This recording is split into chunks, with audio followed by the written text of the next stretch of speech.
By an unexpected twist of fate, I awakened a system on the brink of apocalypse, only to find that my inaugural reward was a zombie girlfriend. Just when I thought I had stumbled into a deadly trap, the entity I summoned turned out to be a petite and adorable loli. Yet, this seemingly innocent girl suddenly unleashed astonishing combat prowess, effortlessly dispatching the zombies that broke through the door.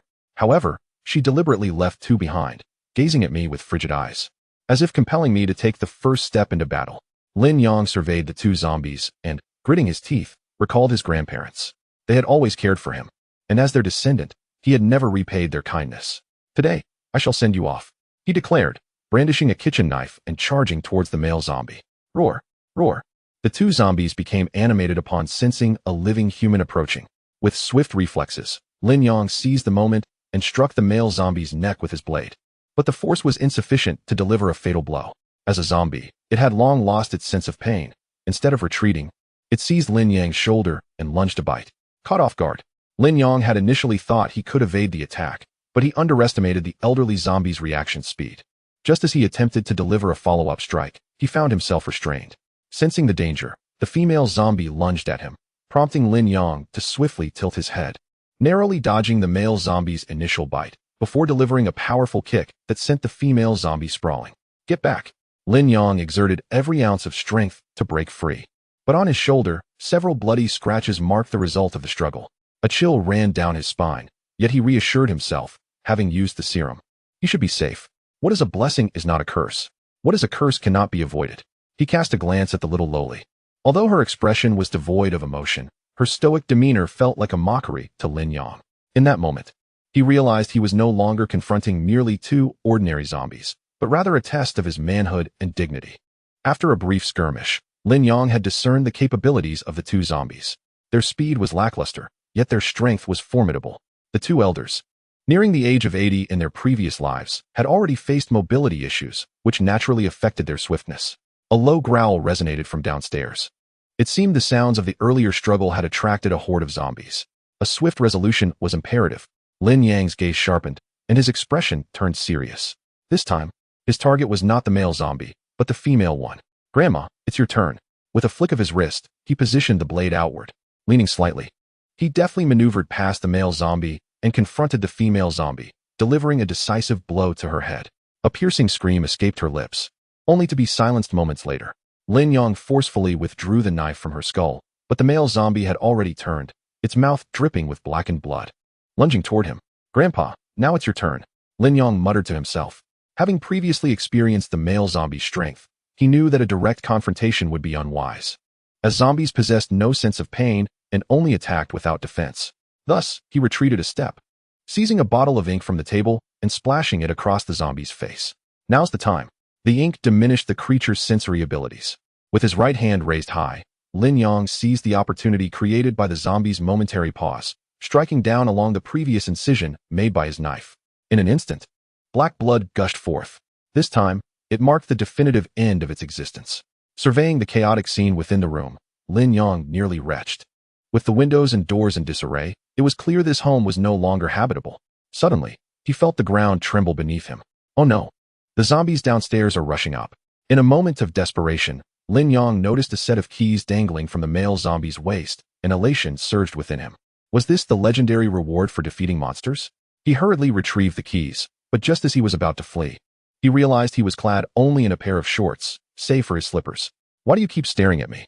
Lin Yang pointed at the little girl, then hastily snatched a pair of pants and a shirt from the coat rack by the door.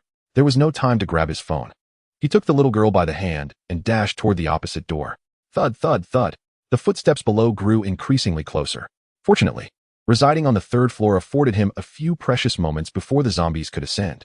Sweat poured from Lin Yang's forehead, and his hands trembled uncontrollably with anxiety. Hurry, hurry, hurry. He glanced back, only to see a zombie had reached the landing between the second and third floors. It was now but a step away. Yet, his trembling hands struggled to insert the key into the lock. Lin Yang erupted in a near-broken cry of despair.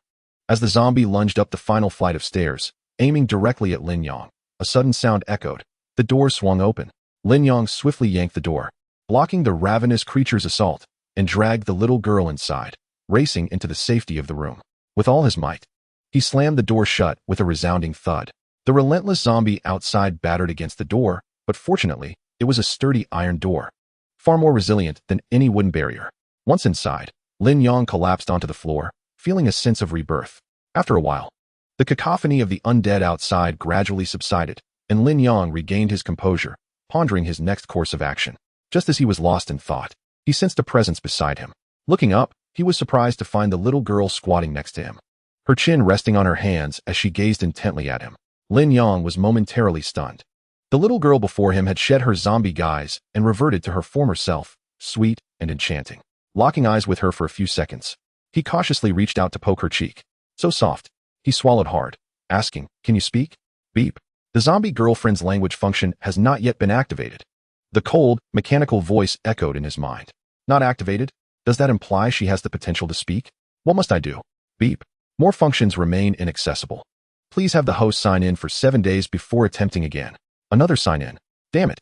Lin Yang felt a surge of frustration at this system, yet curiously pondered the concept of signing in. Would he receive a zombie brother on the second day? Perhaps a zombie bodyguard on the third? Shaking his head with a smile, he looked at the little girl and said, "Let us give you a name. I had originally planned for the protagonist of my next novel to be called Xin Yin, but it seems I won't have the chance to write it anytime soon. So why not bestow that name upon you?" Beep. The zombie girlfriend's name has been reset. Xin Yin, level 1, 30100, combat power, 50 stamina, 76100 health, 100,100 special skills. None. This series of information appeared in Lin Yang's mind, leaving him somewhat astonished.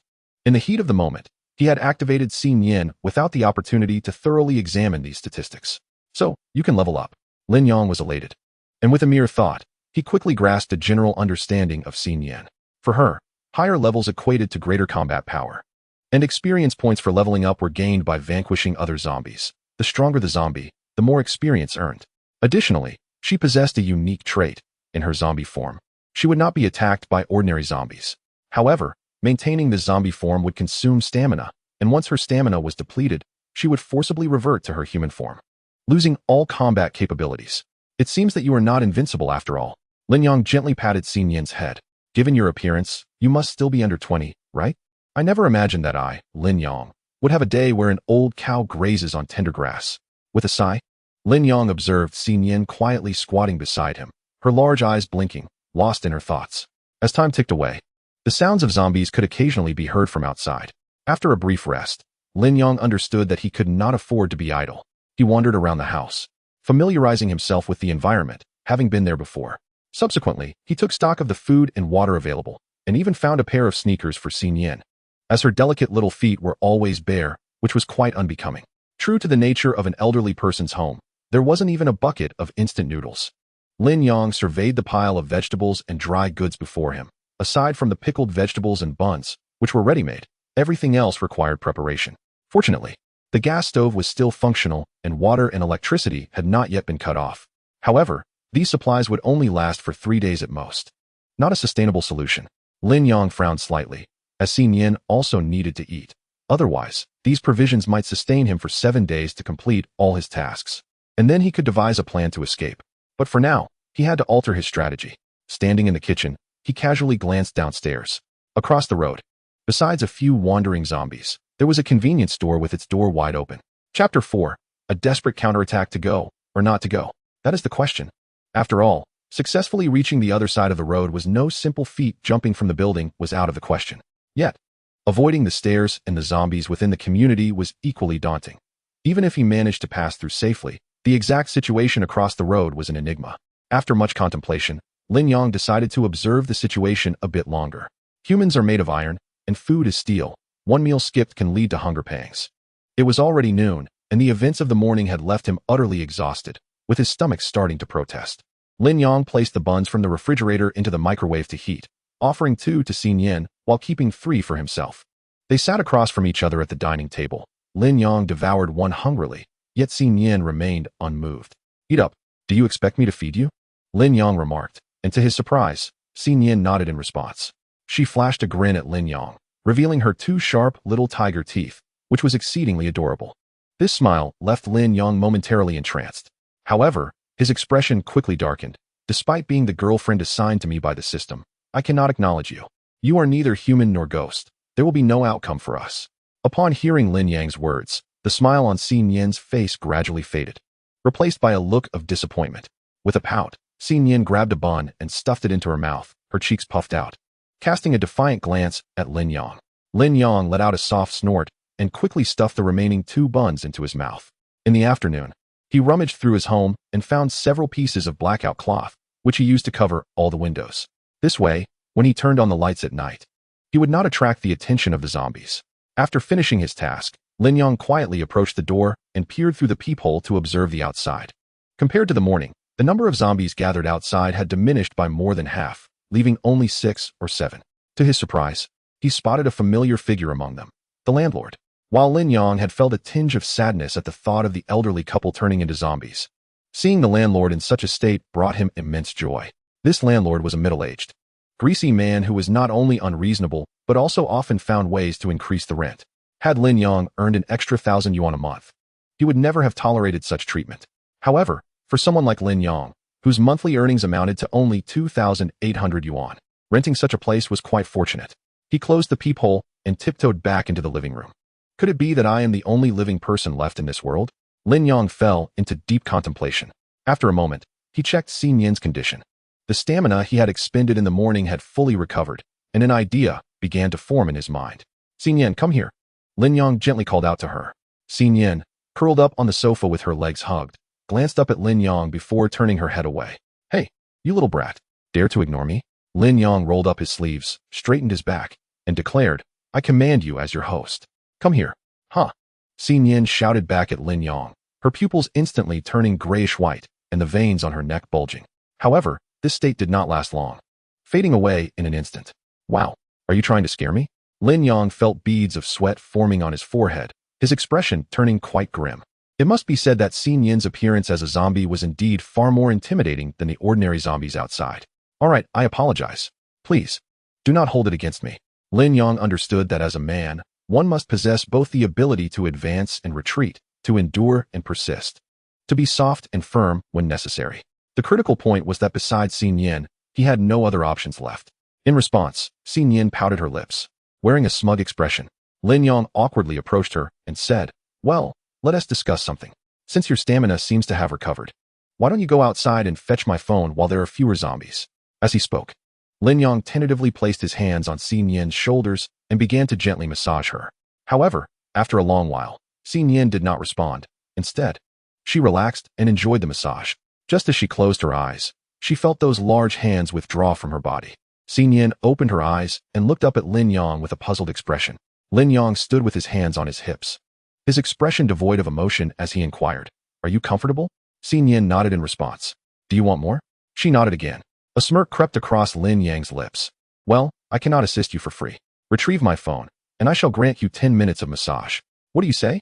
Xin Yin paused momentarily before extending a hand, her 5 fingers, resembling delicate green onions, gesturing before Lin Yang. Her actions left him somewhat perplexed, prompting an instinctive high five. Deal? Slap. Xin Yin retaliated with a swift slap to his face, then furrowed her brow, her other hand forming a fist as she brought both hands together. Lin Yang blinked in confusion. What does that mean? 50 minutes? Xin Yin quickly nodded, extending her index fingers, crossing them in a peculiar manner. An additional 50 minutes? You wish to negotiate for an hour? Joy radiated from Xin Yin's face as she enthusiastically nodded, her head bobbing like a chick pecking at grains. Who taught you this art of bargaining? Lin Yang was at a loss for words, yet ultimately acquiesced to her request, weighing the pros and cons. Exchanging an hour of labor for a mobile phone seemed undeniably worthwhile. After all, this room held nothing but an outdated, deactivated senior phone, lacking any means of communication. With a phone, Lin Yang could connect with the outside world. He firmly believed that other survivors must exist. In a nation as vast as Longhua, with a population exceeding 1 billion, it was implausible for all to have perished overnight. In that moment, Lin Yang felt the heavy burden of revitalizing human civilization upon his shoulders. Having endured a life of humiliation, he resolved to embrace this existence with a newfound vigor. At that moment, he felt a profound calm. When one finds themselves in dire straits, they can either succumb to silence or rise in defiance. As the clock struck 6 in the evening, the already somber sky devoured the last rays of sunlight, plunging the world into darkness. Through the window, only a handful of shops on the street still glimmered with light. The once vibrant skyscrapers now stood shrouded in darkness, adding an air of mystery to the night. Lin Yong inhaled deeply, standing at the doorway, noticing that several zombies had dwindled from the corridor. It was time. He glanced at Xin Yan, who clenched her delicate fist, instantly transforming into a fearsome zombie. Lin Yong placed his hand on the doorknob, commanding, "Return swiftly with the phone. Conserve your strength, or I cannot save you." With a low growl, Xin Yan charged forth, and Lin Yong took a deep breath before flinging the door wide open. In an instant, 4 or 5 zombies in the corridor lunged at them. Xin Yan dashed out, seizing one with remarkable agility, crushing the skulls of 2 others in swift succession. Remarkably, due to her zombie form, the ordinary zombies did not perceive her as a threat. Even as her companions met their demise, they continued to surge towards Lin Yong. Thus, Xin Yan became an unstoppable force, delivering a single punch that pierced through a zombie's heart, swiftly dispatching the remaining undead, including Lin Yang's landlord. Chapter 5. The Dawn of the Firearm Era Splendid. Lin Yong could not contain his exhilaration. It was not that he lacked compassion. Rather, considering they had already transformed into zombies, their existence held little significance. It was far more pragmatic to serve as experience points for Xin Yan, contributing to the remnants of human civilization. For the moment, the corridor was safe, and Xin Yan, adhering to instructions, hastened back home to retrieve her phone. Meanwhile, Lin Yong partially concealed his door, knowing that without Xin Yan by his side, he needed to be prepared to shut it at the first sign of a zombie ambush. Hurry, hurry. Lin Yong pressed against the doorframe, feeling each second stretch interminably. Indeed, Xin Yan did not disappoint him. Within mere moments, she returned, phone in hand and a power bank clutched in the other. Yet, just then, Lin Yong felt a tremor from above. He glanced up, and to his horror, 3 zombies had appeared at the top of the staircase, neighbors from the floor above. Lin Yong quickly focused his thoughts, realizing that Xin Yan had only 20 points of stamina left. This is bad. Hurry back. Lin Yong called out urgently. With Xin Yan at level 1, her stamina depleted rapidly, insufficient to confront the 3 zombies. However, as Lin Yong opened the door to pull her inside, he was too late. Roar! The 3 zombies lunged down the stairs towards Lin Yong. Xin Yan, in a split second, hurled the phone and power bank into the room, then positioned herself to block the entrance. With a swift punch, Xin Yan pierced through one zombie's heart, then wrapped her arms tightly around the other 2, preventing them from advancing. Yet, at that moment, a cold, mechanical voice echoed in Lin Yang's mind. Warning! Xin Yan's remaining stamina, 10,100, imminent force transition to human form. Warning! Xin Yan's remaining stamina, 8,100, imminent force transition to human form. Warning! Xin Yan's remaining stamina, 5,100, imminent force transition to human form. Enough! Lin Yong cursed.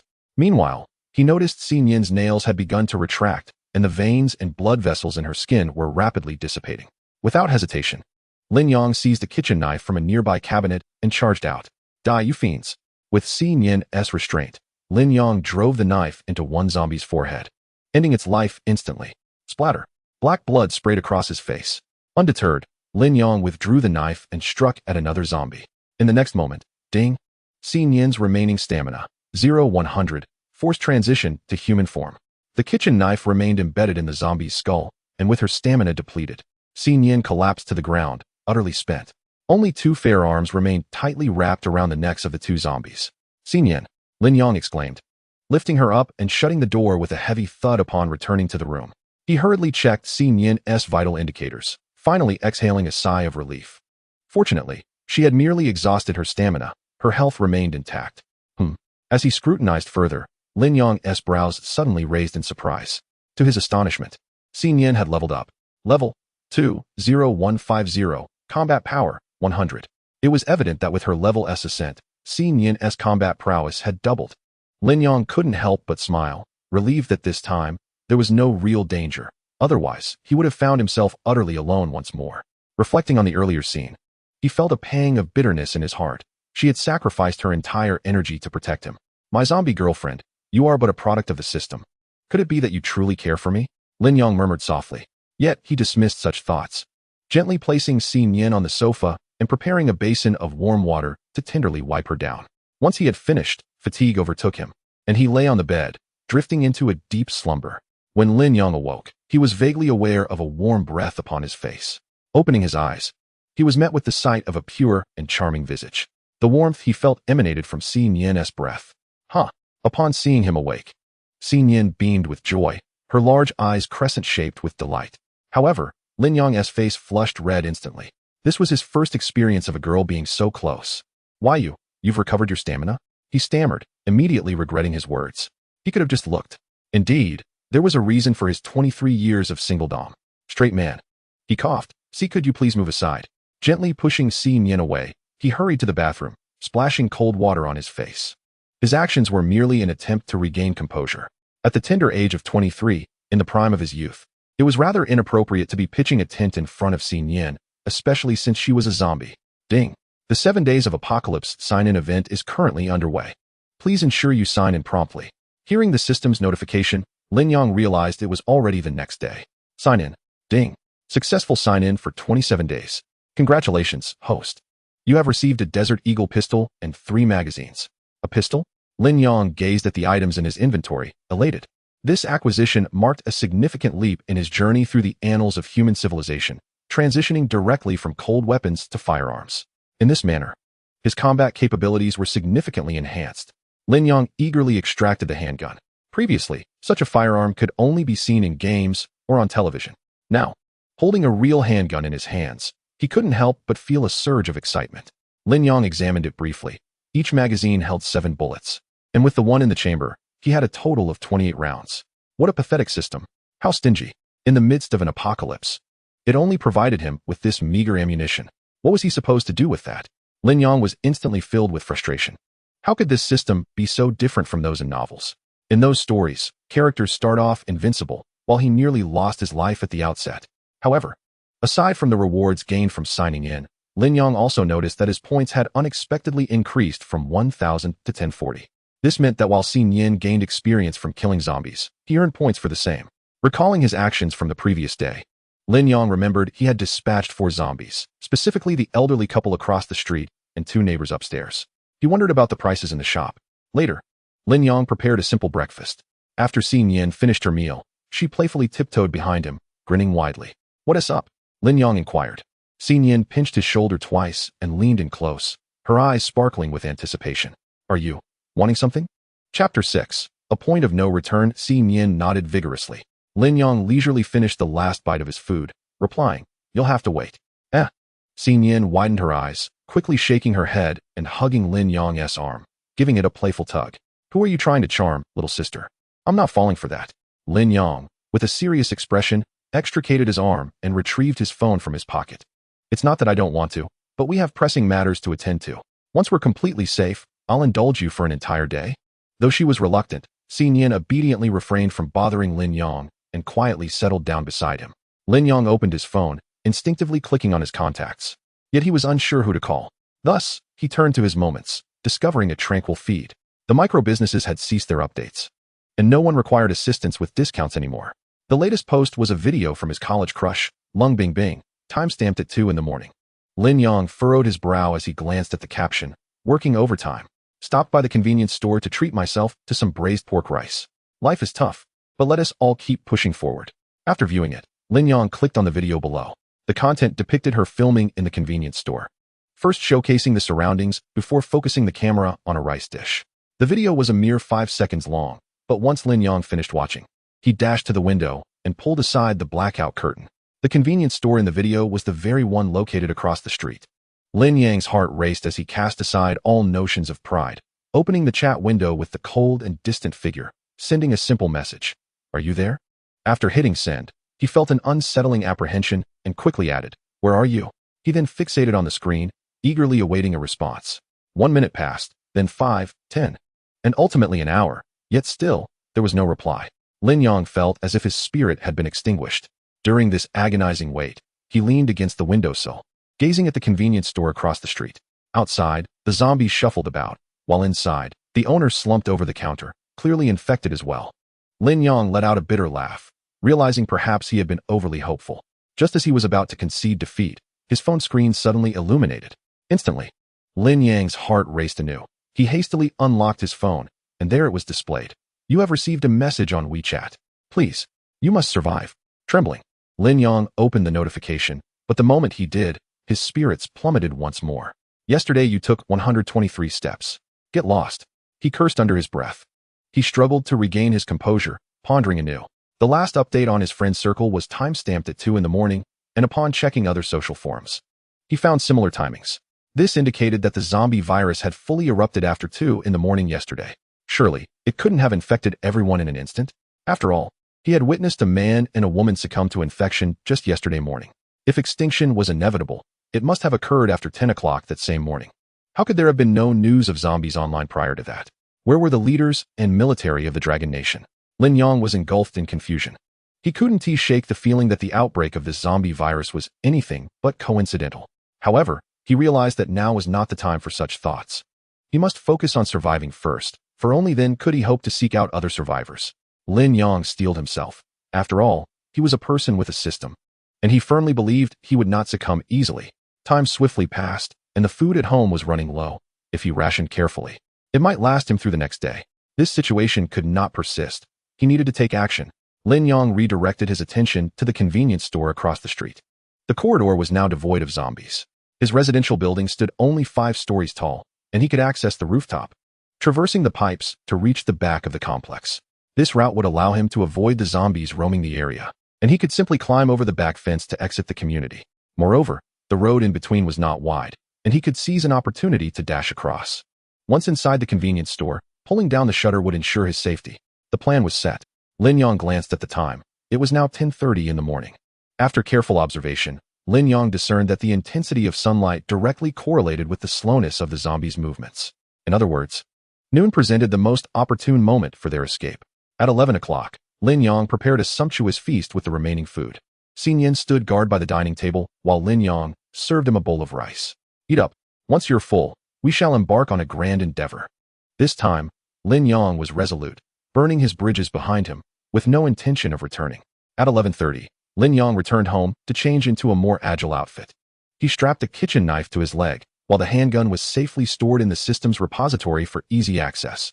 Were it not for the limitation of only housing items acquired from the system, he would have wished to take everything from his home. Glancing at the zombies sprawled in the hallway, he recognized many familiar faces. Without a hint of hesitation, Lin Yang and Xin Yan quietly ascended the stairs. To his dismay, Lin Yang discovered that the upstairs neighbors had succumbed to the infection after their door was breached by zombies, leaving their residence in utter disarray, with food, appliances, and more, all in ruins.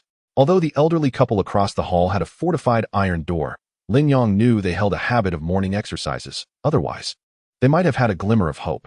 At 11:40, Lin Yang reached the rooftop terrace. The weather today was markedly better than yesterday, though still overcast. The sun was at least visible. However, as he gazed down, his heart was filled with astonishment. The once bustling main road was now choked with vehicles. Flames, ash, blood, and corpses painted a grim picture. Clenching his fists, Lin Yang chose to avert his gaze.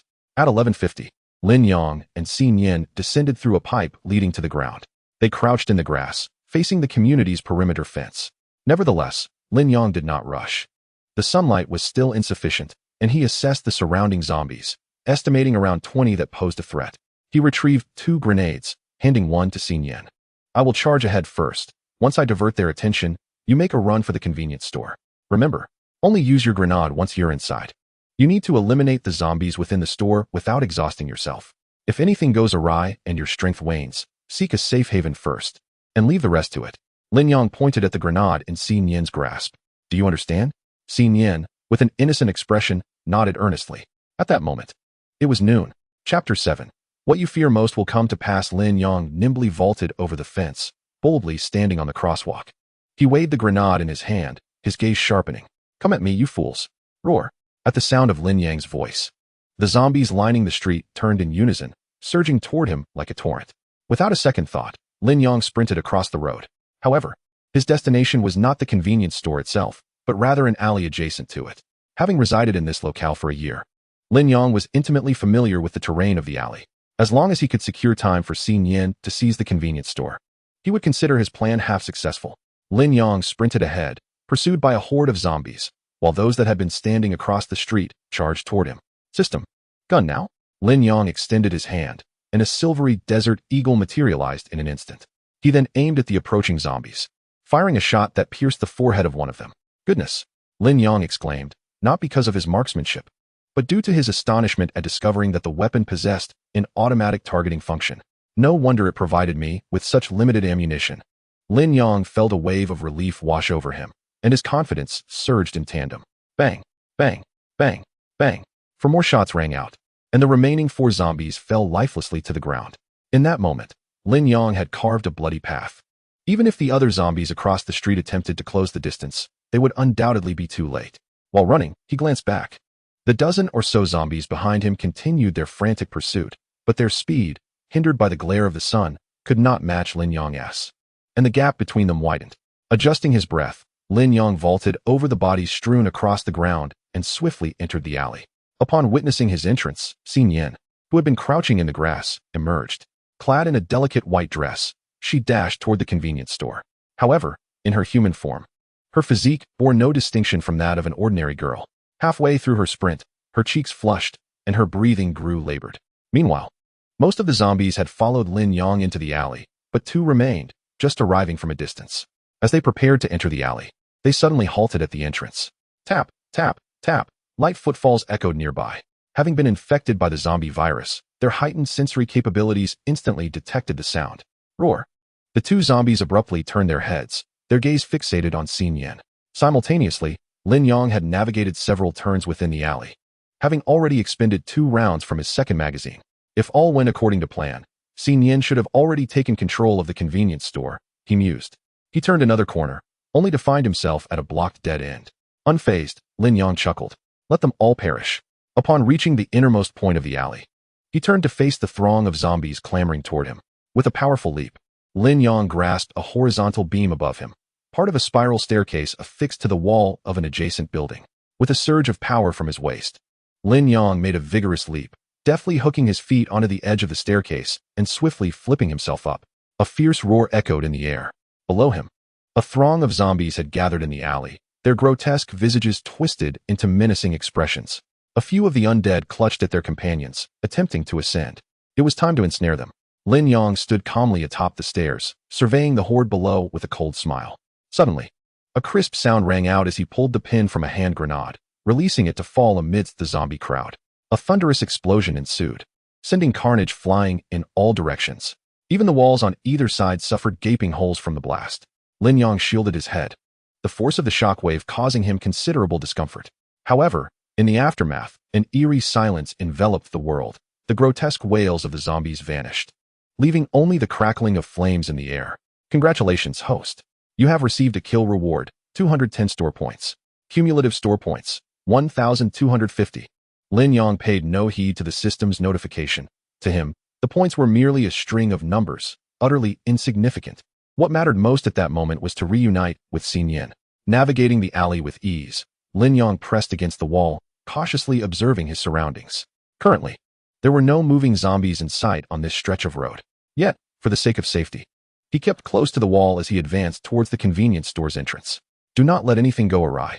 Lin Yang thought of Xin Yan, his heart tinged with concern. As he proceeded, a sudden explosion echoed nearby. Another hand grenade detonated. Initially startled, Lin Yang quickly checked Xin Yan's status. Level 4, 15,300, combat power, 200 stamina, 48100 health, 100100 special skill, none. Damn it. Just when I feared the worst, it came to pass. I wondered why this road was devoid of any zombies. Upon seeing that Xin Yan had leveled up twice, Lin Yang immediately grasped the gravity of the situation. Without a moment's hesitation, he hurried towards the convenience store. As he reached the entrance, Lin Yang slowed his pace. He was met with the sight of a dozen corpses strewn about, while thick smoke billowed from within. What puzzled him was that one of the zombies had an arrow protruding from its chest. There was no time for contemplation. Covering his nose, Lin Yang stepped into the convenience store, where he was greeted by the sight of at least 30 zombies lying on the ground. However, judging by their state, they appeared to have been killed by the explosion, with no signs of Xin Yan's involvement. As the smoke began to clear, Lin Yang waved his hand, only to be met with a shocking scene that caused his expression to shift drastically. Don't move. A muscular man brandishing a shotgun aimed directly at Lin Yang's head. Behind him stood 2 accomplices. One wielded a crossbow while the other clutched a dagger, its blade poised menacingly against Xin Yan's throat. Kid, drop the gun. Raise your hands. The muscular man barked. Observing Lin Yang's inaction, the dagger wielder pressed the tip against Xin Yan's pale skin, piercing it, and drawing a single drop of crimson blood. Did you not hear my brother? If you dare to entertain any foolish thoughts, I will end her life. Lin Yang glanced at Xin Yin. Noting the tremor in her facial muscles, a precursor to transformation, he subtly shook his head at her, then bent down to place his handgun on the ground. At this moment, they could not afford to perish. Chapter 8. Warmth in the community. Complying with the muscular man's demands, Lin Yang raised his hands. The muscular man exchanged a knowing glance with his companion holding the crossbow, signaling him to retrieve the handgun. Initially, the trio had dismissed both Xin Yin and Lin Yang as inconsequential. However, they were utterly unprepared for the revelation that this seemingly fragile girl possessed a grenade. Consequently, they regarded Lin Yang with heightened caution. He stood motionless, watching helplessly as his firearm was seized. The muscular man finally exhaled in relief. I say, brother, in this apocalypse, should we not unite as survivors and collaborate? Lin Yang fixed his gaze upon the muscular man, whose gun was still trained on him. Yet he felt a surge of elation. It seemed humanity had not entirely perished. Collaborate? What gives you the right to suggest such a thing? The muscular man scoffed. Unless you can assure us that you can eradicate all these zombies, your words are mere fantasies. Indeed, chimed in another. Zombies are rampant everywhere. We barely located this convenience store, and your presence here will only lead to a struggle for food and resources. Lin Yang found himself at a loss for words. Logically speaking, even without cooperation, this convenience store should not belong to them, as they had claimed it first. He exchanged a glance with Xin Yin. The muscular man caught Lin Yang's gaze, a sardonic smile forming at the corners of his mouth. Had we not arrived in time, this little girl would have long been a meal for the zombies. At this, Lin Yang hesitated, recalling the corpse outside that had been pierced by an arrow. The dagger wielder's expression darkened. If not for your rescue, we would not have been exposed. We wouldn't have attracted so many zombies, leading to the tragic demise of our other brother. The mention of their fallen comrade cast a shadow over the faces of the other two men. The muscular man declared, now you have two options, either leave or die. As for this girl, the trio erupted into sinister laughter. We saved her life, naturally. Her fate is entwined with ours. Lin Yang, far from being enraged, chuckled. I see you all possess an astounding lack of shame. Were it not for her detonating the grenade, would you even be alive to this day? His words rendered the expressions of the three men rigid. It appears you have made your choice. The muscular man raised his gun, aiming directly at Lin Yang's forehead. No, Lin Yang suddenly interjected. The choice was not mine, but yours. Xin Yin, Lin Yang bellowed. A fierce cry echoed from behind, and the muscular man felt a warm liquid splatter across his face. Instinctively, he turned to see the scene behind him, and his mind went blank. The figure before him was no mere girl. She was a terrifying zombie. Just a second ago, his two companions had been alive, but now, they were beyond death, their heads blown apart. Even if Hua Tuo were present, he would be powerless to help. Bang!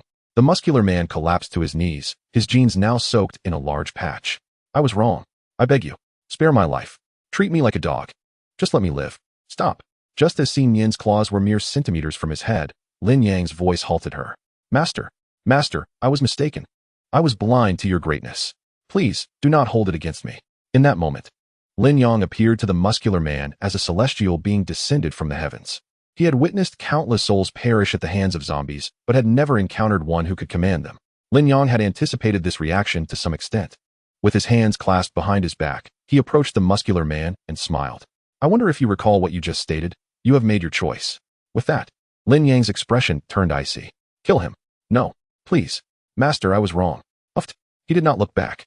Lin Yang retrieved his handgun, placing it back into the system's repository. Following that, he rummaged through the bags of the three men. In this convenience store, food had lost its significance. The priority lay in weaponry.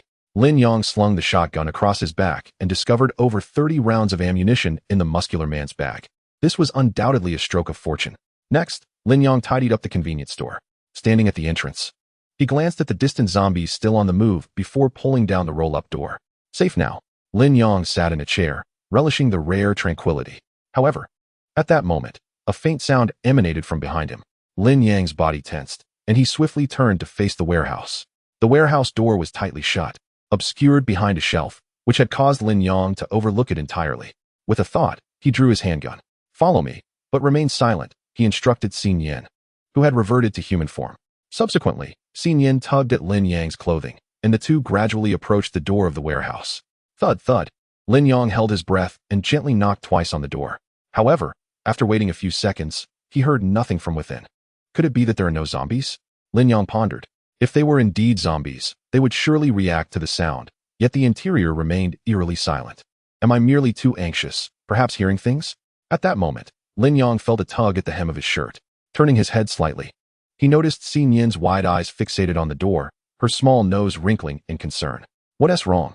Xin Yin stood behind Lin Yang, pointing toward the door. You mean, there is someone inside? Ah. Seeing Xin Yin nod made Lin Yang's heart race anew, which had only just begun to relax. Lin Yang held his breath, placing his left hand on the doorknob while gripping his gun in his right, preparing to open the door. However, the moment he turned the knob, it did not yield. It was locked from the inside. Yet this signified that there were indeed survivors within. After all, zombies do not lock doors. At last, Lin Yang's nerves could finally ease. Hello? Open the door. I mean you no harm. The store is safe now. Hello? Are you there? Greetings from the community. A brief moment passed. Yet there was still no response from within. Dry-throated, Lin Yang grabbed a bottle of mineral water from the shelf. Are you sure there is someone in there? Lin Yang inquired of Xin Yin. She nodded affirmatively. Alive or dead? Lin Yang asked again. This time, Xin Yin ignored his question and rolled her eyes. All right, I won't ask any more. After finishing an entire bottle of water, Lin Yang knocked on the door once more. Hello, I will count to 3. If you do not open the door, I shall fire. 3, 2, 1.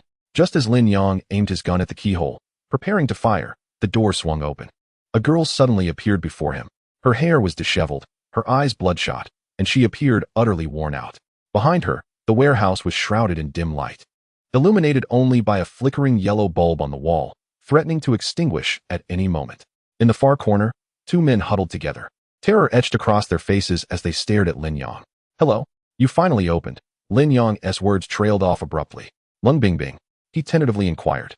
Upon hearing those 2 words, the girl suddenly lifted her head.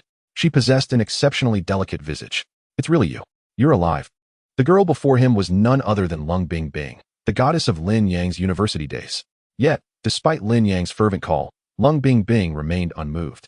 Once vibrant and spirited, her eyes had now dulled, and her attire lay in tatters. Lin Yang could scarcely fathom the ordeals that had befallen Lung Bingbing. However, upon noticing the 2 young men in the corner, who appeared to be of similar age, he was struck by their neat clothing and rosy complexions. The answer, it seemed, was all too evident. Beasts! Lin Yang roared, his voice reverberating through the room like a thunderous clap, directed towards the 2 men. He swiftly pulled Lung Bingbing behind him, aiming his gun at their heads. No, it is not as you think. The 2 men, sensing Lin Yang's escalating fury, panicked. We did nothing.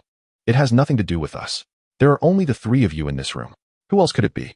Lin Yang retorted, his finger poised on the trigger. One of the men hastily interjected. It was the convenience store owner. He did it. At this revelation, Lin Yang's gaze flickered. His finger was already halfway down on the trigger, ready to fire with the slightest pressure, yet he hesitated. Am I blind? That owner has long since turned into a zombie. The other man pleaded, Brother, please, hear me out. Noticing Lin Yang's lack of immediate opposition, he continued.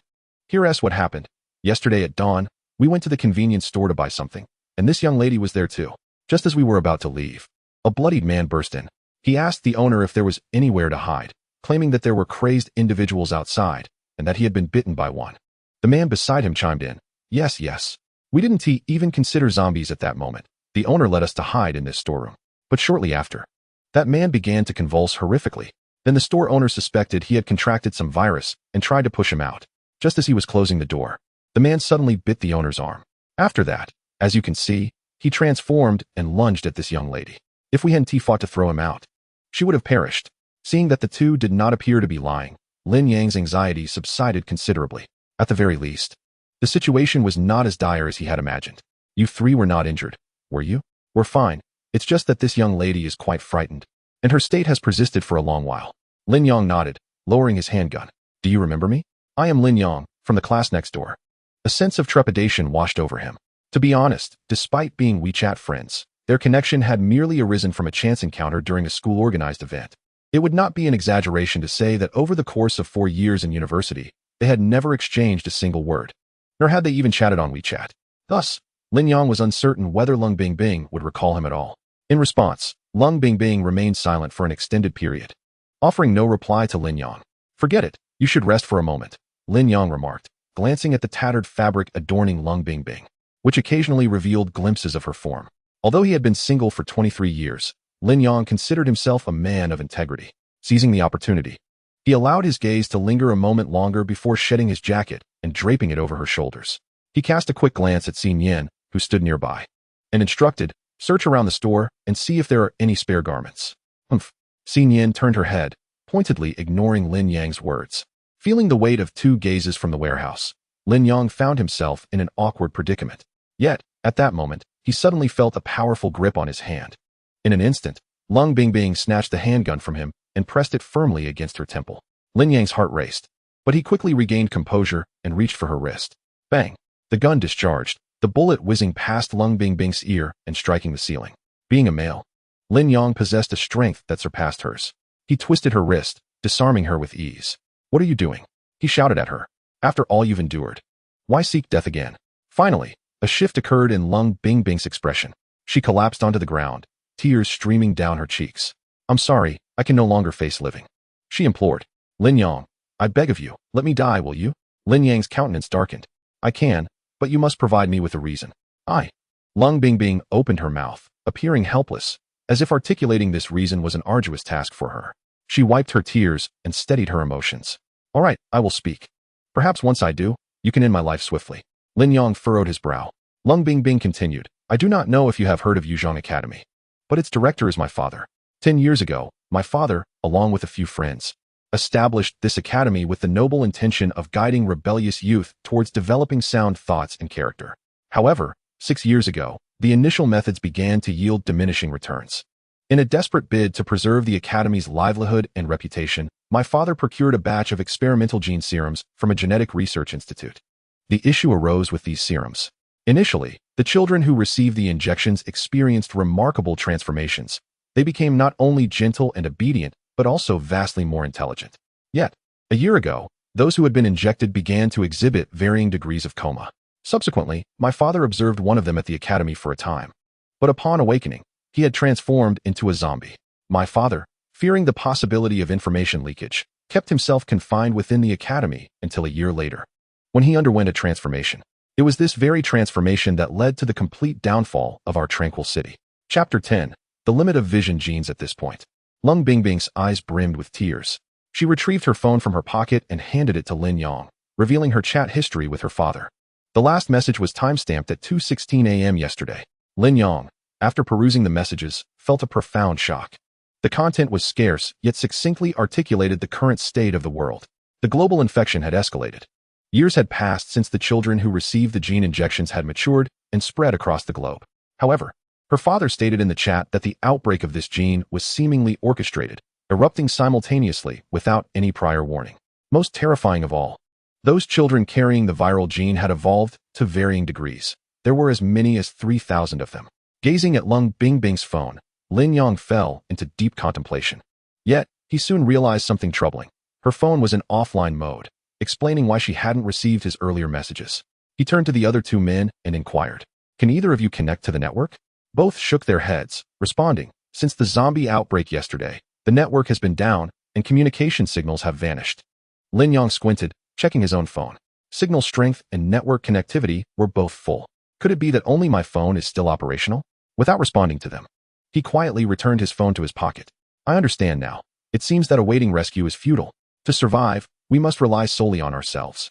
After stating this, Lin Yang returned the phone to Lung Bingbing and turned his attention to the hunting rifle.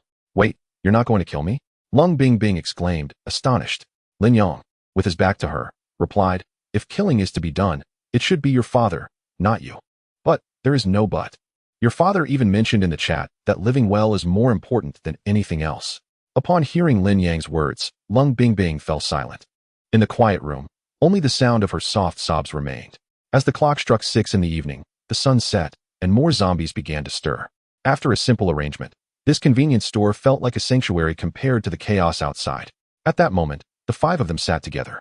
Li Zheng, Wang Bin.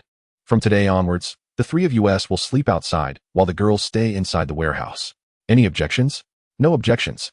After spending the afternoon together, they had grown more familiar with one another, and Lin Yang had naturally become their pillar of support. However, Xin Yan suddenly stood up. She approached Lin Yang, pouting. Her chubby cheeks puffed out. Observing her reluctant expression, before Lin Yang could utter a word, Ice Cold spoke first. "Why don't you two sleep inside? I'll take the outside." "Absolutely not," Lin Yang promptly retorted, fixing his gaze on Xin Yan. At this hour, Can you not be a little more understanding? With a firm stomp of her foot, Xin Yin's attitude hardened. Just as Lin Yang was about to respond, he noticed her pupils suddenly shift to a grayish hue. Fortunately, her back was turned to the other three. Otherwise, it would have undoubtedly incited a wave of panic. Lin Yang quickly donned a cheerful facade. Come on. It's not that serious. No need to overreact. He hurriedly rose, assisting Xin Yin to his own seat. Seeing this, Li Zheng leaned over to Wang Bin and whispered, I didn't expect Brother Lin to be so henpecked. And what's wrong with that? If I had such a beautiful girlfriend, I'd be the one to take the blame in an argument. Wang Bin replied, but isn't this girl mute? She hasn't spoken a word all afternoon. So what if she is? If I had such a stunning girlfriend, I'd sacrifice myself in a fight. Lin Yang, feeling a bit embarrassed, turned to Ice Cold. I truly apologize. I'm afraid I must inconvenience you for the time being. You too. Find something to block the back later. So Ice Cold can have a makeshift bedroom. Li Zheng and Wang Bin nodded vigorously in agreement. After dinner, the three, exhausted from their anxiety, soon drifted into slumber. Lin Yang and Xin Yin lay upon a shared blanket, with a pillow deliberately placed in the middle as a divider. At present, the provisions in the store would suffice for several months, yet with the world in disarray, Lin Yang found himself at a loss. Even if there were other survivors, it was improbable they would all be found. Moreover, with the internet down, this youth accustomed to modern technology felt like a headless chicken, moving forward without direction. Lost in thought, he suddenly felt a delicate leg drape over him. Xin Yin gently wiggled her foot, her slender limb swaying on Lin Yang's abdomen. He swallowed hard, a surge of warmth flooding his cheeks. Are you trying to tempt me into wrongdoing? Yet, Xin Yin merely lay beside him, casting a sidelong glance at Lin Yang, playfully pinching the air. Why are you so addicted to massages? With a hint of helplessness, Lin Yang placed his hands on Xin Yin's soft leg, appreciating the smoothness beneath his fingertips. However, instead of massaging, he gently lowered her leg. I'm a bit tired today. Let us save the massage for another time. Humph. Xin Yin pouted in discontent, but before long, the sound of steady breathing emerged from beside her pillow. Lin Yang had fallen asleep. A flicker of disappointment crossed Xin Yin's gaze. Subsequently, she removed the pillow from between them and gently nestled closer to Lin Yang. Only when she buried her head in the crook of his arm did Xin Yin finally smile contentedly and slowly close her eyes. Awakening at dawn, Lin Yang found himself face to face with Xin Yin, who was resting nearby, her clear and tranquil eyes reflecting a world still filled with beauty. Startled, Lin Yang sat up abruptly, regarding her with a wary expression. I suspect there's something amiss with you. Why do you keep watching me sleep? Xin Yin bit her lip, prompting Lin Yang's eyes to widen in realization. Oh, I see. You are attracted to me. With that declaration, he dashed out the door, leaving Xin Yin bewildered. Outside, Li Zheng and Wang Bin lay in wait, witnessing Lin Yang burst forth from the warehouse. I truly envy Brother Lin. While the world outside is overrun with zombies, he remains accompanied by a beautiful lady, reveling in nightly festivities. Enough. I miss my girlfriend, Wang Bin lamented. Nonsense. You have no girlfriend. Who says I don't? It's just unfortunate I'm not by her side. She has probably lost interest by now. Lin Yang, oblivious to their conversation, greeted them briefly before heading to the restroom. System. Sign in. Ding. Sign in successful for 37 days. Congratulations, host. You have acquired the Extreme Vision Gene. Extreme Vision Gene? Eagerly, Lin Yang opened the warehouse to reveal the details. Extreme Vision Gene, upon activation, grants night vision capabilities and extends visibility to 20 kilometers. Goodness, with this, my eyes would possess optical magnification. System. Activate. Extreme Vision Gene. Chapter 11. Hidden Skill. Eye of Flaws seeking silver tickets. Congratulations, host. Extreme Vision Gene successfully activated. In that very moment, a golden mist emanated from Lin Yang's eyes. He blinked twice, initially sensing no enhancement, until a fly buzzed by. Suddenly, the fly appeared to move in slow motion. He could distinctly perceive the rhythm of its wings, capturing every minute detail, even the tiniest bristles on its body. Ding. Congratulations. Host, you have successfully activated the hidden skill of the Extreme Vision Gene, Eye of Flaws. Could this be a passive skill? Lin Yang was elated. With the Eye of Flaws, he felt assured of victory even in close combat with zombies. The Extreme Vision was perfectly suited for his hunting rifle, enabling precise long-range strikes. This week of sign-ins was indeed rewarding. Returning to the warehouse, Lin Yang discovered a staircase leading to the rooftop. He ascended with his rifle. Finding the height of approximately 4 meters made it difficult for zombies to reach him. Thus, he had a splendid vantage point from the rooftop. Crouching down, he meticulously surveyed the surroundings. Approximately 10 kilometers away lay the bustling commercial district of Jingshui City. Lin Yang deduced that the most likely gathering place for survivors would be the department store located there. However, Lin Yang was acutely aware that, given the current circumstances, it was impossible to proceed. Even with the assistance of the Eye of Flaws, evading the relentless pursuit of the zombies was utterly unfeasible.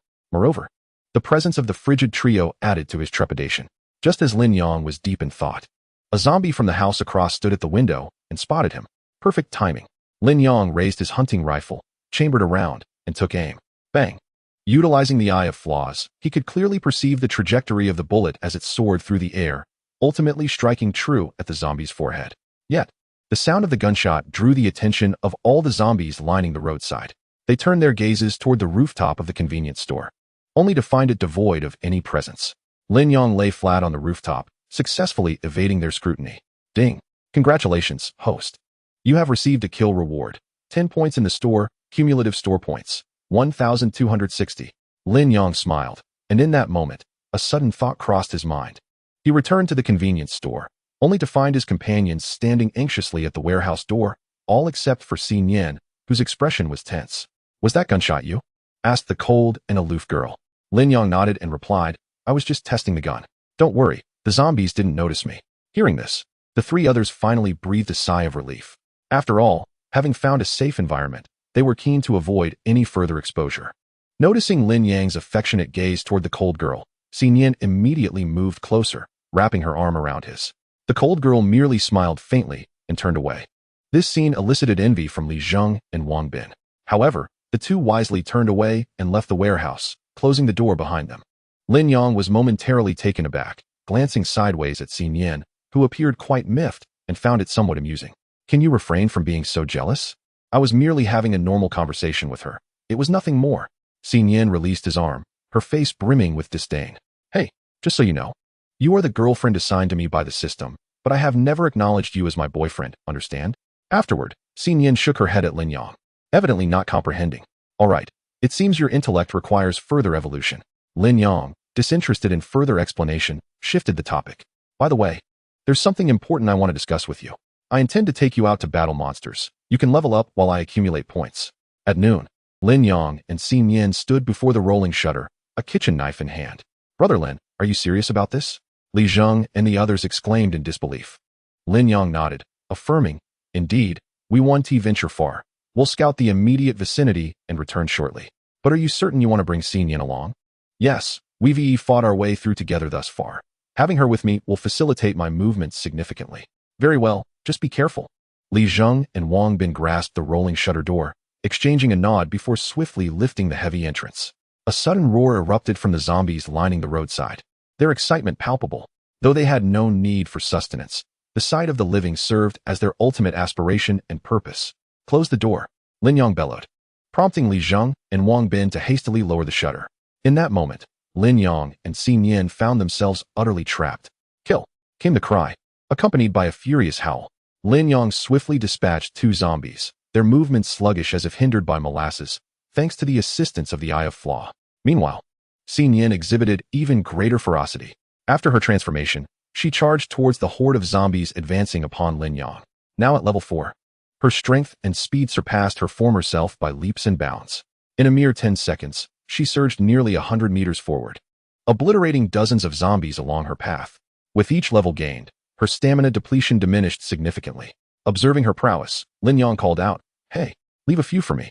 However, scarcely had his words left his lips when a jolt of alarm shot through him. He turned sharply, spotting a towering zombie over 2 meters in height lunging toward him.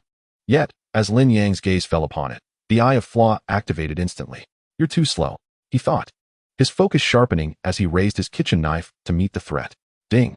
A time-limited event has commenced. Event condition, kill a level zombie. Event reward, zombie data detection gene. Could it be that zombies possess levels? The system's voice rendered Lin Yang serious. This was the first time he had encountered the notion of zombies being categorized by levels. System, please elucidate the details regarding zombie levels. Ding! Zombie levels are. Each 2 levels correspond to ordinary, advanced, and elite. Understanding dawned upon Lin Yang. No wonder Xin Yan had mentioned that in her zombie form, she would not attract the attention of ordinary zombies. This implied that advanced and elite zombies would indeed take the initiative to attack. But there was no time for further contemplation. He charged toward the oncoming zombie, delivering a swift strike to its abdomen. In the next instant, he noticed the creature's claws swiping toward him. He attempted to withdraw his blade, only to find it stubbornly lodged within the zombie's tough flesh. So resilient. Lin Yang's expression shifted in alarm, yet without hesitation, he abandoned the notion of extracting his knife and deftly sidestepped the assault. With a sigh, Lin Yang found a silver handgun materializing in his hand. What a pity, I must waste another bullet. Chapter 12. The Troubles of a Straight Man with That. The gun fired. With a resounding bang, the towering zombie collapsed to the ground, its massive form stirring up a cloud of dust. Congratulations, host. You have received a kill reward. 30 shopping points. Total shopping points. 1,310. Congratulations, host. You have received a limited time event reward. Zombie Data Detection Gene 1. Using Zombie Data Detection Gene successfully activated. From now on, any zombie that appears within Lin Yang's line of sight can be assessed with a mere thought. Instinctively, Lin Yang directed his gaze towards a deceased elite zombie. Level, Elite Combat Power, 80 Stamina, 100 Life, 100 Special Skill, none out of curiosity. Lin Yang shifted his focus to Xin Yan. Level, Growing, 5, 10, 400, Combat Power, 280 Stamina, 71, 100 Life, 100, 100 Special Skill. No? This little girl is actually elite, and still in growth. It seems she holds the potential to become an elite. However, a sudden thought crossed Lin Yang's mind. Furrowing his brow, is an elite this formidable? If they advance further, will I merely become an easy target? Lin Yang was acutely aware of Xin Yan's prowess. Even with the eye of flaws, he could never hope to match her strength. Just how powerful would a zombie of that level actually be? The thought eluded him. According to the information left by Cold Ice's father, those zombies that had undergone genetic modification would continuously evolve. Heaven knows what level they have reached now. Shaking his head, Lin Yang decided that pondering this was futile. What lay ahead would be addressed in due time. At that moment, Xin Yan had already eliminated all the zombies along their path and returned to Lin Yang's side. Lin Yang stated, "This stretch of road is temporarily secure. Let us search the commercial buildings along the street to see if there are any other survivors." Xin Yan nodded and followed Lin Yang as they began their search in the first storefront. The journey led them through a variety of shops, clothing stores, restaurants, internet cafes, and even some rather dubious establishments. They thoroughly explored each one. Unfortunately, they found no people, but they managed to gather a considerable amount of supplies. Additionally, during their expedition, they eliminated nearly 100 zombies, including 5 elite zombies. Remarkably, in just one afternoon, Xin Yan had leveled up twice, reaching level 6. By the time they returned to the convenience store, it was already evening. With a thud, Lin Yang and Xin Yan dropped their heavy sacks onto the ground. Inside were numerous clothes, weapons, and daily necessities. Let us see what we've got. Wow, you two are incredible, Li Zheng exclaimed in astonishment. From this moment on, Lin Yang, you are my idol. Even Cold Ice, upon seeing the 2 large bags of loot, was taken aback, her mouth agape. Did you go exploring or robbing? She teased. Humph. Xin Yan proudly raised her head. Lin Yang smiled and said, the zombies along this stretch have been completely eradicated by us. Would you care to venture outside for a bit? Just as long as you don't cross the street. The mere mention of going out caused Li Zheng and Wang Bin to recoil. There's no need for that. We simply wish to stay indoors. Lin Yang cast a disapproving glance at them, then turned his gaze towards Lung Bingbing, his expression softening immediately. What about you? Would you like to take a stroll? I could accompany you. Xin Yan's eyes widened in surprise. Listening to Lin Yang's words, Lung Bingbing regarded him with a peculiar look. You should focus on spending time with your girlfriend. Seeing Lin Yang in a bind, Wang Bin suddenly leaned in, whispering, idle. This is your mistake. Some things shouldn't be discussed in front of your girlfriend. Get lost. You don't know anything. Lin Yang kicked Wang Bin away with irritation and returned to the warehouse in a huff. After a while, Xin Yan entered with a bag of bread. Lin Yang closed his eyes, listening to the sound of her footsteps, his emotions swirling within him. If one were to compare humanity to zombies, the greatest advantage of humans is their capacity for emotion. Yet, this very trait can also be a hindrance. Emotions are uncontrollable. For 4 years during university, Lin Yang had harbored a secret crush on Lung Bingbing, idolizing her as an unattainable goddess. He had believed that after graduation, they would never meet again, and he would gradually forget her. Yet, fate had other plans. Not only could he not forget her, but they now found themselves in each other's company daily. The most agonizing part was his inability to express the true feelings that resided within him. After all, there was still Xin Yan present. Even though she was a product of the system, she was undeniably a being with her own emotions. This left Lin Yang in a state of inner turmoil. It was akin to a question that had once circulated on the internet. If one person loves you and another is the one you love, whom would you choose? In his 23 years of life, Lin Yang never imagined he would face such a dilemma. Lung Bingbing was a genuine person. Her existence held meaning beyond him. However, what would become of Xin Yin if he were to vanish? Such questions proved exceedingly challenging for him, a straightforward man. Lost in thought, Lin Yang soon drifted back into slumber. Perhaps in dreams, he would find the perfect answer. On the fourth day of the apocalypse, Lin Yang awakened before dawn. Just as he intended to move, he realized Xin Yin was curled up in his embrace, fast asleep. This girl. Lin Yang's heart softened, and he maintained his position, reluctant to disturb her. It seemed that his reliance on Xin Yin had gradually morphed into a comforting habit. Sign in, he silently intoned. Ding. Sign in successful for 47 days. Congratulations, host. You have received an Apocalypse Battle Vehicle. What? An Apocalypse Battle Vehicle? Lin Yang opened the warehouse, and indeed, an item with a battle vehicle icon appeared in the inventory list. Apocalypse Battle Vehicle. This vehicle is incredibly sturdy and possesses immense power. One could aptly describe it as a mobile fortress amidst the apocalypse. Lin Yang surveyed the vehicle. It could accommodate up to 10 individuals and was equipped with a toilet and kitchen, essentially fulfilling the necessities of daily life. In summary, it resembled a large recreational vehicle, with the sole distinction being its formidable defensive capabilities. Not even a grenade could inflict the slightest damage. Moreover, the sides of the vehicle were outfitted with flamethrowers and electric nets to enhance its offensive potential. Most importantly, this vehicle boasted infinite energy, ensuring it would never break down en route. At this moment, Lin Yang felt an overwhelming sense of elation. With this contraption, could he not traverse wherever he desired? No longer would he have to cower in this convenience store. With a sigh of relief, Lin Yang felt a long-suppressed tension finally begin to dissipate. I have made my decision. Tomorrow, I shall embark on a journey to the department store. If there are no survivors there either, perhaps it is time to leave this city of silent waters. Ding. A limited-time event has commenced. Event requirements. Eliminate 1,000 zombies. Event reward. Activation card for the special skill Xin Yin, random, 1. Chapter 13. Misfortunes never come alone. Upon hearing the system's announcement regarding the event, Lin Yang was momentarily dumbfounded. Accepting the elimination of 100 zombies might be feasible. At worst, he could forego eating and sleeping and manage somehow. But 1,000? Was this madness? Is this truly a survival system for the apocalypse? It ought to be renamed the Apocalypse Wants Your Life system. Had it not been for Xin Yin lying beside him, Lin Yang might have taken to pounding the wall in frustration. Ding. The limited time event is valid for 48 hours. Please complete it as soon as possible. Lin Yang chose to disregard the system's prompt. His previous experiences with online games had taught him that such limited time events either required monetary investment or demanded a toll on one's life. At worst, he could simply refrain from participating. As dawn broke, everyone gradually roused from slumber. In this environment, a peaceful night's sleep had become a luxury. Outside, the low growls of zombies echoed intermittently. Although he had cleared that path the previous day, many zombies had wandered back nearby overnight. Observing from the rooftop for a moment, Lin Yang noted that the surrounding zombies were not numerous, and with his current abilities, he could manage them adequately. I must first free the vehicle. To transport everyone away, he needed to retrieve the Apocalypse Battle Vehicle from the warehouse. However, Lin Yang did not intend to reveal his system. Whether they believed him or not was secondary. After all, it was better to avoid unnecessary trouble. We'll be back shortly, Lin Yang informed Xin Yin as they ventured out. The other three inside had grown accustomed to their actions, with only the cold, indifferent response of stay safe. Soon, Lin Yang and Xin Yin arrived at an open area that had once been a beautiful plaza.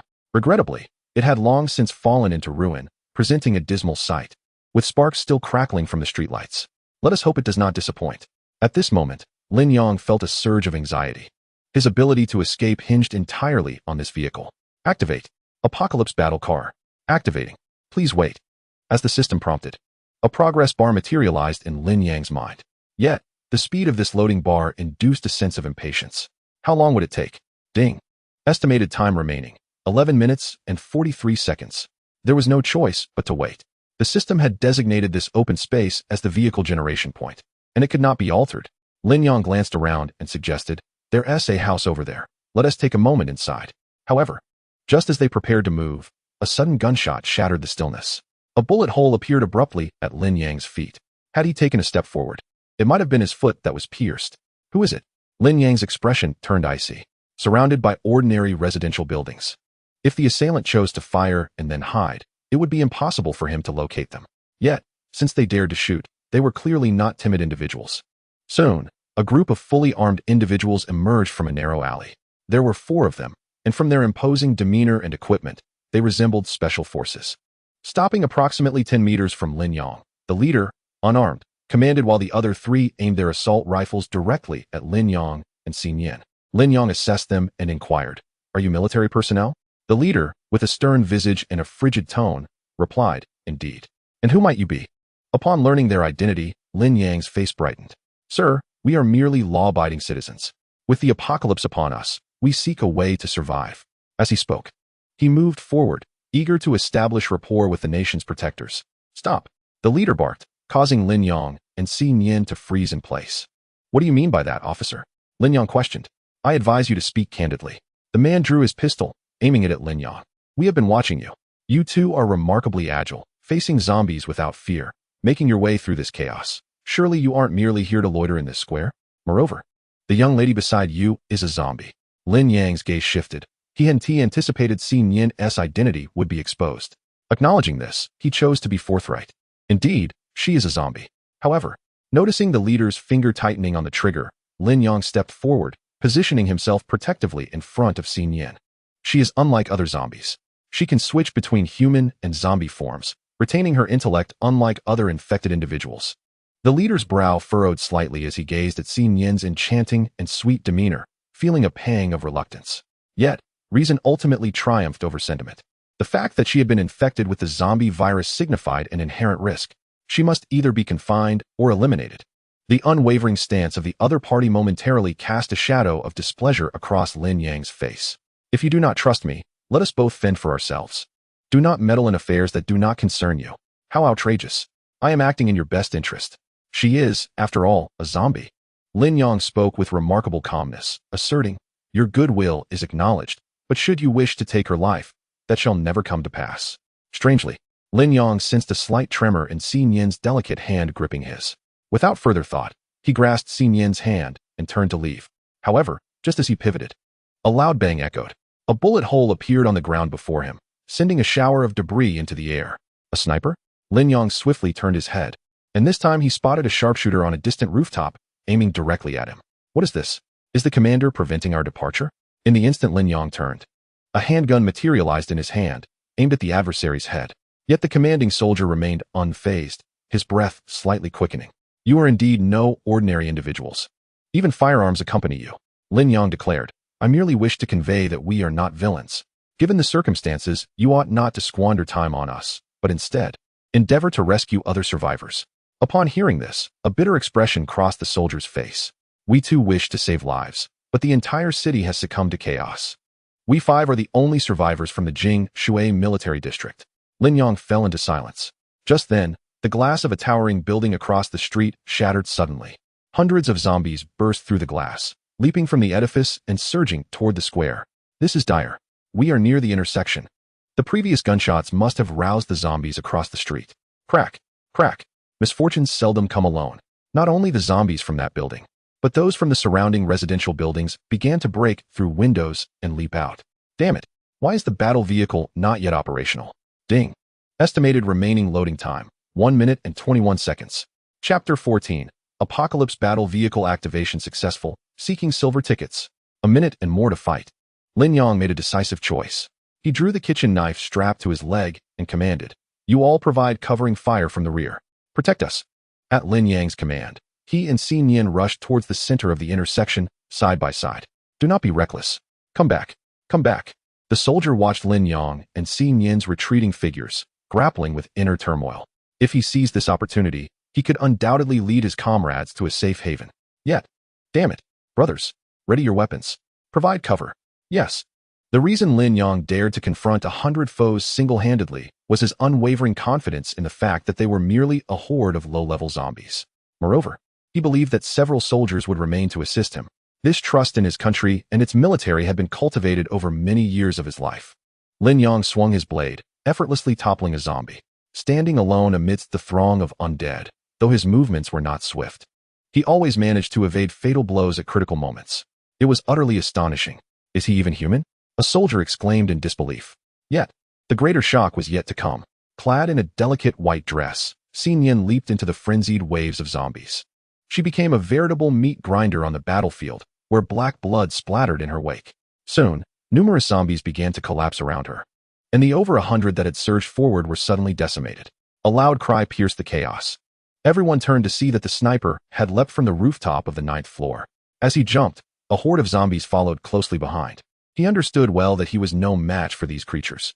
If he did not leap, he would surely succumb to infection. Therefore, he resolutely chose to sacrifice himself. For even in death, he would never allow himself to become a zombie, endangering any of his compatriots. Such was the resolve of the soldiers of the Dragon Nation. The burly man, Hu Zi, murmured under his breath, gritting his teeth, tears welling in his eyes. How much longer? Lin Yang inquired anxiously. Beep. Estimated remaining loading time. 0 minutes 26 seconds. It's almost done. Lin Yang glanced at the soldiers, already formulating a plan. Xin Yin, prepare to retreat. With a fierce roar, Xin Yin moved through the chaos as if in an uninhabited realm. With each of her strikes, she claimed the life of a zombie. After all, this horde posed no threat to her. As long as her stamina held, exterminating them was well within reach. Cover us, Lin Yang shouted to the rear. Upon hearing this, the leading soldier retrieved a grenade, gripping it tightly. Do not conserve your ammunition. Cover their retreat.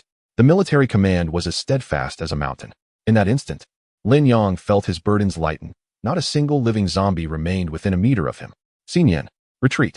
Then, they both charged forth from the mass of zombies. Lin Yang, wielding his kitchen knife, bore an unwavering gaze, while Xin Yin followed closely behind, like a shadow. They emerged from the infernal path ahead, akin to a deity and a demon.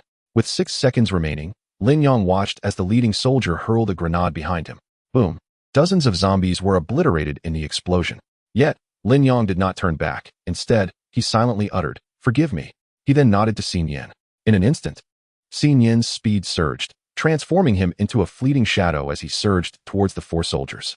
At that moment, the adversaries had yet to comprehend the situation when Xin Yin had already arrived behind them, delivering a powerful strike to their necks.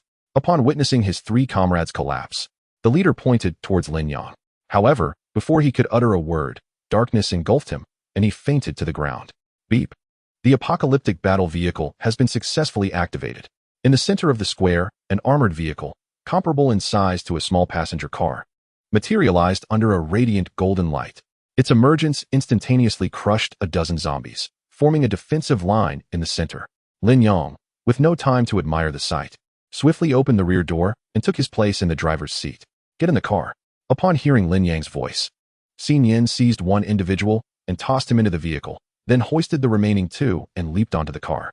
Bang! The door slammed shut. Lin Yang burst into laughter, pressing the accelerator as he charged toward the horde of zombies. Simultaneously, he pressed 2 buttons on the steering wheel. Flamethrower. Activate. Electric net. Activate. Haha. Damn it. Die all of you. Beep. Congratulations, host. You have received a kill reward for 160 mall points. Cumulative mall points. 2020. Beep. Congratulations, host. You have received a kill reward. 580 mall points. Cumulative mall points. 2,600. Finally, with the assistance of the apocalyptic battle vehicle, Lin Yang and Xin Yin managed to escape with the 4 Special Forces soldiers. Upon returning to the convenience store, Lin Yang parked the vehicle at the entrance. Noting that the 4 were lying in the back, he paid them no mind. According to Xin Yin, they would remain unconscious for at least an hour. Subsequently, the 2 disembarked, and as the roller shutter door rose, the 3 stood frozen as if paralyzed. My goodness, where on earth did you acquire this magnificent contraption? Lin brother, my admiration for you is as boundless as the flowing Yangtze River, unstoppable like the surging Yellow River. Li Zheng and Wang Bin fervently praised him, while the cool and composed one remained silent. Lin Yang glanced at her and replied, Xin Yin and I accidentally stumbled upon an auto repair shop, and this was parked in the modification workshop. Since no one was around, we decided to bring it back. Wang Bin, with a face full of admiration, exclaimed, fortune, timing, and human connection. Lin brother is indeed a remarkable individual. Humility is key. Lin Yang waved his hand. There is a matter I wish to discuss with you all. Speak freely, Lin brother. I, Li Zheng, unconditionally support you. Yes, yes. So do I. Wang Bin chimed in. Lin Yang smiled. Hold on to your enthusiasm. Perhaps after hearing my proposal, you may think differently. He pointed towards the apocalyptic battle vehicle and declared, I intend to relocate our base. We can no longer stay in this convenience store. Upon hearing this, the two fell into an immediate silence. After a considerable time, Li Zheng spoke, Brother Lin.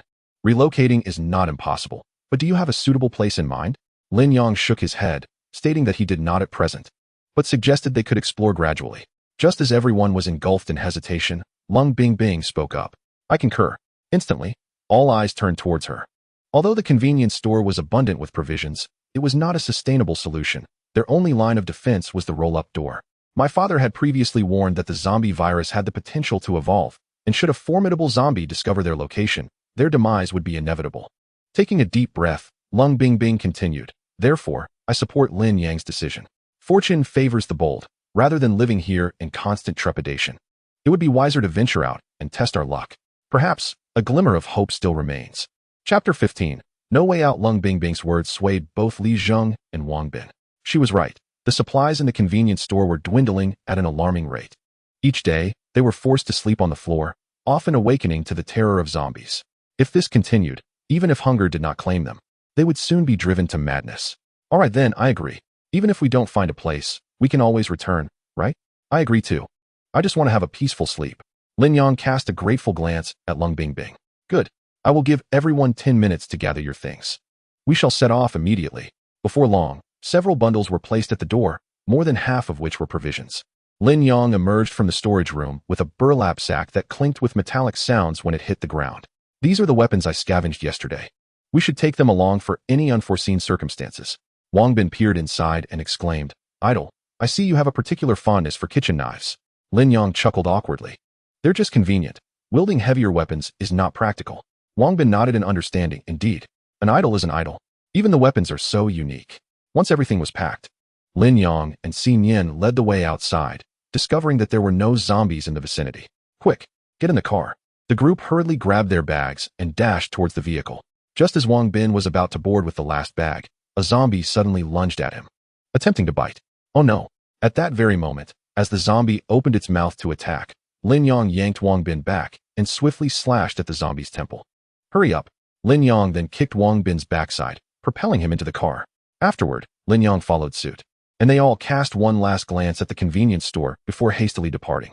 At that moment, all understood. Once they left, it was unlikely they would return. Lin Yang drove their makeshift vehicle of survival along the road leading to the city center. Strangely, the closer they approached the city center, the fewer zombies they encountered on the road.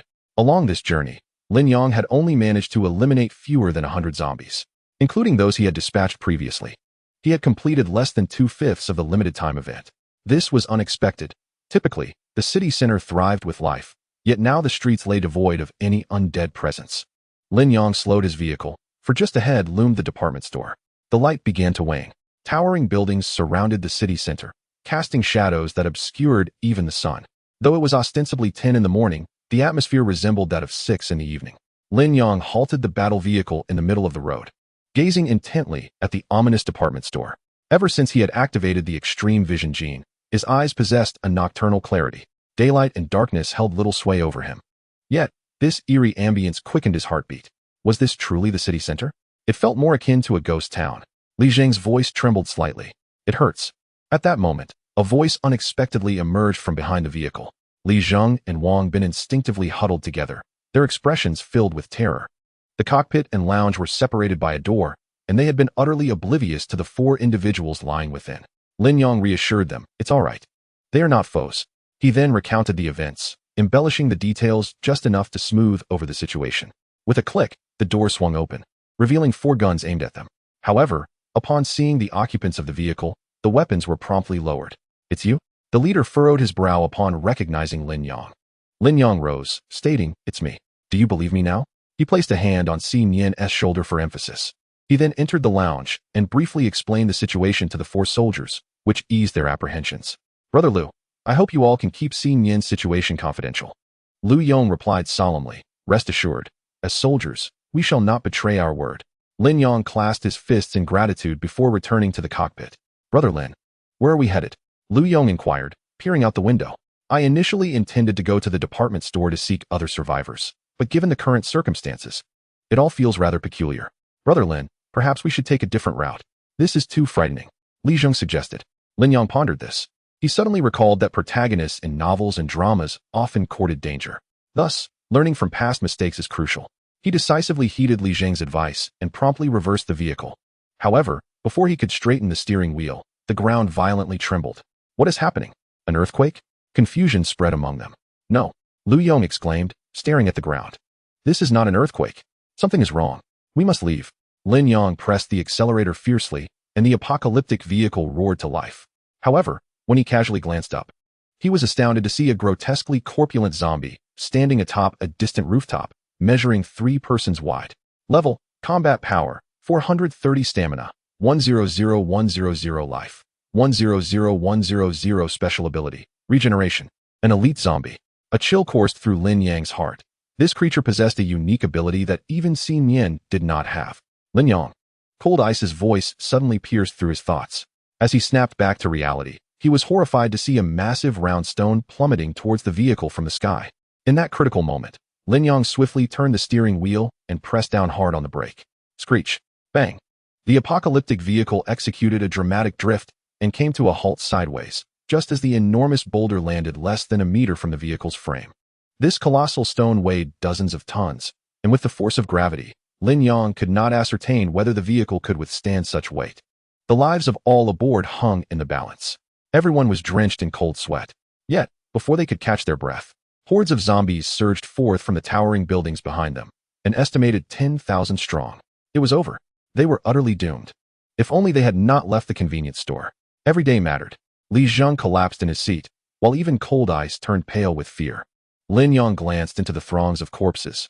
Despite their overwhelming numbers, over 95% were merely ordinary zombies, with only a handful being elite. Apart from the one on the rooftop, there were no other advanced zombies. There was no turning back. With gritted teeth, Lin Yang swung the vehicle around and accelerated headlong into the mass of zombies. What transpired next surpassed all his expectations. As the vehicle surged into the horde, the zombies miraculously parted to create a path. At the end of this path stood a gaunt, youthful zombie. Level, combat power, 500 stamina, 100100 life, 100100 special ability, stealth. Now, Lin Yang found himself completely trapped. Chapter 16. Open the door and let me out 2 elite zombies before him. Both possessing combat powers significantly surpassing that of Xin Yin. If a battle ensued, Lin Yang had no hope of victory. What was happening? Were the zombies clearing away? Idle. Charge ahead. Run that thing down. Everyone focused on the zombie at the end of the path, oblivious to the dreadfulness it embodied. The vehicle came to a slow stop. No matter how excellent the soundproofing, the thunderous roars of thousands of zombies outside echoed deafeningly. Lu Yong approached Lin Yang and spoke in a low voice. This zombie appears rather formidable. That massive stone hasn't completely blocked our escape. We can still retreat. Lin Yang let out a bitter laugh. I'm not foolish. If that were the case, I would have fled long ago. You all may turn back and see for yourselves. As the others listened to Lin Yang's words, they turned to look behind them. The corpulent zombie staggered to the edge of the rooftop and suddenly leapt from the height of several stories. Thud! The impact resonated through the air. Yet, the scene that unfolded next caused everyone to question the reliability of their own eyes. Upon landing, the fat zombie's legs were immediately mangled and bloodied. However, rather than succumbing to its injuries, it astonishingly regenerated flesh in a remarkably brief span of time and stood upright once more. This was its unique ability, regeneration. I can no longer trust science. Wang Bin lamented with a sorrowful expression. With enemies closing in from all sides, retreat was no longer an option. Lu Yong retrieved his last grenade from his waist and firmly patted Lin Yang on the shoulder. Brother Lin, open the car door. Lin Yang furrowed his brow. Lu Go. Let me think of another strategy. Lu Yong smiled calmly. There are no alternatives, surrounded by tens of thousands of zombies. Even a tank would struggle to break free. Our only path lies ahead. Lin Yang wished to voice his concerns, but Lu Yong restrained him. If my instincts are correct, these 2 zombies should be the leaders of the horde. Their current inaction suggests they have a purpose. Thus, I intend to disembark and speak with them. Captain. The other 3 soldiers immediately grew anxious. Silence. Remain in the vehicle. That is an order. Lu Yong's gaze swept across all those inside the car, finally resting on Lin Yang. Brother Lin, you will drive closely behind me. Should the situation change, I will create an opportunity for you to escape. Before Lin Yang could respond, Lu Yong pressed the door's release button. He took a deep breath, flung the door open, and swiftly exited. shutting it behind him with great haste. Lu Gu. Lin Yong watched his silhouette, feelings of uncertainty flooding his mind. Roar. At that moment, Lu Yong closed his eyes as he jumped down. Living beings serve as a stimulant for zombies. The cacophony from both sides nearly caused Lu Yong to lose consciousness. After standing still for a few seconds, he noticed that the zombies lining the road had indeed remained motionless, merely stretching their necks and brandishing their claws. A gamble well played. Lu Yong secretly exhaled in relief, clutching the grenade tightly. He nodded toward Lin Yong in the vehicle and then proceeded toward the end of the road. The war vehicle slowly started, trailing closely behind Lu Yong. At this moment, everyone inside the vehicle held their breath in apprehension. Soon, Lu Yong stood before the zombie, positioned less than 2 meters away from it. The emaciated figure of the zombie remained eerily silent, contrasting sharply with the cacophony of its fellow undead. It surveyed Lu Yong before unexpectedly shaking its head in a remarkably human-like manner. Confused, Lu Yong summoned his courage and articulated, "What is it that you desire?" The zombie hesitated momentarily, its gaze shifting to the interior of the vehicle. It was staring at me. Surely, it does not intend to devour me. Nonsense. It is clearly looking at me. Idle. You must save me. At that moment, the one whose expression was most grave was Lin Yong.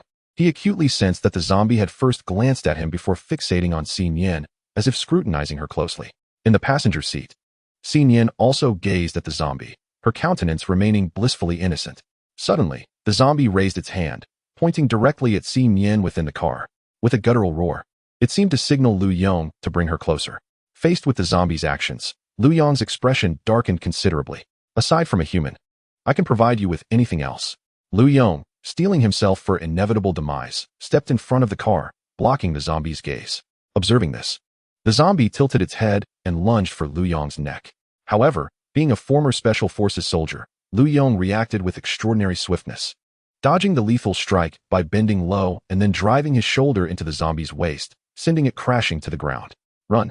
Lu Yong bellowed, his voice nearly shattering. At that moment, Lin Yong gripped the steering wheel tightly, flooring the accelerator and propelling the vehicle forward with great force. A resounding thud echoed behind them as Lin Yong glimpsed in the rearview mirror Lu Yong grappling with the zombie, a grenade wedged between them, which detonated. Inside the vehicle, 3 stalwart men wept profusely. Tears are not easily shed by men, yet the heart must ache deeply for them to fall, just as they believed they might escape. A massive boulder plummeted from above. Yet, Lin Yong remained focused. He did not break, but rather maneuvered nimbly to evade it. In an instant, the earth trembled anew, a consequence of thousands of zombies charging in unison. Their roars surged like a tidal wave toward the armored vehicle, but no matter how swiftly they ran, they could not match the speed of the car. Faster! Accelerate! Lin Yong urged, pressing hard on the gas pedal. The vehicle's speed surpassing 200 kilometers per hour and continuing to climb. Yet, fate proved unkind. After navigating several intersections, Lin Yong confronted a scene that was meant to be clear. The road ahead was choked with abandoned vehicles as far as the eye could see. Heavens! Are you intent on my demise? He cried out. Nevertheless, he did not slow down, choosing instead to charge through the obstruction. Bang! Bang! Bang! Boom! In the aftermath of the world, the battle vehicle crashed into the flow of traffic, igniting an explosion that illuminated the sky. Numerous cars were hurled into the air in an instant. Despite the formidable power of the war machine, its speed was gradually diminishing. Having traveled less than a kilometer, the velocity plummeted below 100. At this rate, capture was inevitable. Lin Yong glanced into the rearview mirror. The horde of zombies was merely a block away. Suddenly, he felt a large hand resting on his shoulder. Brother, open the door. Let me out. Lin Yong looked up to find Du Fei, a Special Forces soldier, gripping a grenade with a glint of determination in his eyes. If I can detonate the vehicles behind us, it will buy you precious time. Don't hesitate, hurry. Chapter 17. Who are you? Seeking silver tickets, Lin Yong hesitated, his gaze fixed ahead. If he could just hold on for another 3,000 meters, they would break free. At that moment, a pair of delicate, pale hands reached out. Xin Yan deftly pressed the switch to open the door. Xin Yan. Lin Yong erupted in anger. Yet, Xin Yan merely giggled, returning to the passenger seat like a mischievous child. Lin Yong immediately attempted to shut the door, but his hand was seized by Du Fei. With a smile, Du Fei reassured him, do not be angry. Our brothers owe you both a life. Consider this a repayment. Without a moment's thought, Du Fei turned and leaped out. Captain, I've come for you. The small figure of Du Fei charged towards the zombies, causing the once rampaging horde to halt abruptly. Upon spotting a living human, the zombies swarmed in, eager for a taste of flesh. In the next instant, a small mushroom cloud erupted behind them. as hundreds of zombies were either blown apart or engulfed in flames. However, this strategy was merely a temporary reprieve. Thousands of zombies surged forth once more, relentlessly pursuing the battle vehicle. Seizing the moment, Lin Yang pressed the accelerator, propelling them another 1,000 meters closer to the open road, with 2,000 meters still to go. Yet, the vehicle's speed continued to wane, teetering perilously close to 60. Brother Lin, it's time for us to go. You must survive. When the virus is over, don't forget to erect a monument for us. The two Special Forces soldiers embraced each other, their tone remarkably light, as if discussing an inconsequential matter. Then, they opened the doors and leaped out. Only then did Lin Yang realize that Du Fei had wedged their guns in the doorframe, preventing it from closing completely. They had embraced their fate with unwavering resolve. Soon after, two explosions reverberated, each resonating like a heavy hammer upon the hearts of those remaining. As they approached the exit, only 500 meters remained. In the driver's seat, Lin Yang rested one hand on the steering wheel while the other wiped away the tears streaming down his face. Had he foreseen such dire consequences, he would never have led everyone away from the convenience store, if they had to leave. It should have been only after they had gained substantial strength. Regret consumed him, had it not been for his decision. Perhaps Lu Yong and the others would still be alive. Suddenly, Xin Yan abruptly rose from the passenger seat, her gaze fixated on the door. Li Zheng and Wang Bin were startled by her sudden movement, for aside from them, there was no one else in the back. What's wrong? Lin Yang inquired. But as soon as he asked, he caught sight of a zombie's figure materializing in the central rearview mirror, none other than the formidable zombie they had encountered earlier. Ah! Oh my god! Li Zheng and Wang Bin screamed, while Lung Bingbing sat frozen in shock, too terrified to utter a sound. How is this possible? He is still alive. Lin Yang leapt from the driver's seat, pulling Wang Bin into the driver's position. You drive. At that very moment, the zombie lunged towards the nearest Lung Bingbing, attempting to bite her. Damn it! Lin Yang activated his piercing gaze just as the creature was about to pounce on her. In a split second, he fired a shot at its head. Roar! The bullet did not claim its life. The elite zombie's attributes far surpassed those of an ordinary one, and it almost evaded the bullet the instant it was discharged. Though evasion was impossible, it managed to avoid a fatal blow by absorbing the bullet with its shoulder. Damn you! You thought you could evade. Bang! Bang! Bang! Lin Yang unleashed a barrage of bullets, emptying the entire magazine in one breath. The weapon possessed an automatic targeting feature, and having previously endured the blast of a grenade, his health now dwindled to a mere 10%. Yet, inexplicably, the doors of the apocalyptic vehicle swung open. Lin Yang realized with alarm that the car had remained stationary, not moving an inch.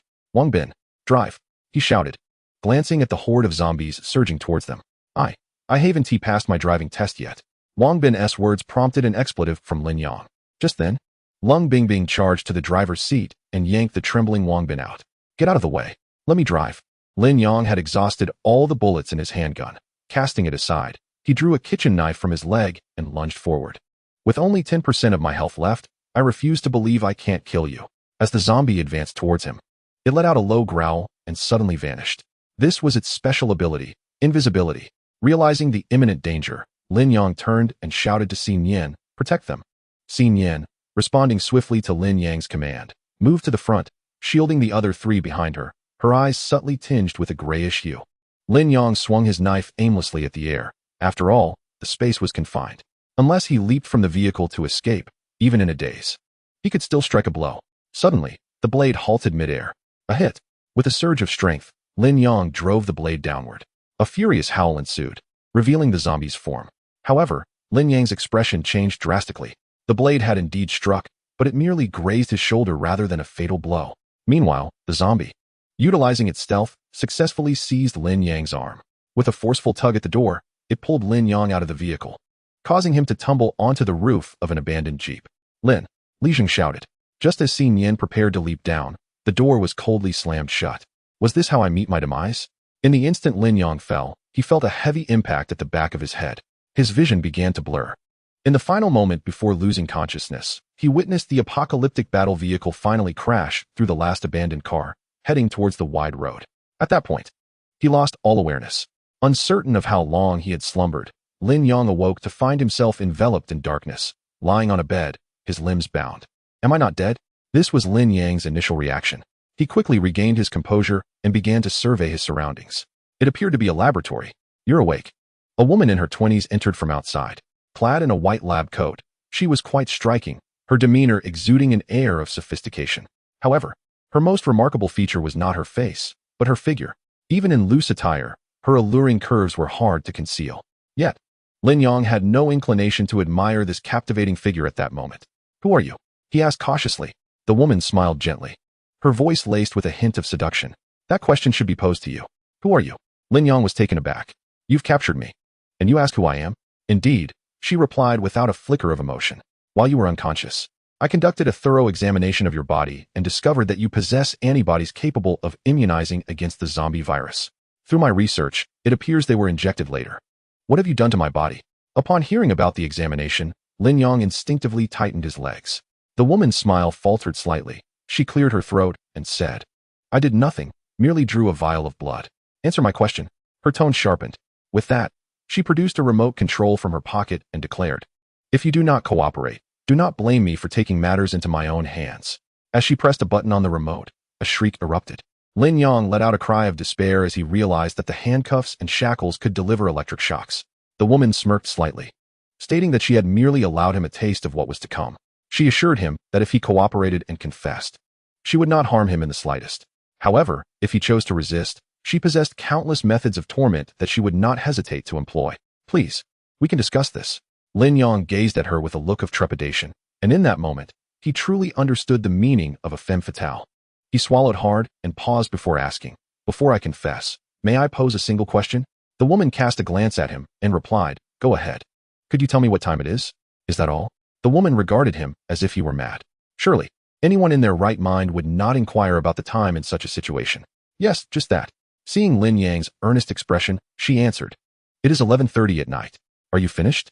Yes, I'm done." Lin Yang chuckled nervously. "Fool."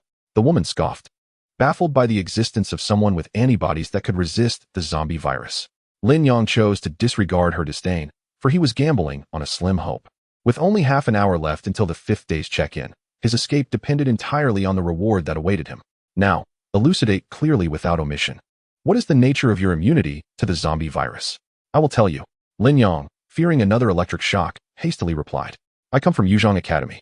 In a flash of inspiration, he recounted the tale of Yuzhong Academy, founded by his cold-hearted father. "Later, all my former classmates mutated, yet I miraculously remained unchanged. That's the truth. I am not deceiving you." Upon hearing the name of the academy, the woman's expression shifted noticeably. Lin Yang studied her intently, narrowing his eyes in silence. After a moment of contemplation, she suddenly looked up at him. "You are lying." Lin Yang's heart sank. "I am not lying. Everything I have said is true." She let out a dismissive huff. "To be frank, I am affiliated with the Gene Research Institute. 6 years ago, I was responsible for providing genetic agents to Lung Wenhan." At that revelation, Lin Yang's pupils dilated in shock. "Over the years, I sold him 3,000 vials of genetic agents, and I have records of every user. Yet, I have no recollection of anyone named Lin Yang." Lin Yang swallowed hard, striving to mask his anxiety. 3,000 people. How could you possibly remember them all? "If you doubt me, go back and verify. Cross-check the records." "Huh. For 6 years, I have been monitoring every individual who has used those agents. If you had truly used one, I would have some impression of you." At this point, the woman grasped the remote control in her hand again. "It seems you are one who will not shed tears until you see the coffin. Zizi." "Oh, I say. Even after the electric shock ceased, Lin Yang lay on the bed, convulsing, feeling utterly numb. After a brief pause, his mind raced. "I ask you, does your research institute have someone named Zhang Wei?" The woman paused slightly. "How do you know?" Lin Yang felt a surge of relief. In Longhua, it was not uncommon to find someone named Zhang Wei. And in such a large research institute, it was perfectly normal to have one. Observing Lin Yang in a daze, the woman shocked him again. "I'm asking you." Lin Yang grimaced from the pain. "Because Zhang Wei is my dear brother. Before the outbreak of the zombie virus, he had injected me with a serum. It must be that serum that worked." Upon finishing, Lin Yang noticed the woman was looking at him with a bemused expression. "Dear brother, you say? But I recall Zhang Wei being a woman. A slip of the tongue. A slip of the tongue. That was my dear sister." "Ah." Lin Yang was once again jolted with electricity, his body convulsing violently, losing control to the extent that he bit his tongue, drawing blood. Ding. Detection indicates the host's pain tolerance has reached its limit. Triggering limited time gift. Xuanwu Jin, 60 minutes. 1. Price, 2,000 mall points. Would you like to purchase? Yes. Lin Yang chose to purchase without hesitation. Ding. Purchase successful. Acquired Xuanwu Jin, 60 minutes. 1. Current remaining mall points, 720. Hurry up and use it. Ding. Xuan Wujin used successfully. Remaining effective time, 59 minutes 59 seconds. Once the potion was activated, Lin Yang felt a significant relief wash over him. Had he not seen the woman still pressing buttons on the remote, he would have genuinely believed she had ceased. So, this is the effect of the points? It was as if he had suddenly discovered a new continent, and he felt a profound anticipation for the system mall. However, the prices were somewhat steep. It took him considerable effort to accumulate over 2,000 points. And now he had spent a large portion of his savings on merely an hour's worth of gene. It was exorbitant. Yet, expensive was still better than having nothing. If it weren't for this Xuanwu gene, he might have truly been electrocuted to death. Meanwhile, the woman observed that Lin Yang's expression of agony had vanished, replaced by an expression of enjoyment, leaving her utterly bewildered. This guy, could it be that he was shocked senseless? The woman released the button and approached Lin Yang. Hey, I must say, with such good looks, why is your heart so cruel? Lin Yang smiled at her, his gaze wandering over her form. Seeing this scene, the woman was completely stunned. Is my electric handcuff malfunctioning? She placed a piece of tissue on the handcuff, pressed the button, and it instantly turned to ashes. Yet, Lin Yang remained completely unperturbed. Impossible. Absolutely impossible. Could it be that you are immune to electric currents? The woman felt her cognition shaken. She retrieved a small iron rod from the cabinet, pressed a button on it, and a beam of red laser shot forth from its tip. This was a laser gun, capable of cutting through steel. If you do not comply, I shall sever your fingers and toes, one by one. Chapter 19. Breaking Frio? The woman suddenly brought the laser gun close to Lin Yang's right hand. Do you think I am jesting? No. Lin Yang blinked innocently. If you want to cut, then cut. I am bound here. Can I really resist? You scoundrel. You truly are refusing to heed my warning.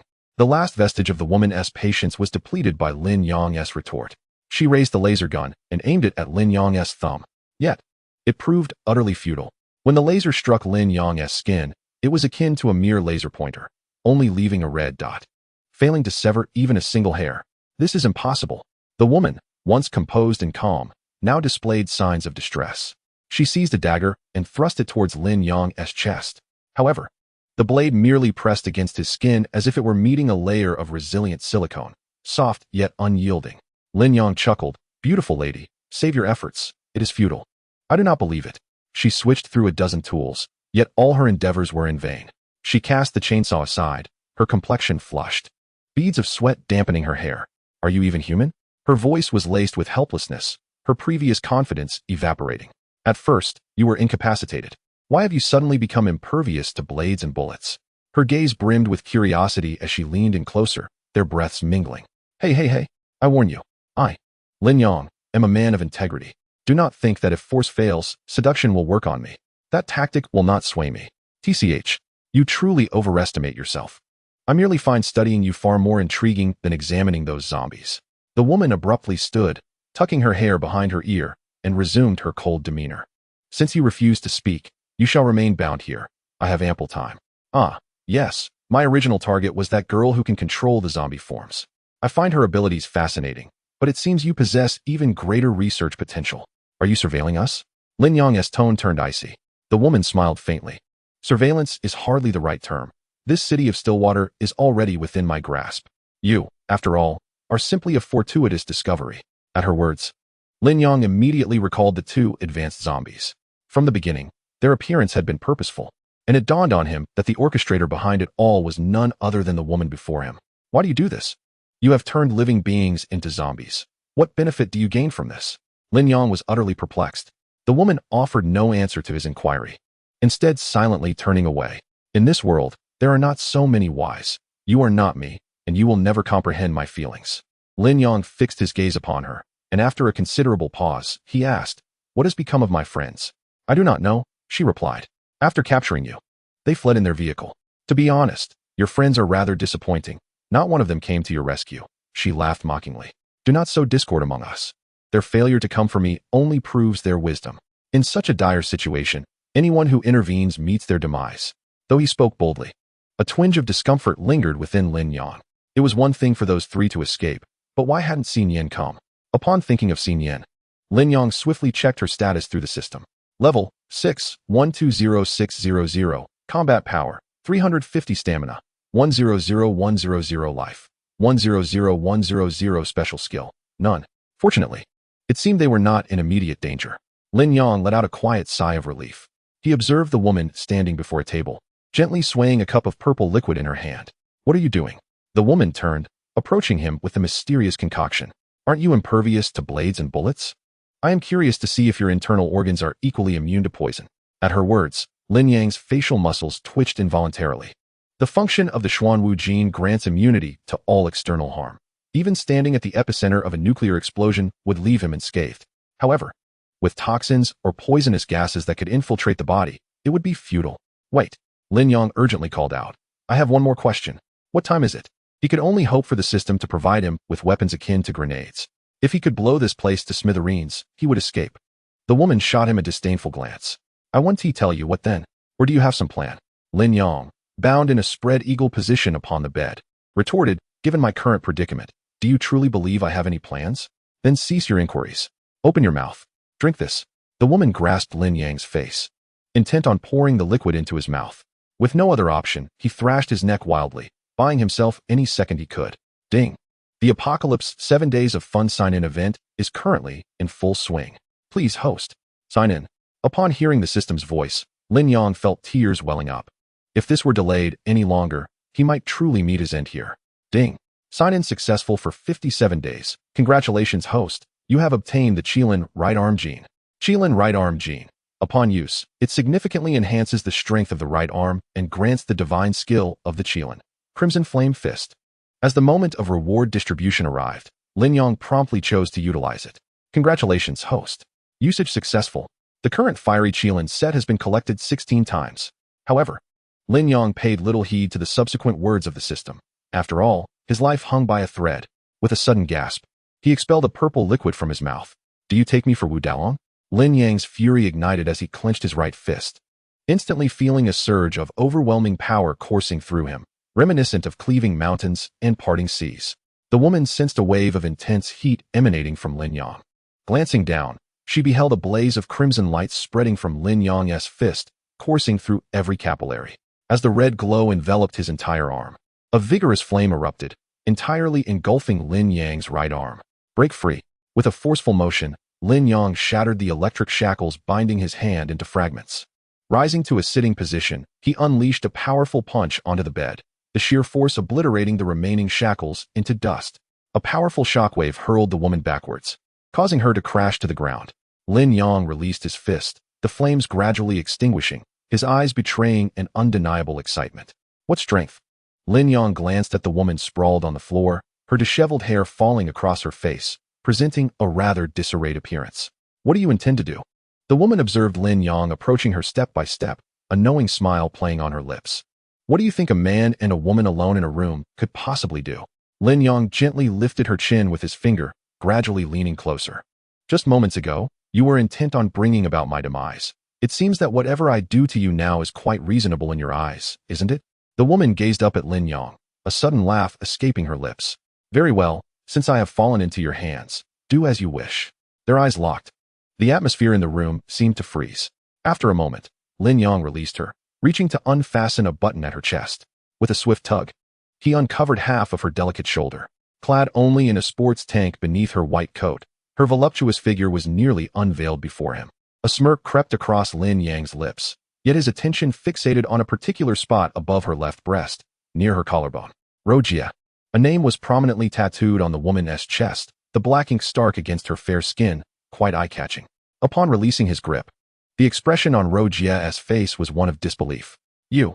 She struggled to articulate her thoughts, the words caught in her throat. Lin Yang adjusted her clothing slightly, remarking, I presume you are not the instigator of this affair, are you? As Lin Yang's words echoed, Luo Jia's gaze immediately flickered. Such subtle shifts in her demeanor could not escape Lin Yang's keen observation.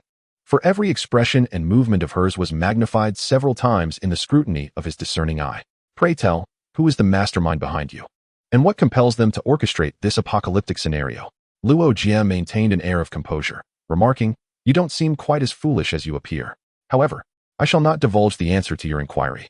Lin Yang was not taken aback by her retort. Instead, he picked up the laser gun she had previously discarded. You mentioned there are countless torturous methods at your disposal. Why not demonstrate one? Upon hearing this, Luo Jia visibly trembled, for she understood better than anyone the terror her methods could invoke. I have memorized every technique you employed on me earlier, Let us commence with severing a finger.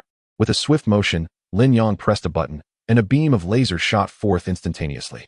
He seized Luo Jie's left hand, which she had clenched into a fist, desperately attempting to pull away. "Ah!" Luo Jie exclaimed in near despair. "Lin Yang, I warn you, even if you kill me, this virus will not cease. You and your companions will inevitably succumb to becoming zombies. Fear not, for even if every soul on this planet transforms into a zombie, I, Lin Yang, shall never be infected," he replied. After uttering those words, Lin Yang deactivated the laser gun and released Luo Jie's hand.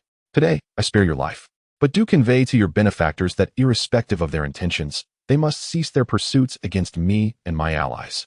Otherwise, the next encounter will be far worse."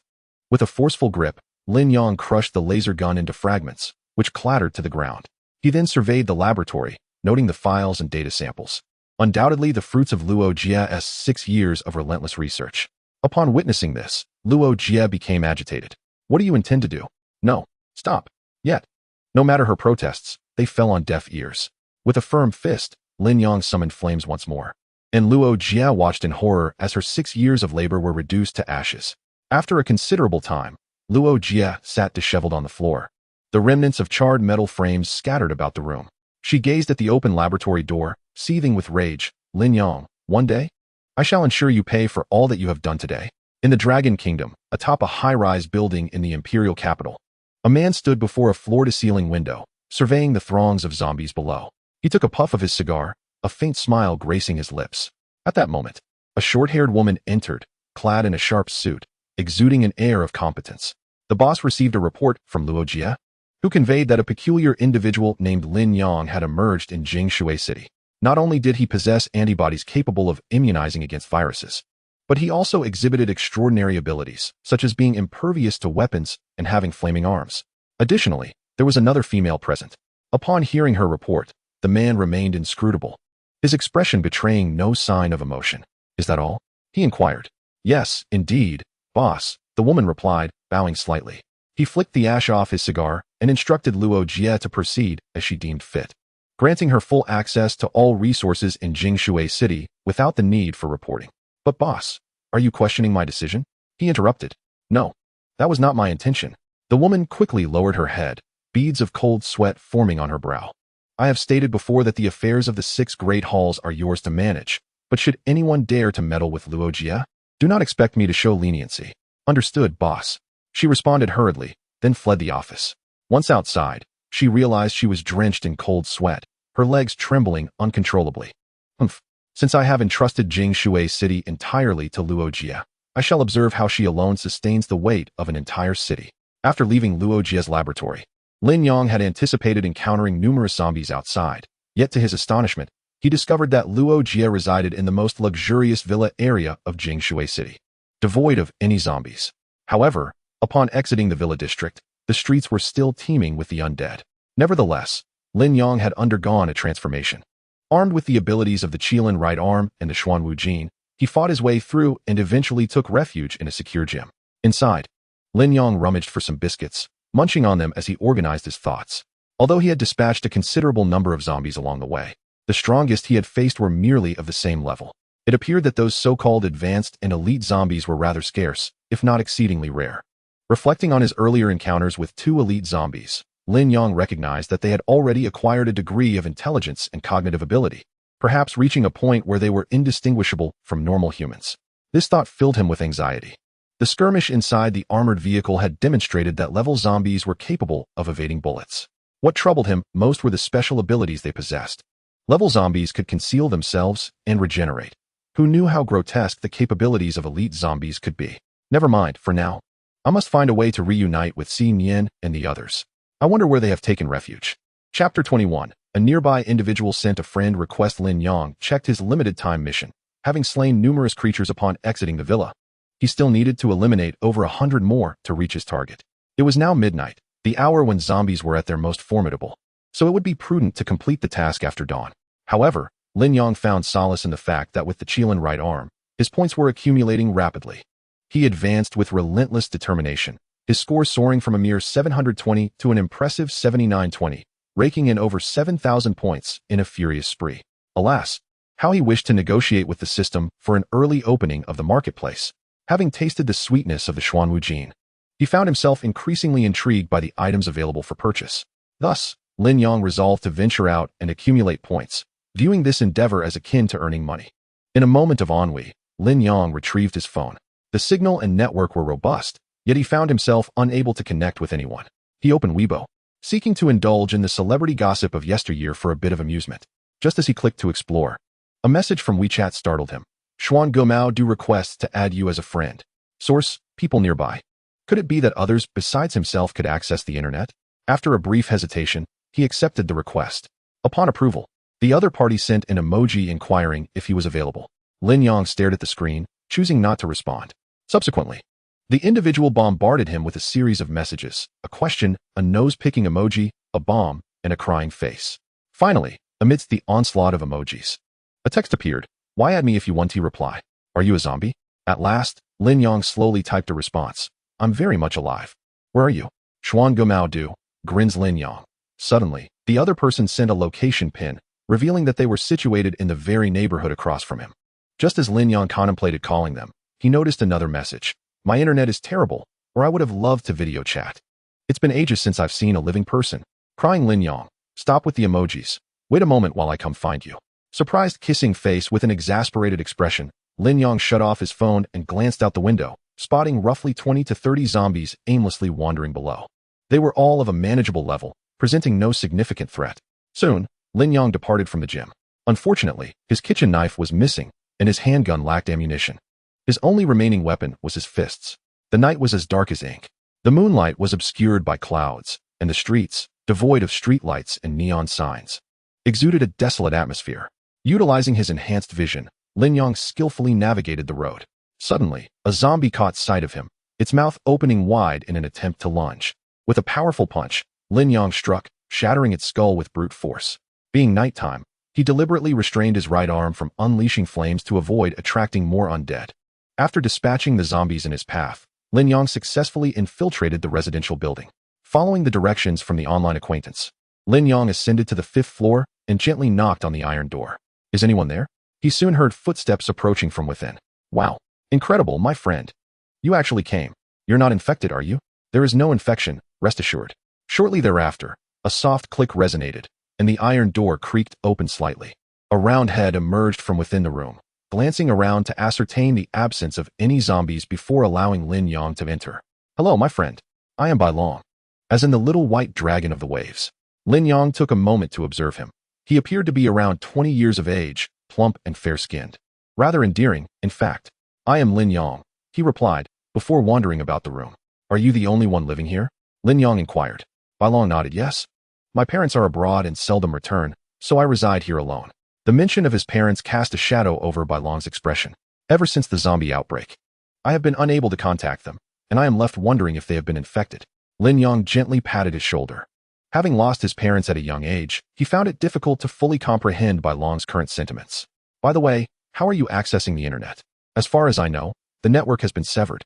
Bai Long replied, I constructed a small base station, which allows me to connect. But wait, you can connect too? Why ask me? Lin Yang blinked in surprise. I am leeching off your network. Bai Long's eyes widened in realization. No wonder my internet is so sluggish. Someone is indeed stealing my bandwidth. Lin Yang sheepishly rubbed his nose. After a brief conversation, Lin Yang learned that Bai Long was a quintessential recluse. Even after so many days, his home was still stocked with ample provisions, likely enough to last another month. Lin Yang's gaze fell upon the small base station on the table. Since you can create such a base station, surely there are others in the world capable of the same. If we disseminate messages online, could we not expedite the search for other survivors? Bai Long shook his head. I have already attempted this method. It is futile. Even with internet access, one can only send messages via certain chat applications. Posting on social forums or sharing updates is useless, as though obstructed by a certain firewall. Unless, Lin Yang prompted, intrigued by Bai Long's contemplative demeanor. Unless we could access the dark web, which is not governed by any authority and consists of independently developed networks. However, for an ordinary person to log in, only a top-tier hacker would stand a chance. Lin Yang furrowed his brow. Then we must consider alternative approaches. Why? Bai Long queried. I am not a hacker. Where would I log in? Lin Yang retorted, somewhat exasperated. You may not be, but I am, Bai Long asserted. Lin Yang turned abruptly to face him. Bai Long thumped his chest proudly. At 12, I infiltrated my school's network and altered my grades to the top of the class. At 15, I hacked the entire system of an internet CAF, adding 1,000,000 credits to my account, which I have yet to exhaust. Last year at 19, I incapacitated the server of a Fortune 500 company overseas. Let them incur losses amounting to billions overnight. To this day, they have yet to capture me.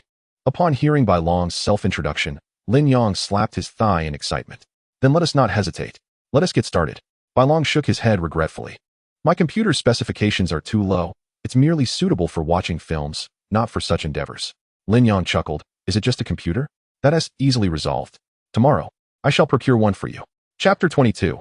A reunion as dawn broke. A massive armored vehicle stood still in a wooded area on the outskirts of Jingshui City. Inside, the 4 occupants appeared to be in a dismal state. Li Zheng and Wang Bin leaned against the door, their eyes bloodshot. Lung Bingbing produced several packets of compressed biscuits, distributing them among the group. Everyone, please eat something. I understand that Lin Yang's situation weighs heavily on us all. But since it has already transpired, we must accept it, mustn't we? Li Zheng and Wang Bin took the biscuits and nibbled at them, while only Xin Yan remained unresponsive. I've left the food here. Take it whenever you wish, Lung Bingbing sighed. I know you harbor resentment towards me, but at that moment, Lin Yang's survival was beyond reach. I could not bear to watch you march towards certain death. Turning her head away, she discreetly wiped away a tear from the corner of her eye. Xin Yan sat in the vehicle, her gaze vacant. In her heart, Lin Yang represented her entire world. Earlier, she had opened the door for the special forces to disembark, driven by an unconscious belief that she would go to any lengths to protect Lin Yang. Had it not been for Lin Yang's prior command for Xin Yan to safeguard them, she would have certainly eliminated the 3 individuals obstructing her exit. The question of life and death held no significance for her. As long as Lin Yang lived, that was all that mattered. At Bai Long's residence, the 2 lay sprawled across the bed, and this was the most peacefully Lin Yang had slept since the apocalypse began. Upon awakening, he stared at the bare ceiling, lost in thought. In the past, every time he woke, Xin Yan would be right in front of him, her large eyes fixed upon him. Suddenly deprived of that presence, he found it somewhat disconcerting. No, he must find them promptly. Lin Yang dressed, took a kitchen knife from Bai Long's house, and set out. Near the intersection, there was a digital shop. Lin Yang intended to acquire a computer. If Bai Long could indeed infiltrate the dark web, he could devise a means to send messages to all survivors with internet access. This was crucial for Lin Yang. Standing by the roadside, Lin Yang observed the zombies wandering on either side of the street. Seizing this opportunity, he resolved to complete the time-sensitive task. He weighed the kitchen knife in his hand. Although equipped with the Kirin's right arm, he still preferred to wield a weapon. He had no desire to engage in close combat with those repugnant zombies. Through the trials of the past weeks, Lin Yang had honed certain combat skills. Within 10 minutes, he reached the entrance of the digital shop. The objective of his endeavor now tantalizingly close. Upon entering the digital store, Lin Yang was met with utter chaos. However, he was relieved to see that some computers were securely locked within the display cases, untouched by the turmoil. Rubbing his head, he realized his lack of knowledge regarding electronic devices and was uncertain which ones would suit the White Dragon. Never mind, he thought. I shall simply choose the most expensive one. After scanning the offerings, he ultimately settled on a laptop priced over 50,000. This one will do. With his right palm resting flat on the glass countertop, Lin Yang invoked the power of his Qilin arm, causing flames to swiftly melt the glass. Just as he was about to leave with the laptop in his embrace, he was startled by the appearance of an old acquaintance at the entrance of the store. It's you again, you fat zombie. The creature before him was none other than the formidable zombie he had encountered atop the building yesterday. With a loud roar, the zombie, belly protruding, bellowed at Lin Yang, instantly attracting a horde of over 100 zombies to the entrance of the digital store. The higher-tier zombies lunged at Lin Yang, but before they could reach him, the hefty zombie seized one by the head and tossed it aside. With another roar, he commanded the throng of zombies behind him, and they obediently halted, too intimidated to advance further. This peculiar scene left Lin Yang puzzled. Yet he quickly recalled the woman named Luo Jia. If you've come to retrieve me, best to abandon that notion. He addressed the zombie. To his surprise, the moment he finished speaking, the hefty zombie lunged at him. Damn it! This isn't an attempt to capture me. It's a death sentence. Lin Yang cursed as he returned the laptop to the display case, grabbing a kitchen knife and swiftly dodging to the side. Eyes of the flaw. In an instant, everything around him slowed down. Lin Yang gathered his strength. With the Qilin arm augmenting his power geometrically, he swung the knife, severing the zombie's left hand cleanly. However, he soon witnessed new decaying flesh rapidly sprouting from the wound. This creature possesses regenerative abilities. I cannot afford to engage in a war of attrition. As a human, Lin Yang found himself breathless after just a few encounters. Yet, upon observing the zombie's stamina, he realized it had only diminished by a mere 1%. Wait a moment. Suddenly, Lin Yang had an epiphany. When he severed the zombie's left hand, his life points remained unchanged. However, upon regeneration, the creature's life points had actually decreased by 2%. I understand now. Its regeneration skill consumes life points to facilitate rapid recovery. With this revelation, Lin Yang's gaze sharpened, a glimmer of determination flashing in his eyes. Allow me to prepare a dish, roasted zombie. With that, flames erupted from his right arm holding the kitchen knife, quickly heating the blade to a fiery red. The sight of the flames momentarily startled the zombie. Afraid of fire? Lin Yang noted the change with keen insight. Indeed, with such a corpulent figure, you must be quite prone to overheating, Lin Yang remarked with a sly smile, brandishing a vibrant red kitchen knife as he charged forward. With a swift motion, the blade struck firmly against the zombie's forearm, causing a ring of putrid flesh to instantly redden, indicating a significant injury. The zombie, infuriated by Lin Yang's attack, seized a nearby stool and hurled it in his direction. However, this was merely child's play for Lin Yang. Despite the zombie's considerable strength, its speed was lamentably slow, even inferior to that of standard-level zombies. Seizing this opportunity, Lin Yang playfully wagged a finger at the creature. I shan't play with you any longer. It's time to meet your demise. He raised the knife high above his head and aimed for the zombie's neck. I refuse to believe you can survive without a head. At that critical moment, the zombie hastily raised its arm to block, but Lin Yang's strike severed the entire limb with brutal efficiency. Undeterred, Lin Yang continued his assault. Realizing that the zombie's other arm was reaching for him, he swiftly countered with another strike, the heated blade embedding itself into the creature's flesh. The sound of sizzling fat filled the air as he left the knife embedded, its scorching surface melding into the zombie's body. Farewell, stout one, Lin Yang declared as his Qilin arm crashed down upon the gaping wound of the severed limb. Instantly, even the newly formed putrid flesh was incinerated, flames swiftly engulfing the zombie's entire form. The intensity of the flames unleashed by the Qilin arm surpassed that of ordinary fire. No matter how rapidly the zombie could regenerate, it could not rival the speed at which its decaying flesh was consumed. Lin Yang observed with a calm demeanor, watching the creature's life force diminish at an alarming rate, nearly 10% per second. With a final, defiant roar, the once obese figure was reduced to a mere skeleton, leaving behind a pool of foul, black ichor upon the ground. As the higher-level zombie fell, the horde of lesser zombies surged forward, unrestrained and ravenous. Just as I desired, Lin Yang mused with a faint smile. Recognizing that these zombies would conveniently fulfill his mission objectives without requiring individual extermination. At that moment, flames danced upon his right arm, and as the horde descended upon him, Lin Yang sprang into action, Crimson Flame Fist. In an instant, the flames coalesced into the form of a Qilin, charging forth with a low, melodic cry. Upon colliding with the mass of zombies, it detonated like a bomb, obliterating the central figures into a gruesome shower of gore. While the surrounding zombies were thrown back by the force of the blast, some meeting their end, while others were left grievously wounded. Meanwhile, Lin Yang stood alone in the store, his complexion as pale as a ghost. This was his first earnest attempt at employing the Qilin fist, yet he had never anticipated its formidable power. The most troubling aspect was the backlash it inflicted upon him. Lin Yang felt as though all his strength had been siphoned away, leaving him utterly weak, his right arm hanging limply as if dislocated, unable to be lifted no matter how hard he tried. Ding! Congratulations, host. The limited time event has been completed. You have received a random activation card for the Xi Nian special skill. Lin Yang opened his inventory to inspect. Xi Nian special skill activation card. Upon use, it randomly activates a permanent special skill of Xi Nian. Method of use. The host must connect mouth-to-mouth with Xi Nian.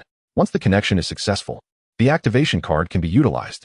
After reading the usage instructions, Lin Yang stood there in a daze. Mouth-to-mouth. Are you certain that is the connection method? However, Lin Yang received no response. What a useless system. Not intelligent at all. He muttered under his breath, resigned to the situation, and clutched his computer as he made his way back to Bai Long's home. Brother Yang, are you all right? Bai Long inquired hurriedly as Lin Yang collapsed onto the floor. I'm fine, just tired. Take a look at the computer and see if it works. If it does, let's get started. All right, Bai Long exclaimed with excitement as he retrieved the computer. After powering it on and conducting some research, he was overjoyed. Brother Yang, you are my eternal idol. This computer is not just functional, it's absolutely remarkable. With that, Bai Long settled onto the sofa, engrossed in tinkering with the device. Lin Yong lay on the floor, gazing at the ceiling. Tell me, is there any way to locate my vehicle without any internet connection? Your vehicle? Is it the armored car you mentioned last night? Yes. You are already familiar with my general situation. Right now, the priority is to locate my friends. Bai Long continued typing as he said, Did you install the Skylark positioning device in your car? The one developed by our Dragon Country in 2023? Upon hearing this, Lin Yong immediately inquired of the system. Does the Apocalypse War vehicle have a Skylark positioning device? Ding. Below is the configuration list for the Apocalypse War vehicle. Instantly, a long string of dense text appeared in Lin Yang's mind. After searching for a while, he finally located the positioning system. Skylark positioning. Upon seeing these 4 characters, Lin Yong felt a glimmer of hope to reunite with Xin Yin and the others. I have installed it. How do I operate it? Bai Long replied confidently, All right. Just wait a moment. The rest is up to me. Lin Yong, filled with anticipation, initially believed Bai Long's confidence would lead to a swift resolution. However, to his dismay, he ended up waiting for 10 hours. Now it was 11 o'clock at night, and Lin Yong fought against his drowsiness, seated beside Bai Long. I say, big brother, is it not yet ready? Bai Long ignored Lin Yong, his fingers continuing to furiously dance across the keyboard. After about 10 more minutes, the computer suddenly chimed. It's done. Bai Long turned the computer screen towards Lin Yong, who had been on the verge of slumber, suddenly jolting to alertness. What is this? On the screen, a red dot blinked incessantly, surrounded by a series of horizontal lines, leaving Lin Yong utterly perplexed. Bai Long explained, This is the unique virtual linear map of the Zhangxiong positioning system. Currently, we find ourselves within a wooded area on the eastern outskirts of Jingshui City. Upon hearing their location, Lin Yong couldn't help but furrow his brow. We are situated on the western side of Jingshui City. It would take us nearly 50 kilometers to reach there. Contemplating this, Lin Yong felt a wave of anxiety wash over him. Bai Long yawned and remarked, It's nearly midnight. I suggest we both get some rest and devise a plan in the morning. What did you say? Lin Yong abruptly lifted his head. Bai Long, caught off guard by his intense gaze, felt a shiver run down his spine. I was suggesting we get some sleep, Yang Ge. I understand your urgency. But at this late hour, we cannot set out. No, I meant one thing. Bai Long was taken aback. One thing? It's almost midnight. Precisely. Lin Yong sprang from the sofa, realization dawning upon him. After waiting so long, he had nearly forgotten the time. This meant the 6th day of signing in was imminent. Let us go. We're off to bed. Lin Yong pulled the bewildered Bai Long back into the room. They slept soundly until dawn. Signing in. The first thing Lin Yong did upon waking was to eagerly complete his sign-in. Ding. Sign-in successful for 67 days. Congratulations, host. You have received a zombie assimilation serum. 1. What is this? Lin Yong was greatly disappointed upon receiving this reward. He had hoped for some useful item to aid his journey. But this particular item would transform him into a zombie for a duration of 12 hours. Useless system. How trivial. Lin Yong felt an overwhelming urge to confront the system directly. Troubled, he paced the room, realizing he needed to devise an alternative strategy. Just then, he noticed a pair of trousers hanging on Bai Long's coat rack, with a set of car keys attached. Inspiration struck. Where is your car parked? Bai Long, still groggy in bed, replied, It's right downstairs. It used to be my dad's. He has been abroad and let me use it. Lin Yong peeked out the window and indeed spotted a black sedan parked below. A plan emerged. Chapter 24. Behold my handsome face, what plan? Lin Yong grabbed the set of keys and said, You need not worry about that. Hurry and gather your things. We're leaving immediately. Without waiting for Bai Long to respond, Lin Yong dashed out the door. Once downstairs, he first cleared the area of any wandering zombies, then slid into the driver's seat and started the engine. At that moment, Lin Yong held a vial of black liquid in his hand. Whether he can successfully rendezvous with them depends entirely on you. Lin Yong closed his eyes and swallowed the assimilation potion in one gulp. How bitter. His facial features contorted as he discovered his skin was rapidly transforming, and his senses had heightened significantly. Lin Yong slightly raised his head to catch a glimpse of himself in the mirror. He wanted to scream in astonishment, but found his throat constricted, rendering his voice a guttural growl, akin to that of a zombie. Is this what I look like after becoming a zombie? Lin Yong gently touched his face in the mirror. Damn it, still so handsome. He admired his striking visage, though his mouth uttered unintelligible sounds. After a moment, Lin Yong, to verify the feasibility of his plan, slowly started the car and exited the community. In his understanding, while zombies are attracted to sound, they do not pursue the non-living. His plan was to transform into a zombie and drive with Bai Long to search for Xin Yin and the others. Thus, to ensure Bai Long's safety, he needed to experiment first to see if zombies would chase a car driven by one of their kind. At this moment, Lin Yong had driven out of the community. Upon hearing the sound of the car, the zombies on either side of the road twisted their necks and turned to face him. Just then, an elderly zombie approached. Lin Yong's expression shifted slightly. Is this not going to work? As the zombie drew near, he was about to tap on the glass when he rolled down the window instead. In an instant, the two zombies locked eyes. Roar! Lin Yong snarled fiercely at it. The elderly zombie shuddered and immediately turned to retreat. Consequently, the other nearby zombies abandoned their curiosity and continued to wander aimlessly along the roadside. So, zombies fear the strong. Lin Yong mused. This indicated that his method could indeed be executed, albeit at the expense of Bai Long's comfort. Brother Yang, you're back. Bai Long, who was tidying up his luggage in the living room, heard the door sound and thought it was Lin Yong. Upon looking up, he exclaimed, "Wow, a zombie." Bai Long was so startled that he fell onto the floor, his short legs frantically kicking, attempting to retreat. Zombie brother, don't eat me. I'm all fat. It's disgusting. However, the zombie disregarded him, lunging forward to deliver a strike to his neck. This guy is even more cowardly than I was. Lin Yong reflected on his own initial encounter with a zombie, feeling a sense of balance in his heart. 5 minutes later, he tossed the unconscious Bai Long into the trunk, while the back seat was filled with his luggage. Phew.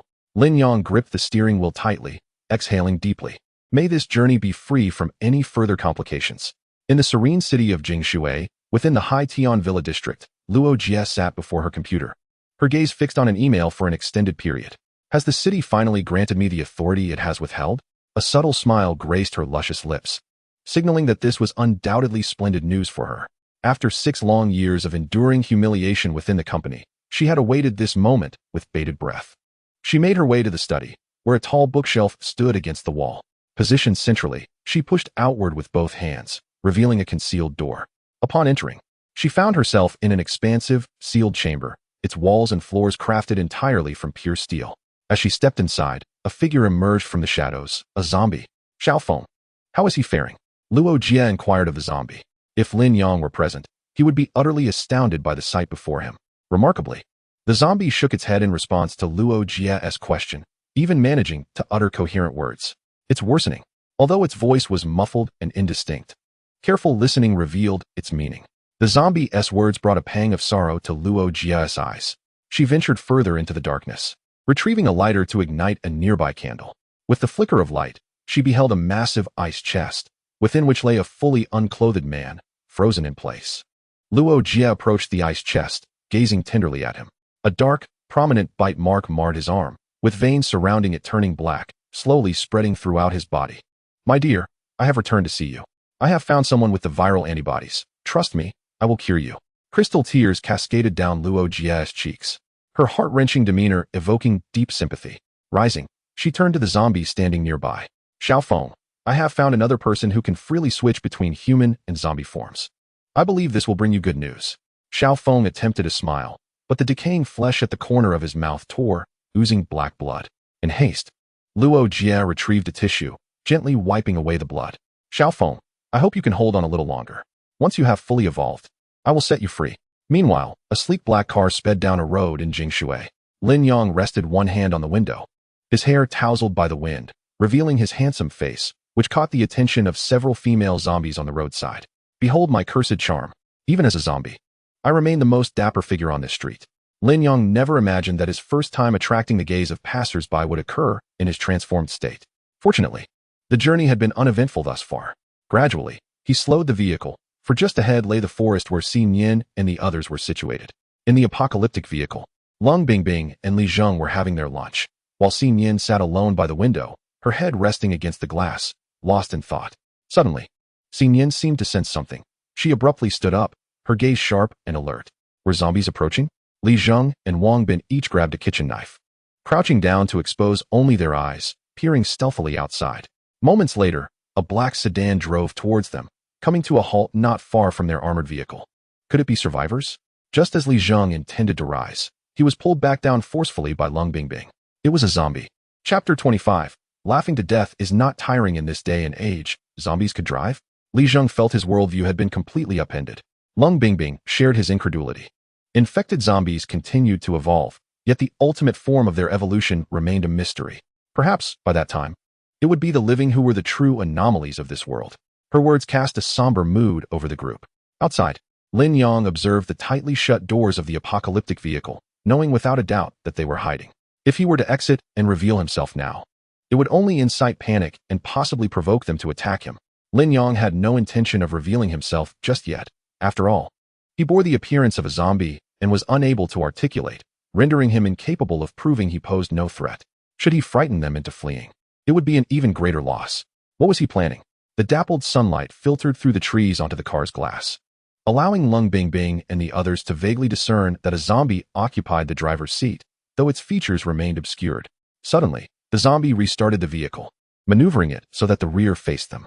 Subsequently, a masked zombie exited the car, its head bowed, its movements somewhat stiff as it opened the trunk.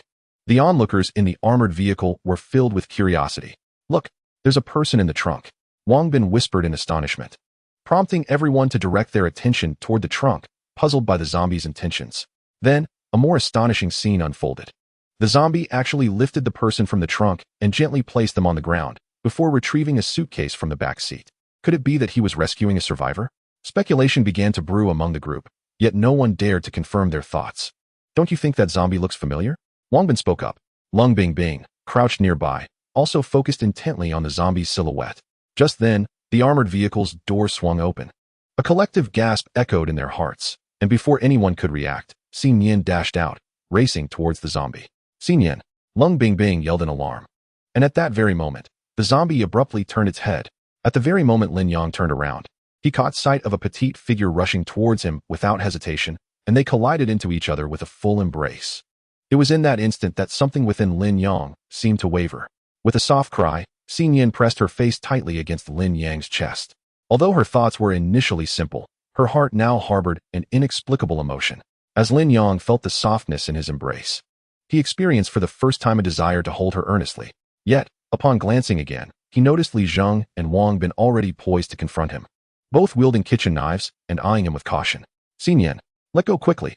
That's a zombie," Li Zheng shouted urgently. Wang Bin, his voice trembling slightly, added, "You scoundrel, I warn you, if you dare to touch even a single hair on that girl, I will fight you." Observing their demeanor, Lin Yang felt a mixture of amusement and sorrow. Amusement at their attempts to appear fierce despite their evident fear, and sorrow because only Xin Yan recognized him. Cold and aloof at the back, she silently watched Lin Yang without uttering a word. "Could it be that you two failed to recognize me?" Lin Yang's grayish-white eyes gazed at her, a wave of melancholy washing over him. With a low growl, Lin Yang gently grasped Xin Yan's arm and nudged her away from his embrace. "Awu?" Xin Yan lifted her head, her large eyes fixed on Lin Yang, still so clear and innocent. The only noticeable change was the faint dark circles around her eyes, suggesting she had not rested well since his departure. Lin Yang felt a pang of heartache as he caressed her hair and pushed her back slightly. Seeing this, Xin Yan's face expressed a hint of grievance. Like a child who had erred, she opened her arms, yearning for his embrace. But all she received was Lin Yang's silent shake of the head. With another growl, Lin Yang waved his hand, signaling Xin Yan to take Bai Long back. He then ran off alone into the depths of the forest, disappearing from their sight. Once the zombie was gone, Li Zheng and Wang Bin, ensuring Bai Long had not been bitten, finally lifted him into the apocalyptic vehicle. In a short while, Xin Yan leaned against the glass of the car door, gazing longingly out the window. The other three sat together in silence. Wang Bin was the first to break the stillness. "That zombie seemed to be Lin Yang," he remarked. Cold and stoic, Li Zheng responded. "Shouldn't we have stopped him from leaving? He must be very hurt by how we treated him." Wang Bin reflected on his earlier behavior with a tinge of guilt. Li Zheng retorted, "What good would it do to stop him? Did you not see that he has already been infected? But he didn't attack us." Wang Bin countered. Perhaps that was the last remnant of his sanity. Otherwise, why would he choose to leave voluntarily? He surely realizes that he is on the brink of a complete transformation. Alas, it is the unfortunate Miss Xin Yan who evokes pity. The two young men glanced at Xin Yan in unison, while the third, cold and silent, wore a somewhat enigmatic expression. However, Lin Yang was oblivious to their thoughts and discussions. At this moment, he lay atop a small hill deep within the dense forest, basking in the sunlight. Ah, how delightful! Since his transformation into a zombie, Lin Yang's physical prowess had greatly enhanced, and this hill, a mere 200 or 300 meters, he ascended in mere moments. Furthermore, from this vantage point, he could utilize his extraordinary vision to spot any apocalyptic vehicles. Should danger arise, he could respond in an instant. In the past, climbing a mountain would have nearly cost me my life, but ever since I ingested the zombie transformation serum, It was a laughable endeavor, no fatigue at all. Lin Yang reclined atop the hill, legs crossed, utterly content. Presently, my score has reached 9,060 points. Merely slaying a rank zombie awarded me 1,000 points. Once the marketplace opens tomorrow, I should have ample resources to indulge myself. With that thought, Lin Yang felt an overwhelming sense of optimism for the future. Oh, how I had yet to thoroughly explore my Qilin arm during that urgent moment. Utilizing the system, Lin Yang examined some information regarding the genes of his right Qilin arm. Fiery Qilin set, current collection progress, 16 Qilin skull gene, not acquired Qilin chest plate gene, not acquired Qilin left arm gene, not acquired Qilin right arm gene, acquired Qilin left leg gene, not acquired Qilin right leg gene, not acquired yet. What thrilled Lin Yang the most was the following string of attributes. Qilin Divine Technique Activation Progress, 16 Crimson Flame Fist. Activated. This implies that once I complete the collection of the Fiery Qilin set, I will unlock 6 divine techniques. Lin Yang gazed at the 5 remaining unactivated divine techniques, his heart racing with anticipation. The strength of merely the Crimson Flame Fist was remarkable. If all 6 divine techniques were activated, who in this world could stand against me?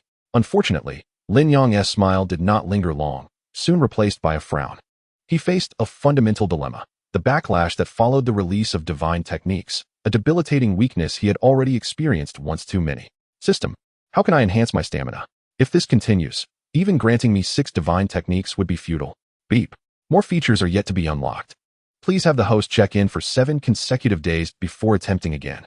Upon hearing the system's response, Lin Yang felt no anger. Instead, he cheerfully replied, "All right then." By today, Lin Yang's mindset had undergone a significant transformation.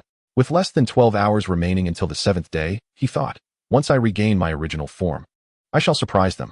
Reclining on the rock, bathed in sunlight, he unknowingly drifted into slumber. In this dream, Lin Yang found himself bound within a shadowy cell, surrounded by numerous figures, among whom stood Luo Jie. Strangely, he could discern no faces except for hers, but he could identify a man at the forefront. "Bring him in." The man commanded, his voice deep and magnetic. Shortly thereafter, the prison door creaked open, and a girl was thrust inside by 2 men, who callously forced her to kneel. Xin Yan. Lin Yang recognized the girl, realizing with horror that it was indeed Xin Yan. Her clothing was tattered, and her pale skin bore several bloody wounds, some still oozing blood. "You heartless fiends! Release her!"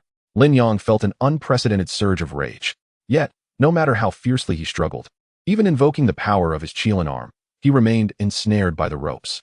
The shadowy figure erupted into maniacal laughter, his tone brimming with arrogance. "As long as you surrender what I seek, I assure you, she will suffer no further harm. But should you persist in your obstinacy, do not blame me for the consequences." Lin Yang's dream self was engulfed in a violent struggle, as the object in question appeared to hold profound significance, perhaps even equal to Xin Yan's very life. "It seems you are unwilling to comply." The man's voice turned icy as a dagger slid from his sleeve into his hand, its blade poised against the nape of Xin Yan's neck. "Stop! For God's sake, stop!" Lin Yang bellowed, his voice raw with desperation. At that moment, Xin Yan, kneeling on the ground, lifted her gaze to Lin Yang, her eyes shimmering with clarity, and offered a faint smile. He perceived her lips moving. Although no sound reached his ears, the shape of her words was unmistakable. "I love you." In the next heartbeat, Xin Yan abruptly straightened, the dagger piercing through her neck. "Xin Yan." Lin Yang jolted awake from the nightmare. He sat upon a rock, drenched and disoriented, realizing it was raining. The sky had darkened completely, and he had reverted to his original form. Thank goodness it was merely a dream. Lin Yang pressed his hand against his heart, instinctively glancing down the mountain, where the apocalypse vehicle remained stationary, its lights flickering to life. "Xin Yan." He recalled the 3 words she had spoken in his dream. A pang of discomfort settling in his chest. What a wretched dream. What could possibly be more valuable than Xin Yan's life? He could have simply given it to them.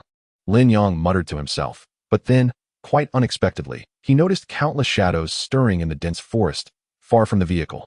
The eye of the flaw. As his vision slowed, Lin Yang discerned that it was not merely a horde of zombies, but also dozens of infected beasts. How could this be? Lin Yang gasped in shock, as he realized that the lowest among the beasts was at least of a certain level, with the majority being of an even higher caliber and 4 or 5 reaching an impressive rank. Lin Yang's heart sank, prompting him to dash down the mountain. He must hurry. Lin Yang aimed to return to the battle vehicle before the horde of zombies arrived. Meanwhile, inside the vehicle, Bai Long wept profusely, lamenting.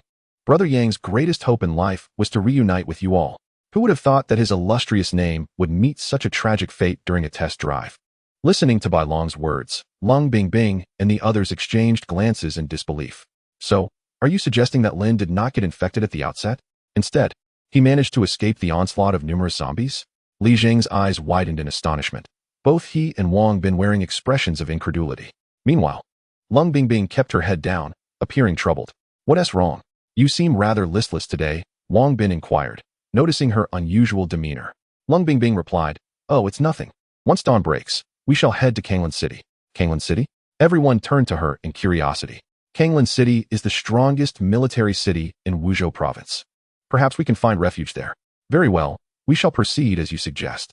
Li Zheng and Wang Bin had no objections, ever since Lin Yang's departure. Lung Bingbing had become the group's pillar of support. Meanwhile, Bai Long's crying abruptly ceased as he rubbed his eyes, noticing a familiar figure rushing towards them. However, the darkness outside obscured his view, and in the blink of an eye, the figure vanished. Perhaps I miss Brother Yang too much.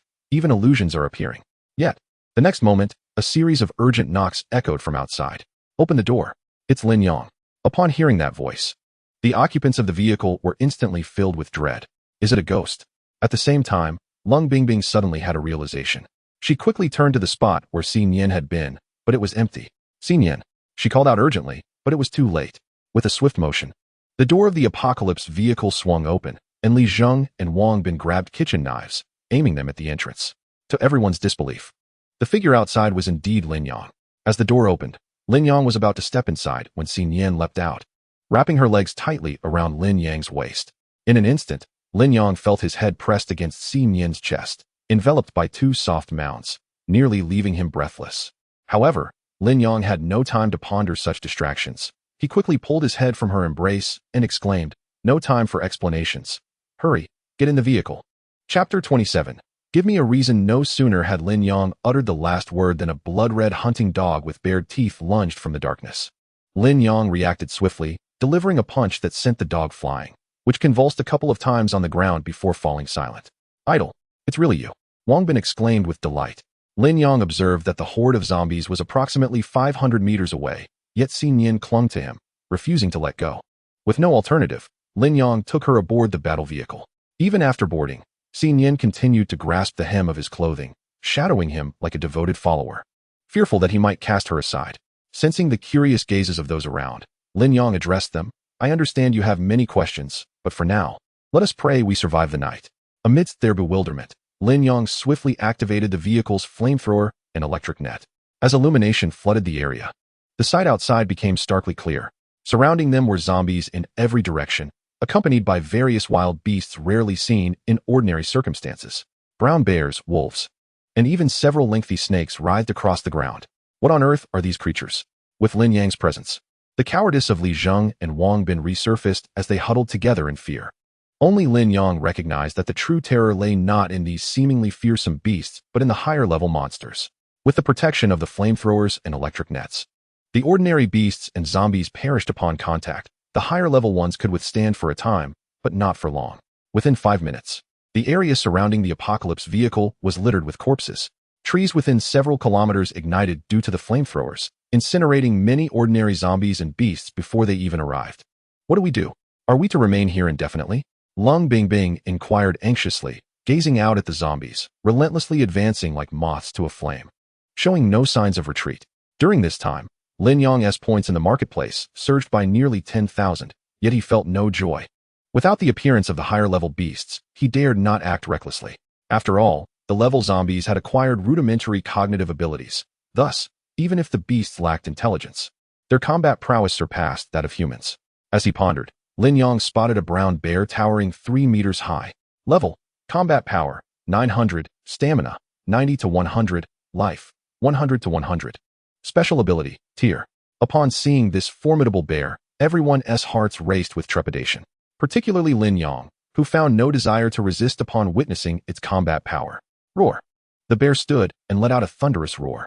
Merely this sound sent the ordinary zombies and beasts before it flying. The Apocalypse vehicle vibrated in resonance, unmistakably shaking from the force.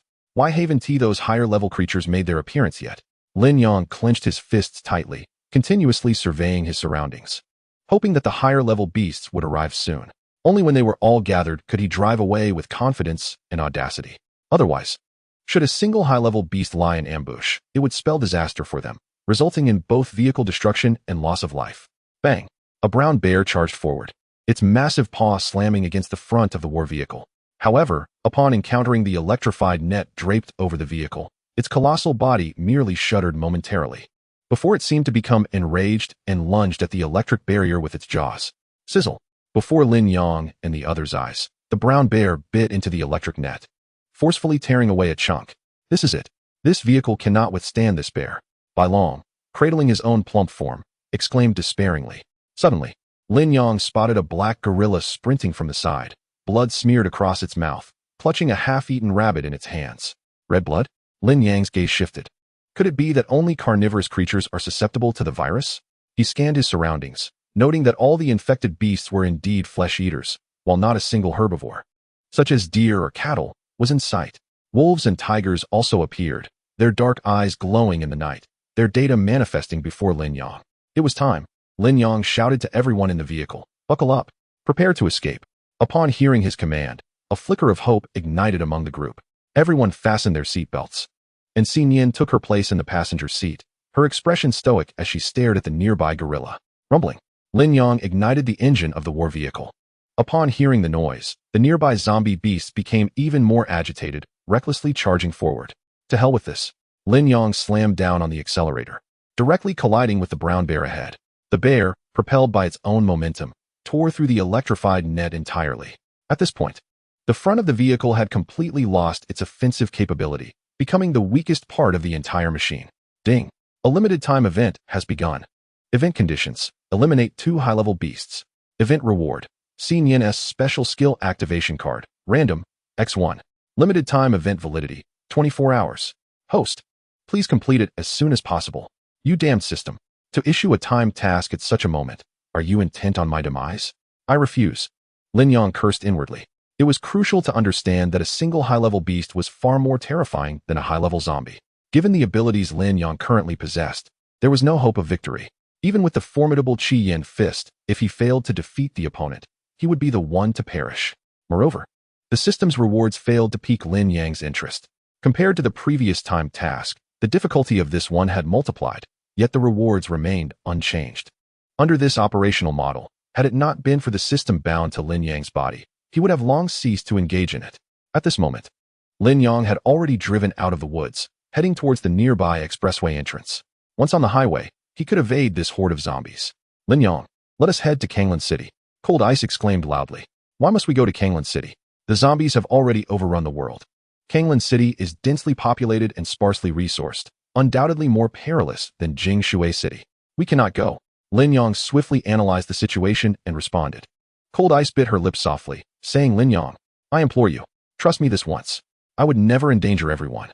Lin Yong glanced at her through the rearview mirror and found Cold Ice gazing back at him, her tender eyes imbued with a hint of pleading. Give me a reason. Cold Ice grasped the hem of her dress, seemingly struggling to articulate, because my father is in Kanglan City. Chapter 28. The battle with the beast. Upon hearing about Cold Ice's father, Lin Yang's expression immediately darkened. Though he understood that the root cause of the zombie virus outbreak did not lie with Cold Wen Han, had he not procured those 3,000 gene modification agents, the world would not have fallen into chaos overnight. At the very least, it would have afforded various nations some time to react and counteract. Is your father uninfected? Wang Bin inquired. Cold Ice shook her head. I know you all have a poor impression of my father, perhaps wishing for his demise. Yet the truth is, he is still alive. Before the zombie outbreak, he urgently sought refuge in Kanglan City. Why did he not take you with him? You are his daughter, Li Zheng said, somewhat angrily. At this point, Cold Ice's voice lowered. I do not know. I only received a message from my father 6 days ago after Bai Long arrived. He simply stated that if I was still alive, I must find a way to reach Kanglan City, and he left no further instructions. Cold Ice once again looked at Lin Yong with a pitiful gaze. Lin Yong, I beg you please. Lin Yong glanced at Xin Yin beside him and said, you should ask them about this matter. If they all agree, then I have no objections. Cold Ice's eyes glistened with tears. I ask everyone to believe me. I admit, my father is indeed responsible for this calamity, but prior to this, he could never have anticipated such an outcome. Since he urged me to go, I believe there must be a way to ensure our safety. Li Zheng and Wang Bin already harbored a favorable impression of Cold Ice. and upon witnessing her tearful demeanor, they felt a pang of compassion. Very well, very well. Although we do not trust your father, we trust you. Bai Long said, now that I am here, I can only follow you. Cold Ice immediately broke into a smile through her tears. Lin Yang, hold on. Lin Yang abruptly interrupted her. Xin Yin has not agreed yet. Cold Ice was taken aback. I said, it must be unanimous for it to proceed. Xin Yin, like any other human. As the words fell, Xin Yin, seated in the passenger seat, suddenly turned her head. For her, aside from the unwavering focus on Lin Yang, her thoughts had seldom wandered. However, over the past 2 days, a tumult of complex emotions began to stir within her, a phenomenon she found perplexing and beyond her comprehension. It seemed that her feelings for Lin Yang had evolved beyond mere dependence. With a jolt, the Apocalypse vehicle shook violently, as if something had landed atop it. A howl echoed, and Lin Yang immediately recalled the formidable beast from earlier, the wolf. The creature had managed to catch up. He had thought that once they broke free from the woods, they would be rid of the pack of undead beasts. Yet, to his dismay, this wolf had pursued them relentlessly. A glance in the rearview mirror revealed that the number of zombies in pursuit had dwindled to just a handful. An idea sparked in Lin Yang's mind. He slammed on the brakes, sending the wolf flying off the roof of the vehicle due to inertia. As the wolf came into view, Lin Yang instantly assessed its data. Level, combat power, 765 stamina, 48, 100 health, 93, 100 special ability, supersonic. No wonder it managed to catch up. With the knowledge of its special ability, Lin Yang understood that completely shaking it off would be impossible. The only viable strategy now was to exhaust its stamina. Yang, hurry up and drive. What are you waiting for? Bai Long urged. Ignoring him, Lin Yang pressed a button on the control panel. In an instant, all the windows of the Apocalypse vehicle turned opaque black, isolating them from the outside world. Xin Yin, get out of the car with me. Lin Yang flung open the door, adding before closing it, everyone stay put inside. We want to be back. So no one is to move. The occupants inside, startled by the sudden action, nodded in agreement and remained seated obediently. Lin Yang and Xin Yin exited the vehicle, and he glanced at the few remaining zombies trailing behind them. You handle them. I'll take care of this one. Xin Yin nodded with a smile and turned to confront the horde of corpses. Armed with a kitchen knife, Lin Yang activated his Qilin right arm, igniting the blade in a fiery red glow. Come on, show me just how fast your supersonic ability truly is. With a blink of his eye, Lin Yang activated the Eye of Flaw, and in that moment, it felt as though time itself had slowed. Yet, astonishingly fast. Even under the influence of the Eye of Flaw, the wolf vanished from sight in an instant. Following its trajectory, Lin Yang turned his head but only caught a glimpse of its tail. Slow down. Focusing all his attention on the wolf, he finally captured its complete silhouette. However, this clarity was accompanied by a sharp pain in his eyes. Lin Yang swiftly retreated, his body pivoting almost instantaneously. Simultaneously, the wolf's claw grazed past Lin Yang's nose, narrowly missing him. A sense of dread washed over Lin Yang. Had that claw made contact, his face would surely have been mangled. This formidable beast not only possessed primal instincts but, coupled with its innate combat prowess, could easily overpower zombies of the same caliber. However, its stamina was depleting more rapidly than anticipated. Lin Yang scrutinized its statistics, noting its current stamina was at 43, 100. This indicated that every use of its supersonic ability would diminish its stamina by 5%. A smile crept across Lin Yang's lips. You have 8 opportunities left. If you cannot vanquish me, then I shall take your life. The wolf seemed to comprehend Lin Yang's taunt, howling at the moon before launching itself once more with renewed vigor. Slow down. Lin Yang's eyes widened in determination, the pain he felt intensifying. Yet, the more he concentrated, the slower the wolf appeared to move within the scope of his perception. Prepare to meet my blade. This time, Lin Yang did not merely evade. He countered with a swift strike, slashing down the wolf's back. The blade sliced through, leaving a deep gash while singeing the surrounding fur, some of which even caught fire. This blow cost the beast 3% of its vitality. Lin Yang's breaths grew labored. A direct assault was not advantageous for him. It was a waste of energy and failed to inflict significant harm. It became clear that the only viable strategy was to deplete its stamina. The greatest distinction between humans and beasts lies in intellect. Through just 2 brief encounters, Lin Yang swiftly discerned the most suitable combat strategy. Positioning. Before long, the wolf's stamina dwindled to a mere 8%. However, Lin Yang's mental and physical energy had also reached their limits. The outcome of this battle hinged on the final strike. Lin Yang squinted, his eyes nearly closing from the pain. At that moment, a crimson light suddenly ignited in the wolf's gaze. This creature was prepared to fight to the death. Chapter 29. Unlocking the System Mall. On the 7th day of check-in behind him, Xin Yin's battle against the horde of zombies was nearing its conclusion. Aside from a few elite zombies still capable of combat, the rest had become lifeless corpses. Our conflict was also at its end. With a clang, the kitchen knife fell to the ground. Lin Yang stood barehanded, locking eyes with the ferocious wolf. Howl! A fierce red glow ignited in the wolf's eyes, its hind legs springing forward with tremendous force, lunging at Lin Yang. This time, its speed had doubled compared to the first attack. Whoosh! The wolf's form sliced through the air like a razor-sharp blade, leaving Lin Yang with nothing but an afterimage. It was impossible to see clearly. In the face of life and death, Lin Yang slowly closed his eyes. At present, both his vision and mental fortitude have exceeded their limits. It is feared that this battle will inflict severe harm on his body. Observing Lin Yang's tightly shut eyes, the wolf's gaze flickered with a glint of avarice. To it, the actions of this human were akin to awaiting death. The wolf had already deemed Lin Yang as its dinner for the night. With a roar, the wolf opened its gaping maw, lunging for Lin Yang's neck. Lin Yang knew all too well that, under the wolf's explosive speed, evasion was no longer an option. If he could not escape, then he would not attempt to. Just as the wolf's jaws were less than half a meter away from him, Lin Yang suddenly raised his right arm, shielding himself. With a crunch, the wolf's teeth sank into Lin Yang's forearm, its sharp fangs piercing through to the bone. He did not scream, merely letting out a muffled groan. Yet, almost immediately, flames erupted from his right arm, and Lin Yang's eyes flew open. Crimson flamed fist.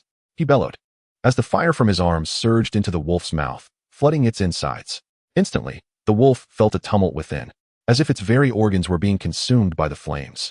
When the fire completely entered the wolf's mouth, it exploded with a thunderous roar. Lin Yang witnessed, in astonishment, as the formidable wolf was obliterated before him into a shower of flesh. However, due to the proximity of the blast, Lin Yang was also thrown back, spitting blood midair. Yet, in the split second before he hit the ground, he realized he did not land on the cold earth, but rather in a soft embrace. "It's you," Lin Yang murmured with a gentle smile, his eyes still closed. He inhaled the scent of a single strand of hair that had fallen on his face. Recognizing the unique fragrance, it was Xin Yin's essence. Ding! Congratulations, host. You have received a kill reward. 2,000 points. Total accumulated points. 21,490. In a secluded countryside, a massive armored vehicle stood in the middle of an open road. Lin Yang lay on a bed in the lounge, his expression one of distress. At this moment, the wounds on his arm had been bandaged, yet everyone surrounded him with worried faces. "Lin, are you really not going to get infected?" Li Zheng asked, fear evident in his voice. Lin Yang, with his eyes closed, replied weakly, "No, don't worry. But you clearly turned into a zombie before." Questions swirled among the group regarding Lin Yang. But just as Li Zheng finished speaking, Xin Yin pulled him out, her small face puffed up in annoyance. All right. I was wrong. Lin, you should rest well." Subsequently, everyone prudently exited the lounge, leaving only the cold and aloof Bingbing and Xin Yin behind. Xin Yin gazed at Bingbing, as if silently inquiring, "Why do you not leave yet?" Cold and indifferent, Lung Bingbing did not go to see Xin Yin. Instead, she gently pulled the blanket over Lin Yang. Lin Yang's nose twitched slightly. "I understand your desire to go to Kanglan City, but have you considered that your father is unaware of your association with us? Even if he could offer you protection, would he truly safeguard us?" Lin Yang continued. "In these apocalyptic times, who isn't preoccupied with their own affairs? Frankly, I do not place my trust in your father." Lung Bingbing appeared somewhat aggrieved. "But you clearly promised me." Hearing her choked voice, Lin Yang felt a twinge of headache. After all, she had been his goddess throughout his 4 years of university. Although his infatuation had waned since Xin Yin's arrival, to claim he felt nothing at all would be a blatant lie. "Please don't cry. I never said I wouldn't take you. If you can persuade Xin Yin, we can set off right away." "Humph." Xin Yin pouted, turning her face away in a display of petulance. Lung Bingbing turned around, grasped Xin Yin's hand, and gazed at her earnestly. "Xin Yin, I understand that perhaps due to my father, you have never liked me. But I assure you, once we reach Kanglan City and find my father, I will no longer intrude upon you and Lin Yang." Upon hearing this, Xin Yin slowly turned her head. For her, no reason held more weight than her connection to Lin Yang. Since Lung Bingbing's arrival, Xin Yin had notably sensed a decrease in Lin Yang's attention towards her, which displeased her greatly. She did not wish to share Lin Yang with another girl. Even a word of concern should solely belong to her. "Xin Yin, I recognize that both you and Lin Yang are capable individuals, so once we arrive in Kanglan City, I trust my father will protect us. At that point, neither of you will have any burdens and can pursue whatever endeavors you desire." Lung Bingbing's gaze held a deeper significance. After absorbing her words, Xin Yin was thoroughly convinced. All right. She nodded emphatically, accepting the proposal to go to Kanglan City. Thank you. Lung Bingbing was instantly elated. Lin Yang, however, merely sighed, choosing not to elaborate. Anyone could discern that Lung Bingbing was entirely trying to appease Xin Yin. The naive girl was too innocent to contemplate the dangers they might encounter upon reaching Kanglan City. Nevertheless, having already promised her, Lin Yang had no intention of going back on his word. Then it's settled. You'll drive, and we'll travel through the night. If we take the highway, we should arrive in Kanglan City by tomorrow morning. Okay. Lung Bingbing readily agreed and promptly started the car. Lin Yang lay on the bed, feeling someone sit at the edge and grasp his hand. What's wrong? Lin Yang recognized it was Xin Yin, but she did not respond. Instead, she gently squeezed his fingers. Are you giving me a massage? Lin Yang chuckled with his eyes closed. Once we settle down in Kanglan City, I shall make up for that hour of massage I owe you. Upon hearing this, Xin Yin's face blossomed with a joyful smile. Uncertain of how long he had slept, Lin Yang opened his eyes to find the armored vehicle still in motion. Before him, apart from the gentle sunlight streaming through the window, was Xin Yin's serene and lovely visage. Noticing Lin Yang had awakened, Xin Yin lifted her head and flashed him a playful smile. However, at that moment, Lin Yang's mind was consumed by a single thought. Sign in. Ding. Sign in successful for 77 days. Congratulations, host. The system mall is now open. Chapter 30. Arrival at Kanglan City. Ding. The Apocalypse 7-day sign-in event has concluded. Congratulations, host. You have received a perfect attendance gift pack. The reward has been successfully deposited into your warehouse. Please check it at your convenience. In that instant, the cold, mechanical voice of the system sounded remarkably melodious in Lin Yang's ears, akin to celestial music. He eagerly opened the system warehouse to discover the perfect attendance gift pack, which contained the following rewards: 50,000 mall points, 3 stamina enhancement potions, 3 intermediate healing potions, and 10 grenades. Goodness gracious! 50,000 points and 10 grenades? Lin Yang nearly burst into laughter upon seeing this reward. The points he had painstakingly accumulated over the past week barely reached 50,000.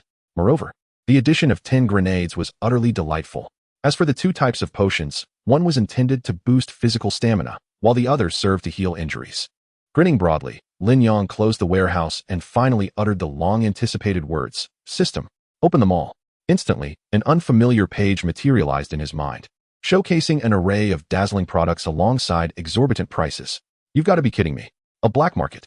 Lin Yang fumed, nearly jumping in frustration. It wasn't he that everything was overpriced. It was just that the costly items were precisely what he required. For instance, the Fire Qilin set was priced at a staggering 5 million points for each piece. Additionally, there were some formidable genes available, such as the Xuanwu gene he had previously utilized, which was priced at 20 million. Furthermore, purchases could only be made for permanent items, not for a limited duration. Lin Yang was left speechless. Yet, as he perused the offerings, 2 items caught his attention. The first was the language gene for Xin Yin. Once used, she would be able to speak like a normal person, priced at 660,000 points. The second item, the most expensive in the mall, was a resurrection card. This resurrection card could only be purchased once, and its price was astronomical, an astonishing 1 billion points. 1 billion? I would rather perish than afford such a resurrection card. Lin Yang could only sigh in longing.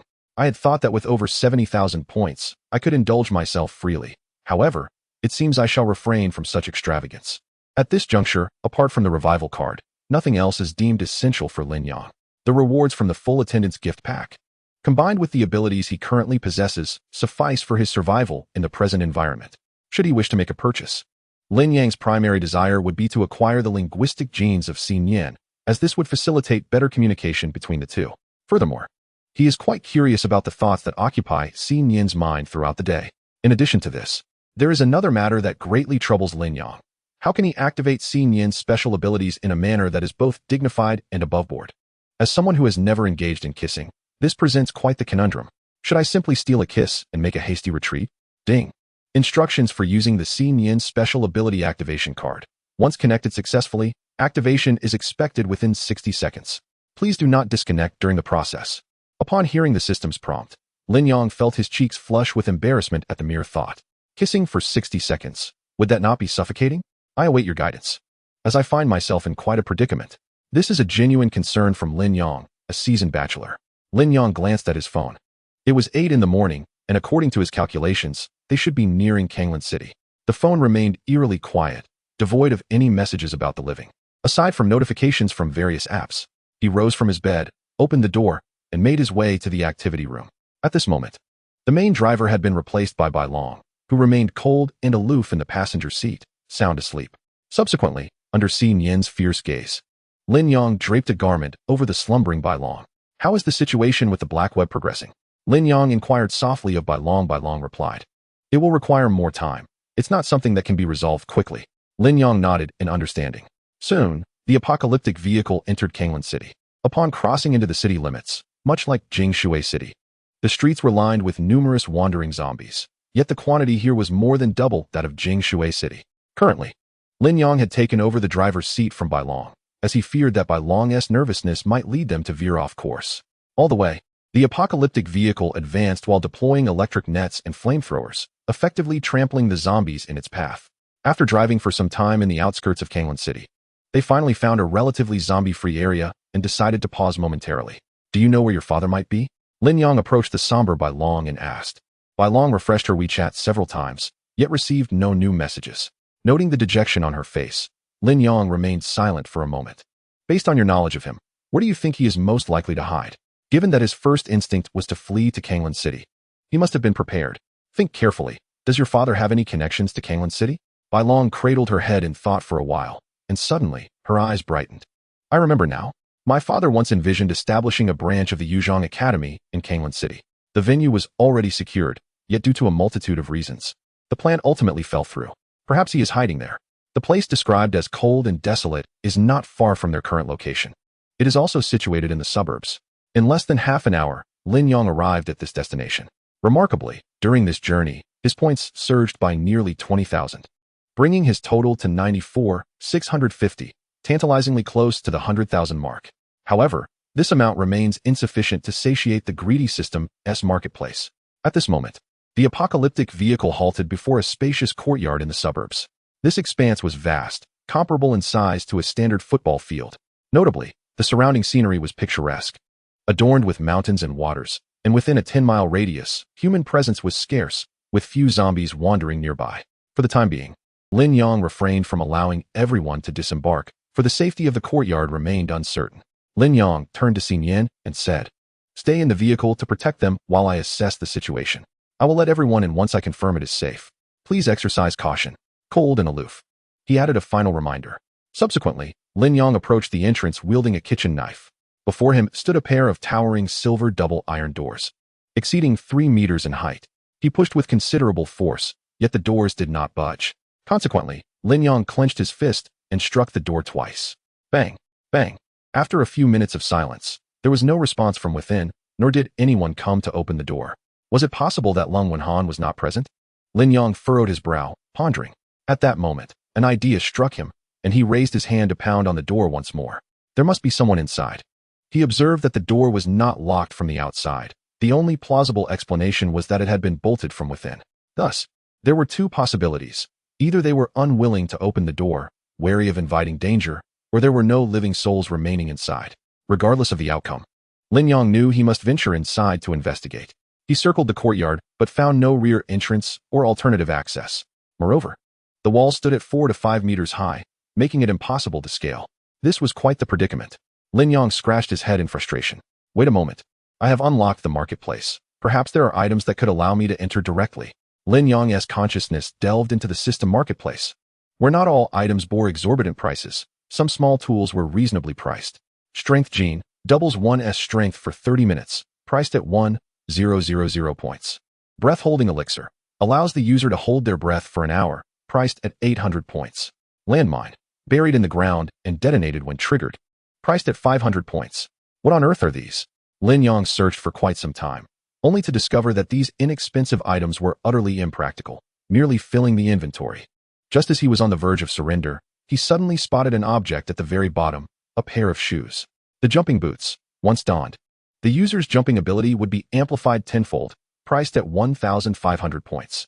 Lin Yang recalled measuring his vertical leap at university, which was 55 centimeters. If enhanced tenfold, that would amount to an astonishing 55 meters. Thus, the wall before him would no longer pose a challenge. This was it. Purchase. Ding. Jumping boots purchased successfully. Current remaining points, 92,650. Is this what it feels like to be affluent? When he initially acquired the Xuanwu Jin for 2,000 points, Lin Yang had felt a pang of regret for quite some time.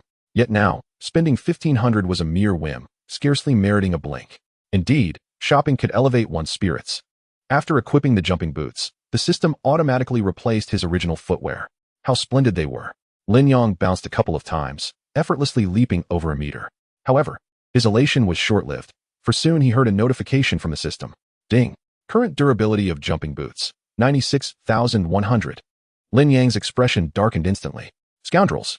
Meanwhile, everyone in the post-apocalyptic vehicle quietly awaited news from Lin Yang. Wang Bin, munching on food, suddenly stood up, pointing out the window. Look, our idol is flying. Li Jing shot him a glance, incredulous at his daytime ramblings. Nevertheless, he instinctively followed the direction Wang Bin was indicating. Goodness, he truly is flying. Lin Yang soared into the air, leaping several meters high before plummeting gracefully into the courtyard below. Upon entering the yard, Lin Yang swiftly surveyed his surroundings. The buildings here were all tightly sealed, lacking any semblance of decoration, their walls merely the most mundane shade of cement gray. In stark contrast to the picturesque landscape outside, this place felt rather desolate. Moreover, the eerie silence evoked a sense of foreboding. Lin Yang drew a kitchen knife, cautiously approaching the largest room in the center. He knocked twice on the door. Is anyone there? He refrained from forcing his way in, mindful that there might be survivors inside. And he did not wish to startle them. However, reality proved him mistaken. There was no response from within, and as Lin Yang applied a slight push, the door unexpectedly swung open. A wave of anxiety washed over him as he inhaled sharply. Stepping inside, he immediately heard a splashing sound. His shoes had landed in water. How could there be water here? Lin Yang glanced up. The ceiling was intact, ruling out a leak, and the water appeared remarkably clear, not resembling standing water at all. Puzzled, he ventured further in, only to find a bathtub positioned at the far end of the room. This only heightened his sense of unease. In this desolate room, there exists nothing but a bathtub, and it is filled with water. Lin Yang approached cautiously. As he neared the bathtub, he was taken aback to discover a person lying submerged in the water. Startled by the sight before him, Lin Yang noticed that the figure remained motionless at the bottom. However, as he observed further, his trepidation began to wane. The individual appeared to be a young man in his 20s, lying serenely beneath the surface. His complexion pale and devoid of color. Was he dead? Lin Yang's expression soured at the thought. Yet, there was something peculiar about the scene. The man's demeanor seemed remarkably tranquil, suggesting not foul play, but rather a choice of self-drowning. But why would he take such a drastic step? Lin Yang pondered, perplexed. Compared to the towering edifices in the city, this place should be exceedingly safe, isolated, and difficult to breach. Shaking his head, Lin Yang decided against wasting further time on the mystery and turned to leave the room. Just as he stepped outside, a sudden splash echoed in the air. Lin Yang spun around, astonished to see the corpse rising from the bathtub, sitting upright. Had it returned from the dead? His initial reaction was not fear, but curiosity. After all, he had encountered numerous zombies. The initial shock had dulled his fear. Yet, in the next moment, the figure abruptly twisted its head, producing a disconcerting cracking sound. Its previously closed eyes flew open wide. Lin Yang's gaze turned icy as he realized that this was no mere reanimation. It was unequivocally a zombie. Level, combat power, 530 stamina, 100 life, 100 special abilities. None. Upon seeing the data, a faint smile crept upon Lin Yang's lips. No special abilities? That made things simpler. With a flick of his wrist, he brandished his blade outward. Special abilities are crucial when dealing with zombies, even at the same level. A zombie with abilities, despite lower combat power, would certainly surpass one with higher combat power but lacking such abilities. With his eye of vulnerability and Qilan right arm, Lin Yang felt no fear against a zombie devoid of special talents. If it wished to feign death, then let it meet its end. Without a second thought, Lin Yang swung his knife towards the creature. The zombie sat in the bathtub as if frozen, its expression somewhat vacant. It gazed at Lin Yang, showing no inclination to resist. Stop. Just as Lin Yang closed the distance, a familiar voice rang out from outside the door. What brings her here? Lin Yang was compelled to halt his actions. Turning to look, he was surprised to see Xi Nian and her companions. Lung Bingbing had sprinted over, accompanied by a middle-aged man who bore a striking resemblance to her. Don't come any closer. There's a zombie in here. Lin Yang hurriedly shouted to the crowd.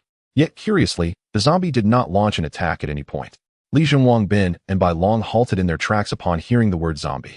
However, Lung Bingbing, breathless, exclaimed, Don't kill him. That is my brother. Chapter 32. Activating Special Skills. Please do not disconnect. Lin Yang set down the kitchen knife, but insisted. He has transformed into a zombie. It is best for you to keep your distance. He will not attack us.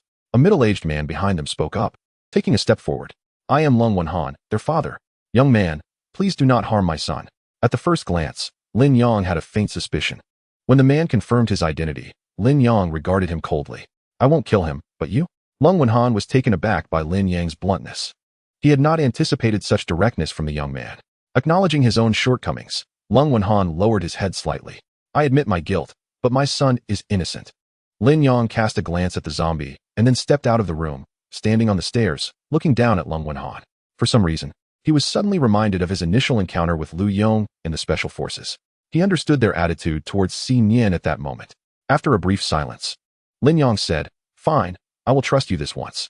Then, he purchased an electric lock from the system store for 100 points, securing the door to the room. Thus, anyone attempting to unlock it, apart from him, would face a severe electric shock. With red-rimmed eyes, Lung Bingbing pressed against the door, speaking to Lung Haoyan, Brother, stay inside and hold on. I will find a way to rescue you. Afterward, Lung Wenhan led everyone to another room, which was well furnished. With a pot of hot tea on the table, he exchanged pleasantries with Lung Bingbing before turning his attention to Lin Yang and the others. I am grateful to all of you for protecting my daughter. From now on, you are welcome to stay here, as a token of my appreciation for saving her. However, after Lung Wenhan finished speaking, everyone merely exchanged glances, with no one responding. After all, they harbored doubts about him, and no one wished to live with a zombie day in and day out. Having lived for most of his life, Lung Wenhan could not fail to perceive their thoughts. I know you must have reservations about my son. To be frank, although he appears to be a zombie, after administering a different gene-modifying agent, he has lost the typical zombie traits. As he spoke, he poured everyone a cup of hot tea. With my son around, he can venture out daily to procure all the necessary supplies for us, and also guard our home, ensuring everyone's safety. Is that true? Bai Long could not help but inquire. Indeed, Lung Wenhan chuckled softly, remarking that otherwise, he could not have possibly endured until now. Lin Yang and Xi Nian were seated together, and he quietly inquired of Xi Nian whether she could discern any peculiarities about Lung Haoyan. Xi Nian leaned against Lin Yang's shoulder, shaking her head gently, and resumed playing with the flesh on Lin Yang's arm. Are there any others here besides the two of you? Lin Yang asked. Lung Wenhan smiled naturally and replied, It is just us, no one else. By the way, young man, may I ask your name? Lin Yang, he responded, prompting Lung Wenhan to clap his hands twice. No wonder you exude such a virile aura. Truly, your name fits your persona, haha. Lin Yang returned the smile, and, taking Xi Nian's hand, said, You two continue your conversation, we shall take a stroll. Wait a moment. Lin Yang had barely risen when Lung Wenhan called him from behind. Is there something you need? Ah, it is just that it is nearly noon. Could you unlock the door and let my son go fetch some food? With so many of us, it may not be enough otherwise. In response to Lung Wenhan's request, Lin Yang firmly declined. Do not worry. We have provisions in the car. I will have Wang Bin and the others retrieve them shortly. Lin Yang, Lung Bingbing called out, her tone tinged with dissatisfaction. Just let my brother out. My father assured me he would not harm us.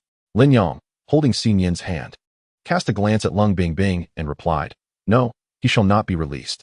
With that, the two turned and exited. Yet, after a short while, Lin Yang began to feel a twinge of regret. After all, that was Lung Bingbing's brother. Was his action not too inhumane? However, he quickly dismissed the thought. Regardless, even if it were her brother, he would not release him. For him and Xi Nian, perhaps the threat posed by Lung Haoyan was not significant. Yet for other unarmed, ordinary individuals, a single misstep could prove fatal. Moreover, Lin Yang harbored a lingering wariness towards Lung Wenhan. Sensing that the man was not as simple as he appeared, Lin Yang and Xi Nian meandered through the courtyard. Coincidentally, there were two red bean trees positioned at the rear of the yard. Due to their proximity, they had intertwined and grown together, forming a unique tree of union. Lin Yang instinctively released Xi Nian's hand. His face suddenly flushed. Xi Nian gazed at Lin Yang with curious, wide eyes, reaching out once more to grasp his hand. Lin Yang hastily retreated a step, his face reddening to the roots of his ears, his breath becoming somewhat hurried. I must ask you, do you genuinely like me from the depths of your heart?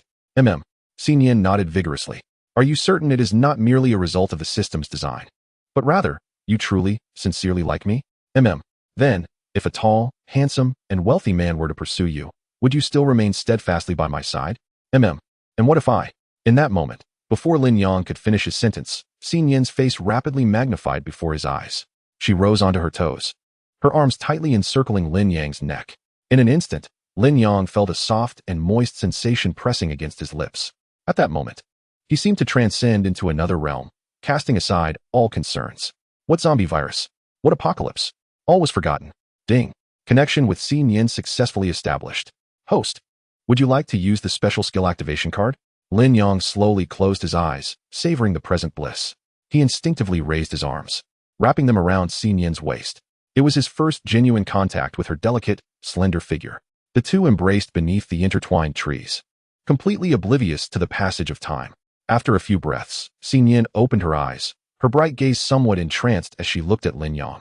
The inexplicable emotion surged within her once more, instinctively urging her to part her lips. Lin Yang seemed to sense something as he slightly opened his eyes. Yet at that moment, the system's notification chimed again. Ding. Connection with Xin Yan successfully established. Host, would you like to use the special skill activation card? Resolutely. Lin Yang pressed his right hand against the back of Xin Yan's head. She instinctively pushed against him a couple of times, yet her body gradually softened in his embrace. Ding. Xin Yan's special skill is being activated. Current progress. 1. Please do not interrupt the connection. Chapter 33. The virtuous Lin Yang seeks silver notes. It turned out that kissing for 60 seconds would not suffocate a person. After a considerable while, Lin Yang and Xin Yan sat on the stone steps beneath the intertwined trees. Xin Yan's gaze remained pure and bright, while Lin Yang's eyes softened with a newfound tenderness. Alas, it was a pity that this Na'vi girl understood so little. If only her heart could mature a bit more. Lin Yang murmured softly while seated beside Xin Yan. What he failed to notice was that his words, heard by Xin Yan, added a unique hue to her sweet face. Opening Xin Yan's attribute panel, a thought conjured an interface in Lin Yang's mind. Xin Yan, level 7, 330750, combat power, 400 stamina, 100 life, 100 special skill. Duplication. Then, Lin Yang delved into the description of this special skill. Duplication consumes 30 stamina upon use, creating one clone with identical attributes to the original. Duration, 10 minutes. Note, only one clone may exist at a time. If stamina reaches 0, the clone will disappear. If the clone is defeated, the original loses 10 life points. This essentially meant that during combat, there could be two Xin Yans fighting simultaneously. How remarkable! Lin Yang looked at Xin Yan with great delight. With this, Xin Yan's rate of advancement would significantly accelerate. And given the large population of Kanglan City, it was the perfect place to accumulate points. Lin Yang grasped Xin Yan's hand and proposed, starting tomorrow, let us venture out to hunt for heads. Let us see who can collect more, shall we? Xin Yan nodded and smiled brightly. It was a pity, however, that during this limited time event, there were likely no high-level beasts nearby. With less than 10 hours remaining until the event's conclusion, it seemed that not only high-level beasts, but even a single high-level zombie was absent for miles around, making the failure of this event almost inevitable. After lunch, Long Wenhan assigned each person a room and handed out the keys, seemingly to earn a measure of trust. Here, Lin Yang, this is the key to your room with your girlfriend, he said, smiling kindly at the couple as he handed Lin Yang a key. Thank you, Lin Yang replied. After spending a considerable amount of time together, he had unconsciously begun to see himself as Xin Yan's boyfriend. Soon, everyone returned to their respective rooms, leaving only Lin Yang, Xin Yan, and Bai Long in the hall. How much longer do you think it will take regarding the black net? Bai Long mused, stroking his chin. It's hard to say, but at the latest, I can have it ready in half a month. Just give me that time, and I will surely manage it. All right, I trust you, Lin Yang said, patting Bai Long on the shoulder. Brother Yang, there's something I'm uncertain whether to mention. Seeing Bai Long's rare seriousness, Lin Yang encouraged, there's no need to hold back, go ahead. Bai Long stepped to the door to ensure no one was around before speaking. I feel that Long Wenhan is not quite right. Why do you think so? Lin Yang inquired. Bai Long hissed thoughtfully, I'm not sure, but he just seems strange. Before lunch, when you and your sister-in-law left, he was intent on having us unlock the door to free Lung Haoyan. I can understand his feelings as a father. But if it were me, my first thought wouldn't be how to release my son, but rather how to gain everyone's trust to willingly let him go. Listening to Bai Long, Lin Yang lowered his voice. In fact, I have been wary of Long Wenhan from the beginning. Rest assured, I will not unlock that door unless he can prove that Lung Haoyan is indeed harmless. By the way, Brother Yang, I noticed something else. The water in Lung Haoyan's bathtub is not ordinary. Bai Long continued, I spotted some water spilled on the floor by the door, and under the sunlight, it appeared purple. I'm not sure what it is, though. Purple? In that instant, Lin Yang recalled Luo Jie, who had attempted to force-feed herself with a mysterious purple liquid. Fortunately, she had not consumed it, leaving Lin Yang uncertain about its effects. All right, I understand. I will keep a close watch on Lung Wenhan. You should inform Li Zheng and Wang Bin, urging them to remain vigilant as well. Understood. Afterward, the three individuals departed from the hall, retreating to their respective chambers. However, as soon as they left, a painting on the wall was abruptly lifted. Behind the artwork lay a concealed door. Cold Wenhan emerged from within, standing in the hall with a grim expression, gazing in the direction of their exit. It seemed imperative to eliminate those two young men first. Cunning merchants, illicit establishments. At that moment, Lin Yang glanced down at his tattered and worn-out boots, which had completely fallen apart after less than a day of wear. With half of the soles broken, where's my original spike? This confounded system. Where have you taken it? Ding. Upon equipping, the system will automatically replace your original item. I curse your ancestors. Compensate me for my spike. You are forcing me into compulsory consumption. You have severely infringed upon my lawful rights as a consumer. Despite Lin Yang's vehement protests, the system remained indifferent, offering no response. With no alternative, he reluctantly acquiesced, acknowledging that one must bow their head when under a roof. Ding. Purchase of the Boots of Endurance successful. Current remaining mall points, 91, 550. Once donned, these boots would reduce stamina consumption by 50. Lin Yang cared little for their attributes. He merely hoped they would last longer. After all, he still needed to save money to acquire the linguistic genes for Xin Yan. 660,000. Who knew how long it would take to amass that sum? As evening fell, Lin Yang and Xin Yan sat in the courtyard, watching the sun gradually sink in the west. They were only one beast away from completing the time-limited quest. To abandon it now would be a shame. Lin Yang's mind was consumed with thoughts of the scene when Xin Yan activated her special ability. Of course, as an upstanding gentleman, Lin Yang had no intentions of engaging in romantic gestures with Xin Yan. It was simply heartbreaking to forfeit a special ability activation card. Who wouldn't he feel the sting? In that unscrupulous establishment, a random special activation card was sold for $1 million. If one sought a specific ability, the price soared to $2 million. Lin Yang couldn't even afford it by selling a kidney. Suddenly, as night descended and the full moon illuminated the sky, Lin Yang heard a wolf howl echoing from the mountains. He sprang to his feet, looking up toward the mountain peak. It was a level wolf. Lin Yang's heart soared with joy. How much longer until the task concludes? Ding. Remaining time for the time-limited activity, 0 hours, 58 minutes. 1 hour. There might still be hope.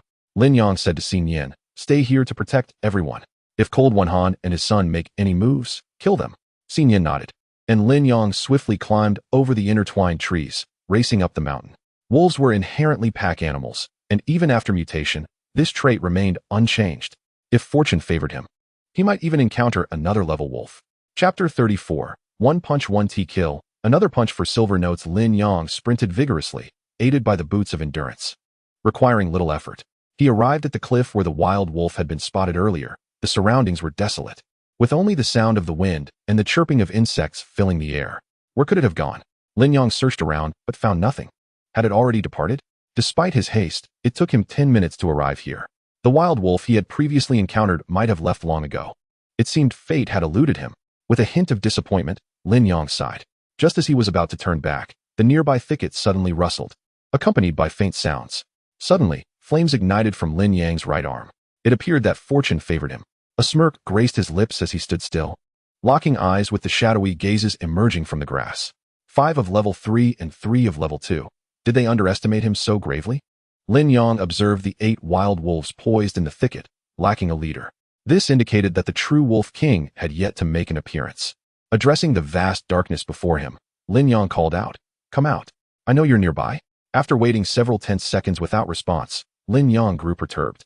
They refuse to show themselves, do they? Very well. He stepped forward, then leapt from his position, delivering a powerful punch toward the thicket concealing the wolf pack.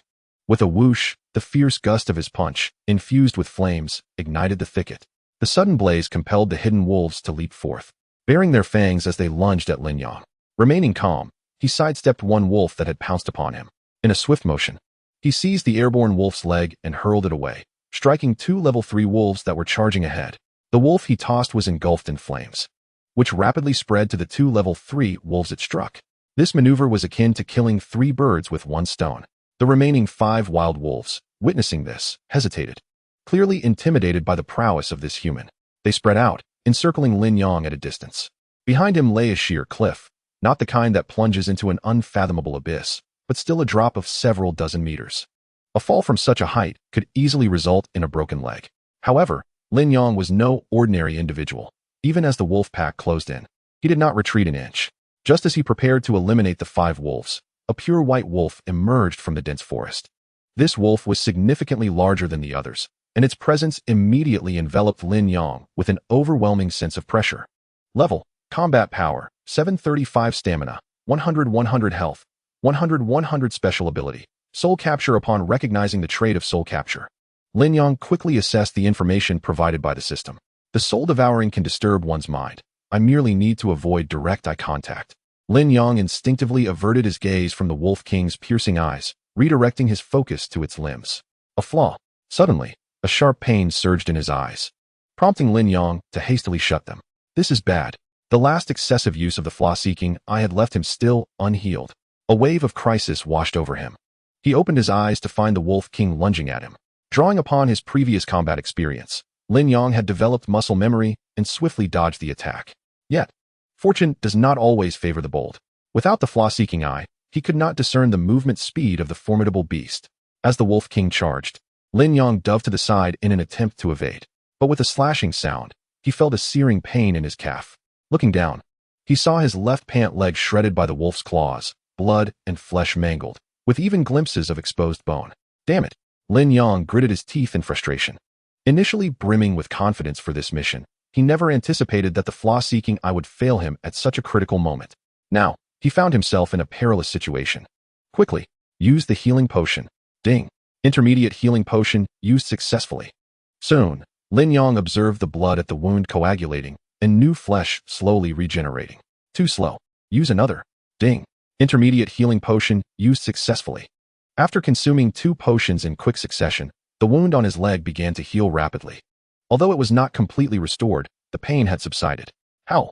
The Wolf King charged once again, its claws sharp as blades, reflecting a chilling glint under the moonlight. You have forced my hand. Lin Yang's resolve hardened as he raised his right fist and struck out. Crimson Flame Fist.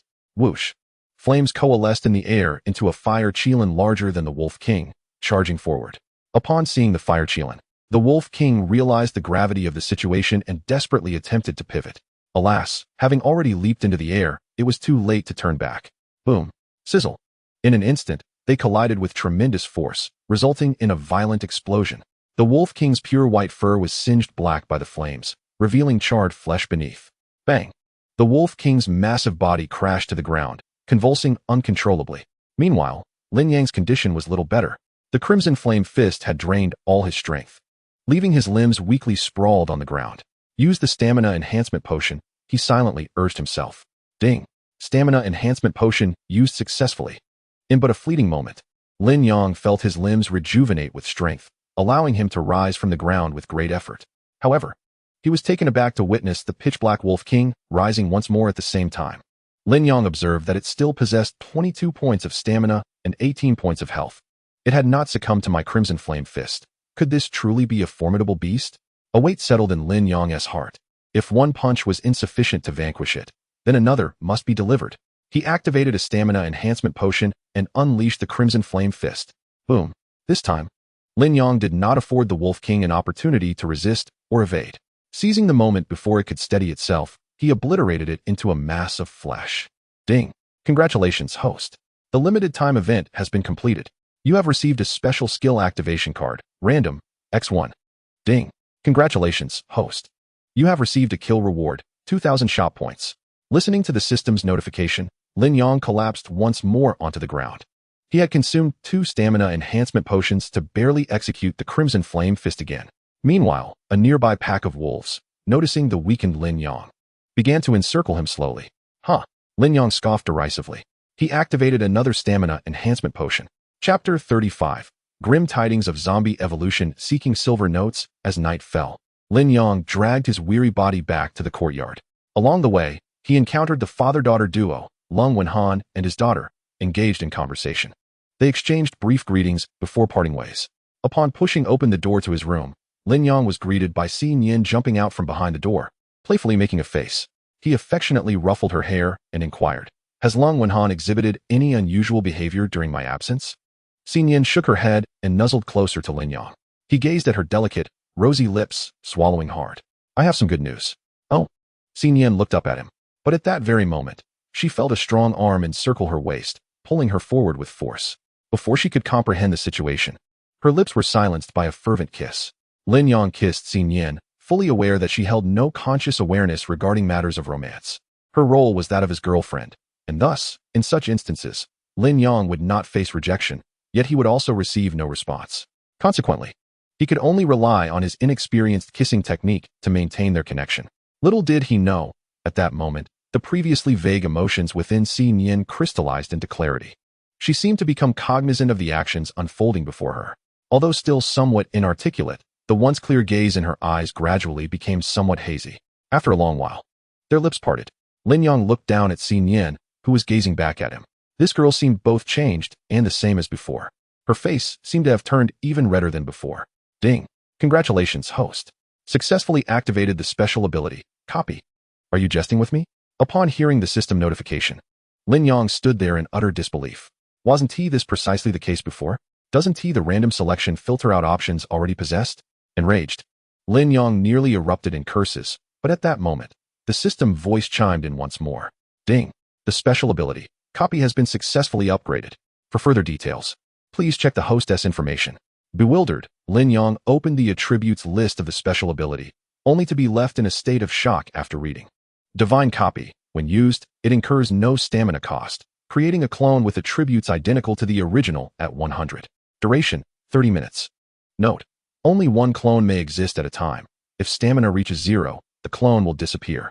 If the clone is defeated, the original's life points will increase by 50. After the initial confusion, a wave of elation washed over Lin Yang. The special ability had been upgraded to a divine level. Not only was there no stamina consumption, but the duration of the clone's existence had been extended to 30 minutes. Most crucially, once the upgraded clone was defeated, it would no longer diminish the original's life points. Instead, it would augment them by 50. Thus, as long as she was not confronted by an overwhelmingly powerful adversary, Xin Yan would be virtually immortal. Good heavens! I am utterly astonished. Lin Yang could hardly fathom that a special ability could indeed be upgraded. Earlier, he had lamented over the 3 stamina-boosting potions and 2 healing potions, for those 5 vials alone were worth over 10,000 points. In retrospect, it was an incredible bargain. Xin Yan stood to the side, observing Lin Yang's alternating expressions of frowning and laughing with great perplexity. The next day, after breakfast, Lin Yang took Xin Yan's hand and said, "We plan to scout Kanglan City to see if there are any other survivors." Subsequently, Lin Yang pulled Bai Long aside and handed him a controller the size of an egg. This is the key to the Apocalypse vehicle. During our absence, if Lung Wenhan intends to harm you, seize the opportunity to lead everyone to safety. Bai Long lowered his head, contemplated for a moment, then pushed the controller back to Lin Yang. "Brother Yang, I can't do it." "You can. I believe in you." Lin Yang forcefully tucked the controller into his pocket.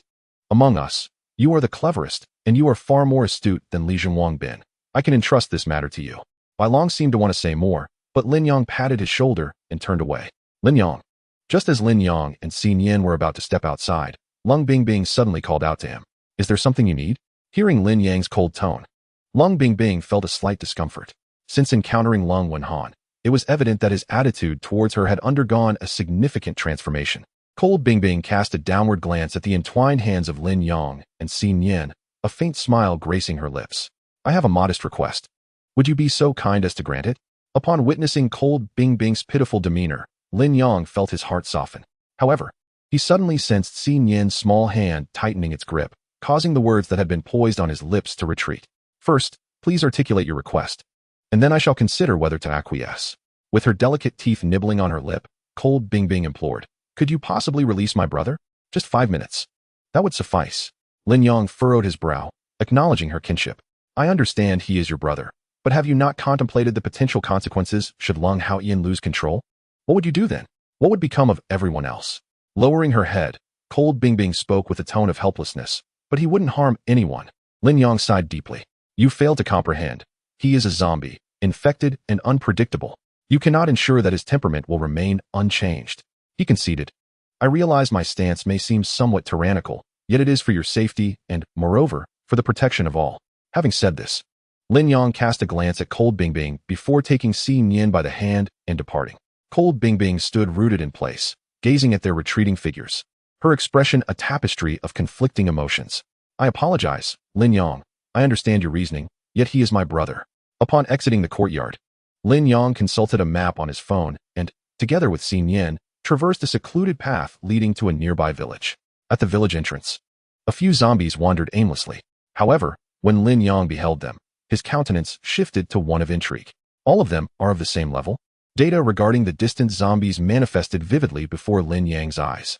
To his astonishment, not a single one was of a lower tier. Even a stooped elderly woman was classified at the same level. Could it be that zombies have begun to evolve? This thought weighed heavily on Lin Yang's heart, heralding dire news for him and all survivors. Notification: the Apocalypse Terminator event is now open. Event objective: eliminate 3,000 primordial zombies. Event duration: permanent. Notification: current progress: 13,000. Rewards achieved: 3 stamina enhancement potions, 3 intermediate healing potions, and 1 advanced healing potion. The event is in full swing. Come and participate. Chapter 36. The Village Massacre 3,000 Primordial Zombies? Lin Yang pondered, bewildered. He had no comprehension of what constituted a primordial zombie, yet according to the system, he had already vanquished one. Lost in thought, he recalled that he had only dispatched a single-level zombie thus far, the rotund one encountered in Jingshui City. Strikingly, the number of primordial zombies was precisely 3,000, a perfect sum. Suddenly, Lin Yang recollected that it was Cold Wenhan who had administered genetic modification agents to 3,000 children, leading to the global infection. Thus, it dawned upon him, these primordial zombies were indeed the very first batch of children transformed into zombies. With this realization, everything fell into place.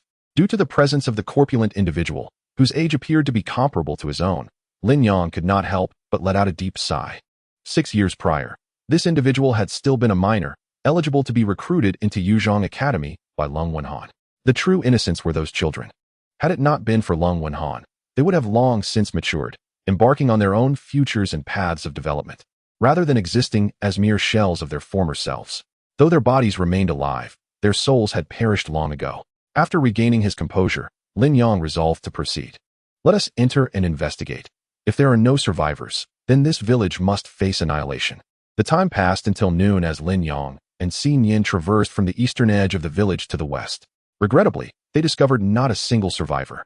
The village predominantly consisted of single-story homes, making it all too easy for the zombies to breach the doors. Through this massacre, Lin Yang confirmed his suspicions. All levels of zombies had evolved. Every zombie encountered along the way was of a higher tier, irrespective of age or condition. If only the lower-tier zombies had evolved, the situation would not be so dire. However, if zombies of all grades had undergone evolution, it would spell disaster. Lin Yang cast a glance at Xi Nian. The girl, having acquired special skills, had significantly enhanced her combat prowess, having dispatched 2/3 of the village's zombies. When faced with these ordinary zombies, it sufficed to let her avatar engage them, allowing Xi Nian to expend virtually no energy. When the time came, she seamlessly summoned another avatar to join the fray. By noon, Lin Yang found himself at a loss. I must ask, could you perhaps save some for me in the future? I have been accumulating points solely for your benefit. Yet, you managed to level up twice this morning. While my earned points barely cover a few potions, Lin Yang could not help but voice his complaints. After all, with a village population of 2,000, his efforts seemed utterly disproportionate to his rewards. In the afternoon, Lin Yang and Xi Nian returned, burdened with several burlap sacks. This scene did not escape the notice of Li Zheng and the others, who felt a sense of familiarity. These two had undoubtedly claimed their share. Lin Yang tossed the sacks onto the ground, surveying the gathered crowd with narrowed eyes. Where is Lung Wenhan? At that moment, everyone had congregated. Yet Lung Wenhan's presence was conspicuously absent. I have arrived. I heard you two returned with quite a haul. Let me see. Lung Wenhan chuckled as he entered, promptly opening the burlap sacks on the ground. Impressive. The youth certainly excels. To find such an abundance of resources in such perilous circumstances. Huh. Uncle is surely benefiting from your efforts. He gave a thumbs up, while Lin Yang merely smiled in response, choosing not to comment. Once the crowd dispersed, Lin Yang summoned Bai Long to speak privately. There is a village 20 miles south. Xi Nian and I have eradicated all the zombies there. Should any unexpected calamity arise, you may seek refuge there. Bai Long nodded, his expression tinged with conflict as he remarked, Brother Yang, do you think we might be overthinking this? Lin Yang replied solemnly. One must always be wary. You must exercise caution. Do not forget, Besides us, there resides a zombie here. Bai Long shivered involuntarily. All right, I understand. In the ensuing week, Lin Yang and Xin Yin traversed the various locales of Kanglan City day after day. Their endeavors were primarily focused on leveling up and accumulating points, alongside the search for survivors. Regrettably, each day began with hope only to conclude in disappointment. Gradually, both became numb to the ordeal. In the capital, within the confines of a high-rise office, a man sat with a cigar in hand, resting with his eyes closed. Before him stood 6 individuals, 4 men and 2 women. The man remained silent, and the 6 kept their heads bowed, not daring to draw a breath. After about 10 minutes, the man slowly opened his eyes. You 6. The eldest among you is 40, and the youngest is at least 25, yet you still engage in such juvenile antics. Why? Boss, did I permit you to speak? A bald man began to respond, but was swiftly silenced. The man inhaled from his cigar, exhaling a thick cloud of smoke. I established the 6 halls not for you to engage in infighting. Must I reiterate this? He rose and approached the bald man, forcefully pressing his head onto the table and extinguishing the lit cigar on the back of his hand. The bald man emitted a muffled grunt, yet made no attempt to withdraw his hand. Subsequently, the man seized the bald man's attire, lifting him and slamming him against the wall. Throughout the encounter, the bald man remained silent, not daring to meet his gaze.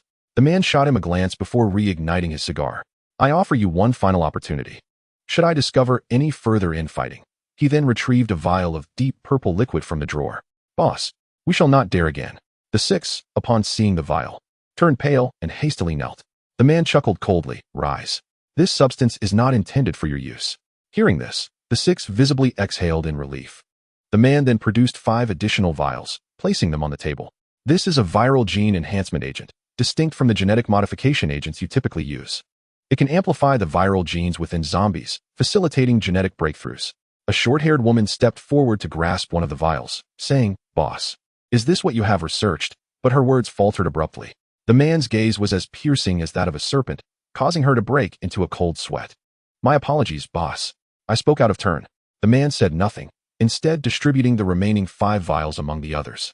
Bear in mind that each of you currently possesses but a single vial of the elixir prior to its application. It is imperative to select your target wisely, for this is the swiftest method to enhance the prowess of your subordinates. Indeed, boss. The 6 responded in unison. Subsequently, the man waved his hand, signaling for them to exit. He settled into his chair and retrieved another vial from the drawer, murmuring softly, I wonder how you are faring in Silent Water City. Chapter 37. Long Haoyan fled to seek silver notes in the villa district of Silent Water City. Luo Jie found herself ensconced in a dimly lit chamber, illuminated only by a flickering candle in the corner. Xiaofeng, this marks your 10th injection of the genetic modification serum. Please heed your sister's advice and cease this madness. Will you?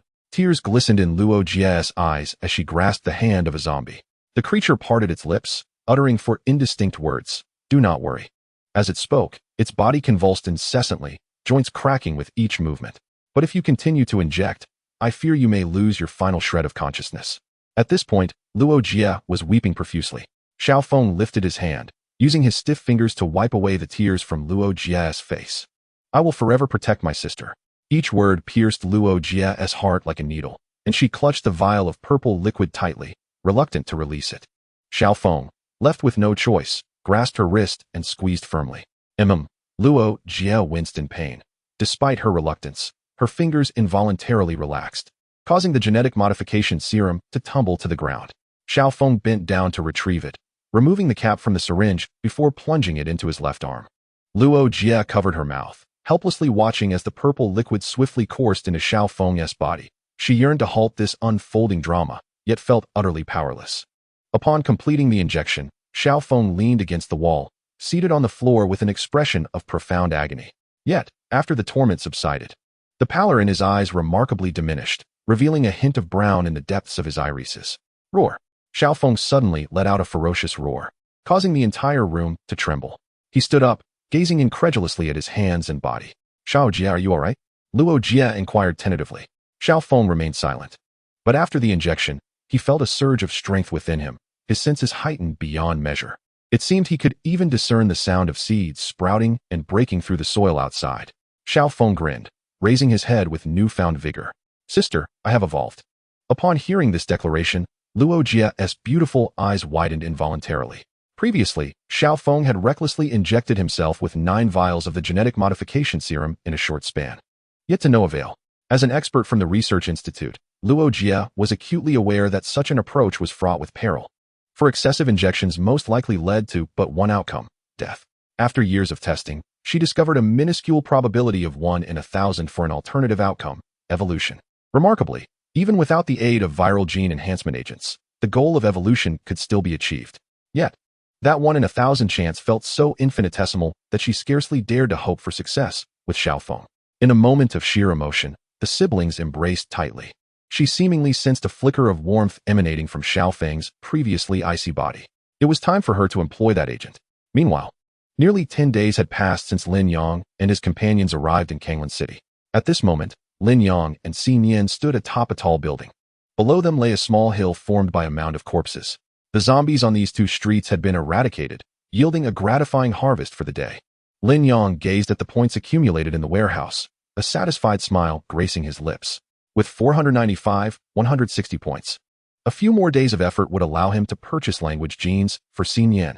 The very thought of conversing with her filled Lin Yang with excitement, as having a girlfriend who could not speak was indeed rather frustrating. During this period, the number of zombies Lin Yang had slain had already surpassed 660,000. Alas, he had to expend 3 to 4 pairs of shoes daily, alongside purchasing various agents, which had cost him over 100,000 points due to the system's relentless deductions. Subsequently, Lin Yang opened Xi Nian's data panel. Level 25, 780, 100, 000. Combat power 1400. Stamina 85, 100. Life 100, 100. Special skill Divine Duplication. Then, using his Qilin right arm, Lin Yang set fire to the mound of corpses below. As a human, this act could be seen as granting them a final farewell. Let us go home. Lin Yang grasped Xi Nian's delicate hand, leading her back to their residence. However, upon their triumphant return, a sight before them made Lin Yang's heart seize with dread. Something was amiss. Lin Yang observed the open gate of their yard, and the apocalypse vehicle parked outside had been driven away. Without hesitation, Lin Yang and Xi Nian rushed inside, calling out, "Bai Long, Li Zheng, Wang Bin." Yet, the desolate yard echoed with silence, devoid of any response. Panic surged within Lin Yang as he immediately hurried to the room where Leng Haoyan was supposed to be. The electric lock on the door remained intact, yet the occupant was nowhere to be found. How could this be possible? Lin Yang unlocked the door and entered, only to discover that the once clear water in the bathtub had transformed into a deep shade of purple, and a hole had inexplicably appeared in the wall behind the tub. Leng Wenhan. Lin Yang's anger flared instantly. No wonder that in recent days, every time he and Xi Nian returned from the outside, Leng Wenhan was always the last to arrive. It turned out he had been busy digging a hole, all to rescue Leng Haoyan. With Leng Haoyan in their possession, Bai Long and the others would be akin to fish on a cutting board, with no chance to escape. Damn it. It was evident that Leng Wenhan was no virtuous character. Initially, Lin Yang believed that even if Leng Wenhan harbored malicious intentions, given Bai Long's intelligence, he would not fall into a trap. However, he could never have anticipated that Leng Wenhan would dig a hole to release Leng Haoyan. Moreover, the entrance to this hidden passage was exceedingly concealed, making it difficult to detect. Subsequently, Lin Yang dashed to Bai Long's residence, only to discover that while his belongings remained, he was inexplicably absent. Following this, Lin Yang ventured to the quarters of Li Zheng and Wang Bin, where the situation mirrored that of Bai Long's. In a moment of desperation, Lin Yang suddenly recalled another room, Leng Bingbing. Without hesitation, he stormed into Leng Bingbing's chamber, forcefully kicking the door open. Upon entering, he was met with a note resting on the table. "If you wish to rescue someone, come to Kanglan Tower." Upon reading the message, Lin Yang, filled with rage, incinerated it to ashes. Kanglan Tower, the tallest building in Kanglan City, stood at the heart of the city, representing one of its most iconic structures. However, for Lin Yang and Xi Nian, without a battle vehicle, venturing to Kanglan Tower was an exceedingly perilous endeavor. They had been wandering around the outskirts of Kanglan City for days, never daring to venture into the city center. He understood that the closer one got to the center, the stronger the zombies became. After all, over 60% of the city's youth congregated there, and the strength of zombies was significantly related to their physical prowess in life. Who could fathom how many high-level zombies lay in wait? Yet, Lin Yang could no longer afford to ponder these concerns. Let us go to Kanglan Tower. Chapter 38. I heard your girlfriend is a zombie. Seeking silver tickets, Lin Yang and Xi Nian swiftly reached the outskirts of the city center, following the cleared path. They were merely a few intersections away from Kanglan Tower. Utilizing his enhanced vision, Lin Yong observed that, 10 kilometers away, zombies surged like a relentless tide. It appeared that their destination was also Kanglan Tower. Clearly, Lung Wenhan and his associates had arrived. Lin Yong gazed intently at the distant Kanglan Tower. It was only the living who could attract the attention of the undead. Utilizing the zombie assimilation serum. Ding. Zombie assimilation serum successfully used. Remaining effective time, 1 hour 59 minutes. This 2-hour zombie assimilation serum was a reward Lin Yong had acquired from a timed event days prior. After its application, both Lin Yong and Xin Yin transformed into zombie forms, successfully traversing through the horde and arriving near Kanglan Tower. Roar. Suddenly, Lin Yong reached out, grasping Xin Yin's arm. For not far away, he had spotted a high-level zombie, though they now appeared as zombies. They bore a critical flaw. If a high-level zombie laid eyes on them, their ruse would be instantly revealed. Their journey thus far had not been without obstacles. Fortunately, with Lin Yang's genetic data detection for zombies, every high-level zombie they encountered had been silently eliminated by the duo. To silently assassinate a high-level zombie is akin to chasing a fleeting dream. At that moment, Xin Yin gently patted Lin Yang's hand. A faint mist emanated from her being, swiftly coalescing into a humanoid form before them. This was Xin Yin's extraordinary skill, duplication. She conjured a clone, which, upon receiving the directive from its original, charged rapidly toward the nearby high-level zombie. Roar. The high-level zombie sensed the impending danger from behind and pivoted abruptly, engaging in a fierce struggle with the clone. Xin Yin, with her remarkable combat prowess, was already a formidable force among the high-level zombies. In less than 3 exchanges, she delivered a devastating blow that pierced the heart of her opponent. However, their true intent was not merely to vanquish the creature. Their ultimate goal was to lure out the other concealed high-level zombies lurking nearby. Suddenly, a cacophony of roars erupted from all directions, and several zombies burst through the windows of the adjacent buildings. 1, 2, 3, 4. Lin Yong quickly counted the newly emerged high-level zombies and was struck with horror. 18 of them. He gazed at the distant group of 18 high-level zombies, which comprised 10 high-level and 8 elite zombies. Meanwhile, Xin Yin's clone found itself overwhelmed, as it valiantly faced 4 adversaries. After a fierce battle, having dispatched 5 high-level zombies and 2 elite ones, it ultimately met its end with a devastating blow to the head. Seeing this, Xin Yin prepared to employ her skills once more, but Lin Yong suddenly gestured toward a nearby alleyway. His meaning was clear. He wanted Xin Yin's clone to divert their attention rather than engage in combat. Time was of the essence. They could not afford to linger. With a swift leap, the clone darted into the alley indicated by Lin Yong. As the group of high-level zombies was drawn away, Lin Yong and Xin Yin pressed forward, entering the Kanglan building. Upon their arrival, they promptly shut the door to prevent more zombies from infiltrating. The two then acted with utmost urgency, eliminating the remaining zombies inside until only a severely weakened high-level zombie remained. This was the progenitor zombie. Allow me, Lin Yong exclaimed, astonished to discover that, following the system's activation of the Apocalypse Terminator event, this zombie's data differed slightly from the others.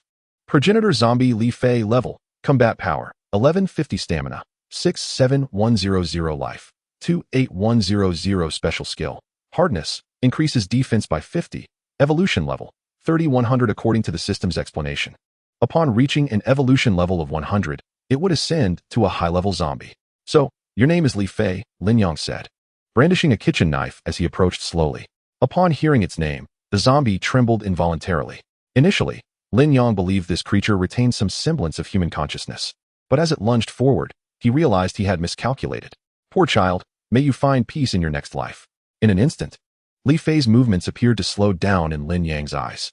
With a swift motion, the crimson blade pierced directly into his neck. Ding. Successful kill of the first-generation zombie, Li Fei. Current progress towards the end of the apocalypse, 23,000. Lin Yong mused, pondering when the next stage reward would be available. He and Xin Yin glanced at the elevator, now utterly inoperable. Their only option to ascend was the staircase. Damn you, Lung Wenhan. Do you wish to exhaust me to death? With the Kanglan Tower boasting 101 floors, Lin Yong would have likely abandoned his rescue mission for Bai Long and the others without the aid of various tools. However, Lin Yong was somewhat astonished to find that upon reaching each floor, only the corpses of zombies remained. It was evident that this was the work of Long Haoyan. No one else possessed the capability to sweep through the entire buildings undead. After an arduous climb, the duo finally reached the rooftop, where the access to the building's terrace awaited them. At this point, Lin Yong had shed his zombie guise, breathing heavily while casting a glance at Xin Yan. Moments later, they ascended the final staircase and pushed open the door leading to the terrace. As they emerged, a gust of wind greeted them. From this height, several hundred meters above ground, they could overlook a significant portion of Kanglan City. Regrettably, the city had long lost its former glory and vibrancy. Below, a sea of zombies sprawled out, but what struck Lin Yong most profoundly was the scene atop a residential building. A woman donned in a pale yellow dress, devoid of any wounds, had chosen to depart this world by hanging herself from the balcony. Her exit was both clean and beautiful. Witnessing this, Lin Yong clenched his fist in anger. "Oh, you arrived rather swiftly." A voice drifted from nearby, that of Lung Wenhan. Lin Yong turned to see him sitting alone, flanked by numerous tall and wide ventilation ducts. "What exactly do you intend to do?" Lin Yong asked, his tone remarkably calm. Lung Wenhan chuckled, first glancing at Lin Yong before shifting his gaze to Xin Yan, who had altered her usual appearance, donning a hat and mask, and draped in a long trench coat that concealed her exquisite figure. Lung Wenhan crossed his legs, beckoning them closer. "Don't stand so far from Uncle. Come a bit closer. Let us have a chat." Lin Yong maintained a stern expression as he pulled Xi Nian a few steps forward. "What have you done to Bai Long and the others?" he demanded. Lung Wenhan replied with a smile. "Oh, nothing at all. You are all such good children. I quite like you." Then, addressing Lin Yong, he added, "By the way, I have a matter I wish to confirm with you. I heard that your girlfriend is also a zombie. I wonder if there's any truth to that." Upon hearing this, Lin Yong furrowed his brow. Could it be that we are being followed? This was the first possibility that crossed Lin Yang's mind. For apart from transforming into a zombie during battles, Xin Yan had never revealed her undead form in front of others. Moreover, each time a conflict arose, Lin Yong would activate the sealed system of the Apocalypse vehicle, tinting the windows black to obscure the outside world from view. When it came to confidentiality measures, Lin Yong believed he had executed them flawlessly, leaving no room for discovery. Thus, the suspicion of a cold, detached informant could be dismissed, while the likelihood of being tracked significantly increased. Why the silence? Lung Wenhan sat there, his demeanor as serene as the clouds. What if I were to say it is a fabrication? Without a flicker of change in expression, Lung Wenhan maintained his smile and replied, "That would be splendid. An uncle wouldn't wish for such a beautiful young lady to be a zombie, would he? Wouldn't you agree?" Lin Yong snorted coldly. "Stop beating around the bush. Speak plainly. What will it take for you to release them?" "Ah, the youth, so lacking in patience." Lung Wenhan rose to his feet, slowly walking to the adjacent ventilation shaft, where he dragged out the trio of Bai Long. At that moment, the three lay bound on the ground, their bodies restrained by ropes and mouths sealed with tape. "You wish to rescue them?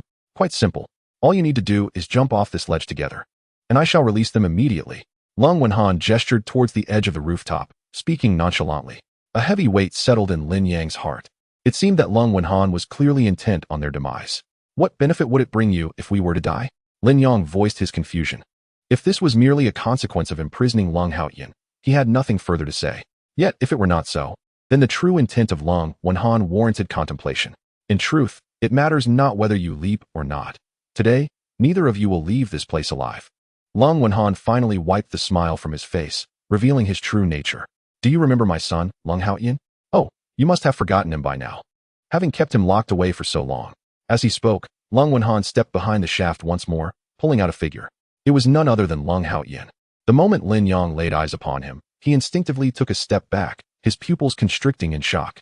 Level, combat power, 3170 stamina, 100100 life, 100100 special skill, shadow kill, merging oneself with shadows to launch attacks. Lin Yong could hardly fathom that Lung Haoyan had actually evolved into a high-level zombie. Cold sweat broke out on his forehead. Holding Lung Haoyan's hand, Lung Wenhan remarked, "On the very first day you arrived, I overheard your conversation with that Bai Long fellow in the hall, which stirred my murderous intent towards you. Indeed, you were right. The water in the bathtub was anything but ordinary. It was a genetic modification agent. But you, an unmarried scoundrel, will never comprehend the tumultuous emotions I experienced as a father upon learning that my son had been infected. Fortunately, someone later divulged the secret contained within the genetic modification serum, prompting me to hastily escort him from Jingshui City along the village roads to Tsanglan City. This effort barely preserved a fragment of my son's sanity, preventing him from fully succumbing to the fate of a zombie." Listening to Lung Wenhan's words, Lin Yong seemed to have a revelation. "I surmise the individual you are referring to is Luo Jia. Am I correct?" A chill coursed through Lung Wenhan's gaze. "Do you know Luo Jia?" Lin Yong refrained from answering. as it was evident that the serum was procured from Luo Jia. Huh. I knew you were not to be underestimated. It is only natural that she would save my son. Had it not been for her obligations to the company, my son would not have ended up in this predicament. The company? Lin Yang pondered. Could this be the organization behind Luo Jia? Lung Wenhan continued. You are likely aware that I once established the Yuzhong Academy, but what you do not know is that its creation was also for the grand ambitions of the company. The notion of rescuing rebellious youth is merely a facade. So, you and Luo Jia are in cahoots? Lin Yang's eyes widened in disbelief. Indeed. Both of us serve the interests of the company, and our objective is to orchestrate the current state of the world. Lin Yang felt a surge of indignation at these words. Absurd. You have transformed good people into this state. They are neither human nor ghost. What benefit can possibly arise from this? What do you, a mere brat, understand? Lung Wenhan cast a disdainful glance at Lin Yang. The company's research on genetic evolution serums is intended for the betterment of all humanity. Nonsense. What you call betterment is nothing but destruction. Yet, rather than becoming angered, Lung Wenhan merely chuckled. Young man, you are still naive. There are matters beyond your comprehension. It is now 2025, and the global population is on the brink of surpassing 10 billion. Have you considered that a significant portion of these individuals are worthless? They do not deserve to exist in this world. Our planet is finite, and as the population grows, resources dwindle. Hence, the company has made a monumental decision. We must undertake a thorough cleansing of humanity. At this point, Lung Wenhan's eyes seemed to shine with fervor. We will first create 3,000 carriers of superior genes, and then allow them to infect others. Those who survive this genetic evolution will be the only ones truly deserving of life in this world. In contrast, the most ordinary and inferior individuals will forever be barred from joining this glorious evolution. Their fate is solely annihilation, to be eradicated, thus freeing ample space and resources for our survival. A proud smirk adorned Lung Wenhan's face. Have you seen my son? He is the epitome of successful evolution. Given time, he shall completely restore to his former self. Moreover, it will retain all the power currently possessed. Do you not perceive this as a significant advancement for human civilization? What utter nonsense is this theory of yours? On what grounds do you assert that change necessitates the participation of every individual in the world? Are you aware of how many blissful families have been shattered by your so-called glorious evolution? At this moment, Lin Yang was seething with rage. Lung Wenhan's expression darkened. It seemed that reason could not penetrate your mind. In that case, I shall not squander any more words on you. I know you possess the ability to resist infection, and your continued existence only hinders the company's plans. Therefore, today you must perish. Lung Wenhan released Lung Haoyan's hand and commanded, Son, eliminate him. Chapter 40. Only you have the special skill to seek silver tickets. The Eye of Flaws. What? Vanished. The instant Lung Wenhan finished speaking, Lin Yang activated the Eye of Flaws. Yet, Lung Haoyan's form seemed to have vanished into thin air, leaving no trace behind. A piercing roar pierced the air as Xi Nian darted from behind to shield Lin Yang, absorbing Lung Haoyan's strike. Bang! Xi Nian crossed her arms before her chest. But the disparity between the two was insurmountable. Lung Haoyan's punch sent both Xi Nian and Lin Yang flying. Cough, cough. Lin Yang fell to the ground and coughed twice. Had it not been for Xi Nian's intervention, that blow would have surely claimed his life. However, at that moment, Xi Nian had transformed into her zombie form, fully exposed to the gaze of the onlookers. Her trench coat was obliterated by Lung Haoyan's punch, revealing her zombie features in their entirety. The ashen white pupils, the bulging veins across her body, and the numerous decayed patches of skin. Each detail sent shivers down the spine of those who beheld her. Boy, are you still so defiant? Lung Wenhan looked at Lin Yang with mockery. Rest assured, both of you shall die today. Since this girl can seamlessly switch between human and zombie forms, such remarkable genes are destined to be utilized for my daughter. As for your virus-resistant genes, I'll gladly keep those for myself. I still wish to preserve my own life to assist my offspring in joining the glorious evolution. Ha ha. Lung Wenhan's tone dripped with selfishness and greed, for he saw in Lin Yang and Xi Nian the hope of his lineage. Initially, upon learning of Lung Haoyan's infection, Lung Wenhan was utterly devastated.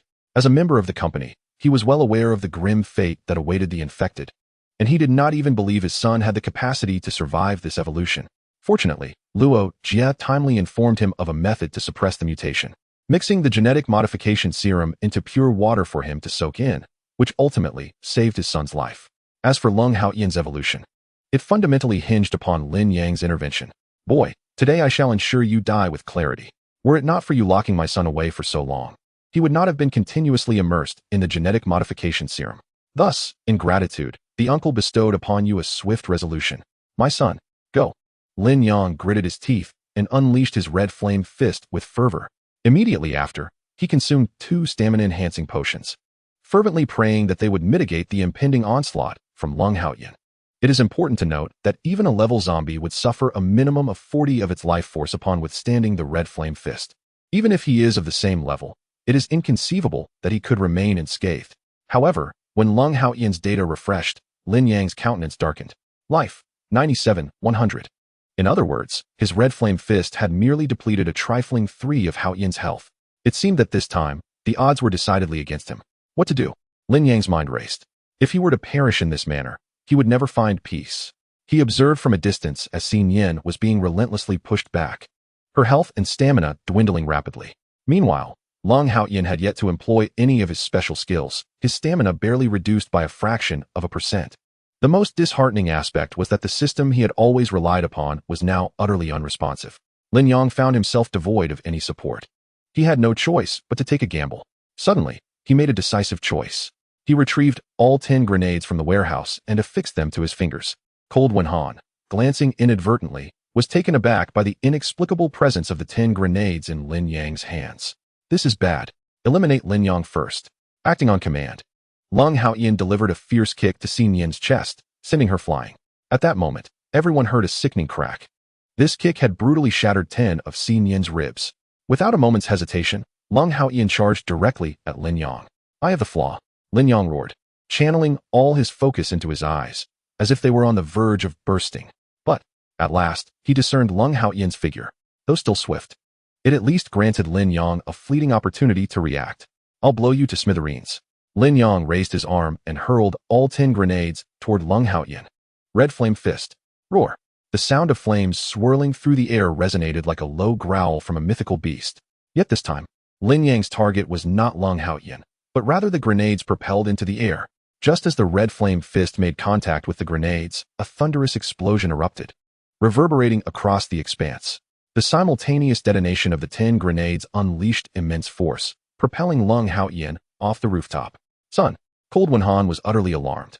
Even if he were a level zombie, plummeting from such a height would surely spell doom. Is it over? Lin Yang struggled to rise from the ground. His mouth was filled with blood, and his body was scorched and mangled by the searing heat of the explosion. He first cast a glance at the fallen Xin Yan beside him, then turned his gaze toward the direction in which Lung Haoyan had been propelled. Just as he believed everything had concluded, suddenly, a shadow swiftly crept along the edge of the rooftop, skimming the ground as it advanced toward Lin Yang. This was Lung Haoyan's signature move, Shadow Kill. Lin Yang was taken aback, desperately retreating, yet the shadow disregarded any obstacles, hurtling straight for him. Just when Lin Yang found himself cornered with no escape, whoosh, a disheveled Lung Haoyan burst forth from the shadow. His right hand was half clenched, resembling a claw. Moving at lightning speed, aimed directly at Lin Yang's head. Son, save me. Lung Haoyan suddenly heard the cry for help from Lung Wenhan behind him, which caused him to halt abruptly. He whipped around to discover that Lung Wenhan was being choked by another Xin Yan. This scene rendered even Lung Wenhan speechless. Earlier, Xin Yan had been severely injured by Lung Haoyan, lying motionless. Yet, out of nowhere, another unscathed Xin Yan had appeared. As an ordinary person, how could Lung Wenhan possibly contend with such an opponent? Observing this, Lin Yang chuckled. He swallowed a mouthful of blood and said to Lung Haoyan, "Is it only you who possesses special skills?" Lung Haoyan paid no heed to Lin Yang and pivoted to charge at Xin Yan, retaining a flicker of rationality. He instinctively prioritized saving his father over confronting Lin Yang. Xin Yan. Lin Yang summoned all his remaining strength to shout. The next moment, thud. Xin Yan's fingers tightened, and with a single squeeze, she crushed Lung Wenhan's neck. The trio of Bai Long, lying on the ground, were utterly stupefied by the unfolding spectacle. They watched in horror as Lung Wenhan's head rolled away, and crimson blood gushed forth from his neck like a fountain. The arrogant Lung Wenhan had, in that instant, transformed into a lifeless corpse.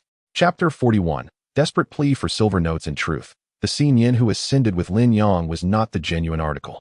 Prior to their arrival on the rooftop, Lin Yang had instructed Xin Yan to create a doppelganger.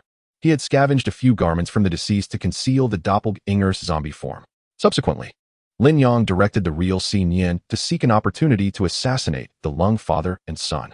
However, Lin Yang was initially unaware of Lung Haoyan's evolution, which had incited a sense of panic upon witnessing him at that level. Thus, Lin Yong was compelled to alter his strategy. While the doppelganger engaged in combat with Lung Haotian, he signaled to the concealed Xin Yin to proceed with the assassination of Lung Wenhan. Hence, the scene before them came to be. Roar. Upon witnessing his father's brutal demise, Lung Haotian was consumed by rage. Seizing the moment, Lin Yong utilized 2 stamina-enhancing potions. For now, it was truly a time for desperate measures. Level, Combat Power, 3170 Stamina, 65100 Life. For 1100 Special Skill, Shadow Kill, Cooling Down. Through the analysis of zombie data, it is evident that Cold Haotian's special skill is currently on cooldown and cannot be unleashed at this moment. His stamina and life have significantly diminished due to the previous exertion of his special skill, compounded by the impact of a fierce explosion. Thus, Lin Yong did not hesitate to expend 50,000 points to procure an unused potion, as this represented the most opportune moment to eliminate Cold Haotian. Whoosh! With the earlier clone now perished, Xin Yin swiftly produced another doppelganger, and the two advanced towards Cold Haotian from either side. Meanwhile, Lin Yong steadied his breath, brandishing a fiery red kitchen knife as he approached from behind. However, in his furious rage, Cold Haotian held nothing back. He unleashed his full speed, evading the trio's assault with remarkable agility. In the blink of an eye, he reappeared behind Xin Yin, delivering a kick that struck her side with the force of a whip. Bang! Xin Yin's body crashed heavily against a nearby ventilation duct, dark blood streaming from the corner of her mouth. In the next instant, Cold Haotian seized the neck of the doppelganger, and with a motion reminiscent of Xin Yin's earlier act of slaying Cold Wenhan, he crushed her neck with brutal efficiency. As the clone perished, the severely injured Xin Yin experienced a sudden resurgence, regaining half of her life as she sought to replicate her doppelganger once more. However, Lin Yong, positioned before Cold Haotian, was not as fortunate as Xin Yin. After obliterating the clone, Cold Haotian swiftly darted to Lin Yang's side. The sheer speed of his explosive assault rendered Lin Yong utterly incapable of tracking his movements. Slap! A gruesome sound echoed, and before Lin Yong could react, he was sent flying by Cold Haotian's strike. His body traced an arc through the air before crashing violently to the ground. Lying there, Lin Yang's vision blurred, blood oozing from his mouth as the left side of his face lay ravaged by Cold Haotian's claws, an unsettling sight indeed. Utilizing the super healing potion, the very item Lin Yong had spent 50,000 points to acquire, was his sole hope of preserving his life in this critical moment. Yet, the death of Cold Wenhan had completely extinguished any remnants of reason within Cold Haotian's mind, leaving only a singular focus on slaughter. Roar! Cold Haotian leaped 5 meters into the air, intent on crushing Lin Yang's skull beneath his foot. However, it was Lin Yang's provocation that inadvertently created a fleeting opportunity for Xin Yin. Howl! The doppelganger had successfully replicated, charging forward to collide with Cold Haotian, thus sparing Lin Yong from certain doom. Yet, in a tragic twist, she was immediately pierced through the heart by Cold Haotian, and thus her life came to a swift end. This, perhaps, was the briefest existence of any clone. In no more than 3 seconds, Lin Yong gazed helplessly at the unfolding scene before him, a bitter smile escaping his lips. Is this what a high-level zombie is like? Cold Haotian's movements were alarmingly swift. Even with the use of a super healing elixir, Lin Yong found it impossible to recover in such a brief span of time. Soon after, Cold Haotian stood beside Lin Yong, slightly bending down. He grasped Lin Yong by the neck and effortlessly lifted him from the ground. The overwhelming sensation of suffocation reddened Lin Yang's face as he dug his nails into Cold Haotian's arm, yet the latter, now a zombie, had long since lost the capacity to feel pain. Damn you, Lin Yong managed to utter amidst his struggles. It seemed Cold Haotian understood, tilting his head as his fingers tightened their grip. At this juncture, Lin Yong had long relinquished any notion of resistance. As he fought against the impending darkness, he closed his eyes and began to reflect on the tapestry of his life. However, just as he resigned himself to the certainty of death, a familiar voice rang out from a distance. Brother! Lin Yang's eyes flew open to behold the icy figure of Cold Bingbing standing at the rooftop entrance. She rushed into the wind, enveloping Cold Haotian's arm in a tight embrace. Brother! Let go. Please let go. Upon seeing Cold Bingbing, Cold Haotian visibly shuddered. Brother! Do you no longer recognize me? I beg you, please awaken. Tears streamed down Cold Bingbing's face. Since her arrival, she had not dared to glance in the direction of Cold Wenhan's. Ugh! Cold Haotian emitted a garbled sound, rendering his words unintelligible. Yet, the once suffocating grip on Lin Yong suddenly loosened. Seizing the last stamina enhancement potion from the warehouse, Lin Yong struck Cold Haotian's forearm with a punch. Instantly, he felt himself plummeting to the ground. Lin Yong knelt, clutching his neck and gasping for air, even coughing violently from the intensity of his inhalations. Under the influence of the super healing elixir, his decayed left cheek had almost entirely mended, and the internal injuries from the explosion and fall had largely healed. Cold Bingbing stepped between the two, her voice choked with emotion. "Brother, I implore you, please cease the violence." Cold Haoyan stood there, staring blankly at Cold Bingbing. "Father is gone now. You are all I have left. But if you persist in this way, what am I to do?" Lin Yong knelt, his expression one of disbelief. He had not anticipated that Cold Bingbing's appearance would restore Cold Haoyan's consciousness. Cold Bingbing clung to Cold Haoyan, saying, "Brother, this time, it was our father's mistake. So I beg you, do not err again. Will you come back to the courtyard with me? From now on, we shall reside there together, never to leave." Listening to Cold Bingbing's plea, Cold Haoyan opened his mouth, yet found himself at a loss for words. Silently, he placed his hand on Cold Bingbing's back and gently embraced her. "Brother," Lung Bingbing felt his action and instantly raised her head with eyes full of expectation. Yet suddenly, Lung Haoyan's body trembled violently, and his expression twisted into a grimace once more. "Ugh!"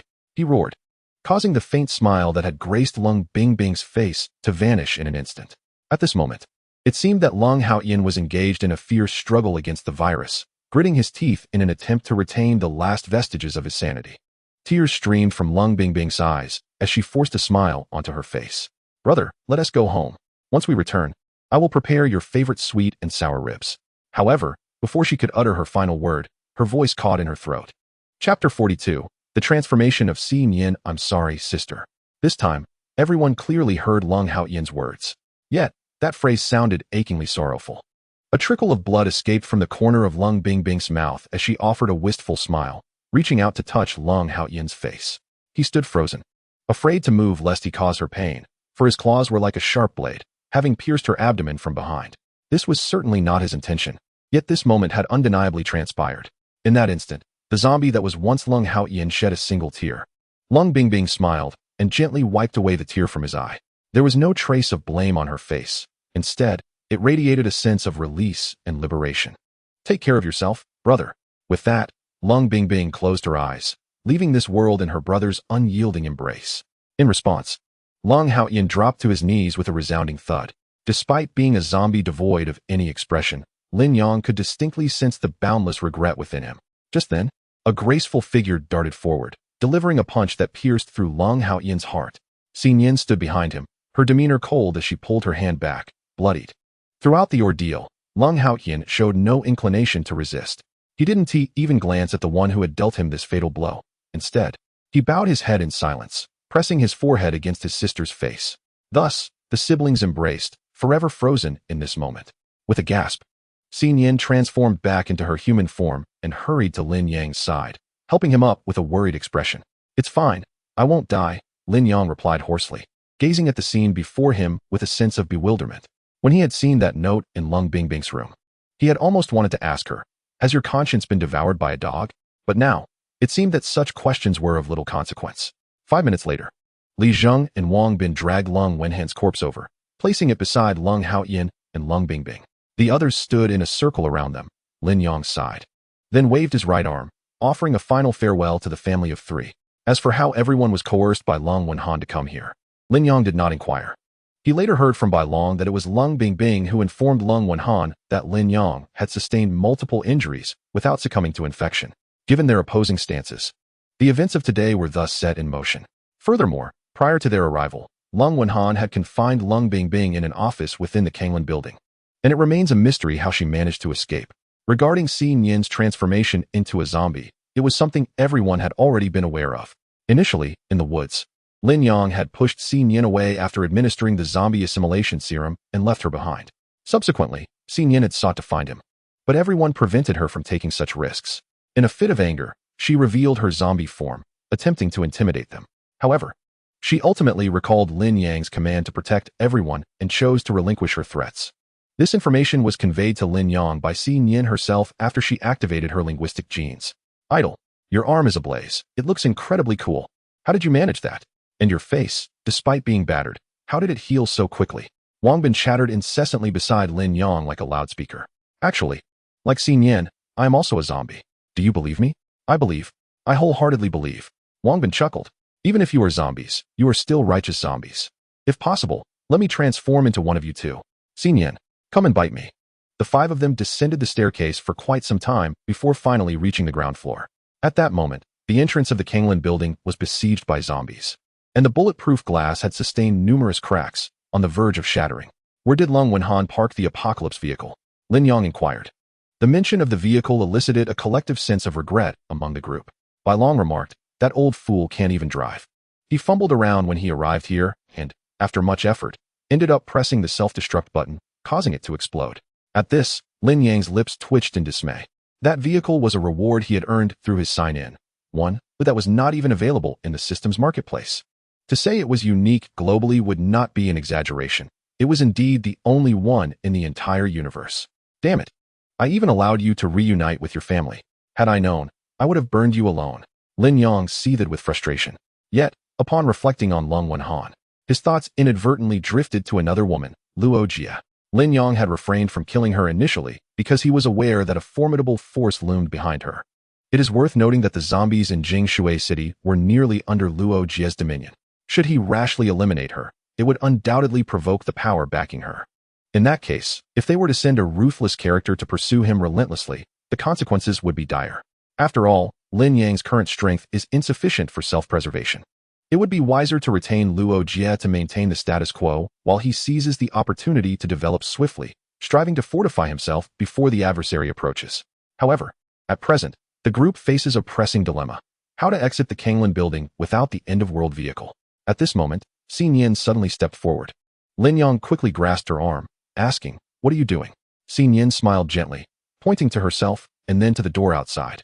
"Are you suggesting you intend to confront the zombies outside?" "Yes." Xinyan nodded enthusiastically. "Have you lost your mind?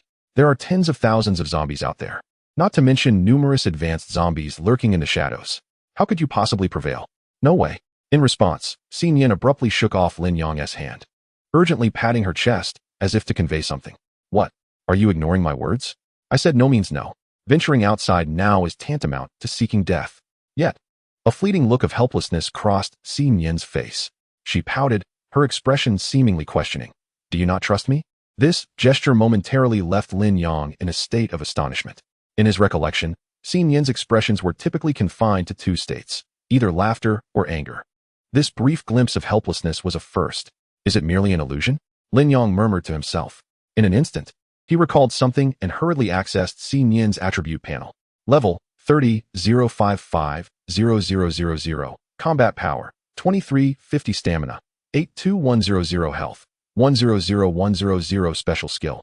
Divine duplication. Upon reviewing the information, Lin Yang could not suppress his astonishment. She had remarkably leveled up by 10, given that it was Xinyan who had defeated Lung Haoyan. An increase in experience was only natural. Yet, such a significant leap was entirely unexpected. Suddenly, Lin Yang realized something else.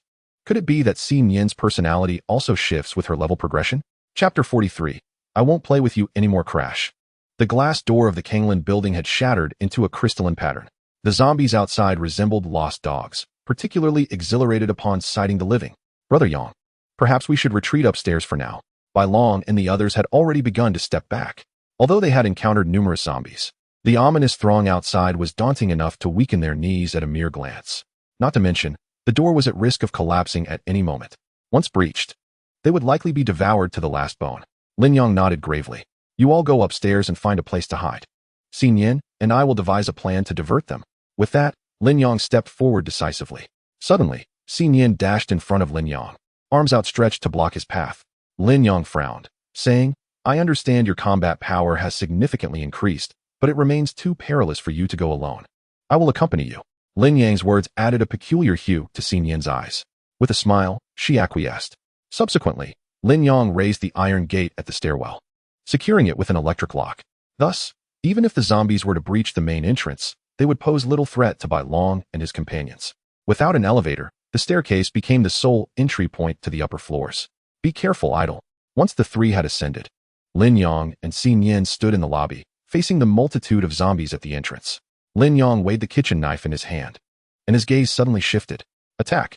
With that command, two manifestations of Xinyan shot forth from their position, crashing through the door into the tide of the undead.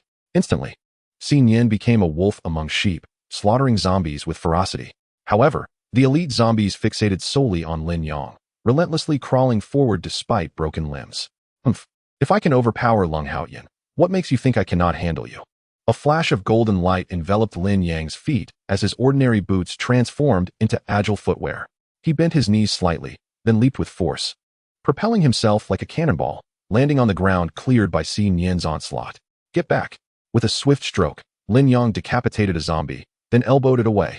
The tremendous force unleashed from his right arm toppled a throng of zombies.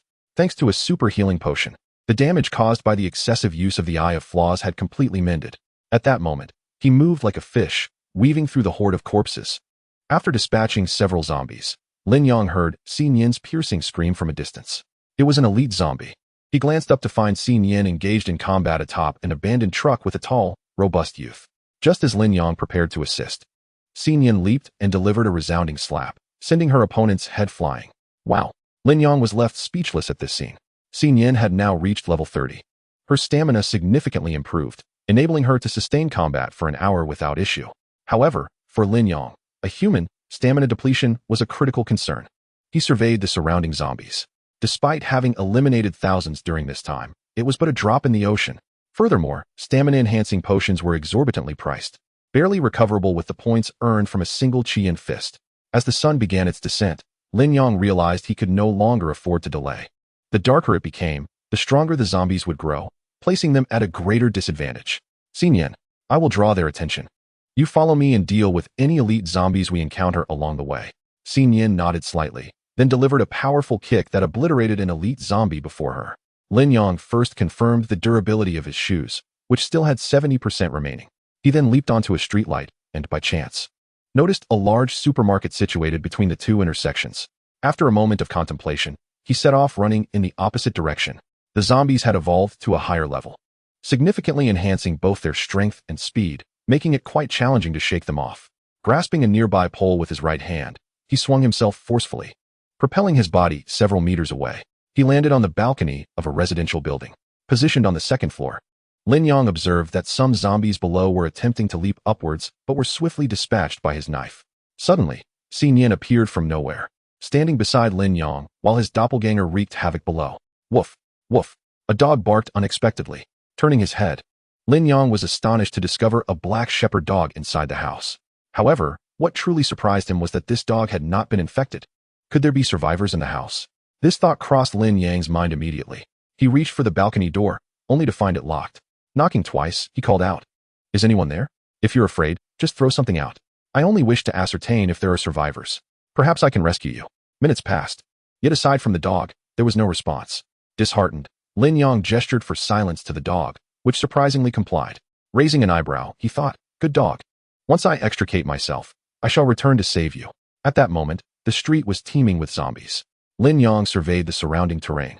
If he could reach the rooftop, it might be easier to divert them. With that thought, he sprang into action. Standing on the balcony railing, he leaped forcefully and grasped the security window of the 5th floor. Utilizing his remarkable strength, he pulled himself up and soared directly to the rooftop of the 6th floor. Shaking off the slight fatigue in his arms, he began to sprint along the edge of the rooftop, deliberately keeping himself visible to the zombies below. A bunch of mindless creatures. Lin Yong chuckled to himself. The horde beneath him followed his movements, their antics utterly comical. With the aid of his agile shoes, he traversed the rooftop with the finesse of a parkour expert. However, he soon arrived at an intersection. The street below stretched a good 20 to 30 meters wide, and across from him stood not the low residential buildings, but towering office skyscrapers. Glancing at the crimson clouds on the horizon, a smile graced his lips. "I shall not play with you any longer." With that, Lin Yang's figure vanished over the edge of the rooftop.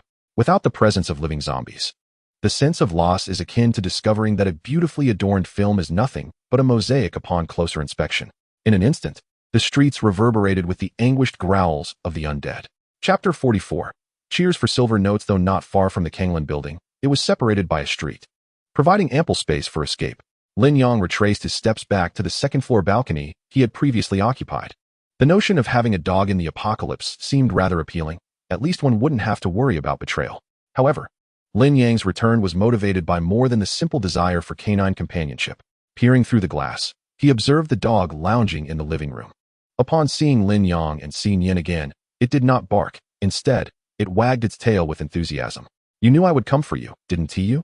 Lin Yang remarked, though his gaze was sweeping the interior of the house. The living room was impeccably tidy, devoid of any signs that a zombie had intruded. Furthermore, the dog's belly appeared full, indicating it had not gone hungry.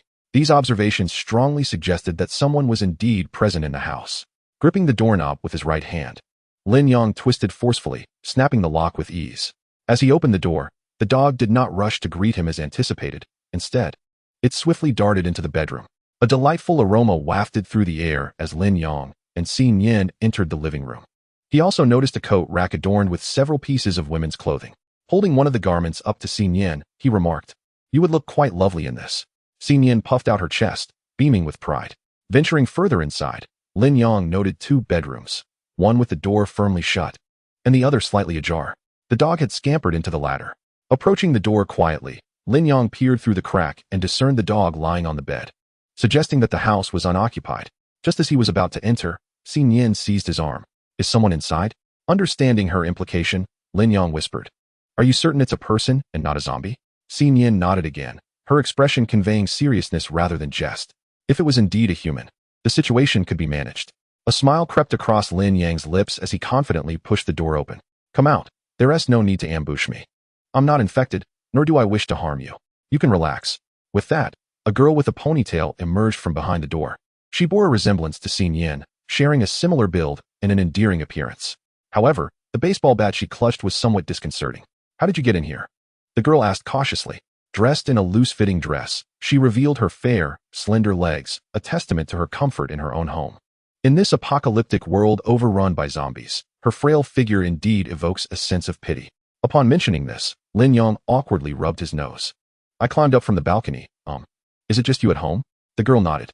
She glanced at Xin Yin, assessing that neither of them appeared to be malevolent, and led them to the living room. "Please, have a seat." Noticing the damaged lock on the balcony door, she refrained from commenting, simply drawing the curtains closed. "I am Xiao Ran. I heard the sounds of zombies outside. Were you the ones who attracted them?" Xiao Ran was quite forthright, cutting to the chase. Lin Yang responded with a non-committal hum, and after a brief introduction, stated, "I've drawn them all away. There is no danger nearby for the time being." He then inquired, "The zombie outbreak has lasted nearly a month. How have you survived?" Xiao Ran paused before replying. "Initially, I relied on the food in my home for a few days. After the neighbors who turned into zombies left, I quietly scavenged their houses for food and have managed to survive until now." Having said this, she suddenly stood up. "Let me get you some water." In a short while, she returned from the kitchen with 2 glasses of boiled water, placing them before the 2 men. Lin Yang picked up his glass and glanced at the water dispenser beside the television, his brow furrowing slightly, though he quickly relaxed. "Are you a local?" he asked. "Yes. I have lived in Kanglan City since childhood," Xiao Ran replied. "Since that's the case, you must be familiar with the large supermarket to the east. Could you tell me about it?" "Introduce the supermarket?"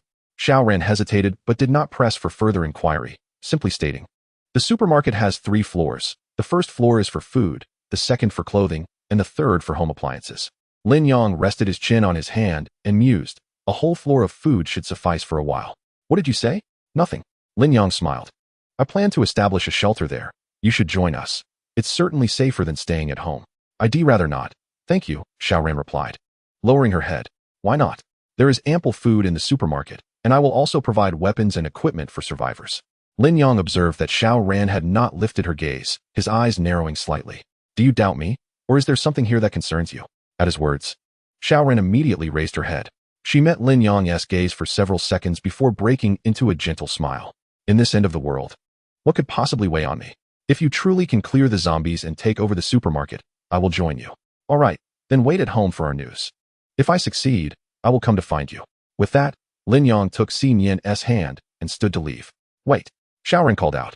She picked up her glass from the coffee table and said, "Let us toast with water. Wishing you success in your plans." As Xiao Ran held the cup aloft, Lin Yang and Xin Yin followed suit. "Thank you." When the 3 clinked their glasses together, they drank heartily. However, just as Lin Yang and Xin Yin were about to exit through the front door, inexplicably, they both collapsed to the ground. Xiao Ran, standing beside them, lost her previous smile, replaced by a dark scowl. "You two think you can defeat that horde of zombies? How laughable." She then knelt down, her fingers gliding across Xin Yin's delicate cheek. "You are so beautiful. Ali will surely adore you when he sees you," Xiao Ran murmured to herself, before dragging Xin Yin's arms towards the locked bedroom door. Click. With a key, she unlocked the door, and an overwhelming stench of decay wafted out from within. Ali, I have brought you dinner, Xiao Ran said tenderly as she gazed at the figure inside the room, forcefully pulling Xin Yin inside. Upon their entrance, Ali abruptly lifted his head with a growl. It turned out that Ali, whom Xiao Ran mentioned, was a zombie. At that moment, he was sprawled on the ground, his limbs shackled to the wall by iron chains. The most shocking sight, however, was a pile of ghastly white bones scattered on the floor. Chapter 45. What dog to raise? Raise me. Xiao Ran dragged Xin Yin in front of Ali, her eyes brimming with affection, saying, Eat, Ali. It is my fault for not finding you any living prey during this time, causing you to go hungry for so long. As she spoke, she turned on the light in the room. This light was unlike ordinary lamps. It was extraordinarily bright, even more so than a bathroom heater. Roar. As Ali was hit by the blinding light, he immediately shrank into the corner, burying his head. Observing this, Xiao Ran's face lit up with anticipation. She hurriedly approached and cradled Ali's head, gently stroking his hair. Do not be afraid, Ali, it is me. Rest assured, as long as I am alive, I will ensure you are well fed and comfortable. Once you recover from your affliction, we shall marry. You've mentioned your fondness for children. I will bear you many little ones, for you are my dearest. Roar. Ali suddenly lifted his head, opening his mouth to bite at Xiao Ran. Startled, she fell to the ground, scrambling backward. I'm sorry, Ali. I was wrong. I should not have delayed your meal. I will leave now. I will leave. Xiao Ran turned off the light and fled the room in terror. After locking the door behind her, she appeared as though her soul had departed, swaying unsteadily as she approached Lin Yang. Hee hee, ha ha ha ha. Xiao Ran laughed maniacally, suddenly kneeling beside Lin Yang, her hands resting on his chest. Ali, why are you sleeping on the ground? Oh right, did you not express a desire for a baby? I have calculated the days, and today is the most propitious for conception. Thus, we shall soon welcome a child. What name do you think we should bestow upon him? Xiao Ran caressed Lin Yang's cheek with one hand, while the other glided down his chest, gradually descending. However, just as she was about to unfasten the final barrier of Lin Yang's trousers, suddenly, a large hand tightly grasped her wrist. Is this enough? Upon hearing Lin Yang's voice, Xiao Ran's face drained of color. She immediately straightened up, straining to free her arm from Lin Yang's strong grip. Yet, how could Lin Yang afford her such an opportunity? He yanked Xiao Ran down to the ground, and then rose to his feet. On the surface, you appear innocent and pitiful. But who would have thought your heart harbors such malice? To sustain the undead with the living. Were you not already unconscious? How is this possible? Xiao Ran gazed at Lin Yang, as if she were seeing a ghost. Lin Yang scoffed, having realized something was amiss the moment Xiao Ran went to fetch water. Despite the presence of a water dispenser in the living room, she insisted on going to the kitchen for boiled water. As for that cup of water, Lin Yang had never swallowed it. He had merely held it in his mouth and spat it out the moment Xiao Ran dragged Xin Yin into the room. Lin Yang's cold gaze fixed upon her as he remarked, No wonder you have managed to survive alone for so long. Surely, the neighbors in this building have also been offered to the zombies as sustenance? Having had personal experience of zombies breaking in, Lin Yang could deduce that if the neighbors had been infected, there would be no food left, not even the fish in the aquarium. Alternatively, if the neighbors were merely absent, their belongings might still be intact. But how could a mere woman, without a key, possibly gain entry? At that moment, each of Lin Yang's words felt like a pair of scissors, shredding the veil of shame that cloaked Xiao Ran's heart. Xiao Ran clutched her head and suddenly let out a scream. Then, she quickly scrambled to her feet, embodying a state of sheer madness. Ali, please be safe. Trembling, Xiao Ran fumbled with her keys to unlock the door. Yet, the instant she pushed it open, she was rendered utterly dumbfounded. There stood Xin Yin, adorned in a white dress, while behind her, Ali was bound to the wall, a gaping hole in his chest, lifeless beyond any hope of revival. Ali. Xiao Ran stared in shock at the scene before her. And Ali's decaying corpse seemed to harmonize eerily with the pile of bones on the floor. Xin Yin walked over to Lin Yang, linking her arm with his. Although it was Lin Yang's first encounter with the scene within the room, he had long imagined it. Yet, witnessing it firsthand was still profoundly shocking. Just how many lives had been extinguished here? Lin Yang roughly counted. There were no less than 10 complete skulls, let alone the fragmented remains scattered about. Beside him, Xiao Ran silently approached Ali, cradling his decayed visage in her hands. In an instant, she produced a dagger from an unknown source and lunged at Xin Yin, shouting, You wretched creature, return Ali to me. Just as she raised the dagger to strike downwards, Xin Yin's once sweet and charming features twisted into a grotesque mask, transforming into a terrifying zombie in the blink of an eye. With a swift motion, Xin Yin evaded the attack, causing Xiao Ran to freeze in her tracks. Throughout the entire ordeal, Lin Yang remained silent, observing Xiao Ran as she fell backward, eventually collapsing to the ground. A faint line of blood began to appear on her neck. Lin Yang and Xin Yin exited the room, relocking the door behind them. Perhaps this lock would ensure that the door would never be opened again. Suddenly, the dog that had been lurking in the bedroom charged out, baring its teeth at Lin Yang. Before he could react, Xin Yin flickered once more, and the dog followed its owner into oblivion. Why did you kill even the dog? We could have kept it. Lin Yang lamented, feeling a pang of sorrow. He had always loved dogs but never had the chance to raise one. Yet, Xin Yin paid no heed to his words, embracing him with a playful smile, as if to convey, why keep a dog when you can have me? Upon returning to the Kanglan building, Bai Long and the others greeted them with eager anticipation. You're back at last. How did it go? Can we leave? Lin Yang tossed each of them a bowl of instant noodles, saying, everyone stay here for the night. I have a plan. What plan? Li Zheng inquired. Wang Bin, brimming with excitement, chimed in, idle. Are you planning to turn us all into zombies? Hurry, I can hardly wait. Lin Yang shot him a glare. Shut your mouth and listen to me. Once everyone quieted down, he began, there is a large supermarket to the east. I intend to convert it into a sanctuary. A sanctuary, the three exclaimed in unison. Lin Yang nodded earnestly. You've all been with me for some time now, and you know that without the apocalypse vehicle, we might still be scraping by in that small convenience store in Jingshui City. But now that the vehicle is destroyed, I can no longer lead you all to safety. Therefore, I have decided to establish a sanctuary in Kanglan City, where everyone can reside in peace. As for Xin Yin and me, perhaps it is time for us to leave this place. Chapter 46. Departure? Idle. Are you abandoning us? Wang Bin clutched Lin Yang's leg. On the verge of tears, Lin Yang disdainfully kicked him twice and said, if you wish to follow me, you must first venture out and bring me the heads of several zombies. If you can accomplish this, I shall take you along. Wang Bin immediately donned a sheepish grin. No, everyone has their own aspirations. Since my idol has decided to depart, I, as a loyal fan, shall wholeheartedly support you. Upon hearing this, both Li Zheng and Bai Long looked at him with scorn. By the way, Bai Long, is your computer still around? Lin Yang turned to inquire. Bai Long replied with a hint of regret, it's in the yard, but it might as well be gone. It seems unlikely that I can retrieve it. Lin Yang pondered for a moment and asked, Xin Yin, if your doppelganger exerts full speed, can it retrieve the computer within 30 minutes? Without hesitation, Xin Yin nodded. Lin Yang's face lit up with joy. Excellent. Let your doppelganger set off immediately. Retrieve the computer as soon as possible. With a cheer, Xin Yin unabashedly transformed into her zombie form before everyone.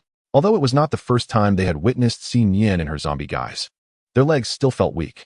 How could such a beautiful girl transform into this? Idle, may I pose a question?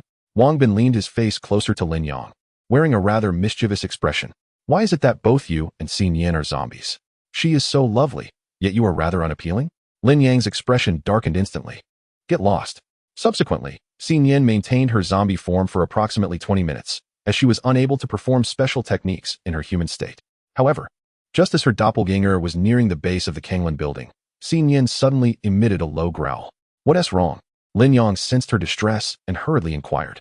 Xin Yin then summoned another doppelganger, charging downstairs. Upon witnessing this, Lin Yang quickly realized that her previous doppelganger had perished. Not long after the doppelganger dashed out, a loud explosion resonated from outside, as if something had detonated. Lin Yang rushed to the window and looked down, only to discover 10 high-level zombies lurking at the base of the building, among them a first-generation zombie. First-generation zombie Zhao Xiaona level, combat power, 1100 stamina, 73100 life, 88100 special technique, replication evolution degree, 6100. Upon seeing Zhao Xiaona's statistics, Lin Yang's gaze sharpened. Her special technique was also replication. Meanwhile, Xin Yin's doppelganger was overwhelmed by 3 high-level zombies and had its arms severed by Zhao Xiaona. Regardless of Xin Yin's formidable combat power, she remained a high-level zombie. As the saying goes, a fierce tiger cannot withstand a pack of wolves. Even if Xin Yin's prowess exceeded theirs by a factor of 2, she could not withstand their onslaught. They must be dealt with, or they would pose a significant threat to us. Lin Yang exchanged a knowing glance with Xin Yin, and together they leapt from the window. Currently, Lin Yang's combat prowess is formidable enough to rival that of a high-level zombie. Coupled with his eye of flaws, he can maintain an undefeated stance even when facing 2 adversaries. Moreover, Xin Yin and her clones can easily handle multiple foes. So despite the current situation being 3-1, their strengths are not vastly disparate. Zhao Xiaona. Lin Yang shouted at Zhao Xiaona. Yet she showed no sign of acknowledgement and lunged toward him with ferocity. Such a promising young woman. What a pity. Although Zhao Xiaona had transformed into a zombie, her physique and features revealed that she must have been a beauty in her previous life. Lin Yang swiftly maneuvered, his nose nearly grazing Zhao Xiaona's forearm as he evaded her attack. Had he not dodged in that instant, her claws would have pierced his skull. Every movement Lin Yang executed was impeccably timed. Despite the apparent opportunity for a hit, he skillfully sidestepped each attack, inciting Zhao Xiaona's ire. With a fierce roar, a cloud of white mist rapidly enveloped Zhao Xiaona, and in a mere breath, a clone was conjured.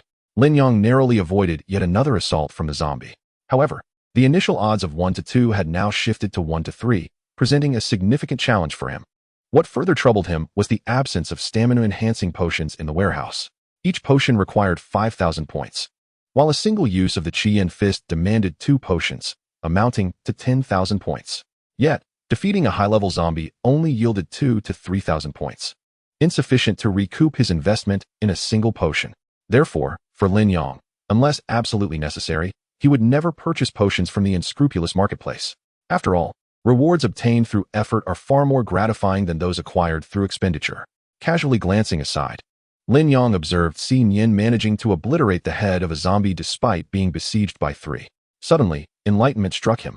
To prevail against multiple foes, one must first decisively eliminate a single target. After witnessing Xi Yin's combat, Lin Yang promptly focused on the zombie with combat strength below 800. As for Zhao Xiaona, she could be disregarded for the moment. With a spring in his step, Lin Yang propelled himself towards the feeble zombie, delivering a swift strike to its chest. Simultaneously, the two Zhao Xiaonas launched their attacks, but Lin Yang, utilizing the Eye of Flaws, evaded their strikes and raised his weapon once more. With a resounding crack, his blade severed the zombie's neck.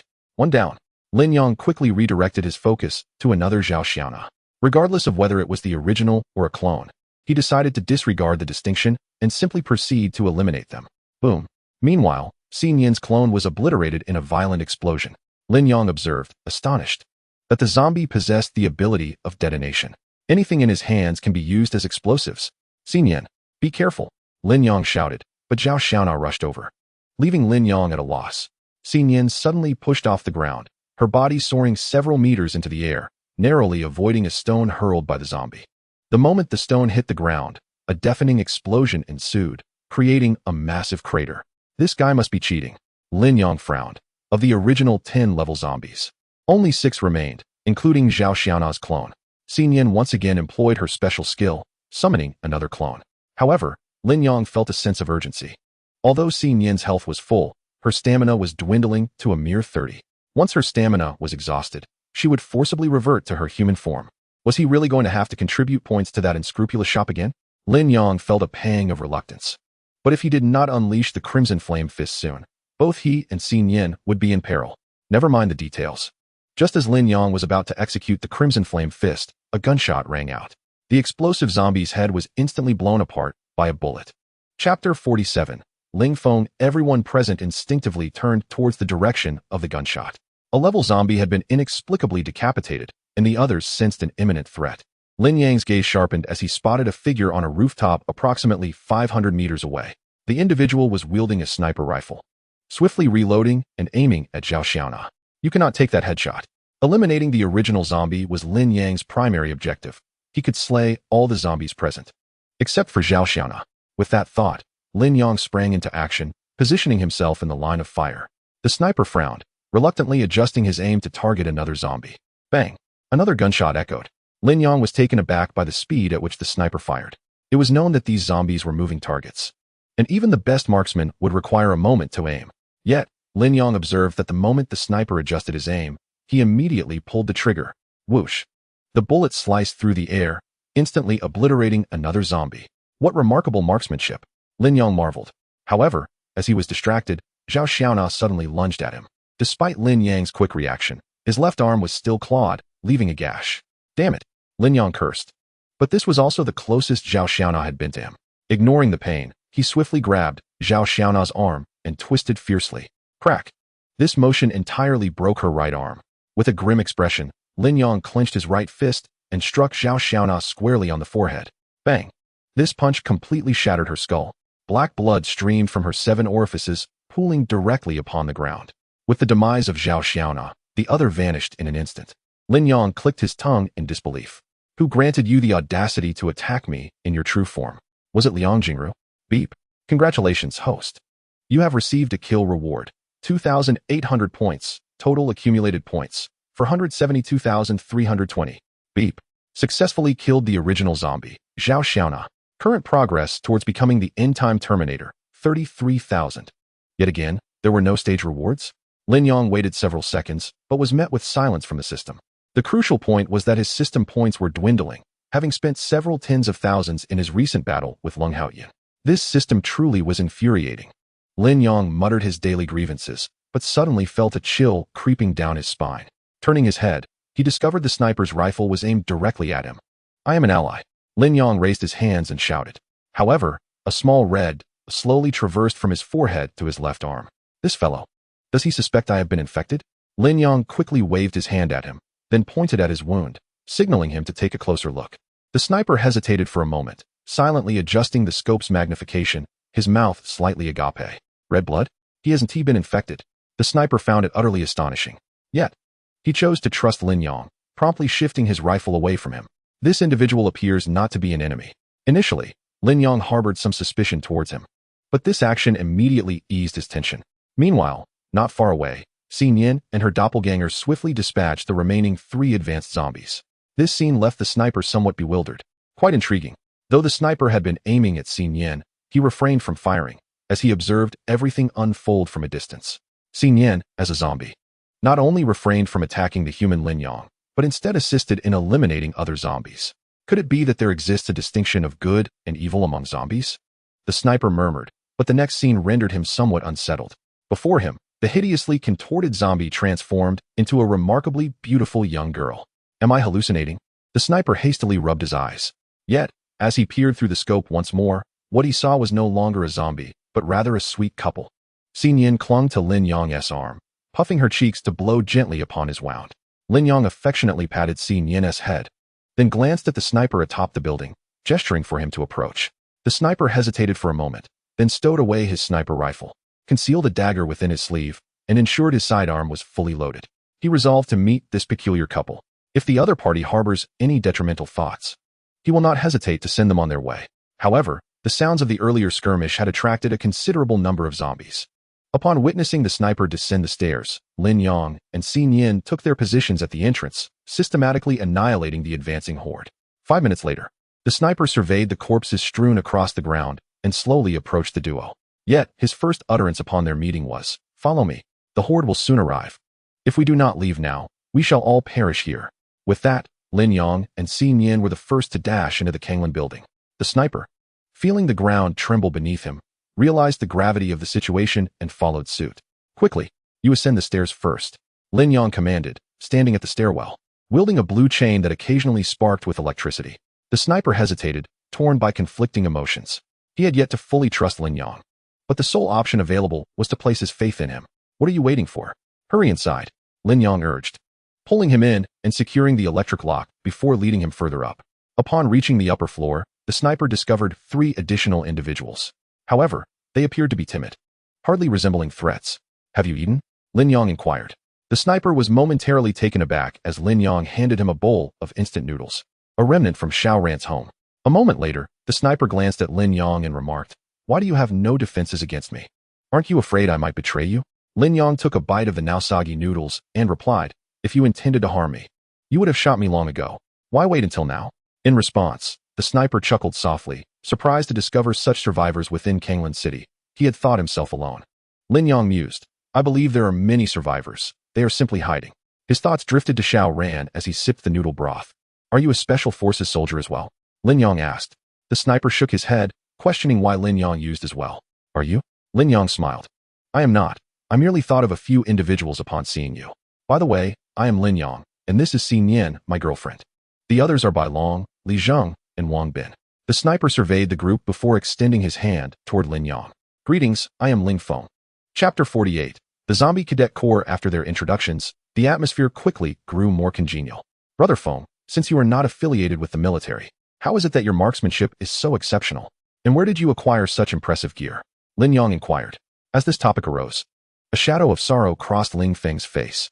"My family, the Ling family, is the foremost clan in Kanglan City. Both my grandfather and father held significant positions in the military, granting me opportunities to handle firearms and train in martial arts from a young age. Unfortunately, when the zombie outbreak occurred, our family was not spared from tragedy. On that fateful night, hundreds of zombies breached the gates of the Ling family estate, leaving me as the sole survivor. Ling Feng, suppressing the profound sorrow within, declared, "I believe this virus is no mere coincidence.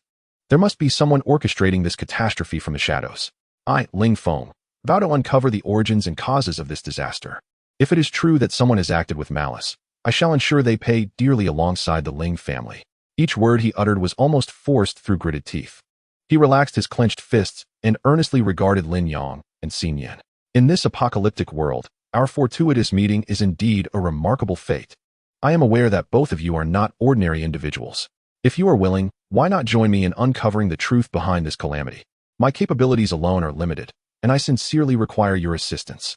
Feeling the intensity of Ling Feng's gaze, Lin Yang remained silent. But Wang Bin could no longer contain himself.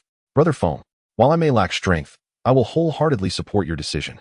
You may not know, but these two, despite appearing ordinary, are actually zombies with extraordinary abilities. Let me tell you about my idol. His right hand can spew fire. Come on, idol. Show him your fiery arm and let him witness it." However, after Wang Bin finished speaking, Lin Yang ignored him entirely, and the room fell into an awkward silence. Observing this, Wang Bin instantly wilted. "I mean, idol, you're really not giving me any face. Next time, I promise." Lin Yang chuckled. Initially troubled about how to explain Xin Yan's zombie identity to Ling Feng, but Wang Bin inadvertently provided him with an excuse. If both were zombies, it would not seem so strange after all.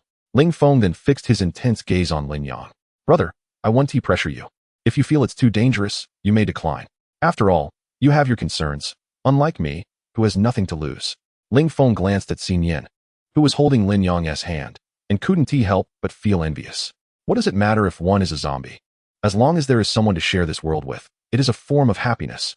As for Ling Feng's sentiments, Lin Yang chose not to respond for the moment. He understood that the zombie virus was indeed manipulated by humans. Yet, even if they were to uncover the hidden perpetrator, it would not be a task easily accomplished by just the three of them. After all, the rapid global descent into chaos in a single night was not the work of ordinary forces. What made Lin Yang hesitate was his uncertainty about whether to align himself with Ling Feng. Keeping him in the shelter would at least provide an extra layer of security for the survivors, allowing Lin Yang to feel more at ease. After all, as an ordinary human without any enhancements, encountering a highly powerful zombie would likely spell doom for him. Even if Lin Yang admired Ling Feng's determination, he was reluctant to have a burden by his side. "Brother Feng, let us not rush into this matter. At present, I have devised a plan regarding the supermarket to the east." Lin Yang succinctly expressed his thoughts, and upon hearing this, Ling Feng immediately struck his thigh, exclaiming, "I concur. I shall find a vantage point to snipe the approaching zombies, while the ones inside will be left to the two of you." Lin Yang nodded in agreement. "Excellent. Let us rest well tonight and commence our actions tomorrow morning." Beside them, Bai Long cradled a small base station in one arm while holding a computer in the other. "Brother Yang, grant me just 2 more days, and I shall breach the Black Net's firewall." Lin Yang patted his shoulder firmly. "You've worked hard." The following day, Lin Yang was awakened by a beam of sunlight streaming through the window. Before him lay the familiar sight of Xin Yan, as usual, resting beside him with her chin in her hands, silently gazing at Lin Yang. Suddenly, a mischievous smile crept across Lin Yang's face as he puckered his lips, intending to kiss Xin Yan. However, she swiftly raised her hand, covering his mouth and pushing him back. Lin Yang looked at Xin Yan in astonishment. This was, after all, the first time he had been rejected. He mused internally. Her thoughts had indeed evolved with her level. Yet, he was uncertain whether this was a blessing or a curse. Lin Yang stared at Xin Yan as she stuck out her tongue playfully and dashed away. Subsequently, Lin Yang tidied himself in the bathroom, gazing into the mirror at his handsome visage, reflecting on Wang Bin's words from the previous night. "Am I truly so unattractive?" he pondered, feeling a twinge of confusion. While he could not claim to be exceptionally handsome, he certainly did not consider himself ugly. However, when he recalled Xin Yan's beauty that made all other women feel inferior, his spirits lifted considerably. "I may be less than perfect, but I do have a girlfriend." In a short while, Lin Yang, Xin Yan, and Ling Feng appeared near the supermarket, with several fallen zombies lying around them. Ling Feng remarked, "I shall take position in this building. The view is unobstructed, and both the front and back entrances of the supermarket fall within my range. Here, take this, just in case." Lin Yong handed Ling Feng a grenade, which he had purchased for 1,000 points. However, Ling Feng declined, patting the backpack slung over his shoulders. I have all my gear. Lin Yong chuckled and gave him a thumbs up before rushing towards the supermarket alongside Xin Yan. With a swift motion, Lin Yong wielded a bright red kitchen knife, severing a zombie's neck from behind. The moment he stepped onto the street, every zombie turned their heads towards him. Roar! Ah! Xin Yan surged forward first, while another version of her sprinted towards the supermarket's rear entrance. The two swiftly dealt with the hundreds of zombies at the entrance. Yet as they approached the supermarket's front door, Lin Yong suddenly halted. Level: Combat Power, 600 Stamina, 4100 Health, 100 Special Skill. Breeding: can spawn a zombie 1 level below the current level every hour. As Lin Yong beheld the grotesque creature before him, he nearly retched. The abominable figure was a grotesquely obese female zombie, languishing within the confines of the supermarket, her distended abdomen protruding nearly a meter high. The decaying flesh upon her belly was visibly torn, oozing dark blood intermittently. Yet, the horror did not end there. A dismal sight revealed hundreds of similarly grotesque zombies standing within her. They appeared as though they had been cast from the same mold, exhibiting no variation in height, physique, or features. Strangely, they seemed to be merely 12 or 13 years old, resembling a troop of young scouts. Could this be the progenitor of the undead? Just as Lin Yong was engulfed in shock, the belly of the zombie mother suddenly burst open, spewing forth a torrent of black blood. Through the fissure, he glimpsed her pulsating heart within. A level zombie tore through her belly, emerging from within, identical in appearance to the throngs of zombies standing in the supermarket. What kind of ghastly spectacle was this? Lin Yong felt as though his very worldview had been upended. The zombies birthed by the creature were all of a formidable level, and it was conservatively estimated that there were at least 300 of them present. Curiously, upon their emergence, the group of level zombies did not flee the supermarket but instead formed an orderly line, as if awaiting some signal. Uncertain of the situation, Lin Yong hesitated to enter. Aside from this peculiar troop of scouts, no other zombies were visible within the store, raising his suspicions. The entrance was wide open, so it was implausible that not a single zombie had ventured inside. Before long, he observed the belly of the zombie mother healing at a visible pace. The torn flesh rapidly mended, and within 2 minutes, she had returned to her original state. At that moment, Lin Yong clutched a grenade in his hand, contemplating its potential effectiveness if thrown inside. However, driven by curiosity, he yearned to comprehend how this creature could gestate zombies without the presence of a male. In a swift motion, the zombie mother rose from the ground. Standing within the supermarket, she spotted Lin Yong and Xin Yan outside. Suddenly, a piercing glare from her sent a chill through Lin Yong. Yet, her reaction was unlike that of other zombies. She exhibited no interest in him, but instead pointed a finger at Xin Yan in her zombified form.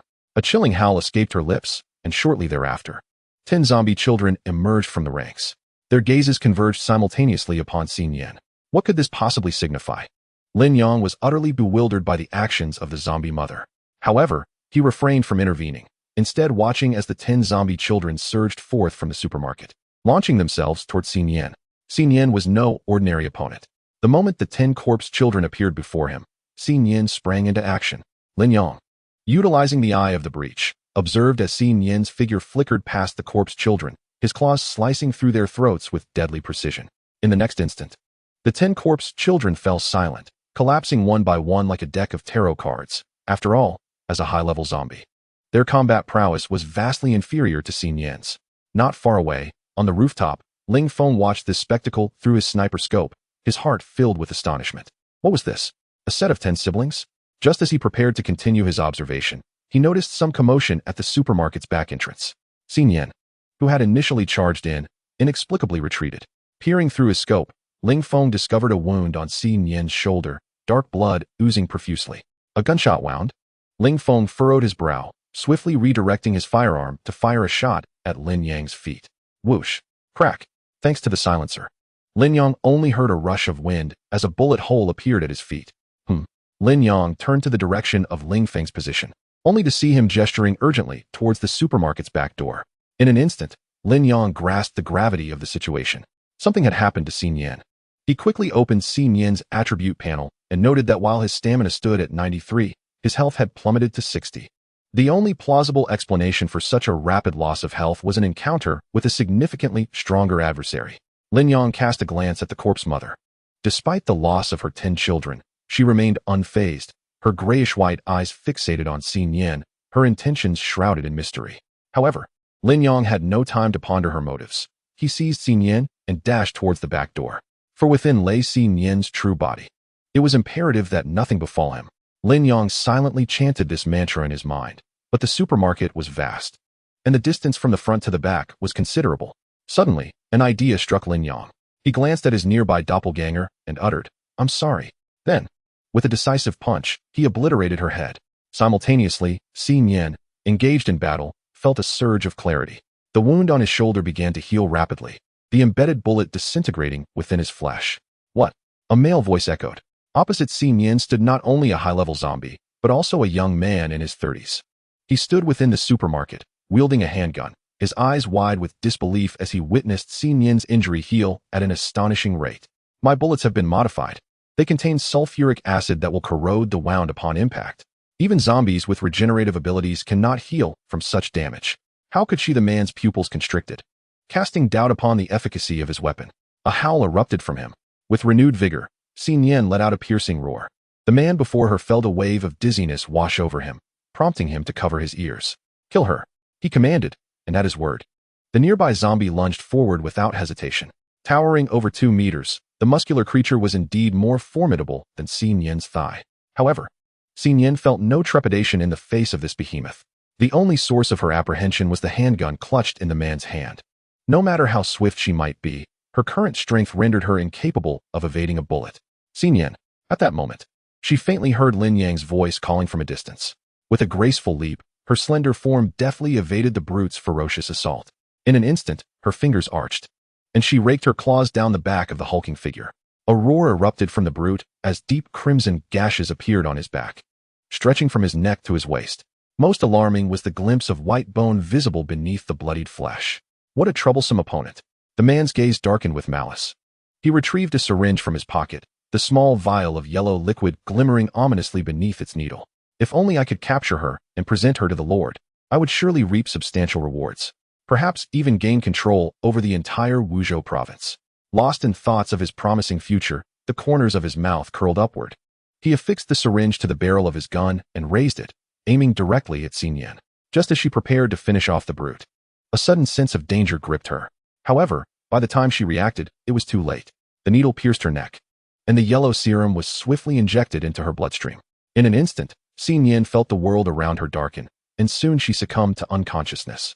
"Drag her in. Lock her in the fire prison." The hulking zombie, still oozing black blood, complied with the man's order without hesitation, hefting Xi Nian onto his shoulder. Yet, just as he approached the entrance of the supermarket, a bullet pierced through his skull, dropping him dead on the spot. "Ada!" the man exclaimed in shock. This formidable zombie had been his strongest warrior, the recipient of nearly all his resources. Who could have anticipated such a sudden demise? His fury ignited, and he felt a deep blow to his psyche. "Who dares? Show yourself!" He bellowed aimlessly into the sky, but no response came. Regaining his composure, he glanced down at Xi Nian's unconscious form. "Ada, fear not. I will ensure your sacrifice is not in vain." The man rushed to the entrance, intent on dragging Xi Nian into the supermarket. Alas, he was obstructed. Ling Feng fiercely struck the ground from atop the roof. The man was cunning. He did not fully step out of the supermarket, but rather exposed only half of his body, reaching out to grasp Xi Nian's ankle. This posture was conveniently concealed by an iron advertising board above the supermarket, rendering Ling Feng unable to shoot. Just as the man bent down, preparing to pull Xi Nian inside, a fiery red kitchen knife suddenly soared through the air. The blade severed his right hand cleanly. In that instant, the man was bewildered. As he came to his senses, he realized the severed portion of his arm had been seared by the scorching blade. He instinctively raised his arm, the knife still embedded in the ground. There he stood, holding his right arm aloft, watching the blood spurt forth, utterly helpless. At that moment, a figure appeared before him. Lin Yang's gaze was icy, his face betraying no emotion. "Who are you? Help me. Please, help me." The man was in a state of sheer panic, desperate to staunch the flow of blood, for otherwise, death awaited him. "I can help you, but first, you must answer 3 questions. Lin Yang's voice was devoid of any warmth. The man hastily nodded. "All right. Ask away. First, who are you?" "I am Wang Teng, the captain of the 3rd Division of the Fire Palace." Lin Yang was somewhat taken aback by Wang Teng's response. "What does the Fire Palace do?" The Fire Palace is one of the 6 major halls of the company, specifically responsible for the viral upgrade plans in Wuzhou province and the surrounding 6 provinces. So, you are allied with Lung Wenhan and Luo Jie? What Lung Wenhan and Luo Jie? I do not know them. The 6 major halls operate under direct orders from the boss. We are not closely acquainted. Lin Yang's expression grew cold. Who is the boss of your company? Upon hearing this question, Wang Ting suddenly fell silent. You have already asked for questions. Please, help me. Hurry. Observing Wang Tang's panicked demeanor, Lin Yang offered a slight smile. Rest assured, I promise to help you, and I shall. Lin Yang purchased a hemostatic bandage from the store with 10 points and applied it to Wang Teng's wound. As the injury received treatment, a hint of color returned to Wang Teng's pale face. Now, can you answer my question? Wang Teng looked at Lin Yang with trepidation. Despite his youth, Lin Yang exuded an aura of unfathomable depth. Wang Teng subtly reached for his pocket, saying, I don't know. Not even our hall master sees the boss often. However, as soon as he finished speaking, Lin Yang swiftly seized the kitchen knife from the ground and pressed it against Wang Teng's throat. If you find your left hand superfluous, I would be more than willing to assist in its removal. Wang Teng's body shuddered, his left hand, concealed within his pocket, abruptly stilled. A gulp echoed in his throat as he swallowed hard, his Adam's apple brushing against the razor's edge. Please, don't kill me. Just answer my question. Lin Yang's demeanor was unwavering, leaving no room for negotiation. But I truly do not know. I am not deceiving you. As members of the hall, we have no opportunity to meet the boss. Only the hall master possesses that privilege. And where is your hall master? I don't know either. The hall master will come to me personally when needed. Ordinarily, I cannot reach him. Lin Yang pondered for a moment, his gaze suddenly lifting as he inquired. What is your purpose? At this juncture, Wang Teng appeared to regain his vigor. Young brother, trust me. Our actions are all for the advancement of human civilization. Our company has developed superior genes for the future. All those who survive will evolve into exceptionally talented individuals. At that time, before Wang Teng could finish his sentence, he sealed his lips forever. It seemed they had all been brainwashed. His words echoed those of Lung Wenhan almost identically, cloaked in the guise of aiding human evolution. The grim reality was that they were transforming perfectly living beings into zombies. Bang! Wang Teng's face struck the ground, blood gushing from his neck, rapidly staining the earth crimson. Once he was dealt with, Lin Yang swiftly lifted Xi Nian into his arms. He was taken aback to find her in a state of unconsciousness even in her zombie form. At present, Xi Nian remained in her zombie guise. And Lin Yang carefully removed the syringe from her neck, scrutinizing it closely. This so-called company of theirs not only had the capability to manufacture zombies, but also possessed the technology to control them. If all the elite zombies fell under their command, would I not be left with no chance of victory? After all, Lin Yang had personally experienced the formidable power of elite zombies. Even one could effortlessly eliminate both him and Xi Nian, not to mention the existence of even higher-level zombies beyond that. At that point, it might be a true fight with no opportunity for retaliation. Little brother, Ling Feng rushed over, carrying a sniper rifle. How is it? Is Xi Nian all right? She is fine, just fainted. Lin Yang checked Xi Nian's life signs, reassured that she had not succumbed. I noticed you conversed with him. What did he say? Lin Yang cast a sidelong glance at Ling Feng, remaining tight-lipped, stubbornly insisting, I just killed him.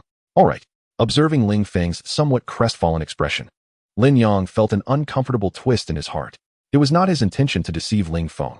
He simply understood that Ling Feng was consumed by a desire for vengeance, and if he were to learn the truth, he might act impulsively. Lin Yang's actions were, in truth, to safeguard his life. Little brother, perhaps we should return for now. Once Xi Nian awakens, we can strategize afresh. Lin Yang pondered for a moment and said, Brother Feng, please take Xi Nian somewhere safe to hide. I wish to investigate the supermarket. Absolutely not.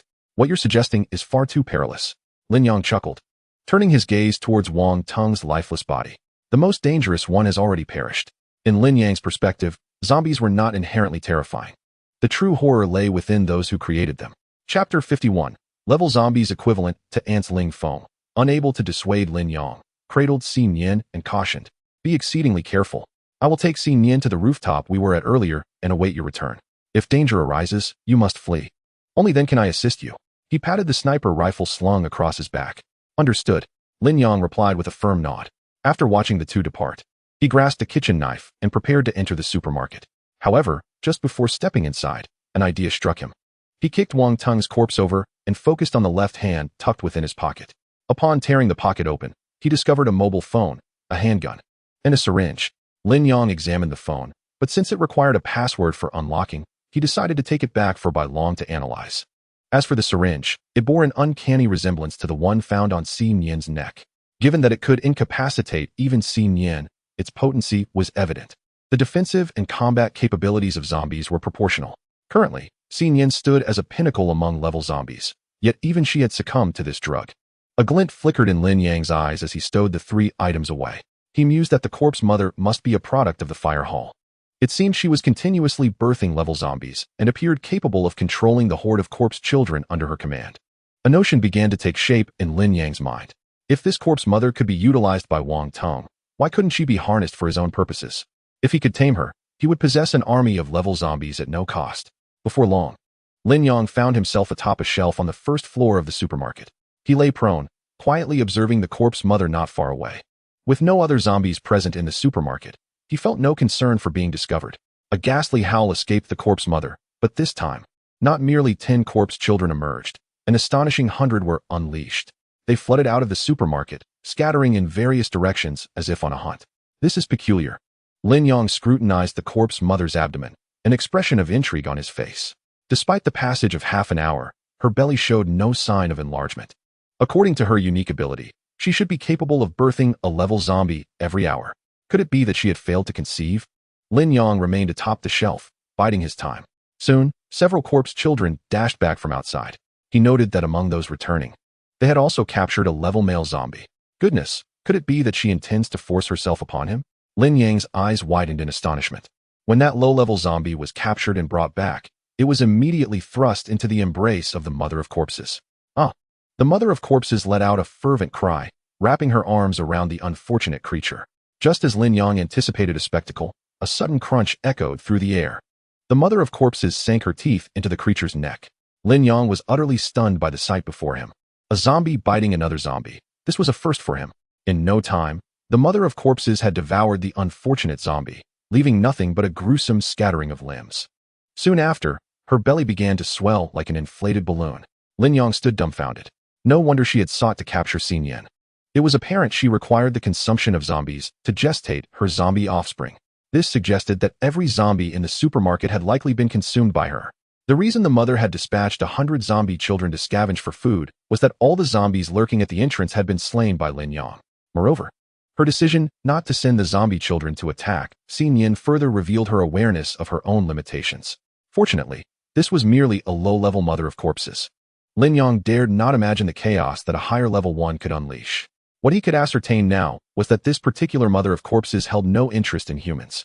The only uncertainty remained with the batch of zombie children. He could only hope they would not disappoint him. Lin Yang quietly retrieved a bag of snacks and tossed it towards them. With a resounding thud, the snacks hit the ground, reverberating through the silent hall. His heart raced as he held his breath, keenly observing the movements of the zombie children. Yet they remained unresponsive, as if deaf to the fallen bag of treats. No reaction? Lin Yang felt a surge of joy. This indicated that the batch of zombie children indeed only obeyed the mother. Meanwhile, the Mother of Corpses' abdomen had expanded to its limit, appearing as though it might burst at any moment. It was time. Lin Yang drew a handgun from his pocket, fitting the syringe into the barrel. Bang! With a thunderous explosion, the Mother's belly erupted. Immediately, Lin Yang pulled the trigger. Whoosh! The needle shot forth, aimed directly at the heart within the Mother's grotesque form. The Mother of Corpses let out a piercing scream. Just as the zombie children broke free from her womb, the syringe plunged into her already darkened heart. Even though zombies had long since lost their external sense of pain, the sharp agony originating from the heart was undeniably impossible to overlook. Moreover, the potency of the injection was overwhelming. The Mother of Corpses thrashed on the ground for but a moment before falling still. Were it not for the sight of her heart still beating, Lin Yang would have believed he had killed her. Thankfully, he possessed the eye of the flaw. Yet before Lin Yang could revel in his triumph, the scene abruptly shifted. With a haunting wail, hundreds of corpse children raised their heads to the heavens, liberated from the control of their mother. As if their undead natures had been awakened in an instant. Alarmed, Lin Yang's expression darkened. The unruly horde surged forth from the supermarket like a torrent, a sight he desperately wished to avoid. Return at once, he commanded, leaping down from the shelf to position himself behind the throng of corpse children. A single action stirred a tempest. Hundreds of identical faces pivoted simultaneously, sending chills down Lin Yang's spine. In the blink of an eye, they converged upon a singular target, the living. You wish to feast upon me? Let us see if you possess the capability. Instantly, the data of these undead children manifested vividly in Lin Yang's mind. revealing their uniform statistics. Level 1. Combat power. For 30. Life. 100,100. Stamina. 100,100. Special skills. None. Is this all? He scoffed. Accustomed to battling higher-tier zombies, to him, these creatures were akin to mere ants. With a swift motion, Lin Yang removed the safety pin from a grenade and hurled it into the midst of the horde. The explosion resulted in a staggering reduction of their numbers by 1/3. Among the remaining 2/3, nearly half suffered the loss of limbs, their combat capabilities severely diminished. As flames erupted and the air shimmered with heat, Lin Yang brandished a cleaver, moving with the swiftness of the wind, plunging into the mass of undead. Within mere moments, the nearly 400 corpse children in the hall were utterly vanquished. Wiping the black blood splattered across his face with his sleeve, Lin Yang drew in ragged breaths, reflecting on the grotesque nature of his foes. He cast a glance at the fallen corpse mother. In under 5 minutes, her previously ruptured abdomen had entirely healed, leaving behind fragments of decayed flesh that emitted a foul stench. I must find a secure location to confine her. Lin Yang locked all exits of the supermarket to prevent any other zombies from infiltrating.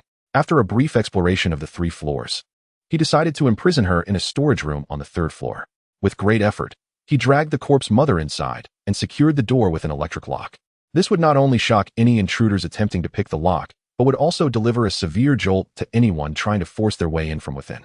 Standing outside the door, Lin Yang nodded in satisfaction. With this, his plan to establish a sanctuary could finally commence. Meanwhile, on the rooftop, Ling Feng rested, anxiously awaiting developments. Lin Yang had been inside for an hour, yet he had not made an appearance. A thought crossed Ling Feng's mind. Could he have perished in there? Just then, he noticed the front door of the supermarket swing open. Lin Yang emerged, dragging a massive cardboard box behind him. Upon closer inspection, Ling Feng discovered that it contained a pile of white, net-like material. What on earth is he up to? Ling Feng pondered with curiosity. In no time, Lin Yang had hung the white nets at both the front and back doors of the supermarket. Once completed, he brandished a kitchen knife and severed an arm from a nearby zombie's corpse, casually tossing it onto the white net. With a crackle, the decaying limb was instantly transformed into a charred strip of meat under Ling Feng's astonished gaze. Is this an electric net? Ling Feng muttered in disbelief. Lin Yang clapped his hands, nodding in satisfaction. This electric net had cost him 5,000 points and differed from the electric nets on the Apocalypse vehicles. In terms of power, they were fairly similar. However, the distinctive feature of this electric net was its ability to differentiate between the living and the undead. The skin of the living, warm and elastic, would not be affected by the net, while the cold, rigid flesh of a zombie would be instantly electrocuted upon contact. Moreover, the current could dispatch ordinary zombies in an instant, and even high-level zombies would find it challenging to destroy the electric net. Lin Yang looked up at Ling Feng, whose face was a canvas of shock. Do not be hasty. The true surprise lies ahead, he said with a slight smirk. After locking the supermarket's door, he made his way to the rooftop. Brother, you're back. Where did you acquire that electric net? It's incredible, Ling Feng exclaimed. I found it in the supermarket's warehouse, Lin Yang casually replied. How is Xin Yan faring? He approached Xin Yan, who remained in her zombie form, showing no signs of awakening. This serum is exceedingly potent. Even high-level zombies would struggle against it, Lin Yang mused. Brother, what is the current situation inside the supermarket? Ling Feng inquired. There is a corpse mother trapped inside. I have secured her. The resources are plentiful, and I believe we can move in today, Lin Yang explained. Why not eliminate her? Leaving her inside poses a risk. Ling Feng expressed his concerns. Fear not. She does not represent a threat to us. I have my reasons for keeping her, and I will disclose them when the time is ripe, Lin Yang reassured him. What Lin Yang refrained from mentioning was that the corpse mother possessed only 600 combat power and lacked the ability to attack proactively. The sole purpose of retaining her was to breed zombie children, thereby creating an army of high-level zombies. If he shared this thought with Ling Feng, he would undoubtedly think him mad. Rather than face skepticism, Lin Yang preferred to keep it a secret. If successful, he would reveal the truth when the time was right. At this moment, the sun hung high in the sky, casting short shadows beneath its brilliant light. Wind brother, you and Xin Yan wait for me here. I shall fetch the white dragon and the others, Lin Yang declared. Be cautious, Ling Feng advised, and with that, Lin Yang turned and departed from the rooftop. It was noon, and over the past couple of days, most of the nearby zombies had been lured away by Lin Yang, while the remaining ones had been vanquished. Without the Apocalypse vehicle, there was no better opportunity to relocate. Idle, you have finally returned, Wang Bin exclaimed, tears welling in his eyes as he rushed forward. During Lin Yang's absence, the three had spent their time in the Kanglin building like years, filled with trepidation. Lin Yong did not linger. All right, time is of the essence. Everyone gather your belongings and follow me. Where to? The three looked bewildered, having noticed that only Lin Yong had returned from their previous excursion. Brother Yong, could it be that sister-in-law and the others? Lin Yong shot a glare at Bai Long, exasperated. What are you thinking? I have come to escort you to the shelter. The shelter? The trio was initially taken aback, but quickly began to pack their things. Moments later, Lin Yong and his group appeared in a narrow alley by the street. Although the road was devoid of zombies, Lin Yong did not dare to take unnecessary risks. After all, Bai Long and the others possessed little combat capability. If they were to walk openly on the street, it would invite trouble if any zombies were to appear. Fortunately, their journey was uneventful.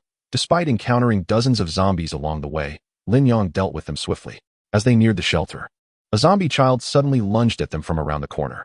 Just as Lin Yong prepared to act, a bullet pierced its temple. Ling Feng, standing atop a building, signaled with a gesture, and they exchanged smiles.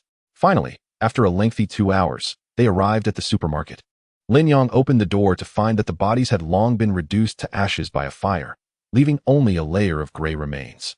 From this moment on, everything here belongs to us, Lin Yong proclaimed boldly before the group. Hooray! Long live our idol! The group erupted in cheers, as if they had stepped into paradise. Lin Yong smiled joyfully in response. The food alone in the supermarket could sustain them for more than half a year, not to mention the stock in the warehouse. As long as they did not waste it, sustaining themselves for a year was certainly feasible. Observing the delighted expressions of his companions, Lin Yong said, I have a surprise for you. What surprise? Everyone turned with eager curiosity. Follow me. Lin Yong intentionally built suspense before leading them to a dry warehouse. Inside, apart from the stock of goods, 5 large boxes lay on the ground. Brother, what is inside these? Lin Yong pointed to the first box and said, Win, brother. Open it and take a look. Ling Feng approached with a sense of bewilderment, and the moment he opened the box, 2 words escaped his lips. What the hell? Chapter 53, The Meaning of Existence. Seeking silver notes. The contents within the box left Ling Feng utterly astonished. For inside, aside from a sniper rifle, it was brimming with ammunition, the quantity beyond reckoning. Eagerly, Ling Feng drew out the sniper rifle and gestured with it. Despite having grown up in an armory, he could not name this particular weapon. In terms of weight, it was lighter than his own firearm, but in terms of configuration, it was simply unparalleled. Brother, where did you procure this? Ling Feng inquired.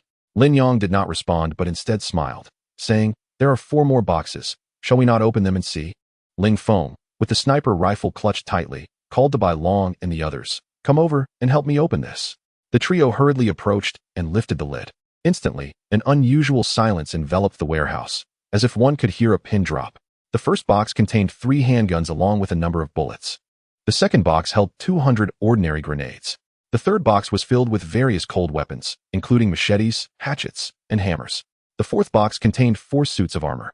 Brother, you cannot possibly tell me that these items were sourced from a supermarket, Ling Feng stated earnestly, gazing intently at Lin Yong, setting aside the firearms and grenades.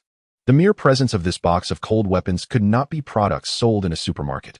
Moreover, by sheer coincidence, there were also 4 suits of armor, just enough for their group aside from Lin Yong and Xin Yan.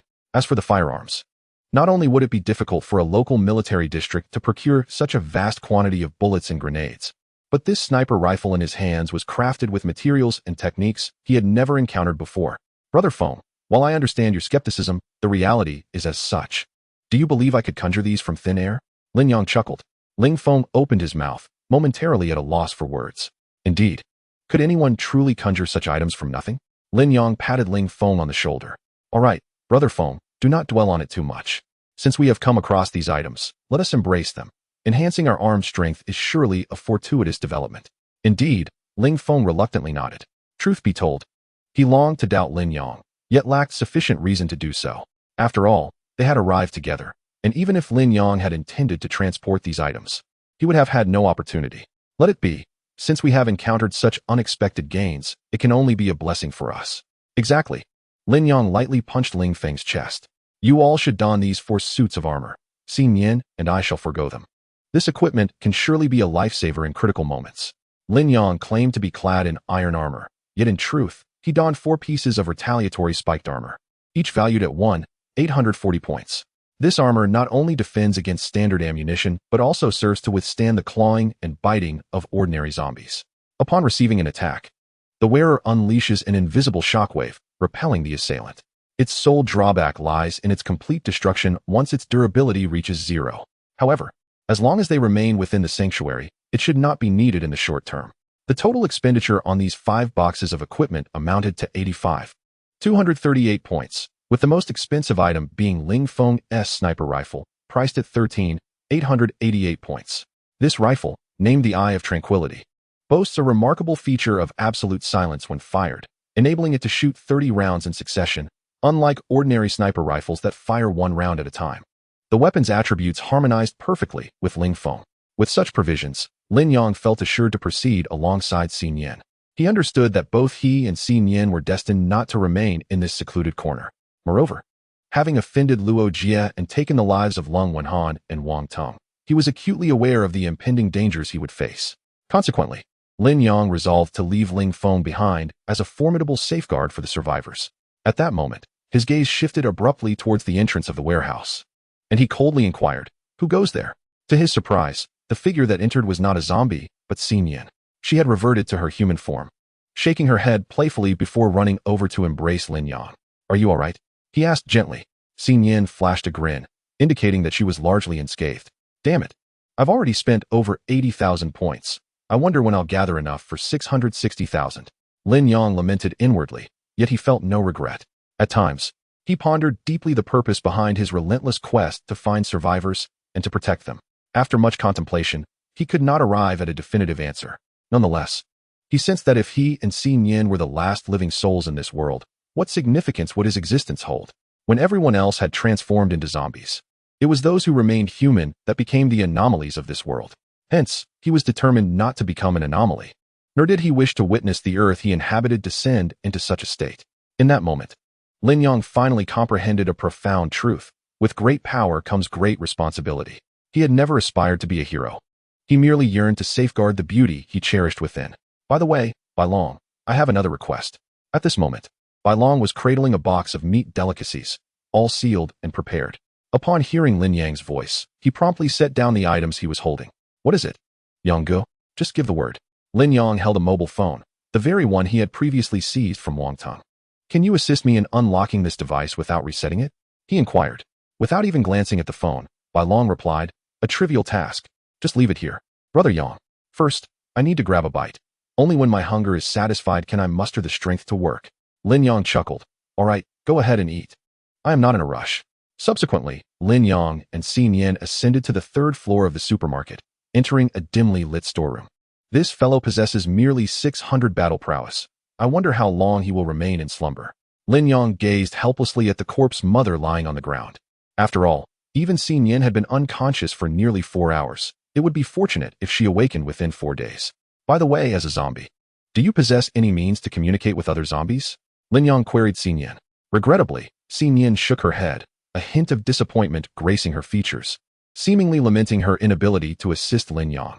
Observing the shift in Xin Yan's emotions inadvertently intensified Lin Yang's desire to hear her speak. It was truly disheartening to have such a beautiful girlfriend rendered mute. Dog system. As the host, I command you. Swiftly retrieve Xin Yan and upgrade her linguistic capabilities. Chapter 54. Limited Time Event Reward. Zombie Collector in the Eastern Province. Atop the Pearl Tower, a woman with graceful features reclined on a sofa. Her fiery red waves cascaded down, and she donned a form-fitting black leather outfit that accentuated her curves. Yet, at that moment, she fixated on the screen before her, her elegantly arched brows knitted in concern. Wang Tong, that useless fool. Why has he stalled in Kanglan City for so long? The screen displayed a linear map composed of straight lines, with a red dot rapidly blinking at its center. Beside the woman sat a remarkably handsome man, exuding an air of poise. A slight smirk played at the corners of his mouth, which would undoubtedly captivate any woman who laid eyes upon him. Feng Ling, I suggest you return to my Wind Palace. Together, we would form a formidable alliance. What do you say? Humph. Close your foul mouth. Yu Qing, I warn you. Leave at once. Your presence is utterly irritating. Yu Qing's deep-set eyes betrayed a hint of disdain, yet he refrained from expressing anger. Alas, Feng Ling, if only your demeanor matched your beauty, I would be content. Do I need your approval? Fool, if it weren't for the boss's orders, my Fire Palace would have long obliterated your Wind Palace. You are truly beyond redemption. Yu Qing shook his head, rising, dressed impeccably in a tailored suit. He radiated masculine charm with every gesture.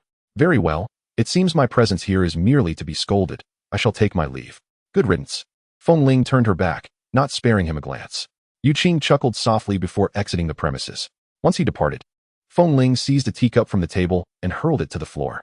Duan Chao, get in here. Soon, a tall and slender man rushed in from outside. He appeared as if he were suffering from severe debilitation, his complexion ghastly pale, with 2 prominent dark circles under his eyes. Master. As soon as Duan Chao entered, he knelt on one leg, awaiting Feng Ling's command. However, upon witnessing his almost lifeless demeanor, Feng Ling felt a surge of irritation. Must you be so reckless?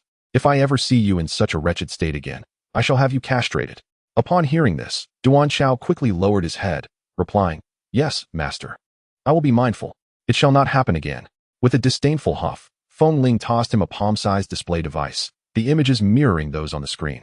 Go and ascertain what that scoundrel Wang Teng is up to in Kanglan City. Is he dead? Yes, master. I shall go at once. Duan Chao, with the locator in hand, was about to depart when Feng Ling called him back. Here is A's gene control serum. Take it with you, just in case. Thank you, master. Duan Chao accepted the serum with a spark of excitement and promptly injected it into his arm. Meanwhile, in a dimly lit room, a muscular zombie, its body resembling a small mountain, silently opened its eyes.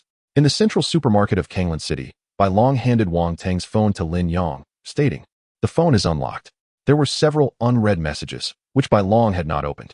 Thanks, brother. Subsequently, Lin Yang retreated to a secluded corner, accompanied only by Xin Yan.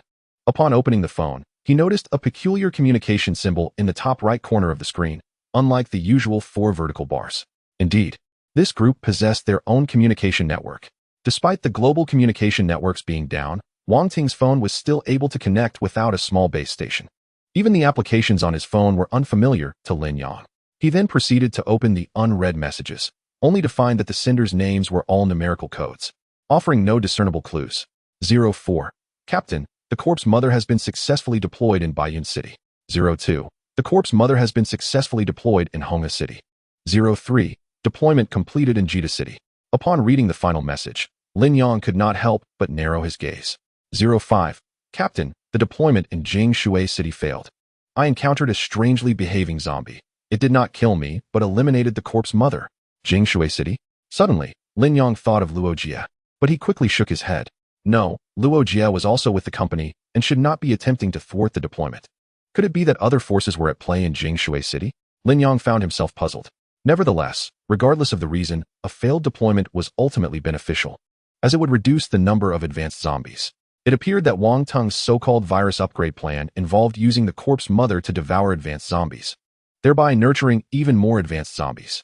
Currently, the vast majority of advanced zombies had evolved from lower tiers and had reached their limits. Thus, the function of the corpse mother perfectly compensates for this deficiency. Currently, in Wuzhou Province, aside from Kanglan City and Jingshui City, the other 3 cities have been supplied with corpse mothers. Lin Yang furrowed his brow. Although the production efficiency of corpse mothers is rather low, yielding only 1 every hour. As Wang Teng stated, their responsibility in the Fire Temple pertains to the viral upgrades across Wuzhou Province and 6 surrounding provinces. Moreover, Lin Yang was unaware of how many other temples existed apart from the Fire Temple. If a corpse mother could be deployed in every city, the strength of the zombies in Longwo would experience a rapid enhancement.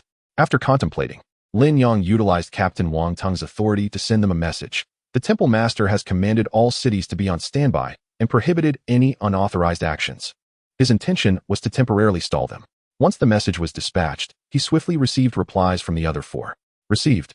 Lin Yang switched off his phone, feeling a heavy weight on his heart. The force behind this zombie virus seemed to be far more formidable than he had initially anticipated. It was imperative to enhance their strength without delay. However, upon witnessing the outrageous prices in the marketplace, Lin Yang found himself in a state of frustration. Damn it! What a ridiculous apocalypse survival system. It seems designed to drive me to my demise. Just as he finished cursing, a notification sound echoed in his mind. Ding! A timed event has commenced. Event requirements. Eliminate 10 level beasts. Event reward. Zombie Collector X1. Ding! Event duration. 12 hours. Come and participate. A zombie collector? What is that? Lin Yang felt a wave of unfamiliarity at the mention of this item, as it was not available in the marketplace. Ding! Item description for Zombie Collector found. Zombie Collector. When a zombie's life is below 5, it can be captured using the Zombie Collector. Successfully captured zombies will be automatically tamed and enter the collector. Maximum collection capacity, 3. Zombie capture success rate, 100, 100, 90, 50, 30, 10. Upon reading the description of the zombie collector, Lin Yong couldn't help but exclaim, "What the hell? Am I playing Pokemon here?" Chapter 55. The Hunt for Votes. Lin Yong spoke these words, yet his heart brimmed with delight. If he possessed this zombie collector, he could enlist powerful zombies to serve him. In the future, he would no longer have to fight alongside Xi Nian alone. Time was of the essence. The timed event was already in countdown. Lin Yong swiftly pulled Xi Nian along. "Let us go hunting." After exchanging greetings with the others, Lin Yong and Xi Nian departed from the refuge. However, the pressing question remained. Where could they find 10-level beasts? Lin Yang's first thought was the mountains and the suburbs, but he quickly dismissed that idea. As the capital of Wuzhou Province, Kanglan City demonstrates exceptional governance over wildlife, rendering the presence of wild beasts nearly non-existent. The last encounter Lin Yong had with a formidable wolf king was likely due to its wandering from other regions. Over the years, there have been no reports of wild wolf packs in Kanglan City. This is perplexing. Lin Yong stroked his chin, pondering for a moment. Eureka! He suddenly lifted his head, a spark igniting in his gaze. While Kanglan City may lack wild ferocious beasts, it is home to the largest zoo in Wuzhou Province. Hopefully, the iron cages within can contain those savage creatures. Lin Yong glanced at the sky. The sun was nearing its descent. Nighttime undoubtedly heightened the challenges of this hunt. Yet, Lin Yong had no alternative. 2 hours later, Lin Yong and Xi Nian arrived in a town south of Kanglan City. Their journey from the city center to the outer ring had progressively diminished in danger. Moreover, after spending several days in the city, they had already eliminated most of the higher-level zombies. Upon reaching the zoo, darkness had fully enveloped the surroundings. Lin Yong stood at the entrance, gazing at the deflated animal balloons on either side, struggling to imagine the former splendor. There was no time for nostalgia. Lin Yong and Xi Nian hurried into the zoo, but scarcely had they taken a few steps when a fierce roar erupted from behind them. Lin Yong swiftly drew the kitchen knife from his leg and swung it horizontally. Crack! The blade cleaved a monkey in half. Remarkably, Lin Yong was taken aback. This monkey appeared unremarkable, yet it possessed a formidable level. Could it be that the animals here have all broken free from their cages? Continuing onward, Lin Yong approached a notice board displaying the zoo's layout. Just 100 meters ahead lay the territory of the tigers. Renowned as the king of beasts, tigers are known for their unparalleled strength on land. If they could eliminate the tiger first, it would mitigate a significant threat. However, upon reaching the tiger enclosure, Lin Yong discovered it was entirely empty, with a large hole torn in the top of the cage. As expected, they had escaped. Lin Yong had anticipated this scene. After all, at the same level, the strength of wild beasts far surpasses that of zombies, making it effortless for a mutated tiger to tear through iron bars. With no other option, the two could only proceed further, their chances of encountering a high-level beast entirely left to fate. Suddenly, Xi Nian raised her hand, halting Lin Yong. In her zombie form, her senses were markedly more acute than Lin Yang's. "What is it?" Lin Yong inquired, scanning the surroundings but noticing nothing amiss. Yet, Xi Nian twitched her ears and turned towards a torn iron cage. "It's an eagle." Lin Yong observed the species label hanging from the cage. The cage had long since deteriorated. Would anything remain within? Lin Yang's gaze fixated on an artificial cave inside the enclosure, typically a refuge for animals from the elements. Just as he pondered how to confront a bird of prey, a pair of emerald eyes illuminated the darkness. A cheetah. Lin Yang's pupils constricted. Emerging from the shadows was not an eagle, but a decayed cheetah. Level, combat power, 980 life, 100100 stamina, 100100 special skill, tear apart. Lin Yong had encountered this skill before. A brown bear, endowed with the same ability, had once obliterated the electric net of an apocalyptic vehicle. However, Lin Yong was no longer the timid individual who once cowered within the confines of that vehicle. His expression hardened as he fixed his steely gaze upon the cheetah, his aura of menace rivaling that of the beast itself. Roar! The cheetah arched its back and lunged from the cave. With a crack, it tore through the iron mesh, its jaws agape, intent on devouring Lin Yong. Yet, the cheetah's vaunted speed appeared to Lin Yong as though it were crawling. After several instances of overexertion, his eye of flaws had seemingly transcended its limits. Even without intense concentration, he could perceive its movements at a languid pace. As the cheetah closed in, mere steps away from him, Lin Yong abruptly retreated. The beast miscalculated, crashing into empty space. With a cold snort, Lin Yong wielded his kitchen knife upward, cleaving the cheetah's jaw in twain.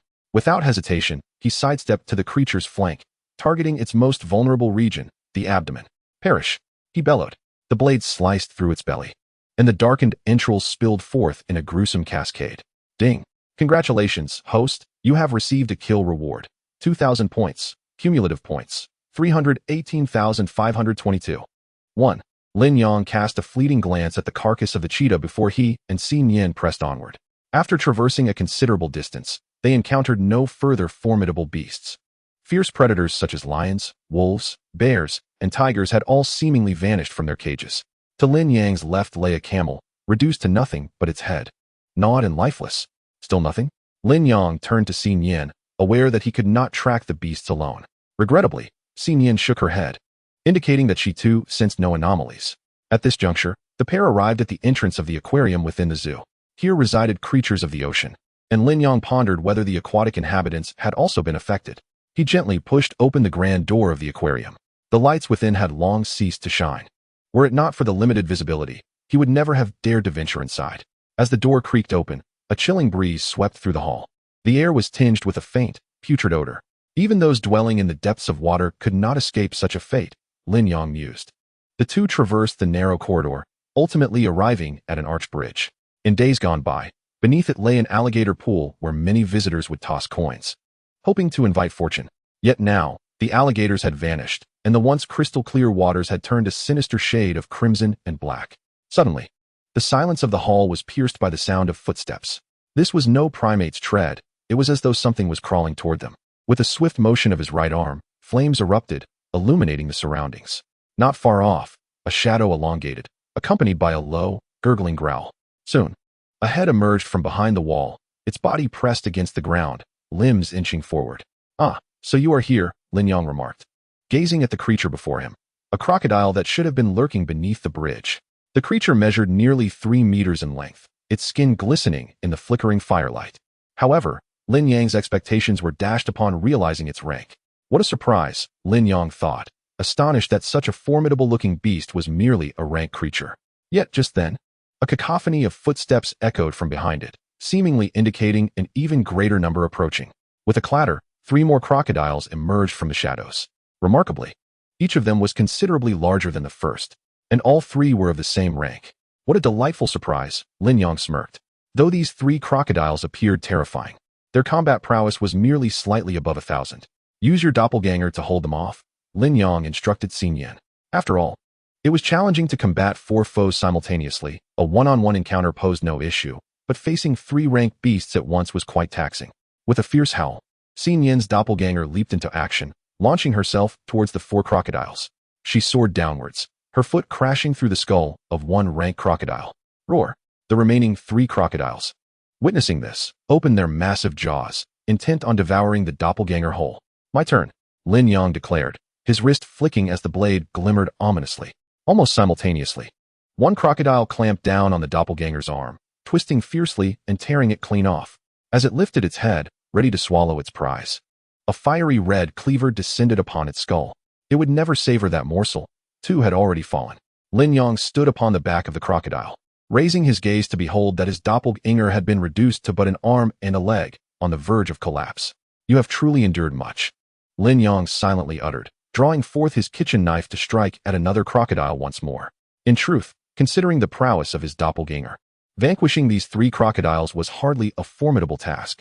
However, her role was to assist Lin Yang in restraining them, rather than to eliminate them. Moments later, Lin Yang surveyed the lifeless bodies of 4 crocodiles strewn upon the ground, alongside the dismembered limbs of his doppelganger. Although he was aware that this was not the true form of Xin Yin, the gruesome scene still stirred discomfort within him. At this juncture, less than 9 hours remained before the conclusion of the event. Having already dispatched 4 creatures, he needed to slay 6 more to achieve success.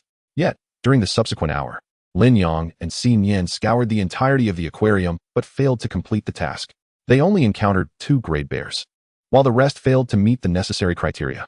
With 7 hours still remaining, it seemed their only hope lay in venturing to the mountains. Lin Yang mused, as the zoo no longer offered any unexplored territories. To fulfill the mission, he required the demise of 4 additional beasts. Subsequently, he and Xin Yin departed the aquarium, retracing their steps to the entrance of the zoo. However, as Lin Yang walked, he abruptly slowed his pace. Xin Yin, having reverted to her human form, lifted her head slightly, regarding him with curiosity. Something felt amiss. Lin Yong furrowed his brow, sensing an unsettling atmosphere surrounding them. He lingered for a few moments, mentally retracing the entirety of his journey thus far. Suddenly, an epiphany struck him, and he whirled around, his gaze fixed upon a vacant patch of ground behind him. It's gone. Lin Yong couldn't suppress a gasp. He distinctly recalled that a monkey had been cleaved in two at that very spot. Yet now it had vanished. Roar. Beside him, Xin Yan, noticing the change in Lin Yang's expression, instantly transformed into a zombie, warily scanning their surroundings. At that moment, a piercing cry of an eagle echoed through the inky night sky. Lin Yong abruptly tilted his head upward, witnessing a majestic eagle soaring from afar, circling above them. Shortly thereafter, a thunderous thud resonated as a golden-maned lion leaped down from great heights, landing not far from them. But that was not the end of their tribulations. From the flower beds on either side, a rustling sound emerged, as numerous branches trembled unnaturally, as if propelled by some unseen force. Lin Yong recognized this phenomenon all too well. It was the pack of wolves. With a grave expression, Lin Yong scrutinized the wild beasts surrounding them. The lion, the alpha wolf, and the eagle were indeed formidable. He observed their data with keen interest. Both the lion and the eagle boasted combat prowess surpassing 1,500, standing at the pinnacle among great beasts. This situation is rather difficult to handle, Lin Yong mused. If they appeared separately, he would possess absolute confidence in his victory. However, should all three confront him at once? He found himself at a loss regarding the eagle soaring above. With a fierce roar, the lion lunged first. Xin Yan summoned his doppelganger and engaged in combat with it. Despite Xin Yan's considerable strength advantage, they fought to a stalemate. As a wild beast, the lion could disregard the disparity in power when both were of equal rank. Meanwhile, the wolf pack had scattered, converging towards Lin Yong. How long would that eagle continue to fly? Lin Yong cast another glance at the bird overhead. It was expending considerable energy merely by staying airborne, having already drained nearly 10 points in just this short time. He could not fathom its intentions.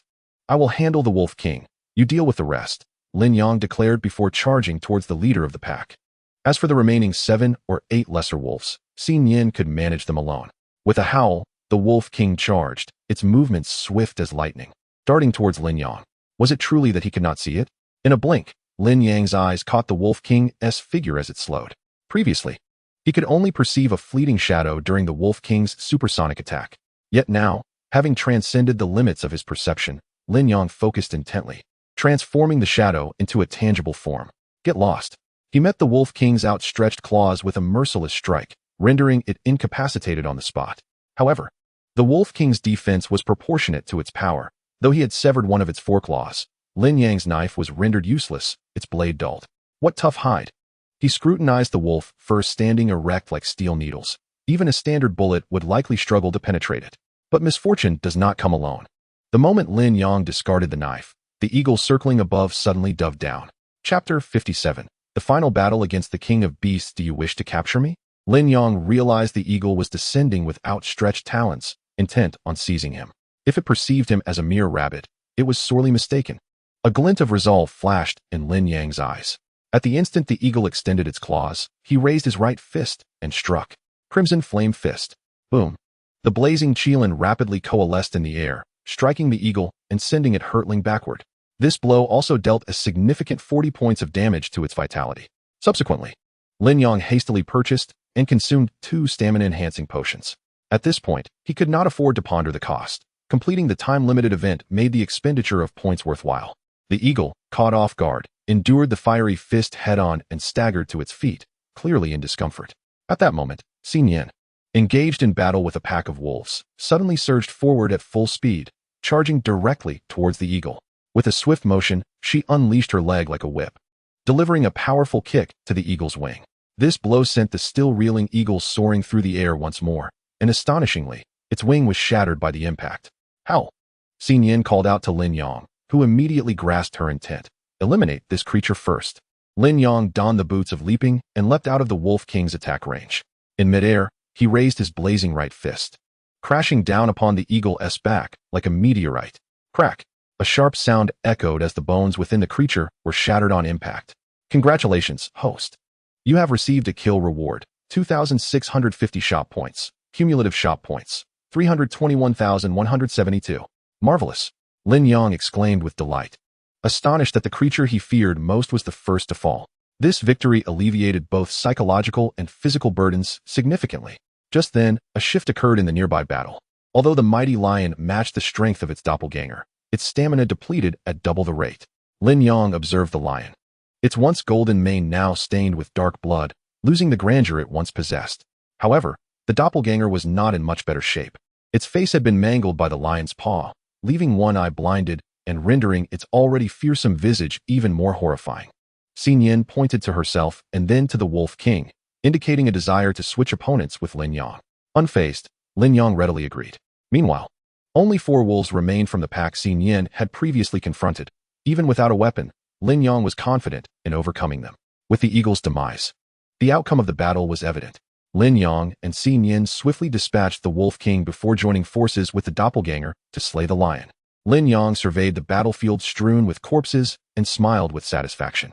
It seemed that even after infection, the essence of these creatures remained unchanged. Whether lion, wolf, or eagle, each possessed a strong territorial instinct.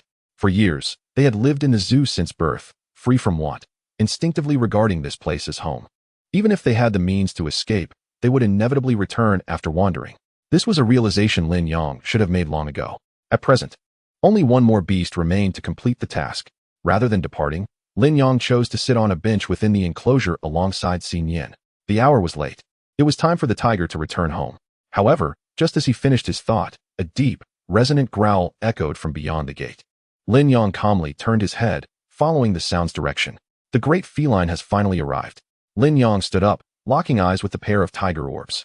Level: Combat Power, 2000 Health, 100100 Stamina, 100100 Special Skill, Absolute Domination upon activation. It doubles the user's strength against the opponent for a duration of 10 seconds.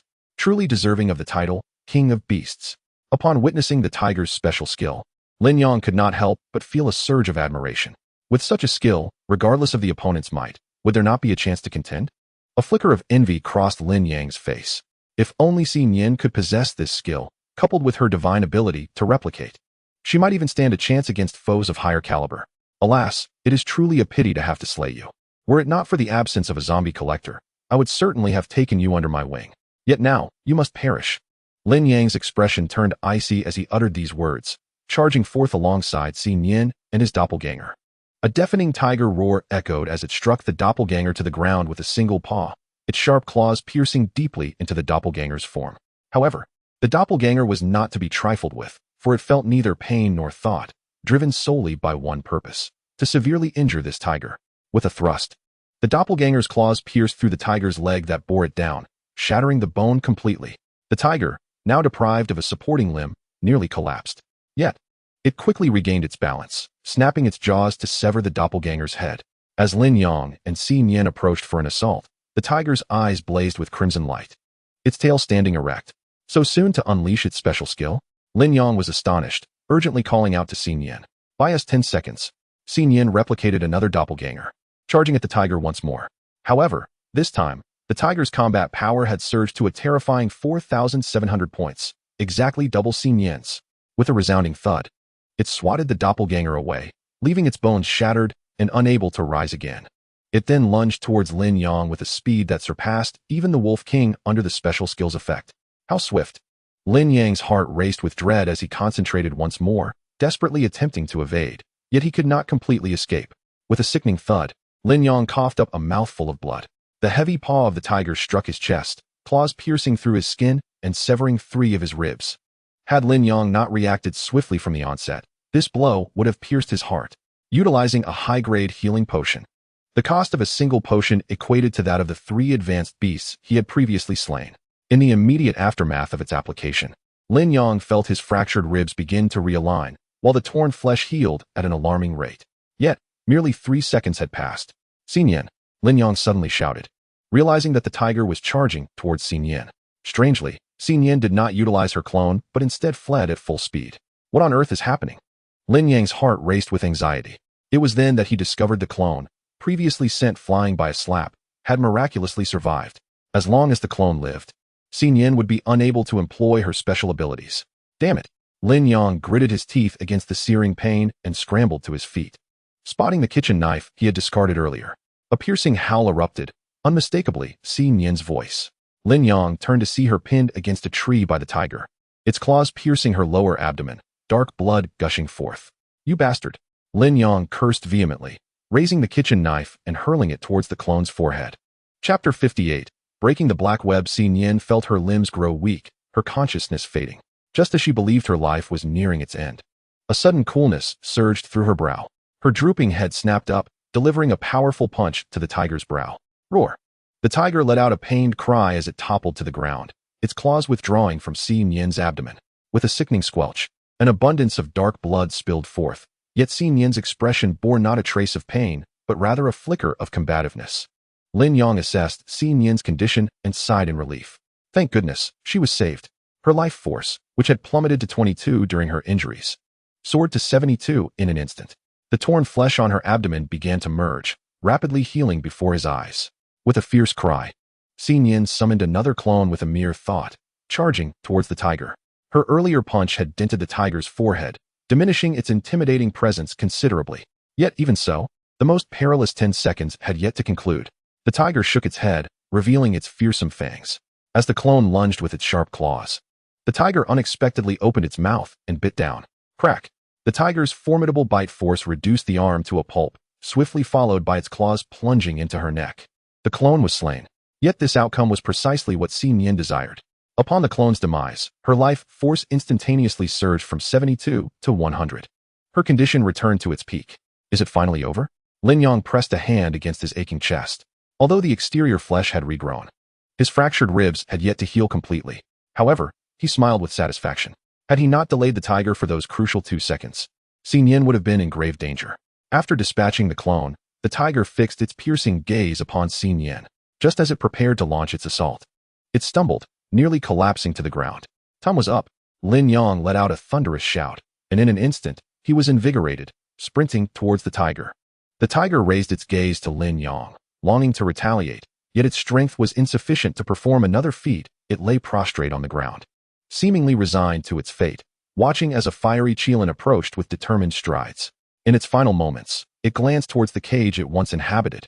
How many times had it yearned to break free from its iron confines to witness the vastness of the world beyond? Yet upon escaping, it discovered that reality was far from the idyllic vision it had conjured. Ultimately, a violent explosion marked the end of its life, filled with both anticipation and regret. Beep.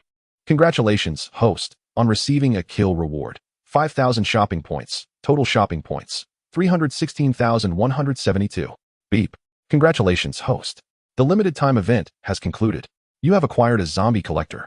Hearing the system's notification, Lin Yang's face broke into a radiant smile. He eagerly retrieved the collector from the warehouse, examining it closely in his hands. The zombie collector bore a resemblance to a handgun, yet its muzzle flared like a trumpet. Additionally, the grip featured a small display screen, showcasing 3 blank slots, symbolizing the number of zombies that could currently be collected. Which little treasure would be the first fortunate recipient? He pondered, a smile creeping across his lips. However, he was acutely aware that successfully collecting zombies was not guaranteed. The success rate for lower-tier zombies was considerable, but hardly necessary. Conversely, the probability of capturing higher-tier zombies was exceedingly slim. Thus, while he brimmed with hope, he also prepared himself for disappointment. Nevertheless, the presence of this device solidified his ambition to forge a legion of the undead, since successfully captured zombies would be automatically tamed. If he were to capture a zombie matron, would the legion at birth also pledge loyalty to him? Beep. The functionality of the zombie collector has been found. Lin Yang glanced at the description, which indicated that upon a successful capture, the zombie and its kin would be incorporated into the collector, belonging entirely to the host. Could it be that my notion is feasible? Oh my! Lin Yang's heart surged with ecstasy, and he began to dance joyously on the spot, planting a fervent kiss on Xi Nian's cheek. Soon, I shall be able to purchase linguistic genes for you. Witnessing Lin Yang's exuberance, Xi Nian initially appeared taken aback, then joined him in laughter. Before dawn broke, the two returned to the shelter. After an exhausting night of overexertion, both Lin Yang and Xi Nian were completely spent, collapsing into slumber upon their return. When Lin Yang finally awoke, it was already the following afternoon. Xi Nian leaned over Lin Yang, and upon seeing him awake, she gently kissed his forehead. In that moment, Lin Yang felt like the happiest person in the world, for such a scene had previously existed only in novels or dreams. Unexpectedly, an apocalypse has turned his dreams into reality. For Lin Yang, a humble corporate worker, this calamity has brought unexpected fortune. At that moment, Bai Long approached with exhilaration. Yang Gu, I've succeeded. I managed to breach the firewall of the dark web. Bai Long exclaimed, cradling his laptop with joy. Upon hearing this, Lin Yang's spirits lifted. What shall we do now to establish contact with other survivors? Bai Long replied. I can utilize the unique channels of the dark web to send a unified message to designated numbers in specific areas. For instance, all mobile numbers in Kanglan City begin with 626, allowing us to transmit a coded message via text to the citizens there. If any survivors receive the message, they need only to reply with the code, and we will be alerted. Then, we can use the dark web's special channels to return their call and establish precise communication. Lin Yang pondered for a moment and asked, will we risk exposure? After all, I cannot be certain if there are others from the company in Kanglan City besides Wang Tong. If the location of our refuge is revealed, the consequences would be dire. However, Bai Long dismissed Lin Yang's concerns with two simple words, rest assured. He then positioned the computer screen before Lin Yang and explained. The dark web's origins are all overseas. Even if it were to be investigated, they could never trace it back to us. Nodding in agreement, Lin Yang urged. Then let us not delay, send it promptly. Bai Long opened the input box and inquired, aside from the code, should we add anything else? We must first instill trust in the survivors. Lin Yang stroked his chin in contemplation. Proceed as I instruct. We are survivors from Long Kingdom. If you are still alive and uninfected, please reply to this code and connect with us. Chapter 59. The first capture. Lin Yang composed a lengthy text and dispatched it. Instantly, every mobile number associated with Kanglan City that remained powered on received the message. Although this method might overlook some survivors, no better solution exists at present. After sending the information, the two waited at the computer for a full half hour, yet not a single reply came. Had it not been for Ling Feng's phone receiving the message, they might have assumed their method had failed. Could it be that not a single survivor remained? Lin Yang spoke gravely, reflecting on the fact that over half a month had passed since the outbreak of the zombie virus. It seemed unlikely that even if survivors existed, they could endure without food resources until now. Bai Long reassured him, Yang Gu, let us not be overly pessimistic. Let us wait a bit longer. Lin Yang responded affirmatively. Rising to his feet, I have other matters to attend to. I shall leave this to you. Bai Long signaled his understanding. Subsequently, Lin Yang and Xin Yan proceeded to the warehouse where the corpse mother was locked away. To no one's surprise, the individual remained in slumber. Yet, her state of consciousness was of little consequence. What truly mattered was that Lin Yang intended to make her his first target for capture. With a 50% chance, he silently hoped for success. For should he fail even once, a second opportunity would be lost. Subsequently, Lin Yang handed a kitchen knife to Xin Yan. Go. Deliver 2 strikes. To capture her, it was essential that her life force be reduced to below 5.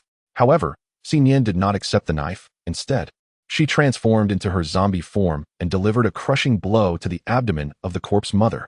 Seeing Xin Yan prepare for a second strike, Lin Yang quickly exclaimed, Stop. If you hit her again, she will perish. That initial blow had already depleted 80% of the corpse mother's health. Moreover, the black blood oozing from her injury signified a rapid decline in her life force, soon plummeting below 10. Lin Yang brandished the zombie collector, meticulously monitoring her data. The moment her health dropped below 5, he swiftly pressed the button on the device. With a sound akin to a beep, a beam of blue light emanated from the collector, enveloping the corpse mother's form. On the miniature display screen, a progress bar materialized. Collection progress, 1. Lin Yang fixated on the screen, observing the rapid ascent of the progress bar, which soared to 70 within mere breaths. Please, it must succeed. Yet, just as the progress reached 95, the collector emitted a series of urgent alerts. Beep, beep, beep. What on earth? Lin Yang was momentarily taken aback. To his astonishment, the corpse mother suddenly opened her eyes. Furthermore, the wound on her abdomen was mending, indicating a resurgence of health. At this juncture, should Xin Yan strike her once more, it would likely result in her demise. Xin Yan, assist me with this. Lin Yang handed the collector to Xin Yan and, armed with the kitchen knife, approached the corpse mother. Roar. The corpse mother bellowed at Lin Yang, seemingly venting her fury. Lin Yang regarded her coolly. I know you want to consume me, nor do I wish to harm you. However, should you resist, I shall have no choice but to end your existence. The corpse mother showed no reaction to Lin Yang's words, continuing to growl lowly. Yet, with her life force so diminished, even a desire to harm Lin Yang was rendered impotent. Disregarding her, Lin Yang gently reopened her healing wound with the knife, causing her to bleed anew. This act felt cruel, but there was no alternative. Only in this manner could he ensure her life force would not regenerate. The urgent beeping of the collector ceased. Moments later, the corpulent form of the corpse mother transformed into specks of starlight, drifting into the collector. Success! Lin Yang was elated. He retrieved the collector and gazed at the 3 slots displayed on the screen. In the first frame, the visage of the corpse mother is prominently displayed, accompanied by a small numeral beneath her image, indicating a count of 0. It is evident that this number pertains to the quantity of the corpse children. Achieving success on the first attempt is indeed commendable. Lin Yang smiled with satisfaction, then proceeded to press the button above, releasing the corpse mother. However, her life force remained unchanged at 5, not having recovered from the taming process. The most significant alteration was her reaction upon seeing Lin Yang. All hostility had vanished. "Do you know who I am?" Lin Yang inquired of the corpse mother. Yet, she did not respond. Instead, she gazed at him with her pale gray eyes. Taken aback, Lin Yang commanded, "Raise your left hand."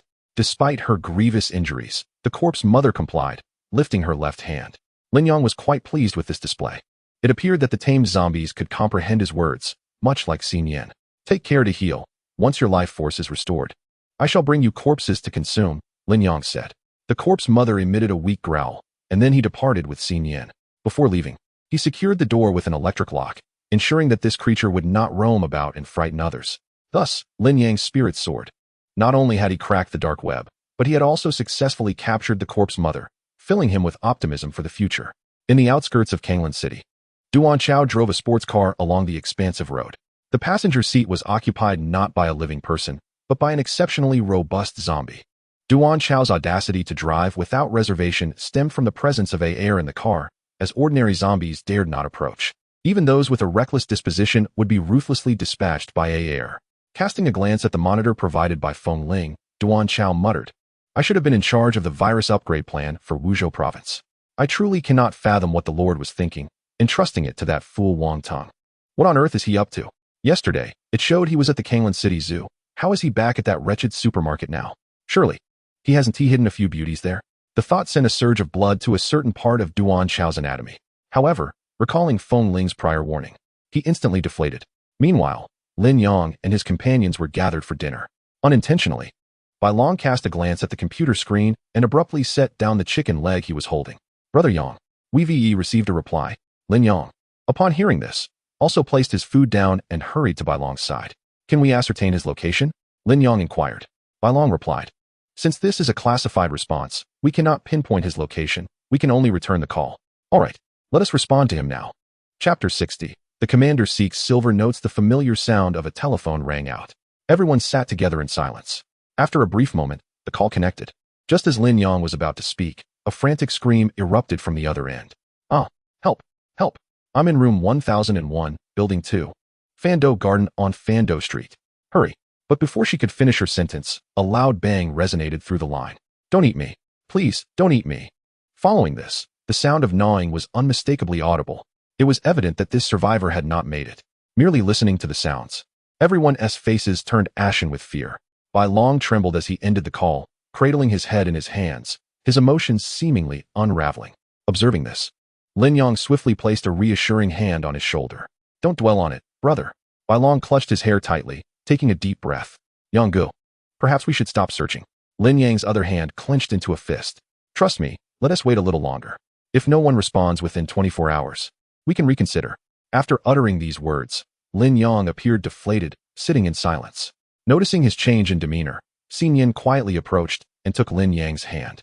"Brother, Fando Garden is not far from us. Let me go check it out. Perhaps there are other survivors there," Ling Feng suggested. Lin Yang shook his head. "If anyone goes, it should be me. You stay here to protect everyone." With that, Lin Yang and Xin Yan set off towards the location mentioned in the call. However, upon arrival, they found only a gnawed skeleton within the dwelling, and the entire community yielded no further signs of survivors. Upon their return, the atmosphere was heavy with despair.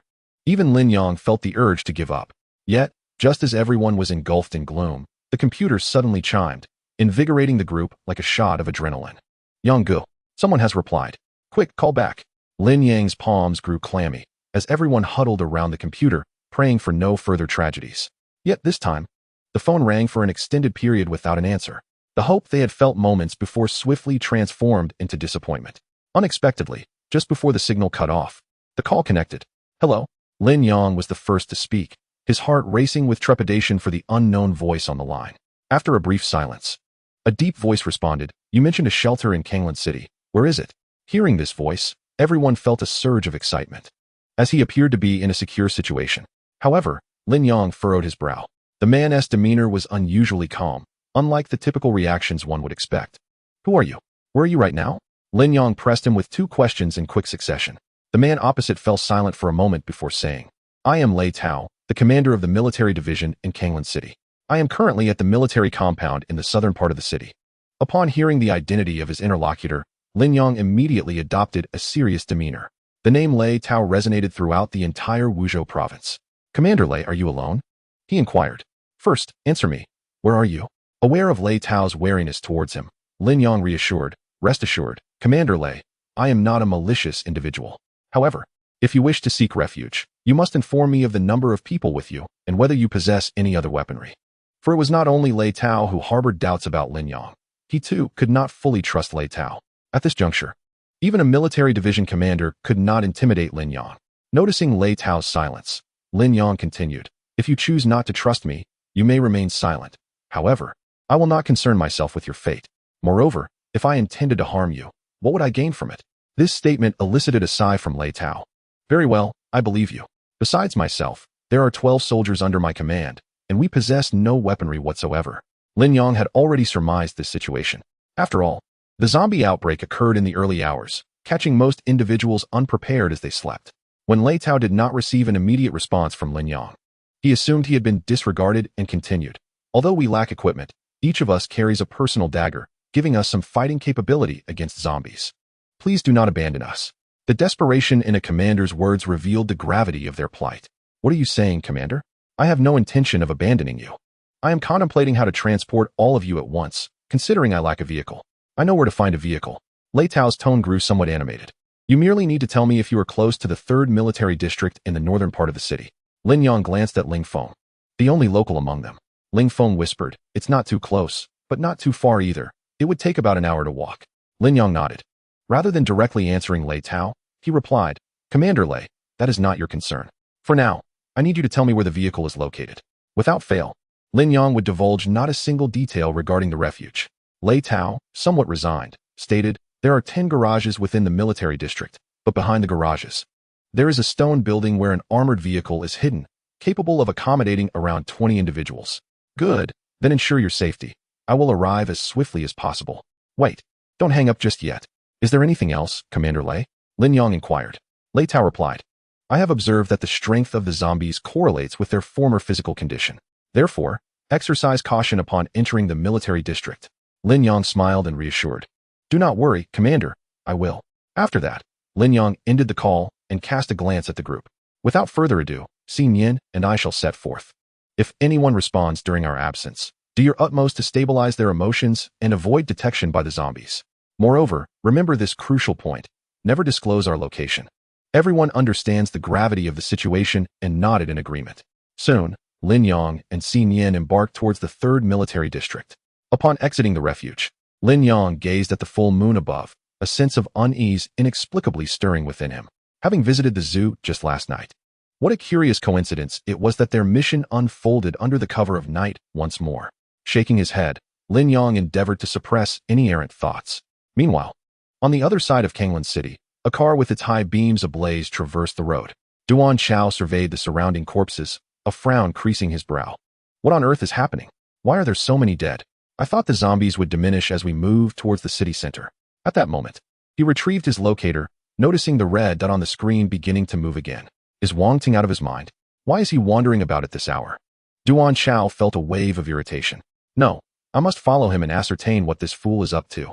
Chapter 61, Tread Lightly.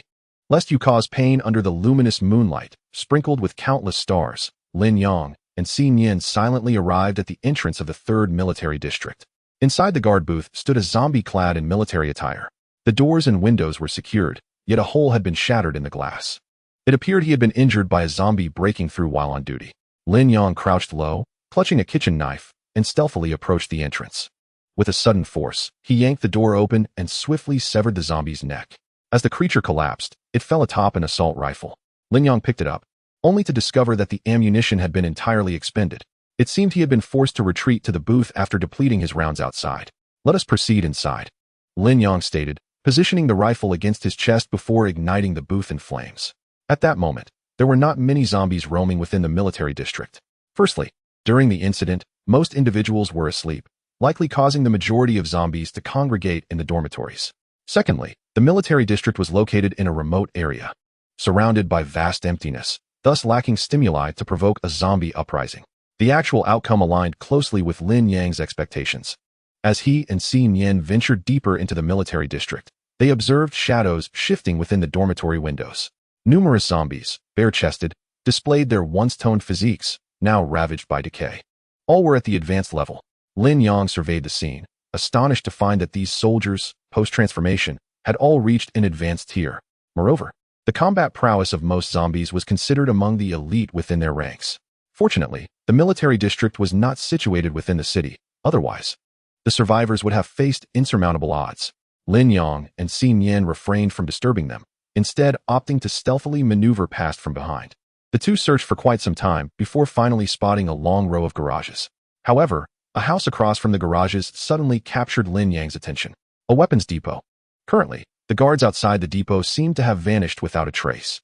As the duo entered, they beheld a neat array of rifles leaning against the wall, counting approximately 50 in total. On a nearby table lay an assortment of handguns, and several crates of ammunition were scattered across the floor. To be honest, Lin Yang was tempted to pack everything up and take it with him. However, at the moment, he could only secure one handgun to his thigh, stowing away a few bullets in his pocket. Today, there was no opportunity to take more. After rescuing Lei Tao and the others, he could always return with a vehicle to retrieve the weapons. Lin Yang gently closed the large door of the weapons depot and locked it with an electric lock. Thus, unless another expert in tunneling appeared, these weapons would remain untouched. Following Lei Tao's instructions, Lin Yang made his way to the back of the garage.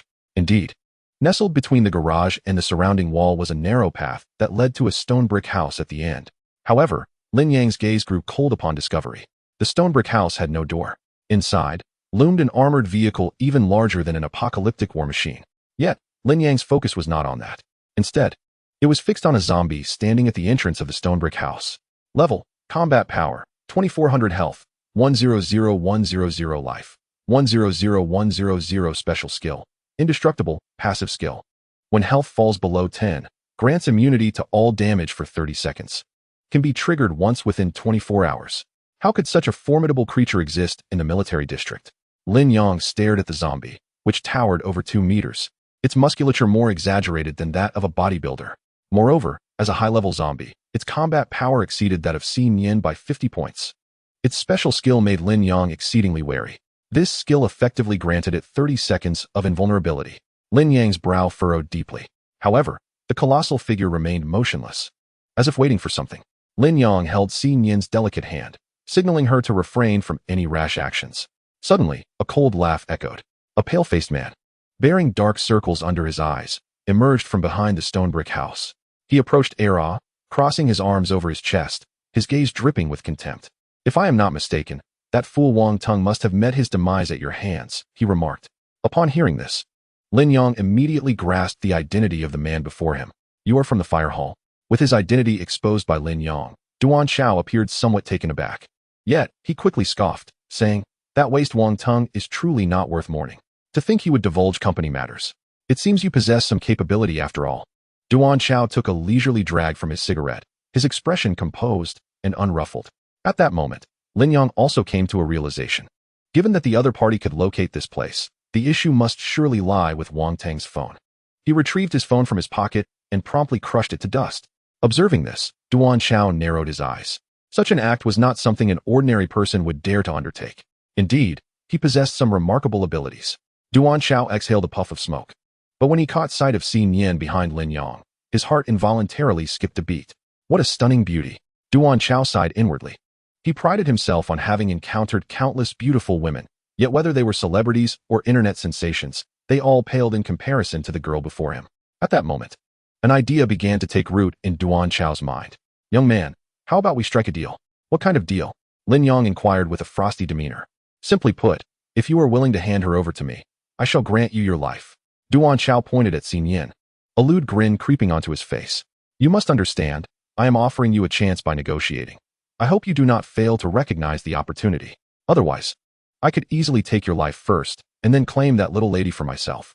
Lin Yong suddenly chuckled lightly. How can I be certain you are not deceiving me? If I surrender her, and you still do not spare me, would that not be a grave injustice?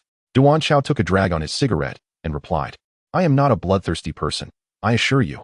If I say I will spare you, then I shall indeed spare you. Besides, you have no choice.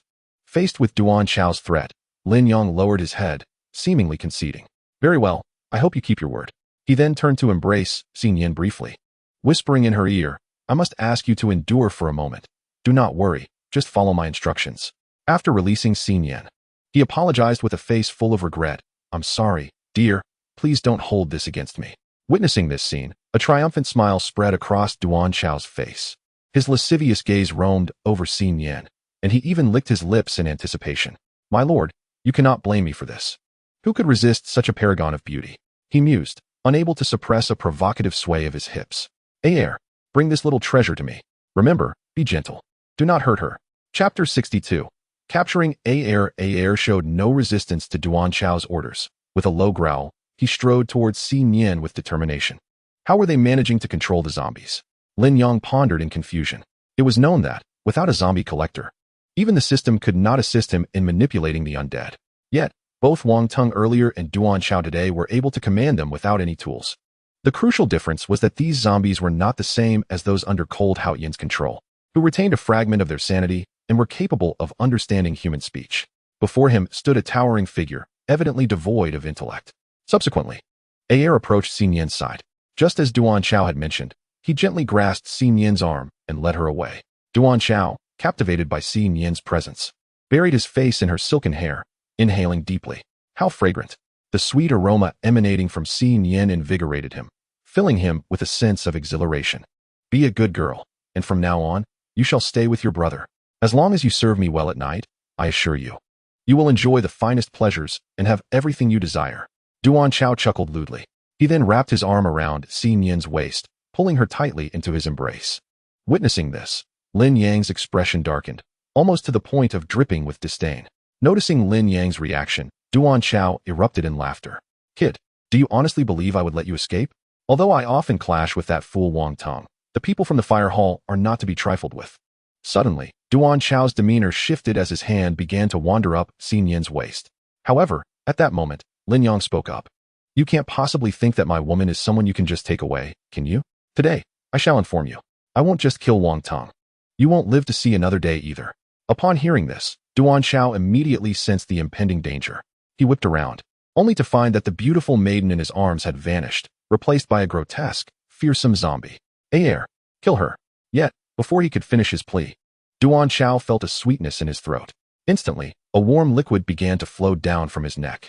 Reflexively, he wiped at it, only to find his hand stained crimson. With a sudden gushing, blood erupted from his wound.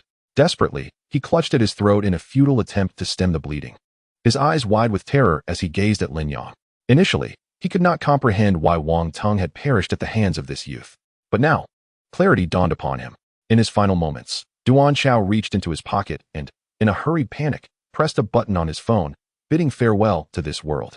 Upon Duan Chao's demise, Aer convulsed momentarily, as if suddenly awakening to self-awareness. With a furious roar, he lunged at Xin Yan. In terms of combat prowess, the two were quite evenly matched. However, in terms of special abilities, Xin Yan's offensive capabilities surpassed those of Aer. With a swift motion, Xin Yan summoned a clone, and together they attacked Aer from both sides. Unable to defend against both fronts, Aer managed to withstand the blow from Xin Yan's main body, but suffered a kick from the clone that shattered his left leg. Roar! Aer bellowed in fury, delivering a punch that sent Xin Yan's main body flying. Meanwhile, Lin Yong was not idle. He swiftly charged forward, striking Aer's side with a blade. How solid! Lin Yong mused. Despite his exertion, the blade failed to inflict serious harm upon Aer, penetrating less than a centimeter. However, Lin Yong felt a flicker of delight. Xin Yan, do not kill him. I wish to capture this fellow. Xin Yan nodded in affirmation, raising her sharp claws to pounce once more. At that moment, Aer's vitality had plummeted to 70. His left leg was utterly incapacitated, leaving him to rely solely on his right leg for support. Yet, just as the doppelganger prepared to launch a surprise attack from behind, Air abruptly turned, delivering a powerful punch directly to her chest. Blood spewed forth from the doppelganger's mouth, and her vitality instantly reached zero. What overwhelming force! Lin Yang observed every detail with clarity. He noted that Air's fist had struck precisely at the doppelganger's heart. Although the blow did not cause external injuries, it penetrated the skin, shattering her heart into fragments. It is worth noting that despite Xin Yin's petite stature, she possessed a combat power of 2,350, and her defenses were formidable. Nevertheless, under such circumstances, Air still managed to obliterate the doppelganger's heart with a single punch, illustrating the sheer magnitude of his strength. However, this display only intensified Lin Yang's desire to capture him. At the same time, as the doppelganger fell, the main body's attack arrived with thunderous force. Xin Yin's fist pierced through Air's abdomen, and without hesitation, she withdrew her hand, delivering a horizontal kick that shattered his right leg. With a thud, Air collapsed to the ground, his legs no longer able to support him. He struggled to rise, but found himself utterly powerless. Roaring, Air knelt and shouted at Lin Yang, the veins in his decayed muscles standing out prominently. Lin Yang regarded him coldly, and with a swift motion, the kitchen knife in his hand ignited to a fiery red. You have lost your ability to move. Even if you possess special skills, it will not alter your inevitable defeat. I do not know if you can comprehend my words, but following the likes of Hu Dian will lead you to a grim fate.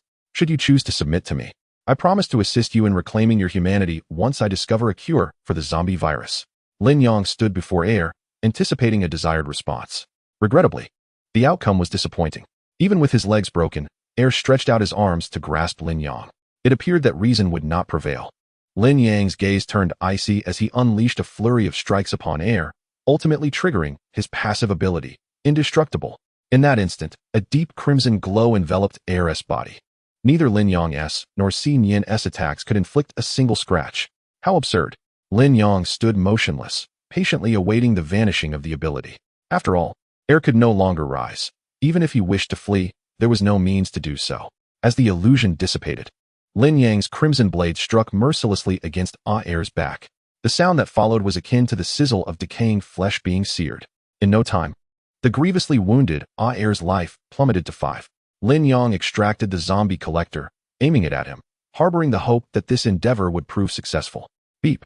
With the sound of a notification, the collector emitted a beam of blue light that enveloped Air's form. Collection progress, 125. This time, the progress was swift once more. However, after a brief moment, the sound Lin Yang dreaded most resounded again. Beep beep beep. The collector issued a frantic alert. Strangely, Lin Yang noted that Air's life had not returned. In the next instant, four bold red characters appeared on the display. Collection failed. Chapter 63. Undercurrents of turmoil. Seeking silver notes failed? Lin Yang was momentarily taken aback. He lifted his gaze towards Air, feeling a profound sense of reluctance. To eliminate him thus would indeed be a tremendous waste. It was rare to encounter a zombie of comparable caliber to Xin Yin. If he could be turned to his advantage, he would undoubtedly become a formidable ally. Yet, with the situation firmly established, a failed collection meant no second chance. Our fates are destined to diverge. Lin Yang sighed. Just as he prepared to end Air's life, Xin Yin suddenly stepped forward, grasping Lin Yang's arm. What is it? Lin Yang inquired. Xin Yin seized Lin Yang's zombie collector, pointing to the image of the corpse mother displayed upon it, then gesturing toward Air. Are you suggesting we feed Air to the corpse mother? Lin Yang asked. Xin Yin nodded. But isn't the corpse mother only capable of consuming high-level zombies? Moreover, Air possesses greater combat prowess than you. One could never predict who would prevail in such a clash. Xin Yin grinned, revealing her jagged fangs through her decaying smile. In a swift motion, she snatched the knife from Lin Yang's hand and severed all 4 of Air's limbs. This is rather ruthless, isn't it? Lin Yang exclaimed, staring in disbelief at the gruesome sight of Air on the ground. Xin Yin returned the knife to him, flashing a smile that sent a chill down Lin Yang's spine. Subsequently, Lin Yang utilized 10 points to purchase a roll of powerful adhesive tape from the marketplace, sealing Air's mouth shut. Once adhered, it proved more robust than welded steel. He then procured some bandages to staunch Air's bleeding, ensuring he would not succumb to excessive blood loss. At long last, the two cleared their obstacles and boarded the armored vehicle. Upon entering, Lin Yang discovered the remote control resting in the driver's seat. This armored vehicle was a 16-wheeled amphibious combat vehicle developed by Longhua in 2024. While it lacked the robust defenses of post-apocalyptic vehicles, it was equipped with far superior weaponry for offensive capabilities. The vehicle is not only equipped with anti-aircraft machine guns, but also features an extended cannon capable of launching small grenades. However, upon inspection, Lin Yang discovered that there were only 5 grenades on board, and the ammunition for the machine gun was rather scarce, amounting to less than 10,000 rounds. Additionally, there were 6 torpedoes intended for underwater operations, which, given the current circumstances, seemed of little use. Xin Yan, keep an eye on Air. Ensure he remains unscathed. Lin Yang instructed before pressing the start button on the remote control. Instantly, the armored vehicle emitted a low rumble, and its headlights illuminated the darkness. However, the sound of the vehicle's ignition startled the zombies lurking within the military district. What a stroke of bad luck. Lin Yang muttered as he stuffed the remote into his pocket and pressed down on the accelerator. With a roar, the armored vehicle surged forward. Despite its massive size, it possessed formidable power. As the zombies lunged toward him, Lin Yang accelerated, crushing them beneath the vehicle's weight.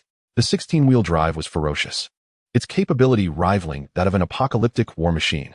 Lin Yang laughed heartily as he swiftly distanced himself from the horde of zombies and drove onto the expansive thoroughfare. At 1 a.m, Feng Ling, deep in slumber, was abruptly awakened by the insistent ringing of her phone by her bedside. Groggy, she sat up, grumbling as she flicked on the bedside lamp. Which fool is disturbing me at this hour? If there's no good reason, I'll have their head tomorrow. However, upon glancing at her phone, her fatigue vanished in an instant. How is this possible? Duan Chao is dead? The screen displayed a mere 5 words, Duan Chao, deceased. This was the button that Duan Chao had pressed with his last ounce of strength. At that moment, Lin Yang's attention was solely on Air, completely unaware of Duan Chao's desperate action. This button was present on every employee's mobile device, specifically designed for reporting emergencies. Once activated, superiors would be informed of the time and location of the incident, allowing them to adjust subsequent plans accordingly. Previously, Wang Teng had also intended to press it before his demise, but Lin Yang had caught him in the act. Upon receiving the news, Feng Ling immediately sprang from her bed. She had no time to don her nightgown, rushing to her computer in a state of undress to turn on the screen. How could Duan Chao have perished in the 3rd military district of Kanglan City? Wang Teng's last known location was also recorded there. Puzzled, Feng Ling furrowed her brows, unable to grasp the situation fully. However, given her prowess in attaining the position of the fire hall's leader, she was no ordinary individual. After a moment of contemplation, she lifted her head. Could it be that someone had killed Wang Teng first and then taken his phone with them? If so, everything would fall into place. Anyone capable of eliminating Wang Teng and Ada would undoubtedly possess the strength to contend with Duan Chao and Air as well. In terms of strength, Air certainly surpasses Ada by a considerable margin. Those capable of eliminating him are undoubtedly not ordinary individuals. Yet, in the current predicament, who could possibly be strong enough to bring down Air? Could it be the others from the various halls? The prolonged internal strife has inevitably led Feng Ling to harbor suspicions toward her own colleagues. However, after a moment's contemplation, she shook her head. No. Wang Teng was previously engaged in executing the virus upgrade plan. Even if the other 5 major halls sought to undermine me, it would be impossible for them to act at this juncture. The Master's capabilities are well known to them. Could it be that there are forces in Kanglan City of which we are unaware?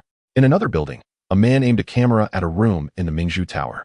Through his lens, he beheld Feng Ling in her most vulnerable state, completely unclothed. Who would have imagined that this woman harbors a penchant for exhibitionism?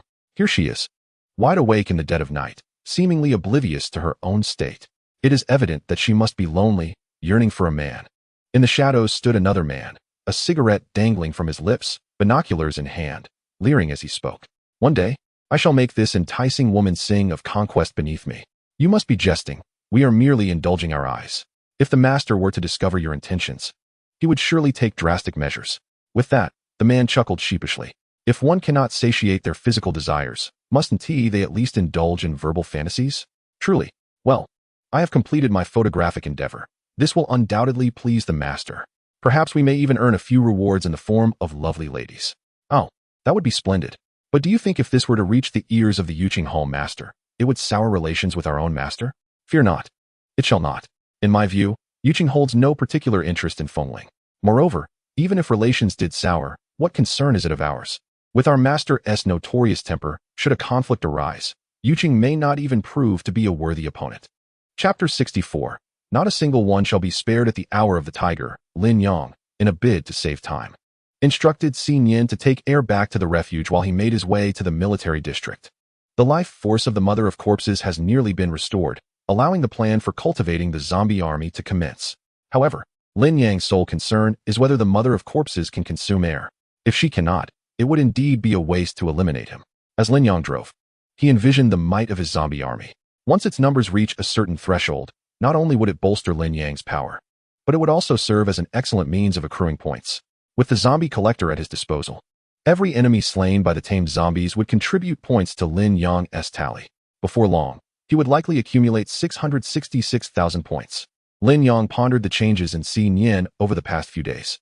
Whether in emotional depth or intellectual growth, she increasingly resembles a true human being. Perhaps in the future, as her level rises, her intellect will reach full maturity. Lin Yang, commanding the armored vehicle, sped along with remarkable agility, arriving at the military district compound in less than half an hour. At that moment, the entrance was sealed by a metallic folding gate, effectively trapping the zombies inside while preventing any from entering. Lin Yang was faced with two choices. First, to leave the vehicle at the entrance and stealthily infiltrate the compound to devise a plan for rescue. Second, to forcefully break through the gate with the armored vehicle, which would inevitably attract the attention of other zombies within the compound. Clearly, the first option was the safer and more prudent choice. Yet, without hesitation, Lin Yang opted for the second. Damn it, I will charge right in and draw the zombies towards us.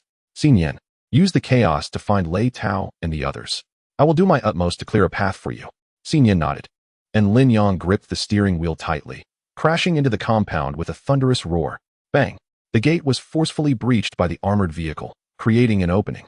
As the vehicle surged inside, all the zombies within the compound rushed out, with many even leaping from the upper floors. Xi Nian, go! Lin Yang shouted as he opened the door.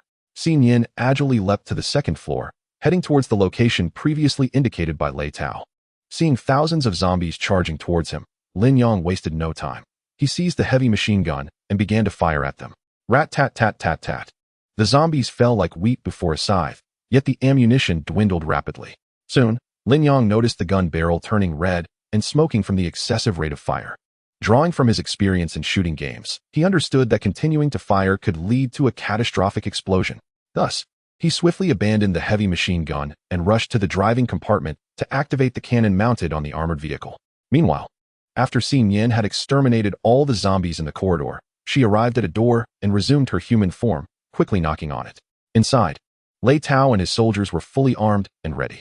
The moment they heard the gunfire from below, they knew their rescue had arrived. Lei Tao, clutching a dagger, peered through the peephole and saw a girl in a white dress outside.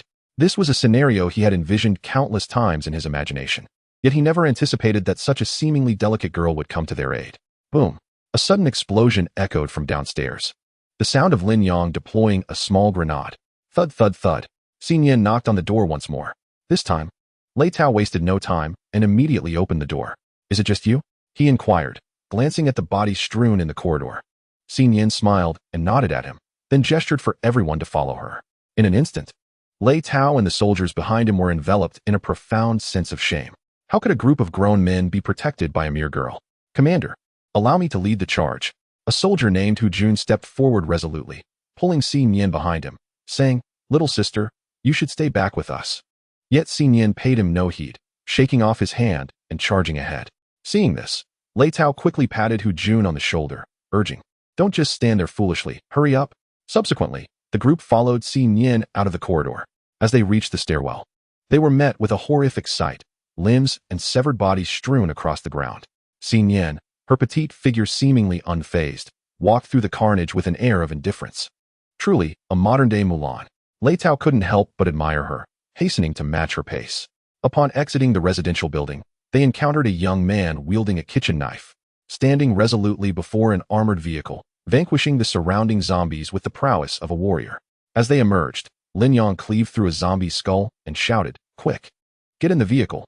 He stood guard at the vehicle's entrance, preventing other zombies from blocking their way. Lei Tao nudged Hu Jun, positioned at the front, insisting, You go first. Commander, you go first. Let's not waste time. Hu Jun urged fervently. Without hesitation, Lei Tao kicked Hu Jun into the vehicle and directed the other soldiers to board in an orderly fashion. Just as Lei Tao prepared to enter, a zombie that Lin Yang had previously struck suddenly rose and lunged at his calf. In that critical moment, a soldier reacted swiftly, pushing Lei Tao aside. However, this action exposed his own left leg to the zombie, which immediately sank its claws into his flesh. Xiaolu, Lei Tao's pupils dilated in alarm as Xiao Lu quickly turned, plunging a dagger into the zombie's skull. He then noticed the blood on his leg rapidly darkening, the muscles in his calf decaying at an alarming rate. Suddenly, he smiled. "Commander, I shan't seek refuge. When peace returns, light some fine cigarettes and pour good wine for me. My life, Lu Rong, shall not have been lived in vain." With that, disregarding his injury, he dashed to Lin Yang's side. "Brother, take everyone and go. I'll cover your retreat." Lin Yang glanced at his calf, realizing the virus was nearing his knee. Just as Lu Rong prepared to face his fate, Lin Yang raised the kitchen knife and struck down upon him. Crack!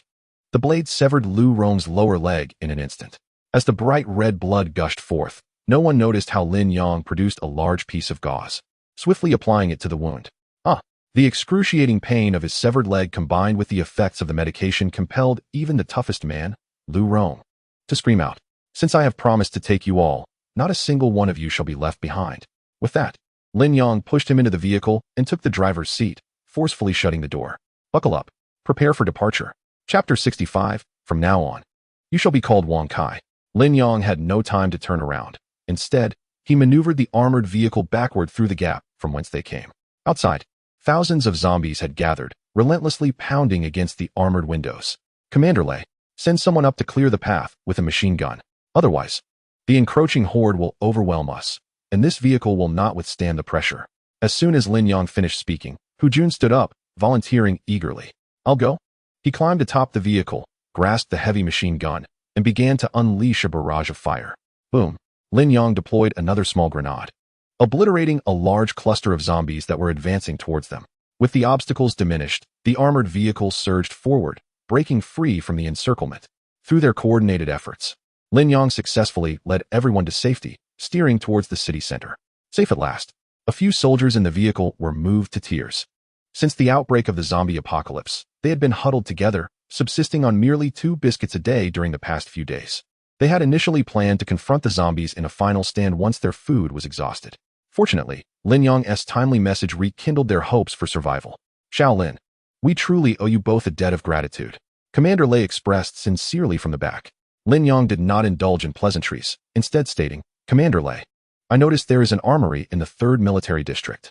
I intend to borrow a few of your men to assist me in retrieving supplies at dawn. However, the number of zombies in the military district exceeds that of the courtyard. Is this not too perilous?" Lei Tao expressed concern. Lin Yang replied, "When I went to steal a vehicle yesterday, I lured all the zombies out. Based on my understanding of the undead, they lack the territorial instincts of animals. Once they emerge, they tend to wander aimlessly. Therefore, I believe most of the zombies have vacated the military district. Moreover, with the 2 of us present, we will do our utmost to protect everyone." Listening to Lin Yang's words, Lei Tao fell into a moment of contemplation. "Commander Lei, I understand you have many questions and may still harbor doubts. However, since we now share the same roof, I have no intention of concealing anything from you." Xinyan. At Lin Yang's command, Xinyan instantly transformed into a zombie form. This sudden display caused Lei Tao and the others to retreat in alarm, brandishing their knives. However, Xinyan's state did not last long before reverting back. Lin Yang chuckled at this. "Commander Lei, this is precisely the reason why both of us have managed to survive in this apocalyptic world. However, one must ponder, if we truly wish to bring you harm, would we go to such great lengths?" Lin Yang's words left Lei Tao and the others speechless. "At this juncture, we have no other recourse. After all, you are the ones who saved our lives. Aside from trust, we have no alternatives." Truly, Commander Lei is a man of considerable insight. To persuade Lei Tao, Lin Yang had prepared an alternative argument, yet it appeared that such measures were unnecessary. Subsequently, Lin Yang led everyone to the refuge.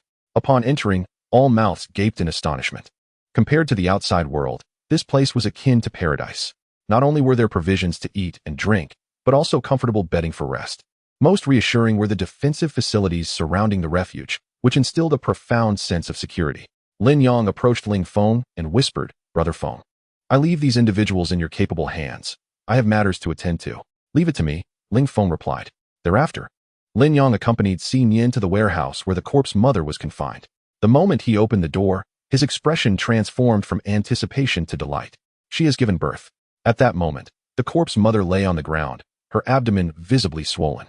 Lin Yang stood silently to the side, eagerly awaiting the birth of the first member of his zombie legion. They waited for half an hour. Is she finally about to give birth?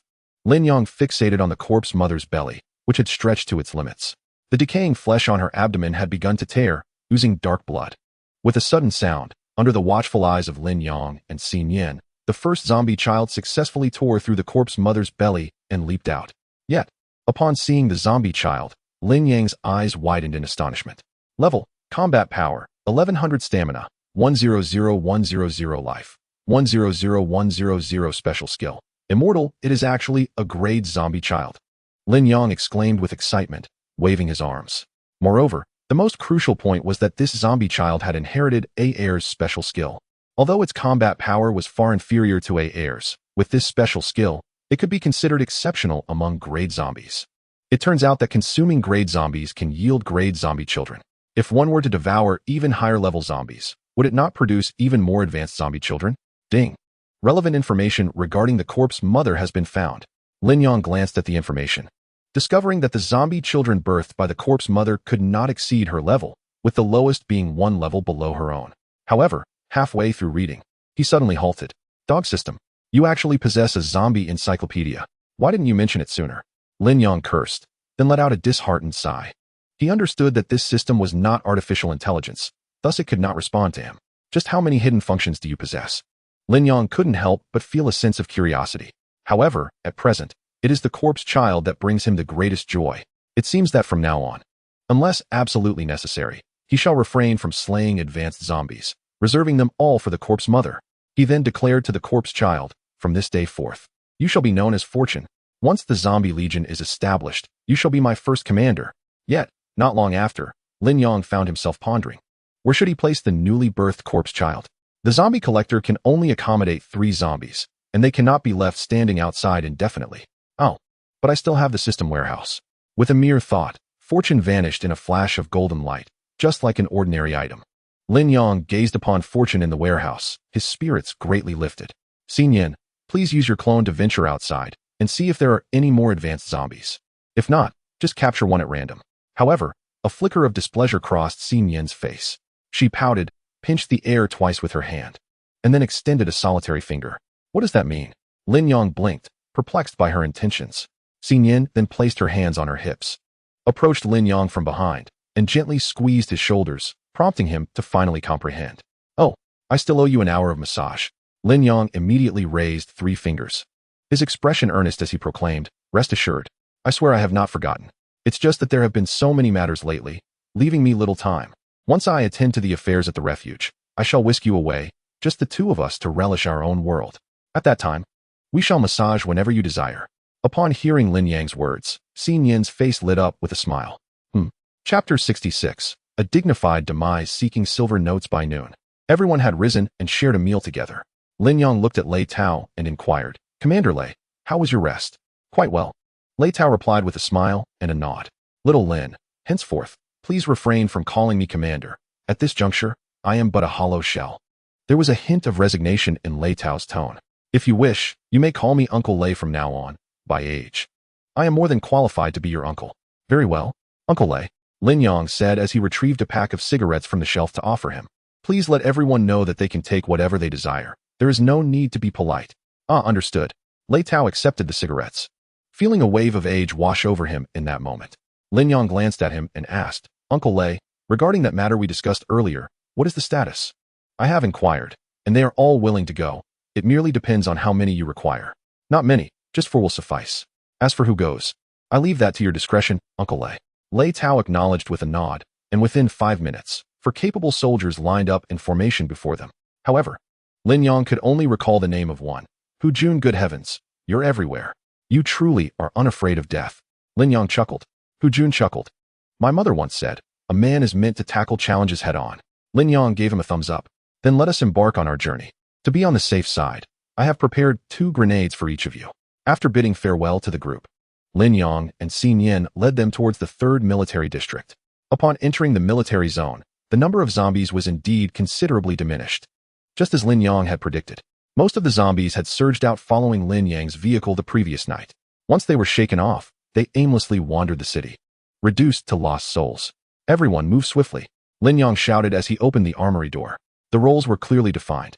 Hu Jun and his 3 companions were tasked with loading weapons onto the vehicle, while Lin Yang and Xin Yin fended off the approaching zombies. Before long, Hu Jun, carrying the last box of ammunition, shouted, "All done." Brother Yang.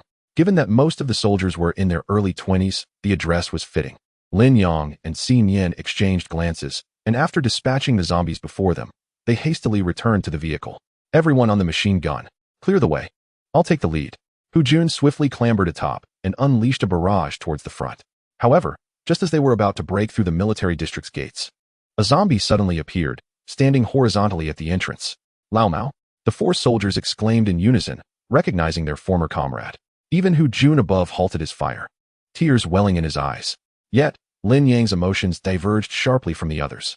Upon witnessing the statistics of the zombie before him, a surge of murderous intent ignited within him.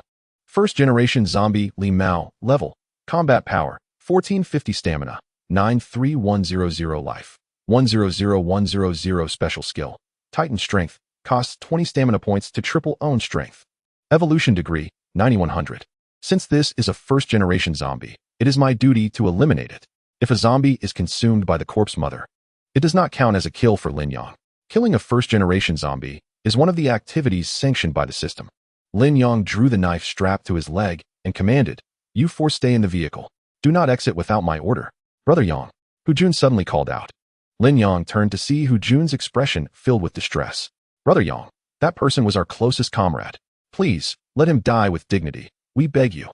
Lin Yang glanced at them, remaining silent before leaping down from the vehicle. Assist me with the zombies behind. He instructed Xin Yan, then charged towards Li Mao. Roar. I have the flaw. Lin Yang deftly tilted his head, narrowly evading Li Mao's outstretched claws. Seizing Li Mao's arm with his left hand, he raised the knife in his right, aiming to strike a fatal blow. Suddenly, he felt an overwhelming surge of power coursing through Li Mao, evidently utilizing a special skill. Bang! Li Mao struck Lin Yang's right arm with a powerful punch. Had it not been for his Kirin right arm gene, that blow could have easily shattered his limb. Nevertheless, Lin Yang still felt a tingling sensation in his right arm. With a swift motion, flames ignited, and Lin Yang executed a precise strike, severing a substantial chunk of rotten flesh from Li Mao's arm. Yet, devoid of any sensation of pain, Li Mao did not retreat. Instead, he lunged at Lin Yang with even greater ferocity. A smirk crept across Lin Yang's lips. Wang Kai, restrain him. With a mere thought, a flash of golden light appeared, and Wang Kai instantaneously materialized behind Li Mao, enveloping him in a tight embrace. Although Hu Jun and the others were somewhat astonished by Wang Kai's sudden appearance, they were not entirely surprised.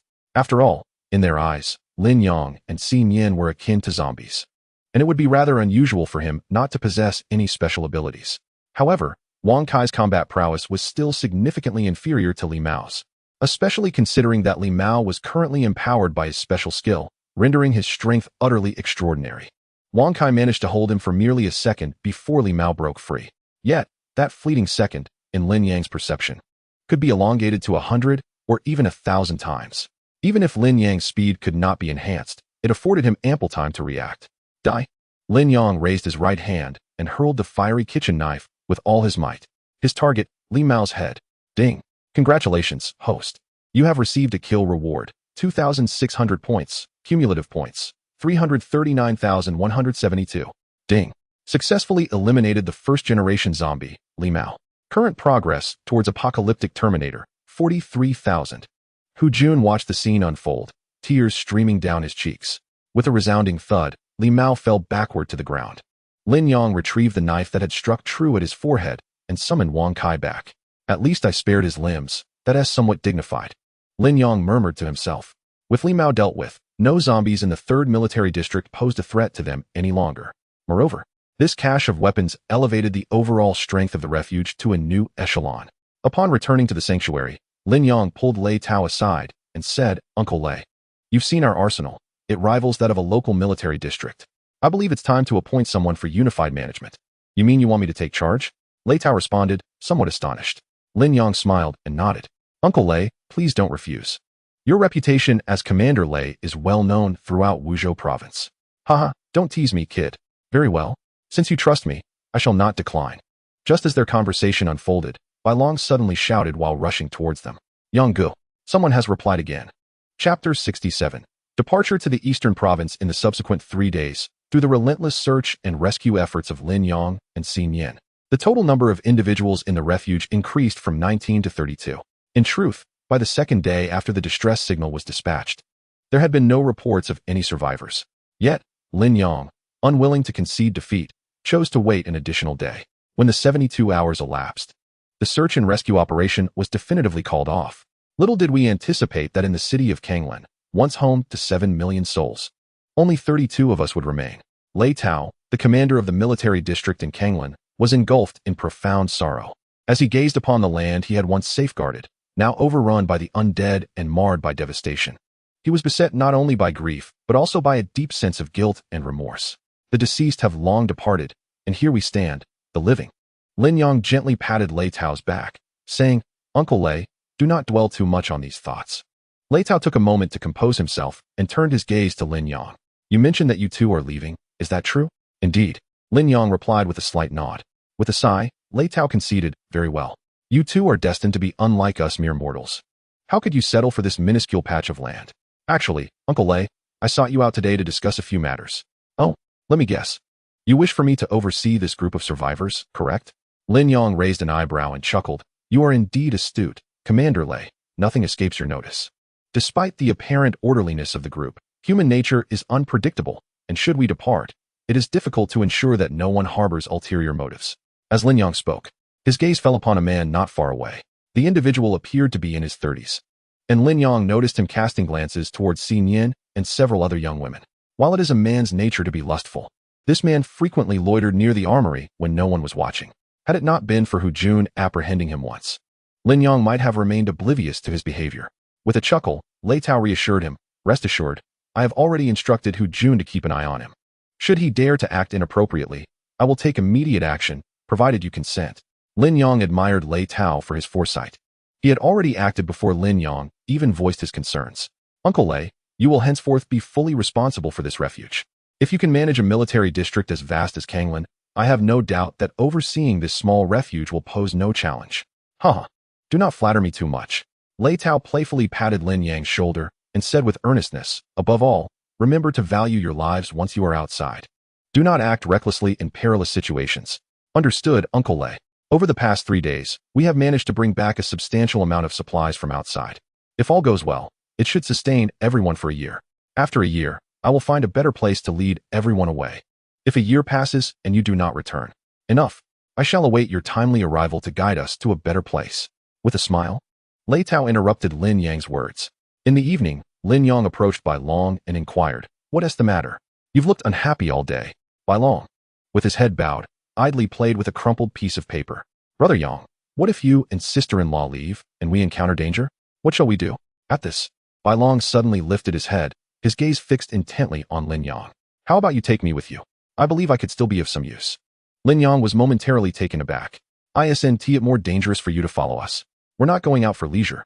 Bai Long shook his head, his expression earnest. "Do you think I fear danger? What truly terrifies me is the moment when faced with peril, I must simply await my demise. If this place is breached, we might withstand an assault temporarily, but we certainly cannot endure indefinitely.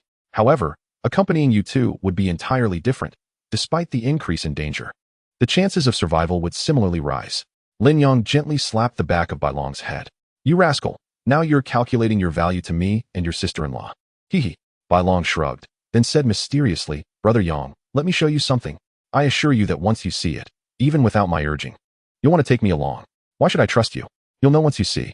Bai Long confidently handed his computer to Lin Yang, the screen displaying a map of the Dragon Kingdom composed of straight lines. "Do you know where this is?" Bai Long pointed at the map. "That appears to be the Eastern Province?" "Precisely." Bai Long quickly typed on the keyboard, instantly switching from the Dragon Kingdom map to that of the Eastern Province. "When you asked me to crack that phone earlier, I discovered a special button on it. The signal triggered by that button is not an ordinary command. It emits a unique signal. After some research, I found that once this signal is sent, its receiver is located in the Eastern Province. Therefore, I believe that if we wish to uncover the mastermind behind this zombie virus, we should start from this point." Listening to Bai Long, Lin Yang's eyes gleamed with admiration. "How come you're so clever, given that we both possess a brain?" Lin Yang had never shared any information about the phone with Bai Long. All this knowledge was derived from Bai Long's own deductions.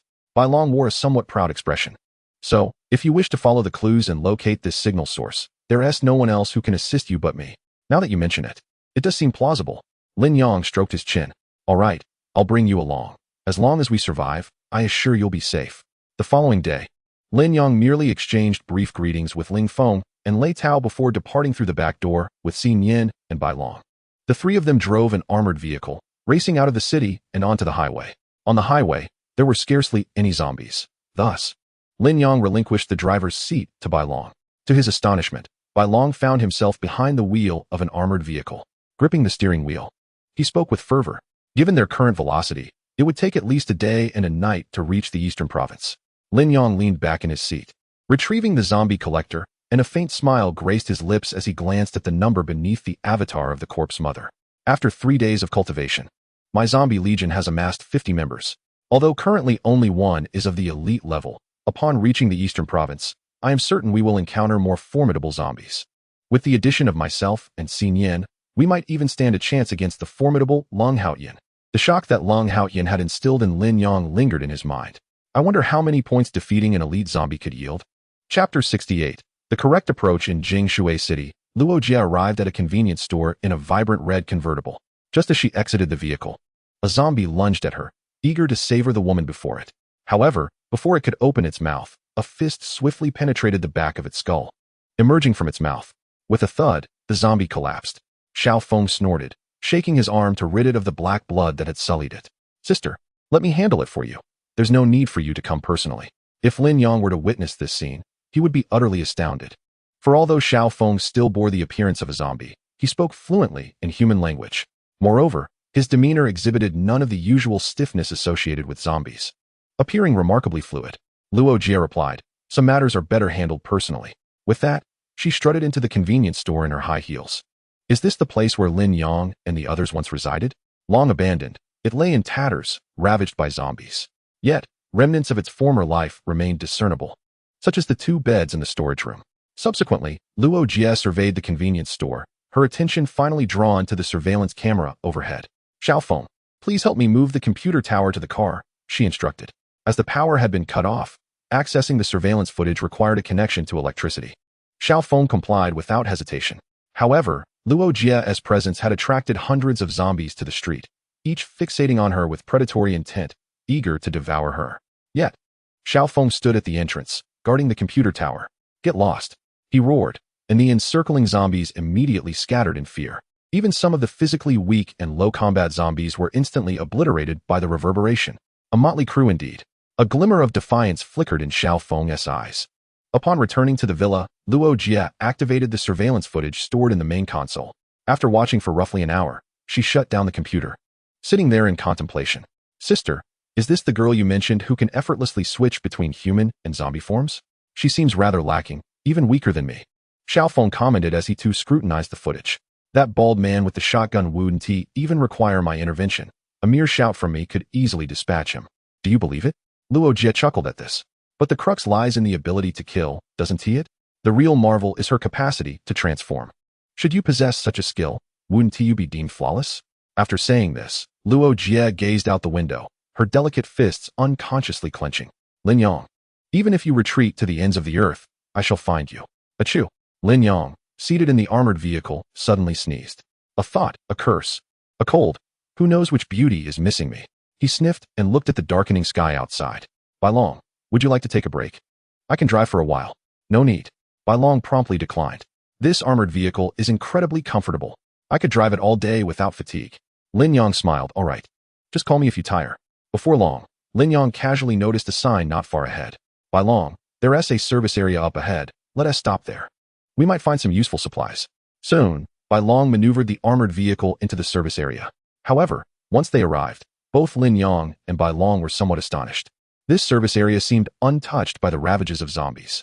The doors, windows, and even the vehicles parked outside appeared orderly and intact. Moreover, there were no traces of blood or corpses, resembling a sanctuary amidst the apocalypse. For safety, Lin Yong decided to leave Xin Yin and Bai Long in the vehicle while he ventured out alone for a closer inspection. The door isn't locked? Lin Yong approached the store at the service area and found it unlatched. A gentle push opened it. He cautiously stepped inside, noting that the merchandise was neatly arranged and the floor impeccably clean. Even when he bent down to wipe his hand across the surface, he found no dust. Could it be that survivors reside here? With a hint of curiosity, Lin Yong continued deeper into the establishment. Suddenly, he caught a whiff of a delightful aroma, seemingly emanating from the dining area. As the convenience store and restaurant were interconnected, Lin Yong tiptoed into the restaurant, yet still found no sign of survivors. However, on one table, he spotted a bowl of instant noodles sitting there. The enticing scent he had detected earlier was indeed wafting from this very bowl of noodles.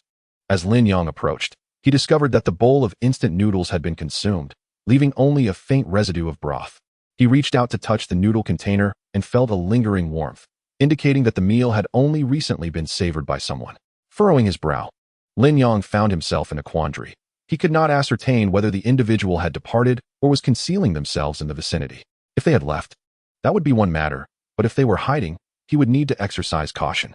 At that moment, Lin Yong vigilantly surveyed his surroundings. Considering the most probable scenario, someone was residing here. After all, who would take the time to clean the floors so meticulously? However, the convenience store and restaurant were both visible at a glance, leaving little room for concealment. Clearly, there were no survivors present. Just as Lin Yong was about to leave, the tile beneath his feet suddenly shifted. Lin Yong looked down and observed that this particular tile differed slightly from the others. The gaps around it were wider, suggesting it was somewhat detached. Could there be a hidden passage? He pressed down firmly on it, but aside from a slight give, it showed no other response. Was his approach flawed? Lin Yong crouched and lightly tapped twice. The sound was indeed distinct from the surrounding floor tiles. This tile produced a muffled sound, leading Lin Yong to conclude that there was undoubtedly another space beneath it. The question remained, how to open it? If there were survivors inside, shattering it would destroy their refuge. In his moment of uncertainty, Lin Yong recalled the position of the individual who had consumed the noodles. In such a spacious restaurant, why had they chosen to dine there? The table was situated towards the back right of the establishment. It was uncommon for someone to sit there when dining alone. Curiosity piqued, Lin Yong returned to that spot and took a seat at the table. However, the moment he sat down, he sensed something unusual. This chair, why could it not be moved? Sitting here made the distance to the table feel somewhat far. Just as he attempted to pull it forward, he discovered that the chair seemed anchored to the ground, refusing to budge. Suddenly, a smile crept onto Lin Yang's face. It appeared he had uncovered the method to access the secret passage. Chapter 69. Who else is there? Lin Yong sat in the chair, although he could not advance. He was able to rotate in place. He then turned in the direction of movement, completing a full circle. With a resounding clunk, the tile opened downward. Oh, success! Yet, just as Lin Yong stood to investigate, the chair abruptly rotated back to its original position, and the tile sealed shut once more. This occurrence sparked another thought in Lin Yang's mind.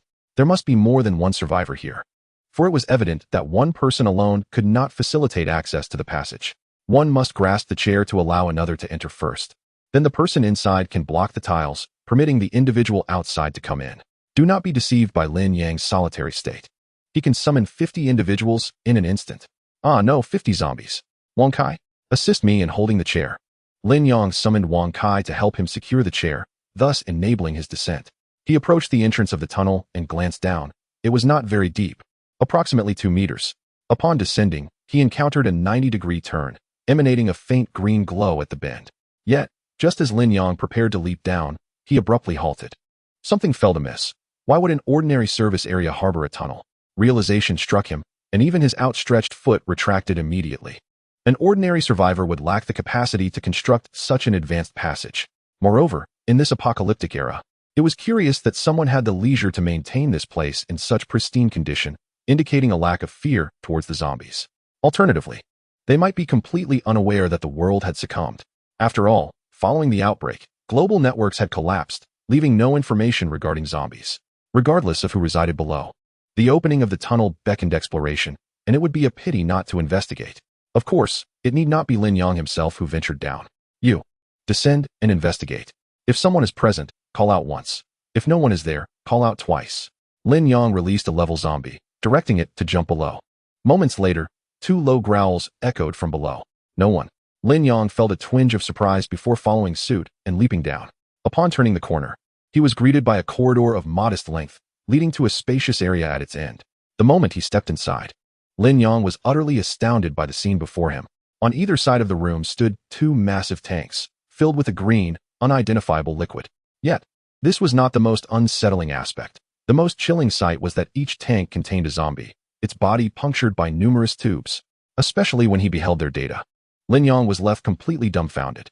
Level, combat power, 3350 stamina, 0-100 life, 1100 special ability, teleportation. Each use costs 5 stamina, allowing for an instantaneous movement of 5 meters. The data of the other zombie was equally terrifying. Level, combat power, 3280 stamina, 0-100 life, 1100 special ability, regeneration, passive ability. When life falls below 30, it restores 50 life and 30 stamina within 5 seconds. Who could possibly confine 2 such formidable zombies here? At that moment, Lin Yang's heart raced. Even though these 2 zombies lay dormant due to exhaustion, they still emanated an overwhelming sense of pressure. However, an insidious thought suddenly surged into his mind. I shall ensnare it like a monkey. 2 advanced zombies for nothing. If I do not seize this opportunity, it would be a grave error. Lin Yang commanded Wang Kai to keep watch above, then swiftly retrieved the zombie collector, aiming first at the one capable of teleportation. Beep. A blue light immediately enveloped it, and the capture progress did not wane despite its elevated level. Heaven bless. May the Buddha guide. Avalokiteshvara, grant me success.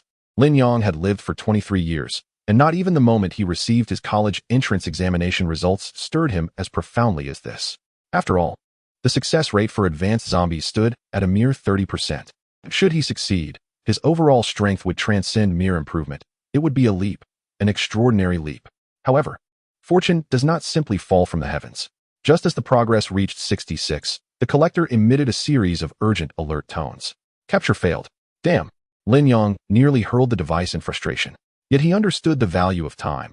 He could not afford to delay and quickly redirected his aim at another target. Dear God, I implore you, grant me your favor. Lin Yang spoke earnestly, nearly kneeling in supplication. Beep. The collection commenced anew. Lin Yang fixated on the screen of the collector, and as the progress surpassed 66, he even shut his eyes tightly. Please, please, please. The 3 pure ones of heaven and earth. I beseech all benevolent spirits for their blessings. Moments later, Lin Yang cautiously opened a slit in his eyelids to glance at the collection progress. 90. Good heavens. He promptly closed his eyes again, murmuring incessantly, oblivious even to the nonsensical words escaping his lips. Yet, just as he recited the digits of pi to the 20th decimal place, the collector emitted a triumphant beep. In that instant, Lin Yang ceased his silent prayer, as if the world around him had fallen into silence. He opened his eyes to behold the 4 characters displayed on the screen. Collection successful. By heavens, I did it. Lin Yang could no longer contain his elation, and he began dancing joyously on the spot. The advanced zombie immediately transformed into shimmering starlight, drawn into the collector. Beep. A limited time event has commenced. Event conditions. Defeat 1 advanced zombie. Event rewards. Super Healing Potion X2, Advanced Healing Potion X5, Stamina Enhancement Potion X10, Xuanwu Jin, 60 minutes, X1. Beep. Event duration, 24 hours. Come and participate. Dog system. You have finally shown me some kindness. In an instant, a tear trickled from the corner of Lin Yang's eye. He turned to the teleporting zombie beside him, suddenly bursting into laughter. Those who follow me shall prosper. Those who oppose me shall perish. Since you cannot submit to me, huh? Lin Yang clenched his right fist, flames igniting instantaneously. Then perish. Crack. Lin Yang shattered the glass water tank with a single punch, instantly reducing the zombie's head to a pulpy mass. Congratulations, host. You have received a kill reward, 20,000 shopping points. Total accumulated shopping points, 357,822. Congratulations, host. The limited time event has concluded. You have received 2 super healing potions, 5 advanced healing potions, 10 stamina enhancement potions, and 1 Xuanwu Jin, 60 minutes. Meanwhile, Lin Yang stood still, taking a deep breath and silently uttering 3 words. Is there anyone else? Chapter 70. Arrival at the eastern province 3 kilometers away from the service area, a white sports car sped along the highway. What good are you to me if you can't even outrun 2 motorcycles? Feng Ling fumed from the passenger seat. The man in the driver's seat, Chen Ji, dared not retort and could only nod repeatedly, saying, I apologize, my lord. It is my ineptitude. Apologies? What could they do? Feng Ling crossed her arms, her mind racing back to the earlier scene. Who on earth were those reckless individuals daring to take surreptitious photos of me? I suspect they might belong to the Wind Palace, Chen Ji suggested. Oh, Feng Ling raised an eyebrow at his words. Why do you say that? Enlighten me. She reclined her seat and draped her long, elegant legs over the dashboard. Chen Ji stole a glance, swallowing hard. You see, compared to the other 4 palaces, the Wind Palace has the strongest desire to annex us. Currently, the other 4 palaces are responsible for regions overseas, while only you and Yu Qing are in charge of the Dragon Kingdom. Moreover, I believe you understand the principle of a mountain cannot accommodate two tigers. Furthermore, our Fire Palace's strength does indeed differ somewhat from that of the Wind Palace, and they would certainly be reluctant to share the resources of the Dragon Kingdom with us. However, if war were to break out between the two palaces, the Wind Palace would surely suffer great losses. Thus, they would send someone to track you, aiming to gather all your information and movements for a covert strike. After finishing, Chen Ji fell silent. Feng Ling paused for a moment before slowly responding. You make a valid point, but I believe this matter does not originate from Yu Qing. I have long understood his character. He would never resort to such underhanded tactics. But my lord, one must not judge by appearances. Appearances? Feng Ling scoffed. I, Feng Ling, have never judged others by their looks. Besides, to me, he is no different from that wretched Enyang person from the Lin Palace. At the mention of the Lin Palace, Chen Ji shuddered. All right, step on it. Once Ah Qi and Ah Ba awaken, it won't be so easy for the Wind Palace to suppress me. However, upon returning to the service area, Feng Ling discovered several fresh tire tracks in the parking lot. Someone has been here. Her expression shifted dramatically as she jumped out of the car and hurried towards the restaurant. Quick, open the underground passage. Chen Ji swiftly turned his chair, while Feng Ling, clad in high heels, leapt down without a moment's hesitation. However, upon traversing the tunnel and entering the inner chamber, she found herself frozen in shock. Before her lay a water tank belonging to a Qi, which had sustained a significant breach. His head was a gruesome sight, unrecognizable amidst the blood and flesh. In stark contrast, Ah Ba's tank remained intact. Not even the lock had been tampered with, yet he had inexplicably vanished. This was inconceivable. Feng Ling's mind went blank, and she stumbled slightly, nearly losing her balance. The effort she had expended to cultivate these two advanced zombies was immense. Once they awakened, they would undoubtedly become the cornerstone of the Fire Hall. She had placed all her hopes of catching up to the Wind Hall upon these two undead beings. In that instant, a memory of Chen Ji's earlier words struck her. Could it truly be Yu Qing? You despicable scoundrel. Since you lack compassion, do not blame me for my ruthlessness. Yang, are you all right? Bai Long cast a worried glance at Lin Yang. Ever since he returned from the service area, Lin Yang had been sitting there with a foolish grin. No matter the question posed, he remained silent, merely urging Bai Long to drive quickly and leave this place. Could he have been possessed? Bai Long felt a twinge of unease. Xin Yin also reached out to poke Lin Yang's face, her beautiful eyes revealing a hint of confusion. Time passed, and only when the service area was no longer visible, even with extreme vision, did Lin Yang cease his silly laughter. Stop poking. Come here. Let me show you something magnificent. Lin Yang exclaimed, pulling Xin Yin onto his lap. Do you know what I discovered on this trip? Observing Lin Yang's mischievous expression, Xin Yin shook her head. Subsequently, Lin Yang produced the zombie collector and presented it to her. Instantly, Xin Yin's eyes widened in astonishment as she gazed at Lin Yang. Yet, her immediate reaction was not joy. Instead, she began to search Lin Yang's body, her expression tinged with concern. Stop it, I'm not hurt. Lin Yang chuckled. You may not believe this, but I acquired this advanced zombie without cost. He then recounted the entire sequence of events. And Xin Yin's expression shifted in accordance with his tale. That's the story. Hence, I dared not linger too long. Perhaps it was a guilty conscience. After hearing Lin Yang's account, Xin Yin nodded in agreement. The service area was not far from the borders of the eastern province. In my opinion, these two zombies were likely the handiwork of the Fire Hall. Regardless, I have effectively eliminated a significant threat, as two advanced zombies are destructive entities in any faction. With the addition of this newfound companion, I believe the journey through the eastern province will be considerably smoother. As for this companion, Lin Yang had bestowed upon the advanced zombie the name Lai Fu. Konoha City is the first urban settlement that Lin Yang and his companions entered after exiting the highway into Dongfang Province. Under the cover of night, the zombies on the road were particularly agitated. Upon spotting the three living souls inside the armored vehicle, they surged forward, rendering the already narrow road utterly impassable. Boom. A small grenade was launched, instantly creating a breach ahead. It was time to unleash my legion of the undead. Lin Yang surveyed the road, which was teeming with zombies. This indicated that releasing the zombie army would result in a complete slaughter. With that thought, Lin Yang opened the hatch to the machine gun position on the roof and released all 50 of his zombie children.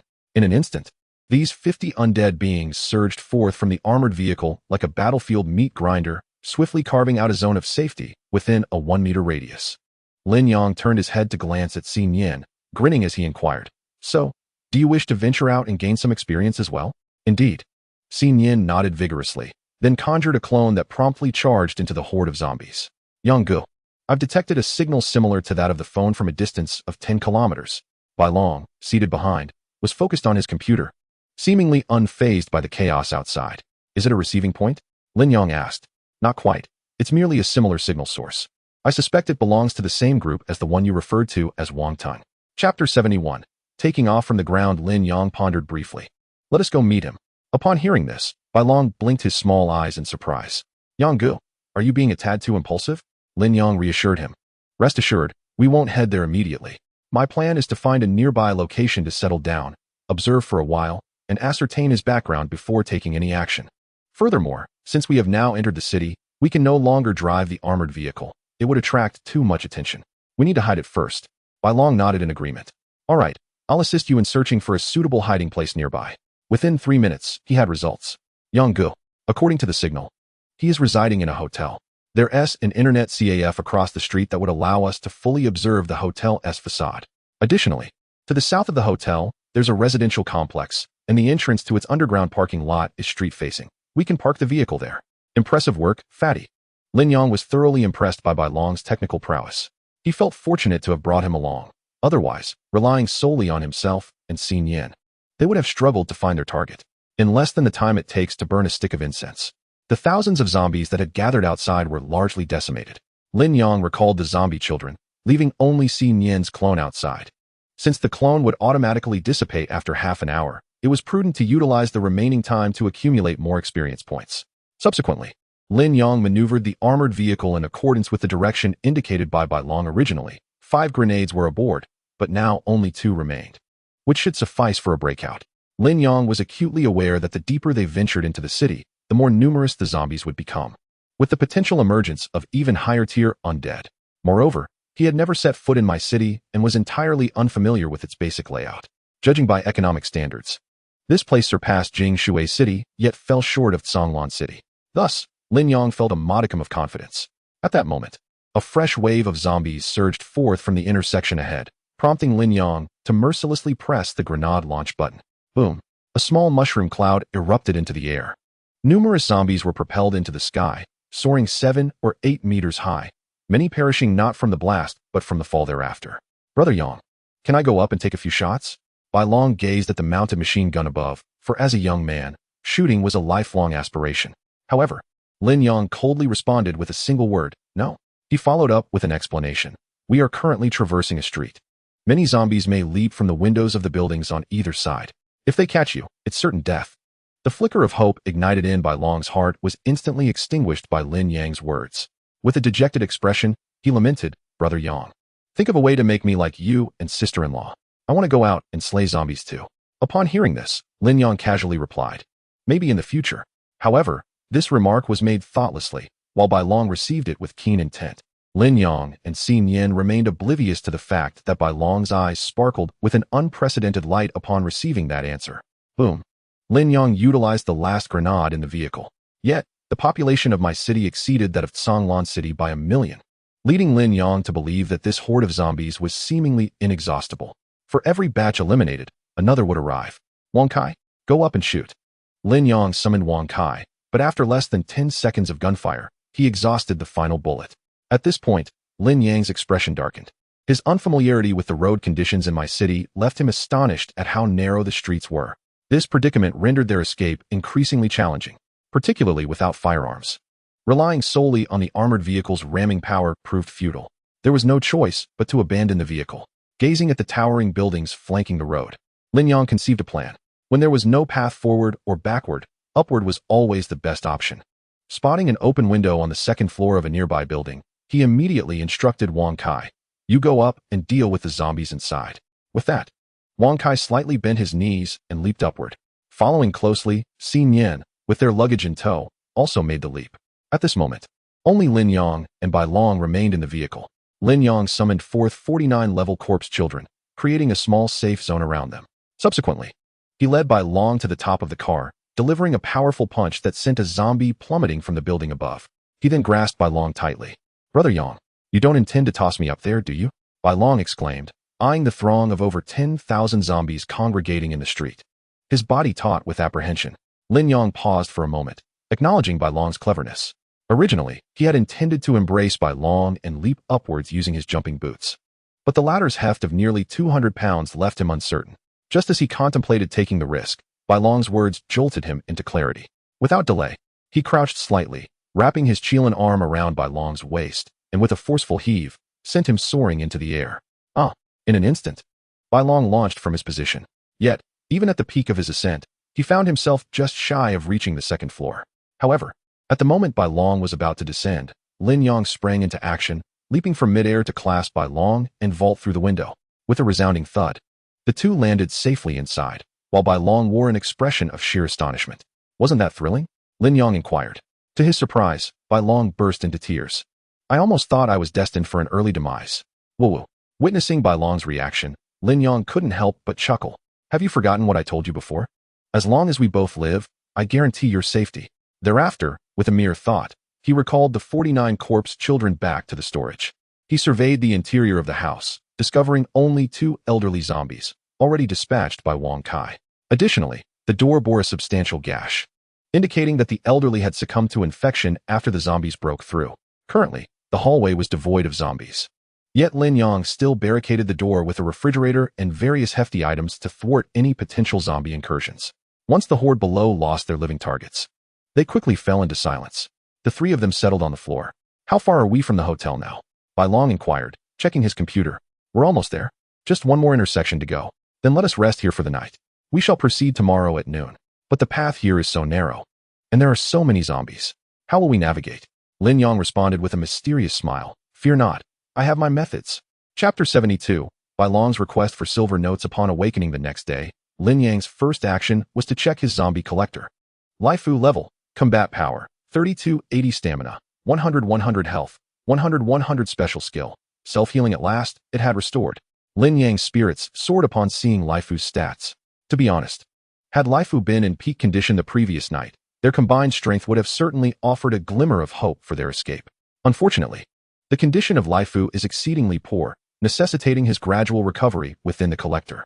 This zombie collector, upon reclaiming the undead, administers a comprehensive healing treatment. Remarkably, this treatment is compulsory, regardless of the severity of the injuries sustained. As long as life persists, restoration will soon follow. Arise, Lifu. Lin Yang eagerly released Lifu from confinement. The moment he emerged, the surrounding temperature noticeably dropped. Even the few zombies lingering below, sensing the aura emitted by Lifu, swiftly fled in terror. This is the power of level suppression, an innate dread, truly worthy of his rank. Lin Yang gazed at Lifu with immense satisfaction. Lifu's physique resembled that of the previously encountered Ada and Aer, embodying the stature of a robust man. Lin Yang reached out and felt his arm. Though decayed, it was remarkably firm. Bai Long, intrigued, approached to assess Lifu. Brother Yang, how on earth did you conjure him from thin air? And your legion of zombie minions is quite impressive. Bai Long envied Lin Yang's extraordinary abilities. Lin Yang replied, once, Lung Haoyan could traverse into shadows. What is impossible in this world? Bai Long pondered this, feeling a momentary sense of disconnection as an ordinary person, as if he truly did not belong in this realm. Approaching noon, Bai Long retrieved a block of compressed biscuits from his pocket, dividing it into 3 portions and offering 2 pieces to Lin Yang and Xin Yan. Brother Yang, we didn't bring much food when we left. This is our last ration. Lin Yang glanced at Bai Long before returning the biscuit. You eat it. Don't forget I'm a zombie and not easily famished. Really? Bai Long appeared skeptical. Of course, Lin Yang chuckled. The trio found themselves in dire straits due to the complete lack of edible provisions. Presently, the entire city had lost access to electricity. The food within the refrigerator had long since spoiled, and even the tap water emitted a foul stench. In the apocalypse, the absence of food and water equates to a death sentence. Just then, Xin Yan unexpectedly extended her hand. In her palm lay a small piece of compressed biscuit. It turned out she had divided her portion in half to share with Lin Yang. This gesture touched him, yet he refrained from accepting it, instead stroking Xin Yan's hair and saying, You eat. I truly am not hungry. A critical factor for Lin Yang was his stamina-enhancing potion. Upon consumption, it not only restores energy but also effectively suppresses hunger, surpassing even the most robust of sustenance. However, he had yet to reach the point of needing to rely on the potion. Lin Yang cast a glance at the clock hanging on the wall. In 15 minutes. At midnight, we shall embark on our journey. While munching on biscuits, Bai Long inquired, Yang Gu, what was the method you mentioned yesterday? It wouldn't involve a reckless charge, would it? Observing the faint smile playing upon Lin Yang's lips, Bai Long's expression darkened instantly. Did I guess correctly again? Not quite, Lin Yang replied. Did you not wish to become a zombie yesterday? Today, I shall grant you that opportunity. Really? Bai Long's eyes sparkled with excitement. If a stranger were to witness this, they might think Bai Long had lost his sanity, yearning to become a zombie. Yet, having spent his days alongside Lin Yang and Xin Yin, witnessing their extraordinary abilities, he felt envious. Rather than remain a powerless ordinary person, he preferred to transform into a zombie endowed with special powers. At least he could survive in this apocalyptic world, possessing the means to protect himself. Subsequently, Lin Yang revealed a vial of black liquid from behind his back. Here, once you consume this, you shall transform into a zombie and maintain that form for an hour. Bai Long took the vial, opened it, and was immediately overwhelmed by the foul odor, nearly rolling his eyes in disgust. Yang Gu, are you certain this is safe to drink? It smells atrocious. Lin Yang reassured him. This is a zombie assimilation serum. The taste may be off-putting, but it is entirely clean and hygienic. You can trust it. Taking a deep breath, Bai Long donned a brave expression. All right, I believe in you, Yang Gu. With that, he pinched his nose, tilted his head back, and gulped it down in one swift motion. The moment the serum entered his body, Bai Long experienced a rapid transformation. The excess flesh on his body quickly withered away, and his nails elongated into sharp points in the blink of an eye. Gazing into the mirror to witness the change, he nearly retched. How revolting! Yet, as the words formed on his lips, they morphed into a bizarre howl. Lin Yang, suppressing his laughter, approached Bai Long. You are now a zombie. Speech is beyond you. But you can sense your newfound strength. Bai Long then punched the nearby wall, and with astonishing force, he shattered through the nearly 30-centimeter thick barrier. Remarkably, he felt no pain at all. The power coursing through his limbs felt as though he could topple an elephant. Fatty, there is something I must inform you. Although you have transformed into a zombie, you are not a true one.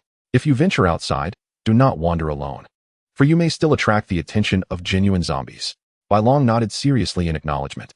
Imitating Lin Yang, he retrieved a kitchen knife and brandished it a few times before pointing outside the window. Roar! At noon, the narrow street suddenly filled with 55 figures. Lin Yang, Wang Kai, and Lai Fu stood at the forefront. Behind him, Xin Yin and her doppelgangers flanked the White Dragon, guarding him with vigilant precision. Further back, a square formation of 7 by 7 corpse children stood ready. The moment they emerged, every zombie on the street turned their gaze toward them. Upon spotting Lai Fu, their steps faltered momentarily. Yet, upon noticing Lin Yang beside Lai Fu, despite their overwhelming fear, they charged forward. For them, the consumption of human flesh was the very essence of their existence. With a swift flick of his wrist, Lin Yang brandished a fiery red kitchen knife and surged ahead. Hot on his heels were Wang Kai and Lai Fu, the latter moving with a speed surpassing Lin Yang's, swiftly placing himself at the forefront. As he faced the oncoming horde of hundreds of zombies, a single roar from him was sufficient to send them staggering back. Chapter 73. It is my turn to indulge. What a formidable presence. Lin Yang marveled inwardly. Although Xin Yin was also a remarkable figure among her peers, ordinary zombies showed no fear of her intimidation. One couldn't help but wonder how much stronger she might become if she reached a higher level. Lin Yang felt a flicker of anticipation. With Lai Fu leading the charge, Lin Yang felt little pressure from behind. The group of zombies surging from the rear could not even breach the corpse children's formation, let alone inflict harm upon Lin Yang. A thunderous roar echoed. Lin Yang turned to see the White Dragon gripping the collar of a high-level zombie, raising his knife to strike down upon its forehead. It seemed he had been pinned up for quite some time. This brutal display was starkly at odds with his usual demeanor. Seizing the rare opportunity to unleash his pent-up frustration, the White Dragon was adamant not to squander it. However, just as he was in the midst of his fray, a high-level zombie suddenly burst forth from a nearby building, charging straight at him. Initially, the White Dragon was oblivious to the threat posed by the advanced zombie. It was not until the creature opened its gaping maw, lunging for his neck, that he finally reacted. Roar! Accustomed to the passive nature of high-level zombies, he was thrown into a panic when faced with an active attack. In the chaos, he completely forgot about Xin Yin, who stood beside him. A formidable force with a combat power of 2,350. As the zombie pounced, Xin Yin swiftly delivered a decisive slap, sending its head flying. The decapitated zombie collapsed lifelessly at the White Dragon's feet. Damn it! How dare you scare me? As he cursed inwardly, the White Dragon swung his knife at the fallen creature's body. Meanwhile, Lin Yang had just dispatched another zombie when he was startled by a resounding crash. Upon turning, he was nearly left speechless. There stood Lai Fu, alone before nearly 10,000 zombies. Each step he took forward forced the ordinary zombies to retreat. Just as they prepared to retaliate, Lai Fu seized a nearby bus and hurled it towards them. As the bus struck the ground, gasoline abruptly spilled from the tank, and the sparks ignited by the heavy metal chassis fell directly onto the pooled fuel. The explosion of the bus, amidst the dense mass of corpses, possessed a destructive force akin to that of a small grenade. Nearly 1,000 zombies were reduced to mere flesh in this cataclysm, while many others were engulfed in flames. Devoid of consciousness and sensation, they could only perish in the inferno. Congratulations, host. You have received a kill reward. 45, 210 points. Total points accumulated. 441, 522. In just a few short hours since arriving in Konoha City, he had amassed nearly 100,000 points. 90% of this bounty was attributed to the contributions of the corpse children and Lai Fu. I must swiftly enhance the scale of my zombie legion. Lin Yang's gaze became fervently intense, yet despite searching the city for some time, he had not encountered a single elite zombie. Otherwise, he could have added another formidable general to his ranks. At that moment, Lin Yang suddenly realized that the stamina of the elite corpse children was nearly depleted. The highest among them had only 25 left, while the lowest had less than 10. Once their stamina was exhausted, they would fall into slumber like other zombies. Moreover, if they strayed beyond a distance of 10 meters, Lin Yang would no longer be able to summon them back to the warehouse with his mind. Therefore, if they were lost, recovery would be uncertain. Lai Fu, accelerate the advance. Do not waste time. With Lin Yang's command, Lai Fu plunged into the horde, sweeping through with fervor. Subsequently, Lin Yang retrieved the corpse children whose stamina was below 10, a move that significantly increased the pressure on those remaining behind. Xinyan, stay close to Lai Fu with Bai Long. I will accompany Wang Kai to provide you with cover. With Lin Yang and Wang Kai joining the fray, the remaining 20 or so corpse children found their burden considerably alleviated. Previously, they had been tasked with intercepting other zombies to prevent them from advancing. However, with Lin Yang's arrival, their mission swiftly transformed from interception to slaughter, greatly diminishing their stamina consumption rate. After a fierce struggle, they finally broke through the most arduous intersection. At each junction, the number of zombies multiplied, turning them into targets from all sides. This time, it was truly thanks to Lai Fu. Lin Yang had to concede that without Lai Fu, they would never have been able to emerge from this tide of corpses. With less than 100 meters to the target internet CAF, Lin Yang suddenly summoned all the elite corpse children back, leaving only Wang Kai and Lai Fu. His intention was to make the final dash. Lai Fu, Xinyan, cease fighting. You and Bai Long go ahead first. Upon receiving Lin Yang's order, Lai Fu immediately rushed to Bai Long's side, lifting him and being the first to charge through the CAF's entrance. Subsequently, Lin Yang used his identity as a living being to divert all the zombies at the CAF's entrance away. Yet, the sheer number was overwhelming, rendering even the escape route completely blocked. Left with no alternative, Lin Yang resorted to the red flame fist, forcefully creating an exit through the horde of corpses. Wang Kai, the rest is up to you. After consuming 2 stamina-enhancing potions, Lin Yang leaped with great vigor, using the billboards lining the street as a springboard to dash towards the internet CAF. The zombies, sensing his movement, turned and pursued him relentlessly. However, behind them, Wang Kai stood resolute, valiantly buying Lin Yang a crucial 5 seconds to flee. Thank you for your efforts. Seizing the moment, Lin Yang summoned Wang Kai back with his mind. Their cooperation not only diverted the zombies from the entrance of the CAF, but also allowed Lin Yang to escape amidst their encirclement. With a resounding bang, Lin Yang slammed the CAF door shut and immediately engaged the electric lock. Damn it! Finally made it in. Leaning against the wall, he found his shirt drenched in sweat. Gazing at the lifeless bodies strewn across the CAF floor, recent victims of Xin Yin and his companions, he instructed, Lai Fu, you and Wang Kai clean this place up. Just toss the bodies out the window. Subsequently, the 2 zombies retrieved a broom and mop from the corner, beginning their grim task. Lin Yang glanced at the time. The journey, spanning less than 2 kilometers, had taken a staggering half an hour, underscoring the extreme difficulty of this breakout. With Bai Long still unable to revert from his zombie form, communication was impossible, leaving Lin Yang to stand alone at the second-floor window, observing a hotel diagonally across the intersection. Weilong International Hotel?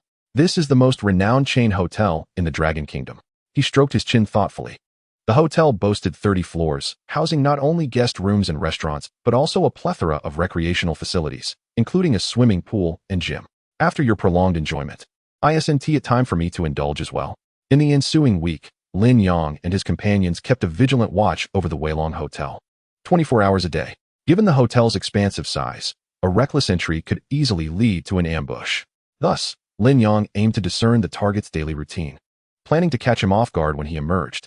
Frustratingly, for 7 consecutive days, the target never showed himself, leaving Lin Yang devoid of any useful information. Fatty, are you certain the intel is correct? Lin Yang queried impatiently. Bai Long, equally vexed, replied absolutely. The tracking can't be wrong. It clearly shows he's inside. Look, he just moved. I've figured it out. This guy is a total recluse.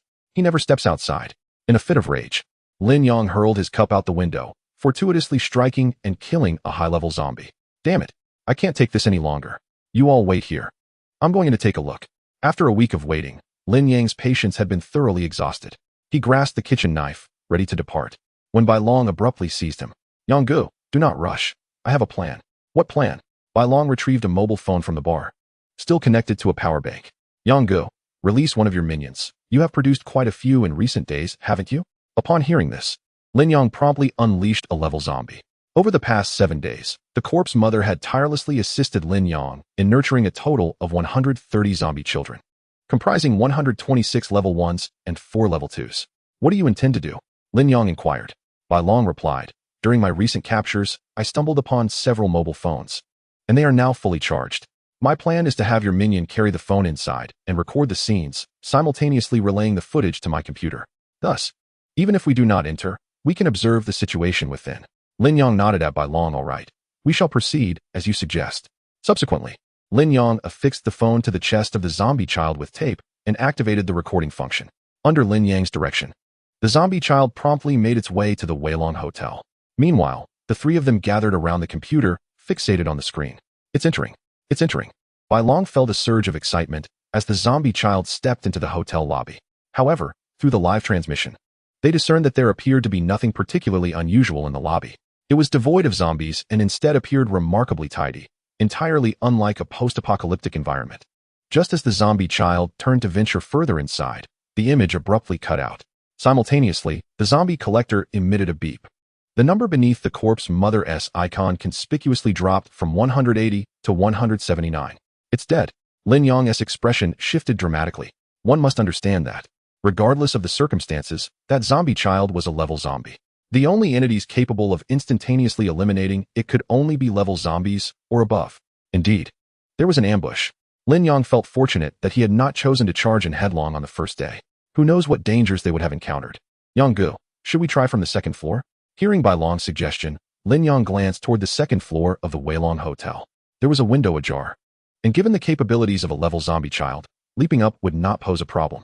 Yet this time, Lin Yang wisely refrained from sending the zombie child into further peril. After all, each level of zombie child shared identical data aside from their special abilities. Instead of risking a zombie child with only 1100 combat power, it would be more prudent to send Xi Nian's doppelganger. Before long, the doppelganger leaped through the second floor window. Through the screen, they observed that the second floor was not comprised of guest rooms, but rather resembled a banquet hall. However, it was eerily empty, shrouded in an unsettling silence. Subsequently, the doppelganger swiftly navigated the second floor, seeking the staircase that led to the upper levels. However, upon reaching the threshold of the staircase, she discovered that the door was inexplicably locked from the inside. With a surge of force, the doppelganger dismantled the door entirely. Yet, just as the door swung open, a grotesque visage materialized on the screen. Behind the door lurked a formidable zombie with a combat power of 1600. Its right arm was stained with black blood, presumably that of the child zombie it had slain earlier. Although this zombie possessed considerable strength, it proved insufficient against Xi Nian. Within 3 exchanges, Xi Nian extracted its heart from its chest. After this brief encounter, the doppelganger continued her ascent. The 3rd floor housed a self-service restaurant, while the 4th and 5th floors revealed nothing particularly noteworthy. It was not until the 6th floor that she finally arrived at the hotel rooms. Yet, the entire city was plunged into darkness, casting the narrow corridor into an eerie blackness that sent shivers down one's spine. Utilizing sheer strength, the doppelganger sequentially opened the doors of 10 guest rooms, only to find them devoid of any contents or clues. Just as she was about to open the 11th door, the imagery abruptly cut out. Had the doppelganger met an untimely demise? Lin Yang gazed at Xi Nian in disbelief. However, Xi Nian shook her head, indicating that the doppelganger was still alive and had not perished. This was indeed perplexing. Could it be that the phone had run out of battery? That seemed implausible, as it had been fully charged, White Dragon remarked. Lin Yang paused and suggested, Perhaps you should summon the doppelganger back and assess the situation with the phone. Xin Yan closed her eyes, attempting to convey her command to the doppelganger through thought. Yet, for reasons unknown, although her directive was successfully transmitted, the doppelganger remained stationary and did not comply. Is it not possible? Xin Yan nodded, her brow furrowing slightly, revealing her concern despite her current zombie appearance. White Dragon speculated. Could it be that the doppelganger is ensnared by some sort of trap, rendering her immobile? This possibility could not be dismissed, Lin Yang acknowledged. Yet, what kind of trap could ensnare even a projection of Xin Yan? Lin Yang was deeply perplexed. With Xin Yan's current combat prowess, she could easily escape even a cage crafted from pure iron. Any ordinary trap would scarcely hinder her. Half an hour later, the doppelganger had yet to return and had seemingly vanished. It was evident that the Weilong Hotel was not a place to be recklessly infiltrated. Falling into a trap would spell trouble. Initially, Lin Yang had contemplated sending Lai Fu inside, but after careful deliberation, he refrained from taking such a risk. If Lai Fu were to be lost, Lin Yang would suffer a significant loss. Brother Yang, what shall we do now? At this juncture, even White Dragon found himself at a loss for better strategies. Lin Yang's gaze sharpened, a flicker of determination crossing his face. Since he does not emerge willingly, we shall compel him to do so. How do we intend to do that? White Dragon's small eyes brimmed with curiosity. Lin Yang remained silent for a considerable time before finally uttering two words, blow it up. Deep down, he was reluctant to demolish the building. After all, it was such a splendid hotel, and it would be a great pity to destroy it over the actions of a mere fool. It would be better to eliminate him and occupy the premises instead. However, fate had other plans. Now, there was no alternative but to detonate the building. Lin Yang gazed at the explosives in the mall, valued at 15,000 points, realizing they were the perfect means to achieve his goal. At that moment, he merely needed to have a few of his minions transport the explosives to the vicinity of the hotel and ignite them. Brother Yang, look, someone's coming out. Bai Long's sudden exclamation jolted Lin Yang from his reverie. He focused his gaze and noticed a man emerging from within. The individual sported long hair, his bangs obscuring his eyes, exuding an air of mystery. Judging by his attire, he appeared to be only slightly older than Lin Yang. Alone, Lin Yang's expression darkened. Upon the man's exit, no zombies followed him. Strangely, the zombies outside did not seem to rush towards him. Fatty, is the signal on him? Bai Long inquired. Indeed. The signal source is emanating from him. Lin Yang contemplated for a moment and released a level 1 minion, intending to probe the man's peculiarities. The minion stealthily emerged from the side entrance of the Internet CAF, and as it circled to the man's side, it suddenly launched an attack. Roar! The minion opened its mouth wide and lunged at the man. Yet, just as it was less than a meter away, the man's right hand, which had been resting in his pocket, abruptly shot out.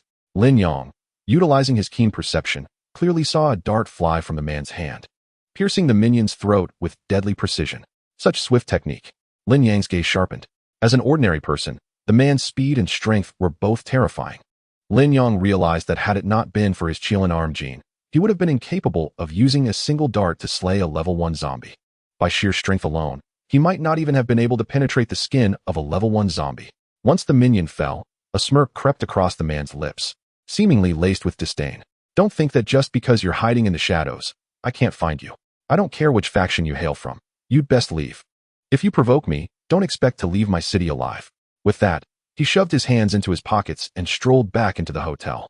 Brother Yang, he can't have truly discovered us, can he? Bai Long asked anxiously. Lin Yang scoffed. Don't heed his threats. If he had genuinely found us, he would have already attacked. His actions are likely intended to intimidate us. After all, we lurk in the shadows while he stands in the light. It is not the thief we fear, but the one who covets our presence. Then if he returns just like that, we are left with no choice but to blow up the building. Lin Yang smiled faintly. If he did not emerge, we would have no choice but to resort to blowing up the building. However, since he has appeared, such measures are unnecessary. Are you not afraid of annoyance? Then I shall drive you to madness. This time, Lin Yang released 9 corpse children. You, upon entering, break whatever you see. Make as much noise as possible. Go. Lin Yang ordered one of the corpse children to advance into the hotel. As soon as a loud crash echoed from within, the number on the collector instantly dropped to 178. It's your turn. Lin Yang dispatched another corpse child, and indeed, upon its entry, the collector's reading changed to 177. It's your turn now. One after another, Lin Yang sent out 8 corpse children, all of whom perished. Just as he was about to send in the 9th, the man from earlier suddenly emerged from the hotel, his expression grotesque.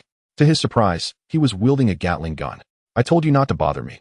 The man, with long hair billowing in the wind, resembled a madman as he began to spray gunfire indiscriminately at the surrounding buildings. This is bad. Get down. Lin Yang quickly pulled Bai Long, who was standing by the window, down. Moments later, a bullet shattered the glass and struck the ceiling, leaving holes in the walls of the nearby structures. This guy? Could he be a lunatic? Bai Long exclaimed, fear evident in his eyes. Amidst the chaos of gunfire, Lin Yang patted Bai Long's shoulder, saying, stay here and do not go anywhere. Wait for my return. Yang Gu, where are you going? But Lin Yang had no time to respond. He seized Xin Yan and dashed out through the side door of the Internet CAF. Before leaving, he released Wang Kai and the other 4 elite corps children to protect Bai Long. Before long, the man expended all the ammunition he had on his back. Then, gripping the Gatling gun with one hand, he shouted into the air, you bunch of bastards. Do you really think you can bully me in the Hall of Fire? Huh, damn it. Today, I will go all out. Don't you enjoy infighting? Then I shall fight you to the bitter end. Just then, the man's nerves suddenly tensed. He spun around abruptly, raising the Gatling gun defensively. Clang! A kitchen knife struck the barrel of the Gatling gun, sparking a shower of flames. Lin Yang, expressionless, swiftly maneuvered behind the man, pressing the blade against his neck. Do not move if you wish to live. Otherwise, I shall cut you down. The man's hand, which was reaching for his pocket, froze at Lin Yang's words. Ha. He did not respond with anger, but rather chuckled, tilting his head to regard Lin Yang with a glimmer of amusement on his face. Friend, you seem unfamiliar. Which hall do you belong to? Lin Yang smirked disdainfully. We are not of the same ilk. I will ask questions, and you shall answer. Answer incorrectly or refuse, and I shall sever a finger. I did not expect, in this apocalypse, to encounter such a formidable survivor like you. Truly unexpected. Unfazed by Lin Yang's threats, the man maintained an air of nonchalance. Lin Yang, undeterred, inquired, where is the lord of your fire temple at present? Upon hearing this, the man burst into laughter. You wish to inquire about our lord? You think yourself worthy? With an impassive expression, Lin Yang's blade severed a bloody finger from the man's hand. The second question, has there been an instatement of the corpse mother in Muyu City? The man's complexion paled slightly, yet he managed a derisive smirk. What business is it of yours? Just as Lin Yang prepared to strike, the man preemptively pivoted, using a Gatling gun to block Lin Yang's blade. He swiftly retreated a step, shouting, Lui, eliminate him. Almost instantaneously, a shadow darted out from the hotel, rushing towards Lin Yang. However, before the shadow could reach him, a white figure emerged from the roadside. In an instant, the two figures, one black and one white, became entwined in a fierce struggle. Chapter 75. An unprecedented confidence. No wonder you dare to confront me. It seems you have some backing. The man discarded the Gatling gun and tore a strip of cloth from his garment to bind his severed finger. Lin Yang stood there, unwavering, wielding his kitchen knife. He observed that as long as he remained near the man, the zombies would not advance.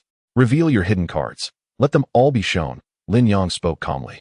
For he was aware that Lu Yi was no match for Xin Yan.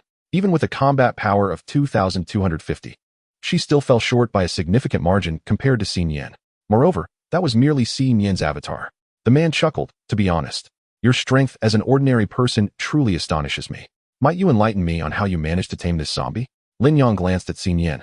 Responding with a smile, the term tame hardly applies to her. As my girlfriend, whether she is a zombie or a human, she is naturally my companion.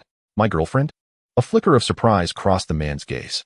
I have witnessed many couples, torn apart by infection, even resorting to killing one another for survival. Yet, you are a first. Can you tell me why? Lin Yang shrugged. Perhaps it is simply because she is my girlfriend. He placed particular emphasis on the word my. In truth, if pressed for a deeper explanation, Lin Yang would find himself at a loss.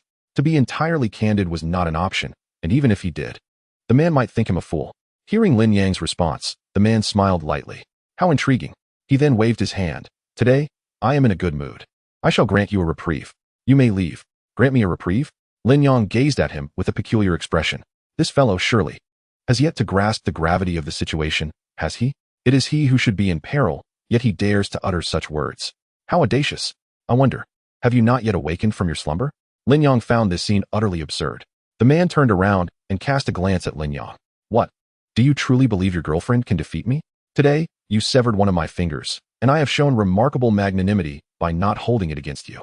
Yet, you still wish to press your luck? However, Lin Yang regarded him as if he were a fool. From whence does this baffling confidence arise? Do you truly think that I would hesitate to kill you? Upon hearing this, the man flipped his bangs and smirked. Are you courting death? No sooner had he spoken than he suddenly bellowed, "Come forth." Instantly, a dozen zombies surged from the hotel entrance. Once they emerged, they lined up neatly behind the man. In terms of sheer numbers, they may not seem formidable, yet each one was of a formidable level. Lin Yong quickly assessed their strength. The weakest boasted a combat power of 1,500, while the strongest reached an astounding 2,500. This was even more powerful than air from before. Noticing Lin Yang's dazed expression, the man smirked. "Now you understand fear?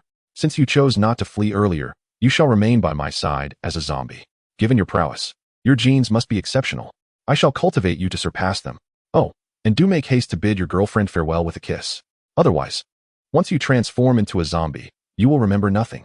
After speaking, the man realized Lin Yong had been regarding him with an indescribable gaze. "Have you finished your incessant chatter?" Huh. He was momentarily taken aback by Lin Yang's inquiry. The man suddenly became aware that Lin Yang's demeanor seemed unnervingly calm. From the beginning until now, his emotions appeared to have undergone no change. "Are you not afraid?" "Why should I be?" Lin Yong felt utterly speechless. He had never encountered anyone so unabashedly confident. "So is this your trump card? Is it not sufficient?" The man retorted. Unexpectedly, Lin Yong erupted in laughter. "What are you laughing at?" The man's disdainful reaction incited his anger. "It is nothing. I merely worry for the future of your organization, the Fire Hall." "What do you mean?" "I mean to say, how could the Fire Hall be populated by such fools as yourselves?" "You." The man was utterly taken aback by the mockery. At that moment, he could not fathom where this young man derived his audacity to speak to him in such a manner. "Since you are so intent on courting death, do not blame me. Kill him." The man roared, and the dozen zombies sprang into action. Suddenly, a white silhouette rushed forth, positioning itself squarely before Lin Yong. The moment the figure of Xi Nian manifested, the man appeared distinctly bewildered. Logically speaking, it was already remarkable for an ordinary person like Lin Yong to possess an exceptionally powerful zombie girlfriend. Yet how was it that another one had suddenly emerged?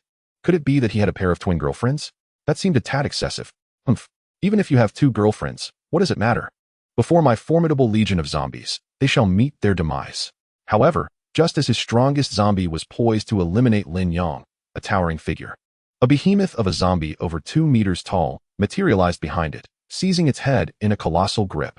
In the next instant, with a sickening crunch, the zombie's skull was obliterated. Black blood and brain matter splattered across the ground. Subsequently, the mighty creature hurled the lifeless body towards another approaching zombie, sending it crashing away. A roar erupted from the behemoth, causing the other elite zombies to shudder in trepidation. How could this be possible? The man could scarcely believe his eyes. The very zombie he once held in such high regard had been dispatched in an instant. At this moment, the only conceivable explanation for such a feat was that this zombie had attained an extraordinary level of power. Realizing this, the man's confidence crumbled entirely, leaving him in a state resembling that of a lost soul. Only this outcome could elucidate why his opponent exuded such confidence. It dawned on him that he was the true fool in this scenario. Despite the fact that Lin Yong was accompanied by only 3 individuals, they had decisively routed the dozen elite zombies, leaving them dismembered and discarded. This scene was laced with bitter irony for him. "Why do you not slay them? Are you attempting to mock me deliberately?" The man stood there, his complexion as pale as parchment. Lin Yong cast a glance at him. "Do not flatter yourself. My actions are not intended to humiliate you, but serve my own purpose. As for you, a man on the verge of death, what significance would mocking you hold? Wouldn't you agree?" Chapter 76. That is my brother. I, Feng Gu, harbor no grudge against you. Why would you wish to bring about my demise? If you kill me, my sister will undoubtedly seek vengeance. Upon hearing this, Lin Yong could not help but regard him with renewed interest. "Your sister?" Feng Gu gritted his teeth. "My sister is the master of the Fire Palace. Should she wish to kill you, you would stand no chance of retaliation. In that moment, even your elite zombies would be powerless to save you." To remain so confident in the face of imminent death was quite amusing. Lin Yong smirked. At that juncture, Xi Nian, accompanied by Bai Long, emerged from the internet CAF across the street, trailed by 5 identical elite zombie children, creating a rather imposing spectacle. Who is he? Upon encountering the white dragon, Feng Ji's eyes widened once more. Since the onset of the zombie outbreak, he had been tasked with remaining in Konoha City, executing the human extermination plan. However, the unexpected appearance of 2 survivors instilled within him a profound sense of defeat. Lin Yong rested his arm on the shoulder of the white dragon and inquired, "You possess a signal transmitter on your phone. Am I mistaken?" Feng Gu furrowed his brow. "How do you know?" "That's none of your concern. Merely inform me if the individual receiving the signal is the lord of your fire hall. Are you afraid?" "Then it is true. Lin Yong disregarded the taunt and approached Feng Gu, retrieving the phone from his pants pocket. What are you planning to do? Lin Yong ignored his protest and handed the phone to the White Dragon. Fatty, we've identified the signal source. Can we trace its reception point? Theoretically, it is feasible. The White Dragon replied. Lin Yong nodded and then posed another question to Feng Gu. What is the phone password? No need to answer. We can always take our time to crack it. However, if you divulge it, I may consider sparing your life. The choice is yours. Feng Gu hesitated for a moment before responding. The password is 996449. Excellent. Lin Yong smiled with satisfaction. Yet, immediately after, they heard a startled exclamation from the White Dragon. Yonggu, we've been deceived. This is not the unlock password. It's the signal activation code. Feng Gu erupted into laughter with your intellect. You dare to challenge me? Dream on. This is my distress signal. Once my sister receives it, she will arrive here in no time. Unless you manage to escape overseas, she will find you, no matter where you hide in the Dragon Kingdom. Despite Feng Gu's triumphant declaration, Lin Yong remained unfazed, his demeanor as calm as ever. There is something I wish to inquire. Do you believe your life holds more significance to your sister than the lives of her subordinates who have become zombies? Feng Gu's pupils constricted. You intend to use me to threaten my sister? Congratulations, you are correct, Lin Yong replied with a smirk. You think I would kill you? Not at all. Since you've stated that wherever I go, I will be captured, why should I even attempt to escape? Let us make a wager. Lin Yong said as he patted Feng Gu on the shoulder. We shall bet on whether your sister will forsake her horde of zombies for your sake. If she is willing to relinquish that batch of zombies to me, I will release you. Conversely, I will force her to witness how her brother is devoured, piece by piece, by the zombies. What do you say? You've always exuded confidence. Are you bold enough to take this bet? Lin Yong gazed intently at Feng Gu, a smile playing on his lips. What is your true intention? Why do you target my fire hall? Feng Gu suppressed the turmoil of anger within him. Never in his 20-plus years of existence had he felt as constrained as he did today. Lin Yong shook his head. You are mistaken. My ire is not solely aimed at the fire hall. You are merely a target upon which I choose to unleash my wrath. Do you intend to oppose our company? Feng Gu stared at Lin Yong, astonished. Yet this time, Lin Yong offered no response, instead delivering a swift strike to the nape of Feng Ji's neck. Thud! Feng Gu collapsed onto the ground, and Lin Yong instructed Lai Fu, carry him inside and find a place to confine him. Following this, Lin Yong led the group into the Wei Long Hotel. While the grandeur of the hotel lobby was not discernible through video, stepping inside revealed an imposing magnificence. In former times, Lin Yong would not have dared to even imagine a hotel of such scale. The cost of a single night here would likely demand a month's toil from him in recompense. Upon reaching the 6th floor, he noticed a glimmering net suspended along the corridor, within which lay a mobile phone. This location was precisely where Xi Nian's avatar had lost contact. Could this contraption truly ensnare Xi Nian? Curiosity piqued. Lin Yong approached and reached out to touch the net. Its material was extraordinarily unique, something he had never encountered before. He tugged at it forcefully, only to discover that the net exhibited no elasticity and was remarkably sturdy. Even flames would leave it unscathed. Lai Fu, give it a try? Lin Yong called him over, but regardless of Lai Fu's attempts, he could not inflict even the slightest damage upon the net. The hardness of the material even caused Lai Fu's fingers to bleed black. Enough, do not continue. Lin Yong gestured for Lai Fu to cease, then added, let's keep it. It may prove invaluable in the future. After all, if even a high-grade zombie cannot budge it, it is undoubtedly a treasure. In the eastern province, Haishur City, within the Pearl Tower. Bang! The door to Feng Ling's office was flung open abruptly. Yu Qing, anger etched upon her face and her hair disheveled, stormed in. What on earth is wrong with you? Is this never-ending? Feng Ling sat leisurely at her desk, nonchalantly sipping from her glass of red wine. When her luscious lips parted from the rim, a vivid scarlet imprint remained. Oh, is that not the esteemed Yu Qing? You have traversed half of Dragon Country to seek me out for retribution, I presume? Yu Qing loosened her tie and pointed an accusing finger at Feng Ling. Spare me your nonsense. I demand to know why you ordered the assassination of my subordinates. Do you have any idea the losses you have inflicted upon me over these past 7 days? Feng Ling met Yu Qing's gaze with a flirtatious smile. She picked up a sheet of paper from her desk, feigning innocence. But I did not do much, did I? I merely eliminated 3 high-grade and 156 low-grade zombies. The combat prowess of the Jade Lord is not to be underestimated, is it? You dare to suggest it is trivial? In a fit of rage, Yu Qing drew a handgun from his waist, aiming it directly at Feng Ling. Do you believe I wouldn't pull the trigger? Go ahead, shoot. Feng Ling sprang to her feet, confronting Yu Qing with her forehead pressed against the barrel of the gun. How dare you, Yu Qing, presume to torment me while forbidding my retaliation? Who do you think you are? Taken aback by her words, Yu Qing retorted, Yu Qing. Act with utmost integrity. When have I ever wronged you? Do not slander me with your baseless accusations. Denying it, are you? Very well. Feng Ling produced a photograph from her pocket and thrust it into Yu Qing's hand. The image depicted a headless zombie, its demise grotesquely horrific. Yu Qing's brows furrowed in confusion. What is the meaning of this? What do you think it signifies? Yu Qing, your audacity is astonishing. With a swift motion, Feng Ling knocked Yu Qing's arm, still clutching the gun, aside. 7 days ago, you sent someone to follow me, intentionally exposing their presence while spying on me to lure me away. Then, during my absence, you snuffed out the 2 newly cultivated elite zombies in their cradle. Can you truly claim that none of this involves you? Seeing Yu Qing fall silent, Feng Ling let out a cold laugh. What, feeling guilty now?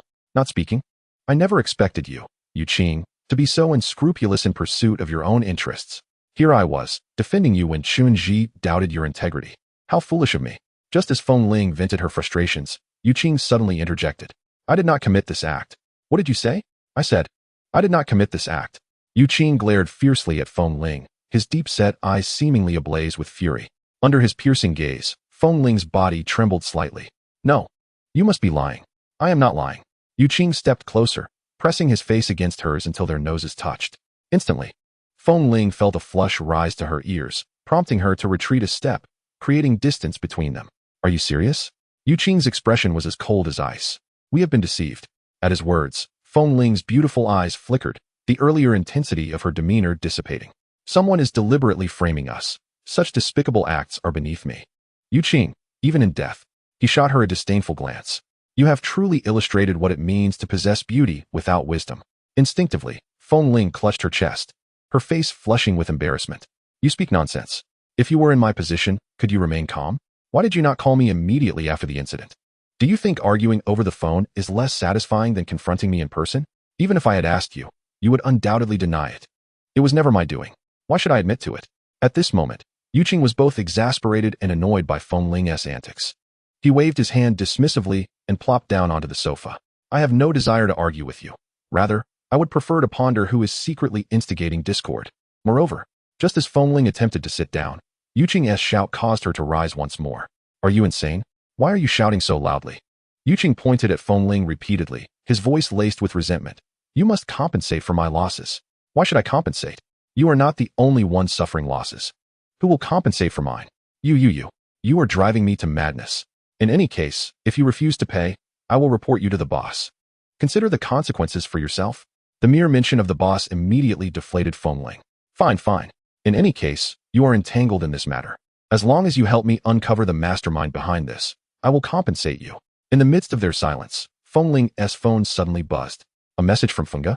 Feng Ling was somewhat taken aback upon seeing the notification. Her younger brother had always been rather reclusive and had seldom reached out to her. However, as she opened the message, her expression shifted dramatically. What's wrong? Yu Qing noticed the change in Feng Ling. My brother is in trouble. Feng Ling turned to rush outside, but as she opened the door, Yu Qing seized her arm. Calm down for a moment. How can I calm down? Feng Ling forcefully shrugged off Yu Qing's grip. I don't have time to chat with you right now. Don't you want your compensation? Once I bring Feng Ge back, I will give it to you immediately. I said to calm down. Yu Qing slammed the door shut with a loud bang and stood at the entrance, his gaze fixed intently upon Feng Ling. You are still a lord. In times of crisis, you act on impulse. Can't you take a moment to think clearly? Fine, then tell me what I should do. Is merely thinking here of any use? If we delay any further, my brother might lose his life. Shut your mouth. Listen to me. Yu Qing shot her an exasperated glare. Everyone in the company knows that Feng Ge is your brother. Even if the other 4 halls covet your fire hall, they would not dare to target Feng Ge. For if it were discovered, it could lead to a war between the halls, which would be detrimental for them. But who else besides the company could it be? Feng Ling asked anxiously. Yu Qing pondered for a moment, considering 2 possibilities. First, the failure of the viral resistance gene, leading to Feng Ge being besieged by other zombies. Second, what is the second possibility? Speak quickly. Yu Qing glanced at Feng Ling. I suspect it is the work of civilian survivors. Civilian survivors? Even if they exist, how could they possibly be a match for Feng Ge? He is accompanied by 20 elite zombies. Have you forgotten the incident involving the Thunder Hall in the 4 island nations? Feng Ling furrowed her brow. Are you suggesting it was ninjas? Yu Qing nodded and remarked. Although the virus has swept across the globe, do you truly believe that these nations, which have thrived for centuries, can be so easily obliterated? The reason our boss has kept us both in the Dragon Country is precisely because it is not only vast in area, but also conceals formidable experts whose depths are unfathomable. It has been over a month since the outbreak of the zombie apocalypse, and I believe it is high time for the hidden ancient warriors of the Dragon Country to make their appearance. Fengling paused momentarily. Even if they are ancient warriors, what difference does it make? They are merely skilled, ordinary individuals. Thus, if the first scenario is true, Fengge is undoubtedly doomed, and your intervention would be in vain. However, if it is the second scenario, it indicates that he currently faces no imminent danger. As for the distress signal he emitted, it is highly probable that it is a trap set to lure you in. Upon hearing this, Fengling clenched her fists tightly. Yet, I have no other recourse. Even if it is a trap, I must proceed. He is my brother. Yuqing's sharp gaze narrowed slightly. I shall go, that is certain, but... Chapter 77. The first encounter with a celebrity. Wow. This is incredibly comfortable. Bailong leaped onto a soft, sumptuous bed, embracing the pillow with a look of sheer delight. At that moment, they found themselves in a hotel room on the 28th floor. The top 3 floors, beginning from the 28th, housed the most luxurious and opulent accommodations in the entire hotel. Lin Yang remarked, "We've been quite fatigued these past few days. You should rest for a while, while I take a look around." Subsequently, Lin Yang and Xin Yin utilized the hotel's master key card to open every room they encountered. His intention was to conduct a thorough inspection of the hotel to prevent any hidden zombies from lurking within. During this process, Lin Yang triggered several traps set by Fengge, resulting in the demise of nearly 20 level 1 zombie children. Nevertheless, in the end, he successfully dismantled all the traps, including 5 of those peculiar large nets. Lin Yang was well aware that it would not be long before the Lord of the Fire Hall would lead a contingent to assault them. Perhaps at that time, these extraordinary nets could prove to be of significant utility. Upon reaching the 30th floor of the hotel, they arrived at a door that appeared far more lavish than all the suites. Could this be the legendary Supreme Suite of the Wei Long Hotel? Lin Yang had previously come across reports online regarding the Wei Long Hotel. It was said that the cost for a single night in this Supreme Suite could soar to a staggering 888 yuan. Based on Lin Yang's prior income, it would take a decade of hard work to afford a single night's stay here. However, times have changed. In this current era, even if a box of gold were placed before Lin Yang, he would not bat an eye, for the society that once existed has long since vanished. Money has become the most worthless commodity.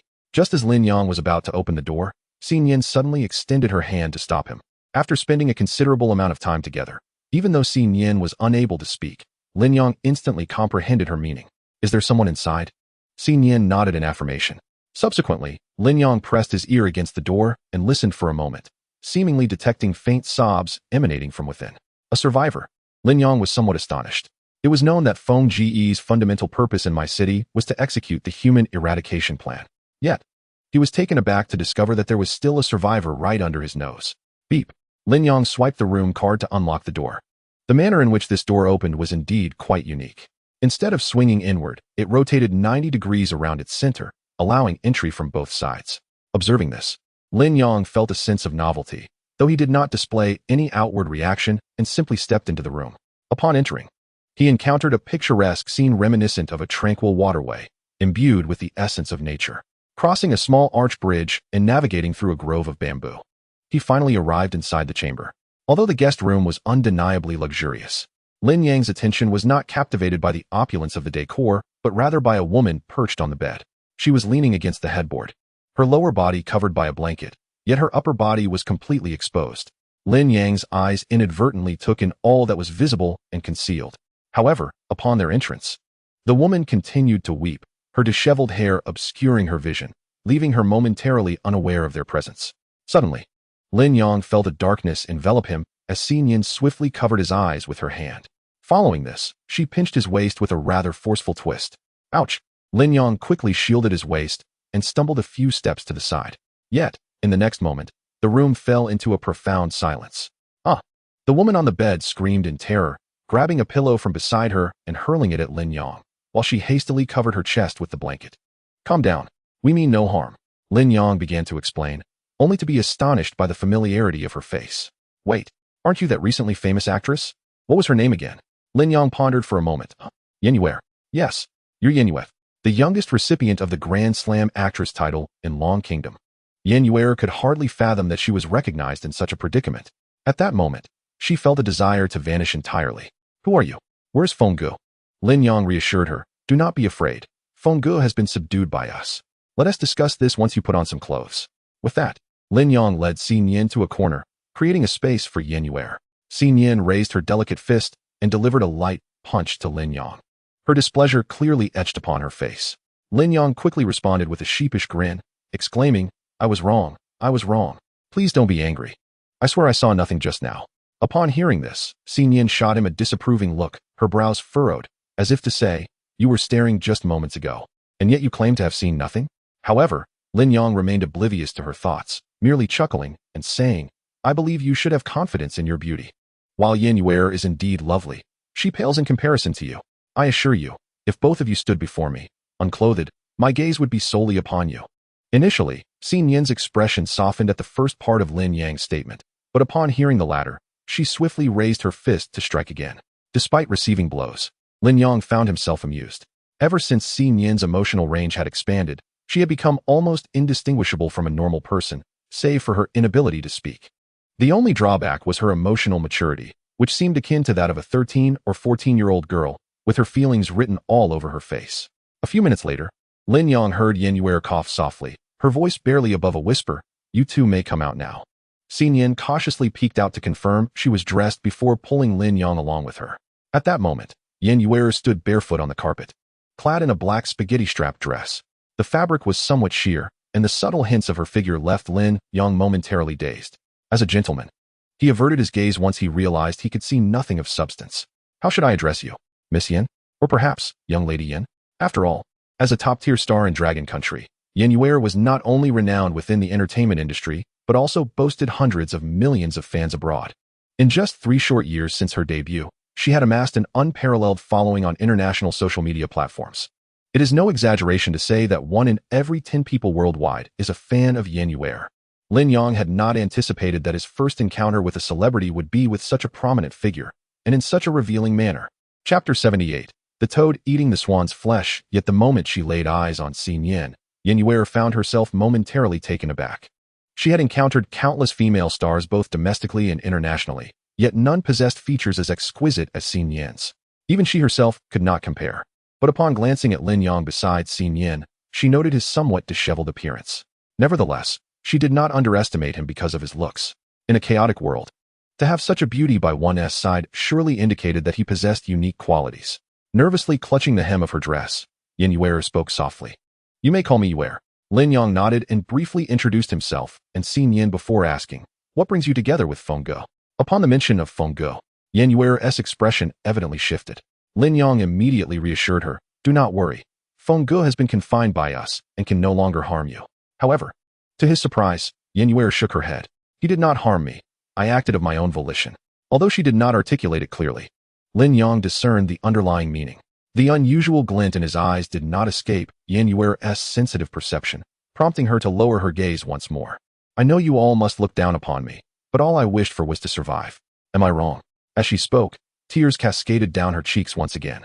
Lin Yong sighed, saying, I mean no offense, please do not overthink it. Yin Yuer wiped her tears and lifted her gaze to Lin Yong. You say you have confined Feng Ge? Are you not associated with the company? Upon hearing this question, Lin Yong's expression sharpened slightly. Certainly not. Why do you ask? Yin Yuer faltered momentarily. Then, why did you not kill him but instead chose to imprison him? Lin Yong withheld his true motives from her. After all, his understanding of Yin Yuer was limited to her on-screen persona. He had no real knowledge of the person she was in reality. What are your plans moving forward? You cannot possibly remain in this hotel indefinitely, she inquired further. Do not concern yourself with that. If you wish to survive, you must obediently follow my arrangements. Lin Yong's tone grew firmer, carrying an edge of authority. Yin Yuer cautiously glanced at him and replied, very well, I shall not ask further. Subsequently, Lin Yong turned to Xin Yin, saying, for now, you shall stay in this room. I will have someone bring you food. Moreover, remember not to wander around the hotel. Should you encounter anything terrifying, I cannot be held responsible. He was, of course, referring to the legion of corpse children he had dispatched to patrol the hotel. A measure taken to prevent any opportunistic incursions from the fire hall. If Yin Yuer were to encounter them, she would surely be terrified. Hearing this, a sense of fear crept into Yin Yuer. She weakly nodded and watched as the two departed the room, pondering where Feng Ge was being held. Ding. Congratulations, host. You have received a kill reward, 200 mall points. Cumulative mall points, 600,002. Upon hearing the system's notification, A smile spread across Lin Yang's face. During the past 7 days, the army of corpse children had nearly eradicated all the zombies in the vicinity. Finally, Lin Yang's points had surpassed 600,000. Gently, he pinched Xin Yin's soft cheek, saying, I am just 60,000 points away from purchasing the language gene for you. In response, Xin Yin smiled cheerfully. This smile brought warmth to Lin Yang's heart. He had never thought he could accept a girlfriend who was neither human nor ghostly. However, today he finally understood the meaning of affection that develops over time.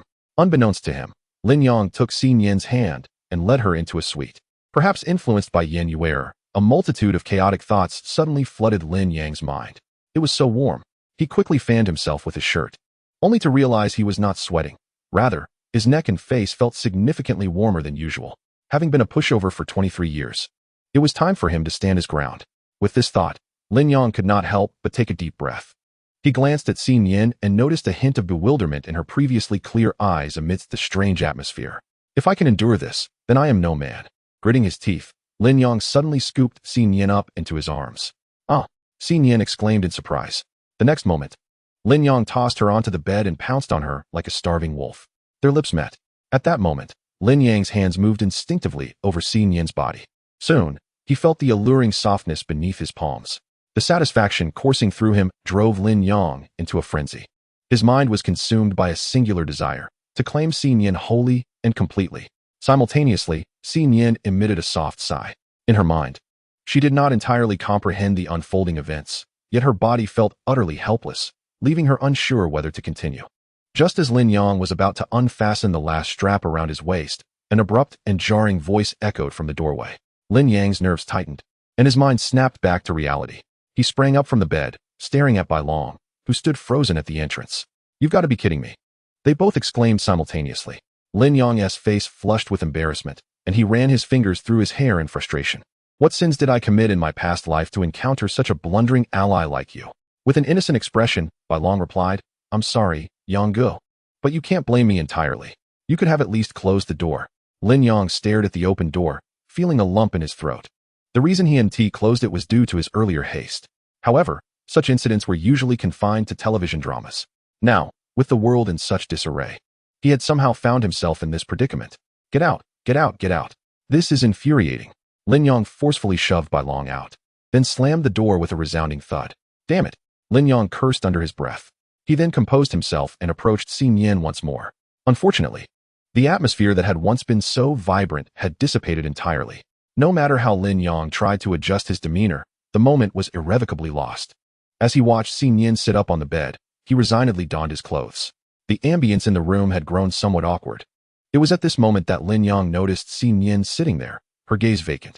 A twinge of concern compelled him to inquire, I didn't frighten you, did I? Xin Yin shook her head and offered him a smile. Yet, this smile, in comparison to before, seemed to carry an unsettling difference. She then tugged at the hem of her dress, and in that instant, a peculiar emotion appeared to stir within her. After a brief moment, Lin Yang and Xin Yin made their way to the hall situated midway up the staircase, where they found Bai Long waiting. Brother Yang, sister-in-law, you're out. Bai Long exclaimed with a grin as he hurried toward them. Lin Yang shot him an annoyed glance and asked, Did you come looking for me for a reason? Upon addressing the matter at hand, Bai Long immediately adopted a serious expression. Yes, Brother Yang. I've discovered that the signal reception point is rapidly moving towards us. I strongly suspect that this individual is the leader of the Fire Palace. The gravity of Bai Long's words immediately sobered Lin Yang. How far away are they? Less than 300 kilometers, Bai Long replied, his fingers flying over the keyboard. After my efforts over the past few days, I have successfully pinpointed the exact location of the signal reception. If the data is accurate, this person should have departed from the vicinity of the Pearl Tower in Haishur. Regardless of whether he is indeed the leader of the Fire Palace, I believe that once we handle the current situation, our next target should be established here. Lin Yang responded, that is a matter for later. If the arrival truly is the leader of the Fire Palace, whether we go there or not remains to be seen. From what I've gathered from others, this company undoubtedly possesses several other significant factions. The Fire Palace is merely the tip of the iceberg. If we manage to dismantle the Fire Palace, the other factions will undoubtedly retaliate. Does that not place us in even greater peril? Bai Long queried. Lin Yang crossed his arms, stating, that may not necessarily be the case. From what Feng Ge has mentioned, it appears that the relationships among the various factions within the company are far from harmonious. and there is a strong likelihood of internal strife. If we can uncover the causes of their discord and incite further conflict, the company might very well collapse under its own weight. At that point, we would merely need to reap the benefits from the chaos. He paused, then added, but what we fear is that this could all be mere speculation. If they are not embroiled in internal conflict, the situation could become quite troublesome. After Lin Yang finished speaking, Bai Long furrowed his brow. All right, let us not place such immense pressure upon ourselves. In the present day, it is imperative to first navigate through the fiery trials of the fire hall. Lin Yang patted Bai Long's shoulder with a smile. Subsequently, Lin Yang and Xi Nian began to prepare traps. After all, with so many props available in the mall, even if they could not determine the outcome of the battle, they could certainly create a considerable nuisance before their opponents arrived. At this moment, Bai Long found himself alone on the 30th floor. He had heard tales of a certain supreme suite within the Weilong Hotel. Where could it possibly be? Filled with curiosity, Bai Long ventured inside. Before long, he encountered a uniquely designed grand door before him. Surely, this must be it. Bai Long retrieved a universal room card from his pocket. A gift from Lin Yang to facilitate his comings and goings. Beep. The door swung open. The distinctive mechanism left Bai Long in awe, reminiscent of a scene from a science fiction film. As he strolled inside, admiring the elegant decor, he soon spotted a woman in a black spaghetti-strap dress, standing by the window with her back to him. The mere sight of her silhouette captivated Bai Long. Do you have any business here? Yan Yuer inquired, gazing out the window. The enchanting quality of her voice sent a tremor through Bai Long's heart. Why did this voice sound so familiar? He scrutinized the figure before him and suddenly recalled a moment from a film. It was her. She was Yan Yuet. In an instant, Bai Long was overwhelmed with astonishment, for he was indeed a devoted fan of hers. Goddess, he could not help but exclaim. Upon hearing his voice, Yan Yuer turned around. However, upon seeing Bai Long's infatuated expression, she was momentarily taken aback. Are you one of Lin Yang's people? Bai Long, upon hearing this, nodded vigorously as if his head were a spring. Yes, I'm with Brother Yang. Goddess, I finally get to meet you. I am your diehard fan. In his excitement, Bai Long even began to weep. Woo-woo. Goddess, you're alive. How wonderful. Witnessing Bai Long's reaction, Yan Yuer's expression shifted. Soon, 2 streams of tears flowed from her bright eyes. Her look reminiscent of a weeping pear blossom, leaving Bai Long in a state of bewilderment. Goddess, why are you crying? You must have been frightened. Fear not. I am here to protect you. Bai Long rushed to her side, yet when he stood next to Yan Yuer, he found himself at a loss. There was not even a tissue nearby, and the thought of embracing her to offer comfort felt inappropriate. After all, to Bai Long, Yan Yuer was akin to a celestial being, deserving only of dreams. Little did he expect that even a goddess could descend to the mortal realm. Just as he was flustered, Yan Yuer suddenly leapt into his arms, weeping openly. This left Bai Long utterly stunned. What was happening? The toad has consumed the swan's flesh. Yet, as the white dragon cradled his goddess in his arms, his mind remained astonishingly clear, solely because the sound of Yan Yuer's weeping shattered his heart. Goddess, do not weep. Fear not. As long as I, the white dragon, endure, I shall ensure your safety. In a moment of bewilderment, he inadvertently uttered Lin Yang's lines. After a brief pause, Yan Yuer lifted her tear-streaked face from his embrace, gazing up at him with glistening eyes. Is what you say truly sincere? Will you genuinely protect me? Witnessing her pitiful demeanor, the white dragon could no longer restrain himself, exclaiming, Indeed, even if it costs me my life, I shall fall before you. Rest assured, my goddess. Suddenly, the white dragon's eyes widened in astonishment as he felt a warmth brush against his lips, leaving his mind in a daze. He soon realized that Yan Yuer had grasped his hand, guiding it to the softness of her chest. Before he could comprehend the situation, Yan Yuer pushed him down onto the bed. After a while, the two lay entwined, devoid of garments. The white dragon gazed at his goddess in his arms, as if everything were an ethereal dream. Yuer, did I hurt you just now? No, it's quite all right, she replied in a gentle tone that made his heart flutter. By the way, I heard you captured Feng Ge. Is that true? Indeed, it is no falsehood, the white dragon declared proudly. At his words, Yan Yuer's lovely eyes sparkled. Do you know where he is being held? Chapter 79, A Sleepless Night in the Evening. Lin Yang directed the corpse boy to finalize the trap setup. If they wish to capture me, they must first overcome this challenge. Shortly thereafter, Lin Yang escorted Xi Nian to the hotel restaurant. In a city plunged into darkness, fresh ingredients had nearly vanished, leaving only instant meals like self-heating rice or noodles.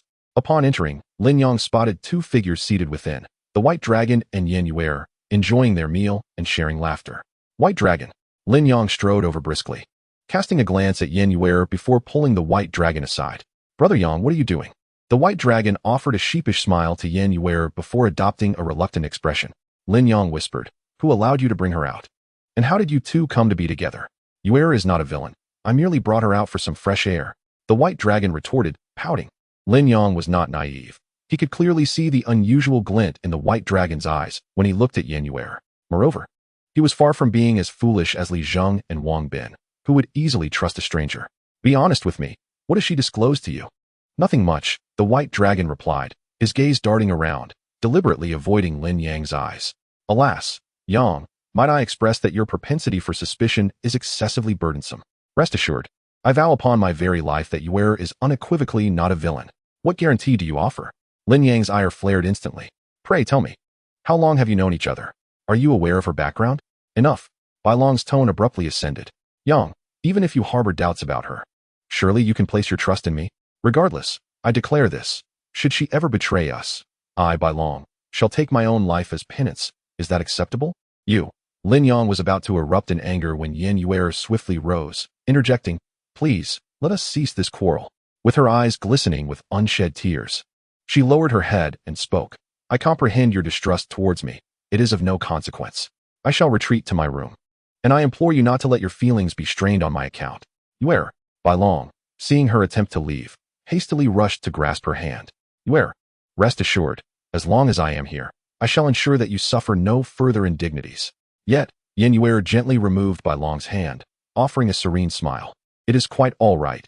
Should you wish to see me, merely visit my room. There is no humiliation in that. With that, she cast a glance at Lin Yang and departed for her quarters. In the vast dining hall, only Lin Yang and the two others remained. Yang, are you now satisfied? Bai Long complained to Lin Yang. From Yuer's words to Bai Long, Lin Yang discerned that there was indeed something amiss between them. Bai Long, I never perceived you as one to be so easily swayed by a pretty face. What of it? Bai Long retorted dismissively. Furthermore, Yuer is but a frail maiden, incapable of causing harm. What ill intentions could she possibly harbor? She merely seeks protection in this apocalyptic world. Is that a fault? Consider this. If you were subjected to such suspicion, would you find joy in it? In response, Lin Yang, filled with indignation, declared, I do not merely doubt her. I now doubt you as well. Have you been brainwashed by her? Bai Long sat in silence, clearly displeased. Lin Yang, hands on his hips, sighed. Very well. I regard you as a brother, yet I advise you to keep your distance from that woman. Subsequently, Bai Long took a few bites from his bowl and departed without a backward glance. However, before leaving, he remarked, based on the speed of the signal's movement, they are expected to arrive before midnight tonight. Lin Yang gazed at Bai Long's retreating figure, exhaling a resigned sigh. He then glanced at the numbers displayed on the zombie collector, currently at 170, 14 of them being of a higher level and 156 of a lower level. At this rate, it seemed unlikely that all of the higher-level zombie children would be fully gestated in time. The moment they checked into the Weilong Hotel, Lin Yang had instructed the corpse mother to commence gestation once more. The target she sought to devour was the 19 advanced zombies previously captured from the Phoenix Singer. Yet so far, only 9 had been birthed. With the clock nearing midnight, less than 4 hours remained. Lin Yang gazed out at the overcast night sky, his heart heavy with foreboding. It seemed tonight was destined to be a sleepless one. On the other side of the city, 10 military trucks traversed the narrow roads of my city. Among the convoy, a striking white sports car drew attention. This time, Feng Ling had abandoned her usual sultry attire, opting instead for a sleek ensemble of black leather, exuding an air of competence. Chen Ji, seated in the driver's seat, remarked, My lord, do not be overly anxious. This operation has summoned the majority of our strength from the fire hall, sufficient to obliterate some smaller nations. Feng Ling, with her eyes closed, remained silent. Yet her mind was tumultuous. To be candid, her greatest concern was not the impending conflict, but whether Feng Gu was still alive. She hoped this matter was unrelated to the other 4 halls. Otherwise, even if it meant defying her superior's orders, she would ensure they paid the requisite price. As the convoy progressed through my city, not a single zombie dared to approach, for hidden within the fleet were numerous presences that instilled fear. However, just as they were nearing the Weilong Hotel, a tremendous explosion suddenly erupted ahead. Feng Ling's eyes flew open, witnessing flames soaring into the sky. As the foremost truck was violently propelled into the air, in an instant, her expression shifted drastically. She swiftly seized her radio, but before she could utter a word, a panicked voice crackled through. My lord, we are ambushed. There are numerous landmines ahead. The troops in Vehicle 1 have all been obliterated. The speaker was the driver of Vehicle 2, Within Vehicle 1 resided a full contingent of 30 advanced zombies. This unforeseen explosion caught Feng Ling completely off guard. Yet, she did not succumb to panic. Instead, she commanded, "Reverse. We shall take an alternate route." Soon, the last vehicle, number 10, began to retreat. However, through the rearview mirror, Feng Ling suddenly spotted figures atop the buildings on either side. Each one bore a gasoline barrel, which they hurled downwards. Disaster struck. At that moment, it was too late for Feng Ling to react. Accompanying the barrels were numerous grenades. Another earth-shattering explosion ensued. The two trucks at the rear were instantly reduced to heaps of scrap metal. Chapter 80. Engagement. The detonation of these three vehicles resulted in the loss of a staggering 100 advanced zombies for Feng Ling. "Damn it," she exclaimed, striking the seat in frustration.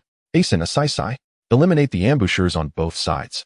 At the command, two towering figures swiftly emerged from the fifth vehicle before her, leaping onto the rooftops on either side. In less than 10 seconds, the previously seen silhouettes were hurled down from above. It was only upon their descent that Feng Ling realized they were not living beings, but rather zombies. "Master, could it truly be the other four great halls?" Chun Ji remarked from the side, his countenance heavy with foreboding. Even Feng Ling felt a weight in her heart, for in her understanding, only those affiliated with the company could command the undead. At present, the 1st, 9th, and 10th vehicles had all been obliterated, nearly decimating 1/3 of Feng Ling's strength. Given the circumstances, retreating or taking a detour was evidently no longer feasible. Since the enemy had anticipated her arrival, they must have laid ambush at every possible entrance. The most prudent course of action was to forge ahead. Asanasi, push the first vehicle forward, continue onward and detonate the remaining landmines. Thus, Asan and Asi began to propel the battered first truck, now reduced to a skeletal frame, slowly onward. The manner in which the landmines were arranged was shockingly audacious. Truly, they possessed considerable resources. Standing by the window of a room in the Weilong Hotel, Lin Yang observed the scene. Asan and Asi, both formidable zombies, endured only the residual effects of the explosions, akin to a mirage for them. Progressing forward was indeed a sagacious choice, aligning perfectly with Lin Yang's intentions. He had previously contemplated the decisions the people from the fire hall would make upon falling into his trap. The Weilong Hotel was strategically situated at a T-junction. Based on Bai Long's prior observations of their route, it was most probable they would approach via this road. Thus, Lin Yang had laid a considerable number of landmines along this path. Once ambushed, they had but two options: to venture forth into the unknown or to retreat. Lin Yang had also planted mines at the other two junctions to guard against a three-pronged assault. However, in this circumstance, as long as they were not foolish, they would undoubtedly opt against retreating. After all, taking a detour would expose them to even greater unknown risks, making it far more prudent to press onward. This very action was well within Lin Yang's calculations. Are there no more landmines? Feng Ling, seated within the vehicle, noted the absence of further explosions from outside. At this moment, the first vehicle had been pushed into the open space before the Weilong Hotel, with Asan and Asi standing behind, awaiting further orders. However, as Feng Ling opened the vehicle door and was about to disembark, a sudden strange sound reached her ears. Whoosh! It was as if something had sliced through the air. A shimmering net surged forth from beneath Asan and Asi, ensnaring them and lifting them high into the air, over 10 meters above the ground. The binding net. Feng Ling's beautiful eyes widened in astonishment. She was thoroughly familiar with this item, as the binding immortal net was a product of the company's research, with each hall equipped with several. This scene further convinced Feng Ling that the threat to Feng Gu was undoubtedly connected to the other four halls. However, what irked her at this moment was that Asan and Asi were trapped within the binding immortal net, and given their combat prowess, escape was impossible. Yet, failing to rescue them would mean a significant reduction in her own strength, nearly halving it. After all, they were two elite-level zombies. Feng Ling contemplated for a moment before suddenly summoning an elite-level zombie. Go and locate the hanging points of the binding immortal net, and free Asan and Asi. Upon receiving the command, the elite zombie swiftly dashed into the nearby building.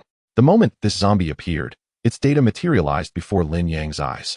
Level, combat power, 1550 stamina, 100100 life, 100100 special skill, liquefaction, consumes 20 stamina to transform its form into liquid. Lin Yang's gaze darkened at this revelation. The special skill of this zombie was unexpected.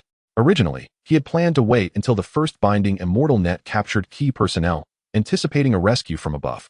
Meanwhile, another binding immortal net lay in wait at the hanging point on the upper floor. However, the appearance of this zombie completely disrupted Lin Yang's strategy. With such a special skill, no net could confine it, unless it was locked in an entirely sealed space. No, time was of the essence. He had to act before they were released. Clenching his fist, he commanded, Wang Kai, move. As his words fell, several figures behind Lin Yang swiftly vanished into the darkness. Master, what should we do now? Chen Ji inquired. Feng Ling paused for a moment, then picked up the radio and instructed. Have a Wu lead the personnel from vehicles 6, 7, 8, and 3 to break a window on the 4th floor of the hotel from the rooftops. Understood, Master. Subsequently, over 100 elite zombies surged forth from the 3 trucks, with a Wu at the forefront, also an elite. What else? Lin Yang's pupils constricted. He noted that this zombie's combat power was slightly weaker than Lai Fu's, but nonetheless formidable enough to sweep through legions. As he watched a Wu and the others leap onto the rooftops, an idea struck him. Lai Fu, take the remaining zombie children and guard those 2 windows on the side of the 4th floor. After Lai Fu departed with the rest of the elite zombie children, Lin Yang found himself alone. He understood that in a battle of this magnitude, elite zombie children would no longer hold any significance. Even if released, they would merely become fodder. Where's Wang Kai? Lin Yang's gaze fixated on the white sports car, his mind racing.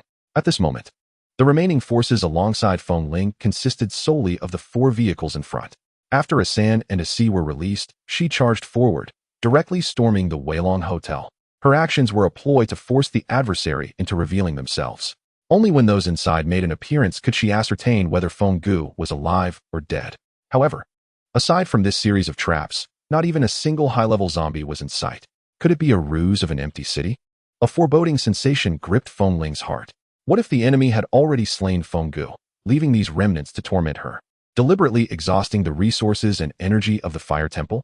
No, Feng Gu could not possibly be dead. Be cautious, Palace Master. Just as Feng Ling pondered this, her head was abruptly pressed down by Chen Ji beside her. A high-level zombie suddenly appeared beside Feng Ling's vehicle, smashing the window with a punch and reaching inside. Had it not been for Chen Ji's timely intervention, her head would have surely been reduced to a pulp. Chapter 81. Making a mistake into a blessing. A Lu. Protect the Palace Master. In a moment of desperation, Chen Ji shouted. Yet, just as the last word left his lips, a cracking sound echoed from behind. Suddenly, Feng Ling felt warm liquid dripping onto her face, while a brief commotion of fighting ensued outside. In less than 3 seconds, silence enveloped the surroundings. What was happening? As Feng Ling regained her senses and attempted to rise, she felt Chen Ji's weight pressing heavily on her back. In that instant, she realized something was amiss. Chen Ji. She strained to straighten her back, but he slumped weakly onto her legs. A fist-sized hole of blood had appeared in the region of his heart. In that moment, Feng Ling's heart was filled with unending grief and rage. Although he was merely one among her many subordinates, he was the most loyal and the most capable. Moreover, Chen Ji had been by her side for nearly 5 years. It was impossible for her to remain unaffected emotionally. Her expression darkened ominously as she glanced out the windows, discovering several identical corpses on the ground. Were these the corpse children? Various signs indicated that these were the handiwork of individuals within the company. Meanwhile, Lin Yang stood by the window, observing the scene below with immense regret. It had failed. The batch of corpse children he had dispatched was intended to assassinate Feng Ling while a Wu was away. Yet, it had ultimately ended in failure. This operation had also resulted in the demise of 9 out of the 10 corpse children, leaving only Wang Kai. Had it not been for the invincibility time granted by his special skill, he would undoubtedly not have returned alive. Lin Yang stored the hiding Wang Kai into the system warehouse, and at that moment, he saw a San and a Si had also been released. Bang! The 2 landed heavily, stirring up a cloud of dust. As they were released, Feng Ling immediately exited the vehicle. Alu! She exclaimed, as a formidable zombie emerged from the 5th vehicle ahead. This scene fell upon Lin Yang like a bucket of icy water. For elite zombies, is this truly the extent of Ru Huahal's power? Meanwhile, a Wu, leading 100 elite zombies, had reached the 4th floor window. Just as one zombie leaped up, preparing to shatter the glass, a pair of strong hands suddenly reached out from within, instantly snapping its neck. Roar! Lai Fu bellowed at the horde of zombies. A Wu, equally an elite zombie, was not to be outdone. Roar! As the 2 elite zombies' roars converged, every window within 100 meters shattered. Even Feng Ling hurriedly covered her ears. Yet, as she focused her gaze, she recognized the zombie at the window. A Ba. How could this be? Disbelief flickered in her beautiful eyes. Without hesitation, she retrieved a syringe from the vehicle, containing a Ba's genetic control serum. A Ba, come back to me. After injecting the serum, she attempted to command Lai Fu. But no matter how she called, Lai Fu remained indifferent, still confronting a Wu. Why? Why has it failed? Shock painted Feng Ling's face. And Lin Yong witnessed this entire spectacle. What a twist of fate. It turned out that Lai Fu was the creation of her own hands. Lin Yong gazed at Feng Ling below, yet his curiosity was piqued more by the liquid she had just injected. Could it be that they controlled zombies through some serum? Lin Yong began to form a conjecture. After her futile attempts to summon Lai Fu, Feng Ling quickly abandoned the effort. What a brainless creature. She cast one last glance at Lai Fu, then strode towards the Weilong Hotel with the other 3 elite zombies. At this moment, the traps along the road had been cleared. Sporting a pair of black leather boots, Feng Ling stepped over the corpses of zombies and approached the hotel entrance. I don't care who's inside. Come out at once. Soon, the hotel doors swung open. Lin Yong emerged leisurely, hands clasped behind his back. Upon seeing Lin Yong, a flicker of surprise crossed Feng Ling's face, quickly replaced by a steely gaze. What? Has your boss sent you out as a shield? Lin Yong paused momentarily, then broke into a grin. Do you think I am unworthy to be your opponent? Humph. Enough with the nonsense. In 10 seconds, summon your boss. Otherwise, I'll kill you first and then go inside to deal with him. Truly, she was the sister of Feng Gu, possessing that same inexplicable confidence. Lin Yang's words instantly widened Feng Ling's eyes. What have you done to my brother? Rest assured, he is quite safe, Lin Yong replied, gazing at Feng Ling. If you wish to rescue your brother, I have but one condition. What condition? Feng Ling frowned. Lin Yong then extended his hand, pointing at the 3 advanced zombies beside Feng Ling. He subsequently shifted his gaze to a Wu, who was engaged in a fierce battle with Lai Fu on the rooftop. My condition is simple. If you agree to hand over these 4 zombies to me, I shall return Feng Gu to you. What do you say? Upon hearing this, Feng Ling couldn't help but let out a derisive laugh. So this is the true intention of your lord. How utterly laughable. Lin Yang's expression remained unchanged. He had come to realize that there was a severe internal conflict within the company's factions. For him, this presented an excellent cover. Since she believed herself to be one of the company's members, he might as well play along with her narrative. You seem to have guessed our lord's intentions, so we have little left to discuss. As for your choice, that is entirely up to you. Feng Ling narrowed her almond-shaped eyes. You dare to threaten me? Are you not afraid that I might kill you right now? You may certainly try, Lin Yong replied without a hint of fear. If you kill me, I assure you, Feng Gu will be buried alongside me. And you, do you even know my true identity? The moment I perish, your leads will be severed, and you won't even have a place to seek vengeance. His words ignited a fiery rage within Feng Ling. Yet, just as she was about to explode, the words of Yu Qing echoed in her mind. First, protect Feng Gu. The rest, I shall assist you. Soon, Feng Ling nodded. Very well. What are a few zombies to me? I can give them to you. However, you must first bring Feng Gu out for me to see. Chapter 82. Willingly falling into your hands not a problem, Lin Yong readily agreed. Suddenly, Bai Long rushed out of the hotel in a panic. Yang Gu. Seeing Bai Long's distressed demeanor, Lin Yong felt a sense of foreboding. What is it? Lin Yong asked, frowning. Bai Long pulled Lin Yong back slightly, a look of guilt on his face. Yang Gu. Yan Yuer has let Feng Gu escape. Both of them are now missing. Upon hearing this, Lin Yang's expression shifted dramatically. It was crucial to note that Feng Gu was his sole bargaining chip in negotiations with Feng Ling. Now that the chip was lost, given her temperament, she would undoubtedly turn against him. Faced with 4 advanced zombies, this would result in an inevitable defeat. Bai Long gritted his teeth and exclaimed, Yang Gu, I was wrong. Just kill me. I can no longer face you and sister-in-law. Lin Yong took a deep breath. Go back first. We will settle this later. Yang Gu, go back. Lin Yong bellowed, prompting Bai Long to hastily retreat to the hotel. Observing this, Feng Ling's alluring visage darkened with an unusual expression. Where is my brother, you brat? If you do not bring him out immediately, I shall chop you up to feed the zombies. Lin Yang's mind raced to concoct a plausible excuse to appease Feng Ling. Yet, no suitable justification emerged despite his frantic contemplation. Just as he prepared to confront Feng Ling in desperation, a zombie unexpectedly staggered out of the hotel. Xin Yan? The zombie that emerged was none other than Xin Yan. In her grasp, she dragged a binding net, within which lay Feng Gu and Yan Yuer, bound tightly. 20 minutes earlier, Yan Yuer, hearing the explosions from downstairs, retrieved a set of agile clothing from beneath the bed and deftly tied her flowing hair into an elegant updo. Ding! Upon hearing the door to the guest room creak open, she instantly donned a cheerful expression and approached. Long, you've come. Bai Long rushed over, saying where? The people from the fire hall are attacking. You must stay inside and not wander around. But what about you? Yan Yuer inquired with concern, her eyes shimmering like autumn waters. Bai Long cupped her face and kissed her fiercely, determination etched on his features. I will find a way to overcome this crisis with Yang Gu. The forces from the fire hall were more formidable than anticipated. If we survive this ordeal, I will persuade Yang Gu to let you join us. But if we do not, Bai Long produced a universal room key from his pocket and handed it to Yen Yuer. There is an electrical room on the hotel's lower floor, stocked with diesel generators to provide power during outages. I have observed it. The door is sturdy. You must hide there. I have also prepared enough food to last a week. Wait until it is completely safe outside before you emerge. Please, be careful. I will await your return.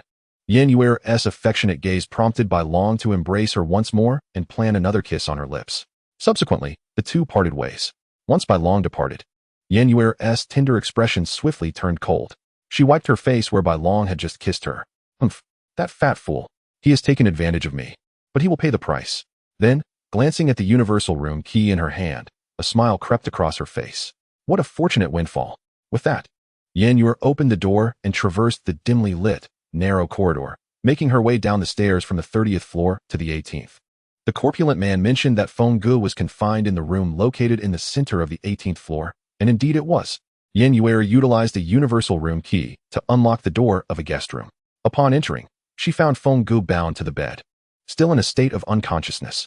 What could have caused this? Yen Yuer furrowed her delicate brows and seized a bottle of mineral water from the table, pouring it directly over Feng Gu's head. Wake up. However, the entire bottle was doused upon him with no response. Hearing the howls of zombies from downstairs, her patience wore thin. With a swift motion, she raised her hand and struck Feng Gu across the face. Wake up. As the slap landed, Feng Ge's tightly shut eyes slowly opened. After regaining consciousness, he shook the water from his head, his awareness still somewhat hazy. It was only upon seeing the enchanting beauty before him that his mind began to clear. Yuel, why are you here? There's no time for idle chatter. Your sister has arrived, but Lin Yang intends to use you as leverage. You must come with me immediately. Yet, for a moment, Feng Gu remained motionless. Why are you still dawdling? The ropes are untied. Let us go. Feng Gu gazed at Yen Yuer, his expression complex. Yuer, since you have come to rescue me, it indicates that you still harbor feelings for me, does it not? To his surprise, Yen Yuer's tone was chillingly indifferent. Don't be so self-deluded. I have made myself abundantly clear before. We are merely using each other for our own gain. Tonight, I am willing to cooperate with anything you desire. But you must recommend me for a position in the company. What? Do you intend to backtrack after all this time we've spent together? No. Then there is nothing more to discuss. We must leave quickly. Otherwise, when Lin Yang's zombies arrive, we will both be trapped. But Yuer, I truly have feelings for you. Can you not reconsider? Reconsider what? Your affection for me is your own affair. It has nothing to do with me. Yen Yuer cast a disdainful glance at him. Yet, she soon noticed that Feng Ge's gaze toward her was unsettling, almost bordering on obsession. In an instant, she drew a handgun from her waist and pressed it against his head. This very firearm had been given to Bai Long by Lin Yang for self-defense. I advise you not to harbor any ill intentions toward me. I can resort to any means necessary to achieve my goals, and you should be well aware of that. Furthermore, do not think that your sister's arrival renders you safe from me. I discovered evidence of your theft of internal information from the Ruhua Hall on your phone. You wish for your sister to step down so that you may inherit the position of the Hall Master. If your sister were to learn of this, what do you think your fate would be? At these words, all of Feng Ge's chaotic thoughts dissipated. I have finally come to comprehend how you managed to achieve global acclaim in just 3 short years. To be under your influence, I, Feng Gu, willingly submit. Yet, just as the two were about to escape from the guest room, a shimmering net suddenly descended from above. Chapter 83, The Gunshot That Shattered the Long Night. What is happening? Yen Yuer and Feng Gu found themselves ensnared within the binding, immortal net. The moment the net fell, it swiftly tightened around them, enveloping the two. Yen Yuer struggled within, but her efforts proved futile. Even bullets would not inflict any harm upon it. Feng Gu remained closely pressed against her, a faint smile playing on his lips. Surrender. This is the company's binding immortal net, far too strong for either of us to break. Upon hearing Feng Ge's words, resentment surged within Yen Yuer. However, before she could express her anger, a girl clad in a white dress emerged from around the corner. Feng Gu had never encountered Xin Yan in her human form, yet upon seeing her, Yen Yuer could not suppress a flicker of malice in her gaze. Stealthily, she extended the muzzle of her gun through the gaps of the net. Die! Bang! Just as Yen Yuer believed her fate was sealed, the scene before her took an astonishing turn. At the moment the gun fired, Xin Yan's delicate features underwent a rapid transformation. She appeared to have anticipated Yen Yuer's actions, swiftly reaching out to grasp the bullet. Roar! Xin Yan yelled at her, then in a swift motion, She was before Yin Yuer, seizing the handgun. Ah! Yin Yuer cried out in pain. In her zombie form, Xin Yin possessed an extraordinary strength. With a single motion, she twisted Yin Yuer's wrist out of joint. Time returns to the present. Lin Yang cast a glance at Yin Yuer trapped within the binding immortal net. Her right hand looked as though it had been twisted painfully. Sister. Feng Ge clung to the net, calling out to Feng Ling. However, upon seeing Feng Ji's right hand entangled in the white cloth, Feng Ling's expression turned frantic. How dare you break my brother's finger? Feng Ling stepped forward in fury, almost ready to tear Lin Yang apart. Yet, Lin Yang remained unfazed by her wrath. He approached Feng Ge and grasped one of his fingers. You dare to shout at me again, and I shall break this finger as well. Do you believe me? Scoundrel! How dare you? But before she could finish her retort, a sharp crack echoed through the air. Ah! In that moment, Lin Yang snapped Feng Ji's middle finger in two. You! Feng Ling instinctively wanted to curse, but ultimately held her tongue. She had never anticipated that this young man could be so ruthless. Lin Yang chuckled. Will you dare to curse again? This time, Feng Ling did not utter a single word. She fixed her gaze on Lin Yang with an intensity that could have slain him if looks held such power. He would have been reduced to mere ashes by now. Very well, as we previously agreed, we shall trade simultaneously. I shall deliver the zombies to you, and you shall return Feng Ge to me. That is out of the question, Lin Yang interjected suddenly. What do you mean, out of the question? Feng Ling clenched her fists tightly, enraged that she, the esteemed leader of a hall, was being maneuvered by such a young man. Lin Yang replied, do you take me for a fool? What use is it for you to give me only the zombies? What about the control serum? Here, Feng Ling retorted, retrieving 2 syringes from her pocket and tossing them to Lin Yang. He caught them deftly, stating, I still require 2 more. Release Feng Ge first. Then I will provide you with the remaining 2. Lin Yang examined the syringes, each adorned with labels indicating they contained the gene control serum for a Wu and a Lu. Without hesitation, he plunged one into his arm. Feng Ling narrowed her eyes. Aren't you afraid that this is a viral gene? Lin Yang chuckled. And if it is? Besides, I suspect you lack the courage to find out. After all, Xin Yin's claws are poised at Feng Ji's throat. Should anything go awry, he would meet his demise. Most crucially, the zombie virus was utterly ineffective against him. The more confident Lin Yang appeared, the more irked Feng Ling became. She was still grappling with the enigma of which hall this young man belonged to. Once Lin Yang had injected himself with the 2 gene control serums, not only did the zombie beside Feng Ling exhibit a change in demeanor, but a Wu, who had been battling on the rooftop, also ceased his movements, taking a punch from Lai Fu without resistance. You two, come here at once. Upon receiving Lin Yang's command, a Si and a Wu promptly approached him. With a Wu's departure, the remaining advanced zombies stood no chance against Lai Fu and were swiftly eradicated. As these 2 advanced zombies stood by Lin Yang's side, a profound sense of security welled up within him. Quite impressive. Lin Yang stood in the center, a smile involuntarily gracing his lips. Now may I suggest you release Feng Ge? Feng Ling inquired. Her expression darkened. Certainly not. Are you toying with me? Feng Ling felt her frustration nearing its boiling point. Patience, what are you in such a rush for? Lin Yang replied leisurely. Did I not just mention that upon receiving all 4 zombies from you, I shall naturally release Feng Ge? How do I know you are not deceiving me? Feng Ling could not help but curse again. But in the next moment, Feng Ji's finger was once again snapped by Xin Yin. Enough. At this point, Feng Ling's curvaceous figure began to tremble violently. She swore that even if she did nothing else in her lifetime, she would capture Lin Yang and ensure he suffered a torturous demise. Here, Feng Ling tossed the gene control serums for a San and a Si to Lin Yang. Lin Yang was about to administer the injection when Feng Ling abruptly called a halt. Release Feng Ge at once. You must understand that the control of Asan and Asi remains firmly in my grasp. If you refuse to comply, we can both perish together. No one will emerge unscathed. Lin Yang recognized that Feng Ling's patience had reached its zenith. Should he persist, she might indeed succumb to the urge for confrontation. After all, apart from the 2 formidable zombies, there were nearly 200 more of their kind behind her. Meanwhile, Lai Fu and Ah Wu, having been engaged in prior combat, were already weakened, their conditions plummeting below 50. In a genuine battle, the scales of victory would certainly not tip in his favor. Very well, Lin Yang nodded, then signaled to Xin Yin to release the captives. After all, letting them go would not incur significant harm. They were all destined to perish soon enough. The moment the binding net was lifted, Feng Ge hastily retreated behind Feng Ling, accompanied by Yin Yuer. This scene, witnessed by Bai Long at the hotel entrance, stirred a tumult of emotions within him. Yet, in the next instant, an unexpected event transpired. Just as Lin Yang prepared to inject the gene control serum into himself, a gunshot reverberated through the night sky. Xin Yin reacted swiftly. conjuring a doppelganger to shield Lin Yang. However, the doppelganger's head was instantly obliterated by the bullet.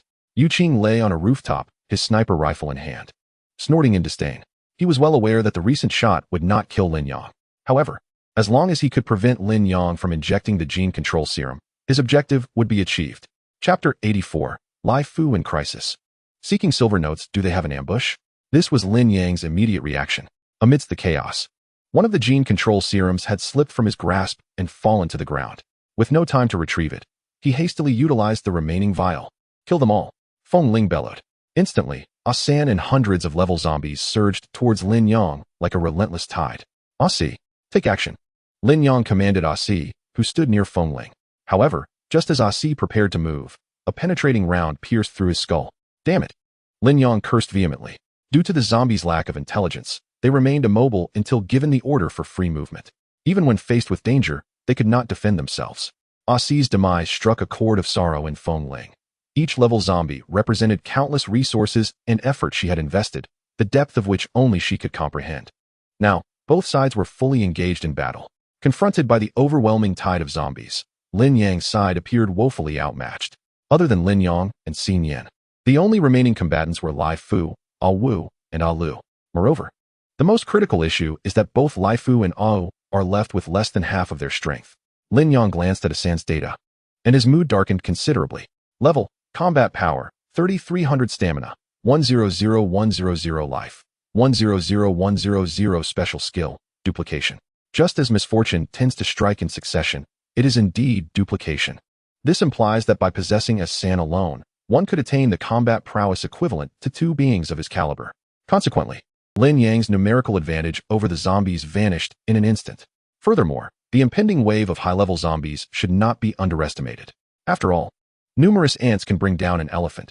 Should they all attack simultaneously, mere numbers could easily overwhelm and slay Lai Fu or A Wu.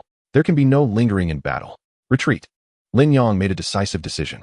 With the delay caused by Xin Yan's clones and Lai Fu, Lin Yang gained a precious moment to escape. White Dragon, move. Lin Yang shouted into the hotel. Soon, a plump zombie burst forth from within. It sported a backpack on its shoulders, containing its laptop and a small base station. What is this? Yu Qing, perched atop the building, observed this scene with a hint of surprise. This zombie appeared distinct from the others, though she could not quite pinpoint the difference. Whatever the case, it must be eliminated first. Yu Qing aimed her sniper rifle at the hastily fleeing White Dragon. Bang! The bullet sliced through the air, striking the back of White Dragon's head with pinpoint accuracy. Yet, Yu Qing's mouth fell agape, her expression filled with disbelief. It ricocheted. Upon impact, the bullet not only failed to inflict damage but seemed to bounce off like a stone thrown against a foam board. Meanwhile, as White Dragon fled, he felt a tickle at the back of his head and scratched it before continuing his frantic escape. The reason he could withstand Yu Qing's armor-piercing bullet was that Lin Yang had bestowed his only Xuanwu gene upon White Dragon prior to the battle. After utilizing the zombie assimilation serum, his physical capabilities had significantly enhanced. Coupled with the effects of the Xuanwu gene, even high-level zombies could not inflict a scratch on him. In this moment, White Dragon was in a state of invincibility. Roar! Lin Yang heard a furious roar behind him, and then he sensed the absence of A Wu. Indeed, could he not withstand it? Lin Yang turned to glance back and discovered A Wu's robust form had been torn asunder by Asan. Meanwhile, Xin Yan's clone had long since lost its head, leaving only Lai Fu and A Lu to desperately hold their ground. Had it not been for Lai Fu activating his passive healing skill, which restores 50 health and 30 stamina within 5 seconds when life drops below 30, his fate could have been even graver than A Wu's. In contrast, A Lu began his battle at full capacity. However, due to the peculiarities of his special skill, his current condition is far from optimistic. Combat Power, 3200, Stamina, 65100, Life, 44100, Special Skill, Swift Strike, consumes 15 stamina points upon use, increases speed by 20, and combat power by 10. In a one-on-one scenario, this skill undoubtedly surpasses that of Lai Fu. Yet now, they face a multitude of level zombies, alongside the equally leveled Asan. Consequently, his prowess seems somewhat lackluster. Sister, Lin Yang is making a run for it. Quickly apprehend him. Feng Ge glared at Lin Yang's receding figure, seething with rage. The humiliation Lin Yang inflicted upon him today, in stark contrast to Feng Ling, is utterly unforgivable. Likewise, Feng Ling harbored an even greater desire to personally exact vengeance on Lin Yang. As the master of the Fiery Hall, this day marks her first experience of such indignity. Not only was she subjected to humiliation, but also, due to him alone, the strength of the Fiery Hall suffered a significant blow. What crushed her the most was that from the very beginning, this rascal had been undermining her. Had it not been for Lin Yang's earlier antics at the service area, she would not have found herself in such a dire predicament today. Asan, go retrieve that scoundrel. Subsequently, Asan broke free from Lai Fu's grasp and dashed towards Lin Yang. Lai Fu was powerless to intervene. As soon as Asan departed, swarms of level zombies immediately descended upon him, leaving him utterly overwhelmed. Damn it, they actually caught up. Lin Yang, glancing back at the swiftly approaching Asan, immediately commanded Lai Fu to retreat. As for Alu, given his current state, escape seemed highly improbable. Roar! Lai Fu unleashed a formidable roar that sent the surrounding nearly 100 level zombies staggering back several meters. Bang! Another gunshot rang out. Lai Fu, seeing the bullet hurtling towards him and realizing he could not evade it, raised his arm and braced his forearm to absorb the impact of the armor-piercing round. Consequently, his life points plummeted below 30 once more. However, this time, his passive skill could no longer activate. He would have to wait 12 hours for it to recharge. I shall see how many bullets you can endure. Yu Qing smirked, swiftly reloading and aiming another shot at Lai Fu. Bang! This bullet struck directly into Lai Fu's back. Lai Fu, hurry! Lin Yang shouted anxiously. He could monitor Lai Fu's data in real time, and at that moment, Lai Fu's life was reduced to a mere 9. If he were to be hit again, it would likely spell his demise. Lin Yang gazed towards Yu Qing on the distant rooftop and the rapidly approaching Asan. Damn it! Lin Yang abruptly turned and sprinted towards Lai Fu. Could it be that this fellow intends to rescue this zombie? Yu Qing observed the unfolding scene below with increasing curiosity. At this moment, his gun once again aimed at the head of Lai Fu. Chapter 85. Let us jointly eliminate this scoundrel. Lin Yang turned around, his entire focus concentrated on Yu Qing. Compared to Asan, that sniper rifle posed the greatest threat. Although the bullet traveled at great speed, Lin Yang was not without means to evade it. After utilizing the Eye of Vulnerability for so long, his mental acuity had reached an unparalleled level. Bang! As the gun fired, everything in Lin Yang's vision seemed to slow down, akin to a scene captured in slow motion. That bullet, the length of a finger, spun through the air toward him. However, the target was not himself, but Lai Fu.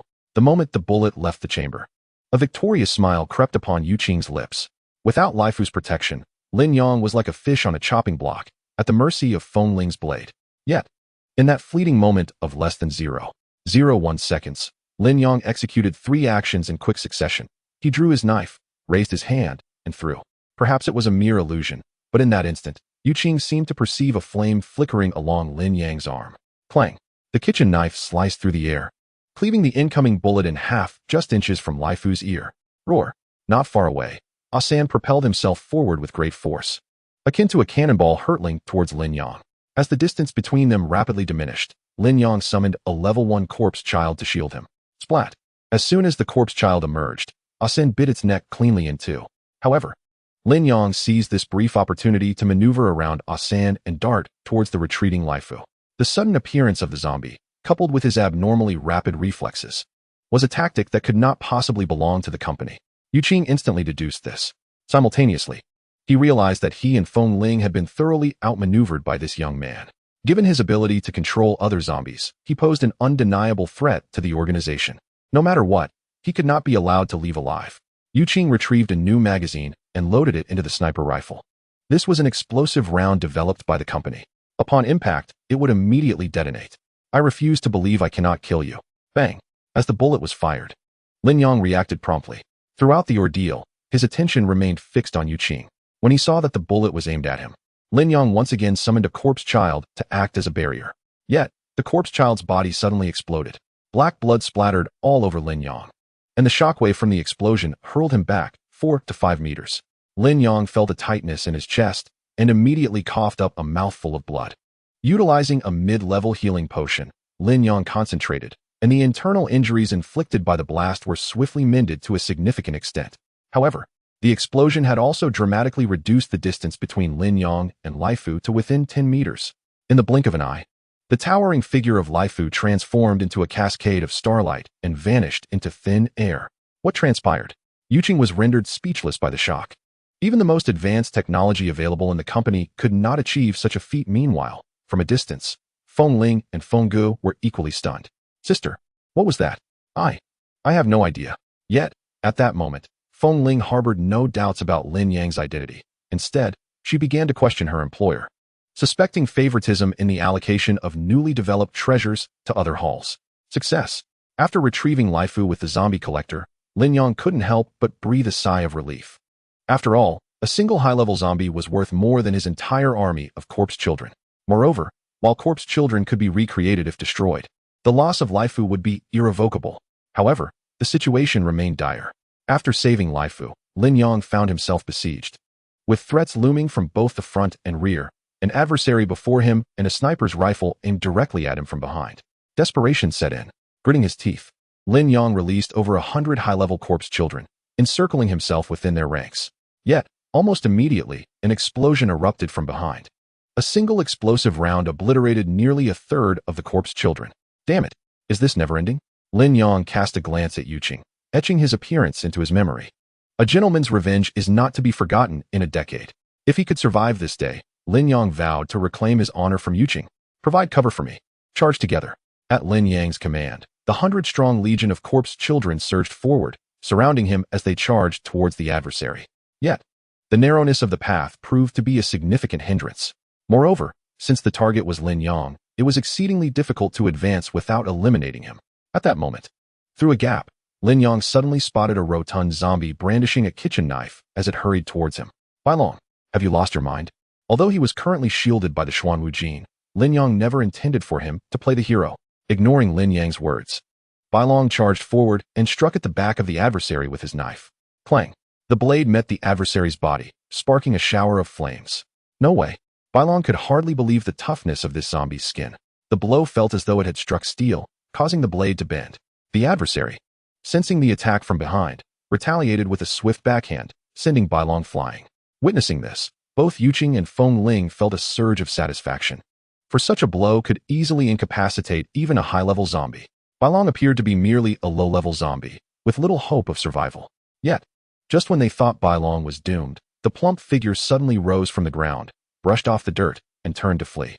With a swift strike, the white dragon recognized that remaining there was a burden, and thus hastily fled to avoid causing trouble for Lin Yang. That fat fool, truly a source of worry. Lin Yang muttered under his breath. He glanced back at Yu Qing, who was busy reloading, but simultaneously noticed Lu had fallen silent under the relentless assault of numerous high-level zombies. Left with no options, Lin Yang's right arm burst forth in flames. He understood that the instant the Qilin's right arm was unleashed, the guise he had used to deceive Feng Ling would be irrevocably shattered. Attempting to incite discord to intensify the internal strife within the company was evidently no longer feasible. Upon witnessing Lin Yang's transformation, a wave of shame and fury surged within Feng Ling. I must capture him. Tear him to shreds. Boom. Lin Yang unleashed a punch, and the blazing Qilin instantly collided head-on with the sand. In the past, after enduring the Crimson Flame Fist, Lung Haoyan's life had only diminished by 3. However, at that time, he was in peak condition. Now, Asan's life had already plummeted to 61. Withstanding this punch would surely bring it below 50. Xin Yan, let us attack together. Eliminate this scoundrel. Chapter 86. Acquiring Xin Yan's linguistic gene. A lengthy chapter of 4,000 words. Swish, swish. Xin Yan conjured her doppelganger and launched an assault alongside Lin Yang. Could this lad be a mutated zombie? Yu Qing speculated inwardly. He observed far too many extraordinary traits in Lin Yang.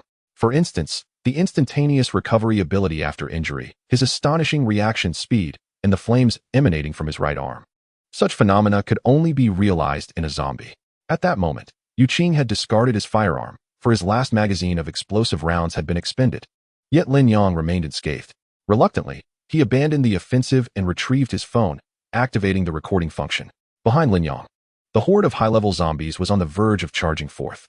Thus, Lin Yang commanded his own group of high-level zombies to engage them proactively. Even if they couldn't win, buying some time was still feasible. Roar! Xin Yan let out a piercing scream. She urged her doppelganger to charge ahead. Seizing the moment while the two sides were entangled, as Lin Yang's Crimson Flame Fist struck once more. 39. Lin Yang monitored Asan's life data and swiftly consumed 2 stamina-enhancing potions. Based on the remaining potions, he could afford to use them 3 more times. After 3 uses, any residual health would be left to Xin Yan. Bang, bang, bang. As the final punch landed, Asan's life was reduced to less than 20. Lin Yang used his last stamina-enhancing potion to ensure he retained sufficient mobility. Crash! The doppelganger's head was forcefully severed by Asan, who gripped its shoulder tightly. Upon witnessing this scene, Lin Yang felt an unsettling sense of dread. Fortunately, Asan's special skills were merely of ordinary replication. Otherwise, the consequences would have been unimaginable. At that moment, however, Lin Yang seemed to have an epiphany, his eyes sparkling with realization. If memory served him correctly, a binding net had been set along this path during the trap's arrangement. Xinyan, lure him to the intersection. Upon hearing Lin Yang's command, Xinyan promptly commanded his clone to retreat. Lin Yang donned his leaping boots, each stride propelling him 5 to 6 meters forward with remarkable speed. Were they attempting to flee? Feng Ling quickly turned her gaze toward Yu Qing on the rooftop. However, Yu Qing raised her phone in resignation, gesturing that she was out of ammunition. No, we cannot allow him to escape. Wang Nong, Li Kai, Chen Yuan, pursue him in the vehicle. If he gets away, I shall hold you accountable. Understood, Master. The trio immediately activated their vehicles, while the horde of elite zombies had already broken through the barriers set by the corpse children. Hot on their heels.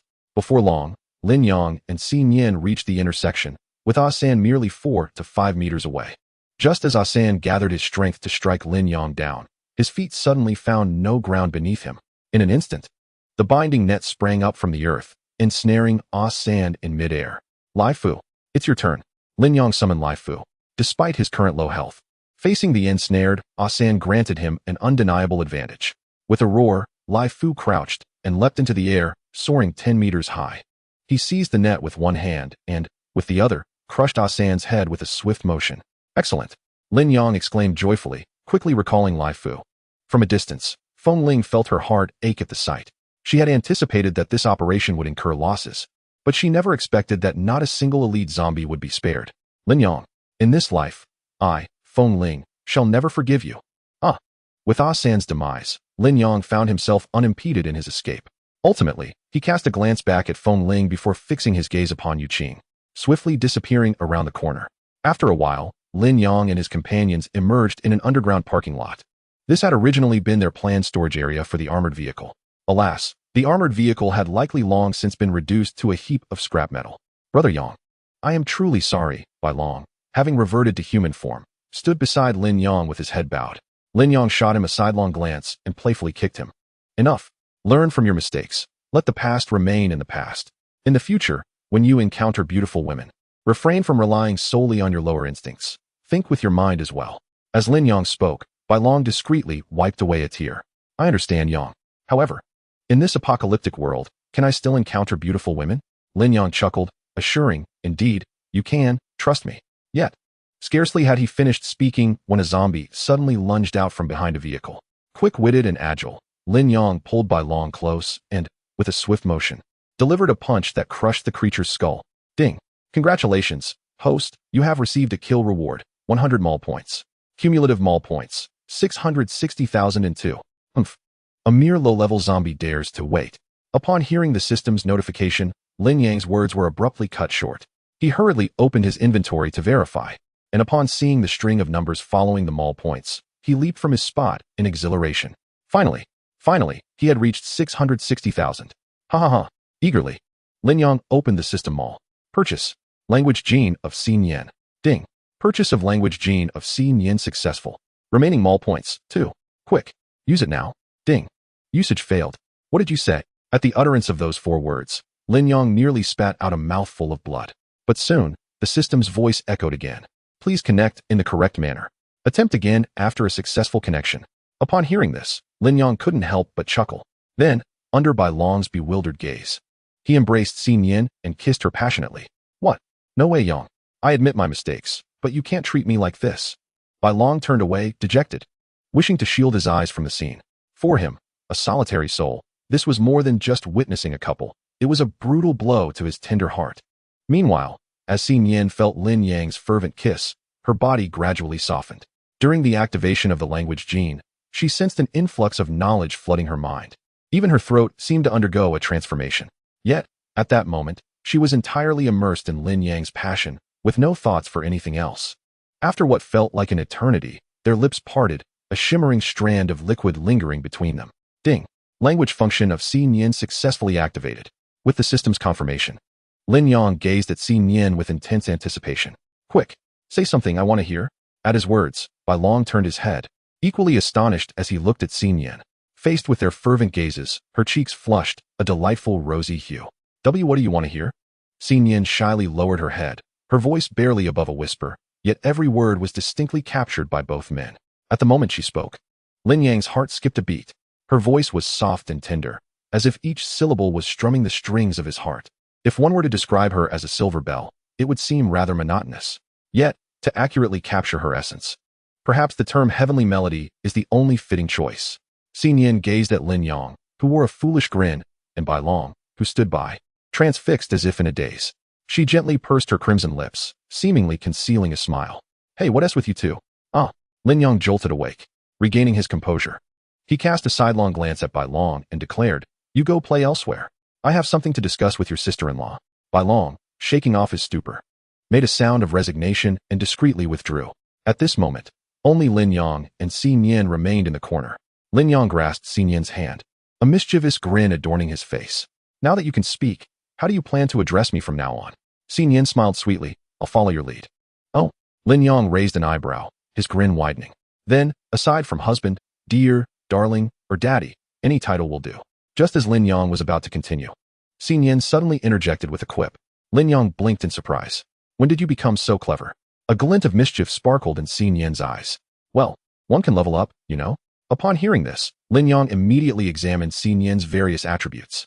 Level 40, 0800000. Growing, combat power, 3350 stamina, 76100 life, 100100 special skill. Divine replication. After absorbing this series of data, Lin Yang was left bewildered. After a prolonged silence, he finally uttered, You evolved? Humph. Indeed. Xi Yin proudly lifted her small face. Haven't you realized that one's intelligence increases with level? My evolution is akin to a rebirth, enhancing both my physical and mental faculties.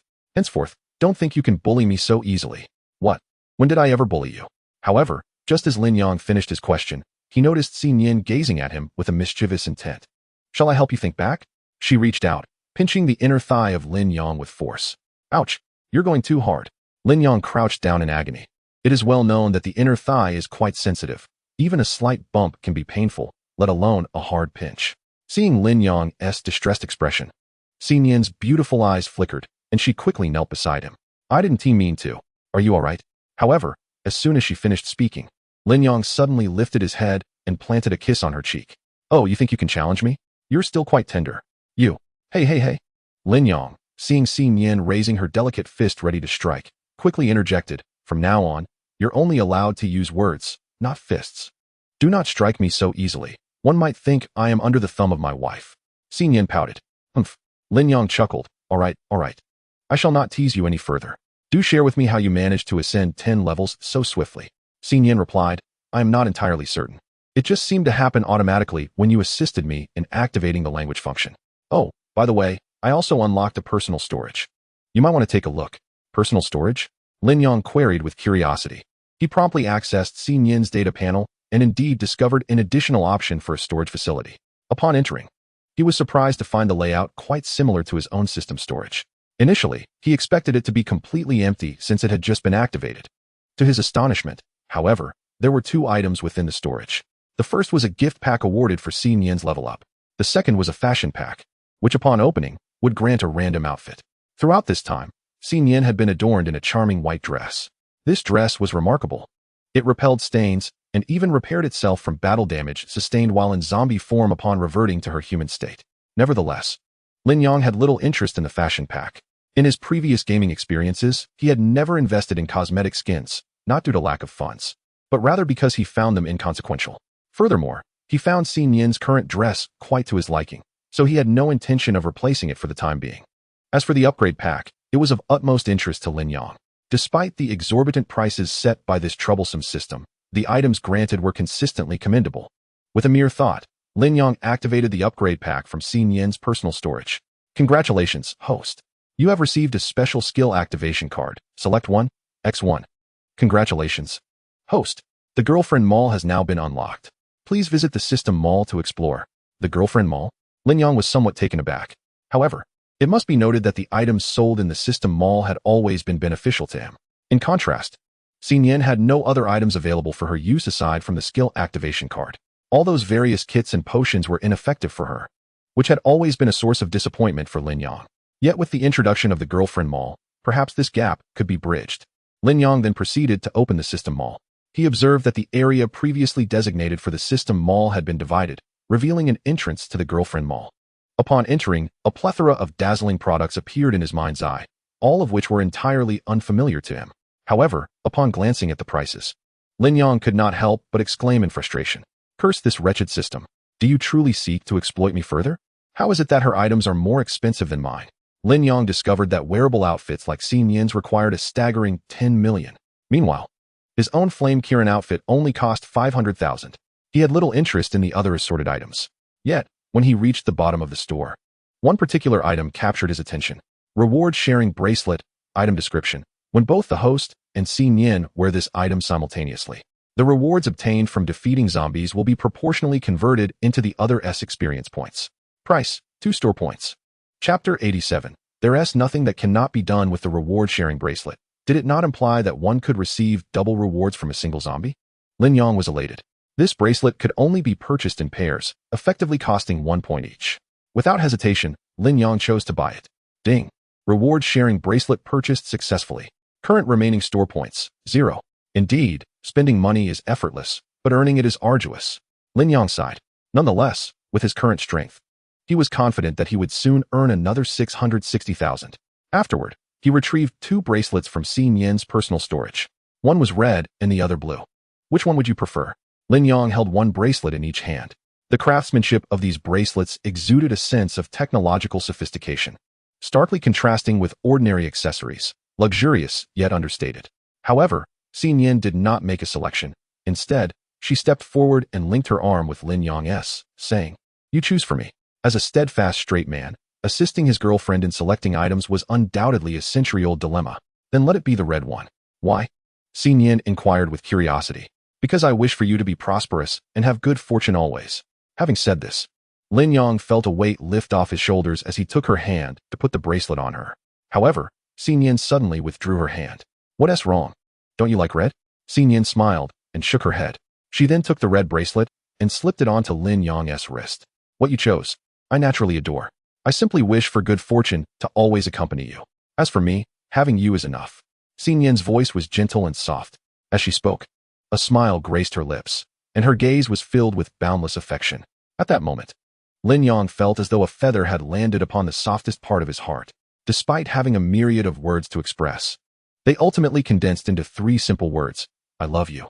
In the next moment, they embraced tightly, feeling each other's heartbeat. Any lingering doubts Lin Yang harbored towards Xin Yan dissipated like mist. Ding. Congratulations, host. You have received shared rewards. Store points 1, 156, 320. Lin Yang, what in the world? How did I suddenly acquire over 1,000,000 points? Xin Yan gently caressed the blue bracelet on her wrist and remarked, It appears I have leveled up as well.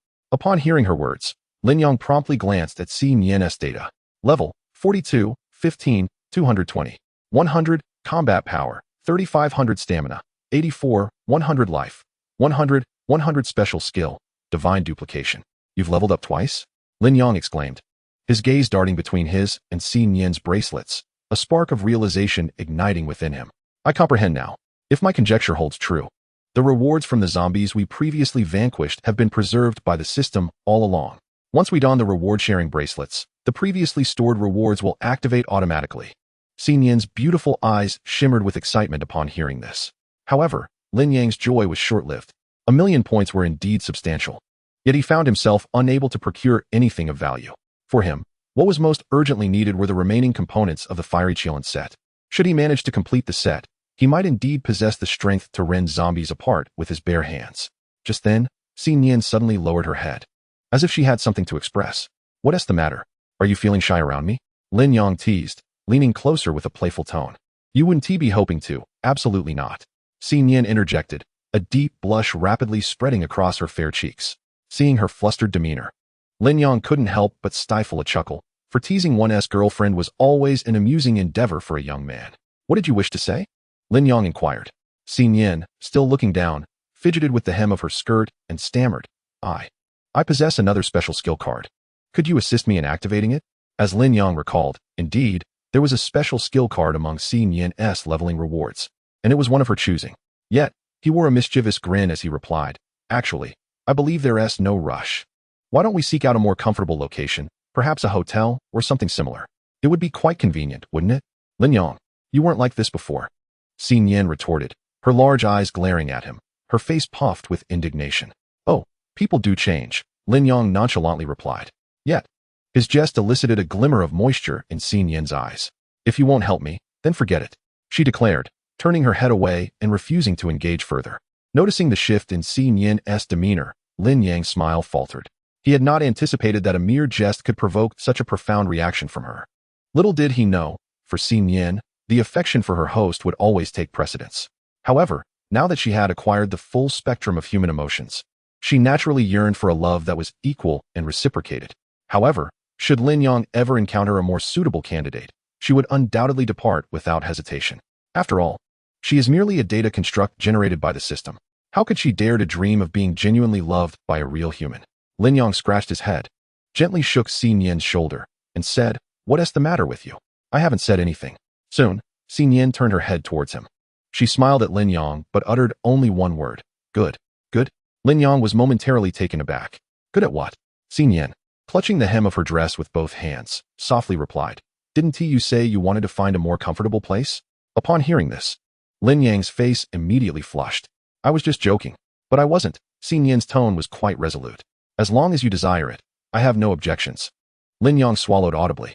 He then took a deep breath and shouted, White Dragon, let us go. On a highway in Konoha City, Feng Ling and her companions sat in the truck, the atmosphere exceedingly grim. Sister, this is how it is. Yue can testify that I am not deceiving you. Feng Gu declared, and Yan Yue immediately nodded in agreement. Feng Ling closed her eyes, her voice laden with gravity. So, that kid Lin Yang not only possesses extraordinary abilities, but his girlfriend is also a zombie capable of freely shifting forms? Exactly. Yu Qing, seated beside Feng Ling, remarked while examining the video on his phone. I have documented everything. As for how to deal with Lin Yang and Xi Nian, I believe it is best left to the boss's discretion. No, Feng Ling snapped sharply. We must not inform the boss about this just yet. Before that, I intend to capture him myself to ease my pent-up resentment. Chapter 88, A Special Night, for 1,000 Words. In Jingshui City, Luo Jie and Xiao Feng returned to the dark chamber. What has become of Mo Zhang? Luo Jie inquired, producing a lighter to ignite a candle placed nearby. Xiao Feng replied, Sister, the antidote you developed isn't effective. It hasn't made any difference and continues to spread.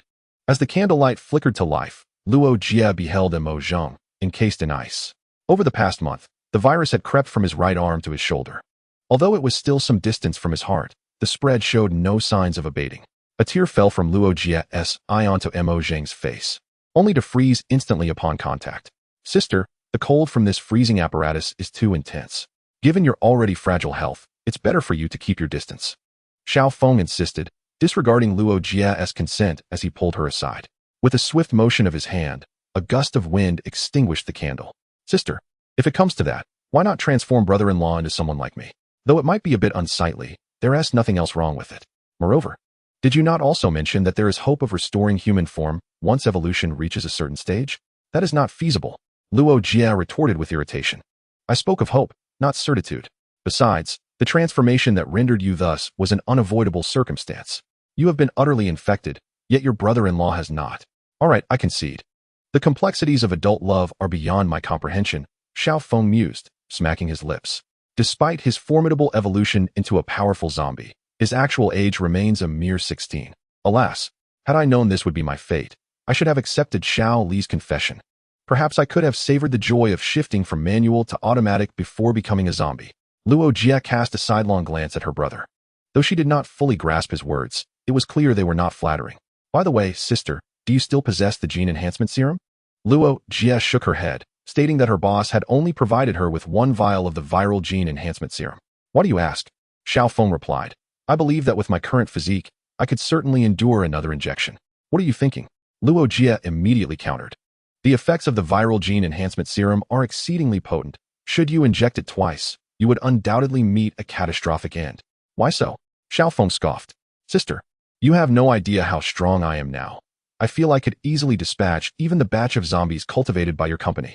Surprisingly, Luo Jie did not refute this.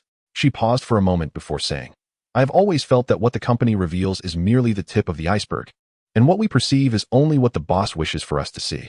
I said, sister, why do you always bolster their morale at the expense of your own authority? Xiao Feng expressed his impatience. Luo Jie replied, I merely wish for you to exercise caution and not underestimate the company's strength. I recognize your current prowess. Yet your achievements are largely attributed to the company, are they not? Oh, never mind, I won't dwell on it further. Xiao Feng waved his hand, intending to leave. But halfway through, he suddenly turned back and said, By the way, a few days ago while wandering outside, I discovered numerous corpses in the woods of the eastern suburbs. Furthermore, there were many tire tracks on the ground. I suspect they might very well be remnants left by Lin Yang and his group. At this, Luo Jie immediately lifted her head. The eastern suburbs? That area is not far from the highway. Could it be? Realizing this, Luo Jie promptly exited the secret chamber with purpose. Gather your things. We are heading to Kanglan City. Bang! Lin Yang crushed a zombie's skull with a punch. After a strenuous search, he finally located a hotel. Once he had cleared the zombies inside, he secured the main entrance with an electric lock. Brother Yang, it's pitch dark in here. At this moment, it was 3 in the morning, and the entire city was plunged into darkness.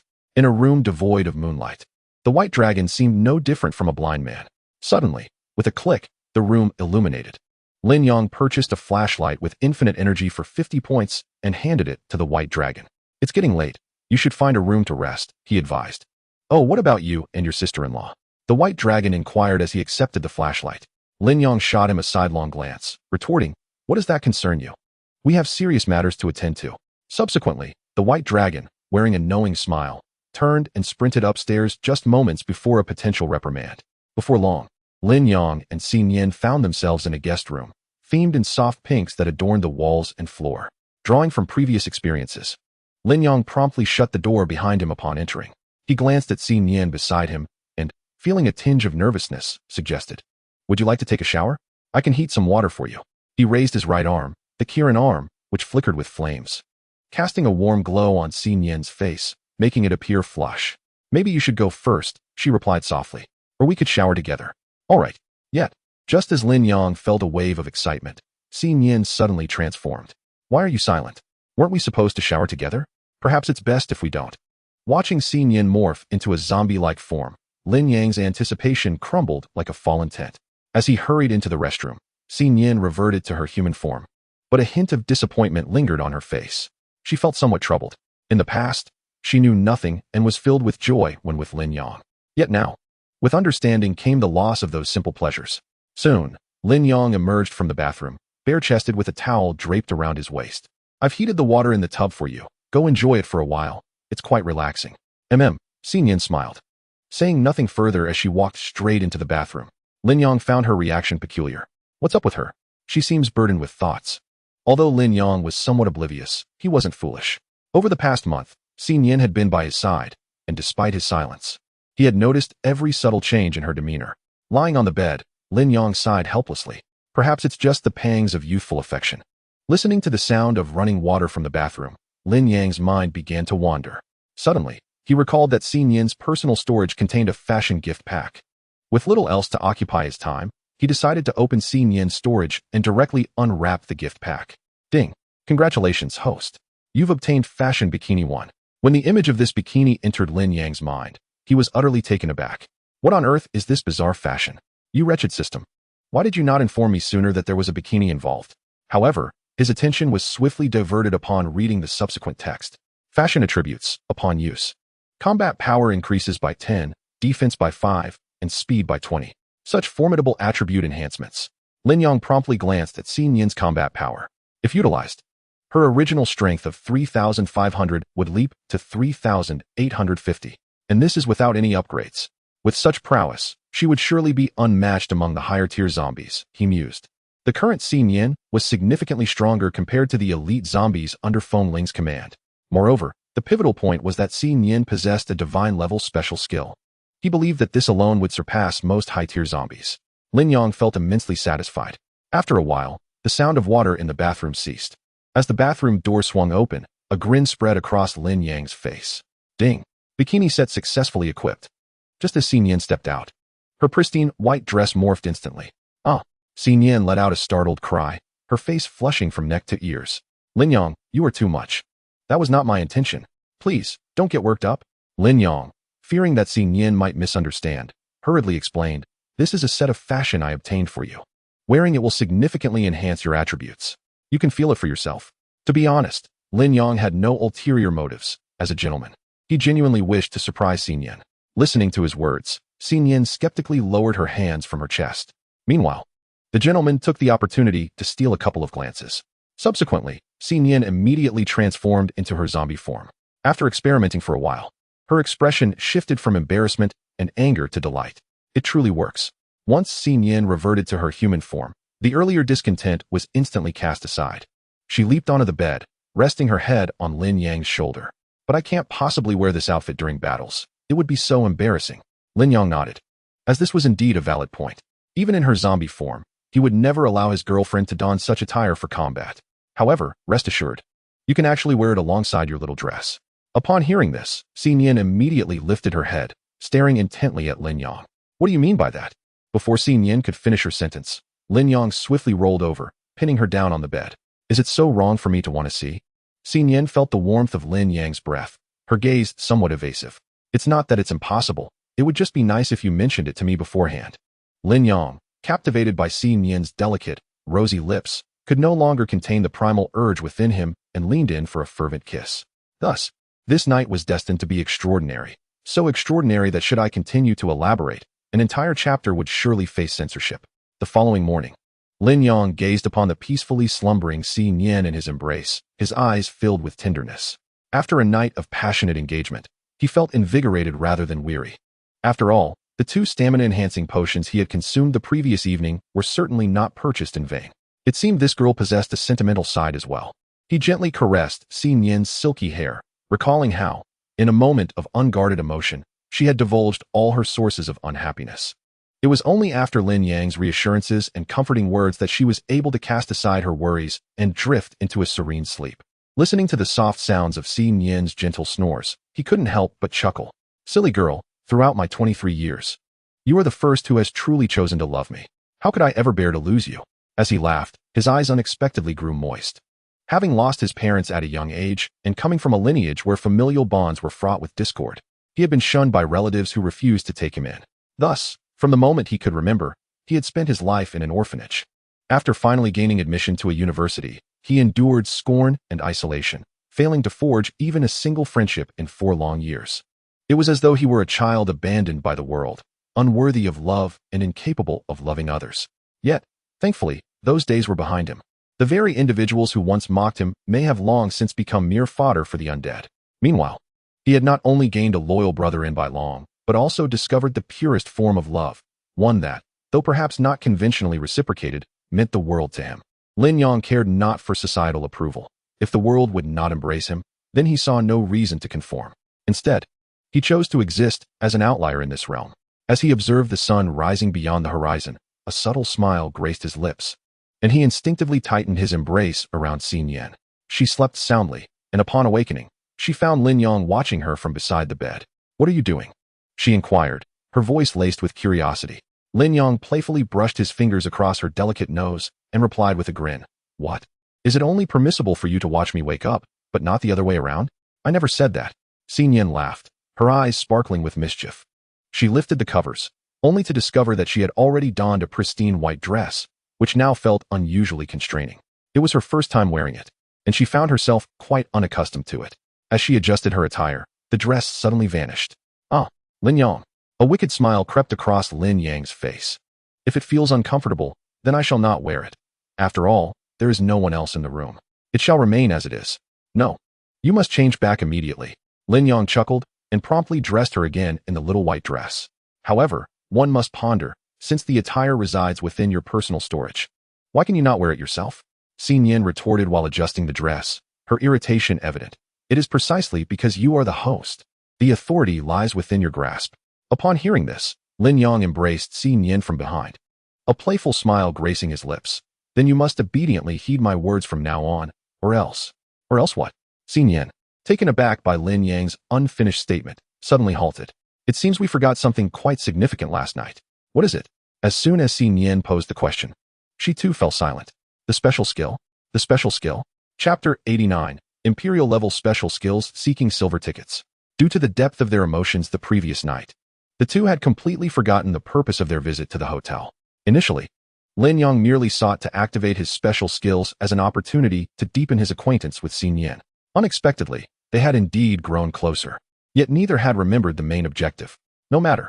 A smile lingered on Lin Yang's lips as he once again wrapped his arms around Xin Yan's slender waist.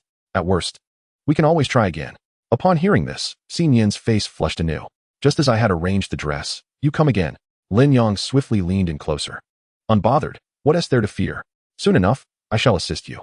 Ding. Connection successful. Please, host, select a special skill to activate. As this particular skill card allows for selection, the moment Lin Yong utilized it, a plethora of options appeared in his mind. So many?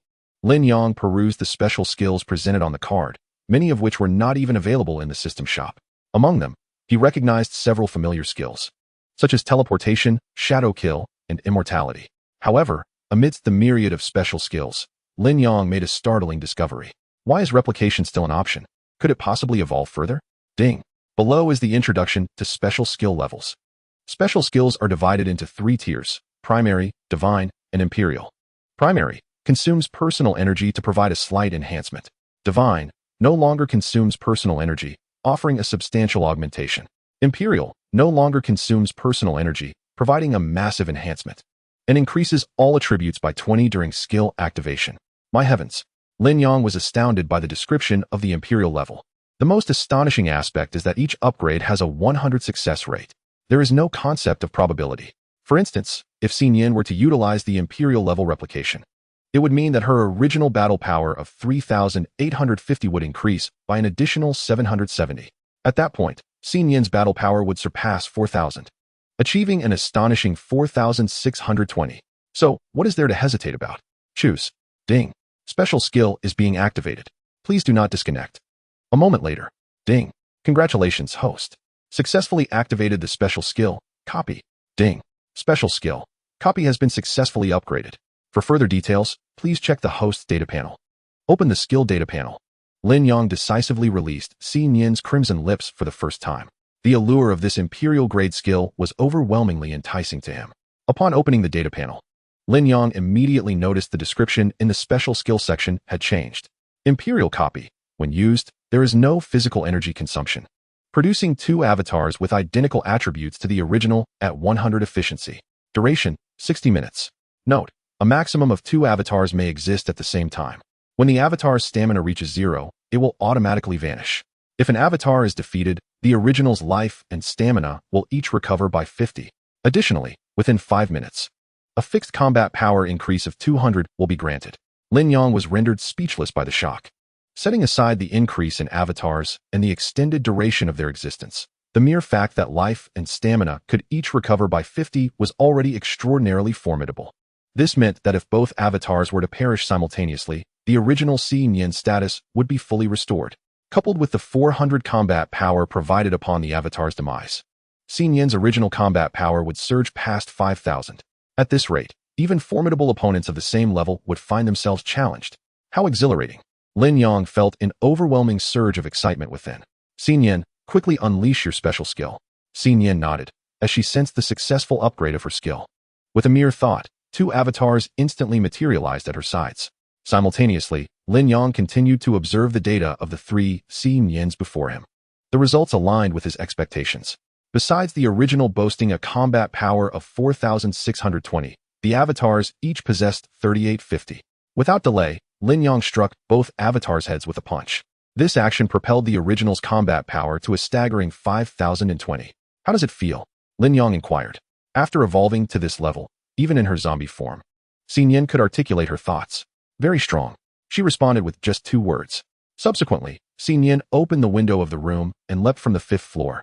Nearby, a telephone pole was surrounded by a dozen level zombies. Roar. With just a single roar from Xin Yan, they were left bloodied and lifeless. Among level zombies, Lai Fu was utterly incomparable. Ding. Congratulations, host. You have received shared rewards for the kill, 730 shopping points. Total accumulated shopping points, 1,157,000. Xin Yin was immensely satisfied with such power. However, just as she was about to leap back into the room, a zombie suddenly burst forth from a window, lunging directly at Xin Yin. At last, I've been waiting for you. Upon sighting this zombie, Lin Yang surprisingly felt a flicker of joy. First generation zombie King Tao, level, combat power, 1940. Xin Yin, allow me to handle this one. Lin Yang donned his springy boots and immediately jumped down from the 5th floor. As soon as a living being appeared, Wang Tao abruptly altered his attack trajectory, charging towards Lin Yang. Despite Lin Yang's strength, facing a zombie with combat power nearing 2,000 without employing the Crimson Flame Fist proved to be quite a challenge. I ask, are you certain you won't lend your husband a hand? Lin Yang addressed Xin Yin, who was merely watching the spectacle. No assistance. Xin Yin resolutely refused, instead summoning 2 clones to create a combat space for Lin Yang. After narrowly dodging a claw from Wang Tao, Lin Yang reached for his leg to draw his knife, only to recall that he had tossed the kitchen knife to shield Leif from bullets the previous night. Lacking a weapon was indeed quite disorienting. Perhaps it was time to procure a new one. System. Purchase the Soul-Cleaving Dark Blade. This Soul-Cleaving Dark Blade was worth a staggering 50,000 points, a sum Lin Yang would have previously hesitated to spend. Yet now, the value felt trivial to him. Furthermore, wielding this blade would enhance his strength by 10 points. Most importantly, it was the only blade in the entire shop that bore a resemblance to a kitchen knife. Whoosh. Flames ignited. Yet, unlike an ordinary kitchen knife that would glow red, the soul-cleaving dark blade emanated a pale blue aura. Ding. Congratulations, host. Successfully activated the hidden skill of the soul-cleaving dark blade. Soul-cleaving slash. A hidden skill?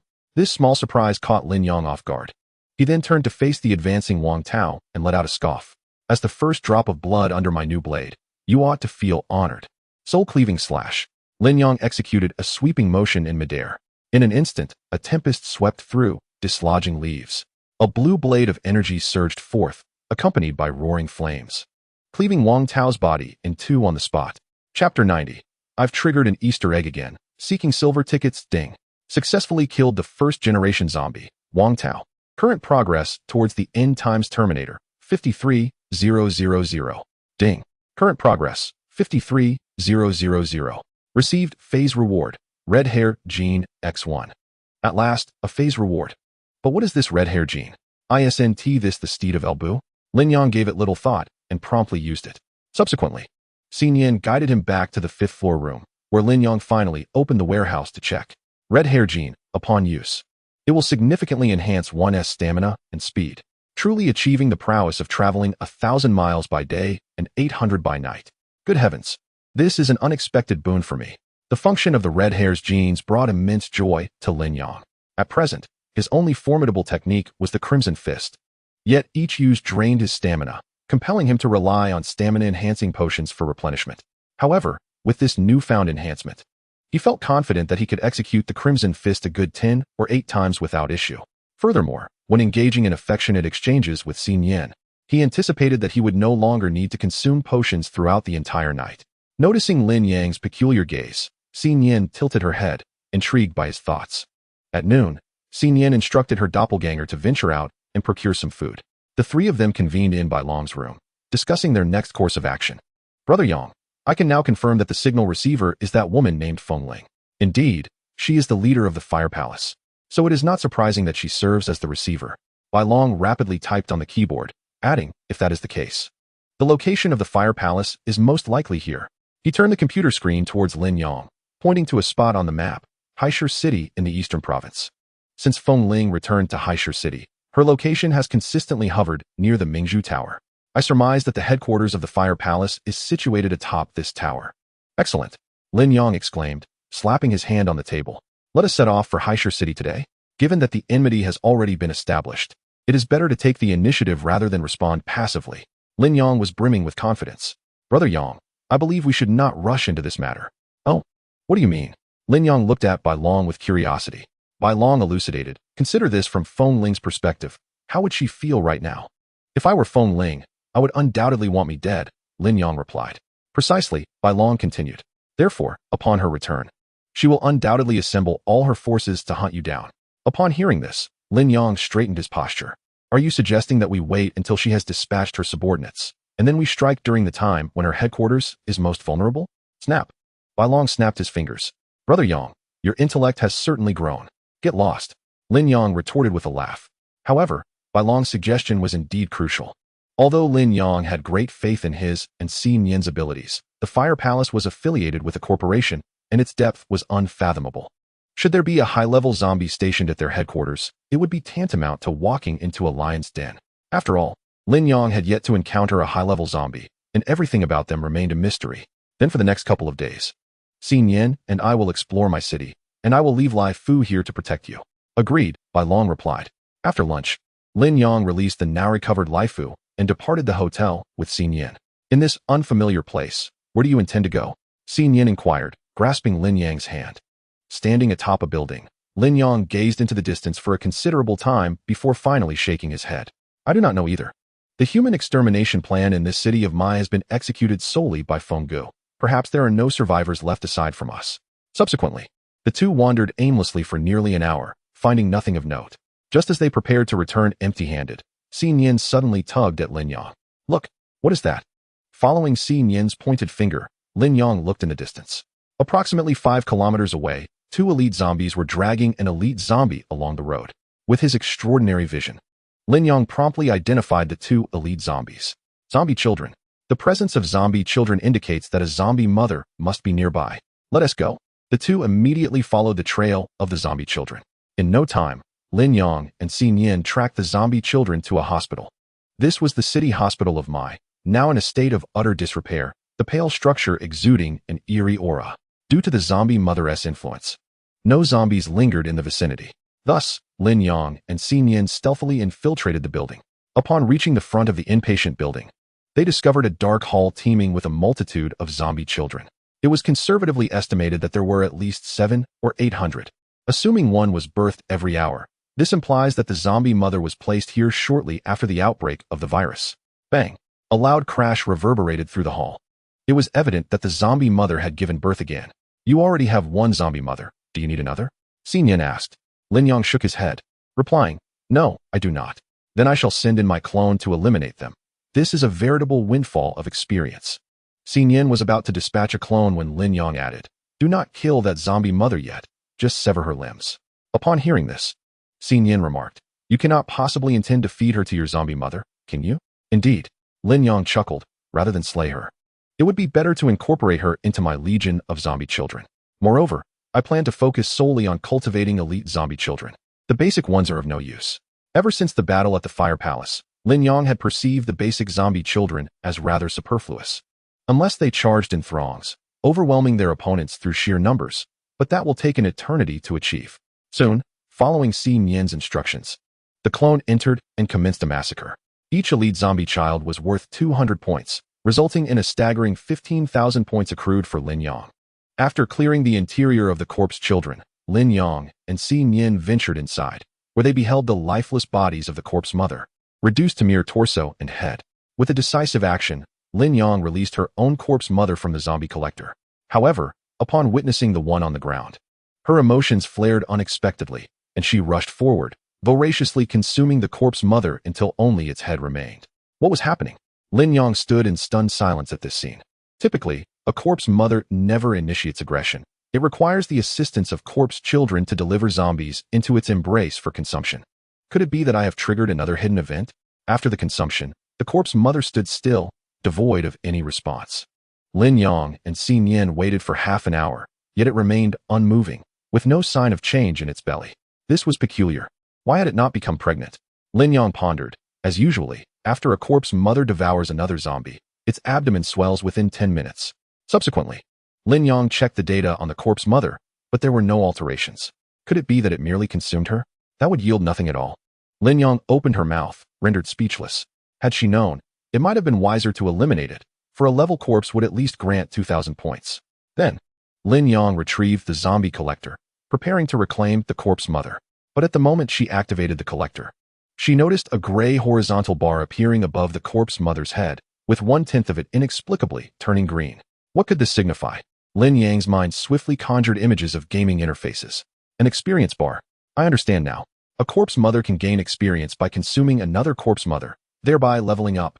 This implies that once it upgrades, it may potentially give birth to higher-level corpse children in the future.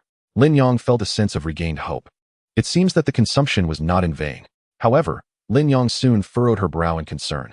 It is worth noting that there exists only one corpse mother per city. To assist in its leveling, would they not need to travel to at least 9 different cities? The challenge lies in being able to locate one upon arrival. After all, a city is vast, and searching for a single zombie is akin to finding a needle in a haystack. Indeed, nothing is ever as simple as it appears. Nevertheless, having something is better than having nothing. This experience bar unwittingly provided Lin Yang with direction and purpose. In the following 3 days, Lin Yang and Xi Nian roamed the city, fervently accumulating points and leveling up. Any level zombies they encountered along the way were fed to the corpse mother. Currently, Lin Yang's total points had soared to 1.8 million, while Xi Nian's level had ascended to 43, with her base combat power reaching an impressive 3950. The threshold of 4,000 was now tantalizingly close. Additionally, with Wang Kai included, Lin Yang's level corpse children had reached a total of 10, finally restoring a double-digit figure. After a 3-day respite in Konoha City, the time had come for their departure. Yang, are you certain about this route? Asked Bai Long, glancing down from the window at a jeep parked by the roadside. Lin Yang replied confidently, do not worry, with Xi Nian and Lai Fu by our side. Ordinary zombies would not dare approach us. Currently, counting Xi Nian's clones, Lin Yang was accompanied by 4 advanced zombies. The formidable aura exuded by these advanced beings would undoubtedly deter lesser zombies. As for other high-ranking zombies, even if they appeared, what could they accomplish? All right then, since you are so assured, I have no objections, Bai Long said, preparing his belongings before exiting the hotel alongside Lin Yang.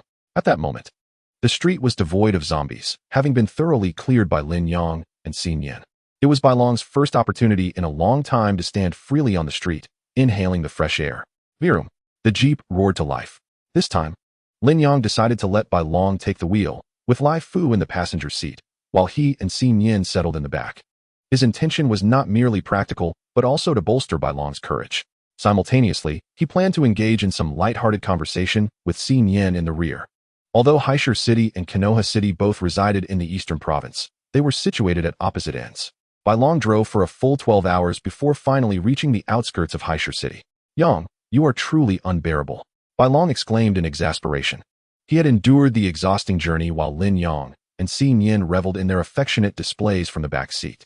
Lin Yang chuckled, relax, my friend.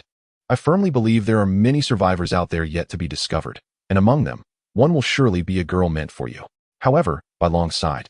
Ever since Yin Yuer betrayed us, my heart has been dead. Just as Lin Yang was about to offer some words of comfort, Bai Long continued, by the way, what are your thoughts on Feng Ling?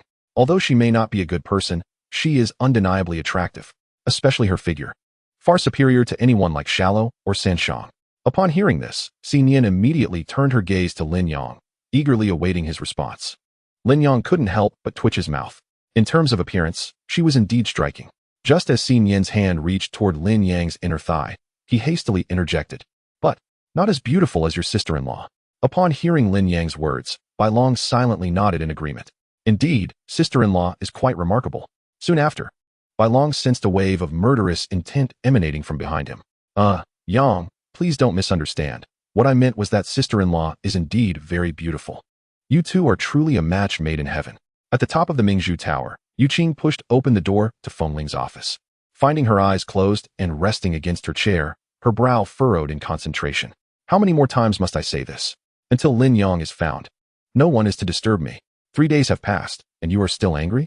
Yu Qing spoke with a faint smile. Feng Ling opened her eyes. It must be said that the man before her was indeed handsome, captivating enough to enchant all the young ladies in the world. Yet, her attitude towards him remained far from cordial. Why haven't you left yet? Are you addicted to staying here? Yu Qing paid no heed to Feng Ling's words, instead sitting on the nearby sofa and crossing her legs. It has been 3 days. Do you honestly believe you can still find Lin Yang? What do you mean? Feng Ling's tone softened slightly. Yu Qing replied, from the very beginning, he led you here and then escaped right under your nose. Do you genuinely think that with the current capabilities of your fire palace, you can catch him? Feng Ling abruptly stood up and said, stop with your cryptic remarks. Speak plainly. All right, I shall speak, but you must promise not to be angry. The smile on Yu Qing's face irked Feng Ling. 3 days ago, in that battle, you lost 6 elite fighters and nearly 300 lower tier ones. Such a loss is a grave blow, even for the Mountain Palace. If I am not mistaken, your fire palace is now left with little more than an empty shell, correct? You're talking nonsense. Don't rush to defend yourself just yet. Yu Qing interrupted Feng Ling. Given the current capabilities of your subordinates, even if you were to find Lin Yang, you might not return alive. I believe you understand the implication of this statement, as you have witnessed that boy's abilities firsthand. Furthermore, he has a horde of elite zombies at his command. I can assure you, with the present strength of the Fire Palace, attempting to confront him would be akin to chasing shadows. Chapter 92. I agree, preposterous. I, the illustrious Fire Palace, cannot possibly be unable to deal with him. Feng Ling swung the door open, pointing outside, and said, if you have come merely to gloat, then I suggest you leave at once. Despite Yu Qing's typically good temper, Feng Ling's attitude was becoming intolerable. You brainless woman, you are truly beyond saving. Were it not for our shared responsibility in managing the Dragon Kingdom, do you think I would bother with your trivial matters? Yu Qing glared at Feng Ling. After all, if the Fire Palace falls, the Wind Palace would not remain unscathed. By assisting Feng Ling, he was also safeguarding his own interests against future troubles. Lin Yang's existence posed a significant threat to both him and the organization. I do not require your assistance. Are we even familiar enough for that? Leave now, or I will have no choice but to be unkind. Feng Ling was furious. As the leader of a palace, she had been called brainless time and again. Were it not for Yu Qing's status, she would have surely thrown him out to feed the zombies. Yu Qing adjusted his tie and said, very well, before I depart, I expect compensation for my losses. 3 elite fighters and 156 lower tier ones. If even one is missing, I assure you, our matter is far from settled.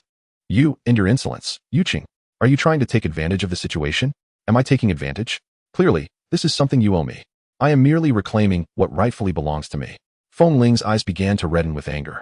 She then nodded at Yu Qing and retrieved a suitcase from beneath the desk. Inside were 2 tiers and 100 units. I will find a way to compensate you for the remainder. Yu Qing received the suitcase and opened it, revealing exactly 102 gene control serums. With a sudden motion, he snapped the case shut, returning it to Feng Ling with a cold tone. Not enough. Feng Ling felt a surge of urgency. I know it's not enough, but I already said I would find a way to make up the difference. All right then, tell me, what do you propose as compensation? Yu Qing's tone shifted as he stepped closer, his penetrating gaze fixed on Feng Ling. In response, she instinctively leaned back slightly, her delicate face turning away. Just as the distance between them diminished, Yu Qing unexpectedly blew a breath towards her, causing her to shiver involuntarily. Don't push me. Feng Ling turned abruptly. Her fists clenched tightly. A smirk danced on Yu Qing's lips. Actually, I have a solution that could benefit us both. Would you like to hear it? Speak. Feng Ling replied, her face flushed. It's quite simple. All I need from you is a single phrase. What phrase? Yu Qing paused for effect. Agree to submit to me and the Ruifeng Hall. At this, Feng Ling whipped her head back. Her lips parted to speak. But Yu Qing interjected. With your current level of strength, I fear you would struggle even to protect yourself. You should consider yourself fortunate that it is I who remains in Longwell with you. Otherwise, if any of the other 4 halls learned of this, do you truly believe they would still be inclined to negotiate with you? His words left Feng Ling momentarily speechless, for she recognized the truth in them. Had it been any other hall master from the 4 halls, they would have already marched their forces to her doorstep. Even if they dared not act against her, the Ruifeng Hall would undoubtedly be doomed. Noticing the reluctant expression on her face, Yu Qing continued, you are not unfamiliar with the kind of person I am. I will not annihilate your Ruifeng Hall. Even if you submit to me, you will still have the opportunity to develop your own influence. In fact, I could even assist you in dealing with Lin Yang. At this, Feng Ling looked up at him, intrigued.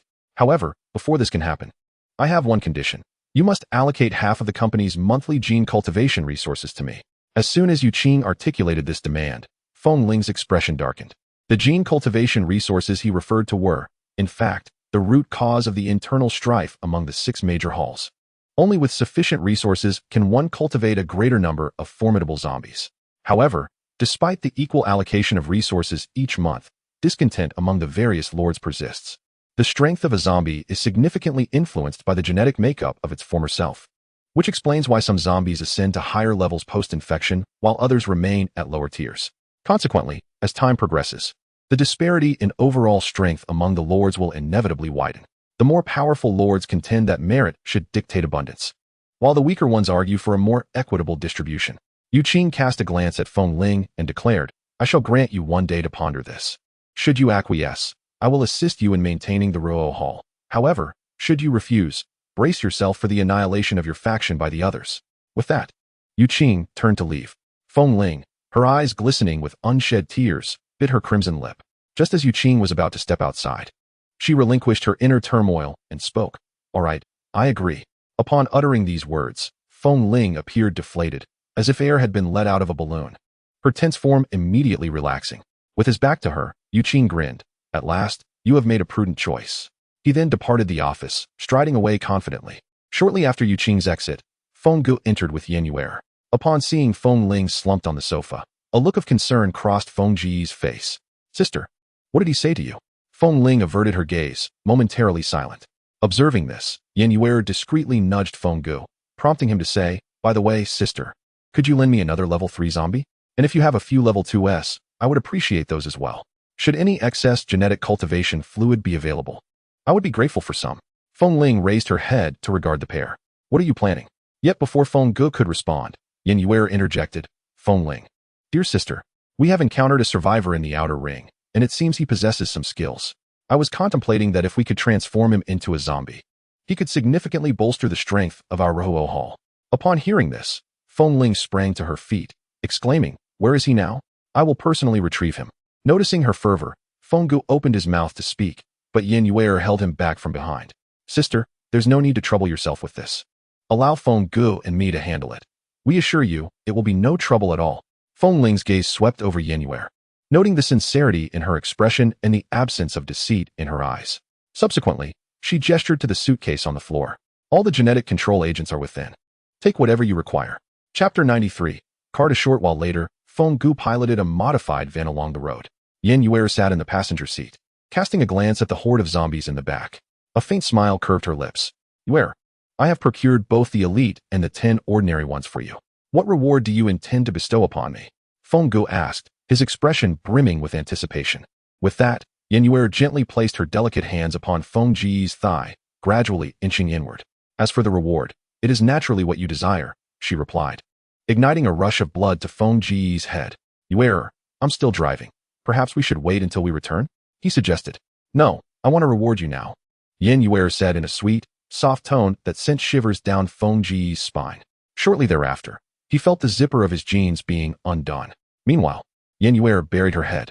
After a while, Yen Yuer wiped her mouth with a tissue and inquired, when shall we retrieve the gene cultivation fluid? Feng Gu, his ears flushed, replied, there's no rush. After all, we have the key to the warehouse, and we can collect it whenever we please. But tell me, Yuer, what do you intend to do with so many zombies? With a smirk, Yen Yuer responded, haven't you always wanted to establish your own domain? I can assist you. In a derelict factory on the outskirts of Haishur, Lin Yang and his companions sat beside a fire, where a rabbit was roasting.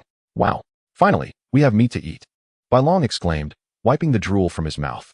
Lin Yang, surprised that they had managed to catch such a large and plump wild rabbit at this late hour, tore off a hind leg and handed it to Bai Long, still adorned with generous portions of flesh. Thank you, Brother Yang, Bai Long exclaimed, immediately sinking his teeth into the roasted leg. Lin Yang then pulled off another hind leg and offered it to Xin Yan. Give it a taste. You've accompanied me for so long and never had anything delicious. As Xin Yan accepted the rabbit leg, Lin Yang felt a pang of nostalgia. In truth, the world is filled with culinary delights. When the opportunity arises, I shall prepare them for you. Xin Yan took a bite of the rabbit meat, her face radiant with joy. After a simple meal, Bai Long produced a laptop and said, Brother Yang, Feng Ling has been at the Mingzhu Tower for the past few days. Should we pay her a visit? Lin Yang pondered for a moment before replying, we must go. But the timing remains to be discussed. Should the fire hall possess formidable strength, we must ensure our safe retreat even if we find ourselves outmatched. This time, Lin Yang was resolute in his desire for vengeance against Feng Ling. Even if he could not eliminate her, he was determined to make her suffer significantly. After all, Lin Yang was no saint. Having endured bullying throughout his life, he harbored a remarkable capacity for resentment. Destroying the fire hall was merely the first arrow he aimed at the company. Bai Long examined the map, assessing the surroundings of the Mingzhu Tower. Brother Yang, our operation this time is a stealth attack. The night is the most opportune time. Night indeed. Lin Yang stroked his chin, pondering in silence for a moment. But could they possibly be more cautious, anticipating our nighttime ambush? You are overthinking it, Bai Long replied with a confident smile. He tapped the keyboard, and the computer screen instantly transformed into a new page. Nearly 10 red dots flickered on the screen, their locations scattered across the entire eastern province, except for Haishur City. What is this? Bai Long patted his chest and chuckled. If you think I've been idling in the hotel these past 3 days, you are sorely mistaken. These red dots represent signal sources that correspond to Feng Ling, and currently in Haishur City, There is no one else apart from her. Upon hearing this, Lin Yang's eyes widened in astonishment. You've pinpointed all of Feng Ling's subordinates? Indeed, Bai Long proclaimed with immense pride. The current situation of the Ruhua Hall aligns closely with our speculations. Most of these individuals are likely acting under Feng Ling's orders, conducting a province-wide manhunt for us. Therefore, I believe that the headquarters of Ruhua Hall is, at this very moment, at its most vulnerable. Furthermore, according to conventional reasoning, one would assume we are desperately fleeing. Yet she would never anticipate that not only have we not escaped, but we are also boldly approaching her. After listening to Bai Long's analysis, Lin Yang could only utter two words. Impressive. Subsequently, Lin Yang glanced at the sky. The sun was beginning to set, and the zombies outside were growing increasingly active. Ding. A limited time event has commenced. Event requirements. Eliminate 2 elite zombies. Event reward. 500,000 shopping points. Ding. Event validity. 12 hours. Come and participate. Oh, a limited time event? It has been quite a while. Lin Yang felt no stirrings within as the system notification echoed in his mind. For him now, elite zombies were no longer the insurmountable foes they once were. Moreover, while 500,000 points may seem considerable, it is not an insubstantial amount either. However, to complete the event, he must first locate 2 elite zombies. Burp. Xin Yin suddenly let out a hearty belch, rubbing her small belly and grinning at Lin Yang. Yet, Lin Yang's gaze towards her shifted abruptly. Could you replicate 2 avatars? I have something I wish to investigate. Xin Yin nodded, promptly transforming into her zombie form and producing 2 clones. Bang! Lin Yang struck the 2 clones with a punch, instantly shattering their heads. Just as Xin Yin and Bai Long stared in astonishment, the system's voice resonated in Lin Yang's mind. Ding! Congratulations, host. The limited time event has been completed. You have earned 500,000 shopping points. Ding! Current total shopping points, 300,040. Goodness, is this truly possible? Just as Lin Yang was filled with delight, the system's voice suddenly rang out once more.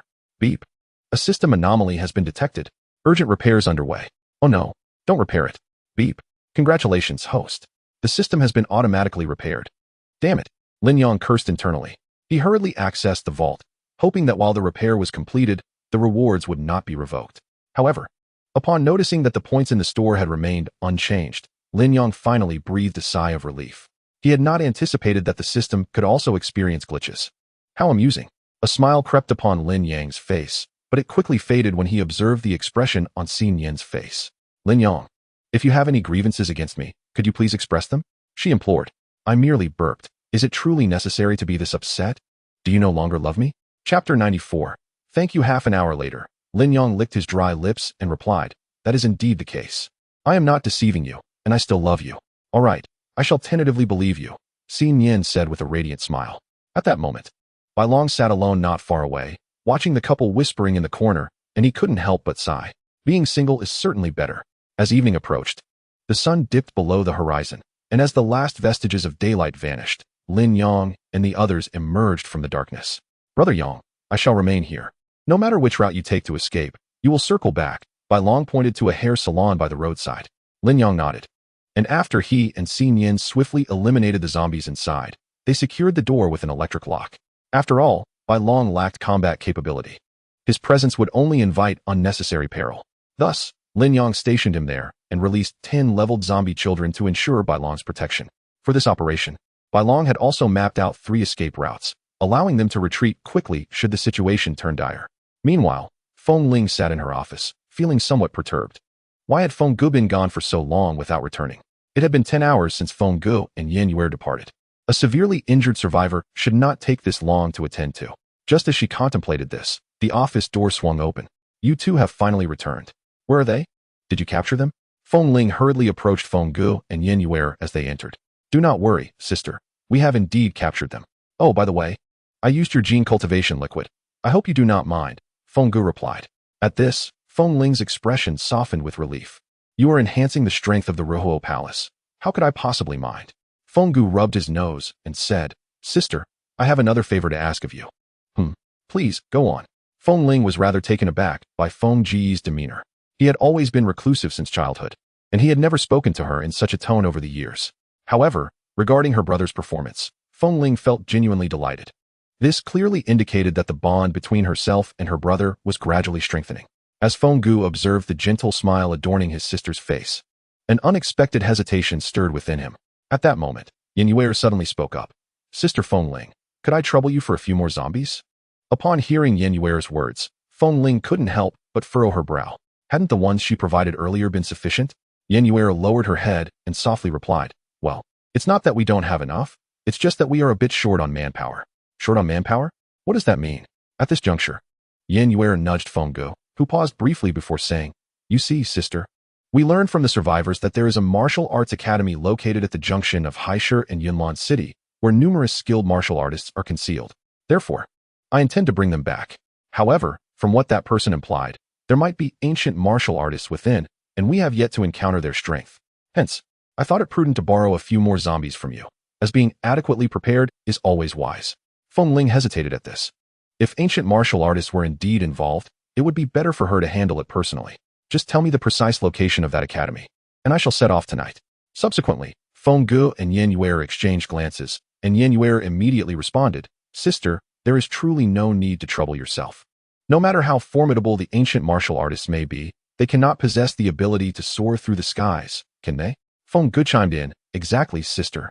Given all the troubles you've faced lately due to Lin Yang, this minor matter can be entrusted to me, your brother. Their harmonious banter left Feng Ling at a loss for a counterargument. Very well, I admit I am quite fatigued these days. So I shall leave this matter to the two of you. Rest assured, Sister Feng Ling, we will not disappoint you. Yin Yuer beamed with an innocent smile, and her natural beauty even brought a sense of delight to Feng Ling. Soon after, they retrieved 20 gene control serums from the suitcase. However, just as Feng Gu reached for the last control serum for the elite zombie, Feng Ling interjected, you may choose any remaining ones except for Ahua.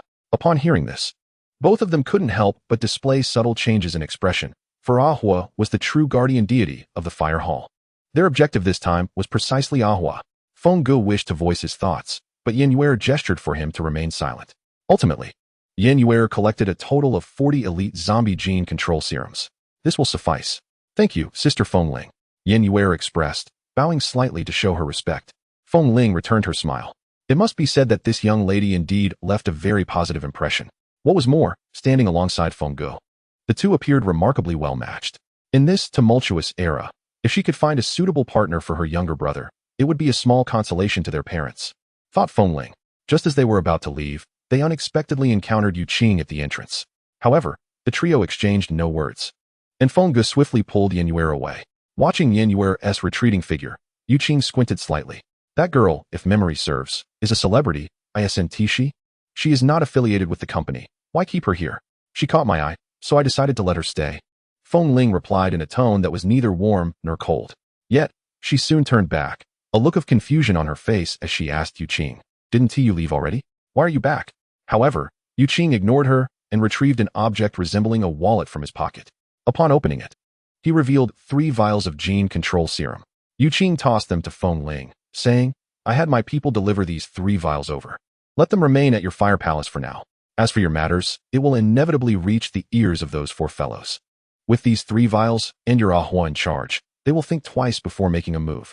Feng Ling clutched the 3 vials of gene control serum, her heart a whirlpool of emotions. After much hesitation, she finally whispered 2 words, thank you. Upon hearing this, even the typically composed Yu Qing was taken aback. Nevertheless, his expression remained unchanged as he responded, you now belong to my Wind Palace. As the palace lord, it is my duty to protect you. Feng Ling replied. In any case, I owe you this time.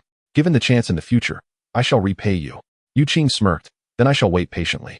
Oh, and in a few days, the company will be distributing resources, don't forget my share. I won't forget. Feng Ling shot Yu Qing a glance. Yet, at that moment, her phone suddenly emitted a series of urgent beeps. There's an enemy attack. Chapter 95, Tower Explosion, latest chapter seeking silver tickets. There's an enemy attack. Both Feng Ling and Yu Qing's expressions changed simultaneously. It must be those 4 palace fellows, but their movements are alarmingly swift. Yu Qing frowned. What does it matter? Since they dare to come knocking, I shall ensure they leave with nothing. However, before the two could rush out of the house, a deafening explosion echoed from outside. Immediately after, the entire Pearl Tower began to shake violently. Feng Ling, wearing high heels, lost her balance and fell to the ground. The items within the room began to tilt dangerously. This is bad. The structure is collapsing. Yu Qing exclaimed in shock. At this moment, The nearly 500-meter-high Pearl Tower was rapidly crumbling. The sheer height guaranteed certain death upon falling. Given the circumstances, the elevator was undoubtedly out of service. There was only one way to escape. Ahua! Feng Ling let out a thunderous roar, and suddenly, a dark red zombie kicked open the concealed door of the office and rushed out with great speed. It lifted both Feng Ling and Yu Qing in its arms and bellowed. Instantly, a ring of flames rapidly expanded from beneath its feet. As the circle engulfed the three of them, a barrier of blazing red light swiftly enveloped them. Meanwhile, Lin Yang and Xi Nian stood beneath the Pearl Tower, orchestrating the demolition operation. What is that? Lin Yang observed a dazzling red light emanating from above the Pearl Tower, which plummeted rapidly as the structure collapsed. Within it, three figures abruptly materialized. I knew it. It wouldn't be so easy to eliminate them. Lin Yang recognized Feng Ling and Yu Qing amidst the red glow, and between them stood an extraordinarily peculiar zombie. Level, combat power, 4600 stamina, 75100 life, 100100 special skill, flame barrier, consumes 25 stamina to provide absolute area defense for 10 seconds. Such a formidable skill. Lin Yang was secretly astonished. Though both were invincible, this flame barrier surpassed the indestructible skill by a considerable margin. Lin Yang scrutinized Ahua closely. The zombie's decaying flesh was a deep crimson, and the blood coursing through its veins appeared not as black, but as a striking red reminiscent of molten lava. Wait. As Lin Yang examined Ahua's attributes in his mind, he noticed an intriguing detail. At the bottom of his special skills, an additional line of text seemed to appear. Special skill, Flame Titan, consumes 10 stamina to increase personal defense by 50 for 10 minutes. This fellow, he possesses dual special skills. Lin Yang's expression hardened.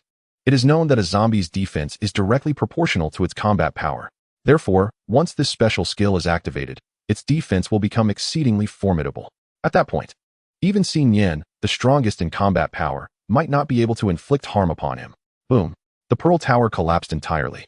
As the most iconic structure in Haishur City, it was obliterated by Lin Yang's hand. He had initially thought that even if he could not kill Feng Ling, he could at least deliver a significant blow. Little did he expect that she would have such a powerful zombie by her side. Thud. Ahua, carrying both individuals, landed smoothly from a height of over 400 meters. Subsequently, he set Feng Ling and Yu Qing down and stood still, awaiting further orders. However, once Feng Ling and Yu Qing descended, they were both utterly perplexed. They had anticipated an army would be waiting outside, but before them lay only an empty square. Yu Qing glanced at the ruins behind them and solemnly remarked, to achieve such a rapid explosion of the Pearl Tower, an immense quantity of explosives must have been utilized. Even without the need for transportation by vehicle, a significant amount of human resources is still required for the movement and placement of items. How could there have been no indications of this beforehand? Yu Qing felt an overwhelming sense of confusion. However, the one who appeared most distressed was undoubtedly Feng Ling. After all, the Pearl Tower was the headquarters of her Liuhua Palace, and to have it stolen right under her nose was an affront not merely to her pride, but a blatant insult to her authority. Who could be responsible for this? Feng Ling nearly screamed in madness. The turmoil caused by Lin Yang had driven her nearly to the brink of insanity. Just as she had begun to see a glimmer of hope in Feng Ge and Yin Yuer, coupled with Yu Qing's support, this new development sent her spiraling once more. Stop shouting, it was me. The moment she heard that voice, Feng Ling's entire being jolted. Lin Yang. She turned to see a girl entwined with Lin Yang emerging from the shadows. Neither Feng Ling nor Yu Qing had ever encountered Xi Nian in her human form. So upon seeing her, a flicker of astonishment crossed their faces. Particularly for Yu Qing, it felt as if his heartbeat momentarily skipped upon their first sight of Xi Nian. As the saying goes, when adversaries meet, the tension is palpable. Feng Ling and Lin Yang exchanged no superfluous words. Instead, they both shouted, Ahua, eliminate them. At the command, Ahua charged towards Lin Yang. Yet, Lin Yang remained steadfast, unflinching, with no hint of fear upon his countenance. With a fierce cry from Xi Nian, she instantly transformed into a zombie, swiftly creating two duplicates to attack Ahua, despite the fact that these two duplicates were not as powerful as their opponent. They quickly managed to subdue Ahua through their combined efforts. Witnessing this scene, both Feng Ling and Yu Qing's expressions darkened. They had encountered zombies capable of creating duplicates before, but to generate two at the same time was a first. Observing their serious demeanor, Lin Yang smiled slightly. If my deductions are correct, you must be the leader of another palace, am I right? Lin Yang fixed his gaze upon Yu Qing. This man exuded an air of distinction. Even if he were not the palace leader, he could never be merely a subordinate of Feng Ling. Indeed, your powers of deduction are quite impressive. Yuqing replied candidly, revealing his identity. I am Yuqing, the leader of the Rushing Wind Palace. I must admit, you possess great audacity to provoke me, knowing full well the repercussions of offending the Liuhua Palace. But do you understand that crossing our organization may yield consequences beyond your capacity to endure? In such an event, not only you but everyone around you will suffer. At this point, Yuqing could not help but cast another glance at Xin Yan. In response, Lin Yang merely shrugged nonchalantly. I understand that you possess formidable abilities, capable of annihilating this world single-handedly. But do you think I care? His words instantly chilled Yuqing's gaze. At this juncture, no amount of concealment would suffice. It would be more prudent to speak candidly. As long as I, Lin Yang, draw breath, I shall contest your company to the bitter end. Chapter 96. Instant annihilation with a roar, Ahua, under the relentless assault of his two clones, finally succumbed and unleashed his special technique. As the Flame Titan was activated, the blood coursing through Ahua's veins erupted like molten lava, enveloping him in a fiery crimson armor. His defense visibly transformed. In less than 3 seconds, the two clones inflicted dozens of strikes upon his vital points. Yet each blow felt to Ahua akin to a mere tickle. Lin Yang glanced at his data once more. Stamina, 50, 100 life, 62, 100. Given Ahua's strength, he posed no threat to Lin Yang whatsoever. Eliminating him was merely a matter of time. Watching Ahua's retreat brought a frown to Feng Ling's brow. She was genuinely concerned for him. After all, as the guardian of the Fire Hall, the energy and resources invested in him far surpassed those of any other zombie. To say that Ahua was the cornerstone of the Fire Hall would not be an exaggeration. At that moment, Feng Ling felt a large hand rest upon her shoulder. Do not panic, I am here. Yuqing's words seemed to cast a spell, instantly alleviating her anxiety. My old comrades, come forth. As Yuqing spoke, Lin Yang furrowed his brow. Soon, 3 shadows raced toward them. 3 tier zombies. Upon detecting their data, Lin Yang was somewhat taken aback, though only slightly. None of these tier zombies boasted a combat strength exceeding 600.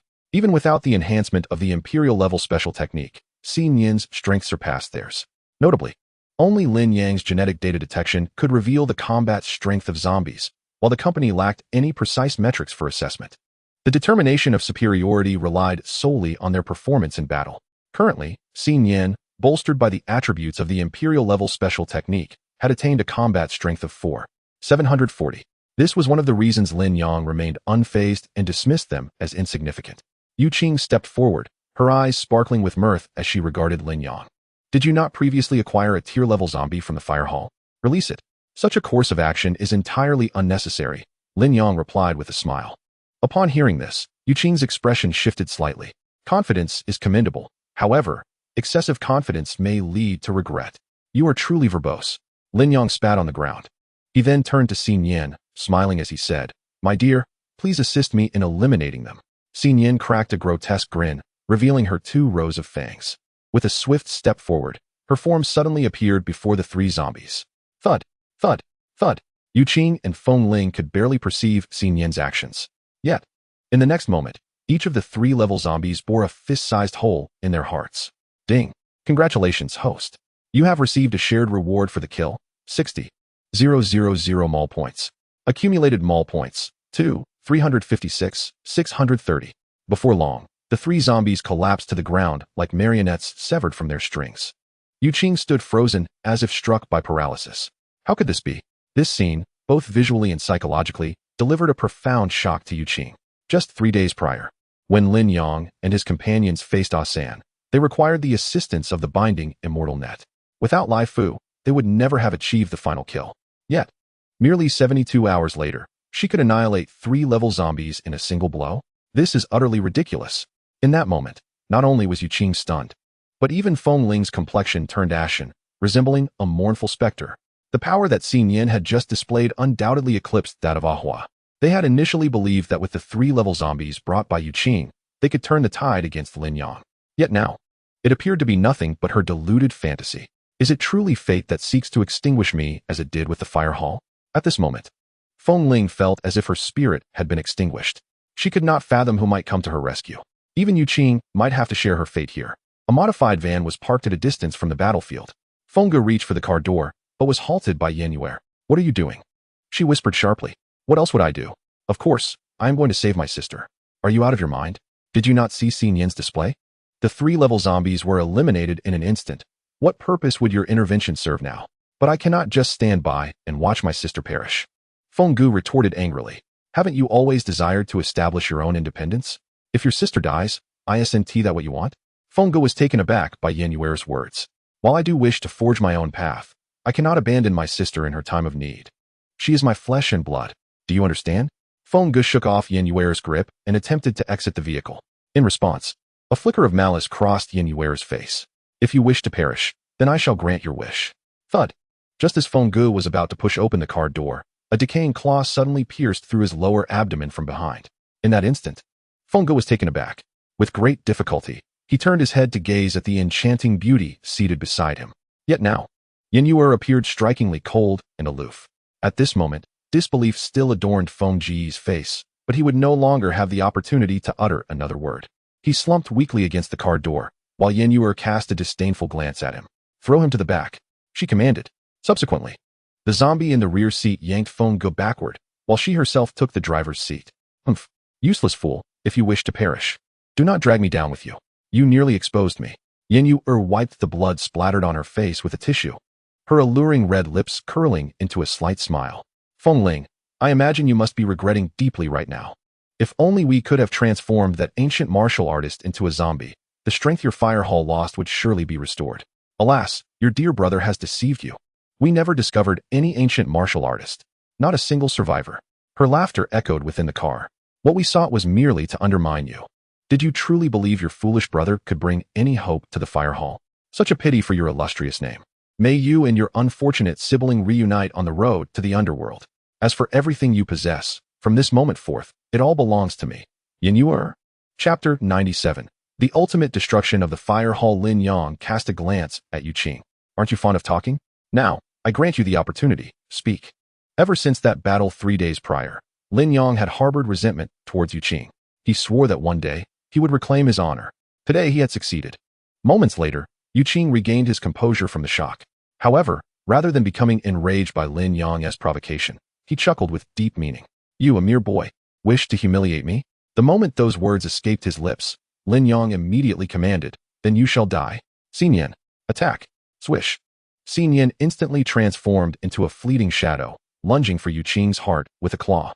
Yet Yu Qing seemed to have anticipated this, moving even before Lin Yang issued the command. But how could human speed compare to that of a high-level zombie? Although Yu Qing attempted to evade at the first instance, Xinyan's claw still pierced into his right shoulder. With a powerful tug, Xinyan tore Yu Qing's entire right arm from his body. Simultaneously, Yu Qing retrieved 2 walnut-sized black spheres from his pocket and crushed them in his palm. Bang! The 2 spheres exploded instantaneously. Accompanying this was a thick, dense fog. Upon hearing of it, Xinyan felt a wave of dizziness and quickly retreated. What was happening? Lin Yang flipped his wrist, and the soul-breaking blade appeared in an instant, cleaving toward the fog. However, the strike passed through the mist and struck the ruins behind. Where had they gone? Lin Yang unleashed a powerful punch, the fierce wind swiftly dispersing the fog. Yet, once the mist cleared, no figures remained. Only a severed arm belonging to Yu Qing was left behind. How could they have escaped? Lin Yang was baffled by how they managed to flee amidst the fog. At that moment, Xinyan approached. The fog is toxic. Lin Yang turned to her immediately upon hearing this. To be precise, it is toxic to zombies. I nearly fainted after inhaling it. And how do you feel now? I am fine now. As long as I don't inhale too much, it poses no threat. Lin Yang nodded, puzzled, wondering how the two had managed to escape. Xinyan explained. After the 2 black orbs exploded, the mist they produced distorted the surrounding light. They didn't actually disappear. Rather, they evaded us in a manner invisible to the naked eye. How do you know this? Lin Yang was taken aback by her response. Because I was standing right here. If you had been here, you would have seen it too. I see. Lin Yang nodded thoughtfully. But if that's the case, they surely haven't gotten far. It's a pity we are not familiar with the terrain of Haishur City. We wouldn't know where to begin searching. Had we known it would go so smoothly, we should have brought by long along, Lin Yang lamented. Just then, a furious roar echoed from not far away. At this moment, Aho was nearly out of strength and health. Lin Yang said, don't kill him. I want to take a gamble and see if I can capture him. His special skill might prove invaluable at a crucial moment. Soon, Aho's legs were broken by the clones, and his health finally dropped to 5. Lin Yang decisively took out the zombie collector, beginning the collection under the clone's control. Beep. A blue light shot forth, enveloping Aho's entire body. Lin Yang watched the collection progress on the display, feeling his heartbeat quicken. This was akin to a lottery. Success depended entirely on luck. Moreover, if Ahua were to be killed, Lin Yang would feel regret, for his special skill, the fire barrier, could provide invincibility for 10 seconds to everyone around him. In the absence of the ability to acquire the Xuanwu gene, this was precisely what Lin Yang needed. Beep beep beep. As the collection reached 78, the device emitted another distressing alert. Lin Yang looked up and was astonished to discover that Ahua's stamina had remarkably recovered within such a brief span of time. Soul-shattering slash. Lin Yang executed a powerful strike, landing a decisive blow directly onto Ahua's chest. This strike reduced Ahua's life force to a mere 4 drops once again. Collection successful. Nice. Upon seeing the 4 prominent characters displayed on the screen, Lin Yang could not help but exclaim joyfully. With Ahua's addition, Lin Yang's zombie collector was now completely filled, including the avatar of his superior. He now had 5-level zombies by his side, coupled with the corpse matron and his army of undead children. Lin Yang's current combat strength was formidable enough to ensure victory even against the former glory of the Fire Hall.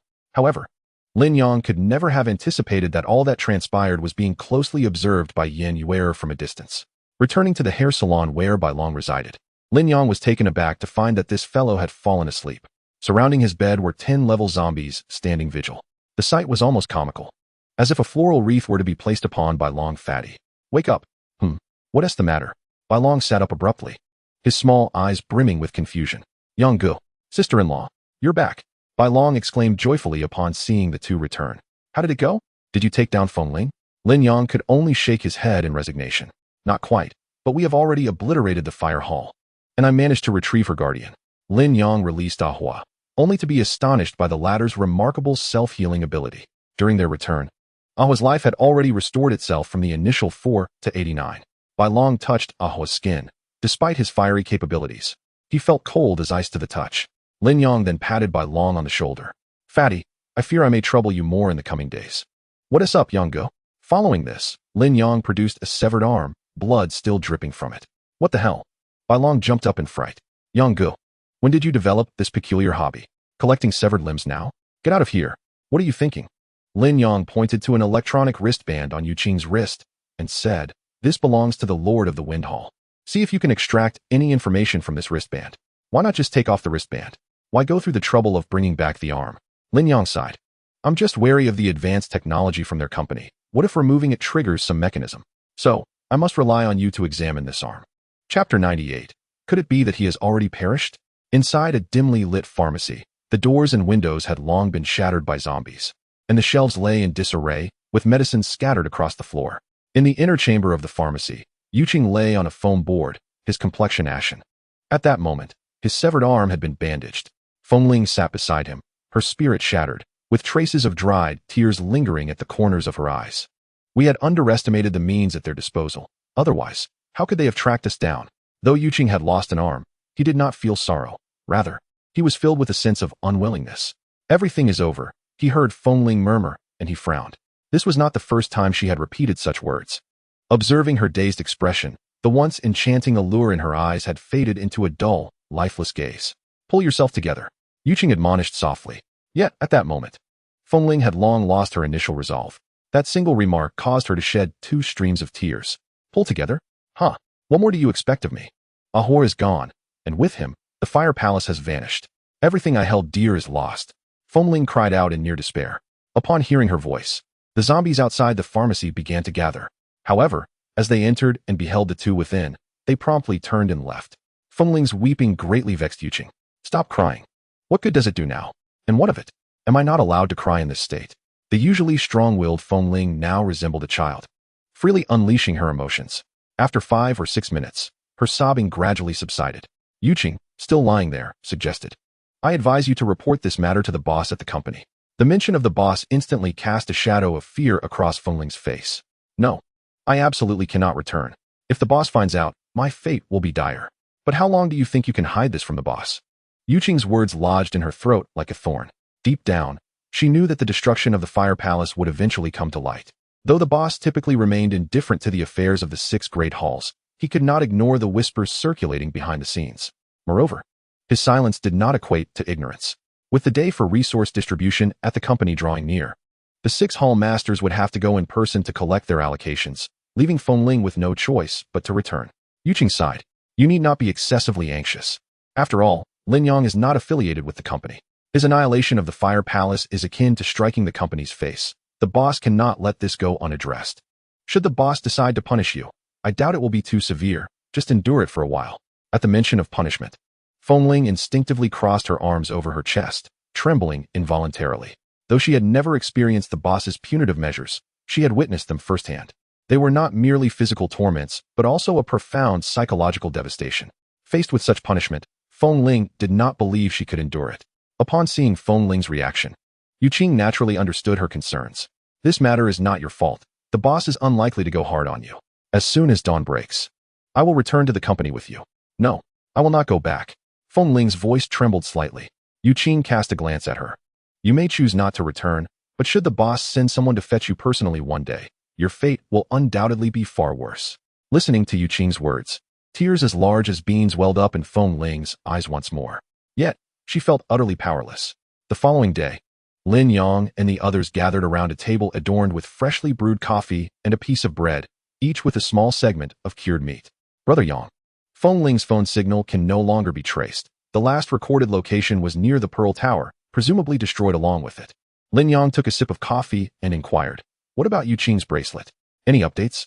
Bai Long shook his head. "The bracelet is encrypted. Breaking it will take some time." "All right, take your time, but be cautious," Lin Yang replied before lowering his head to eat his bread, falling silent thereafter. Noticing Lin Yang's unusual demeanor, the observant Xin Yin quietly asked, "What troubles you? Is there something on your mind?" Lin Yang glanced at Xin Yin and shifted closer.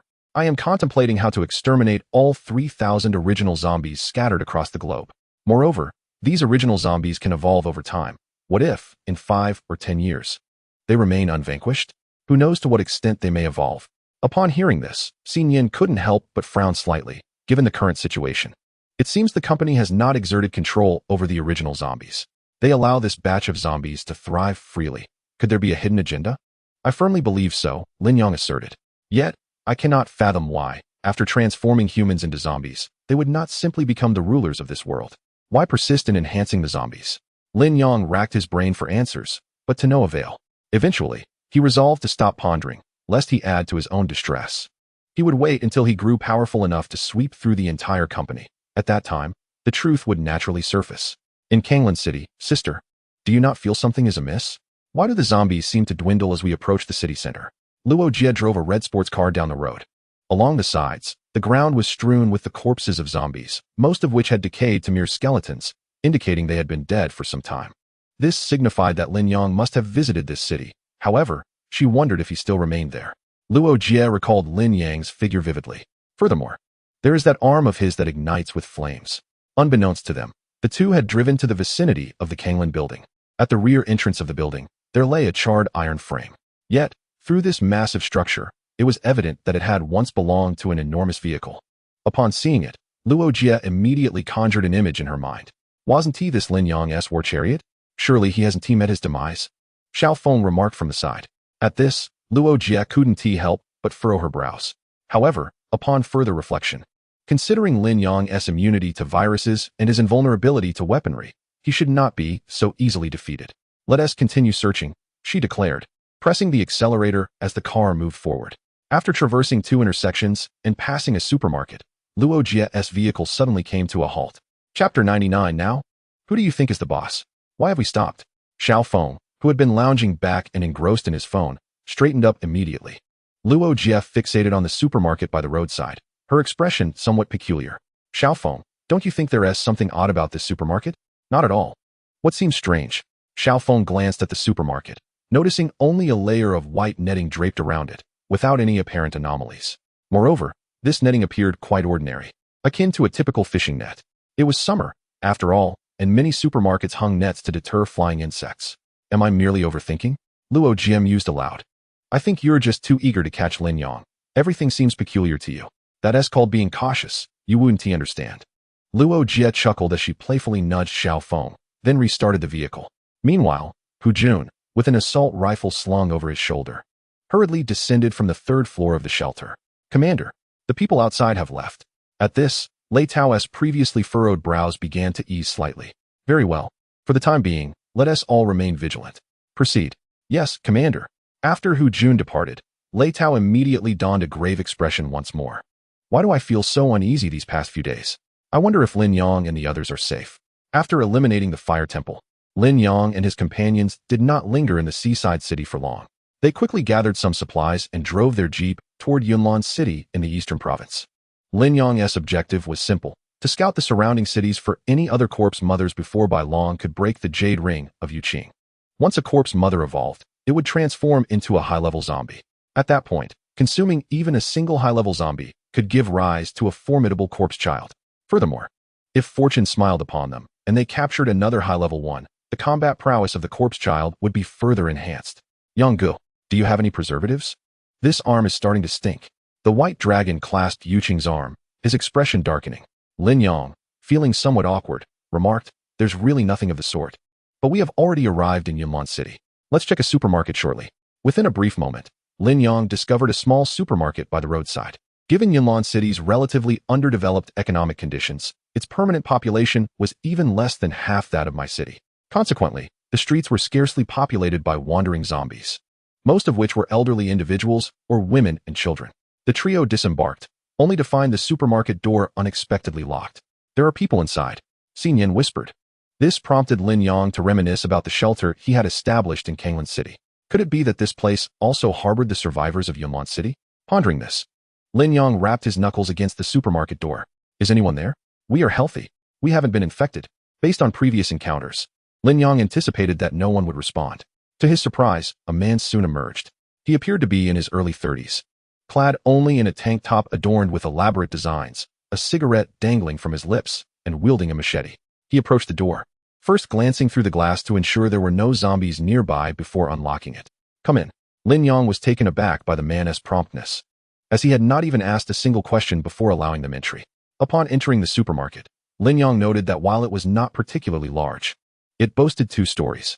Occasionally, he could hear voices emanating from above. Subsequently, the man led the trio to an inner room, which turned out to be a storage area. With a loud bang, he closed the door behind them.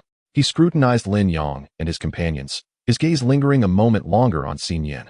My name is Tang Hao, a local survivor of Yunlan City. He introduced himself. Lin Yang briefly introduced his group, stating, we come from Haishur City. Tang Hao appeared quite astonished at this revelation. The number of zombies in Haishur City is several times greater than here. How did you manage to arrive? Perhaps it was merely luck. We originally resided in the suburbs of Haishur City, and seizing the opportunity when the zombie presence was low, we hastily drove away. Once we reached the expressway, there were practically no zombies left, Lin Yang fabricated casually. Tang Hao did not seem overly suspicious of their identities.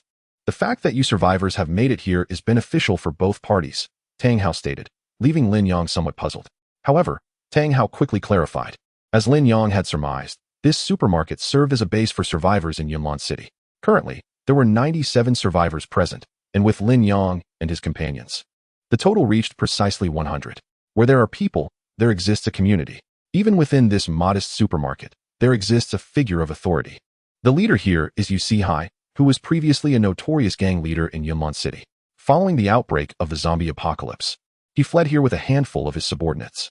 Eventually, as the zombies in Yunlan City were largely of little combat prowess, a number of young survivors managed to escape and find refuge here. It can be said that none of the individuals currently residing in this sanctuary are over the age of 40. Most are in their 20s and 30s. As the population gradually increased, Yu Sihai conceived a plan. Since the surface was dominated by zombies, he envisioned creating a new world underground. Having briefly outlined the current situation, Tang Hao retrieved 2 shovels from behind him and tossed them to Lin Yang and Bai Long. You two, get to work. Work? What kind of work? Bai Long blinked in confusion. Did you not comprehend what I just said? Our leader aims to construct an underground world. All the men here must go down and labor. If you dare to slack off, then you can forget about dinner tonight. Upon hearing this, Lin Yang, with a stoic expression, inquired, what about her? Her? Tang Hao shifted his gaze to Xin Yan, a sinister smile creeping across his face. You need not concern yourself with that. Such a beautiful girl. We have our own arrangements. No sooner had he spoken than another man, adorned with a dragon tattoo, cascading over his shoulder, entered the room. Brother Hao, what are you up to? Tang Hao gestured towards Lin Yang and Bai Long Dainyu. Take these newcomers down to work. Sure thing, Dainyu responded. But then his eyes fell upon Xin Yan, who stood at the back. Wow, there's a beauty here. Brother Hao, this is rather unfair. Are you trying to send these two kids to work while you enjoy yourself in here? To Daniyu's remark, Tang Hao merely chuckled. You take them down first. I'll have my fun, and then you can enjoy yourself afterward. All right. Daniyu showed no reluctance, eyeing Xi Mian as he rubbed his hands together. This girl is indeed enticing. Finally, a change of pace. Staring at the same few women every day is making me sick. Exactly. Hurry up and come back. After we finish our tasks, we can present this girl to the boss. Who knows, he might be so pleased that he'll give us extra cigarettes. Heh, sounds good. With that, Daniyu shoved Bai Long out the door. He turned back to grab Lin Yong, but unexpectedly, Lin Yong seized his wrist. Hey, are you trying to rebel? Let go. Daniyu struggled to break free, but was astonished to find Lin Yang's grip akin to a vice, firmly holding him in place. I say, you two discussing my girlfriend in my presence is rather disrespectful, don't you think? Upon hearing this, Daniyu spat disdainfully at Lin Yang's feet. Your girlfriend is quite remarkable, but in a moment, she'll belong to me. He sneered. What's the matter? Do you have any objections? However, the instant he finished speaking, a sharp crack echoed through the air. Daniyu howled in agony as his forearm bent at a right angle. The bone snapped cleanly in two by Lin Yang's forceful grip. You worthless fool. With that, Lin Yang delivered a powerful kick squarely between Daniyu's legs. In that moment, Daniyu felt as though something vital had shattered within him. You dare to lay a hand on me. Upon witnessing Daniyu's wretched state, Tang Hao swiftly reacted, raising a machete to strike Lin Yang's head. Yet, accustomed to battling the undead, Lin Yang perceived Tang Hao's movements as sluggish as a snail. Get lost. Without employing any skills or weaponry, Lin Yang unleashed a gust of force from his fist, propelling Tang Hao backward, crashing him violently against the wall behind. Pooh! Cough cough. Tang Hao, sprawled on the ground, coughed up a mouthful of bile while clutching his abdomen. He experienced a fleeting illusion that had Lin Yang's fist made contact instead of merely the force of the wind, he might have met his demise instantly. Don't come any closer. Stay away. Daniyu, clutching his groin and lying on the ground, frantically crawled backward with each step Lin Yang took toward him. Crack! Lin Yang lifted his leg and stepped down on Daniyu's ankle, rendering his entire left foot utterly incapacitated. Daniyu screamed once more, his heart-wrenching cries alerting those above. A cacophony of footsteps thundered from the upper floor, unmistakably heralding the arrival of Yu Sihai and his subordinates. Clutching his stomach, Tang Hao leaned against the wall, glaring fiercely at Lin Yang and growled, If I don't throw you to the zombies today, I swear I'll take your surname. Lin Yang merely cast a disinterested glance in his direction. You're not worthy. With that, Lin Yang observed as a group of 7 or 8 individuals charged down from the upper level. Upon reaching the doorway, they instinctively parted to form a path for the individual behind them. Brother Hai, save me. Daniyu screamed towards the person in the rear. Subsequently, Lin Yang pressed down harder on Daniyu's foot. Yet this time, Daniyu could not endure for long and soon succumbed to unconsciousness from the pain. Witnessing this, Yu Sihai's expression darkened. Little brother, you possess quite the audacity. Lin Yang did not bother to look at Yu Sihai as he replied, Indeed, I do. With his hands stuffed in his pockets, Yu Sihai squinted slightly and inquired, Do you know who the boss is around here? Who is the boss? What does it matter to me? Lin Yang stepped forward, treading upon the body of the big bull, and forcefully shoved Yu Sihai aside. He grabbed a packet of biscuits from the shelf, opened it, and popped a piece into his mouth. Brother, don't you see the state of the outside world? Why are you still trying to play your old tricks with me? Lin Yang's words ignited a flicker of displeasure within Yu Sihai. After all, having dominated Yunlan City for so many years, few dared to speak to him in such a tone. In that instant, a murderous intent surged within Yu Sihai. I acknowledge that the world outside has changed. Yet as long as I, Yu Sihai, remain in Yunlan City, no one has the right to act with arrogance. Go. Break this brat's hands and feet, then toss him out to feed the zombies. I want him to experience true despair. With a command from Yu Sihai, his subordinates brandished their knives and charged forward. However, Lin Yang remained unfazed, standing his ground. He retrieved another biscuit from the bag, a smirk dancing on his lips. Isn't living well enough? Must you seek death? As the words left his mouth, Lin Yang suddenly flung his right hand. The biscuit soared through the air like a dart, swiftly targeting the foremost thug. Whoosh! No one could discern how Lin Yang executed the move. But as the biscuit grazed the thug's throat, his body froze mid-charge. In the next moment, a crimson line of blood erupted from his neck. Gush! Blood spewed forth as if it had found an outlet, and the thug collapsed to the ground, clutching his throat. Until his last breath, he could only fantasize about someone coming to save him. Yet the grim reality was that not a single soul dared to step forward, let alone offer help. As the first life was claimed, the previously menacing thugs were instantly rendered motionless, as if a pause button had been pressed. Silence enveloped the scene, with no one daring to even breathe. Yu Sihai stood dazed, his hands trembling uncontrollably in his pockets. How dull, Lin Yang remarked, discarding the biscuit remnants from his pants. He approached Yu Sihai and draped his arm across the other's shoulder. Now who do you think is the boss here? At his words, Yu Sihai's face turned ashen, his breathing becoming noticeably rapid. You. Lin Yang smiled gently. But suddenly, Yu Sihai's right hand, previously tucked in his pocket, emerged grasping a dagger. Die. Yu Sihai lunged at Lin Yang's abdomen with the knife. At such close range, even if he reacted, there would be no time to evade. However, just as he believed he would surely kill Lin Yang, the blade halted a mere 10 centimeters from him. This scene felt eerily familiar to Tang Hao. He witnessed Lin Yang gripping Yu Sihai's wrist, applying a slight force. With a crack, Yu Sihai's forearm astonishingly snapped in two. Chapter 100. This dragon cannot be tamed. As he beheld his arm contorted into an unnatural shape, Yu Sihai stood in a daze. A torrent of emotions, fear, panic, and helplessness, overwhelmed him. Yet the seemingly ordinary young man before him wore an extraordinary smile. Once the pain receptors finally registered the injury, Yu Sihai was about to let out a scream, only to be interrupted by a tearing sound. Lin Yang tore a piece of cloth from his clothing, crumpled it into a ball, and forcefully stuffed it into Yu Sihai's mouth. Shoo, be quiet. Lin Yang gestured for silence. He then picked up the dagger that had fallen to the ground. Who among you dares to defy me? His gaze swept over the remaining lackeys. Defy? Who on earth would dare? Having narrowly escaped the onslaught of zombies, each one of them valued their lives. Besides, being devoured by zombies was certainly a far better fate than being dispatched by a mere biscuit. When did biscuits become lethal?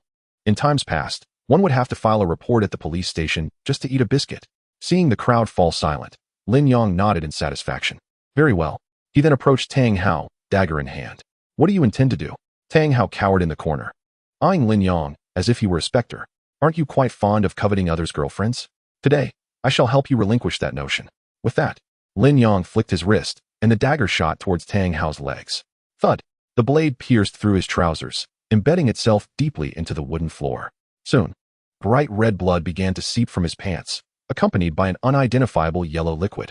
Moments later, Lin Yang, holding Xi Nian's hand, exited the utility room, casually shutting the door behind him. Without my permission, no one is allowed to enter. As for whether they survive, that is their fate to determine. He locked the unconscious Daniel and Tang Hao inside. The mistakes they had previously made were beyond his concern or authority.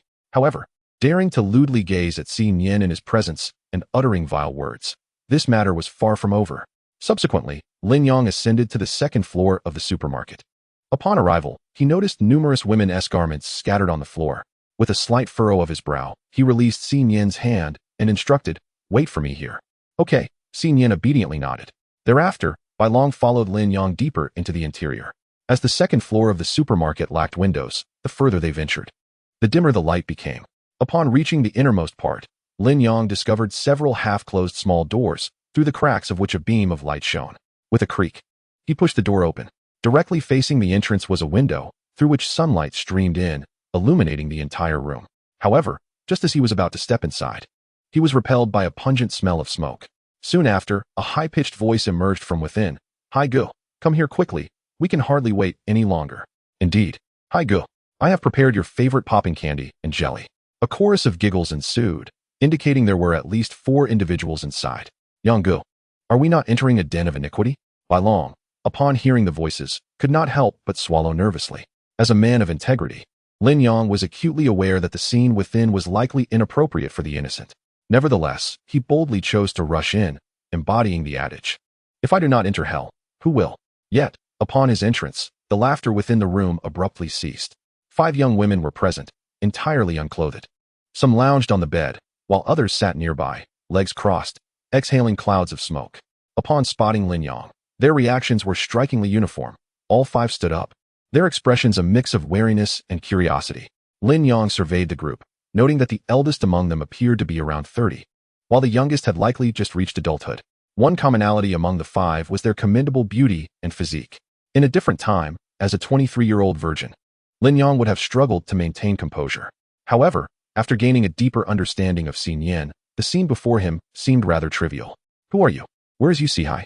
inquired a blonde girl, the most alluring and shapely among them.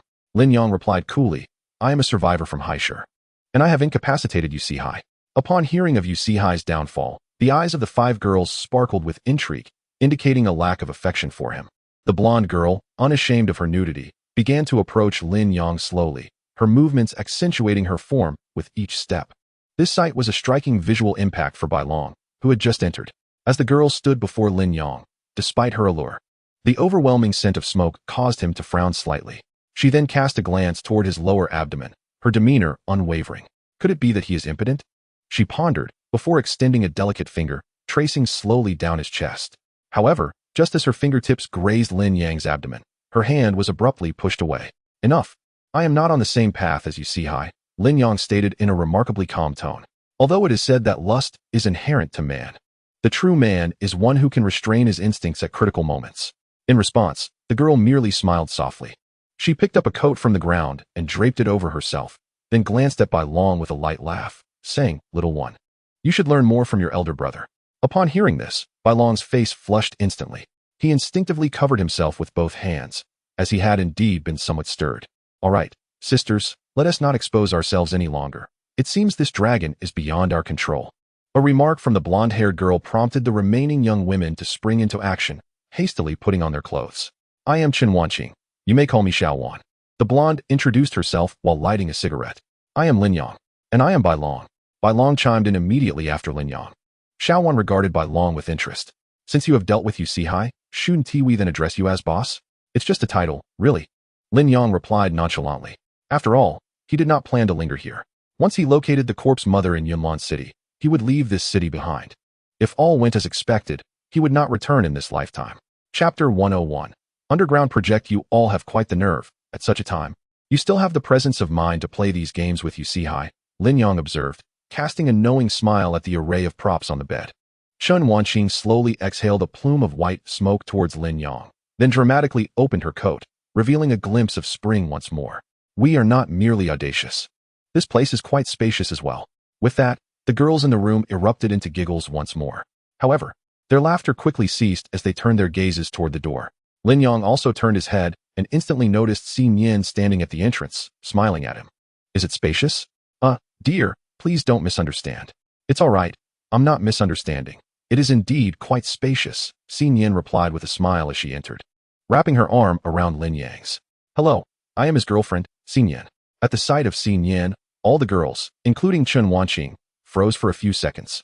It seemed they suddenly understood why Lin Yang, as a man, remained unaffected throughout. Indeed, with such a charming little wife by his side, all the women of the world were merely the green leaves beneath a red flower. Xin Yin's behavior stemmed from the fact that she had quietly followed Lin Yang since his arrival, waiting to see if he could resist temptation. After all, in matters of the heart, no one is entirely selfless. Even though she lacked the authority to control Lin Yang, she still harbored no desire to share his physical presence with other women. Otherwise, all the women in this house would ultimately become mere corpses beneath her claws. "Very well. Let us depart." Lin Yang chose to disregard Chen Wanqing and the others, returning downstairs to once again seek out Yu Sihai. At that moment, Yu Sihai's arm, having gone untreated after a fracture, had swollen considerably. If he did not receive medical attention soon, amputation would be his only fate. Yet, what concern was that to Lin Yang? "You come here." Lin Yang pointed to one of the henchmen. This individual appeared somewhat astute, and from the earlier exchange of glances between him and Yu Sihai, it was evident he was likely a trusted confidant. "Big brother, what can I do for you? Your humble subordinate is at your service." As soon as he spoke, it was clear he was a sycophant.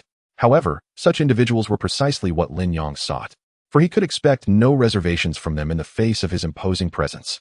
Even if he commanded this man to eliminate Yu Sihai on the spot, he would undoubtedly act without hesitation. "What is your name?" Lin Yang inquired. "Big brother, my name is Wu Yong." "Wu Yong," Lin Yang smirked. "Take me to see your underground operation." "Of course, big brother. This way, please." Wu Yong gestured and bent slightly, leading Lin Yang into a dim, damp warehouse. Upon entering, they were greeted by a massive iron plate on the ground. However, Wu Yong's expression was somewhat uneasy. "What is the matter?" Wu Yong promptly replied, "Big brother, the entrance is beneath this iron plate, but it is exceedingly heavy, at least several thousand pounds. I cannot move it alone. Shall I fetch a few brothers to assist?" "No need." Lin Yang effortlessly shifted the iron plate with his formidable right arm, revealing a space beneath from which occasional clanging sounds emanated. "Big brother, you truly possess extraordinary strength," Wu Yong exclaimed, eager to flatter. Lin Yong ignored him. Below the iron plate, there was an entrance approximately 60 centimeters in diameter. Previously, Lin Yong wondered why those below had not collaborated to remove the plate. Now, he understood, for this entrance could accommodate only one person at a time, and an ordinary individual would not possess the strength to lift such a heavy object. Then Lin Yong turned to Wu Yong and said, "You go first." "Certainly, big brother." Wu Yong readily agreed and swiftly descended the ladder. Soon, Lin Yong and the other two followed suit. However, the moment they reached the bottom, they were utterly astonished by the sight before them. They had expected nothing more than a mere subterranean hole, but what lay ahead was beyond their wildest imaginations. The space here is not only remarkably spacious, but it has also been adorned with numerous rooms, arranged in an aesthetically pleasing manner. Lin Yong, somewhat astonished, inquired, "Did you design all of this yourselves?" Wu Yong scratched his head and replied, "We lack such capabilities. Primarily, we have a survivor here who is an engineer, and these are his masterpieces." Lin Yong nodded and continued deeper inside. Before long, he encountered a group of shirtless men, drenched in sweat, laboriously digging and working. At that moment, Lin Yong suddenly heard a sharp crack. Not far away, a burly man wielding a whip struck a gaunt youth with considerable force. The youth's back was already marked with multiple bloodstains, clearly remnants of prior beatings. "You're slacking off again. You can forget about dinner tonight," the burly man barked. Immediately, the young man clutched the man's calf, pleading, "Brother, I beg you. I've only had a piece of bread in the last 3 days. I truly can't hold on any longer." "Can't hold on? Then I'll toss you out to feed the zombies. No resources wasted." "No, brother, you can't do this. If you give me something to eat, I promise I'll work twice as hard. Get your filthy hands off me. Don't dirty my shoes." The burly man kicked the young man squarely in the face.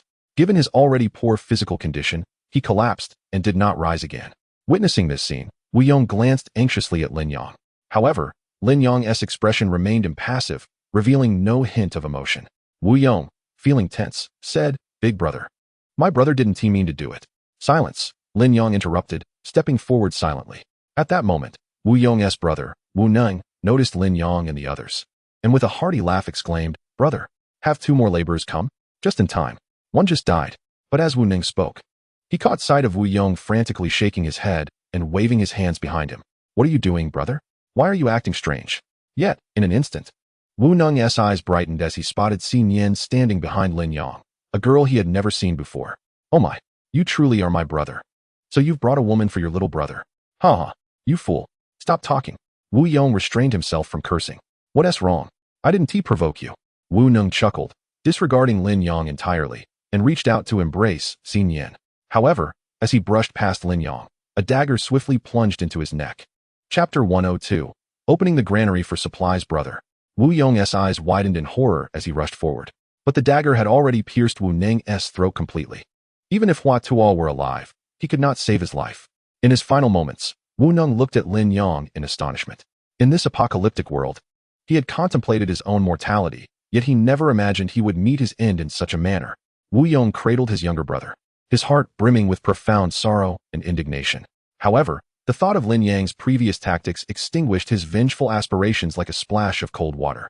He was acutely aware of the insurmountable chasm between himself and Lin Yong, akin to the disparity between mortals and deities, completely different realms.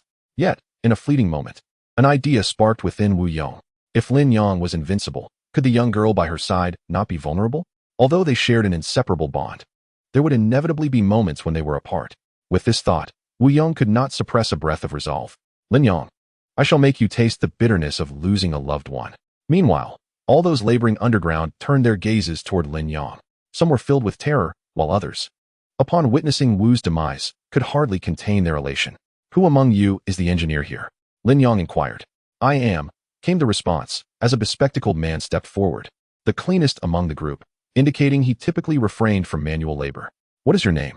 Lin Yong asked, observing his trembling demeanor. "Do not be anxious. I am not here to harm you." The man took a deep breath and replied, "My name is Han Yu, and I am solely responsible for all the designs here." "Very well," Lin Yong commended. "Tell me, how many people can this facility currently accommodate?" Han Yu pondered for a moment before responding. "Given the current area, it can house approximately 120 individuals." 120. Lin Yong could not help but recall the group of survivors in Kanglan City. Compared to the refuge he had constructed, this place was undoubtedly a superior option. What if we were to expand it to accommodate 200 people? Han Yu paused, then replied, "That is feasible, though it will require a considerable amount of time. We have nearly completed the current space, which took us a full month and a half. Expanding on this foundation will be a substantial undertaking, given our present resources and manpower. How long would it take? Lin Yong pressed. I cannot say for certain. Han Yu replied. Cannot say? What do you mean? Lin Yong noticed Han Yu glancing nervously at Wu Yong, as if harboring unspoken concerns. Do not worry. Wu Yong has been rendered powerless by me. Speak freely, Lin Yong assured. Upon hearing this, everyone felt a wave of relief wash over them, with a few older men even shedding tears of joy. Encouraged by Lin Yang's words, Han Yu straightened his posture and raised his voice. It is like this. Under normal circumstances, to double the area would require at least a month. However, many of our brothers are in particularly poor condition, and some are even ill. In just 3 days, 4 individuals have already perished. Consequently, with fewer hands, progress will inevitably slow. Moreover, many of our existing tools have become unusable, significantly increasing the difficulty of construction. A conservative estimate suggests that to complete the expansion will take at least 4 months. Upon hearing this, Lin Yang's expression turned solemn. 4 months is indeed a lengthy period. However, improving the situation is not an insurmountable task. The crux of the matter lies in ensuring that they are well fed. The supplies at this supermarket are already meager, and due to the prolonged oppression from UC High, many have not had a proper meal. To motivate these individuals to work willingly, winning their hearts is paramount. Thus, Lin Yong resolved to distribute the stored provisions. Wu Yong, gather a few people and bring back more food. Understood, big brother. Wu Yong gritted his teeth and shouldered Wu Neng's lifeless body as he departed. Bai Long observed Wu Yong's retreating figure and quietly said, Yonggu, should I follow him to ensure his safety? I fear he might conspire with UC High to undermine us. Lin Yong merely smiled faintly in response. He wouldn't dare. 5 minutes later, Wu Yong returned accompanied by several others, each carrying 2 large bags. Lin Yong instructed, Wu Yong, stay behind, the rest may leave. The others exchanged glances with Lin Yong, said nothing, and exited the area. As soon as the food was laid out, everyone rushed forward. Lin Yong, however, remained silent, observing them. After approximately 3 minutes, some of the hungrier individuals began stuffing food into their mouths. The remaining group hesitated, intimidated by Lin Yang's presence. Lin Yong chuckled, what are you all waiting for? Are you not hungry? At this, the remaining individuals surged forward, grabbing whatever food they could find, regardless of taste, sweet, sour, bitter, or salty, as long as it was edible. They consumed it without hesitation. Lin Yang's actions profoundly contrasted with UC High's demeanor, generous, sincere, and not tyrannical. These qualities were glaringly absent in UC High. It is no exaggeration to say that this meal had already won over the hearts of the majority. After everyone had eaten their fill, Lin Yong purchased some low-level healing potions from the system store to distribute among them. As long as they were not suffering from ailments like cancer or missing limbs, these potions would suffice. Soon, everyone regained their energy. At this moment, Lin Yong appeared to them as if a divine being had descended, a living bodhisattva reincarnated. Seeing the adoring gazes directed at him, Lin Yong smiled inwardly. Han Yu, do you feel confident in completing the expansion within a month? Yet before Han Yu could respond, the crowd collectively shouted yes. In response, Han Yu smiled and shrugged his shoulders, his meaning unmistakable. Very well. Now, I shall rely on everyone's hard work. From now on, I will send sufficient supplies daily. Furthermore, I will swiftly devise a solution regarding the tools. Han Yu, please provide me with a list. Excellent. During the following 3 days, Lin Yong exchanged for some essential tools in the system mall. For those items absent from the system, he drove to the construction sites in Yunlan City to procure them. Simultaneously, he scavenged a substantial amount of resources, sufficient for these individuals to sustain themselves for half a year. During this period, he also discovered the corpse mother unleashed in Yunlan City. The corpse children birthed by her yielded Lin Yong an impressive 200,000 points. His total points have now reached 2,600,000.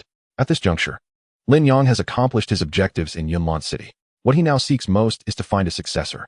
In truth, the most suitable candidate was UC High. However, due to an inflamed wound causing a persistent fever, he soon succumbed. Han Yu, on the other hand, lacked the charisma of a leader, making it challenging to rally others. For a moment, Lin Yong found himself in a quandary. Just as despair began to set in, a name suddenly emerged in his mind. Chen Wanqing. One must understand that managing a single woman can be far more challenging than managing 10 men. After observing over the past few days, Lin Yong noted that the 4 young ladies truly revered Chen Wanqing. It seemed she possessed an innate leadership quality. Wu Yong, brother, I'm here. Upon hearing Lin Yang's call, Wu Yong cheerfully jogged over. These past days, Following Lin Yang had proven far more comfortable than his previous life among the lackeys. Since the commencement of the underground project, Lin Yang had assigned them as primary laborers. Why primary, you ask? Because all the dirty and strenuous tasks had been delegated to them, effectively exhausting the surplus they had previously accumulated. When Wu Yong arrived, Lin Yang gently released Xin Yan, who was nestled in his embrace, and rose to his feet. Please summon Chen Wanqing. I have matters to discuss with her. Of course, brother. I shall go at once. Wu Yong replied before hurrying off. Observing this, Xin Yan lightly poked Lin Yang's side and whispered, "What do you need her for?" In response, Lin Yang affectionately stroked Xin Yan's head and replied softly, "We need to depart, but there are still numerous matters here that cannot be neglected." All right. Upon hearing they would leave, Xin Yan's face lit up with joy. In truth, she did not relish being surrounded by so many people. Their fates were of no concern to her. Conversely, she preferred the intimacy of a world shared solely with Lin Yang. If they could have a child, it would be even more delightful. Upon this thought, Xin Yan couldn't help but cast a furtive glance at Bai Long, who was deeply engrossed in his study, clutching Yu Qing's arm. To prevent it from decaying, Lin Yang had meticulously applied a generous amount of preservatives and wrapped it in cling film. Brother Yang, this bracelet must hold great significance for Yu Qing. Its anti-theft system is nearly as formidable as that of the dark web. Observing Bai Long's furrowed brow, Lin Yang understood the complexity of the situation. Better to proceed slowly than to trigger the mechanisms above, he advised. Moments later, Wu Yong descended from the second floor of the supermarket with Chen Wanqing. However, her attire remained quite revealing, adorned only in a flimsy spaghetti-strap dress, with the prominent curves of her bosom especially noticeable. Upon their arrival, Lin Yang initially surmised that they had been coerced by Yu Sihai. Yet, he later discovered that Chen Wanqing was, in fact, the most prominent madam in Yunlin City, with the other four being her subordinates. Consequently, leveraging her prior status and profession, Chen Wanqing quickly captured Yu Sihai's heart. They merely needed to cater to his whims daily to secure a comfortable life. As Chen Wanqing approached Lin Yang, donning a pair of casual flip-flops, she inquired, "Brother Yang, I heard you were looking for me? Longing for me, perhaps?" Lin Yang chose not to engage with her jest, but instead stated, "I need to discuss something with you. Follow me." Before departing, he cast a glance at the busy Bai Long and Wu Yong, whispering a few words to Xin Yan before leading Chen Wanqing underground. "You brought me here. You aren't expecting me to work, are you?" Chen Wanqing questioned, bewildered. Lin Yang chuckled lightly. "I have no intention of inviting trouble. If you were to work here, they would only desire you." Chen Wanqing's gaze shifted towards the nearly 100 men with bare chests nearby, causing her to instinctively tighten her legs. "Then what is the purpose of bringing me here? I want to leave." Upon hearing this, Lin Yang raised his gaze to meet hers, noting a shift in her expression. "With the chaos outside, where would you go? That is no concern of yours." Lin Yang replied coolly, "Today, I summoned you to take charge of the daily management here, succeeding me. Are you jesting?" Chen Wanqing's expression revealed her astonishment. "As a woman, I wield no authority or strength here. How could they possibly heed my commands?" "Do not fret. I have my methods," Lin Yang assured her, summoning 5 level 1 corpse children who materialized before them. Chen Wanqing instinctively gasped, but Lin Yang swiftly covered her mouth. "Rest assured, they are my subordinates and mean you no harm." Standing so close to the zombies, Chen Wanqing felt her heart race with anxiety. After a considerable duration, once her heartbeat had calmed, Lin Yang finally released her. "From this moment onward, these 5 zombies shall serve as your guardians. With their presence, no one will dare to harbor ill intentions towards you. Furthermore, the task I entrust to you is not to assume the role of their leader, but rather to take on the daily management of all matters, great and small, in this place. Should you dare to abuse your authority, these 5 zombies will not hesitate to act against you. Do you comprehend?" At this juncture, Chen Wanqing felt her legs weaken with fear. Lin Yang's actions were clearly coercing her into a position of power, yet she found herself too intimidated to decline. "I have faith in your ability to manage this place. As long as you do not overstep your bounds, these 5 zombies will be at your beck and call." In that moment, Chen Wanqing was at a loss, unsure whether to laugh or cry. These so-called guardians were, in essence, 5 overseers assigned to her by Lin Yang. Lin Yang was quite pleased with Chen Wanqing's reaction. Her willingness was inconsequential. What mattered was her capacity to adapt to coexisting with zombies. From the current perspective, it appeared that she would manage just fine. After a brief exchange with Qin Yu, Lin Yang departed the underground with Chen Wanqing. However, as they emerged, they were swiftly met with the pungent scent of blood in the air. Startled by the recent fright, Chen Wanqing instinctively grasped Lin Yang's clothing, her voice trembling as she uttered, "Surely, it can't be that zombies have entered?" Yet, Lin Yang's expression remained unperturbed. Upon exiting, They beheld Wu Yong lying in a pool of blood, his head reduced to a gruesome mess. Brother Yong, I knew that scoundrel wouldn't give up easily. He dared to lay a hand on sister-in-law while you were absent. Bai Long exclaimed, indignation evident in his voice. At that moment, Xin Yin had reverted to her human form, playfully wiping the blood splattered on her face, marring her fair complexion. Observing the three of them casually gathered around the corpse, seemingly unfazed, left Chen Wanqing in a state of astonishment.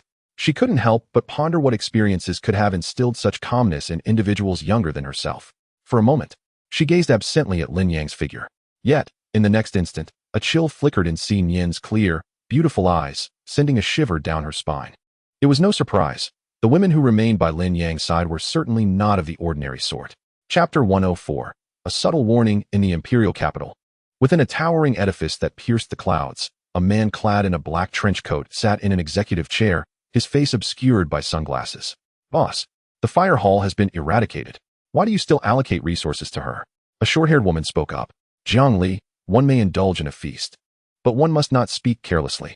Feng Ling felt a surge of urgency and swiftly directed her gaze towards her superior, fervently explaining, Boss, the situation is not as she portrayed. My brother still commands a horde of zombies. My fire palace has not fallen. Moreover, my brother has discovered traces of ancient martial artists. Once they are captured, my fire palace will swiftly regain its strength. Boss, you must believe me. Upon hearing the mention of ancient martial artists, the expressions of all the other palace lords, save for Yu Qing, shifted dramatically. It is rumored that the number of ancient martial artists in the Dragon Kingdom is scarce, yet each one possesses the prowess to take on 100 foes single-handedly. If they could be cultivated into zombies, the prospects would be boundless. Humph. You claim ancient martial artists exist? Do you have any proof? How can anyone trust you? You might just be making excuses. A man beside Jiang Li interjected. In the realm of ordinary individuals, he could be considered handsome. However, both his speech and demeanor exuded an effeminate quality, rendering him scarcely distinguishable from a woman. You insufferable Yin-Yang creature, stop your mockery. My Yin Palace and your Lin Palace have yet to settle accounts. Jiang Li retorted without hesitation. Just as the lord of the Lin Palace was about to erupt, the man suddenly slammed his hand on the table. Instantly, the office fell into a profound silence. The 6 individuals lowered their heads before him, not daring to utter a sound. Have you finished your bickering? If not, feel free to continue. I have all the time in the world. The man leaned back in his chair, propping his legs up on the desk. Yet, the 6 remained silent, the stillness so palpable that even their breaths could be heard. After a moment of silence, the man rose and approached Jiang Li from behind. Even with her back turned to her superior, Jiang Li could sense an overwhelming pressure emanating from him, and her palms were slick with cold sweat. Boss, I was wrong. I shouldn't have spoken out. Before Jiang Li could finish, the man violently tore her clothing asunder, exposing her porcelain back. In an instant, a dagger slid from his sleeve into his palm. As the chilling blade met her skin, Jiang Li's entire body began to tremble. Overwhelmed with terror, she turned and knelt before the man, pleading, I'm sorry, boss. I realize my mistake. I truly understand now.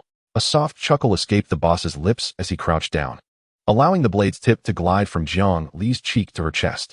Due to her undergarment, a deep valley formed between her breasts. The dagger was then plunged into this crevice, yet this action inflicted no harm upon Jiang Li.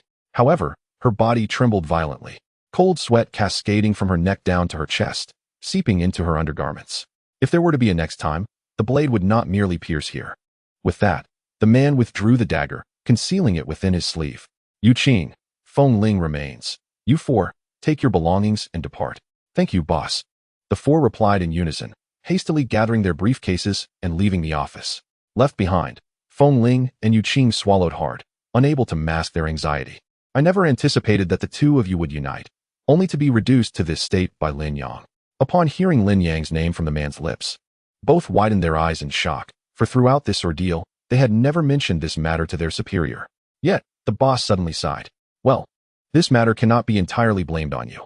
Had I not underestimated this individual from the outset, you would not have faced such troubles. In truth, after Lin Yang set fire to Luo Jia's laboratory, she had already relayed Lin Yang's information back to the company. However, at that time, he had paid little heed to Lin Yang, never foreseeing the tempest that would ensue. Subsequently, the boss retrieved a vial of serum from his drawer and handed it to Yu Qing. What is this, boss? Yu Qing asked anxiously as he accepted the vial, which was unlike anything he had ever seen. This can help you reconstruct your severed arm and also modify your genes, enhancing your physical capabilities. Initially, Upon hearing about the reconstruction of his arm, Yu Qing felt a flicker of joy. Yet, his expression darkened at the mention of genetic modification. Boss, enough. I know what you wish to say, the man interjected. Rest assured, it will not turn you into a zombie. It merely strengthens your genes. At this, Yu Qing immediately knelt before him. Thank you, boss. The man nodded slightly. This time, I have allocated additional resources for both of you. However, remember, this is both an opportunity and a test. I do not wish for my 2 halls left in Long Country to be ruined by a mere novice. If you cannot manage him, then there is little reason for your continued existence. Be gone. Yes, boss.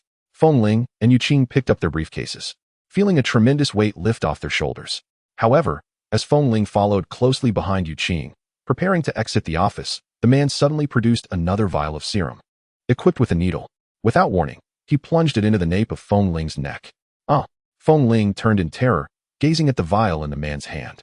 Bang! She collapsed to her knees. Boss, you said you would give me another chance. Please, do not treat me this way. The man's lips curled into a smirk. No matter how one puts it, the fire hall is a piece of flesh in my hands. I entrusted it to you, yet you have ruined it? My apologies. Boss, I truly did not intend for this to happen.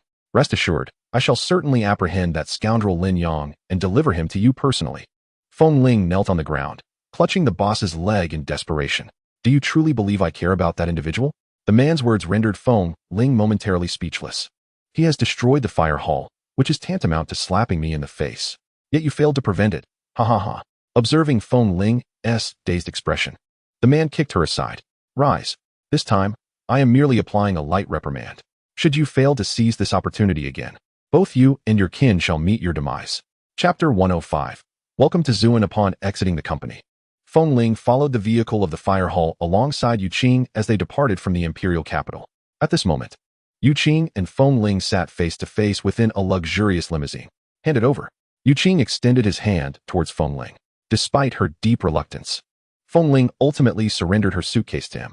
Without the slightest hesitation, he rummaged through it and claimed half of its resources for himself.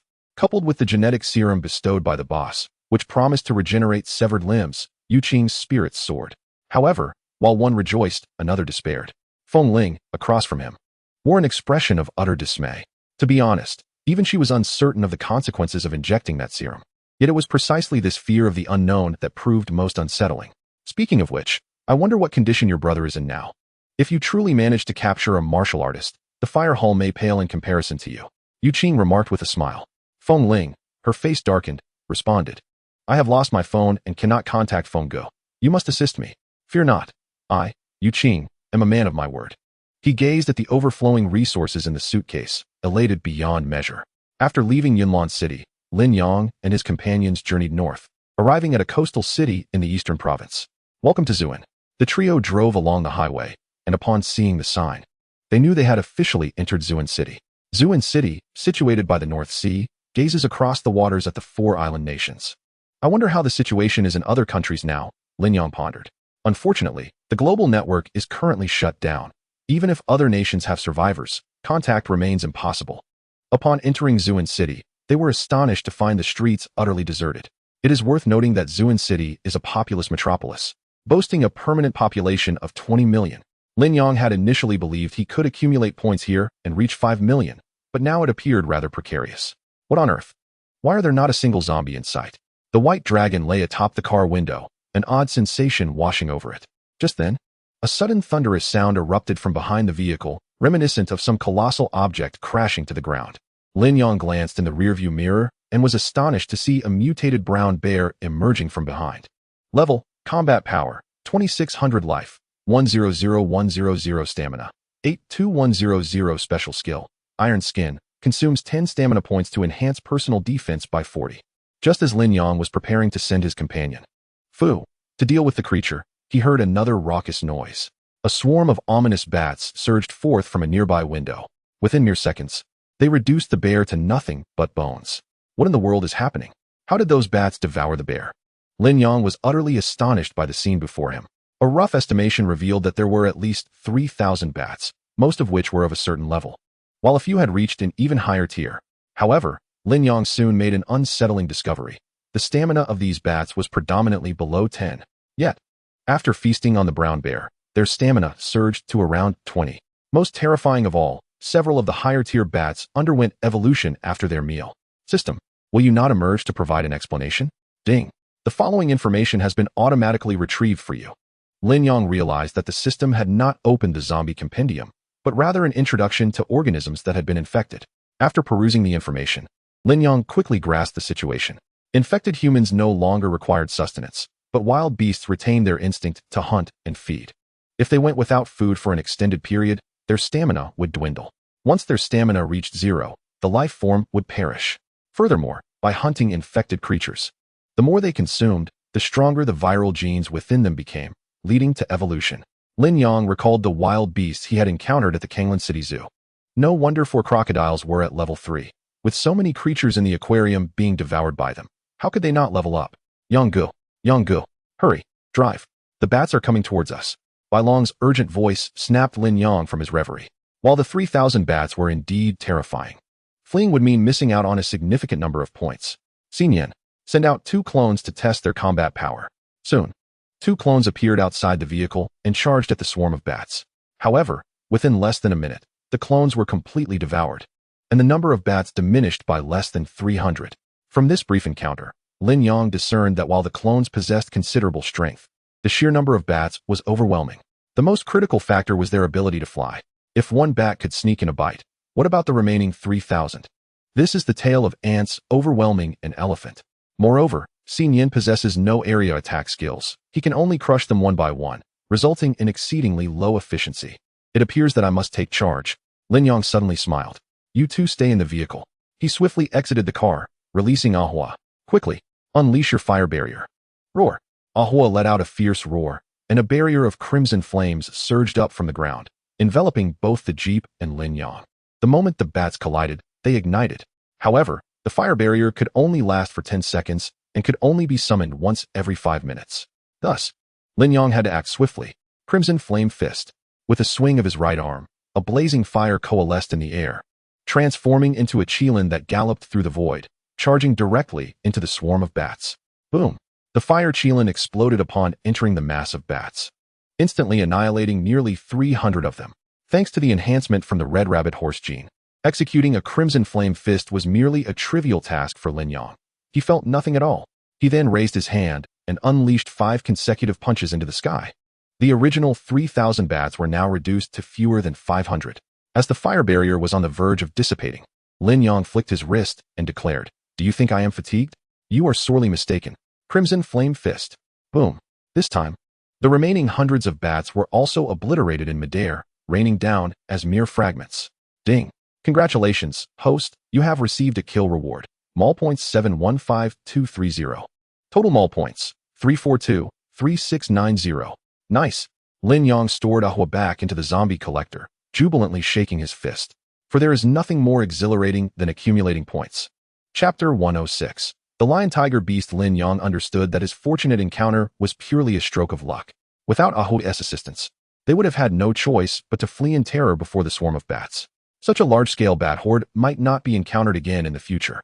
This was one of the reasons Lin Yong was reluctant to leave hastily. Returning to the vehicle, Lin Yong restarted the engine. He drove at a leisurely pace, observing the state of the city as he went. Along the way, they encountered numerous infected beasts on the streets, primarily comprising cats, dogs, and commonly seen birds in the urban landscape. Brother Yong, could it be that Zhuan City has been overrun by wild beasts? Bai Long inquired with a hint of concern. Lin Yang's expression also grew serious. But surely, there couldn't be a complete absence of zombies? Although Zhuan City is a coastal mountain city, it indeed harbored a greater variety of life forms. However, the population of this city is at least 20 million. It would be utterly unrealistic to consume them all. After approximately 2 hours, Lin Yong drove from the outskirts to a residential area. As expected, he made no discoveries. I believe we should head directly to the city center. Bai Long suggested. Lin Yong nodded. His initial purpose for coming to this city was to search for the corpse mother. Yet now, he couldn't help but suspect that the corpse mother had already been devoured by this group of aberrant beasts. Subsequently, Lin Yong drove away from the residential area and headed towards the main road. Just then, a dark shadow suddenly lunged out, colliding forcefully with the side of the jeep. In an instant, the jeep was sent flying, rolling 4 or 5 times before coming to a halt. However, the vehicle was now overturned, resting on its roof, trapping Lin Yong and the others inside. Damn it! Lin Yang felt blood streaming down his face. He attempted to move, but a sharp pain shot through his left rib cage. It seemed he had broken a rib. Use a high-grade healing potion. Soon, Lin Yang felt a warm current spreading throughout his body. He then pushed aside the airbag and noticed Xin Yan had transformed into her zombie form, straining to push open the deformed door. Seeing she was unharmed, Lin Yang turned to look at Bai Long. However, this glance sent his heart racing. Bai Long lay with his eyes closed. A wound on the back of his head and forehead, blood gushing forth. Bai Long, Lin Yang called out, but there was no response. At that moment, Xin Yan managed to force open the passenger door. After climbing out, she ignored Lin Yang and the others, summoning 2 clones that dashed off to the side in an instant.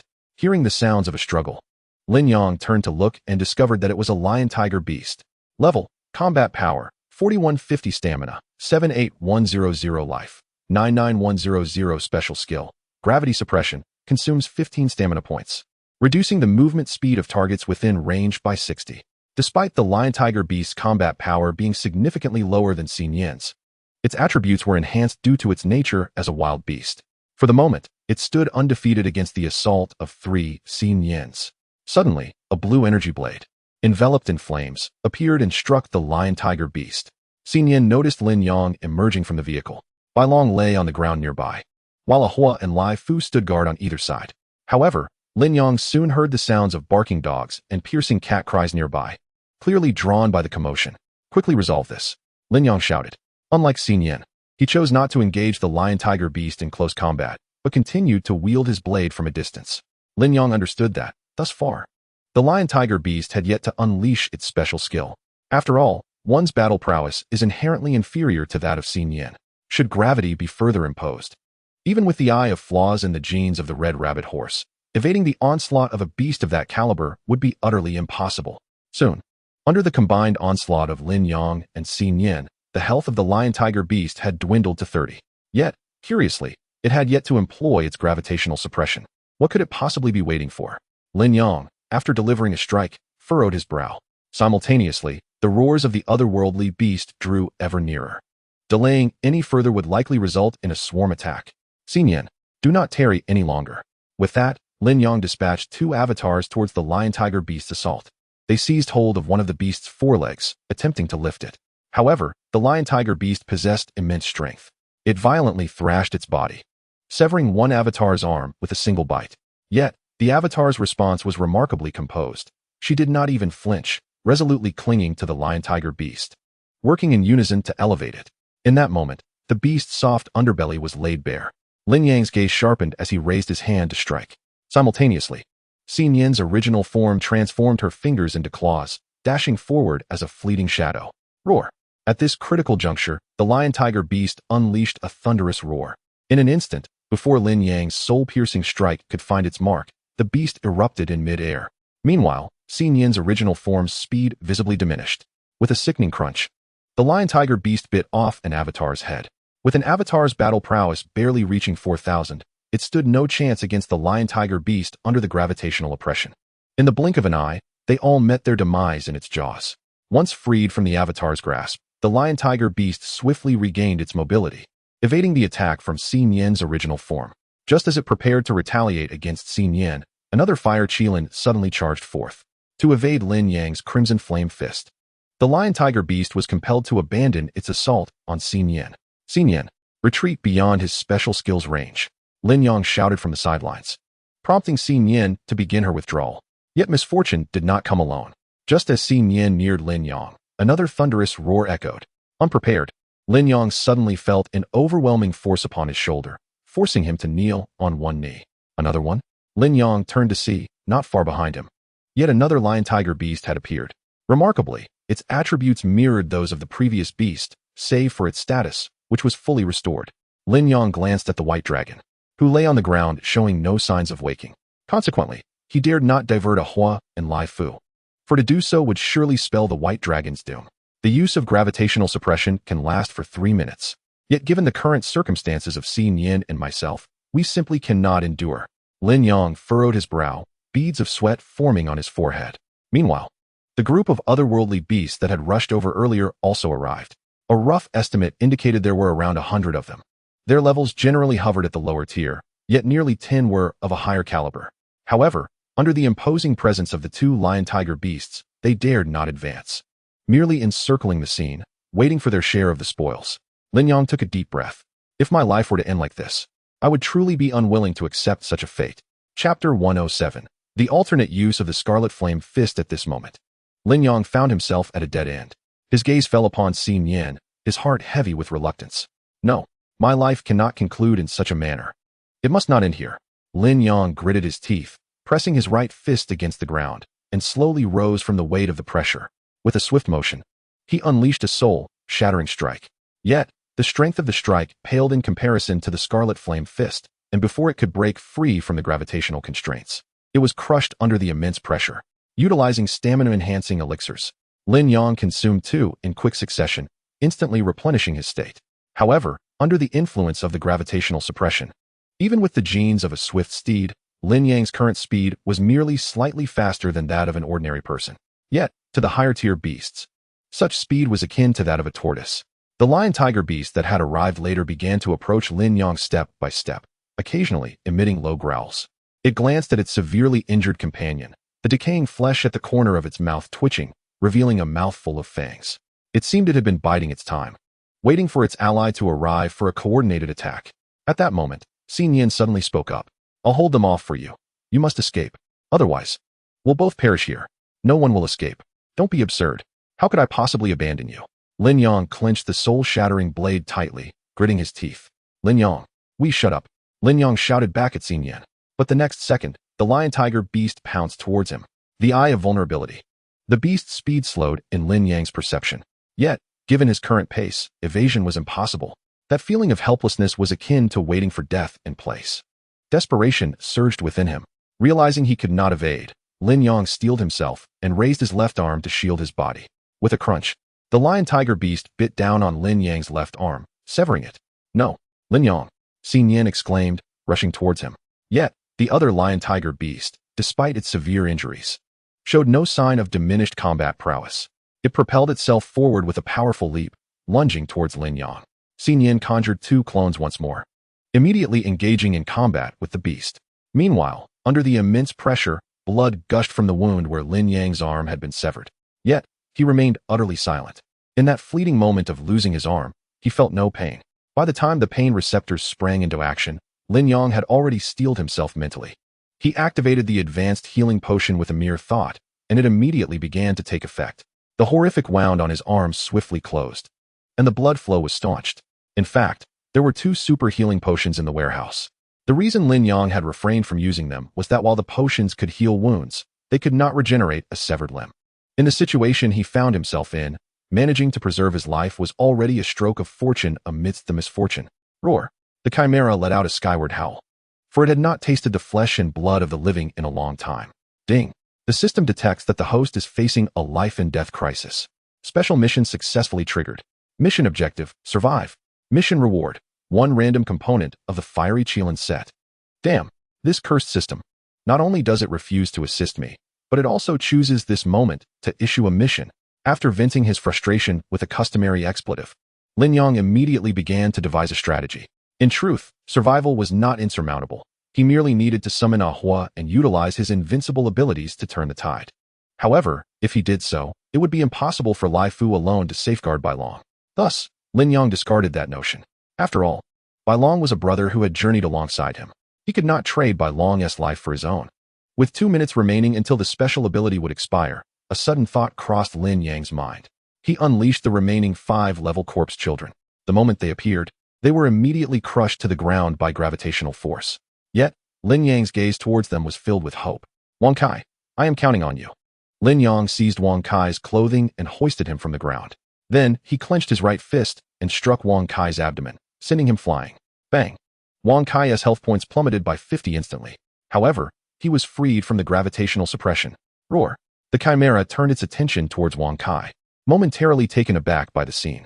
Bang, bang, bang, bang. With 4 more punches, Lin Yang propelled the remaining 5 level corpses forward, then immediately commanded, attack. Upon receiving Lin Yang's order, the 5 half-health corpse children charged toward the chimera. Their individual combat strength was nearly 4 times inferior to that of the beast. The chimera swiftly dispatched one with a single claw, and within a brief span, it eliminated 3 more. Now, of the original 5 corpse children, only Wang Kai remained. At this moment, he resembled a valiant warrior, undaunted even in the face of such formidable adversaries. With a fierce roar, he charged forward alone. Suddenly, the lion-tiger beast raised its claw and struck down towards Wang Cai's head. Yet, at that very instant, a brilliant red light erupted from Wang Cai's body, steadfastly withstanding the beast's onslaught. This was his passive ability, indestructible. 30 seconds. A gamble. Lin Yang cast one last glance at Wang Kai before silently applying a powerful healing potion. As he felt the potion take effect, Lin Yang gritted his teeth and focused intently on the ground beneath him. Crimson Flame Fist. Boom. Even Xin Yan, who was engaged in battle not far away, was momentarily taken aback. But soon, she witnessed an even more astonishing scene. Lin Yang's body was propelled into the air by the force of the Crimson Flame Fist. Though his flesh was torn apart, it rapidly regenerated and healed. Ultimately, after spitting out a mouthful of blood midair, Lin Yang successfully flew back several meters, just far enough to escape the lion-tiger beast's gravitational suppression.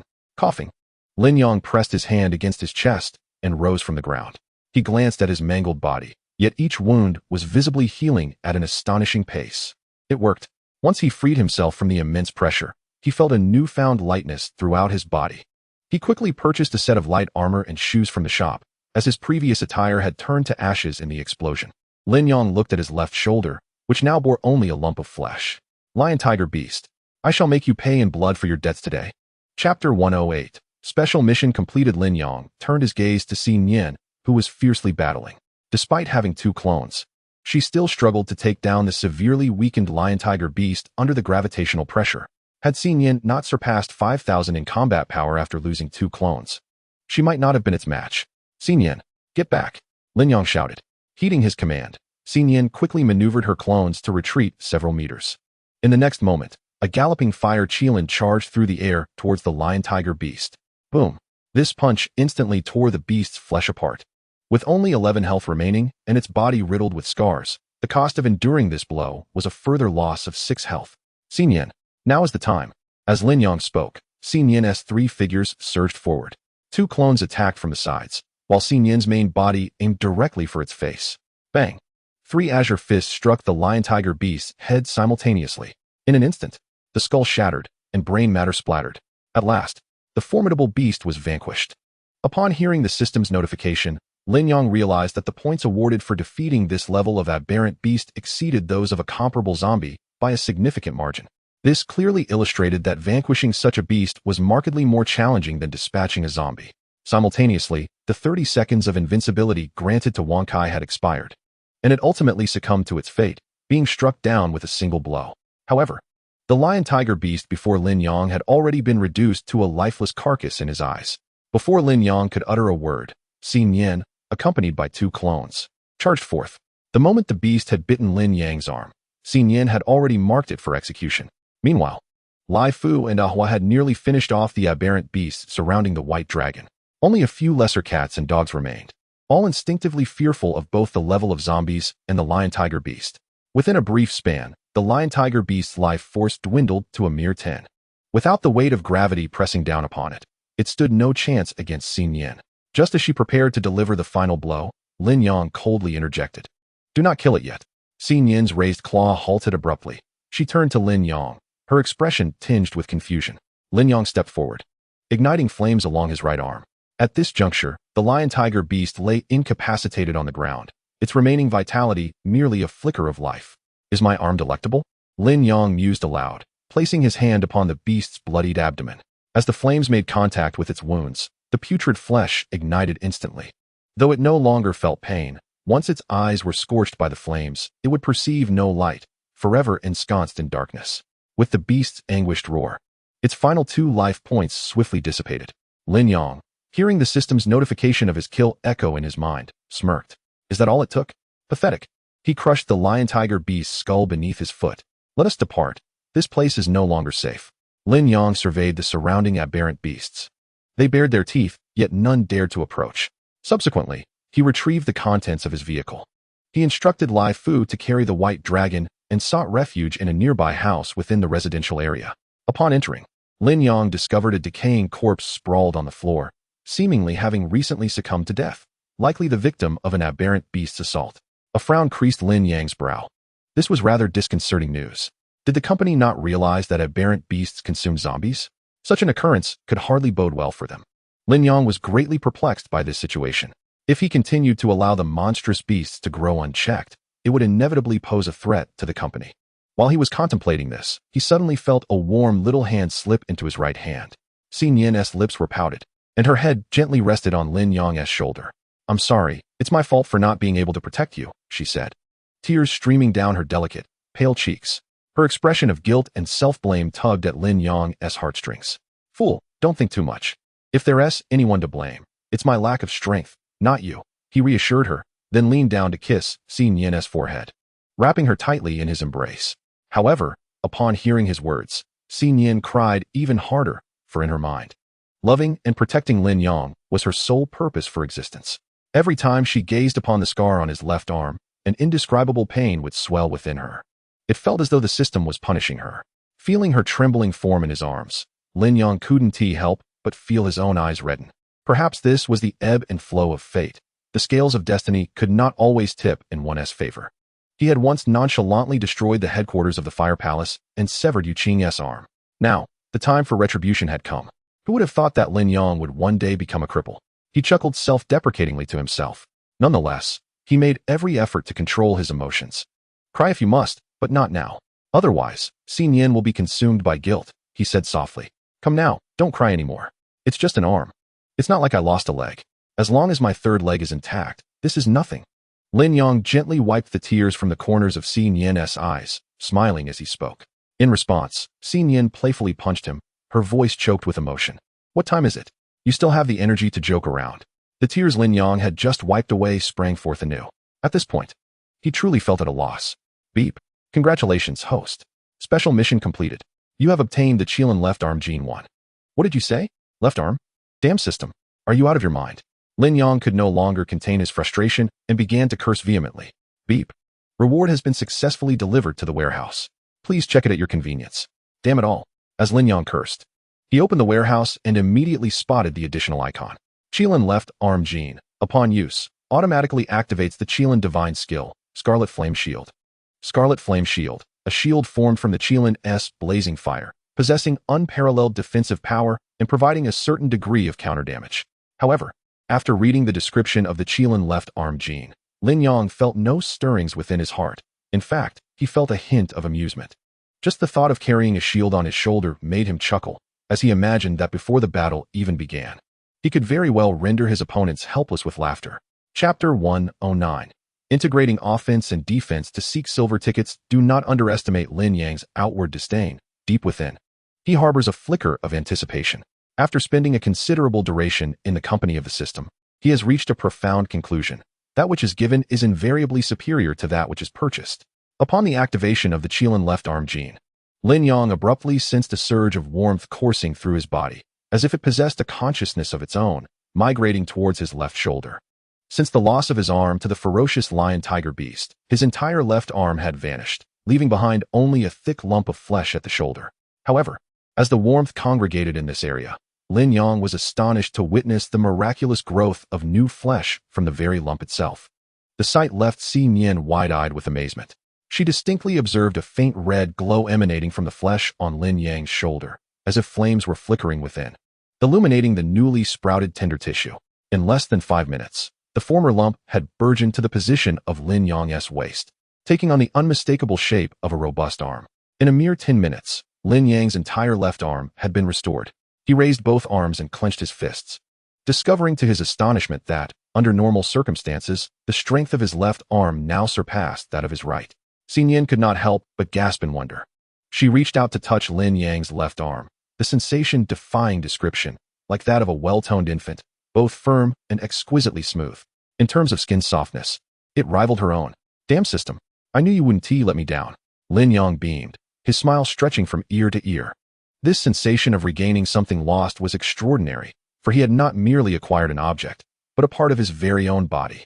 With a swift motion, Lin Yang unleashed a punch that sliced through the air, producing a thunderous whoosh.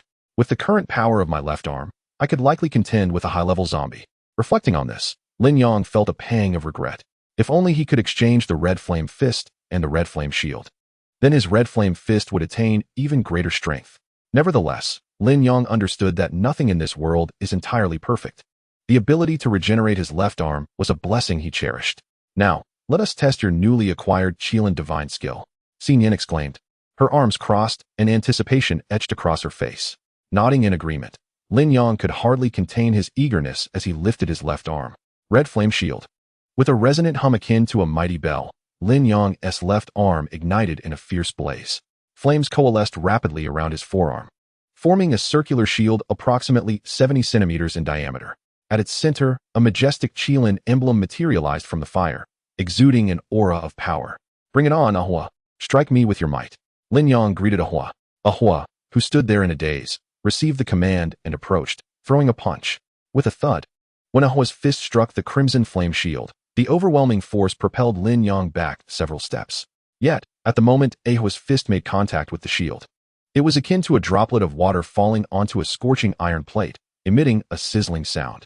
The flesh on Ahua's fist charred, revealing stark, white bones beneath. Was this the retaliatory effect of the crimson flame shield? How formidable! Lin Yong scrutinized Ahua's data. It was crucial to note that Ahua's punch had been delivered without any restraint. Under normal circumstances, it would have undoubtedly left Lin Yong severely injured. However, with the crimson flame shield, aside from being pushed back a few steps, he suffered no harm whatsoever. The most astonishing aspect was the retaliatory damage inflicted by the shield. At that moment, Ahua's health plummeted from 100 to 95. This perfectly illustrated the adage, to strike me is to strike oneself.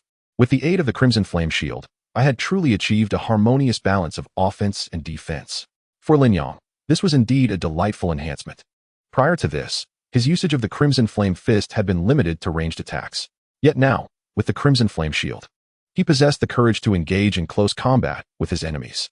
If he could land every punch with precision, the power of the crimson flame fist would transcend mere explosive damage, elevating its might to unprecedented heights. If I were a zombie, my combat strength would surely be at least 3,000, Lin Yong mused. Subsequently, he glanced at the white dragon lounging on the sofa. Under the influence of a high-grade healing potion, his wounds had already healed. Just as Lin Yong pondered why he was still unconscious, he was suddenly startled by the sound of snoring. This fellow, has he actually fallen asleep? Lin Yong could not help but chuckle. Nevertheless, he refrained from waking him. After all, there was no work or school, so he might as well sleep.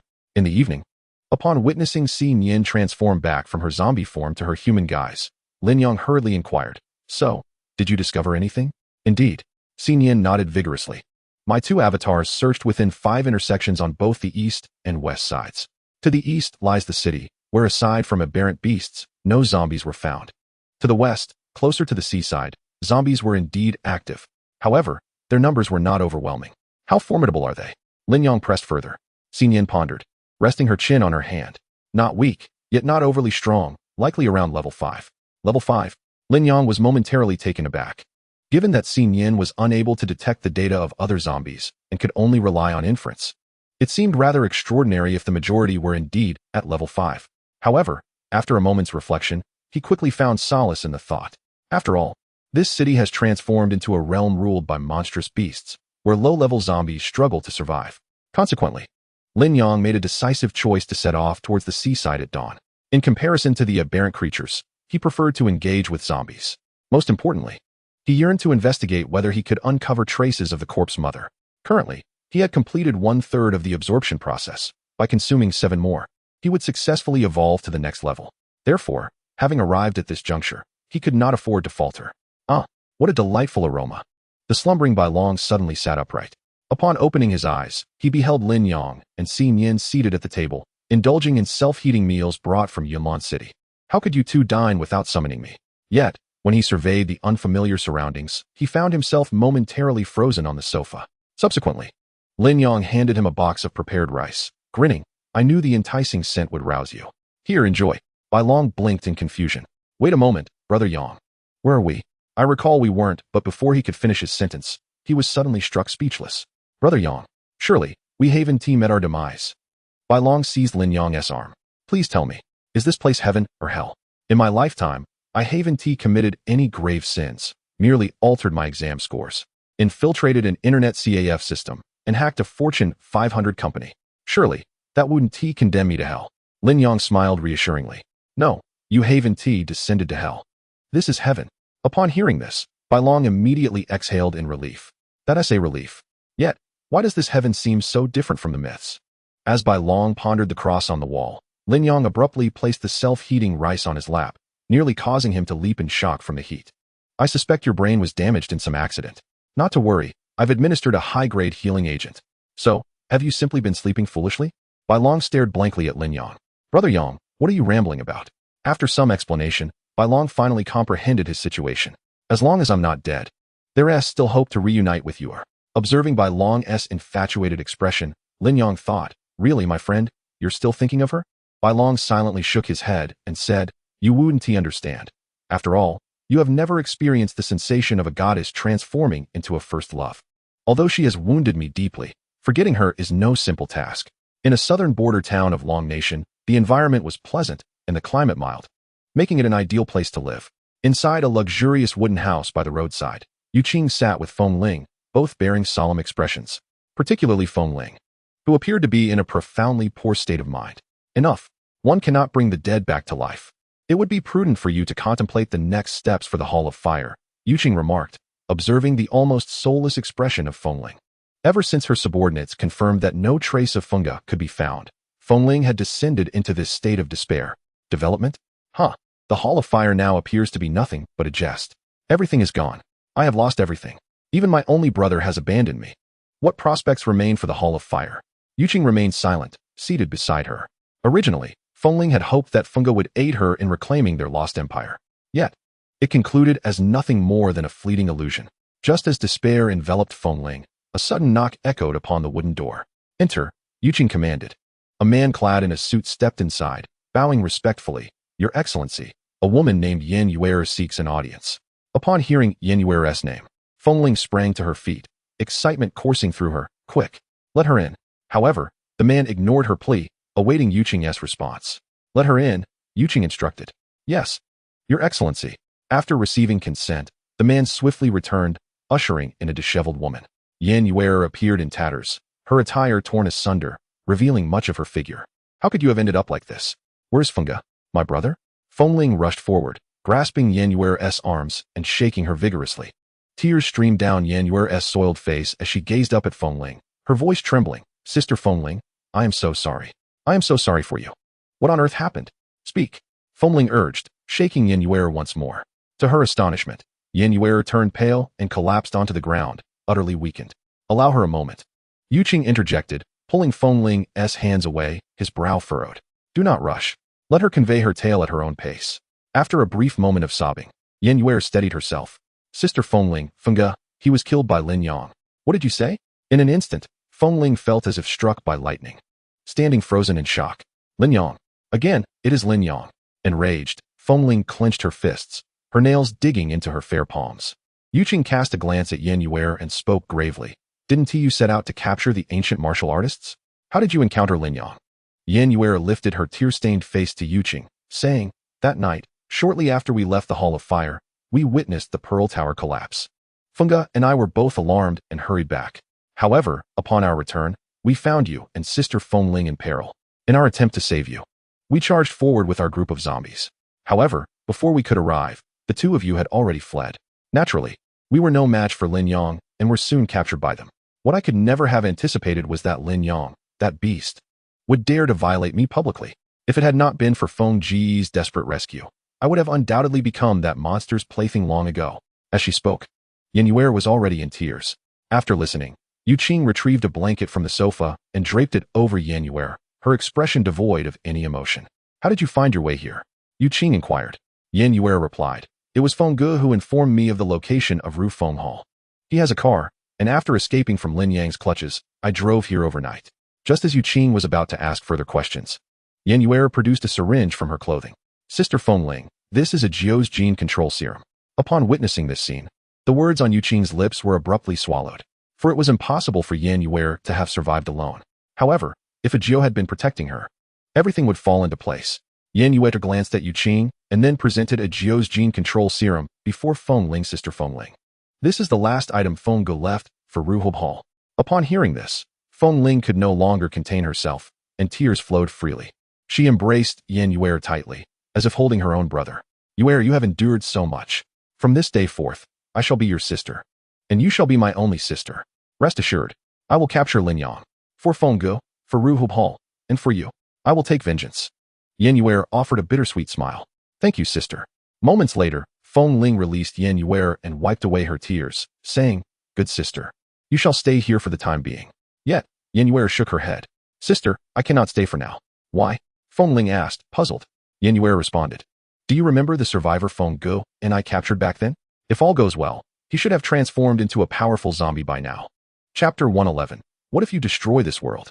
Really? Where is he now? He is still at Haishur. I intend to go and bring him back to strengthen Ru Huahal's combat power. Upon hearing this, Feng Ling immediately said, Good sister. I cannot let you take any more risks. With that, Feng Ling turned to Yu Qing. To her surprise, Yu Qing turned her head away and said, I cannot assist with this. If you encounter Lin Yang at Haishur, my people would undoubtedly perish. To defeat him, we would need to deploy the majority of Ru Fenghal's forces. However, doing so would place our headquarters in jeopardy. Thus, I cannot take such a risk for a mere zombie.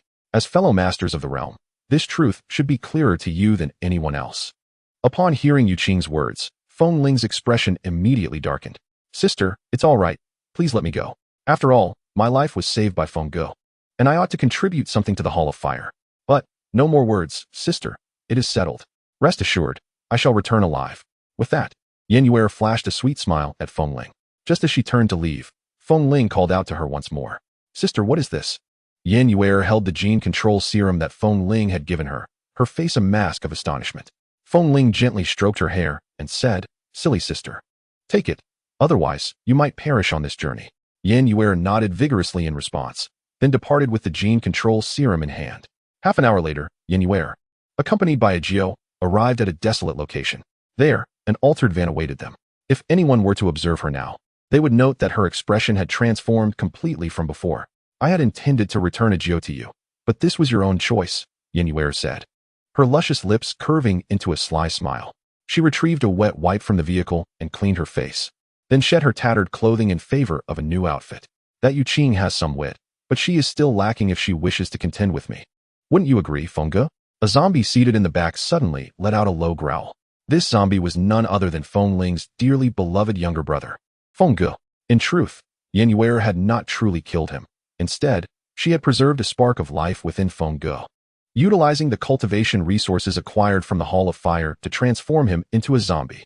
The zombie that she had mentioned to Feng Ling, supposedly left adrift in the sea, was merely a fabrication, a pretext for her departure. Her purpose in coming here was to gain the trust of both individuals.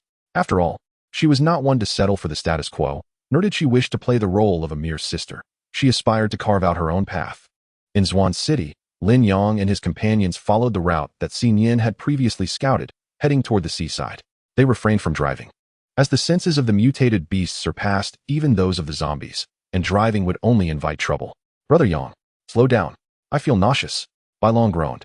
Sprawled across Ahua's back, his expression one of distress. With the genes of the Cheetah horse, Lin Yang's speed now surpassed that of most advanced zombies.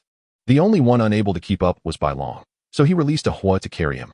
However, the speed of an advanced zombie outpaced that of a downhill roller coaster by several times. For Bai Long, an ordinary human, the sights before him were a blur, compounded by the jolting motion. It is truly miraculous that he has managed to hold back until now. Stop, let us take a brief respite. After a frantic half-hour sprint, Lin Yang and his companions finally came to a halt. For Lin Yang, such a prolonged dash felt akin to a mere game. However, as soon as they paused, Bai Long clutched a willow tree and began to retch. With the briny scent of the sea breeze wafting around him, Lin Yang urged, just a little longer. We are almost there. I can't go on, Yanggu. If I run any further, I might regurgitate last year's meals. Lin Yang's lips twitched in response. With no other option, he retrieved a stamina-enhancing potion and offered it to Bai Long. Drink this, and then we must hurry on. Without hesitation, Bai Long uncorked the vial and gulped it down. The moment the potion entered his system, he was instantly revitalized.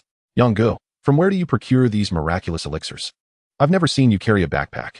Lin Yang chuckled softly. Do not forget, I am a zombie. I possess an abundance of such treasures. Bai Long decided not to press further. Over time, he had witnessed too many extraordinary phenomena alongside Lin Yang, rendering such minor tricks no longer surprising. Just then, an unexpected visitor appeared before the trio. It was an infected chimpanzee, its once lush fur now mostly shed, revealing the dark, decaying flesh beneath. Lin Yang cast a calm glance at the creature. With a combat power of less than 3,000, it dared to obstruct their path? He did not instruct Xin Yin and the others to engage. Instead, he approached the beast himself. Perfect, I shall use you to test my crimson flame shield. With a swift motion of his left hand, the shield materialized. Roar. Lin Yang's fearless demeanor as an ordinary human seemed to insult the chimpanzee. It rose, thumping its chest twice before charging forward. However, at the moment its dark fists collided with the crimson flame shield, it found itself unable to harm Lin Yang. Instead, its own bones shattered upon impact. The flames from the shield ignited the few remaining tufts of its fur. Is that all you've got? Farewell then. Lin Yang chose not to linger, raising his right arm to deliver a decisive blow to the creature's head. Instantly, black blood erupted from its ears, and its skull was shattered by the force of his punch. Indeed, the power of direct contact proved far superior. Had he attacked from a distance, he would not have been able to annihilate this creature. Yet, in close combat, Lin Yang could strike its vital points for a fatal hit. After this brief interlude, the three finally arrived at the coastal road half an hour later.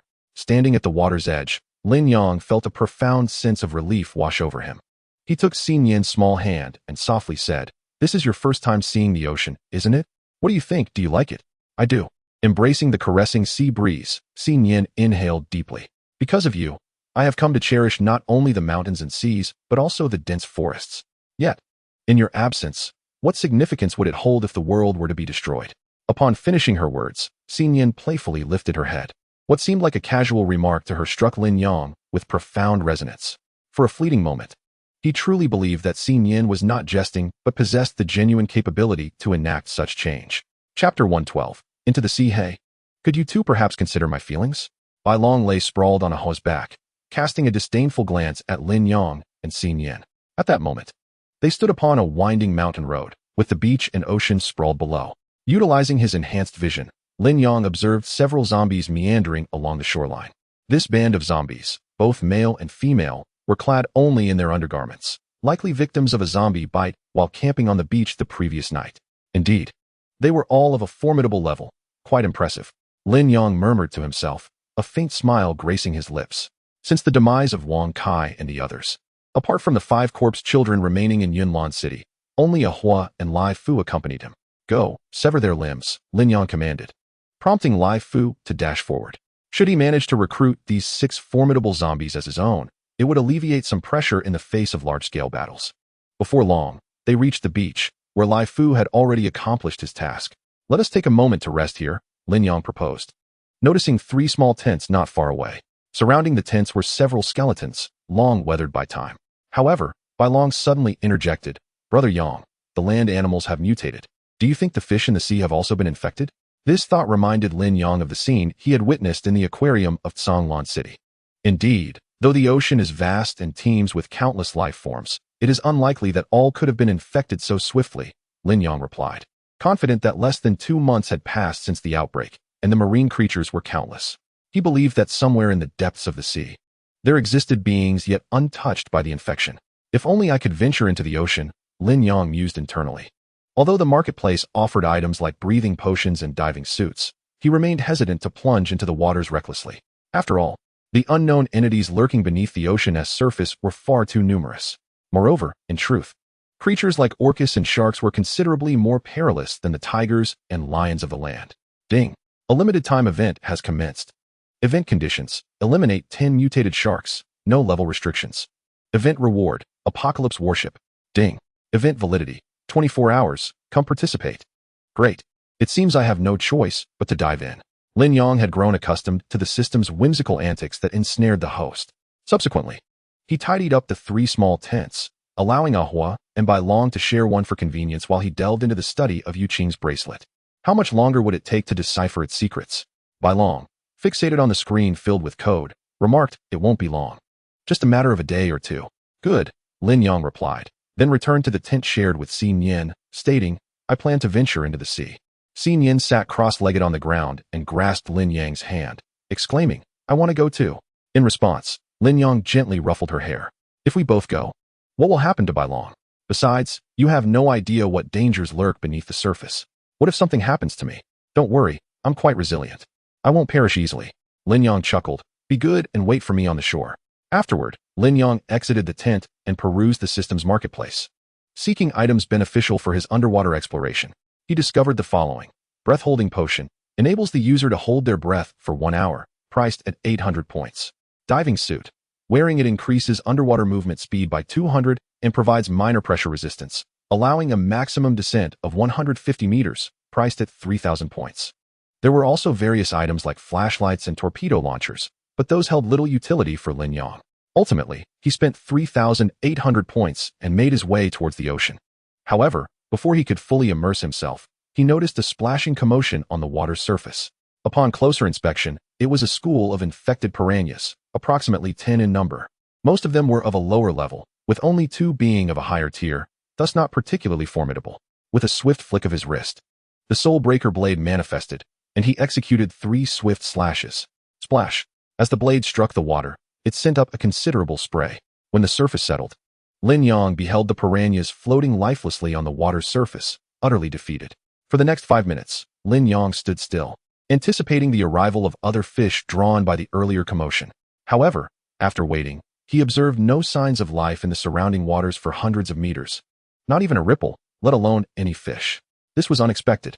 Assured of his safety, Lin Yang cautiously ventured deeper, the water now reaching his thighs. Activate the breath-holding potion. With a thought, he donned the diving suit he had purchased. It was best to explore further. Taking a deep breath, Lin Yang plunged into the depths.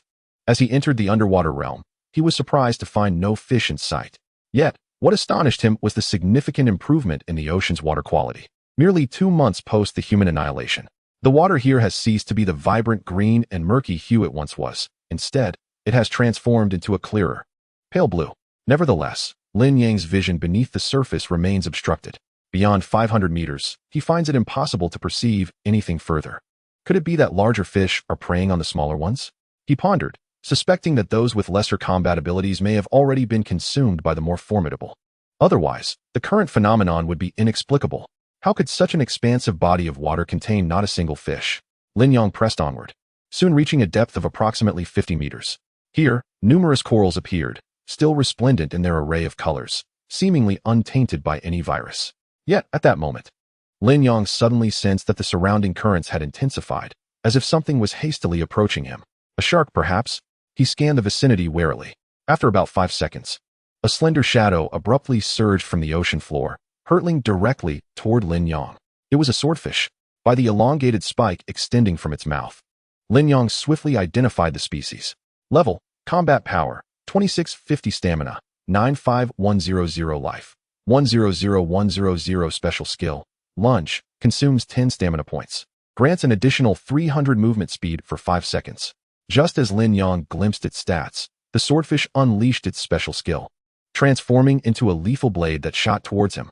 In the blink of an eye, it traversed the nearly 500 meters separating them and appeared before Lin Yang. Chapter 113. Qin Yuan, for 1,000 words, the eye of vulnerability, so swift. Red Flame Shield. In a mere hundredth of a second, Lin Yang executed 2 skills simultaneously. Yet, when the swordfish struck the red flame shield, although its health diminished, it still propelled Lin Yang backward for over 1,000 meters. Get away. Lin Yang felt the water pressure intensifying around him as the swordfish relentlessly pushed him downward. With the surface of the water now nearly 100 meters above, Lin Yang understood that he could not allow this to continue. Grasping the swordfish's long spike with his right hand, he exerted tremendous force and wrenched it free. Die! Lin Yang hurled the spike at the swordfish as one would a javelin. Whoosh! The spear, imbued with immense strength, pierced directly into the swordfish's head. Instantly, dark blood gushed from the wound, dissolving into the surrounding seawater. Although submerged, Lin Yang's Qilin fire remained unaffected. It simply did not ignite or spread upon contact with other materials. Ding! Congratulations, host, you have received a kill reward, 3,000 Maul points. Total Maul points accumulated, 357,2560. After the swordfish perished, Lin Yang gazed at its lifeless body, feeling no joy whatsoever. A mere ordinary swordfish has already attained a formidable level. One can only imagine the sheer strength required for creatures of the deep, such as the great white shark, the orca, and the colossal squid, which could be classified as true sea monsters. However, Lin Yang felt a twinge of relief, knowing that these creatures are confined to the water. Were they to venture onto land, Even the formidable green anaconda and the saltwater crocodile might stand no chance against them. Lin Yong then lifted his gaze. The surface of the water was less than 100 meters above him. Should he swim upwards with all his might, he could reach it in no time. Nevertheless, he had no intention of diving deeper at the moment. He was acutely aware of his own capabilities. Now, he could only place his hopes on the shallow waters above. Otherwise, he would have to abandon this mission. Not long after Lin Yong began to swim, the lifeless swordfish was suddenly engulfed by a massive maw. The black blood that poured from its mouth swiftly spread through the water. Meanwhile, in the depths of the ocean, over 100 meters down, another colossal creature abruptly vanished from sight. How long must this search continue? Floating in the ocean, Lin Yong felt a sense of helplessness. Aside from the piranhas and the earlier swordfish, he had yet to encounter even a single ordinary shrimp. System, could you possibly extend the activity time? He lamented. In this vast sea, where was he to find 10 sharks? Beep. Remaining activity time, 23 hours and 01 minutes. Please participate promptly, host. Lin Yong was taken aback by the system's notification, realizing that his breath-holding potion was nearing its expiration. He could not afford to delay. He quickly purchased and consumed another. If it were to fail, he might suffocate. At that point, not even the ultimate healing potion could save him. Just as Lin Yong prepared to venture to another area of the ocean, the currents around him shifted once more. This time, however, the change was far more intense. It was a massive creature. Lin Yang's senses heightened, and he focused intently, not daring to be complacent. Soon, he spotted a shark nearly 4 meters in length ascending from the depths. A great blue shark. Lin Yong instantly recognized this as a mutated great blue shark through the system's zombie compendium. Level: Combat Power, 2950 Special Ability, Devour, consumes 10 stamina points to forcibly draw the target towards itself. With such combat power, it was not far from evolving to the next level, Lin Yong mused. Yet, when the shark caught sight of him, it did not rush to attack. Instead, it began circling him from about 50 meters away, hesitating to approach. What could this creature possibly intend? Lin Yong narrowed his eyes.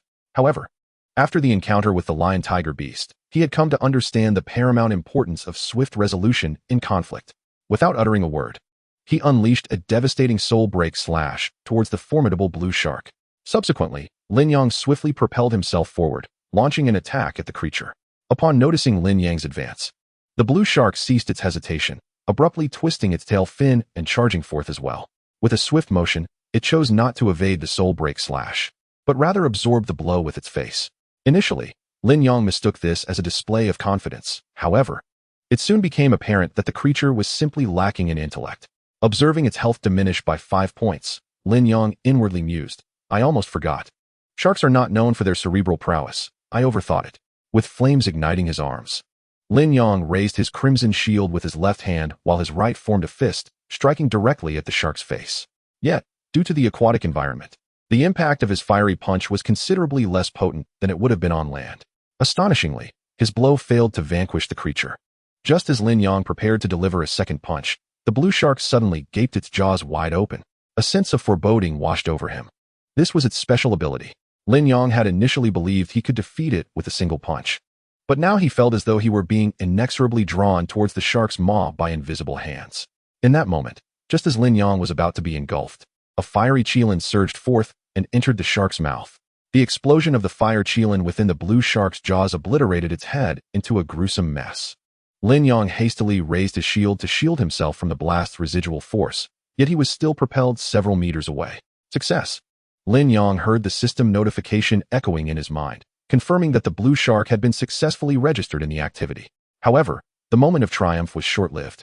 As an overwhelming surge of water pressure approached, far more intense than that of the blue shark, panic set in, and Lin Yong felt the hairs on his body stand on end.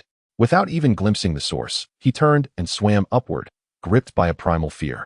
Just as Lin Yong fled, a massive great white shark, exceeding 7 meters in length, erupted from the depths. The previously modest blue shark appeared minuscule in comparison, effortlessly devoured in one bite. The great white shark, having consumed the blue shark, showed no signs of pause, for its true target was Lin Yong. Damn it!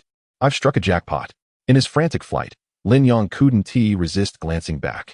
That fleeting glance sent his adrenaline skyrocketing. Level: Combat Power, 6550 Stamina, 96100 Health, 100100 Special Skill. Frenzy, Passive Skill, increases combat power by 300 when health drops below 20. Special Skill, Blood Fury, Passive Skill. inflicts a loss of 20 fixed health points to the enemy within 5 seconds after successfully dealing damage. Curse it. A dual-skilled elite beast. I'll show you. Use. Stamina Enhancement Potion. Use. Propulsion Belt. Use. Linear Tail Wing. In a moment of desperation, Lin Yang did not hesitate to expend a staggering 100,000 points to purchase a plethora of speed-enhancing items from the marketplace. Yet, despite this, the massive great white shark continued to close the distance between them with alarming rapidity. It was astonishingly swift. Lin Yang gritted his teeth. The velocity of this formidable beast far surpassed his wildest expectations. It seemed to have transcended the speed of sound. The gap that had once stretched nearly 1,000 meters had diminished to less than 200 meters in a mere 2 seconds. However, upon glancing at Lin Yang, although he had managed to ascend over 80 meters in that brief interval, he still found himself a daunting 10 meters beneath the water's surface. It was over. In an instant, despair engulfed Lin Yang. His mind raced like a flickering marquee, replaying every moment of his 23 years.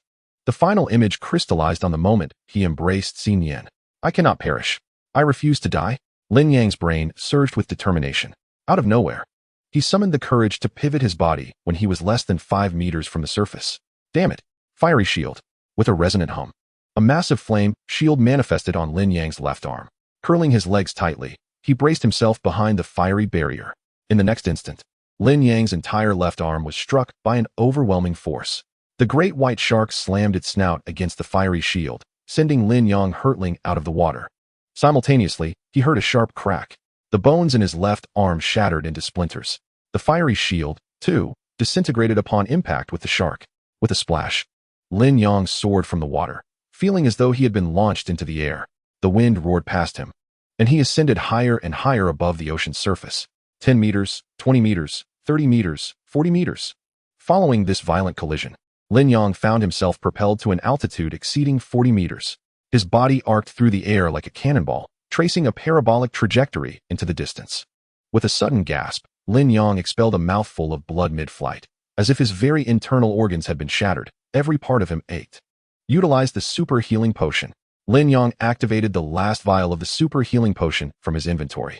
He felt a warm surge coursing through his body as he gazed at the distant coastline. If he could just land, he would survive. But just as he believed he was on the verge of escaping, a thunderous splash echoed behind him. The great white shark leaped from the water. Its gaping maw opened wide as it lunged towards Lin Yang. Moreover, its ascent was far swifter than Lin Yang's free fall. The crucial fact was that less than a second had elapsed since he had emerged from the water. The shark's unparalleled speed plunged Lin Yang into a state of utter despair. What else can I do? As I gaze at the rapidly enlarging maw of the great white shark, Lin Yang is devoid of any thoughts of resistance. He realizes that no matter his actions, they would be in vain. So be it. Perhaps my life concludes here. Lin Yang closes his eyes in midair. In these chaotic times, death may very well be a form of liberation. He feels his body ascend, only to begin a swift descent.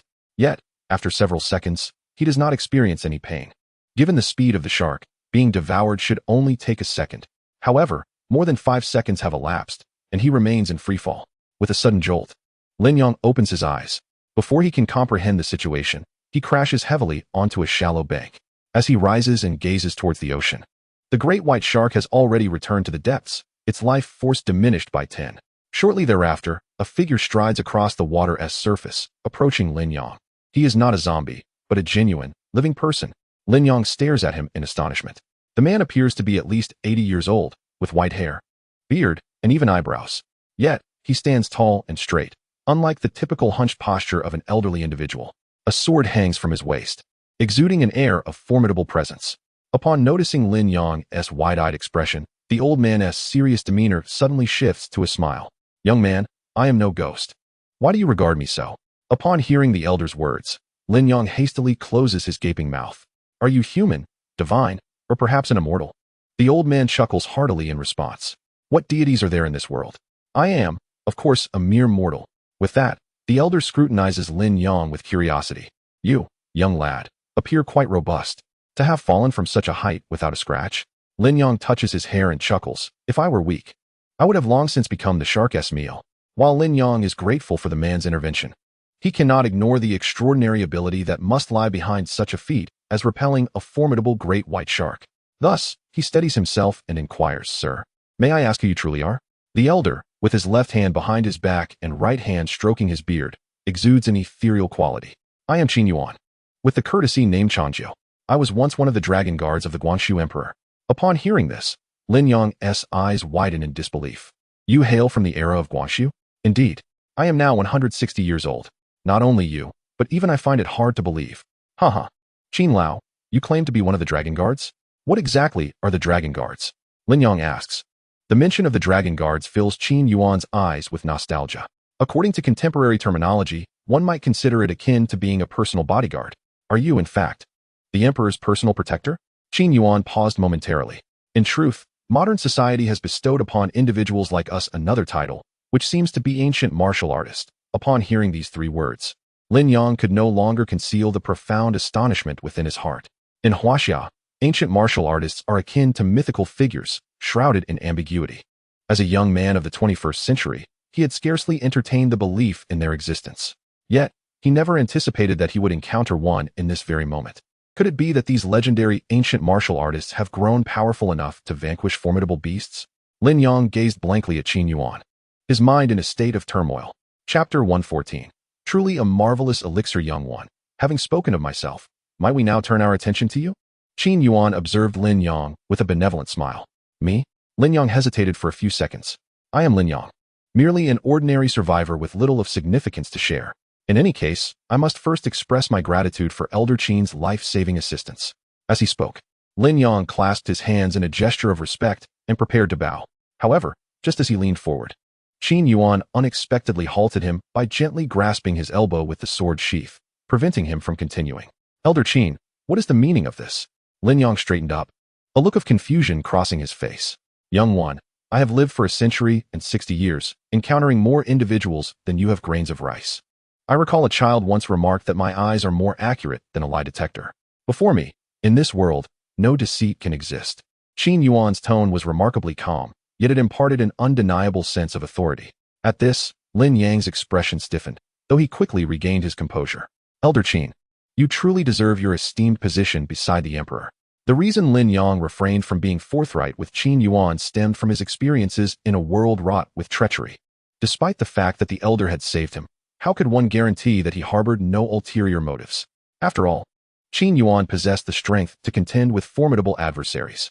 Should his abilities be revealed, it might awaken the elder's interest, leaving Lin Yang with no chance to escape. Just as Lin Yang pondered how to navigate this conversation with Qin Yuan, the elder's next words rendered him momentarily speechless.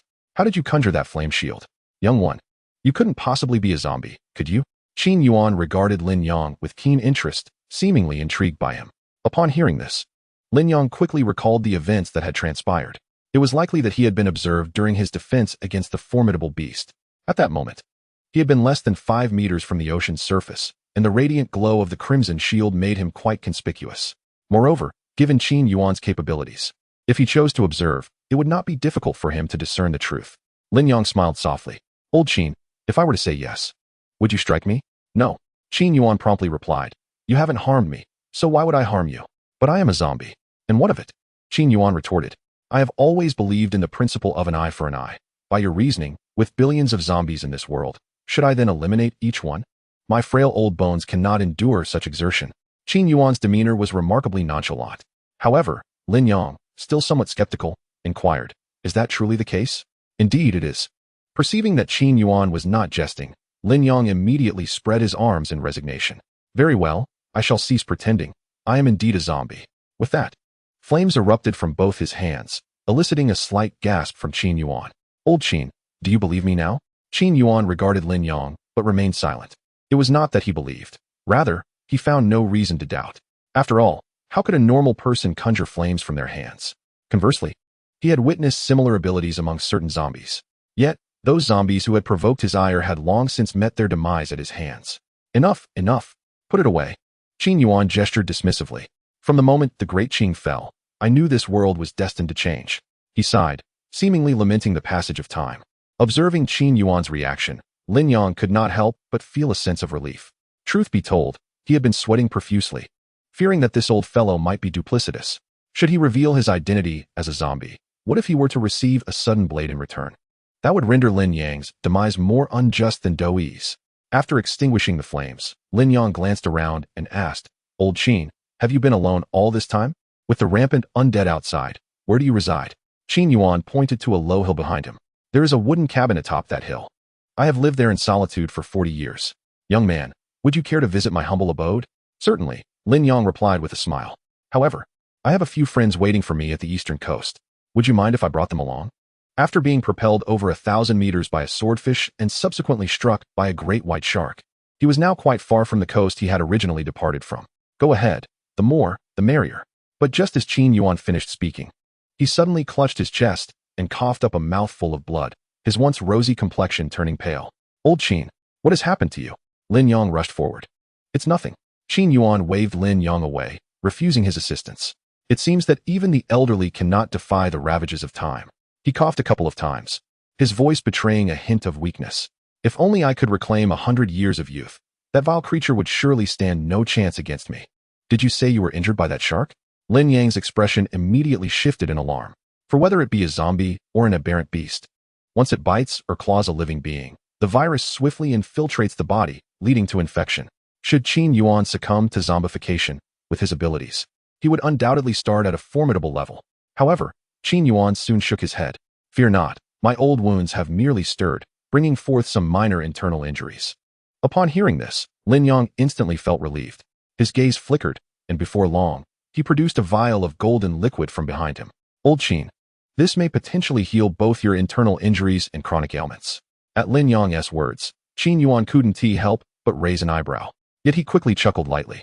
It's futile. Throughout history, every physician who has encountered my ailments has been rendered helpless. Nevertheless, Lin Yang pressed the vial into Qin Yuan's hand. Indeed, since it has remained unhealed all these years, let us treat this dead horse as if it were a living one.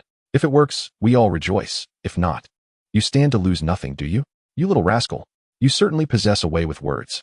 Qin Yuan glanced at Lin Yang, then uncorked the vial. Very well. I shall acquiesce to your request. With that, Qin Yuan tilted his head back and downed the golden liquid in one swift motion. The moment the liquid entered his stomach, he immediately felt a wave of warmth. This warmth coursed through his blood, reaching every part of his body, even penetrating each pore. The hidden pain within him was swiftly enveloped by this warmth, and he felt a significant lightness in his body. About a minute later, Qin Yuan's eyes sparkled with an extraordinary brightness. His entire being radiated vitality, as if he had regained decades of youth. You little imp. This concoction of yours is truly a miraculous remedy. Chapter 115. The personal dragon guard. Lin Yang's lips curled into a smile. What a jest. This was a super healing potion he had purchased for a hefty 50,000 points. It treats all manner of ailments. While it may not achieve the resurrection of the dead, curing stubborn maladies like Qin Yuan's is child's play. In fact, for a case like his, a single high-grade healing potion suffices for a complete recovery. The reason Lin Yang was willing to expend 50,000 points was twofold. First, to repay his life-saving grace. And second, to instill a sense of profound astonishment. After all, Qin Yuan is not a villain. Fostering a good relationship with him would yield nothing but benefits for Lin Yang. Moreover, having encountered such a powerful ally, it would be a grave error not to capitalize on this opportunity. Where is he still? At this moment, Xin Yin stood by the shore, gazing out at the boundless sea before her. Nearly 4 hours had passed since Lin Yang departed, yet there was still no sign of his return. This made Xin Yin feel a twinge of worry. Despite her lack of prior encounters with the vast ocean, the knowledge she acquired post-upgrade instilled in her a profound understanding of its perils. Should any misfortune befall her, she could scarcely fathom how to navigate life without Lin Yang. Xin Yin, a familiar voice suddenly echoed. She swiftly turned her head and beheld Lin Yang sprinting towards her along the beach. Without a moment's hesitation, she dashed towards him, her delicate bare feet racing across the sand, shoes forgotten in her haste. With a splash, they embraced. Xin Yin threw herself into Lin Yang's arms, holding him tightly. Why did it take you so long to return? Do you have any idea how worried I was? Hearing the slight reproach in her tone warmed Lin Yang's heart. I was wrong. I promise I won't be gone for so long again. Having just returned from the brink of death, Lin Yang felt an overwhelming sense of gratitude as he held Xin Yin's soft figure against him. He suddenly realized that his life was no longer merely about existing. It was about living for someone who genuinely cared for him. Yang Gu, I succeeded. At that moment, Bai Long emerged from the tent, clutching a laptop. Instantly, he spotted the two locked in a passionate kiss on the beach. Wow, good heavens, what have I done to deserve this? Why must you treat me this way? You are My dear Yuer, do you know how much I've missed you? Enough already, fatty. Stop wailing. Lin Yang chuckled, giving him a playful kick. The bracelet has been unlocked? Bai Long replied with irritation. I've been carefree all day, and all I've been able to focus on is this. Is it so difficult to unlock? When it came to serious matters, Bai Long quickly resumed a more solemn demeanor. Yang Gu, I discovered that this bracelet is actually a miniature computer connected to the cloud, containing numerous encrypted files. However, after several attempts to crack the codes, I found they are dynamic passwords. To break through, one would need to modify the engineering files of the cloud's main system, which seems impossible. Aside from the encrypted files, the remaining data offers little in terms of useful information. Bai Long handed the bracelet to Lin Yang. After cracking it, he had removed it from Yu Qing's wrist, while the severed arm had been entrusted to the ever-loyal A Hua, who had been by his side day and night. Lin Yang took the bracelet, noticing a small touchscreen embedded within. Besides some call records and a few unintelligible messages, it contained no further valuable information, leaving him somewhat disheartened. Seeing Lin Yang's brow furrow, Bai Long quickly reassured him, Don't worry, Yanggo. Although we can't access the encrypted files, I managed to pinpoint 5 targets using the call records and messages. Lin Yang's eyes brightened at the news. Where are they now? Bai Long's fingers danced over the keyboard, and a linear map materialized once more. This time, the red dots have gathered entirely in the southwestern region of the Dragon Kingdom. Is it really so far from us? Lin Yang couldn't help but inquire. They were currently situated in Jita City, located in the northeastern part of the Dragon Kingdom. And it could be said that these 5 targets were positioned diagonally across, separated by nearly half the nation. However, Bai Long quickly interjected. We may not necessarily need to travel by land. What do you mean? Lin Yang turned to him. Bai Long pointed to a line on the map and explained. We are currently west of Jita City, and to the south lies the source of the Guantong River. The river stretches across a significant portion of the Dragon Kingdom. If we can find a boat, we could reach our destination via waterway in less than 2 days. Upon hearing this, Lin Yang vigorously patted Bai Long on the shoulder. You're truly remarkable, he exclaimed. Since we have their location, we need not rush to their vicinity. So where shall we go? At this, a mysterious smile crept onto Lin Yang's lips. We are going to meet someone. Half an hour later, Lin Yang, accompanied by Xin Yin and Bai Long, arrived at the beach where they had previously met Qin Yuan. He glanced at the zombie collector. During his absence, the corpse mother had birthed 4 zombie children, neither an excessive nor a negligible number. Brother Yang, do ancient martial artists truly exist in this world? Along the journey, Lin Yang had shared all his experiences with them, while Bai Long, being a modern youth, harbored doubts regarding the existence of ancient martial artists. You will know once we meet him, Lin Yang replied with a smile, offering no further explanation. Upon their return to the beach, they indeed found an elderly man there, sitting cross-legged on a rock with his eyes closed in meditation. A long sword hung from his waist, exuding an aura reminiscent of an immortal. Old Qin, I have returned. At the sound of his voice, Qin Yuan slowly opened his eyes, a glimmer of brilliance briefly flashing within them. Little brat, do you still have any of that miraculous medicine left? Qin Yuan ignored Xin Yin and Bai Long, instead seizing Lin Yang's shoulder. Yes, I have some, but not much. Why do you ask? Lin Yang responded. Qin Yuan gazed intently at Lin Yang, his excitement palpable as he exclaimed, after taking that potion.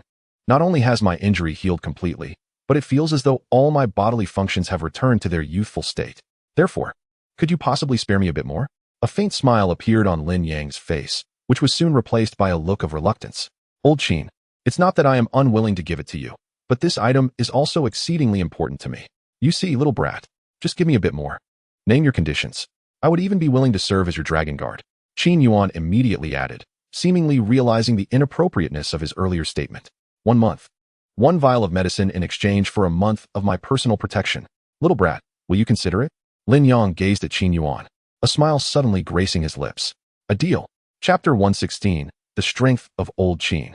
Lin Yang tucked his hands into his pockets and once again produced a vial of super healing potion, his expression pained as he handed it to Qin Yuan. Old Qin, this is for you, and you mustn't go back on your word.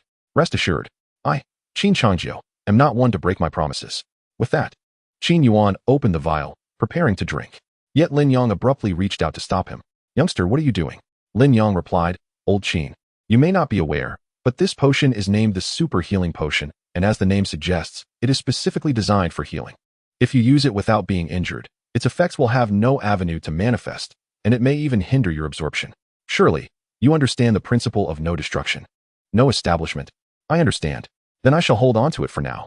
In these apocalyptic times, having it serves as a safeguard for me. So, The promise you made to me stands, right? Lin Yang inquired once more. This time, Qin Yuan's gaze towards Lin Yang grew somewhat peculiar. Youngster, speak plainly. Do you think I am one to go back on my word? Very well. With that, Lin Yang promptly handed Qin Yuan a breath-holding potion and a diving suit. Old Qin, let us dive into the sea. Dive into the sea? For what purpose? To hunt fish. Several hours later, Lin Yang and Qin Yuan surfaced, both panting slightly. Youngster, we have already caught 8 sharks. Is that not enough? Lin Yang replied, Old Qin, we just need one more. Let us continue our search. There are less than 12 hours left in this timed event. As darkness began to creep in, Lin Yang seemed unfazed, but for Qin Yuan, nighttime vision would be far inferior to that of daylight. Moreover, the primary concern was that once night fell, the infected beasts would become more ferocious, generally stronger than during the day. Venturing into the sea at night was undoubtedly an unwise decision. Youngster, I must remind you of something. In the water, I can still contend with that great white shark, but beneath the surface, I am no match for it. Lin Yang nodded in understanding. I comprehend. We shall remain in shallow waters above 20 meters. Even if we encounter it, we can make a swift escape. What enmity do you hold against sharks that you despise them so? Qin Yuan truly could not fathom Lin Yang's aversion. Yet he had already promised to be his loyal guardian. Subsequently, the two men submerged once more. Through their recent experiences, Lin Yang finally grasped why he had attracted the attention of that great white shark. Sharks are exceedingly sensitive to the scent of blood in the water. Previously, he had slain a swordfish in the depths, and its blood would naturally drift to deeper waters, thereby drawing the attention of both the great blue shark and the great white shark. However, at this moment, the surrounding waters were already littered with the corpses of 8 sharks, their blood having stained the sea a deep crimson, yet no new ones had been drawn in. Could it be that I have exterminated all the sharks in this area? Lin Yang pondered silently. Just then, he noticed a sudden flash of red in the darkened waters. Following the hue, he discovered it emanated from Qin Yuan's fingertips. Qin Yuan had made a small incision on his finger, allowing his blood to flow forth. Although they were unable to converse underwater, Lin Yang quickly grasped his intention, to lure the sharks with the blood of a living being. Indeed, this strategy proved remarkably effective, perhaps even excessively so. Damn it, that beast is back. Lin Yang, utilizing his enhanced vision, immediately recognized a familiar silhouette. As the great white shark detected the blood in the water, it surged upward with a frenzied energy, as if invigorated. However, this time, both Lin Yang and Qin Yuan were prepared. They swiftly turned and propelled themselves toward the shore. With a splash, they leapt from the water onto dry land. Just when they thought they had evaded danger, an ominous change rippled across the surface of the sea. A massive shadow beneath the water expanded rapidly. Suddenly, the great white shark lunged toward the shore with its blood-stained jaws agape. This is bad. Lin Yang's expression shifted dramatically. After all, the white dragon was on the shore, utterly defenseless. Ahua, quickly, erect the fire barrier. Roar. With a stomp of his foot, Ahua summoned the fire barrier, enveloping Lin Yang and the others within its protective embrace. Good heavens! The white dragon was so startled by the sight before him that he collapsed onto the ground. Among their group, Ahua was the tallest, barely exceeding 2 meters, while the great white shark had reached an astonishing 7 meters in length. To the shark, this group of people was no more significant than ants. Boom! The great white shark, seeing them huddled together, aimed to swallow them whole in one bite. Yet, the moment its jaws clashed against the fire barrier, a tremendous sound erupted. However, its mouth could not close. It was thwarted. Previously, Lin Yang had feared that even Ahua's special technique might not withstand the assault of such a formidable beast, yet it seemed that his worries were unfounded.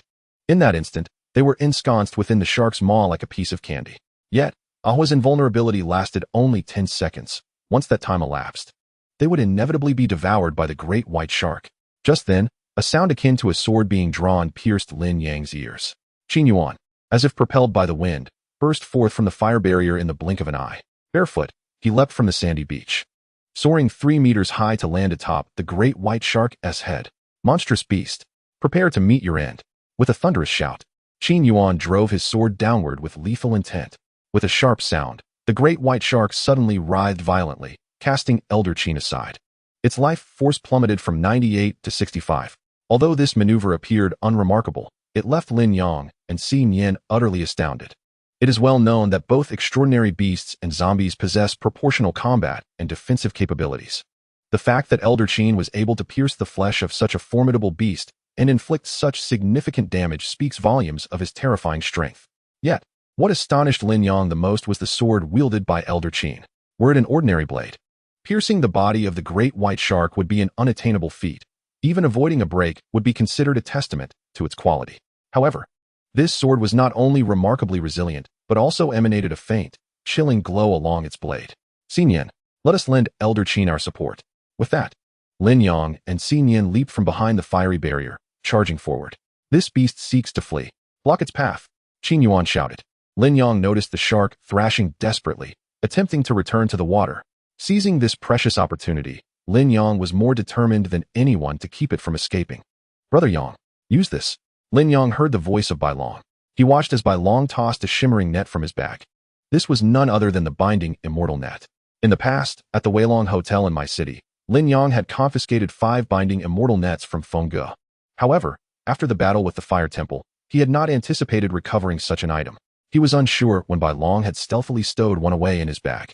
After catching the net, which had been rolled into a ball, Lin Yong quickly unfurled it.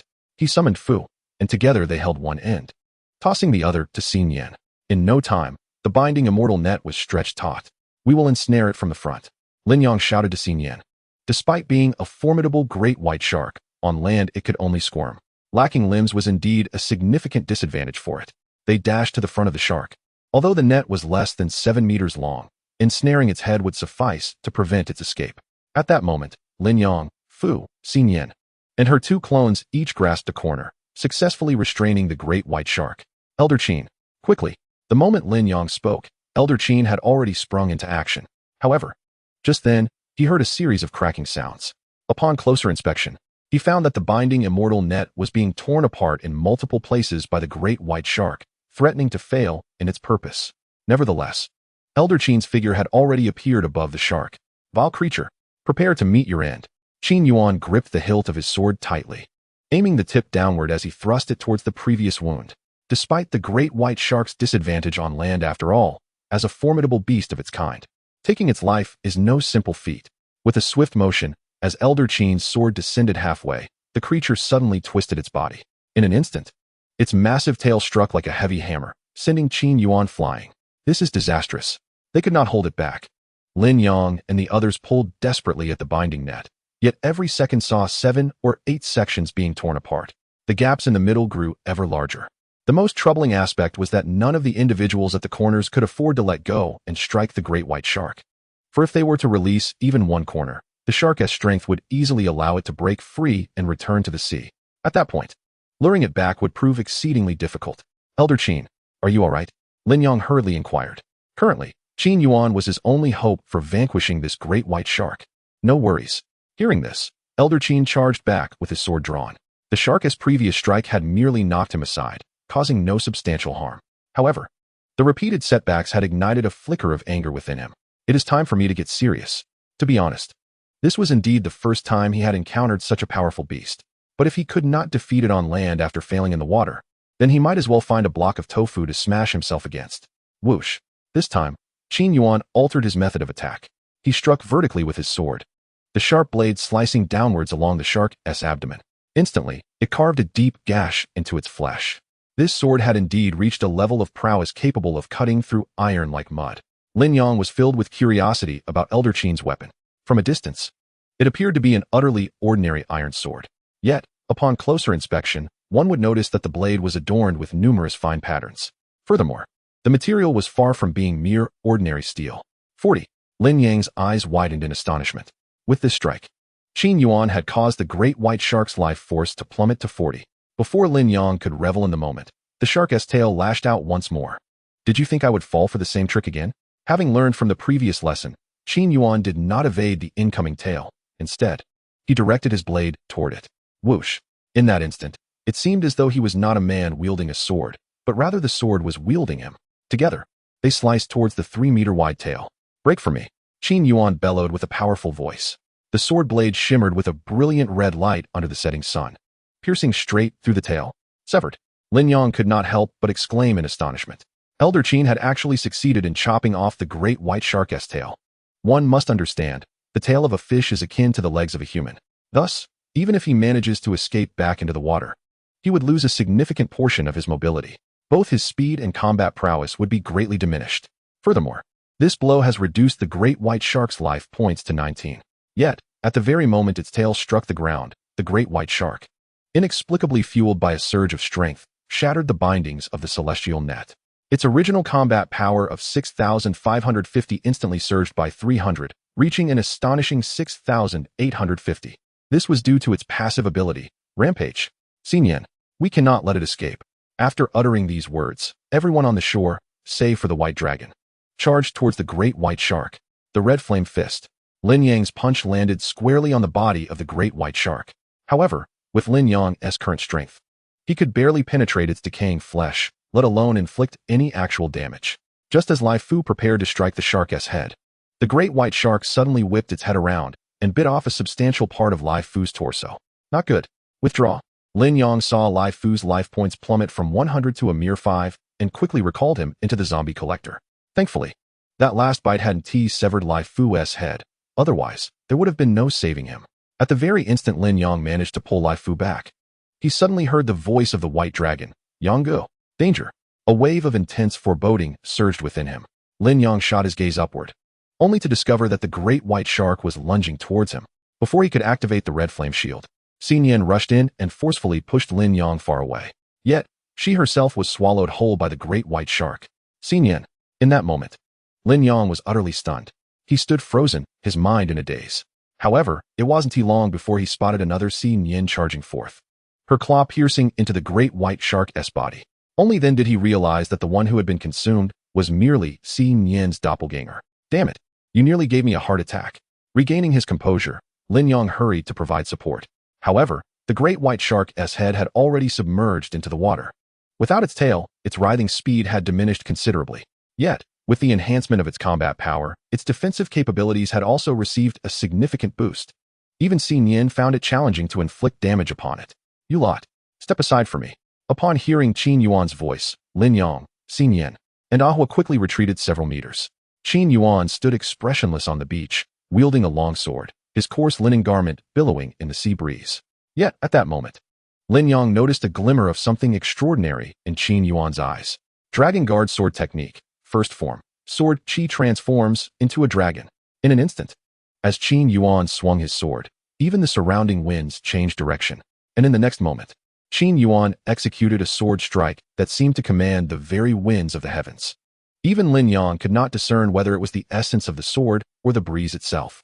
He merely observed as fine sand upon the beach was swept up by an invisible force, coalescing into the form of a dragon that surged toward the great white shark. Whoosh! A sound like the shattering of air erupted in Lin Yang's ears. At the moment the dragon formed of sand collided with the back of the shark. It shattered like an egg against stone, scattering its remnants across the ground.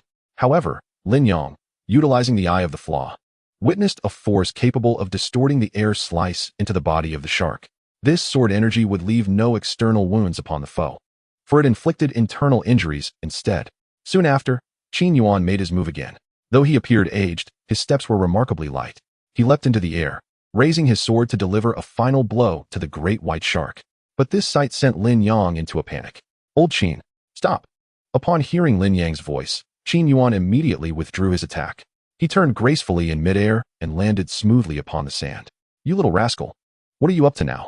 Lin Yang hurried over, grinning as he declared, Old Qin, allow me to finish this one off.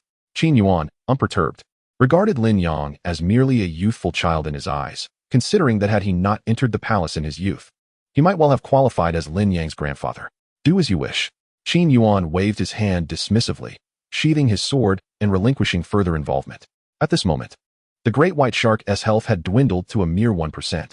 Fortunately, that earlier strike had not slain it, for otherwise, Lin Yang would have suffered a significant loss. I shall not torment you further. I will grant you a swift end. Lin Yang raised his Qilin right arm and delivered a powerful blow to the shark's head. Ding! Congratulations, host, you have received a kill reward, 350,000 shop points. Total shop points, 591,200. Ding! Congratulations, host. The limited time event has been completed. You have obtained an Apocalypse warship. Upon hearing the system's notification, Lin Yang beamed with delight. A creature of this caliber was worth 350,000 once. It had taken him a month of arduous effort to accumulate such wealth. He then turned his gaze towards Xinyan. As expected, after acquiring the 350,000 experience points, she too had successfully leveled up. Level 44, 1, 330, 108. Combat power, 40-50 stamina, 89, 100 health, 100, 100 special skill, divine replication splendid. Xin Yin's base combat power has finally surpassed 4,000.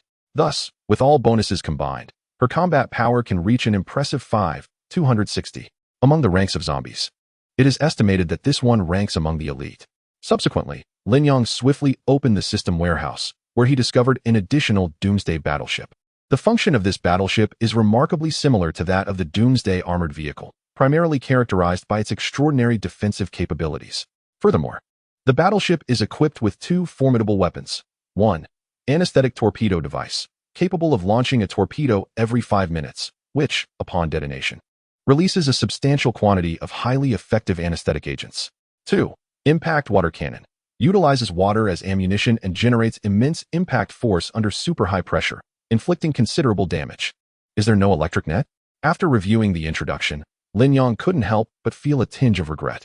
The electric net equipped on the Doomsday armored vehicle had provided him with numerous advantages that he fondly remembers. Often, he did not even need to lift a finger, as those lower-level zombies would perish upon contact, making it exceedingly easy to accumulate points. Nevertheless, it is what it is. If it's not available, then so be it, as this vessel will merely serve as a means of transportation. Even before delving into the depths of the ocean, formidable sharks of considerable size were already prowling. Who knows what else might be encountered in the abyssal depths? Ding. Congratulations, host. You have acquired a primary pressure module. What is this? The sudden system notification caught Lin Yang by surprise. Upon inspecting the warehouse, he discovered that this item could be added to the Doomsday battleship, serving as a means of enhancement. Originally, the Doomsday battleship could dive to a depth of 200 meters. However, with the primary pressure module, this capacity could be increased by 100 meters, allowing the battleship to submerge to 300 meters. Use, Lin Yang commanded, yet there was no response from the system. What does this mean? Is it unusable? Ding. Usage instructions. Remove the item and manually place it into the battleship's module compartment for it to take effect. So that is how it works. Lin Yang stroked his chin thoughtfully. At that moment, Bai Long and Qin Yuan were present, and Lin Yang did not intend to activate the Doomsday battleship in their presence. Just then, Xin Yin approached him. What are you thinking about? Lin Yang glanced at her, then wrapped an arm around her slender waist. I have a great treasure. Let us find a secluded spot later, and I'll show it to you. Upon hearing this, Xin Yin nodded, her charming face brightening with anticipation. After a brief moment, Qin Yuan led the three into his wooden cabin. This cabin is a true representation of traditional wooden architecture, constructed entirely of timber, without a single brick or tile in sight. Additionally, the roof is adorned with a thatch of reeds and banana leaves to provide shade and shelter from the rain. Please, make yourselves comfortable. There is no need for formality, Qin Yuan said as he brought over a pot of tea. Though small in size, my abode is fully equipped. There are several rooms inside, sufficient for resting tonight. Lin Yang rose to receive the teacup with both hands, yet his gaze was fixated on Qin Yuan's sword. Qin Lao, this sword of yours is quite extraordinary. Upon hearing this, old Qin burst into hearty laughter. Little rascal, keen eyesight. This sword is known as the Dragon Guardian sword, a treasured gift bestowed upon me by the late emperor. Lin Yang raised an eyebrow, surprised to discover it was an antique. Do you know what material this sword is crafted from? Since it can pierce through a great white shark, it must be of exceptional quality. However, Qin Yuan shook his head. As for the specific material, I am uncertain. Nonetheless, even if it were mere steel, it would cut through effortlessly. Lin Yang chose not to pursue the matter further. He glanced at the time. It was already 8 in the evening, and the sun had completely set. The world outside was enveloped in darkness, save for the flickering kerosene lamp within the room. Even the starry sky was obscured by thick clouds, and the familiar sounds of summer cicadas and crickets were long absent, leaving the entire world in a profound silence. After a brief moment, Lin Yang and Xin Yin appeared on a beach, the sound of crashing waves somewhat intrusive. Let us proceed here. Chapter 119. A complex night. Very well. Xin Yin replied softly, her lips parting slightly as she nodded. Subsequently, Lin Yang concentrated, and the system's notification echoed in his mind once more. Ding. The Apocalypse warship is currently activating. Estimated remaining time, 10 minutes and 33 seconds. Hearing this, Lin Yang recalled the special forces he had encountered in Jingshui City, particularly the scene where they sacrificed themselves to aid his escape. Lin, we must take our leave. You all must survive. When the virus ends, do not forget to erect a monument for us. He could still hear them say, which filled him with a bittersweet ache. for even he was uncertain if he would live to see the day the virus was eradicated. At that moment, a gentle sea breeze wafted by, lifting Xin Yin's hair and revealing her flawless features. Though the night was thick with darkness, this enchanting sight did not escape Lin Yang's notice. I wonder if I was the one who vanquished the tyrant of the Free Nation in my past life? Not only did I survive the apocalypse, but I also gained a beautiful girlfriend like you. Upon hearing this, Xin Yin stifled a light laugh. Now you see my worth. It wasn't long ago that you were so intimidated by my icy demeanor that you could barely move, was it? Ah, you can't say that. Lin Yang rubbed his nose. In truth, one encounters various individuals throughout life. However, sometimes the order of their appearance is quite significant. Had you been at our school back then, you might have been my goddess. Xin Yin tilted her head and rested against Lin Yang's chest. Now, let me ask you, if both she and I appeared simultaneously, whom would you choose? Without a moment's hesitation, Lin Yang replied, of course, it would be you. Is there any doubt? Then, let me add a premise. What premise? Xin Yin fell silent for a moment. The premise is, if I were an ordinary human like her, would you still choose me?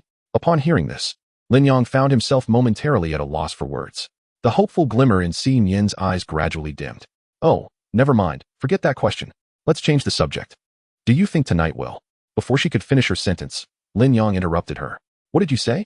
Lin Yang lowered his gaze to Xin Yin in his arms, his eyes radiating an unprecedented determination. I said it will. Regardless of your identity, I will still choose you. Upon hearing this, Xin Yin's delicate form trembled involuntarily. Lin Yang, feeling this, tightened his embrace around her. For a long time, I harbored a question in my heart.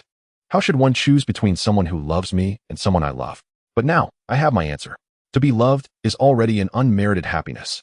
Moreover, who can guarantee that one will not make a misjudgment in their lifetime? Although my feelings for you were not instant infatuation, they have grown into an obsession through prolonged companionship. This kind of emotion, forged through time, far surpasses any crude instinct of attraction. The order of one's appearance may hold significance, yet what truly matters is the person who walks with you until the end. The earlier ones are merely passing figures. Are they not? After saying these words, the seriousness on Lin Yang's face suddenly vanished, replaced by a mischievous smile. Rest assured, life does not offer replays. I am bound to you for this lifetime.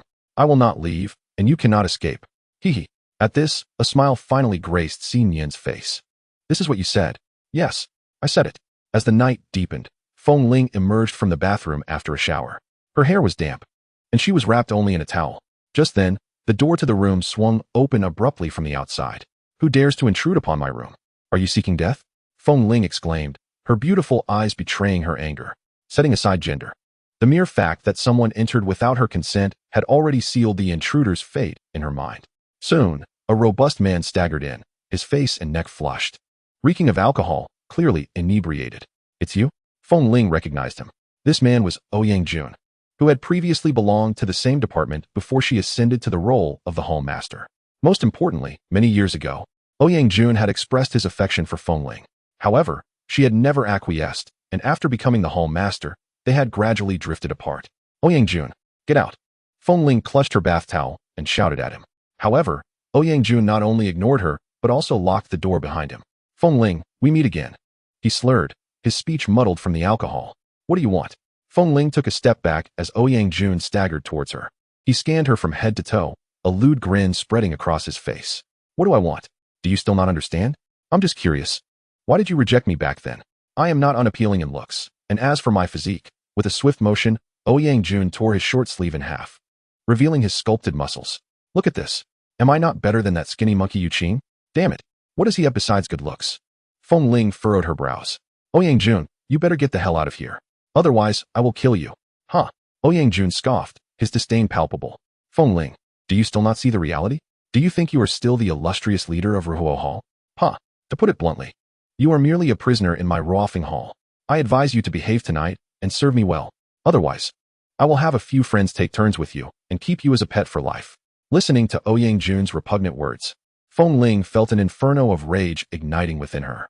Yet, a wave of despair washed over her, for every word he uttered seemed to ring true.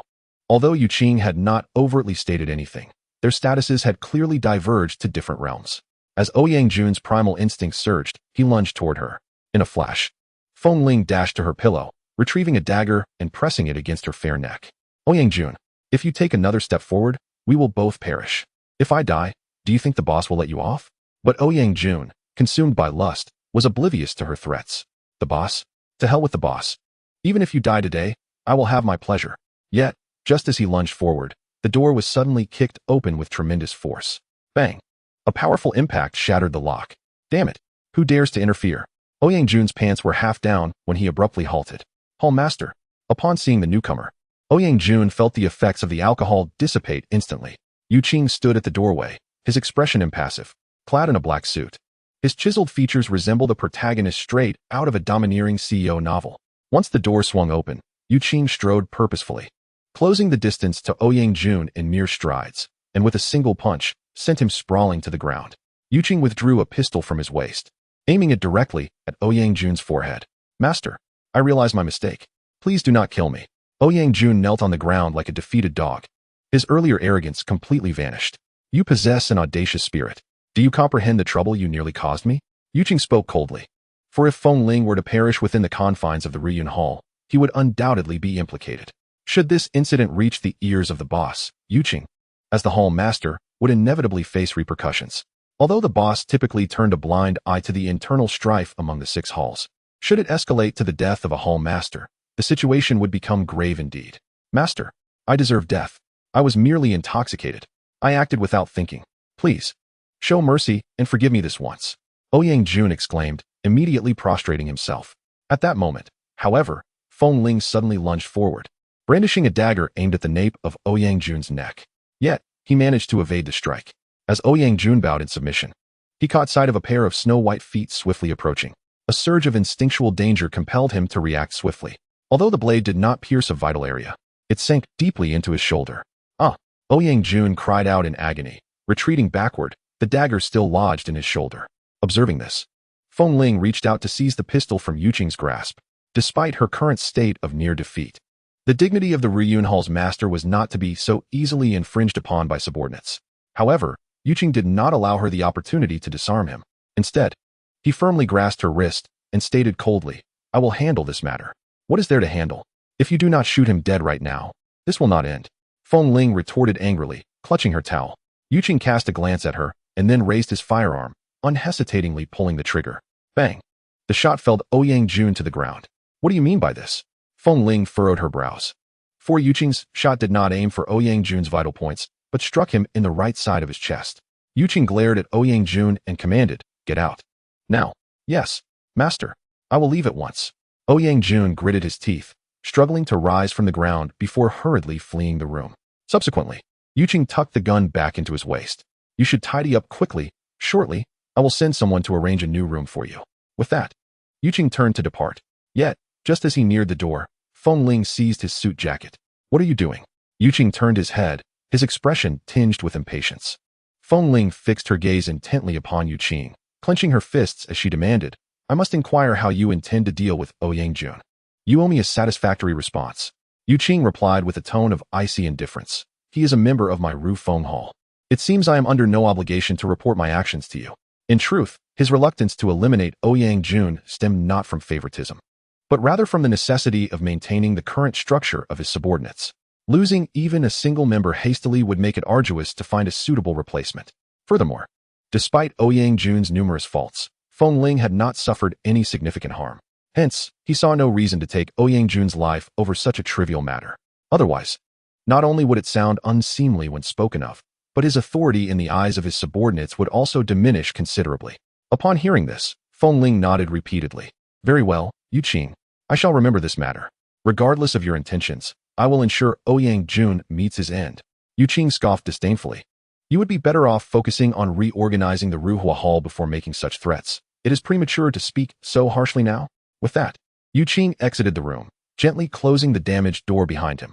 However, just a few steps away, he was suddenly startled by a piercing scream emanating from within. What madness is this woman indulging in? Yu Qing furrowed his brow. Initially, he had no desire to intervene, but as Feng Ling's cries grew increasingly anguished, evolving into a hoarse wail, he could not help but entertain a troubling possibility. Turning on his heel, he re-entered the room. Upon pushing the door open, he was met with the shocking sight of Feng Ling rolling on the floor, utterly unclothed, her hands frantically clawing at her skin. Terrifying streaks of blood marred her thighs, abdomen, and even her chest. Hearing her heart-wrenching screams, Yu Qing rushed forward, forcefully pinning her hands to the ground. Can you hear me? Cool water. Cool water. Ah. Without hesitation, he lifted Feng Ling off the floor and carried her to the bathroom, placing her into the bathtub. He promptly turned on the faucet and showerhead, adjusting the temperature to its coldest setting. As the icy water cascaded over her skin, a semblance of relief washed over her countenance. It was only when the water completely enveloped her body that she finally settled down. At that moment, Yu Qing sat beside her, observing Feng Ling's naked form submerged in the water, which had turned a pale crimson due to her wounds. Suddenly, a crystalline tear escaped the corner of her eye. All right, it's time to come out. Prolonged exposure to cold water is detrimental to your health, Yu Qing gently urged. Yet, Feng Ling remained motionless, her gaze vacant as she stared at the ceiling. In that instant, it seemed as if she had lost even the sense of shame that accompanied her exposure. Is this truly the punishment imposed by a master? Although Feng Ling did not respond, Yu Qing still noticed that her body visibly trembled upon hearing the word boss. This marked Feng Ling's first personal encounter with the boss's methods. She was oblivious to what the boss had injected into her. Yet the sensation of countless insects gnawing at her bones was one she would rather die than experience again. Subsequently, Yu Qing couldn't help but sigh. You should count yourself fortunate that the boss did not resort to torture. When Yin Yue returns, you must swiftly re-establish the fire hall. Otherwise, you will surely long for this current feeling. Chapter 121. At any cost for silver notes. The following morning, Lin Yang and Xin Yin returned to the small wooden cabin on the mountain, where they found Elder Qin practicing in the open space by the door. If you two little rascals take any longer to return, I would truly think you had perished outside. Elder Qin paused his movements to speak. Lin Yang smiled and asked, What about Bai Long? Surely he isn't still asleep? I'm right here, Yonggu. Bai Long emerged from behind the house, wielding an axe and cradling a bundle of firewood. Oh, fatty, I never would have guessed you could chop wood. Humph, I possess many skills. Bai Long set down his load and looked at the two with one eye larger than the other. Yonggu, you and sister-in-law searched all night for a boat. You both seem invigorated, so I take it you found one? Lin Yang and Xin Yin appeared full of energy, entirely unlike those who had been on a quest all night. Moreover, their complexions appeared much rosier than the day before. Rest assured, Yonggu will handle matters well, Lin Yang declared, thumping his chest. I've anchored the boat at the beach below. Let us go take a look. Moments later, the group arrived at the beach where they had previously slain the great white shark. By now, the shark's carcass had rotted significantly, with several mutated seagulls occasionally swooping down to peck at it. Boom! Lin Yang unleashed a fiery punch, obliterating the seagulls that had settled upon it. Soon, they beheld a magnificent ship anchored on the surface of the sea. Rather than a mere ship, it was more apt to describe it as a vessel of war. This post-apocalyptic battleship stood 10 meters tall and nearly 20 meters long. Under the sunlight, its hull refracted a stunning radiance, exuding an impressive aura. What astonished Bai Long and Elder Qin was that this warship bore little resemblance to any product of human technology. Its design and configuration felt remarkably advanced. Little rascal, where did you acquire this? Elder Qin could not restrain his curiosity. Lin Yang had already prepared an excuse before returning. Isn't there a port to the east? I discovered a few zombies there. They were part of the Eagle Nation's navy. So, I searched the surrounding waters and happened upon this magnificent creature beneath the waves. Regarding Lin Yang's words, Qin Yuan and Bai Long were both somewhat skeptical. However, they never delved deeply into it. For sometimes it is quite beneficial to remain a little muddled. At the very least, it spares one from the burdens of life. Upon boarding the battleship, the four of them took a brief tour. Essentially, all the necessary facilities for living were adequately equipped. Yet what piqued Bai Long's interest the most was the central control room. Brother Yang, from now on, I would like to operate the water cannon, Bai Long exclaimed. Seated in the main driver's position, fiddling with the small control panel before him, Lin Yang chuckled, no problem. He then turned to Qin Yuan, only to find Qin Yuan gazing back at him. Old Qin, do you have something you wish to discuss with me? Qin Yuan, with his hands clasped behind his back, bore a somewhat complex expression. Little brat, with this battleship, are we to depart? Listening to Qin Yuan's tone, Lin Yang immediately understood his thoughts. After all, the old man had lived here for several decades. The sudden prospect of departure was surely a source of reluctance. In truth, whether he stayed or left was merely a matter of Lin Yang's word. After all, old Qin had promised Lin Yang to be his loyal guardian. However, if Lin Yang were to actively suggest that he remain, Qin Yuan would undoubtedly choose not to leave. Nonetheless, Lin Yang had no intention of letting old Qin go.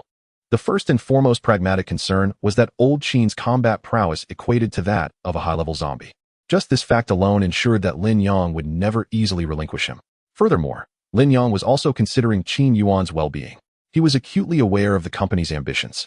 Despite the current low combat capability of most zombies posing minimal threat to old Qin, these zombies would continue to evolve, and their strength would only increase, never diminish.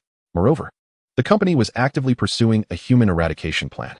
If they were to discover an ancient martial artist like Qin Yuan, they would undoubtedly go to great lengths to capture him. If they could turn old Qin into a zombie, even losing 1,000 high-level zombies would be deemed worthwhile.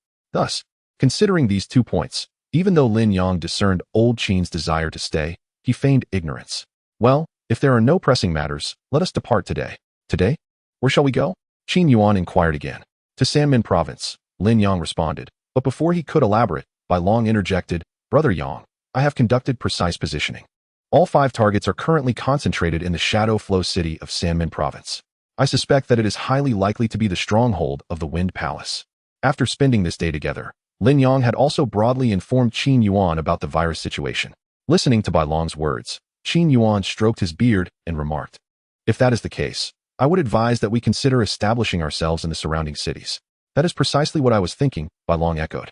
Lin Yang glanced at the two of them, prompting Bai Long to immediately turn the computer screen toward him. Brother Yang, look. These 5 individuals are respectively gathered in the east, west, north, and south of Shadow Flow City. If we navigate directly along the converging river, we are likely to draw the attention of the individual stationed to the west. However, should we disembark ahead of schedule and establish our base in Pioneer City, subsequently making our way southward towards Shadow Flow City by land, we could significantly diminish the likelihood of being detected. Very well, let us proceed as you suggest. Lin Yang patted Bai Long on the shoulder, increasingly convinced that bringing Bai Long along was indeed a wise decision. His presence certainly allowed for a more straightforward path, while concurrently alleviating many unnecessary troubles. At noon, the 4 of them concluded their final meal within the wooden cabin. Qin Yuan, shouldering a bundle, embarked on the Doomsday battleship alongside Lin Yang. Before their departure, he instructed Lin Yang to set the place ablaze, aware that he might never return.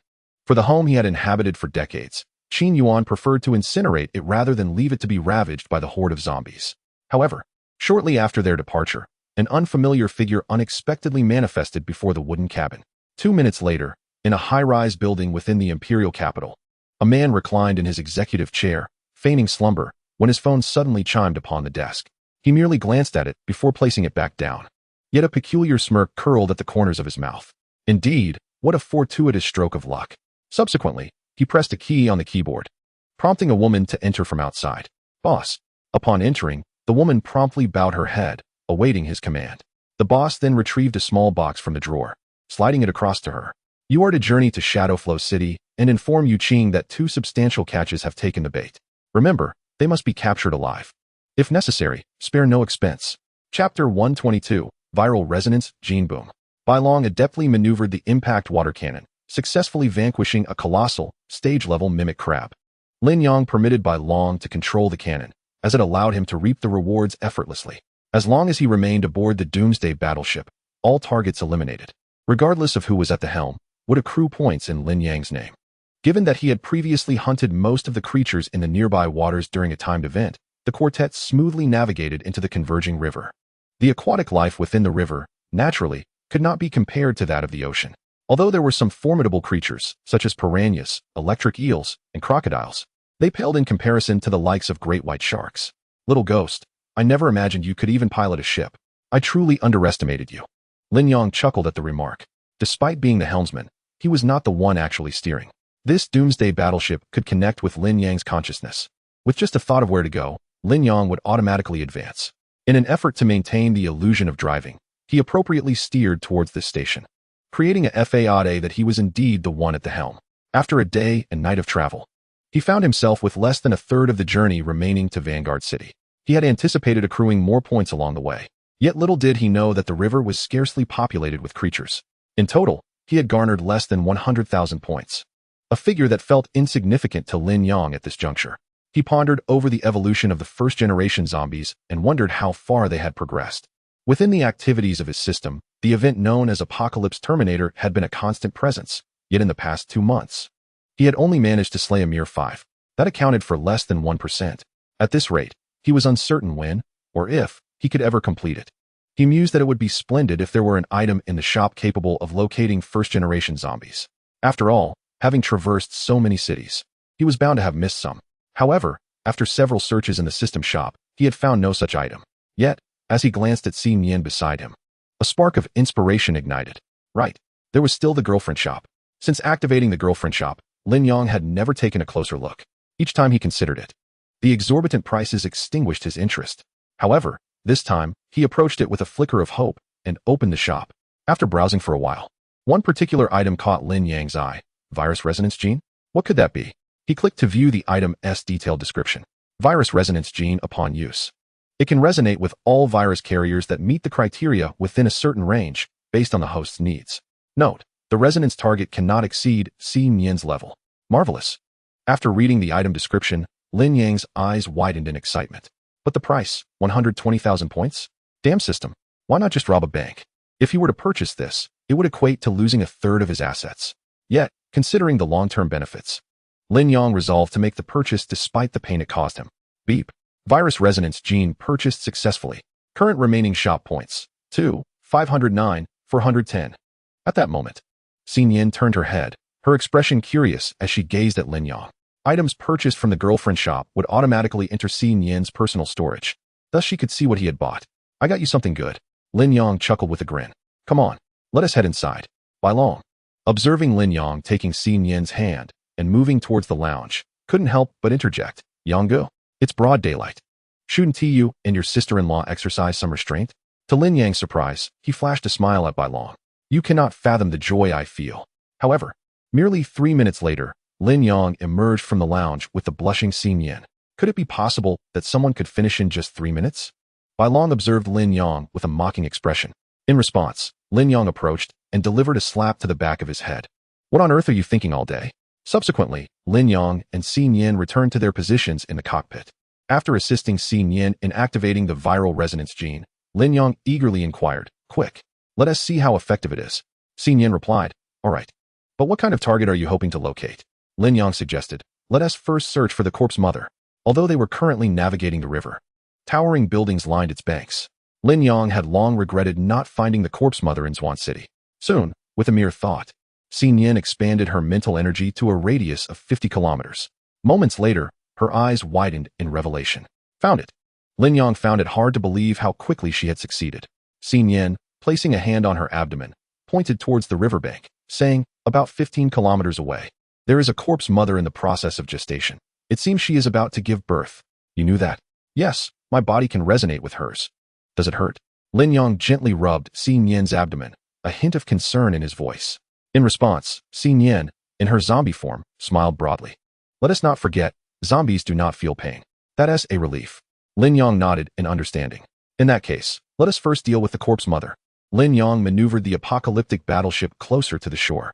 He instructed Qin Lao and Bai Long to remain on the vessel while releasing Ahua. He then hurried alongside Xi Yan towards the direction of the corpse mother.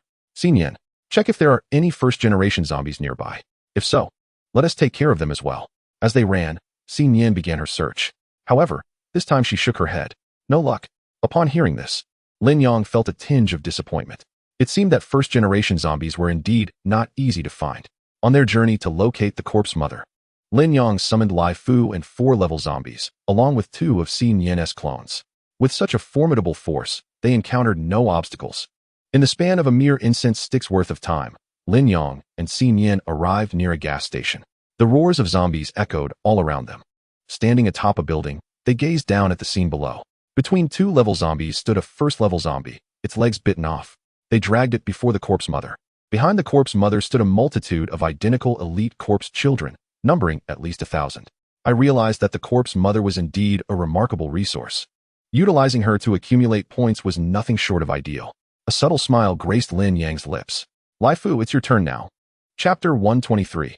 Clean up. Upon receiving Lin Yang's command, Lai Fu leapt into the throng of corpses. As an elite zombie entered the mass of lesser corpses, it was akin to a cannonball plunging into the ocean, stirring up a tremendous wave. In no time, the ferocious winds scattered the leaves. Before long, Lai Fu had slaughtered the over 1,000 elite zombies. Now, only the corpse mother remained, standing alone and appearing particularly forlorn, especially after having just consumed an elite zombie. Her belly slightly swollen. Ding. Congratulations, host. You have received a kill reward. 241, 200 points. Total accumulated points, 2. 856, 330. Hearing the notification from the system, Lin Yang smiled with satisfaction. Thanks to the corpse mother, there were no zombies visible in the streets surrounding them. After dealing with the army of corpse children, Lin Yang and Xi Nian leaped down from the building, arriving at the gas station. In truth, each corpse mother possesses a unique appearance. This one appeared quite frail, which meant that even when she performed her special abilities, her belly did not swell as his own corpse mother-s did. However, Lin Yang felt no pity for her. Even before the corpse child within her was born, he unleashed his own corpse mother, devouring her like a ravenous tiger seizing its prey. Having already consumed 4, if he were to devour 6 more, evolution would surely follow. With this thought, Lin Yang felt a surge of anticipation. When a corpse mother devours zombies of the same rank, she can bear a corpse child of equivalent status. Although elite zombies are exceedingly rare, Lin Yang remained confident that he would encounter them. After all, he had plenty of time ahead with the company. The Roho Hall was merely the tip of the iceberg. He wondered about the strength of the Rufen Hall. With the experience from the Roho Hall, they must be wary of him now. The city they currently occupied held no particular significance. After dealing with this corpse mother, Lin Yang and his companions continued their journey. By evening, they successfully reached Vanguard City. However, upon disembarking, Lin Yang encountered a significant issue. The apocalyptic warship could not retract its cargo hold. If it were to remain in the river, discovery by the company would undoubtedly raise suspicions. After pondering for a moment, Lin Yang concluded that if being on the water posed a risk of detection, they might as well submerge it. With the installation of a basic pressure module, the warship's diving capability had reached 300 meters. The current depth of the river in this section should be around 30 meters. Though not profound, it serves perfectly to conceal the warship. Before the sun dipped below the horizon, Lin Yang and his companions chose a restaurant as their temporary refuge. Bai Long typed away on the computer, subsequently presenting Lin Yang with 3 routes to Shadowflow City. After thorough discussion, they ultimately settled on a plan to traverse the subway tunnel directly into Shadowflow City. Meanwhile, Lu Biao, the squad leader of the Wind Pavilion, reclined on a large circular bed, his bare torso exposed, with a voluptuous woman nestled under each arm. Brother Biao, do you still want more? One of the women teased, playfully nibbling on her finger, her eyes brimming with allure. Lu Biao, with his rough hands, seized the woman's chest, stating, "Sure, but you must first ask my brother if he agrees." The woman responded with a seductive smile, lifting Lu Biao's blanket to engage in some needlework.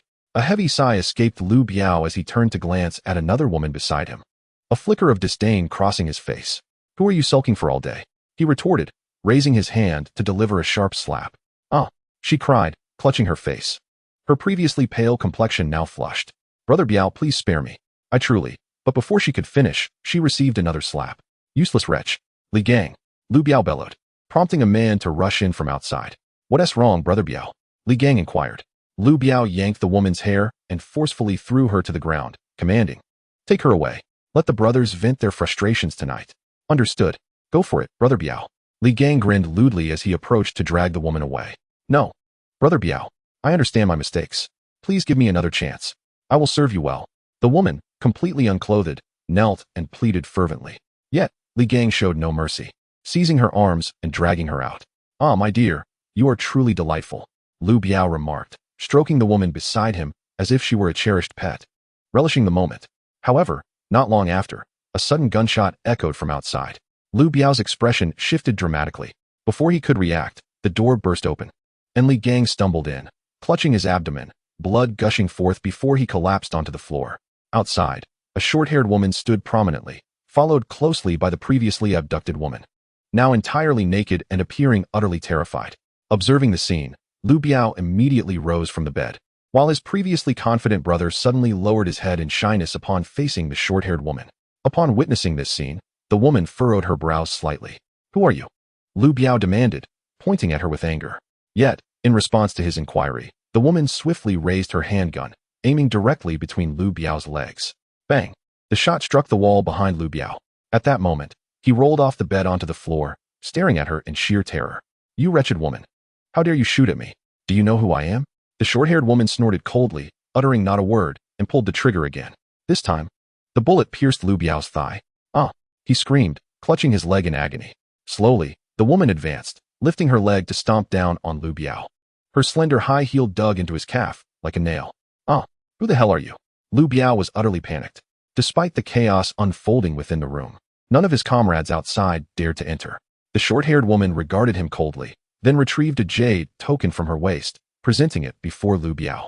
The moment he laid eyes on the jade token, Lu Biao instantly abandoned any thoughts of retaliation. You are one of the boss's people. The woman tucked away the jade token and withdrew her high heel from Lu Biao's calf. Subsequently, she raised the blood-stained heel before him, a slight smirk gracing her lips. Lick it clean. Chapter 124. The gaunt skeleton begs for silver notes in response. Lu Biao dared not utter a word of dissent. Clutching the woman's high heel, he began to lick it. Before long, apart from the blood on the heel, even the dirt on the sole was thoroughly cleaned. Lu Biao understood that should he dare to protest, the woman would not hesitate to end his life. Even though he belonged to the Wind Palace, Yu Qing would be powerless against this woman. Once dead, it would be a futile demise. Gazing at the gleaming high heels, the woman smiled. Take me to see your palace master. Oh, by the way, don't you despise wearing clothes? Then just flaunt your manhood and come with me. I am quite curious to see Yu Qing's reaction upon meeting you. She then glanced at the two naked women, saying, You too. Put on some clothes and follow me. At a restaurant in Pioneer City, Lin Yang and Xin Yan climbed in through the rooftop ladder. Welcome back, little devils. Qin Yuan greeted them with a cheerful smile. Their recent endeavor involved locating the corpse mother deployed in Pioneer City. With the assistance of the viral resonance gene, they successfully raised the experience bar of the corpse mother to half. Lin Yang's total points had also returned to 3,200,000. Still 50,000 short of breaking even. Brother Yang, you've returned just in time. The white dragon called out, and Lin Yang immediately approached him. What is the matter? Is there a new discovery? Not exactly a new discovery, but the target to the west of Shadow Flow City has suddenly begun to move. As he spoke, the white dragon pointed at the screen with a finger. Brother Yang, look. According to their current trajectory, they are heading straight for the center of Shadow Flow City. Is this the only target that has moved? Lin Yang inquired. The white dragon affirmed with a nod. Its speed is remarkably swift, as if it were being compelled by some unseen force. Or perhaps it is being pursued. Their current speed had already surpassed 180. Under normal circumstances, one would never drive that fast in the city streets. Lin Yang rested his chin on one hand, pondering for a moment. For the sake of safety, I believe we ought to modify our plan. Let us not head directly into the city. Instead, we should first follow the subway tunnel from south to north and investigate this target in the south. Perhaps we might uncover some valuable clues there. Afterward, Lin Yang glanced at the white dragon and Elder Qin. What do you both think? I think it's a good idea, replied the white dragon. And Elder Qin nodded in agreement. Very well, then it's settled. Let us prepare and depart immediately. Leaving the restaurant, Lin Yang and his companions made their way to the subway station. This was their first encounter with the underground tunnel since the apocalypse. Perhaps due to the virus outbreak occurring at night, the subway station was remarkably clean and orderly. They walked for quite some time, encountering only a few wandering zombies along the way. The white dragon and Elder Qin wielded flashlights, casting beams around them, as they, being ordinary individuals, lacked night vision capabilities. Compared to Lin Yang and Xin Yan, their focus was somewhat heightened. Brother Yang, it's pitch black in here. It's quite frightening. The white dragon's voice trembled slightly. Lin Yang reassured him, Do not worry, there are no zombies ahead. Walk boldly. As soon as they descended into the subway, Lin Yang had instructed Xin Yan to sense the area.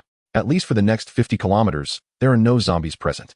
Just then, a sudden sound echoed from the entrance ahead, like something had fallen to the ground. Instantly, Lin Yang's senses sharpened. They had only traveled less than 10 kilometers. According to Xin Yan's detection results, there should be no zombies or aberrant creatures in the vicinity. However, if they were to encounter one, it could only mean one thing. A creature of a higher level than Xin Yan. Could it truly be this unfortunate? Lin Yang mused inwardly. He had yet to encounter even a single wild-level zombie, as those above that tier were generally controlled by the company. This implied that ahead lay the possibility of an aberrant beast of significant rank. As Lin Yang prepared to confront the situation, a frail figure emerged from the corner of the station entrance. Upon closer inspection, he discerned that it was a woman, approximately 30 years of age. Her complexion appeared extremely haggard, and her gait was unsteady, as though she might collapse at any moment. It was evident that she had not eaten for several days. Her body seemed little more than skin and bones. Are you here to rescue us? Her voice was faint and lacking strength. Bai Long shone his flashlight upon her, but the mere beam of light caused her to stagger and fall to the ground. Was she a survivor? Bai Long was taken aback by her appearance, which resembled a living skeleton encased in skin. Lin Yang quickly approached, retrieving a bottle of water and a small loaf of bread from his bag, offering them to her. However, instead of consuming the food, she pointed toward the station entrance and pleaded, Please, save my husband. With great effort, she rose from the ground, grasping Lin Yang's arm, trying to lead him along. Lin Yang remained silent, following her to the entrance. Upon arrival, they were met with a nauseating stench of decay. The ground was littered with rotting corpses and dried black blood. It was clear that the woman had survived by resorting to cannibalism. Where's your husband? Lin Yang scanned the area, but saw no sign of life. He is right inside. The woman clutched Lin Yang's hand tightly, prompting a slight pout from Xin Yan, who was in her human form. Before them stood a door, the security room of the subway station. However, it was closed, leaving its contents uncertain. Lin Yang glanced at the woman and instructed, "You open the door." All right. Without hesitation, she swung the door open. The moment it creaked ajar, Lin Yang's anxiety dissipated. There was no immediate danger within. Instead, a man lay on the ground, resembling the woman in his emaciated state. Suddenly, Bai Long seized Lin Yang, exclaiming, "Yang Gu, there's a zombie." Lin Yang whipped around to find a zombie lurking behind the security room, though it had entirely lost any signs of life. An axe was embedded in its skull, and judging by the wounds and the blood that it spilled, it appeared this creature had perished not long ago, certainly no more than 3 days prior. Just then, the man on the ground abruptly sat up as if resurrected from the dead. "Oh my goodness!" Bai Long leaped back in fright. While the man's expression was one of immense agony, veins protruded prominently from his neck, as if he were engaged in a fierce struggle. What could possibly be the matter with him? Lin Yang inquired of the woman. Yet, in that moment, the woman bowed her head, reluctant to respond. Lin Yang refrained from pressing her further and approached the man to observe closely. It was then that he discovered a wound on the man's thigh, a clear indication of a zombie bite. Subsequently, Lin Yang glanced at the woman and said, "Your husband has been bitten. He will soon transform into a zombie. If you have anything to convey, you should speak to him at once. After that, I shall have to end his life." His tone was remarkably calm. Upon hearing this, the woman immediately lifted her head, shaking it fervently as she pleaded, "Please, do not kill him. I implore you to find a way to save him. I am Deng Juanli, the chairwoman of Jiuhe Group. I will pay any sum you demand if you can save my husband." Lin Yang was momentarily taken aback at the mention of Jiuhe Group, as it ranked among the top 3 enterprises in Longhua. Moreover, Deng Juanli was listed 7th on the global rich list, with assets amounting to 500 billion long coins. Yet, what good was that? Lin Yang shook his head and replied, "Once infected, there is no remedy. It is impossible." "That cannot be," Deng Juanli exclaimed. However, upon noticing Lin Yang's furrowed brow, her tone softened. "I have witnessed individuals infected by zombies. They typically transform within 5 minutes. Yet, my husband has not mutated even after 3 days. I beg of you, please think of a solution." At her words, Lin Yang's tightly drawn brows lifted in surprise. 3 days without transformation? This revelation was equally astonishing to him. For in the past 2 months, he had encountered several individuals who turned into zombies shortly after being bitten. It was indeed the first time he had seen someone endure for 3 days. Could it be that the virus's potency had diminished? However, as this thought crossed his mind, Lin Yang quickly dismissed it. It was already a miracle that the virus had not evolved. Hoping for its regression was likely a futile dream. "Before your husband was bitten, did he consume anything?" Bai Long suddenly interjected. In response, Deng Juanli produced a packet of biscuits from her pocket, revealing that only half remained. "For the past 5 days, we have survived on this meager supply. I am not ashamed to admit that we have even relied on drinking each other's urine to make it this far." "Then it seems the issue may lie solely with your husband's physical constitution," Lin Yang concluded, after which he tore open the man's trousers. The virus had already spread to the upper thigh, threatening to engulf the upper body. It was indeed a slow infection. Lin Yang narrowed his eyes thoughtfully. At that moment, Deng Juanli suddenly spoke up. "I just remembered. Before the outbreak of the zombie virus, my husband had just received a booster shot." Lin Yang was not unfamiliar with the vaccine mentioned by Deng Juanli. It was a vaccine designed to combat the novel influenza virus. In 2021, Long Country implemented a nationwide vaccination campaign, and Lin Yang had been vaccinated as well. As for the booster shot she referred to, it was administered after one had been infected with the novel influenza virus following the initial vaccination. This was analogous to the booster for rabies vaccinations. Could it be that the vaccine held some resistance against the zombie virus? While it might not confer immunity against the zombie virus, it indeed appeared to slow the spread of the infection. Unfortunately, Lin Yang was utterly ignorant in this area and could not conduct any experiments. If this hypothesis could be validated, perhaps there was hope for this world. Nevertheless, Lin Yang shook his head. "I'm sorry, but we truly have no means to save him. Even if the infection progresses slowly, our current methods cannot halt it." Upon hearing Lin Yang's words, Deng Juanli's face turned ashen. Once infected with the zombie virus, Even her super healing potion would be ineffective. After all, the super healing potion could only mend wounds, but could not restore the genes altered by the virus. Kill me. Just as everyone fell silent, a man suddenly spoke up. Jinliang, you cannot give up. Believe me, we will find a way. Deng Juanli embraced him, tears streaming down her face. Jinliang simply smiled in response. Perhaps in the future, someone would conquer this virus. Yet, I may not live to see that day. Upon hearing this, Deng Juanli buried her head in Jinliang's arms, crying uncontrollably. Jinliang turned to Lin Yang, his expression still filled with anguish. Brother, take action.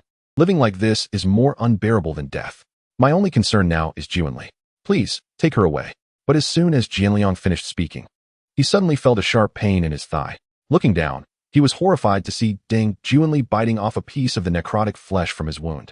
Juanli, he exclaimed. Yet, before he could finish his sentence, he saw her swallow that piece of rotten flesh whole. If you die, what meaning is there for me to live? She cried. If we cannot save you, then let us become zombies together. As the zombie virus was consumed by Deng Juanli, her body immediately began to convulse. At that moment, she had little resistance left. Soon, her once vibrant pupils turned a dull gray, and her skin began to decay rapidly, even her nails visibly lengthening at an alarming rate. Just as Lin Yang prepared to act, Jinliang suddenly embraced Deng Juanli tightly. Juanli, I love you, he roared. In the next moment, Deng Juanli opened her mouth and sank her teeth into his throat. This scene stirred the emotions of Lin Yang and his companions. Even the venerable Qin, who had lived for 160 years, could not help but feel a pang of sorrow. After fatally biting Jinliang, Deng Juanli abruptly raised her head, intent on lunging at Lin Yang. Ultimately, Lin Yang opted to use the soul-cutting blade to sever her throat, granting her a semblance of a dignified demise. Although he could not save the two, their presence undoubtedly brought immense value to Lin Yang. With Jinliang as a unique case, Lin Yang placed significant hope in the vaccine. Should he find a way to contact the personnel at the Genetic Research Institute, perhaps they could be persuaded to conduct further research. However, it was clear that the individuals at the institute were merely corporate employees. To compel them to work for him, he would have no choice but to eliminate their superior. With this thought, Lin Yang's gaze sharpened. He glanced at the clock at the subway station entrance. It was currently 3 in the afternoon. Let us go. We must reach Shadow Flow City before nightfall. Chapter 126. Covert infiltration. The setting sun cast a beautiful glow, though dusk was fast approaching. At the southern subway station of Shadow Flow City, several zombies were clustered together, fighting over a freshly caught rat. Suddenly, a qilin formed from flames descended from the sky, instantly reducing them to mere fragments of flesh. Move, Lin Yang whispered. Ahua and Lai Fu quickly surged from the subway entrance, dispatching the surrounding zombies with efficiency. They did not take the main road, but instead moved swiftly along a narrow alley. Brother Yang, the next intersection is just ahead. Bai Long called from Ahua's back. Heeding this, Lin Yang leaped onto the rooftop of a nearby building and surveyed the distance. Beyond this intersection lay a residential area. Though zombies roamed nearby, none ventured toward the villas. As darkness deepened, a few villas flickered to life with candlelight, standing out starkly against the encroaching night. Shadows flitted behind the windows intermittently. Upon reaching the intersection, Lin Yang turned to his companions and declared, I will scout ahead. Stay concealed and act accordingly. The three nodded in unison. Then, with the wind at his heels, Lin Yang swiftly vanished into the night. Whoosh! His figure ghosted past the horde of zombies. In the next instant, deep gashes appeared on their necks, causing them to topple one by one. Hey, did you hear something outside just now? It seems like there's some commotion. One man said, cigarette in hand, glancing toward the window. Another, shoveling food into his mouth, replied, there's always noise outside. Listen, more zombies are howling. The first man took a drag from his cigarette, his expression growing solemn. The leader has been saying that a change is coming, though the meaning of his words remains elusive. After vanquishing the zombies at the intersection, Lin Yang leaped over the wall and into the villa district. Upon entering, he was greeted by the fragrant aroma of fresh grass. The greenery here was exquisite, and without the presence of wandering zombies, an eerie tranquility enveloped the area. Lin Yang stealthily approached a villa, noticing that the windows on the second floor were ajar. After ensuring he was not detected, he swiftly entered the house. I overheard a few brothers mention that a survivor named Lin Yang has recently taken a stand against our company. Moreover, the infamous fire hall has fallen at his hands. A man standing by the window exhaled a plume of white smoke and remarked, can a mere survivor really bring down the fire hall? That seems rather far-fetched. It's true. Otherwise, why do you think Feng Ling has been lingering at our headquarters? She has nowhere else to go, he continued, taking a few more bites of instant noodles. I once encountered Feng Ling. She was quite a force. It seems our hall master is in for some luck this time. The man extinguished his cigarette but on the windowsill and tossed it out the window. Yet, after completing this sequence of actions, the atmosphere in the room grew markedly quieter. Even the brother who had been eating in the back fell silent. Did no one teach you to care for the environment when you were a child? A sudden unfamiliar voice broke the silence from behind. The man spun around sharply, only to find a youth wielding a silver knife. His companion lay slumped over the instant noodle bucket, blood dripping from his neck. Upon seeing this, he instinctively reached for his pocket. But Lin Yong would not afford him such an opportunity. With a swift motion, he executed a soul-severing strike, severing the man's hand cleanly. Before the man could scream, Lin Yong dashed forward and delivered a punch that sent him sprawling to the ground. If you wish to live, keep quiet. Who are you? The man stammered, terror etched on his face. However, he quickly recalled the earlier words spoken by Lin Yong, and his eyes widened in realization. You are Lin Yong. Indeed. It appears I am quite well known, Lin Yong replied with a smirk. You are an astute individual. I will ask questions, and you will answer. Your fate rests in your own hands. The man swallowed nervously, and Lin Yong immediately inquired, what is the purpose of your operation here? We are the second team base of the Wind Hall. The man hurriedly responded. What is your strength and scale? We have a total of 6 members in the second team, currently possessing 50 zombies. Among them, 2 are of advanced level, while the others are of intermediate level. Excellent. Lin Yong smiled. Now, where is your team leader? And where are the zombies under your command? The man hesitated for a few moments. In a mere few seconds, Lin Yong severed the man's left foot with a single stroke. Such matters, I presume, require no contemplation on your part? At that moment, the man trembled violently, his entire body shaking. He gazed at his severed foot, his complexion ashen. I beg you, do not strike again. The man's face was slick with beads of moisture, whether sweat or tears indistinguishable, as if he might faint at any moment. Our captain is in Villa 4. He has confined all the zombies in the basement. Is the captain alone in Villa 4? Lin Yong inquired. I truly do not know, but the captain mentioned he would summon everyone for a game of cards tonight. I cannot say if anyone has gone there yet. Lin Yong chose not to press further. Instead, he approached the man and retrieved a mobile phone from his pocket. He noticed a solitary button on the side of the device. However, before he could speak, the man interjected, No, don't press that. It's our distress signal. If you do, help will arrive immediately. Lin Yong cast a glance at him, a faint smile gracing his lips. He was well aware of the button's function. He simply hadn't anticipated the man's reluctance to betray. After all, should the captain arrive, Lin Yong would undoubtedly target him first. Given your fervent desire to survive, I shall grant you an opportunity. Find a way to lure everyone outside. If you comply with my instructions, I shall spare your life. All right. The man accepted the phone with his left hand and awkwardly began to operate it. Shortly thereafter, he returned the device to Lin Yong. I've sent the message. They should be coming out shortly. You promised. You will let me go? Lin Yong offered no response. Extinguishing the candles in the room and standing by the window, gazing at Villa 4 across the way. Indeed, within less than a minute, 4 men emerged from within. Old Bai, where the hell have you been? Where is everyone? A bald man shouted into the empty space. Stop with the mystery. Hurry up and bring out the beauties you've found so I can enjoy myself. Damn it.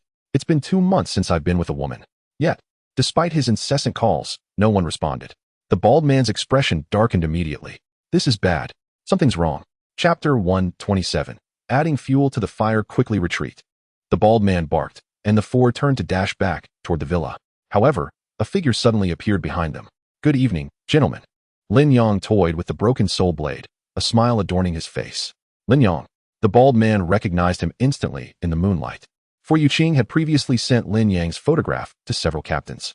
Quickly, notify headquarters. The bald man swiftly issued orders, and the 4 individuals hurriedly retrieved their phones, intending to send a signal to headquarters. However, with the aid of the eye of vulnerability and the gene of the red hair, Lin Yong severed all 4 of their hands in a mere second. Even the bald man's severed hand was found tucked away in his own pocket. The 4 of them cried out in agony. This severance was not only a physical injury, but also a profound blow to their spirits.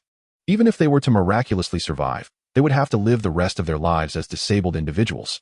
As Lin Yong inhaled the scent of blood that pervaded the air, he bore no expression. Do you wish to live? Yes.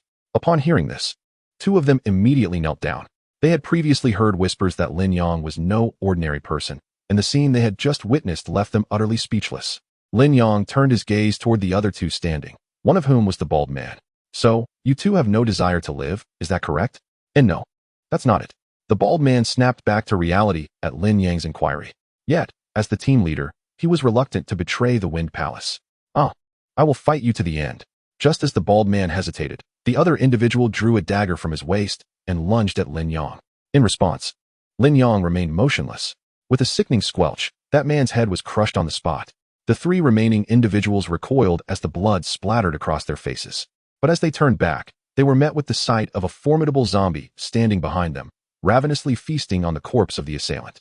Truly, there are warriors everywhere. Lin Yang chuckled, pleased to see the terror etched on the faces of the four as they confronted the undead. Bang! The bald man also knelt down. He was never a paragon of loyalty. Initially, he had joined the company merely for survival. Through his own capabilities, he had risen to the position of team leader.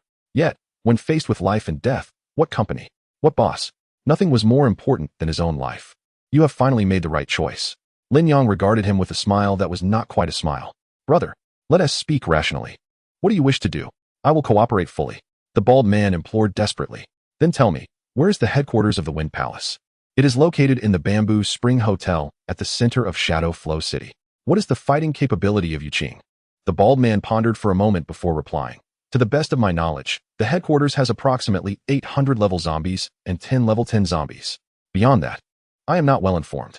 Does the Wind Palace not possess any level 10 zombies? Level 10? The bald man was taken aback. Cultivating a creature of such caliber is no simple feat. At least, that is my recollection. So, do any of your boss's subordinates possess such a being? Lin Yang inquired. I truly do not know. Given my position, I have no opportunity to meet the boss. Lin Yang observed his demeanor, which did not suggest deceit. And after a moment of contemplation, he remarked, to my knowledge, you have 50 zombies here, correct? If you provide me with their gene control serum, I might consider sparing you. However, upon hearing this, the bald man's expression soured considerably. What? Do you refuse to comply? Lin Yang's tone darkened as he raised the broken soul blade to the bald man's throat. No, it's not that I refuse. It's just that I currently possess only 20. 20? The bald man hastily clarified. Just 2 days ago, the Lord summoned back most of the zombies stationed in the sub-team. At present, I have only 20 of the elite. Not a single one more. Lin Yang furrowed his brow. Why would he do such a thing? It seems there has been some turmoil at the Lord's end, and the headquarters is in disarray. Could it be that there is infighting among the other factions? Lin Yang pondered, aware that internal strife had long plagued the company. Currently, the only forces capable of threatening the Like Wind Hall, aside from himself, are the powers of the other factions. What else do you know? Speak it all. I have already divulged everything I know. There is truly nothing left to share. Observing the three kneeling bald men, it appeared they indeed harbored no further secrets. Lin Yang then smiled at them. In that case, we shall meet again in the next life. What? No. You said you would spare us. You cannot. Lai Fu severed the heads of all three, tossing them aside before he began to feast. Lin Yang did not turn to witness this scene. Moments later, he led Xin Yin and the others into the villa where the bald man had resided. He then instructed Lai Fu and Ahua to accompany the corpse mother to the basement. His intention was to transform all 20 elite zombies into his own corpse children. This method far surpassed the use of gene control serum. Have you gleaned any insights? Xin Yin nestled against Lin Yang and inquired. Lin Yang replied, once those 20 corpse children are fully nurtured, we shall set forth to the Like Wind Hall headquarters. So soon? Brother Yang, are you not planning to prepare? No need. Lin Yang smiled slightly. The Like Wind Hall is currently in chaos. Perhaps we can take advantage of this opportunity to stoke the flames further. With our present strength, if we can execute a successful ambush, it will not be a daunting task to destroy the Like Wind Hall. Subsequently, Lin Yang shared all the information provided by the bald man with everyone. Bai Long reclined on the sofa and asked, Brother Yang, aside from the Like Wind Hall, what other factions exist? Such a simple question left Lin Yang momentarily speechless. It seemed that apart from the Ru Feng Hall and Ru Hua Hall, he had never encountered any other halls during his journey across much of the Dragon Kingdom, traversing from the northeast to the southwest. Yet, throughout this expedition, he had not crossed paths with any individuals from other halls. I truly am unaware of that, he admitted. Bai Long merely cast a glance at Lin Yang and fell silent. Rest assured, with me around, a mere 10 of those levels do not concern me. Qin Yuan replied in a decidedly nonchalant tone. Indeed, with his combat prowess rivaling that of level zombies, facing 10 of them was hardly a challenge. Then it's settled, Lin Yang declared, slapping his thigh. The following day, they set off towards the headquarters of the Ru Feng Hall. Chapter 128, What are you? At the Zhuquan Hotel. A sudden knock echoed through the office where Yu Qing and Feng Ling were engaged in discussion. "Come in." A man clad in a suit entered shortly thereafter. "Hall Master, Captain Lu Biao has arrived," he announced, hesitating to continue. "What is the matter? Speak plainly," Yu Qing urged. "Yes, Hall Master." The man lifted his gaze and continued. "He is not only without clothing but also injured.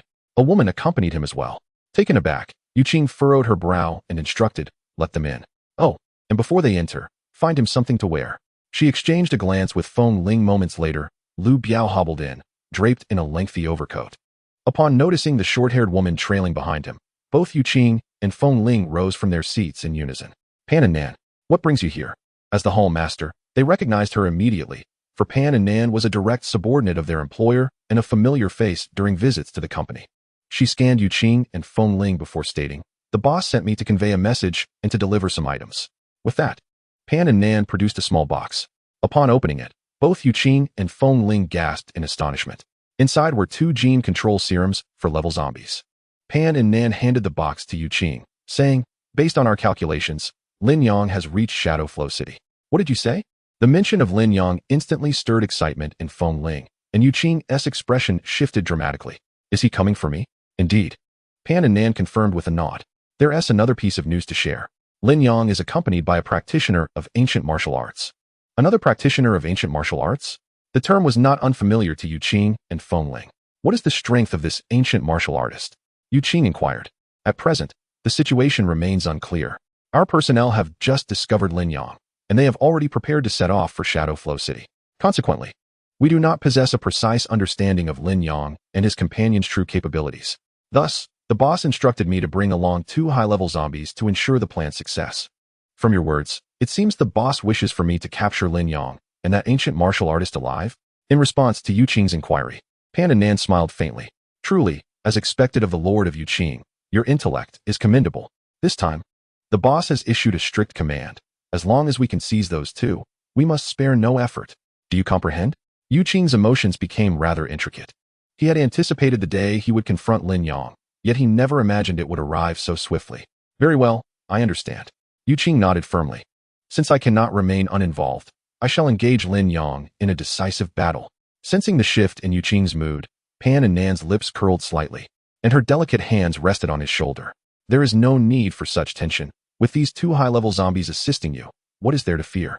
Yu Qing cast her a sidelong glance before pushing her hand away. "Fear him? You are overthinking it. If there are no other matters, please take your leave." With that, Yu Qing turned away. Pan and Nan, unperturbed by his reaction, stepped forward and pressed her chest against his back. "After traveling this far, do you not intend to keep me for a meal before I depart?" Feeling the softness behind him, Yu Qing took a step forward and coldly shot her a glance. "Are we that familiar? Given the nature of our relationship, it hardly seems appropriate to invite you to dinner." Upon hearing this, Pan and Nan's expression turned icy. "Humph, unappreciative fool. I had intended to discuss matters concerning other halls with you, but it appears that will not be happening." Saying this, she turned to leave. "Wait." Upon hearing Yu Qing's voice, Pan and Nan secretly smiled. "What? Do you wish to keep me now?" However, as she turned around, a hand suddenly loomed before her. Slap. A resounding slap echoed in the air. Pan and Nan stood there, stunned, her hand covering her face in disbelief as she gazed at Yu Qing. You struck me?" Yu Qing's expression remained impassive. He then pointed at Lu Biao beside him and coldly stated, "I do not care what mistakes he has made, but as a member of my Wind Hall, he is only under my jurisdiction. What are you in this matter?" Pan and Nan could scarcely fathom that Yu Qing had struck her over a subordinate. "Yu Qing, are you rebelling?" "I believe it is you who is on the verge of rebellion," Yu Qing replied with an unflinching voice. "Remember this. I am one of the 6 great lords of the company, and you are merely a pet dog favored by the boss. Do not presume that because you are a direct subordinate of the boss, you can flaunt your authority before me. Should you provoke my ire, even if I were to take your life, the boss would not dare to retaliate against me. If you doubt my words, feel free to test me." With that, Yu Qing swiftly drew a handgun and pressed it against Pan Ainan's forehead. At that moment, Pan Ainan was completely taken aback by Yu Qing's audacity. She instinctively took a step back, her gaze wavering. "Well, Yu Qing, you certainly possess courage." Without looking back, Pan Ainan opened the door and exited hastily. Once she had left, Yu Qing turned her gaze, her eyes fixated intently on Lu Biao. "Lord, I acknowledge my mistake." Lu Biao suddenly knelt on the ground, not daring to lift his head. Upon hearing that Lu Biao had arrived without attire, Yu Qing, knowing him all too well, could surmise his actions without needing to inquire. I instructed you to carry out the human eradication plan, and instead, you took it to the bedroom, did you? Lord, Lu Biao stammered, struggling to articulate his thoughts. Suddenly, he blurted out, Lord, regardless, they are destined to become zombies. Why shouldn't I enjoy myself first? At this, Yu Qing immediately turned around and delivered a kick to Lu Biao's head. Indeed, our objective is to transform them into zombies. But have you forgotten why the company is pursuing this course of action? Lu Biao, clutching his head while lying on the ground, replied, It is to assist humanity in evolving into superior life forms. Precisely, Yu Qing exclaimed. But have you considered that your momentary indulgence could potentially alter their bodies? Ultimately, they would be reduced to mere corpse mothers, doomed to eternal unrest. Chapter 129. The arrival of boss Luo Jia after a long while. Yu Qing and Feng Ling gazed at the two zombies before them, their hearts profoundly shaken. Is this what a higher-tier zombie looks like? Feng Ling's delicate fingers brushed against one of the zombies. This particular zombie appeared somewhat distinct from others of its kind. At first glance, they resembled humans adorned with makeup. Though they bore the appearance of zombies, their skin, features, and overall physique were much closer to that of a normal human. How exquisite these two evolved beings are. Yu Qing seemed to admire a beautiful piece of art, her deep-set eyes sparkling with brilliance. With their presence, coupled with the additional resources bestowed upon us by the boss, I refuse to believe we cannot capture Lin Yang. Upon mentioning Lin Yang, Feng Ling's expression became one of seething rage. At that moment, her hatred for Lin Yang was palpable. She envisioned various malicious ways to flay his skin and extract his tendons. In every conceivable manner, she yearned to unleash torment upon Lin Yang. Yu Qing smiled faintly. Previously, I lacked the utmost confidence. However, now, even if he possessed wings, he shall never escape from this Shadow Flow City. Unbeknownst to me, Lin Yang has become a significant threat to Yu Qing. Should I succeed in eliminating him, the Wind Palace in the Dragon Kingdom would indeed be free from worry. As Feng Ling contemplated the prospect of vengeance, her eyes brimmed with anticipation. Are you not concerned that summoning back the zombies from other divisions might arouse suspicion from the other palaces? Be aware that those 4 individuals have an extensive network of informants. A flicker of disdain crossed Yu Qing's expression. Rest assured, I have crafted an illusion of chaos within my Wind Palace. If they dare to approach, I shall not hesitate to strike. Yu Qing cast another glance at the 2 formidable zombies. This confidence, born from absolute strength, filled him with great comfort. Meanwhile, Pan Ainen drove a rugged vehicle out of Shadow Flow City. Yu Qing, just you wait. I shall return this slap to you in due time. Up to this point, Pan Ainen's face still throbbed with pain, sporting a vivid red handprint upon her fair complexion. To diminish it, at least another night must pass. Just then, Pan Ainen inadvertently glanced at the rearview mirror and noticed a van tailing closely behind, seemingly accelerating in pursuit. Her expression turned serious, sensing that the approaching vehicle bore ill intentions. Just as she was about to reach for her phone to seek assistance from the company, she suddenly noticed that the driver was an attractive young woman. Could she be a survivor? Pan Ainen pondered, for this individual appeared unfamiliar, not resembling anyone from the company. Thus, she quietly set down her phone and grasped the handgun resting in the passenger seat. However, as the van drew nearer, the young woman in the driver's seat unexpectedly rolled down her window and waved at Pan Ainen. This left Pan Ainen utterly perplexed, unsure of the woman's intentions. Yet, in an instant, the woman abruptly swerved, sending the van crashing directly toward her. In that moment, Pan Ainen panicked. She instinctively reached for the steering wheel, but it was already too late. Crash! Pan Ainen's rugged vehicle tumbled off the highway. Below, a 5 or 6 meter drop led to a field. After breaking through the guardrail, the vehicle landed in disarray upon the ground. Boss, help me. Pan Ainen, disregarding her injuries, frantically searched the wreckage for her phone to send a distress signal. But suddenly, she heard a chilling sound. A zombie had forcefully yanked open the driver's side door. Ah! Pan Ainen screamed in terror, unable to comprehend how, despite having injected the serum, a zombie would still seek her out. However, before she could reach for her phone, the monstrous hand of a zombie had already grasped her arm. In an instant, Pan Ainen was yanked from within, her pants tearing as they caught on the vehicle, revealing a fair, exposed thigh. Just as Pan Ainen believed she was destined to be devoured, a voice broke through the chaos. Feng Ge, must you not be a tad gentler, considering I am but a girl? Upon hearing the name, Pan Ainen lifted her head. Yet, the zombie's visage appeared as if it had been scorched, rendering its features unrecognizable. This could not possibly be the Feng Ge she remembered. Then, an extraordinarily beautiful woman approached and squatted beside Pan Ainen. Who are you? Why do you wish to kill me?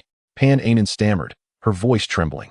In response, Yen Yuer displayed an innocent expression. I have no intention of harming you. I merely wish to pose a few questions, provided you answer them honestly. Otherwise, I cannot guarantee their intentions toward you. With that, several robust zombies descended from the van. Go ahead and ask. I promise I will not deceive you. Pan Anan replied eagerly. All right then, dear sister. Could you tell me the location of the company headquarters? In the imperial capital. Sister, are you certain you wish to venture up there alone?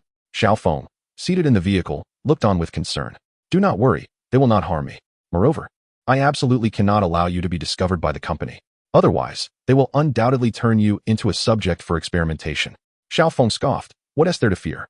I'll confront them if it comes to that. A moment later, a voice rang out. Boss, Luo Jie has arrived. At this, the man seated in the chair abruptly lifted his head. Bring her in. Shortly thereafter, Luo Jie, adorned in high heels, gracefully entered the room. Boss, she greeted, immediately lowering her head, akin to a subordinate addressing her superior. Yet, this gesture caused the man to clench his fists in agitation. I have told you countless times. There is no need for such formality between us.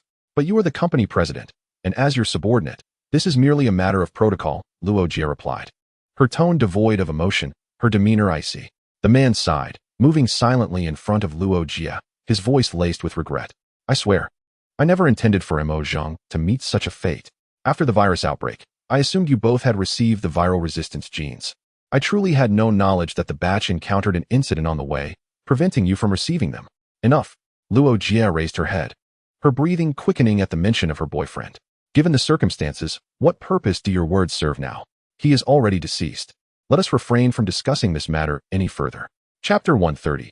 Changing clothes. Luo Jie, you are aware of the kind of person I, Di Ziqiu, am. If I wished to harm Mo Zhang, I would not resort to such clumsy tactics. I confess that I am envious of his ability to be with you.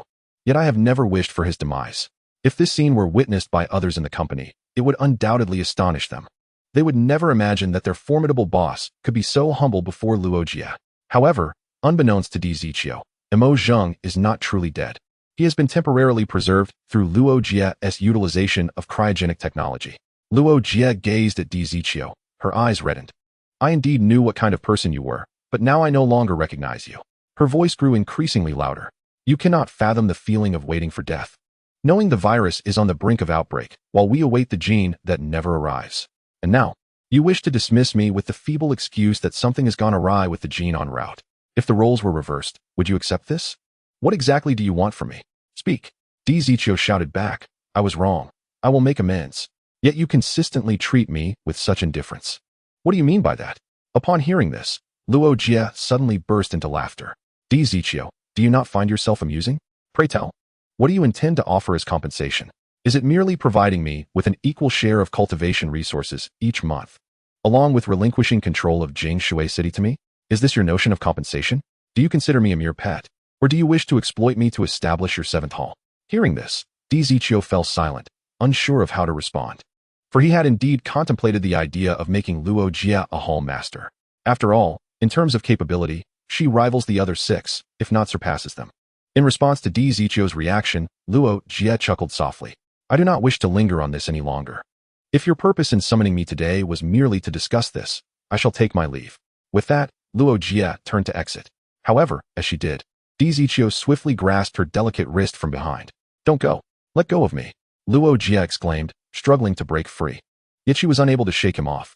Di Ziqiu gazed at her with a bittersweet expression, saying, Why, when we were once such close childhood friends? Has it come to this because of Mo Zhang's presence? I cannot accept this, Xiao Jie. Luo Jie furrowed her brows, turning to push Di Ziqiu's hand forcefully, saying, You are hurting me. Release me. In an instant, Luo Jie felt her feet leave the ground. Di Ziqiu had abruptly lifted her and unceremoniously tossed her onto the sofa. Di Ziqiu, what do you intend to do? Luo Jie swiftly sat up, instinctively clutching her chest. Xiao Jie, stop lamenting over someone who is already dead. Why must you cling to such memories? Can you not see the affection I have harbored for you all these years? You have truly lost your mind. Seizing the opportunity, Luo Jie stood up from the sofa, intending to flee. However, just as she rose, her high heel suddenly snapped. With a twist of her ankle, she lost her balance and fell to the side. Xiao Jie, Di Ziqiu hurriedly rushed forward to catch her. Upon seeing her rapidly swelling ankle, his initial resolve was instantly overtaken by guilt. I'm sorry, get away from me. Luo Jie forcefully pushed him away, her gaze brimming with resentment. Di Ziqiu. From this day forth, I, Luo Jie, officially resign from the company. You shall walk your path, and I shall tread mine. There is no need for us to meet again. At her words, Di Ziqiu's eyes widened slightly. Luo Jie, are you not afraid of death? If you possess any courage, then kill me. The moment those words left her lips, Di Ziqiu was rendered speechless. You know I would never harm you. Following that, Luo Jie fell silent. She cast one last glance at Di Ziqiu before limping out of the office. Watching her retreating figure, the fists Di Ziqiu clenched made a cracking sound. Come in, boss. Do you have any orders? Di Ziqiu glanced at the subordinate, who entered and commanded. Relay this to the 6 major halls. Jingshui City has now been designated as a special region. Anyone who dares to cause trouble in Jingshui City shall be executed without mercy. Yes, boss. In the early morning, Lin Yang opened his eyes. Xin Yan, clad in a bikini, sat beside him, her large, sparkling eyes fixed upon him. Darling, you are truly exquisite. The sunlight illuminated Xin Yan's fair skin, making it glow radiantly. In that moment, even her tousled hair seemed to take on a golden hue, exuding an air of nobility. However, just as he placed his hand on Xin Yan's delicate thigh, she swatted it away. Ouch! What are you doing? Xin Yan shot him an annoyed glare. And you dare to ask? Hurry and get me changed. Lin Yang chuckled. During their playful activities the previous night, he had already used the system to remove her little dress. Without his permission, Xin Yan was unable to change her attire. By the way, don't you wish to wear something different? You wear that little dress every day, don't you find it tiresome? Xin Yan, hearing this, lowered her head slightly and murmured, What can I do? I have no other clothes, and you did say that the outfits in the mall are quite expensive. Didn't you? Lin Feng scratched his head, feeling somewhat perplexed. In his girlfriend's shop, the cheapest attire cost a staggering 5 million points. Although there was an attribute bonus, it was evident that such an expense was beyond his means. Damn it, who would have thought that even in a post-apocalyptic world, I would still fret over not being able to afford clothes for my girlfriend? Truly frustrating. Lin Feng felt a sense of exasperation. Yet suddenly, a spark of inspiration illuminated his thoughts. A solution had emerged. What is it? Cyan turned her head, her face alight with anticipation. Lin Feng replied, We can visit the clothing store and select some attractive garments. But won't those outfits get destroyed during battles? Cyan questioned, and Lin Feng, like her, was currently bereft of clothing. Of course, he wasn't entirely exposed. He had purchased some soft armor from the system.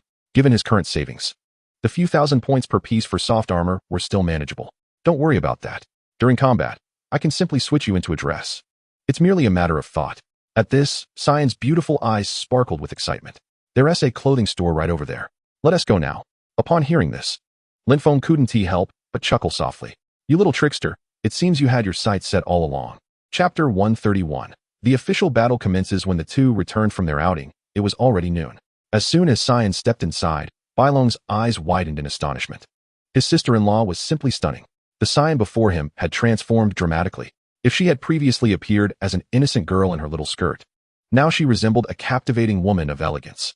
On her upper half, she wore a cropped, midriff-bearing top, while her lower half showcased a pleated skirt paired with black stockings. This ensemble accentuated her flawless figure to perfection. However, standing next to Lin Feng, the two appeared somewhat mismatched. Yang Ji, step aside. Don't embarrass my sister-in-law. What the hell? Lin Feng had changed into a new outfit, hoping for Bailong as compliments, but instead, he received that remark. Afterward, Lin Feng glanced at the zombie collection device. The number beneath the zombie matriarch's head had transformed into 24, indicating that all 20 level 1 zombie children had been successfully nurtured. With that, Lin Feng surveyed the sky, preparing to embark on their journey. Meanwhile, in the Four Islands, a man lay basking on the sandy beach under the sun. Flanking him on either side were 2 level zombies, and behind him stood a row of level zombies, numbering at least 30. Look at that backside. Truly a rare gem of humanity. The man grinned foolishly as he gazed at a stack of photographs in his hands. The person in the photographs was none other than Feng Ling. This scene depicts Feng Ling, upon learning of Duan Chao's demise at the Mingzhu Tower, examining the news in a state of undress within his quarters. This moment was fortuitously captured by an unseen observer. Just as he was engrossed in the unfolding events, a man rushed in, exclaiming, Master, we have received news from the Dragon Kingdom. It seems the Raging Wind Hall is in utter chaos. This presents an excellent opportunity for our surprise attack. Upon hearing this, the master immediately rose from his reclined position, discreetly stowing Feng Ling's photograph into his pocket. What has caused such disarray in the Raging Wind Hall? It is rumored that Yu Qing has encountered some peril, compelling even the zombies stationed at the subteams to return. The man continued, Master, if we can seize this chance to obliterate the raging Wind Hall, the strength of our Thunder Hall will undoubtedly surge. Moreover, with the Fire Hall having been vanquished, Feng Ling remains within the raging Wind Hall. Thus, Master, if the raging Wind Hall falls, Feng Ling will be at your complete mercy. Upon hearing this, Meng Hu, the master of the Thunder Hall, felt his eyes brighten with anticipation. However, as the master, despite his lecherous tendencies, he was not one to be recklessly impulsive. After a moment of contemplation, Meng Hu declared, Zhou Heng, I entrust this matter to you. Yes, master, Zhou Heng replied. Subsequently, Meng Hu provided Zhou Heng with a contingent of zombies. If the situation is as he described, this battalion should possess sufficient strength to confront the raging Wind Hall. Even in the event of failure, it would not jeopardize the foundation of the Thunder Hall. Whether they can ascend from the lower 3 halls to the upper 3 hinges upon this endeavor. Meng Hu gazed out at the sea, his eyes narrowing thoughtfully. Once Zhou Heng departed, he resumed his admiration of Feng Ling's photograph. Meanwhile, Yu Qing surveyed the batch of zombies before him, a slight smile gracing his lips. This group had been cultivated over the past month using his resources. Among their rank, they were indeed exceptional. Take, for instance, the elite zombie before him. Even when facing 2 of the earlier batch, it could hold its ground effortlessly. At present, it seems even the Mountain Hall may not be my match. This newfound confidence was an unfamiliar sensation for Yu Qing. When the boss established the 6 great halls, he adhered to the principles of swiftness like the wind, steadiness like the forest, aggression like fire, immobility like a mountain, inscrutability like the shadow, and forcefulness like thunder. To date, the Mountain Hall has proven to be the most formidable, though Yu Qing had yet to witness the true depth of the Mountain Hall's capabilities. Reports from his undercover informants suggested that they had successfully cultivated an elite among their ranks. Lin Yang, oh Lin Yang, how I wish for your swift arrival. Yu Qing stood at the floor-to-ceiling window, gazing down below. Once Lin Yang was dealt with, Yu Qing intended to utilize these 2 elites to address a haul overseas before anything else. After all, the boss had not stipulated when the zombies were to be returned. Moreover, once Lin Yang and that ancient martial artist are captured, it is believed that the boss will undoubtedly place greater importance on oneself. Even the annihilation of a hall should not incur any punishment. After all, it is strength that speaks. The ability to eliminate other halls signifies one's capability to assume all their responsibilities. Consequently, this would lead to a more abundant allocation of resources. With this thought, Yu Qing felt a radiant future ahead, and Lin Yang was an essential stepping stone on the path to success. Suddenly, a loud explosion jolted Yu Qing from his reverie. What on earth is happening? Soon, a subordinate rushed in hastily. Hall Master, a zombie armed with explosives has burst in. Several brothers have been killed. Just as he spoke, another thunderous roar reverberated through the premises. This time, Yu Qing sensed the entire Zhuquan Hotel beginning to tremble. Instantly, he recalled the scene of the Mingzhu Tower's destruction. Lin Yang, you have finally arrived. Yu Qing shouted, summon all combat forces. Prepare for battle. Downstairs, after the demise of 2 of Xi Nian's avatars, she replicated another pair and charged inside. It wasn't he that the Rufeng Hall was unprepared. Rather, they were caught off guard by 2 formidable foes, not only powerful but also laden with explosives. Yet, it wasn't he long before the 2 high-level zombies emerged from the hotel, engaging in combat with the avatars. The combat strength of these 2 zombies was below 4,000, rendering them incapable of matching Xi Nian's prowess. At this moment, Lin Yang was not at the heart of the battlefield. Instead, he stood atop a tall building, silently observing the unfolding chaos below. After all, the enemy was aware of his existence while he remained concealed, so Lin Yang intended to utilize Xi Nian's avatars to deplete their strength while discreetly assessing the foundation of the Rufeng Hall. Brother Yang, it does not appear that their headquarters is in disarray, Bai Long remarked, standing beside Lin Yang. Disarray or not, we shall know soon enough, Lin Yang replied, hands tucked into his pockets, patiently awaiting Yu Qing's emergence. Approximately a minute later, a contingent surged forth from within. A rough estimate indicated at least 50 zombies. At the forefront were 2 high-level ones boasting a combat strength of 4,100. The remainder consisted entirely of mid-level zombies, each with an average strength exceeding 2,500. Among their ranks, they were the pinnacle of their kind. Before long, the 2 avatars were overwhelmed and had their heads obliterated in under 5 minutes. However, Lin Yang was somewhat surprised that Yu Qing had yet to make an appearance. This fellow is quite cautious. Since you choose not to show yourself, do not blame me for being ruthless. Xi Nian, continue. Chapter 132. Are you 2 little devils waiting for me? For 2 consecutive hours, Lin Yang persistently harassed the Riyun Hall using the avatars created by Xin Yin. While these manifestations could inflict no tangible damage upon the hall, even the most patient temperament would eventually be worn thin. As soon as the two avatars perished, Xin Yin promptly conjured two more. Before she could dispatch them, a group emerged from the Zhuquan Hotel. Finally, unable to contain herself, Lin Yang chuckled softly. Yu Qing and Feng Ling stepped out, their faces betraying traces of anger. Particularly Feng Ling, whose eyes widened fiercely, as if they were ready to unleash flames. Lin Yang, come out this instant. Feng Ling bellowed into the open air. However, scarcely had her words faded when a gunshot echoed sharply. Instantly, both women tensed. Yet, in the next moment, a high-level zombie swiftly shielded Feng Ling, using its shoulder to absorb the bullet meant for her. A sniper rifle? Feng Ling's expression shifted dramatically as she caught sight of the weapon's muzzle on the zombie. Had it not been for the creature's timely protection, her head would have likely been blown apart on the spot. Following the sound of the gunshot, both Yu Qing and Feng Ling turned their gazes toward the source. On the rooftop across the street, Lin Yang stood alone, shouldering a sniper rifle, a model purchased from the marketplace, identical to the one used by the previous sniper. His intent was singular, to vex them, particularly after suffering a significant loss due to Yu Qing's previous rifle. This time, he was determined to exact revenge. Even when discovered, Lin Yang did not falter. He immediately chambered a round and took aim. Bang! The bullet sped towards Yu Qing's brow. However, as the hall master, Yu Qing was not without his own protective measures. Before he could fully react, a high-level zombie surged forth behind him. With a sickening thud, the bullet penetrated the zombie's right chest, instantly reducing its vitality by 20 points. Damn it! As Yu Qing regained his composure, he barked orders. Charge. Capture him. In an instant, a horde of zombies erupted from the hotel, rushing toward Lin Yang's position. 810 at a time. Lin Yang's gaze sharpened. This level of combat power was comparable to what the bald captain had described earlier. Seeking a swift resolution? Very well. I shall oblige.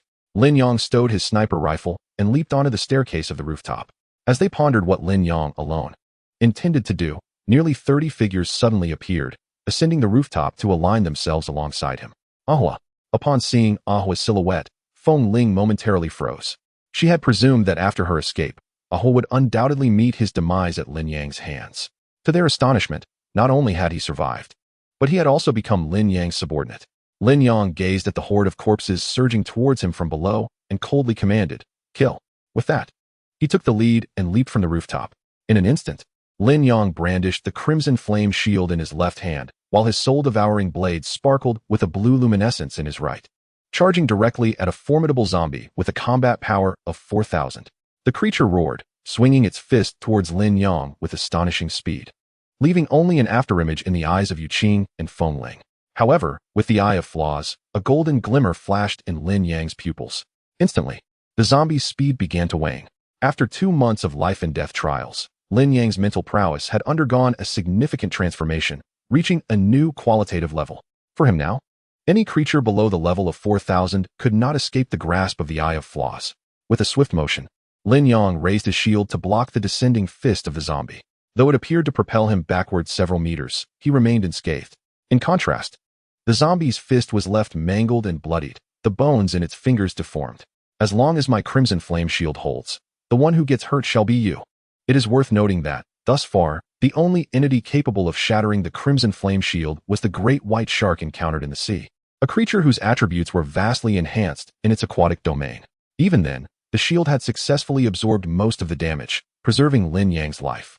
Therefore, the threat posed by the current level zombies was far less daunting than before. Is he still human? Yu Qing and Feng Ling were profoundly shocked by the scene unfolding on the battlefield. Suddenly, the zombie that had just attacked Lin Yang collapsed with a resounding thud. They caught a glimpse of a frail figure darting past. Subsequently, waves of level zombies fell as if harvested like wheat. Was that Xin Yin? Yu Qing and Feng Ling were once again astounded by Xin Yin's combat prowess. Previously, during their encounter at sea, a zombie with just over 3,000 in power had been swiftly defeated, which was understandable. However, the recently felled zombie, boasting a combat power of 4,000, had taken considerable resources to cultivate and certainly possessed the strength to contend with 2 opponents. Yet, before Xin Yin, it faltered in a single exchange. It was no joke. All of Xin Yin's attribute enhancements were now in effect. Her combat power had surged to 5,260, including her 2 avatars. The trio could potentially take on a level zombie. despite the overwhelming numerical advantage of the Wind Palace in terms of zombies. The battle was evenly matched with Lin Yang and his companions, particularly with Ahua standing resolutely amidst the fray. Coupled with his invincible skills, he eliminated enemies with ruthless efficiency, leaving no room for counterattack. Moreover, the combat prowess of Ahua has reached an astonishing 4,600, surpassing all the advanced zombies present on the battlefield. This signifies the formidable foundation of the Fire Hall, representing its most valiant guardian. Observing Ahua valiantly engaging the enemy, Feng Ling felt a deep sense of unease. What are you waiting for? Release those two advanced ones at once. Delaying further will only invite unforeseen complications. Yuqing, with a grave expression, replied, have you not noticed that the ancient warrior has yet to appear? The power of the ancient warrior remains a mystery. If we hastily reveal our trump cards, we shall only find ourselves in a passive position. Upon hearing this, Feng Ling ceased her protests, recognizing the truth in Yuqing's words. If it were merely to deal with Lin Yang, there would be no need for the boss to dispatch two advanced zombies for assistance. The only one capable of instilling such trepidation in the boss is indeed that ancient warrior. At that moment, a robust and resonant voice suddenly echoed from behind them. You two little brats, were you waiting for me? Startled, both Yuqing and Feng Ling turned around swiftly. They beheld an elderly man clad in coarse linen standing behind them, his hands clasped behind his back, with a long sword conspicuously hanging at his waist. Chapter 133. A glimmer of cold light, an ancient warrior. Yuqing exclaimed, retreating a few steps. When did this old fellow arrive? I was completely oblivious. The man's imposing presence was overwhelming. Yuqing scrutinized Qin Yuan, his expression turning exceedingly serious. Heibai Wuchang, capture him. Yuqing wasted no time in issuing commands. Instantly, two figures surged forth from the hotel. Yet, Qin Yuan merely shook his head with a faint smile. Little brat, you truly lack manners. In the next instant, Qin Yuan's figure vanished before their eyes. Indeed, he had disappeared. How is this possible? Yuqing and Feng Ling stood frozen in shock, as if witnessing a ghost. Upon the emergence of Heibai Wuchang, they found themselves without a target and could only stand there in bewilderment. Meanwhile, in the center of the battlefield, Lin Yang's countenance shifted dramatically. Heibai Wuchang, level, combat power, 60-150 stamina, 100-100 life, 100-100 special skill, void, costs 20 stamina, within 5 seconds. Transforms into nothingness to evade all damage. Bai Wuchang, level, combat power, 60-150 stamina, 100-100 life, 100-100 special skill, blood explosion, costs 15 stamina. If the enemy is wounded to the point of bleeding, can control the enemy's blood to explode, inflicting significant damage. Two advanced zombies. Upon observing the data of these two zombies, Lin Yang was momentarily taken aback. As he momentarily lost himself in thought, two formidable adversaries suddenly surged forward, aiming directly for his vital points. Lin Yang, be careful. At the sound of Xin Yan's urgent call, Lin Yang swiftly regained his composure, raising the Qi Yan shield to deflect the assault of the approaching zombie. However, caught between enemies, while he managed to block one, he could not evade the lethal claws of the other. With a sickening sound, the claw pierced Lin Yang's lower abdomen. Had the earlier zombie not pushed him back several meters, causing a shift in his body, this strike could have easily pierced his heart. Lin Yang, upon witnessing his injury, Xin Yan dashed towards him like a whirlwind, driven by a fervent resolve to prevent a tragedy from repeating itself after their previous encounter with the lion-tiger beast. She arrived by Lin Yang's side like a swift blade, seizing the zombie's head and swiftly twisting it off. Are you all right? Xin Yan transformed into a battlefield grinder, rapidly dispatching the zombies surrounding Lin Yang. I'm fine, I want to die. Use the advanced healing potion. In an instant, Lin Yang consumed both advanced healing potions from his inventory. Soon, the wound on his abdomen began to heal at a visibly rapid pace. Yet, just as he was on the verge of recovery, blood erupted violently from his abdomen. In an instant, Lin Yang coughed up a mouthful of blood and turned sharply to face Bai Wuchang. Blood explosion. What a terrifying skill. A gaping wound the size of a bowl appeared on his belly, revealing his insides in stark clarity. Quickly, Yuqing, now's your chance. Capture him. Seeing Lin Yang gravely injured brought a moment of satisfaction to Feng Ling. However, Yuqing remained unfazed. Despite Lin Yang's severe condition, he refused to divert Bai Wuchang from his side. The ancient warrior had vanished without a trace. If he were to pull Bai Wuchang away, the danger would shift to them.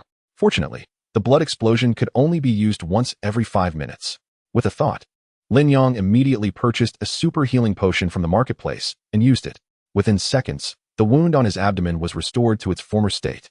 Witnessing this spectacle, Feng Ling felt as though her worldview was being upended. She was aware of Lin Yang's remarkable healing abilities, yet this was simply outrageous. Where could that old man have gone? Yu Qing scanned the surroundings incessantly. The old man had merely shown himself for a moment before disappearing again. Clearly, he was applying pressure on himself. Given the current battlefield dynamics, it was evident that although Lin Yang had fewer allies, with his boundless vitality and strength, alongside Xin Yin and Ahua, defeating the enemy was merely a matter of time. Lin Yang swiftly severed the neck of a high-level zombie, while Xin Yin dispatched two more not far away. At this moment, the number of zombies in the Wind Palace had drastically diminished from the initial 810 to less than half. Lin Yang's losses amounted to a mere 10 zombies. His remarkable achievement stemmed from the fact that he had lured all the zombies to encircle Ahua. The cooldown period for Ahua's fire barrier was only 5 minutes. Once activated, it rendered them invincible for 10 seconds. Ample time for a massacre. Old man, if you possess the ability, come out. Feng Ling could no longer restrain herself. Lin Yang and Xin Yin operated like perpetual motion machines, exhibiting no signs of fatigue whatsoever. If the black and white impermanents were not summoned soon, the remaining horde of zombies would likely not last much longer. Boom. A fire Qilin erupted in the open space, instantly obliterating 7 or 8 zombies into mere remnants. Observing this, Yu Qing also began to lose his composure. How long do you intend to hide, old coot? Are all ancient martial artists like you merely turtles retreating into their shells? No sooner had he spoken than a blade of energy descended from above. However, He Wuchang reacted swiftly. Upon evolving to a higher level, his intellect had also seen some improvement. Rather than using his body as a shield to protect Yu Qing, he yanked him aside, allowing the blade's energy to strike the ground. Bang! The moment the blade struck the earth, it stirred up thick clouds of smoke. Even the marble slabs at the hotel entrance were shattered into fragments, sending debris flying, and leaving several faint bloodstains on Feng Ling's delicate legs. You two youngsters are truly inferior when compared to Lin Yang, showing no respect for your elders. Swish! Amidst the swirling smoke, a glimmer of cold light appeared first. They had not even glimpsed Qin Yuan's figure when the black and white impermanents rushed forward to confront him. Old fellow, you finally dare to show yourself. Feng Ling gritted her teeth. Yet, before long, Bai Wuchang was suddenly sent flying out of the smoke, a horrific wound visible on his chest. What? Both Yu Qing and Feng Ling felt their hearts skip a beat. Could it be that the ancient martial artist's strength was insufficient to contend even with high-level zombies? This scene did not escape Lin Yang's notice. With just this sword strike from Old Qin, Bai Wuchang's vitality had plummeted to 75. If he could unleash his Dragon Guardian sword technique, this blow could potentially incapacitate Bai Wuchang entirely. However, before Lin Yang could revel in his thoughts, the smile on his face suddenly froze. Xin Yin, don't mind me. Quickly go assist Old Qin. Chapter 134. Having lingered with dragons, one would not stoop to regard mere insects. As the smoke dissipated, Old Qin's figure gradually emerged. He bore no external injuries. Yet blood trickled from the corner of his mouth. You wretched beast. Such tremendous brute strength you possess. Just moments ago, after Elder Qin repelled the white Wuchang with a swift strike, he immediately faced the formidable blow from the black Wuchang. Although he managed to avoid direct contact, he steadfastly held the Dragon Guard sword before him, absorbing the impact with its blade. However, the black Wuchang was undeniably a high-level zombie, far surpassing any ordinary individual in both speed and strength. When its palm struck the sword, the tremendous force reverberated through the blade, crashing into Elder Qin's chest. Despite his formidable prowess, he remained merely human. Enduring such an assault without succumbing was nothing short of miraculous. Yet, this alone did not elicit the profound concern that gripped Lin Yang. What truly troubled him was the trickle of blood seeping from the corner of Elder Qin's mouth. The special skill of the white Wuchang had now cooled down. Damn it, there was no time left. Lin Yang observed that Xin Yin was still a considerable distance from the white Wuchang. To save Elder Qin, he needed to interrupt the impending attack. Fiery Fist. Lin Yang leaped into the air, soaring several meters high, and unleashed a fiery fist directly at the white Wuchang. Despite his rapid response, it was too late. Splurt.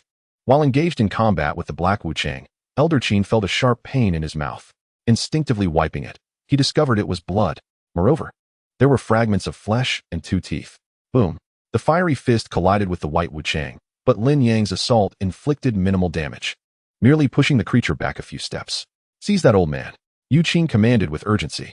Upon receiving the order, the black and white Wuchang surged forward once more, resembling relentless specters as they lunged at Elder Qin. Elder Qin, quickly use the potion I provided. At that moment, Elder Qin felt his consciousness beginning to wane. His visage marred by the blood from his mouth, half of his face obliterated. Nevertheless, he swiftly took action, retreating several paces before retrieving the super healing elixir from his waist, ready to consume it. Just then, Lin Yang noticed Yu Qing extracting a dart from her waist, hurling it towards Elder Qin with a flick of her wrist. No. Xin Yan reached out in an attempt to intercept the dart mid-flight. Just as she was about to grasp it, the dart slipped through her fingers and soared onward.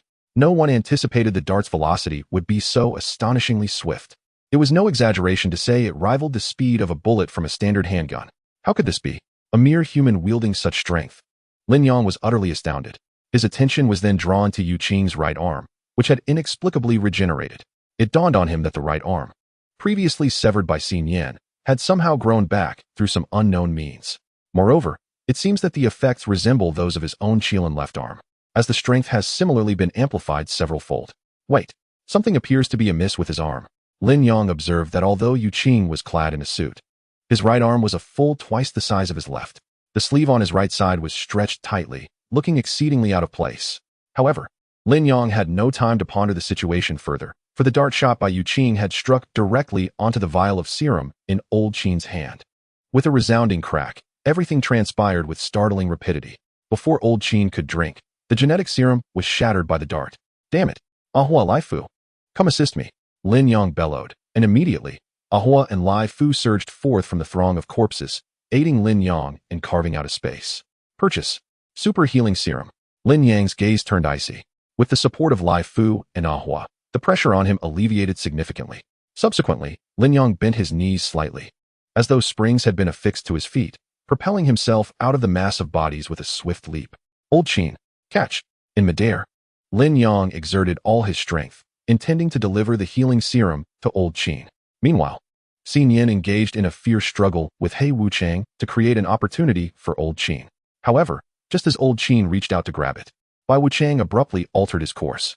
Rather than attacking Old Qin, he lunged for the serum suspended in the air. I am curious to see what kind of miraculous medicine can enable an injured individual to recover rapidly. Yu Qing observed the vial of serum that Lin Yang had thrown into the air. Should he manage to seize it, it would be a significant achievement for Yu Qing. If it could be mass-produced, the strength of the company would undoubtedly soar. Want to snatch it? You must be joking. At this moment, Lin Yang was consumed with rage. With a mere thought, the serum was instantly recalled into the system's storage. What is happening? Where did it go? Yu Qing rubbed his eyes, convinced he had misjudged. Just as Bai Wuchang was about to grasp the serum, it inexplicably vanished. Qi in fist, Lin Yang hurled a punch at Bai Wuchang midair, sending him crashing to the ground. You little ghost, leave me be. I shall fight these beasts to the bitter end. Qin Yuan observed the unfolding scene. Xin Yan was steadily losing ground under the oppression of He Wuchang, and upon landing, Lin Yang was swiftly encircled by the horde of corpses. What was once a slightly advantageous position had, because of him, swiftly turned unfavorable. At this, Yu Qing and Feng Ling finally wore smiles on their faces. Had it not been for Old Qin lurking in the shadows, they would never have dared to mobilize He and Bai Wuchang so recklessly. Otherwise, the situation would have been overwhelmingly one-sided long ago, and they wouldn't have been able to prolong it to this point. Old fool, I advise you to surrender your resistance. Feng Ling stepped forward, her lips curling mischievously. I acknowledge your formidable strength. Among humanity, you are indeed an extraordinary being. However, do you truly believe that you and that insufferable Lin Yang can thwart the progress of our company? As the saying goes, those who recognize the times are the wise. At your advanced age, why not join our company and enjoy a life of ease? After listening to Feng Ling's words, Qin Yuan replied with a somewhat hoarse voice. Since my youth, I have stood beside the dragon. Over time, pride has taken root. And now, you wish to have me associate with you insignificant insects? Do you think that is feasible? Upon hearing this, Feng Ling's expression darkened immediately. Old fool, do not refuse a toast only to be forced to drink a penalty. Qin Yuan opened his mouth, already battered and bloodied, and let out a hearty laugh. Young lady, in this lifetime, one ought to live for something. I do not presume to harbor grand ideals or ambitions. Yet today, I wish to engage in a fierce battle with that little rascal Lin Yang and your insect-ridden company. In an instant, Qin Yuan's eyes seemed to transform, his ethereal demeanor completely dissipating, replaced by a chilling intensity. This old fellow is ready to fight to the death. Feng Ling muttered under her breath, her tone grave. Then let me witness just how resilient the life of an ancient warrior truly is. Black and white impermanence. Heed my command. Yu Qing bellowed, and the duo swiftly retreated to his side. Sever his limbs. Leave him breath. In a heartbeat. A glimmer of determination flashed in the hollow eyes of black and white impermanence. Their bodies morphed into fleeting shadows, weaving through the air as they lunged toward Qin Yuan. "Qinlao, run!" Lin Yang shouted anxiously amidst the sea of corpses. The current predicament had far exceeded their expectations. Prior to this, Lin Yang had anticipated that this battle would not be easy. However, based on the intelligence gathered and their understanding of the Wind Pavilion, he could not have foreseen that Yu Qing would unleash 2-level zombies at once. Had it not been for this, they would not have found themselves in such dire straits. Damn bald head, I've been played from the start. Lin Yang viewed all this as a trap laid by the Wind Pavilion, unaware that these 2-level zombies had been dispatched just yesterday by Ziqiu. Get away. Lin Yang was seething with rage. He consumed 3 stamina-enhancing potions in quick succession and unleashed a barrage of 10 punches, forcefully creating a path before him. Xin Yan, forget about them. Quickly assist Qinlao. Upon hearing Lin Yang's voice, Xin Yan immediately broke free from the clutches of the surrounding zombies and charged alongside him toward black and white impermanence. Lin Yang, you cannot escape today. All our old and new grievances shall be settled. With a delicate cry from Feng Ling, a horde of nearly 200 zombies surged forth from the hotel. This batch of undead had been summoned back from the sub-base by Yu Qing. Lin Yang gazed at the approaching tide of corpses, his heart sinking to the depths of despair. 6 more. The number of this grade was likely over 150. Lin Yang, what shall we do? Xin Yan, leaning against Lin Yang, inquired with a hint of concern. Lin Yang glanced back. Approximately 300 of the initially emerging zombies remained, including 3 of a higher grade. Meanwhile, Ahua and Lai Fu's stamina had plummeted to 30, their health reduced to about half. The other advanced undead had already been torn to shreds. At this rate, it would not be long before Ahua and Lai Fu succumbed to exhaustion. Lin Yang's heart was engulfed in turmoil. After a few seconds of contemplation, he clenched his fists resolutely. Ahua, Lai Fu, I am sorry. He then turned to Xin Yan and commanded, forget about those 2. Summon your avatars back. We must fight our way out together and rescue Elder Qin.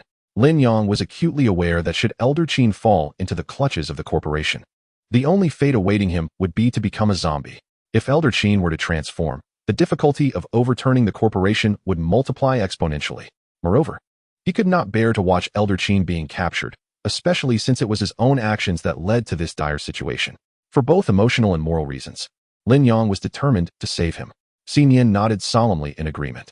With a mere thought, her 2 avatars detached from Ahua and Lai Fu. Swiftly returning to her side, Lin Yang raised the Qi Yan shield in front, steadfastly enduring the relentless assaults from the zombies, while Xin Yan, positioned behind him, ruthlessly dispatched the undead on either side. Curse those wretches. Can such a multitude of zombies truly not impede these 2? Feng Ling, observing the battle from a distance, felt a surge of frustration. Despite the presence of 6 advanced zombies, their coordination allowed them to break through the encroaching throng. After blocking a punch with the Qi Yan shield, Lin Yang saw Xin Yan swiftly maneuver around him. In an instant, her lithe legs entwined around the waist of one zombie, her claws piercing through its skull, brutally tearing open its cranial cap. Had her combat prowess ascended to a higher grade? Feng Ling pondered in silence. From the beginning until now, the number of advanced zombies slain by Xin Yan had reached no fewer than 8. She had never encountered any zombie of comparable grade exhibiting such formidable strength. Noticing Feng Ling's unease, Yu Qing chuckled softly. Do not fret. Everything is well within my control. At these words, Feng Ling turned to him, her beautiful eyes reflecting a trace of doubt. Yu Qing fixed her gaze on the fierce battle between Old Qin and the spectral figures of black and white impermanence. Her expression calm as she spoke. That ancient warrior is unlike Lin Yang. No matter how formidable he may be, his stamina is ultimately finite. Moreover, he is now running on fumes. Just watch, it won't be long before this conflict reaches its conclusion. Once we capture the ancient warrior, do you truly believe Lin Yang and Xin Yan will still pose a threat to us? For reasons unknown, upon hearing Yu Qing's words, Feng Ling felt a profound sense of tranquility wash over her. I hope it unfolds just as you say. Yet, mere seconds after her words, Qin Yuan staggered back from a blow delivered by black impermanence, his body suddenly jolting. He first glanced at Yu Qing and Feng Ling, then shifted his focus to Lin Yang and Xin Yan. At this moment, Qin Yuan's breath had grown labored, and even the arm wielding his sword trembled slightly. It seems one must yield to age. My stamina can no longer keep pace with these wretched beings, Qin Yuan murmured to himself. In front of him, black and white impermanence offered no respite, charging at him once more. Observing this, Qin Yuan wiped the blood trickling down his face and managed a bitter smile. Is this truly the conclusion of my life? With this thought, he let out a sigh. Enough, enough. I have lived for 160 years without ever having children. If I can exchange my life for a moment of peace for future generations, then this transaction is not in vain. As black and white impermanence approached rapidly, Qin Yuan's heart remained as tranquil as still water. He stepped back with his left leg and raised his Dragon Guard sword once more. Young one. In the midst of the chaos, Lin Yang suddenly heard Old Qin's call. However, as he looked over, he noticed a resolute glint in Old Qin's eyes. In an instant, Lin Yang's heart sank. Old Qin, hold on. Yet, after Lin Yang's plea, Qin Yuan merely smiled and shook his head gently. Young one, it seems I shall not survive this day. I will use my life to hold off these vile creatures for the two of you. Seize the chance to flee. The moment his words fell, black and white impermanence were already upon him. Simultaneously, the Dragon Guard sword in Qin Yuan's hand began to dance once more. This stance bore a striking resemblance to the first form Lin Yang had witnessed. Yet, there was an unmistakable nuance that suggested it had evolved. Swish! A blade of energy cleaved through the air, forcing black and white impermanence to stagger back several paces. At that instant, Qin Yuan's chest swelled with determination. The second form of the Dragon Guard sword technique. 100 Battles, Ascending Dragon. Chapter 136. Run. As the sword was raised, it fell in a flash, and the surrounding leaves stirred without a breeze. Suddenly, a towering earthen whirlwind emerged from the ground, lifting the sand and gravel into the air. Whoosh! This whirlwind appeared innocuous, yet it sent black and white impermanence reeling away. At present, Old Qin stood at a distance from them, yet the sword in his hand never ceased its movements. He was gathering strength. Interrupt him quickly, Feng Ling exclaimed, tugging at Yu Qing's sleeve. How could Yu Qing fail to perceive that he was indeed accumulating power? However, what could he possibly do against such a force, when even a mere gust of wind could send the spectral figures of Yin and Yang flying several meters away? Seeing Yu Qing remain unmoved, Feng Ling reached for his waist and retrieved the handgun. That old wretch. Feng Ling raised the gun, aiming at Qin Yuan, and immediately pulled the trigger. Bang! Bang! Bang! She fired 3 shots in quick succession, yet Qin Yuan's actions showed no sign of halting. It's futile, Yu Qing stated calmly. Did you not notice the wind barrier that has formed around him as protection? Unless we employ heavy weaponry, such bullets cannot penetrate it. Given the strength of that barrier, not even steel would withstand the impact. It would be reduced to dust. What shall we do then? We cannot simply watch as he completes his accumulation. Feng Ling exclaimed, her anxiety palpable. The overwhelming aura exuded by Qin Yuan indicated that this move would undoubtedly be extraordinary. At this point, a glint of ruthlessness flickered in Yu Qing's eyes. He had come to a vague realization about the outcome of today's battle. Capturing both this ancient martial artist and Lin Yang alive was evidently an unrealistic endeavor. If capture was not an option, then they must resort to killing. Yu Qing abruptly turned around and shouted to the horde of zombies, "Give it your all. Eliminate them. Roar." Upon hearing Yu Qing's command, all the zombies surged forth with newfound vigor. Meanwhile, Lin Yang was on the verge of breaking through the encirclement, but this sudden turn of events only heightened his pressure. You think you can kill me and then capture Old Qin? How naive. Lin Yang clenched his teeth.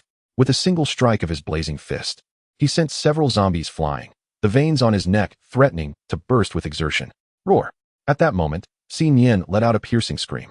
Lin Yang glanced at her data and was astonished to find that she had leveled up. After her promotion, Xin Yin's base combat power surged from 4050 to 4200. Once all enhancement attributes activated, her combat prowess skyrocketed to 5440. Subsequently, the heads of 2 zombies exploded in an instant. Yu Qing and Feng Ling could hardly comprehend how Xin Yin had accomplished this. In the aftermath of the blood mist's eruption, Xin Yin's fists were abruptly poised at their throats. I will hold them off. You find an opportunity to escape, Xin Yin said, her back turned to Lin Yang. She then summoned both of her avatars to her side, carving a path to safety for Lin Yang. How is she growing stronger by the moment? Yu Qing and Feng Ling exchanged astonished glances. Even her avatars were gaining the upper hand in a 1-on-2 confrontation, their strength bordering on the absurd. Finally, Feng Ling could no longer contain herself. Where's the remote? What are you doing? Yu Qing realized that Feng Ling had actually reached into his pants pocket, causing him to step back abruptly. Have you not seen that the two of them are now unstoppable? What are you waiting for? Upon hearing this, Yu Qing's expression darkened. No. If that happens, my Ru Feng Hall will be utterly destroyed. The remote control that Feng Ling mentioned was the sole means to detonate the explosives. Previously, Yu Qing had buried numerous explosives around to prevent ambushes.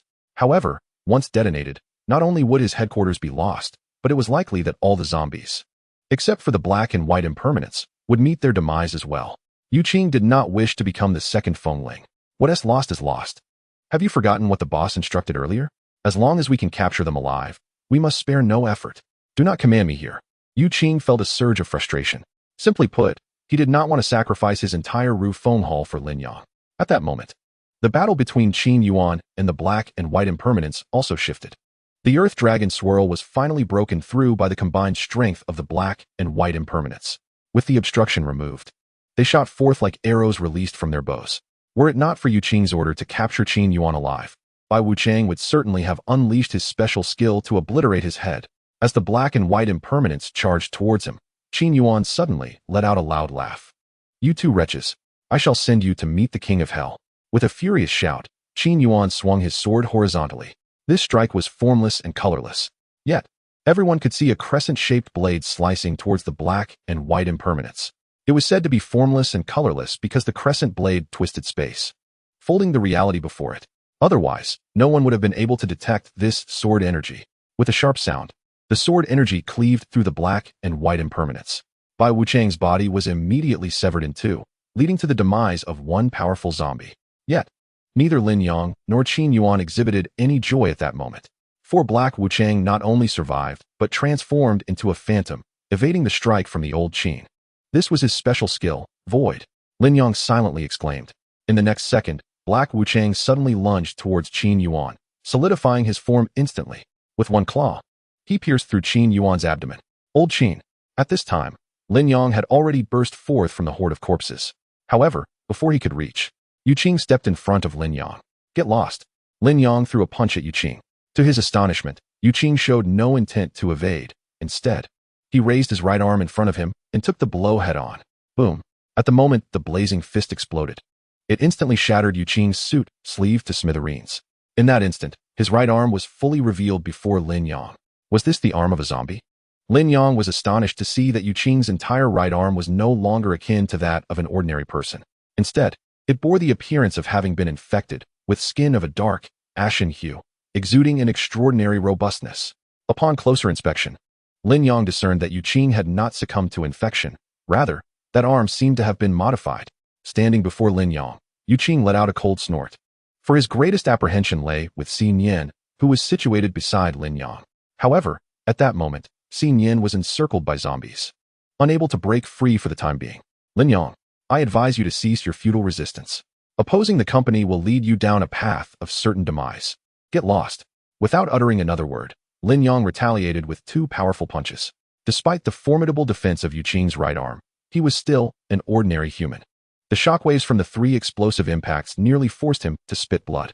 Simultaneously, from the corner of his eye, Lin Yang noticed Feng Ling raising her handgun towards him. Return my brother's life. Bang, bang, bang. Feng Ling fired several shots, yet all the bullets were intercepted by Lin Yang's blazing shield. Nevertheless, upon hearing her words, Lin Yang furrowed his brow in frustration. Feng Ge, I did not kill him. Are you out of your mind? You're talking nonsense. Feng Ling screamed in near madness. Yan Yuer told me everything. Feng Ge died at your hands. Do you still wish to deny it? You're a bimbo. Do you believe everything she says? It was evident that Feng Ling had been influenced by Yan Yuer's manipulation. However, Lin Yang had no time for disputes. He swiftly turned and rushed toward Qin Yuan. Stop. Lin Yang, you stop right there. Feng Ling aimed her gun at Lin Yang's back, but her ammunition had already been exhausted. At that moment, a mouthful of blood spewed from old Qin. He gazed at Lin Yang, who was desperately approaching, and without uttering a word, merely shook his head gently. Qin Yuan understood that even a super healing serum could no longer save him. The moment the claws of the Black Wuchang pierced his abdomen, the virus had already infiltrated his body. Now, he felt his body growing rigid, and his vision began to blur. Rest assured, little ghost, even in death, I shall not allow their plans to succeed. With this thought, Qin Yuan raised the Dragon Guard's sword in his hand, aiming it at his own heart. No, old Qin. Lin Yang was less than 10 meters away from him, yet Qin Yuan resolved not to wait any longer. With a swift thrust, the sword pierced directly through Qin Yuan's heart, driving the blade deep within. As the blade emerged from behind, it swiftly pierced the body of the Black Wraith, intertwining the two figures in a grim embrace. In his final moments, old Qin summoned the last vestiges of his strength to shout at Lin Yang, "Run!" Lin Yang gazed upon Old Qin's decaying abdomen and the blood gushing from his heart. He comprehended that Old Qin's fate was sealed. Xinyan, retreat. Lin Yang clenched his fists. He cast one last look at Old Qin before turning away. Soon, Xinyan sensed a significant reduction in the oppressive atmosphere surrounding her. To her astonishment, Ahua and Lai Fu had arrived. With a mighty roar, Ahua expended his remaining strength to unleash a barrier of flames. Seizing this moment of invulnerability, Xinyan and Lai Fu carved a bloody path to safety. She abandoned her two doppelgangers and hastened toward Lin Yang. Once Xinyan's true form departed, Ahua and Lai Fu exhausted their final reserves of energy, collapsing amidst the sea of corpses, silent forevermore. They must not escape. Pursue them at once, Feng Ling exclaimed, stamping her foot in frustration. Yet, alas, Lin Yang and Xinyan's speed far surpassed that of the ordinary zombies. Even if they were to catch up, they would stand no chance against them. Enough, Yu Qing admonished Feng Ling, casting a pained glance at the littered bodies. The fallen zombies were once nurtured by him with painstaking resources. With Bai Wuchang deceased and He Wuchang gravely injured, capturing Lin Yang was now an impossibility. Yu Qing observed He Wuchang, still tethered to Qin Yuan.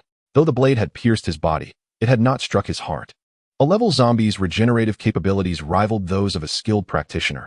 Even with the blade embedded in him, he clung to life defiantly. With a crash, Feng Ling hurled her pistol to the ground in frustration. That damn Lin Yang has escaped again. I thought this time would ensure his demise. But who would have imagined the formidable strength of this ancient warrior? He single-handedly held off 2 level zombies. If this were to reach the boss's ears, he would scarcely believe it. Fear not. One day we shall capture him, Yu Qing replied, his tone heavy with resolve. He approached Qin Yuan, narrowing his eyes slightly. Though Lin Yang has fled, we have captured this ancient warrior. A day later, Lin Yang and Xinyan returned to the restaurant in Pioneer City, accompanied by the concealed Bai Long. Following Old Qin's loss, a somber atmosphere enveloped the trio. Lin Yang often pondered the possibility that had he not been so insistent on bringing Old Qin along, perhaps he would still be alive in that quaint little cabin. Sensing Lin Yang's turmoil, Xinyan extended her hands to gently envelop his tightly clenched fists. Brother Yang, what are your plans moving forward? Bai Long cautiously inquired. Lin Yang paused for a moment, inhaled deeply, and replied, Our foremost objective now is to enhance our own strength. After the recent battle, Lin Yang's army of zombies had been completely annihilated, effectively returning him to square one. His subsequent aim was to commandeer the Doomsday warship and travel to other cities to elevate the level of the Corpse Mother. In doing so, his army of zombie children could rapidly expand. Additionally, he had another goal, to fervently accumulate points. At the very least, he needed to acquire the Fire Kirin set. In Lin Yang's view, if even the Wind Pavilion could produce 2-level zombies, then the strength of the company headquarters must surpass that by several folds. Therefore, relying solely on the Crimson Flame Fist and the Crimson Flame Shield would undoubtedly be insufficient. Once he had gathered all 4 additional pieces, it was conceivable that even level zombies might struggle to inflict harm upon him. That evening, Lin Yang and his companions arrived at the banks of the Conduit River in Pioneer City. Upon boarding the Doomsday warship, they promptly set sail for another city. Brother Yang, perhaps we should turn back. If we continue forward, we'll only return to Shadow Flow City, Bai Long suggested. Lin Yang acknowledged with a sound. Then, using his mind, he directed the Doomsday warship to change course underwater. To ensure safety, Lin Yang decided to travel entirely submerged. Bai Long then typed on the computer, stating, We can follow the Conduit River and first visit Misty Rain City. We haven't been there before, and since it's an inland city, it's unlikely to experience the same situation as Zhuan City, so the Corpse Mother will probably still be there. At that moment, Luo Jia was driving back to Quiet Water City from the imperial capital with Xiaofeng. Sister, you've been driving for a day and a night. Ahead is Misty Rain City. Shall we take a break there? Luo Jia smiled. All right, she agreed. Chapter 137. Can you lull me to sleep? In a damp, dimly lit room, Yu Qing and Feng Ling stood before a cylindrical tank filled with a green liquid. Inside was Qin Yuan imprisoned. His heart had already been pierced. Are you sure this will work? Feng Ling asked Yu Qing, her gaze laced with skepticism. Yu Qing, hands behind his back, smirked. I have infused the cultivation liquid with regenerative gene molecules and atomic serums, and I introduced it within 2 hours of his death. Therefore, as long as his brain remains intact, even without a heart, I can make him regenerate. Upon hearing this, Feng Ling furrowed her brows. But aren't you going to report this to the boss first? Yu Qing glanced at her. If I can present him with a finished product, wouldn't that be even better? Feng Ling opened her mouth to respond, but remained silent. Just then, a subordinate, his head wrapped in bandages, limped into the room. Upon witnessing his demeanor, Feng Ling immediately recalled Lin Yang, and a surge of anger welled within her. Palace Master, Yan Yuer has returned. Yuer is back? Quickly, let her in. After Feng Ling spoke, Yu Qing nodded in agreement. Shortly thereafter, Yan Yuer entered, accompanied by a zombie. Upon seeing the ghastly creature, both Yu Qing and Feng Ling's expressions froze in shock. The zombie appeared utterly repugnant, its face resembling something that had plunged into molten lava, with its features entirely charred. Particularly, its nose and mouth were devoid of any recognizable characteristics, save for two nostrils that served as air passages. Only its eyes retained a semblance of their original form. Is this the zombie you brought back from the eastern province? Feng Ling inquired. Yan Yuer obediently nodded. Sister, do not be misled by its hideous appearance. It possesses remarkable strength, even surpassing Agio. Really? Upon hearing this, Feng Ling's eyes brightened instantly. She approached the zombie and scrutinized it closely. For some inexplicable reason, the moment their gazes locked, her heart inexplicably skipped a beat. What was happening? Feng Ling pressed her hand against her heart, momentarily lost in thought. Observing her, Yan Yuer's smile waned slightly. She hurried to Feng Ling's side, pulling her aside, and said, Sister Feng Ling, with him, I believe our fire hall will soon rise again. Listening to Yan Yuer's sweet and gentle voice, Feng Ling dismissed her concerns. Indeed, I owe you a great deal this time. However, the outside world is rather tumultuous at the moment, so you should stay here with me for now. Yan Yuer nodded with a smile. She then turned her gaze toward the water tank in the room. Sister, what is this? At midnight, while everyone else slumbered, Yan Yuer stealthily emerged from her room. Her hair cascaded loosely, and she wore only a sheer camisole. Her delicate feet bare as she made her way to the chamber where Qin Yuan was confined. Who goes there? A guard on duty stood up abruptly upon seeing Yan Yuer. Yet, as he recognized her, his eyes widened in disbelief. Although she donned a camisole, it was almost translucent. By the flickering candlelight, he could see that she wore nothing beneath it. Gradually, Yan Yuer approached him and sat directly upon the guard's lap, her soft curves pressing against his chest. Hiss! The guard inhaled sharply, for a mere glance down his collar revealed an enticing view. Subsequently, Yan Yuer wrapped her arms around the guard's neck, lightly biting her red lips, her expression one of feigned vulnerability. Brother, the sounds of the zombies outside frighten me. Could you please lull me to sleep? Chapter 138. The truth revealed as dawn broke, Yu Qing descended the staircase, fastening the buttons of his shirt. However, upon reaching the basement level, intent on inspecting old Qing's progress, a pungent scent of blood suddenly wafted from within. Instantly, Yu Qing's brow furrowed in concern. He drew his pistol, a myriad of thoughts racing through his mind. Could that old rascal have escaped? This was his gravest fear. Yet, upon entering, the sight before him caused his expression to shift dramatically. It had been robbed. Yu Qing swiftly approached, only to discover that the subordinate who had been on duty the previous night lay dead, his condition gruesome. His clothing was disheveled, and even his belt had been undone. Strangely, it appeared he had done nothing at all, as his trousers remained intact. The position suggested he had been in the midst of undressing when his neck was brutally snapped. Next, Yu Qing entered the dark chamber. The key still dangled from the lock, indicating it had been opened from the outside. The large water tank that had housed old Qin was now conspicuously absent. Damn it! Yu Qing slammed his fist onto the nearby table. He then activated the alarm. Within 3 minutes, all personnel from the Wind Hall had assembled. Following the fierce battle with Lin Yang, his subordinates had suffered a loss of at least 2/3. Now, merely a handful remained, fewer than 10 individuals. The last to arrive was Feng Ling. She had been lost in dreams until the alarm roused her, prompting her to hastily don a coat and slip on her slippers. Initially dazed, her demeanor shifted to one of alertness as she beheld the lifeless body. She pushed her way through the crowd and rushed into the dark chamber. In an instant, her face turned ashen. Where's that old man? That question, Yu Qing thought, ought to be directed at you. He regarded Feng Ling with an impassive stare. What do you mean? Are you accusing me of the theft? If not you, then who? Feng Ling found his accusation absurd. What the hell are you talking about? How could it possibly be me? Yu Qing scoffed coldly. Then I must ask you, where has your dear sister, Yan Yuer, gone? Feng Ling faltered slightly at this.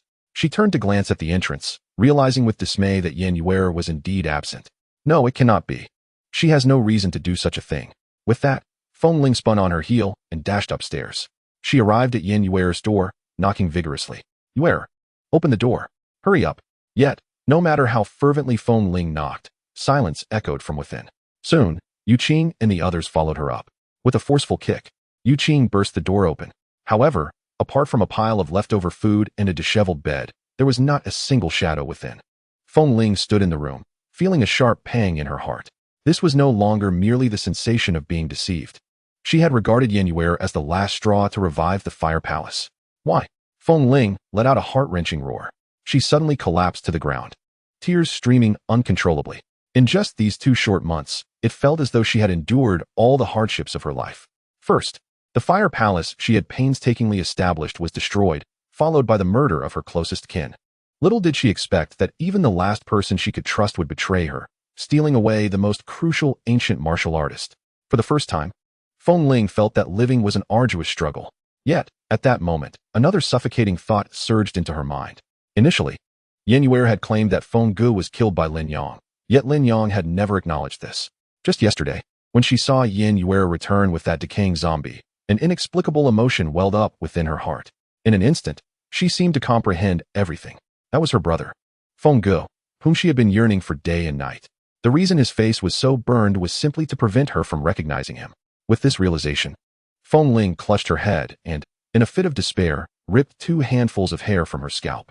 Feng Gu, my Feng Gu. Subsequently, she suddenly sprang to her feet and rushed to the window, intent on leaping down. But Yu Qing, swift and agile, grasped her wrist and yanked her back. Have you lost your mind? Yu Qing shouted. Yet, Feng Ling turned back, tears streaming down her face, and began to laugh maniacally. Who has lost their mind? I am not mad. I must find Feng Gu. I must find my Feng Gu. Feng Ling struggled fiercely, but as a woman, how could she overpower Yu Qing? Observing Feng Ling's unstable mental state, Yu Qing's gaze hardened, and she delivered a sharp slap. A crisp sound echoed through the air. Feng Ling was knocked to the ground by the force of the blow, her once rosy cheeks swelling rapidly, resembling a swollen egg. Yet, it was precisely this slap that successfully pulled the crumbling Feng Ling back from the brink. She covered her face and collapsed to the ground, weeping loudly. I beg you, just let me die. I truly do not wish to live anymore.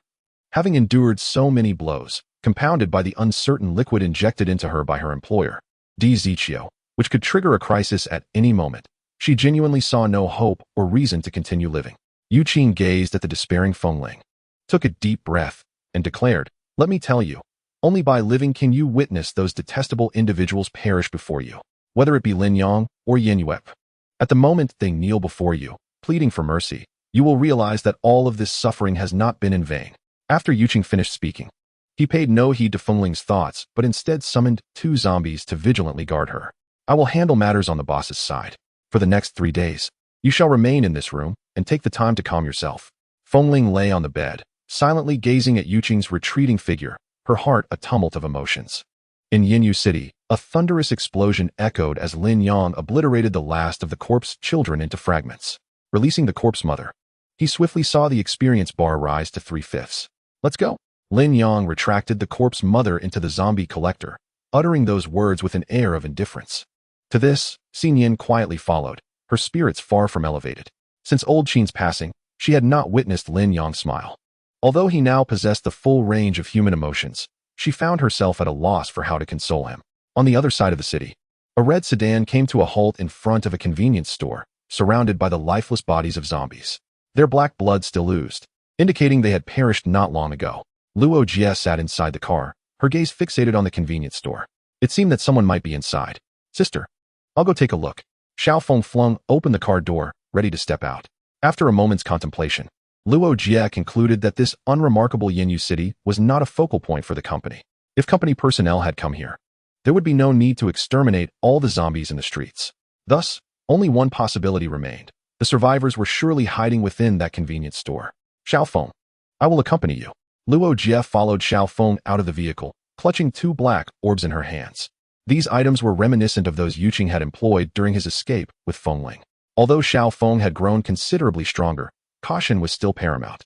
As Luo Feng prepared to force the door open, Luo Jie suddenly halted him. She noticed a blue chain wrapped around the entrance of the convenience store, with faint sparks of electricity flickering above it. What is this? Xiao Feng, curious, reached out to touch it, but Luo Jie swiftly blocked him. She picked up a dust-covered newspaper from the ground, rolled it into a strip, and tossed it upward. In an instant, a bolt of lightning struck the newspaper, igniting it instantly. Such formidable electricity. Xiao Feng's eyes widened.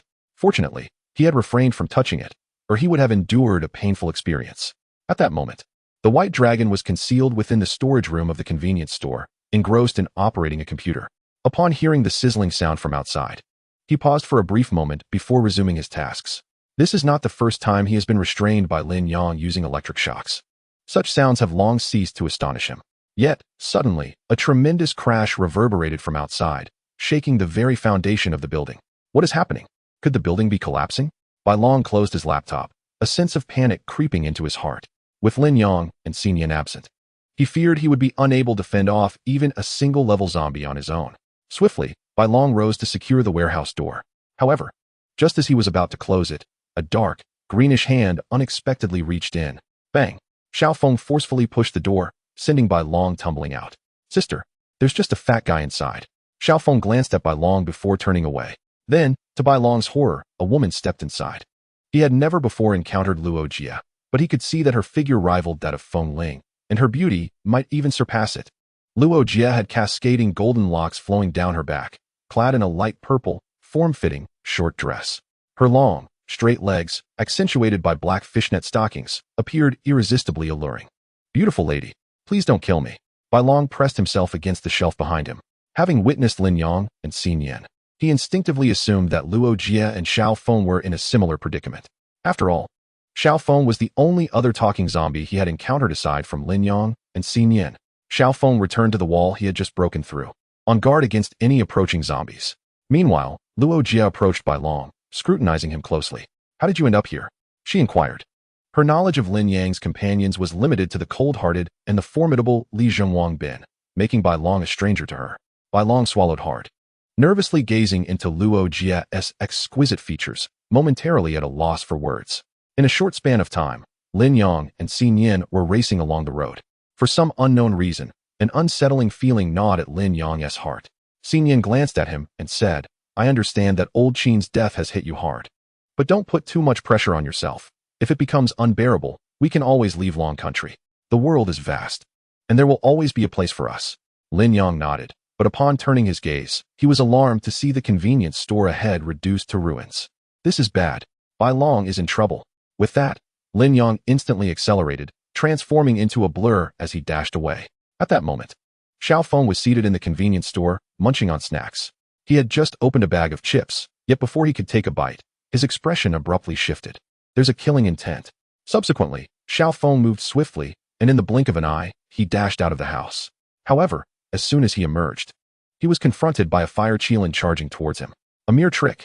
Xiao Feng scoffed. He launched a powerful punch, and the sheer force of his fist extinguished the fire Qilin. This was indeed extraordinary. Upon witnessing Xiao Feng's display, Lin Yang's pupils constricted in shock. Level, combat power, 9,000 stamina, 100,100 life, 100,100 special abilities, divine healing, no stamina cost, can instantly restore 60 life to any target. Cooldown, 10 minutes. Divine judgment, no stamina cost, can ignore any defenses and directly deprive an enemy of life when their health falls below 5. Maximum effective number, 3.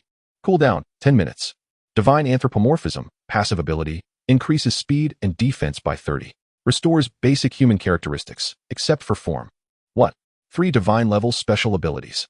Lin Yang's mind seemed to short-circuit as he processed Xiao Feng's statistics, utterly stunned. Moreover, his combat power reached an astonishing 9,000.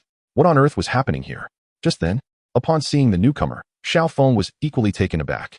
Lin Yang, do you recognize me? Lin Yang stood 10 meters away, with no inclination to flee, fully aware that neither he nor Xin Yan could escape from this undead creature. However, Xiao Feng did not respond to Lin Yang's inquiry. Instead, he turned to shout towards the convenience store, Sister, it's Lin Yang and Xin Yan. Sister? Lin Yang's confusion deepened as he observed Xiao Feng's actions. Yet, upon seeing the woman emerge from the convenience store, a moment of realization dawned upon him. Luo Jia. The instant Lin Yang laid eyes on Luo Jia, his fists clenched tightly. Despite his meticulous calculations, he had not anticipated this turn of events. It was crucial to note that Luo Jia was the first enemy he had made in his dealings with the company. As Luo Jia stepped out, her gaze flitted between Lin Yang and Xin Yan. Long time no see, she smiled. Lin Yang fixed her with a cold stare and demanded, Where's Bai Long? Yang Gu. Bai Long emerged from the convenience store, clutching a computer, yet hesitated to approach due to Luo Jia and Luo Feng's presence. Lin Yang took a deep breath, casting a knowing glance at Luo Feng, fully aware that he could not escape this predicament. Thus, he declared, release them both, whatever you intend to do to me. I will comply. Luo Jie smirked slightly. Lin Yang, you destroyed my laboratory and burned the fruits of my 6 years of hard work. Do you think I would easily let you off the hook? Chapter 140. The painful beginning. Upon hearing her words, Lin Yang's expression darkened considerably. However, immediately thereafter, Luo Jie donned a relaxed demeanor. With her arms gracefully crossed beneath her impressive bosom, she smiled and said, in truth, if you wish for me to release the two of them, it is not an impossibility. I shall not hesitate to inform you that I am no longer affiliated with the company in any capacity. Thus, even if you were to incinerate my research data, I would not pursue any repercussions. So, what is it that you desire from me? Lin Yang furrowed his brow. Luo Jie regarded him, her almond-shaped eyes narrowing slightly. What I seek is your blood. I am aware that you possess antibodies capable of immunizing against the zombie virus. Therefore, I require your blood to save a life. Upon hearing this, Lin Yang shook his head. I have previously attempted to use my own blood to rescue the infected, but this method proved futile. Luo Jie chuckled lightly. That merely implies that the amount of blood you shed was insufficient. If you were to drain every drop of blood from your body and conduct a complete transfusion for the infected, I believe there would be no reason for failure. You shall not, Xin Yin exclaimed, instantly creating 2 clones to assault Luo Jie. Yet, rather than displaying any panic, Luo Jie remained composed, observing the scene as if it were mere entertainment. When the clones surged forward, they were met with Luo Feng's fist, which obliterated their heads before they could even approach her. Is that all? Luo Feng scoffed, shaking his fist dismissively. After the demise of the clones, Xin Yin's original form experienced a sudden surge in power, reaching a formidable 5440. Without uttering a word, she charged toward Luo Jie. Xin Yin, come back. Witnessing her actions, Lin Yang felt a wave of anxiety wash over him. Despite her newfound strength, an insurmountable chasm still lay between her and Luo Feng. Seize her, Luo Jie commanded, prompting Luo Feng to spring into action once more. Even without employing any special techniques, to Bai Long's eyes, he moved as if he were teleporting. Despite Lin Yang activating his flaw-seeing eye, he still failed to catch sight of Luo Feng. Even the afterimage was only half visible. Bang! Luo Feng's fist struck Xin Yin in the abdomen, sending her soaring through the air like a kite with its string severed. She only came to a halt after crashing through a wall, landing amidst the rubble. Observing this, Luo Feng attempted to advance further, but Lin Yang urgently shouted, stop. Just that single blow had reduced Xin Yin's life force to a mere 20. Should another strike land, her demise would be inevitable. Luo Jie regarded Lin Yang with a smile. I could easily eliminate all of you and then extract your blood. However, I shall refrain from doing so. Because you spared my life last time, I will extend to you the same opportunity this time. With that, Luo Jie turned away, whispering softly, Xiaofeng, proceed. Before Lin Yang could utter a word, Xiaofeng suddenly appeared before him, delivering a swift strike to his neck. The speed was so astonishing that Lin Yang had no time to employ the Qi Yin shield before losing consciousness. Upon awakening, Lin Yang found himself in a dimly lit chamber, its temperature chillingly low. A solitary flickering candle cast faint light against the walls, seemingly on the verge of extinguishment. Beside the candle stood a massive freezer, from which emanated waves of frigid air. You're awake. Hearing Luo Jie's voice, Lin Yang turned abruptly. He attempted to move, only to discover he was tightly bound. His limbs rendered powerless. Do not attempt to struggle. The material of these ropes is akin to that of the binding immortal net. Even a high-level zombie would find it challenging to break free. Additionally, I have administered a substantial dose of anesthetic. It is quite remarkable that you have regained consciousness at all. However, this is for the best. Even in death, it will offer you clarity. As she spoke, Luo Jie picked up a syringe, towering half a person in height, with a transparent rubber tube attached to its end. The other end of the tube led to the enormous freezer. Soon, I shall extract all the blood from your body. Rest assured, under the influence of the anesthetic, you will not feel a thing. Upon seeing the smile on Luo Jie's face, cold sweat broke out on Lin Yang's forehead. What have you done with Xin Yin and Bai Long? Do not worry, they are still alive, Luo Jie replied. She then approached Lin Yang, aiming the long, thick needle at his arm. Wait, I know a method. It might be effective against the zombie virus. Luo Jie's eyes flickered with interest. What method? Lin Yang proceeded to explain the concept of the vaccine. However, upon hearing him, a fleeting look of disappointment crossed Luo Jie's face. Having dealt with the zombie virus for so many years, I am well aware that vaccines provide some resistance. Yet, despite conducting thousands of experiments, I have failed to achieve a breakthrough that would grant immunity to the virus. In fact, Only two individuals in the entire world possess the capability to fully develop a vaccine. The first is the company's owner, Di Ziqiu, and the second. At this point, Luo Jie fell silent. It is pointless to discuss this further with you. She cast a glance at Lin Yang. I advise you to close your eyes. Watching your blood being drawn will certainly be an uncomfortable experience. Lin Yang's breathing quickened, yet he found himself devoid of alternatives. Initially, he had intended to use a physical enhancement agent to eliminate the negative states afflicting him. However, he soon realized that even if he were to awaken from the anesthetic, the binding immortal net was not something he could escape. Thus, he swiftly abandoned that thought. Since she desired his blood, he obliged. After all, with the super healing potion at hand, preserving his life should not pose a significant issue. As Lin Yang closed his eyes, Luo Jie's crimson lips curled slightly. In no time, she plunged the needle into the vein on the inner side of Lin Yang's elbow. Vivid red blood swiftly coursed through the tube, directed towards Mo Zheng. Gradually, as Lin Yang slipped into unconsciousness, a wave of drowsiness enveloped him. Even the rhythm of his heartbeat slowed considerably. He realized this was the consequence of his diminishing blood volume. Utilizing the super healing potion, Lin Yang seized the moment while still cognizant to purchase and apply a vial of it. However, after the potion was administered, he suddenly sensed a gradual return of sensation to his body. Alas, this super healing potion also had the potential to counteract the numbing effects. Before long, Lin Yang regained his senses. Yet, due to Luo Jie's extensive blood extraction, his entire arm was rendered powerless, accompanied by a faint ache coursing through his limbs. Although his life was preserved, this marked merely the onset of suffering. Chapter 141, A Dangerous Venture Abroad. After Lin Yang consumed the third vial of the super healing potion, he could no longer suppress his cries. Under normal circumstances, blood extraction would not evoke much pain. However, when 80% of one's blood is drained, the agony originates from the gradual failure of the internal organs. Were it not for the super healing potion stimulating rapid blood production, Lin Yang would have likely become a lifeless husk by now, perhaps by coincidence. After Lin Yang's anguished scream, Luo Jie withdrew the needle from his body. You truly have a strong constitution. How are you still alive? She remarked, astonished at Lin Yang's pallid form. Moments earlier, she had extracted at least 6,000 milliliters of blood from him.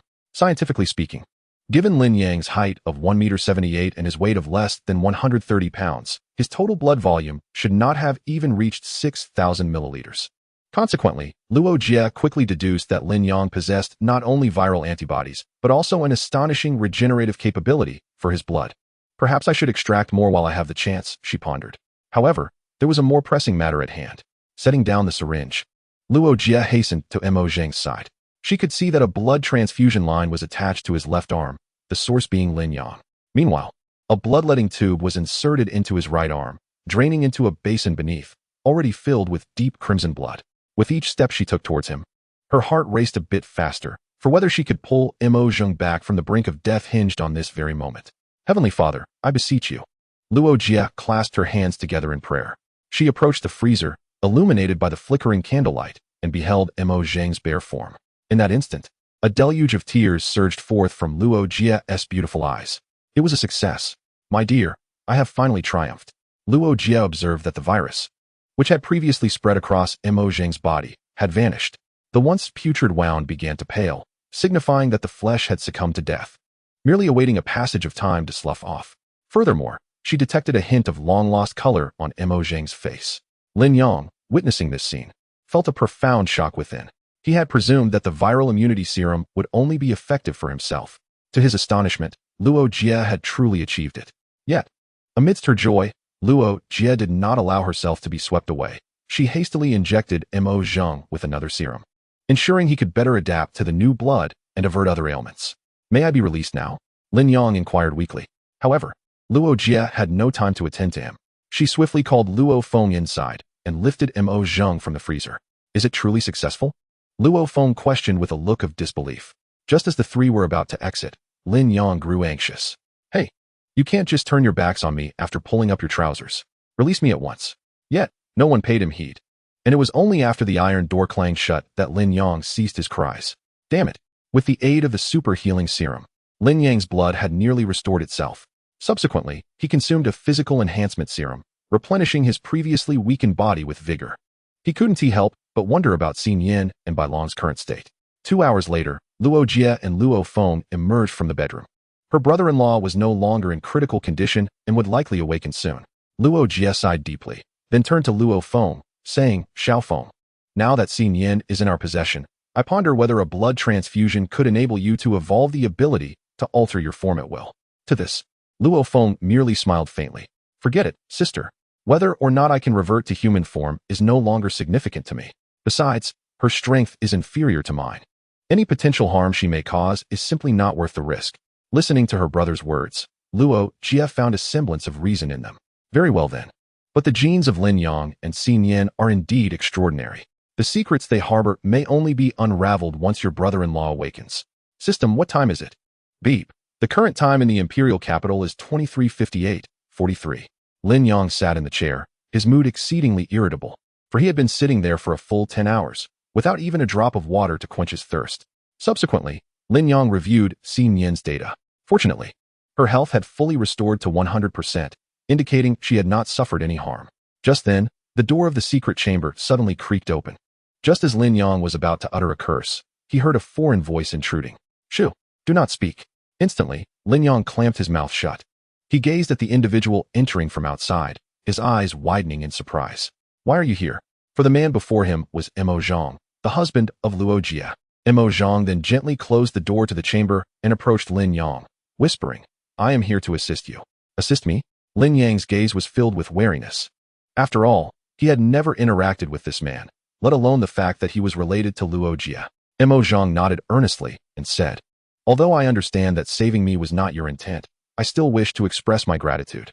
And then, Lin Yang scrutinized him intently, even employing his insightful eye to discern any hidden intentions. To his astonishment, Mo Zhang's demeanor appeared completely sincere, devoid of any ulterior motives. Mo Zhang reassured him, Rest assured, I will not harm you. However, I hope that once I free you, you will agree to one condition. What condition? Do not seek revenge. Upon hearing this, Lin Yang furrowed his brow. Mo Zhang continued, I can comprehend your animosity towards Xiao Jie, but her actions were solely to save me, which is why she acted that way towards you. So, are you suggesting that I should swallow my pride and endure? Mo Zhang remained remarkably calm as he replied, I merely wish for you and Xiao Jie to not live in hatred for eternity. You must understand that with your current capabilities, you are nowhere near capable of defeating Xiao Feng. If you are resolute in your desire for vengeance, do you believe Xiao Jie would spare you? In that moment, Lin Yang fell silent. Indeed, had Luo Jie truly harbored murderous intent, he would not have survived this long. However, the notion of reconciliation between the two was utterly absurd.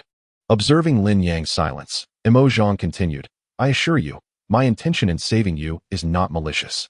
As long as you agree to my condition, I will ensure your release.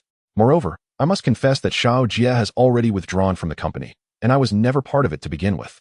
In essence, there is no need for us to engage in a deadly conflict. Our most immediate adversaries are Di Ziqiu and his company. Lin Yang narrowed his eyes slightly. How much do you know about Di Ziqiu? Mo Zhang responded without hesitation. Previously, we were both affiliated with the Longwood Gene Research Institute. He was the director, and I served as the deputy director.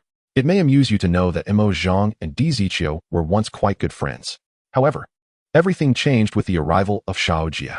Both of us found ourselves enamored with her, yet the outcome was evident. Xiao Jie chose me. This left Di Ziqiu harboring a lingering resentment. At that time, we were engaged in research on a batch of agents capable of enhancing human capabilities, promising significant improvements in lifespan and various physical attributes. However, these agents remained in the experimental phase, rife with instability. After being struck by his feelings of defeat, Di Ziqiu resolved to use this agent as a last resort, either to perish or to evolve into a superior being. Yet, no one anticipated that upon injection, he would mutate into a zombie. Upon hearing this, Lin Yang's expression turned grave. Are you saying that Di Ziqiu is a zombie? Indeed. Mo Zhang nodded vigorously. Although he has become a zombie, he is not like the ones we typically encounter. His mutation is a remarkable evolution. He not only retains his original human consciousness and form, but has also attained astonishing enhancements. Consequently, as the director, he conceived the idea of drastically altering human genetics. Yet, no matter how we experimented, we could not replicate the effects of his mutation. As time passed, Di Ziqiu's ambitions grew increasingly insatiable. To put it plainly, he desires to dominate the world and become its sovereign. At that time, he sealed off the entire Genetic Research Institute and coerced us to join him. Initially, there was dissent, but Di Ziqiu swiftly executed the protester publicly, setting an example. With no other choice, we compromised and followed his plans, leading us to the present moment. After listening to Mo Zheng's words, Lin Yang finally grasped the sequence of events that led to the viral outbreak. Most shocking to him was the revelation that Di Ziqiu was a zombie. Do you know how powerful he is now? Mo Zheng shook his head. No one has witnessed him unleash his full strength, and those who have are already dead. Lin Yang's expression darkened. He suddenly felt that attempting to thwart the company was as absurd as a mantis trying to stop a chariot. Now, if he cannot even defeat Luo Feng, how could he possibly challenge the entire company? Yet, as he contemplated this, a spark ignited within him. No, I cannot concede defeat so easily. The situation remains uncertain. If I take a bold gamble, success may still be within reach. An idea flickered in Lin Yang's mind, and he abruptly raised his gaze to Mo Zheng, declaring, "All right, I agree." Mo Zheng was taken aback by Lin Yang's sudden change in attitude. "Are you truly able to let go of the past?" "Indeed. Provided you can persuade Luo Jia. That is no problem. You can count on me for that." With that, Mo Zheng excitedly untied the ropes binding Lin Yang. Lin Yang stood up, stretched his limbs, and cast a calm glance at Mo Zheng. If I were to seize him now to threaten Luo Jia, perhaps I could take the opportunity to exact my revenge. Yet, this thought was fleeting. Lin Yang did not consider himself a paragon of virtue, but such underhanded deeds were beyond his moral compass. "Where are my two companions?" "Over here. Follow me for a moment." Mo Zheng stood on the balcony, watching Lin Yang and his two companions swiftly vanish into the night.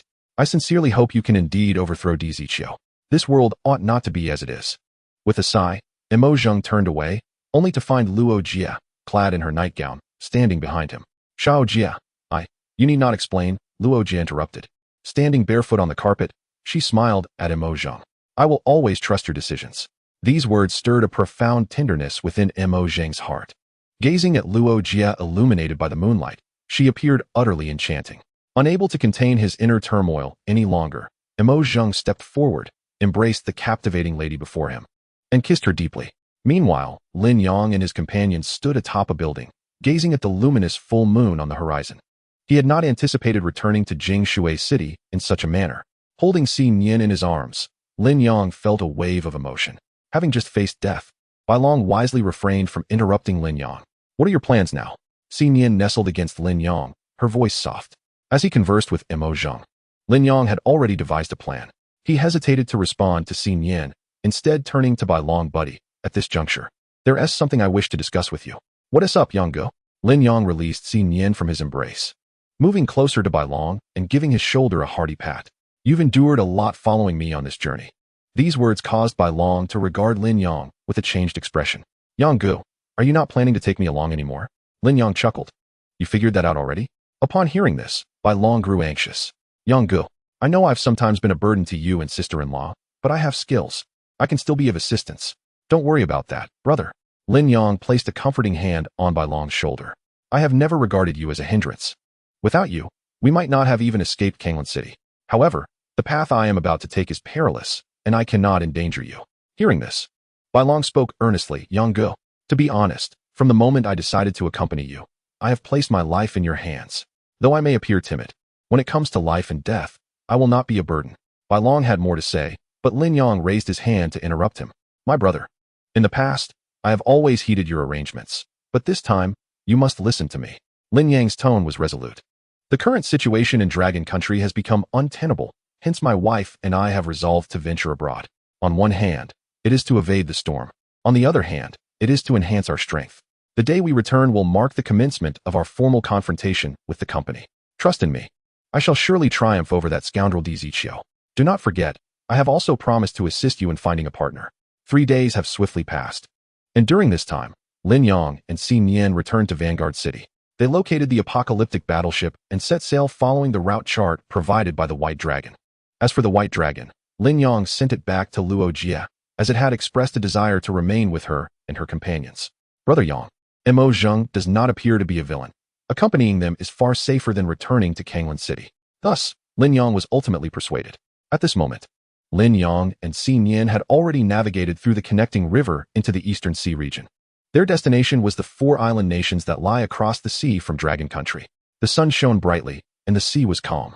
Lin Yang piloted the apocalyptic battleship with his mind, gliding over the boundless ocean. "At this pace, we should arrive before nightfall," he mused, glancing at the dashboard. The speed of the battleship had reached an astonishing 350 kilometers per hour, surpassing all waterborne vessels crafted by humanity. As he ventured alone into the depths of the ocean for the first time, Lin Yang felt a twinge of anxiety. For human civilization, all known entities exist above the surface, while our understanding of the underwater realm is merely superficial. Particularly notable was the breakthrough achieved last year, in 2024, when a manned submarine, developed in collaboration between Dragon Country and the Combat Nation, successfully descended to a depth of 20,000 meters. This achievement dramatically altered humanity's perception of underwater civilizations. At such depths, no creatures measuring less than a meter in length could be found, and the footage they retrieved showcased a terrifying species resembling a tsanglong, measuring over 50 meters long, recognized as the largest living organism after the blue whale. Scientists speculate that it possesses the physical capacity to withstand explosions of several hundred tons, as it would be nearly impossible to endure the water pressure at such depths. Lin Yang pondered whether any viruses might have spread to such profound depths. Ding. Congratulations, host. You have received a shared reward for kills, 6,000 points in the shop. Cumulative shop points, 4,964, 100. Lin Yang glanced at the two avatars engaged in combat beneath the waves. After the battle with the Wind Palace, his score had already reached 4,200,000. Moreover, during these days at sea, he had encountered numerous infected beasts, particularly in the distant waters, where schools of infected fish were frequently spotted, with no less than 100 at a time. He estimated that before landing on the 4 islands, he would likely accumulate 5 million points. Lin Yang mused to himself, envisioning the possibility of acquiring another component of the Flame Kirin set. What should he purchase? With some idle time on his hands, he began browsing the system's marketplace. His greatest dilemma lay between the Kirin skull and the Kirin chest armor. Although he could not ascertain the specific divine skills they would activate until he obtained them, they were undoubtedly the two most crucial components of the entire set, corresponding to the brain and heart, both vital targets. If only he could secure another one. Lin Yang stretched languidly in the cockpit. At that moment, Xin Yin suddenly embraced his arm, her excitement palpable as she exclaimed, "I've leveled up." Upon hearing this, Lin Yang immediately checked her data. Level 46, 2800110. Combat power 4450. Consequently, once all attribute enhancements took effect, Xin Yin's combat power could reach 5,740. Yet, he pondered, when would she evolve to the next level? Lin Yang gazed at Xin Yin, unable to suppress a sigh. Ding. A limited time event has commenced. Event condition, defeat a level creature. Event reward, Xin Yin's special skill activation card, selectable, X1. Ding. Event duration, 12 hours, come and participate. Upon hearing the system's notification, Lin Yang immediately sat up straight. What's wrong? Xin Yin inquired curiously. A task has appeared. Lin Yang swiftly activated the radar function of the Doomsday battleship. This device could detect all life forms within a 10-mile radius. After all, level creatures were beyond Xin Yin's resonance gene search capabilities. Soon, the radar relayed a signal indicating a massive target 6 miles away. Although he no longer had Old Qin's assistance, he still possessed the Doomsday battleship. Even if he could not defeat it, he could certainly flee, right? With a thought, Lin Yang promptly set off towards the target. However, upon arriving at the location, he felt utterly disappointed. Before him stood not a level beast, but rather a 3-meter-long sea turtle. Xin Yin, Lin Yang called out, and she instantly understood. She conjured 2 clones and swiftly charged towards the turtle. Ding. Congratulations, host. You have received a shared reward for the kill, 3,500 marketplace points. In less than 5 minutes, the sea turtle succumbed to the onslaught of the clones. This scene further solidified Lin Yang's resolve to enhance his own strength, as he found himself relying on Xin Yin's assistance in nearly every battle. Just moments ago, had Lin Yang taken action, the formidable defense of that turtle shell would have rendered it invulnerable to his assault. After vanquishing the sea turtle, Lin Yang steadied his emotions and set forth once more. However, at that very moment, the radar emitted a series of urgent beeps. The display indicated that a creature, several times larger than the sea turtle, was swiftly approaching. Is it here? Lin Yang placed his hand on the button to launch the tranquilizer torpedo, adjusting the direction of the battleship to confront the impending target. In an instant, a colossal figure emerged rapidly from the inky depths of the ocean. Is this the giant squid? Lin Yang gazed at the 10-meter-long grotesque beast before him. Its tentacles decayed and repulsive due to infection. Yet, almost immediately, a zombie bestiary manifested in Lin Yang's mind. Upon inspection, he was astonished to discover it was not the giant squid. Giant acidic squid, level, combat power, 6600 stamina, 97100 life, 100100 special skill. Electric shock consumes 15 stamina points, inflicting a powerful electric shock effect on all tentacles. Duration, 3 minutes. Upon seeing its attributes, Lin Yong couldn't help but break into a cold sweat. This creature in the deep sea is an even more terrifying entity than the giant squid. Each of its 8 appendages is equipped with rotating hooks. If ensnared, one would be torn asunder in an instant. Fortunately, the Apocalypse battleship is non-conductive. Otherwise, with just its special skill, both I and Xi Nian would meet a gruesome end. Lin Yong fixated on the squid's eyes, which were comparable to the size of a football. This tranquilizer torpedo was untested. I hope it does not disappoint.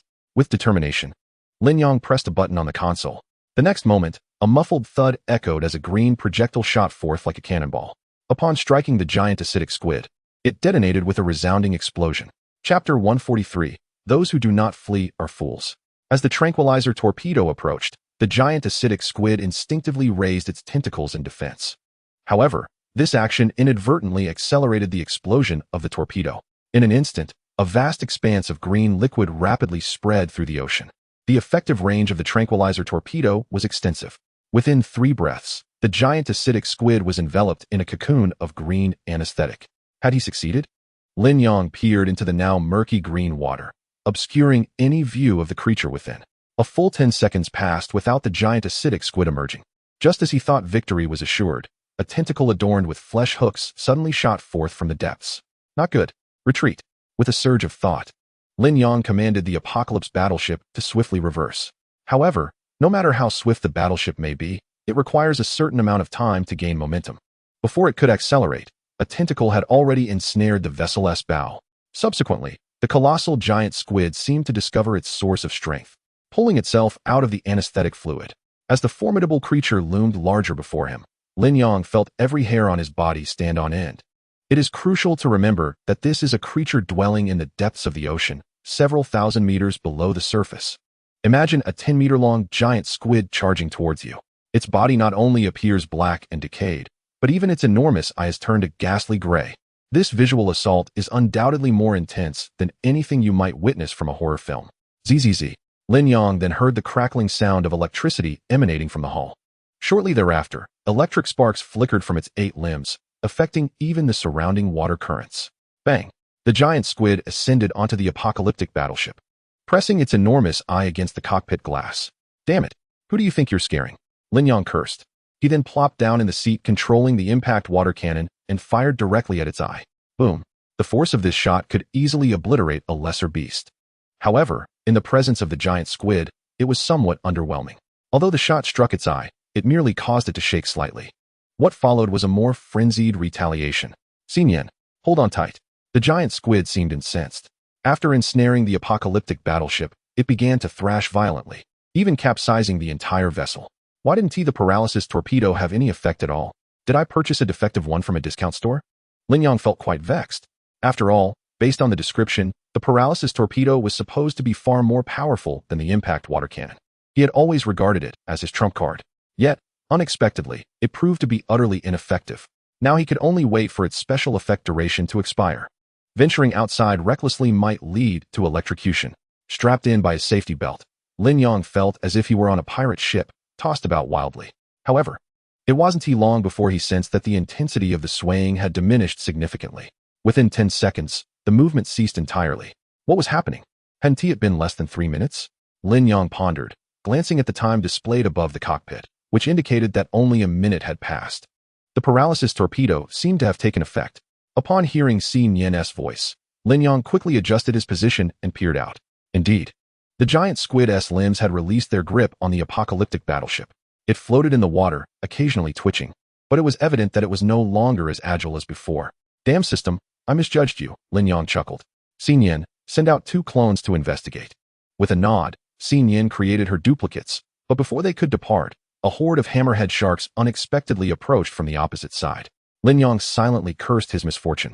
For in both land and sea, extraordinary beasts are known to prey upon one another. If this mighty king squid were to be snatched away by the hammerheads, the coveted special skill card would be lost. 3 levels. 5 levels. Just as Lin Yong hesitated, one of the hammerhead sharks lunged forward. severing one of the king squid's tentacles with a single bite. How dare they attempt to steal my kill? Truly, they must be courting death.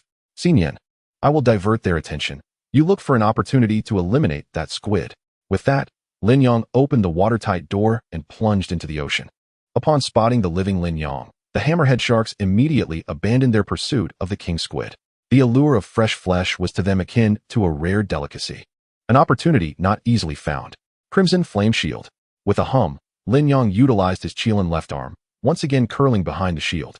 The foremost hammerhead shark opened its jaws to bite, but upon making contact with the shield, the flames swiftly reduced the decaying flesh at its jaw to mere pulp.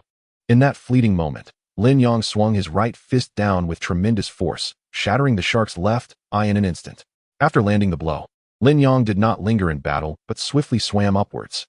He was confident in his ability to triumph in a one-on-one skirmish against any of the sharks. Yet, facing 8 simultaneously, only a fool would remain. Is Xinyan still not finished? Seizing the moment, Lin Yong cast a glance back. Although the king squid was paralyzed, it possessed formidable defensive capabilities. Even if Xinyan struck without respite, it would not succumb easily. Eureka!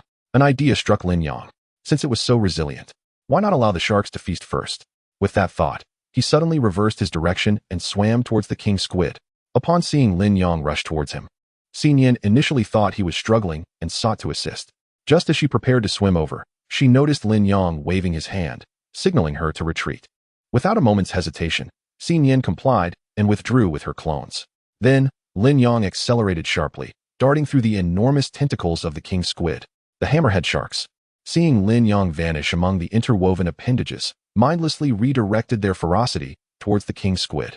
They began to voraciously feast, their gnashing jaws echoing in the depths. Lin Yong found refuge beneath the mouth of the colossal giant squid, cleverly concealed by its 2 tentacles and 8 arms. Success! Lin Yong observed in astonishment as the squid's vitality plummeted rapidly. In less than 5 seconds, its health dropped dramatically from 81 to 23. Just as the last arm was severed, its life force dwindled to a mere 11. It was time. In an instant, Lin Yong surged forth from beneath the creature's mouth. The hammerhead sharks, having regained their focus, swiftly turned and pursued Lin Yong with fervor. It's in your hands now. Lin Yong exchanged a knowing glance with Xinyan, who immediately grasped the cue and charged forward with her 2 clones. System notification. Congratulations, host. You have received a shared kill reward, 350,000 mall points. Cumulative mall points, 5, 320, 100. Chapter 144, Lin Yong and Xinyan. System notification. Congratulations, host. You have received a shared kill reward, 350,000 mall points. Cumulative mall points, 5, 320, 100. System notification. Congratulations, host. Time-limited event completed. You have received a Xinyan special skill activation card. Choose one. Excellent. Upon hearing the system's notification, Lin Yong felt a surge of energy. Xinyan, having vanquished the giant squid, quickly arrived with her 2 clones to provide support. Not a problem. After dispatching the 8 hammerhead sharks, Lin Yong and Xinyan hastily returned to the apocalyptic battleship. He dared not linger, and with a thought, he resumed their voyage. Having learned from the previous encounter with the great white shark, Lin Yong knew better than to linger in waters where battles had taken place. For blood would spread through the water. The last thing he needed was to attract other deep-sea behemoths. With a splash, the massive apocalyptic battleship surfaced. Sunlight streamed through the glass, casting a serene and beautiful glow, as if the world remained tranquil. Xinyan, come here. Lin Yong gently beckoned Xinyan to his side, inviting her to sit on his lap. Bathed in sunlight, her bright, sparkling eyes narrowed slightly, exuding an alluring charm. My dear, what special skill would you like this time? Now that my replication ability has reached its pinnacle, it is time to acquire a new power. With her delicate, rosy face resting against Lin Yang's chest, she replied, I want a skill that can protect you. Protect me? Lin Yang was momentarily taken aback. He had expected her to choose a defensive skill. Logically, her current attack power was already formidable, leaving her without rivals of equal level. Conversely, her defense was somewhat lacking. Amused, Lin Yang playfully pinched Xinyan's petite nose. You really don't need to worry about me. My points have now reached 5 million, ample enough to procure another component for the Flame Kirin set. I won't. Xinyan pouted, her lips shimmering with innocence. As she playfully pinched the flesh on Lin Yang's abdomen, she remarked, You know, I have never feared death. The only thing in this world that truly terrifies me is the thought of something happening to you. Hearing Xinyan's murmurs, Lin Yang's heart melted instantly. Gently tucking a stray lock of hair behind Xin Yan's ear, he softly replied, "Silly girl, do you know why I am so resolutely battling against the company?" Xin Yan lifted her gaze, questioning, "Isn't it to restore the world to its original state?" "You are only half correct," Lin Yang chuckled. "In the past, I indeed aspired to be a hero of this world. But now, my sole desire is to be your hero." For a moment, Xin Yan stared at Lin Yang, speechless. "Why are you looking at me like that?" Lin Yang playfully tapped her forehead. "I admit, I do want the world to return to its initial form. However, I yearn even more to take you on a journey to witness the breathtaking landscapes that belong to this planet. I wish for us to traverse the globe together, savoring the culinary delights of each nation. I want to present all the beauty in this world to you." Upon hearing Lin Yang's words, tears unexpectedly traced down Xin Yan's cheeks, a rarity for her. "Fool, why are you crying?" Lin Yang gently wiped away the tears from the corners of her eyes. They then gazed deeply into each other's eyes, embracing as the tumultuous sound of the ocean waves echoed outside, culminating in a tender kiss. Connection successful. Please select a special skill to activate. Soon, a vast panel appeared in Lin Yang's mind. The last time he had chosen a special skill, he had hastily selected replication without careful consideration. This time, however, replication had turned gray, rendering it unselectable. Thus, Lin Yang was compelled to thoughtfully choose a new skill for Xin Yan. The indestructible skill had always appealed to him, as it could save Xin Yan's life in dire situations. Yet, the fire barrier had a significant drawback. While it could create an invulnerable space, it rendered him incapable of taking any action while activating the skill, which was less than ideal. As Lin Yang surveyed the myriad of special skills before him, he found himself in a quandary. Yet, inadvertently, he stumbled upon an unfamiliar skill. Spirit Summoning. Spirit Summoning. Upon activation, it can resurrect deceased targets within range for 3 minutes. Maximum resurrection count, 10. Resurrection level stamina consumption, 80, 60, 40, 20, 10, 5. Note, no resurrection limitations. Even if only ashes remain, it can reconstruct the body. After the time elapses, it will automatically vanish. This is excellent. Upon discovering this skill, Lin Yang's excitement surged. It is essential to note that for Xin Yan, who possessed Imperial-level replication, stamina was not an issue. Even if depleted, she could summon a clone to eliminate, thereby replenishing her stamina. Moreover, with this special skill during combat, it is akin to harnessing the strength of one's adversary for oneself. For Xin Yan, this is nothing short of a divine technique. Selection. Spirit Communication. Ding. The special skill Spirit Communication is currently being activated. Please do not disconnect. Soon, the activation was complete. Lin Yang released Xin Yan's soft, fragrant lips, his face alight with excitement as he gazed at her. However, upon sensing the activated skill, Xin Yan's expression immediately darkened. "Why did you choose this? Wasn't it supposed to be a skill that could protect you?" Lin Yang playfully tapped her delicate nose and replied, "Offense is the best defense. With this skill, if things get tough, you can fight while I hide and watch. That should suffice, right?" Humph. Xin Yan recognized Lin Yang's dismissive attitude and playfully punched his chest with her tiny fist. Once the special skill was activated, it was non-refundable. Left with no choice, she reluctantly accepted this reality. "Which component of the Fire Kirin set do you plan to purchase?" Xin Yan inquired. Lin Yang propped his chin in thought. The first 2 genes were complementary and directly deposited into the warehouse, allowing him to know beforehand what skill would be activated. Yet, the insidious shop of this system provided only a single line of introduction before purchase. This part will be enhanced upon use. That was essentially no information at all. Never mind, I'll just buy the skull gene. Compared to the heart, the brain is somewhat more vulnerable. After much hesitation, Lin Yang finally made his decision. Purchase. Kirin Skull Gene. Ding. Purchase of Kirin Skull Gene successful. Current remaining points, 442, 600. The moment the Kirin Skull Gene was delivered to the warehouse, Lin Yang wasted no time and immediately utilized it. Instantly, a fiery red glow erupted from above his head. In no time, this light began to coalesce onto Lin Yang's forehead, ultimately condensing into a single point before vanishing. Ding. Congratulations, host. Successfully activated the Kirin Divine Skill, Imperial Thought. Imperial Thought. Upon activation, it allows the host's thoughts to materialize for offense or defense. During usage, it will consume the host's mental energy. The stronger the mental energy, the greater the effect produced. In addition, Lin Yang also found an introduction regarding the Kirin Skull Gene. It actually enhanced my mental energy by 200. Lin Yang was overjoyed. He knew that using the Skull Gene would bring enhancement, but he never anticipated it would be so potent. This dog system, selling for 5 million. You are losing out greatly. In that moment, Lin Yang felt as elated as a 23-year-old child. For an average person, a 200-point increase in mental energy would only barely suffice to utilize imperial thought. However, Lin Yang was different, having long utilized the Eye of Flaws. His mental energy had already far surpassed that of ordinary individuals. Thus, this 200-point boost was truly a significant enhancement for him.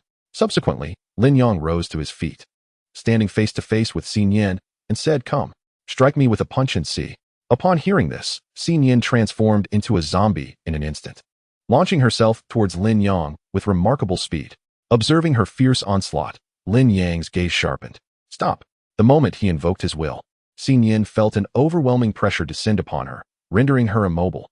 Then, with a delicate huff, Xin Yan conjured two doppelgangers, one to the left and one to the right, charging towards Lin Yang. Despite their daily companionship, this marked their inaugural confrontation.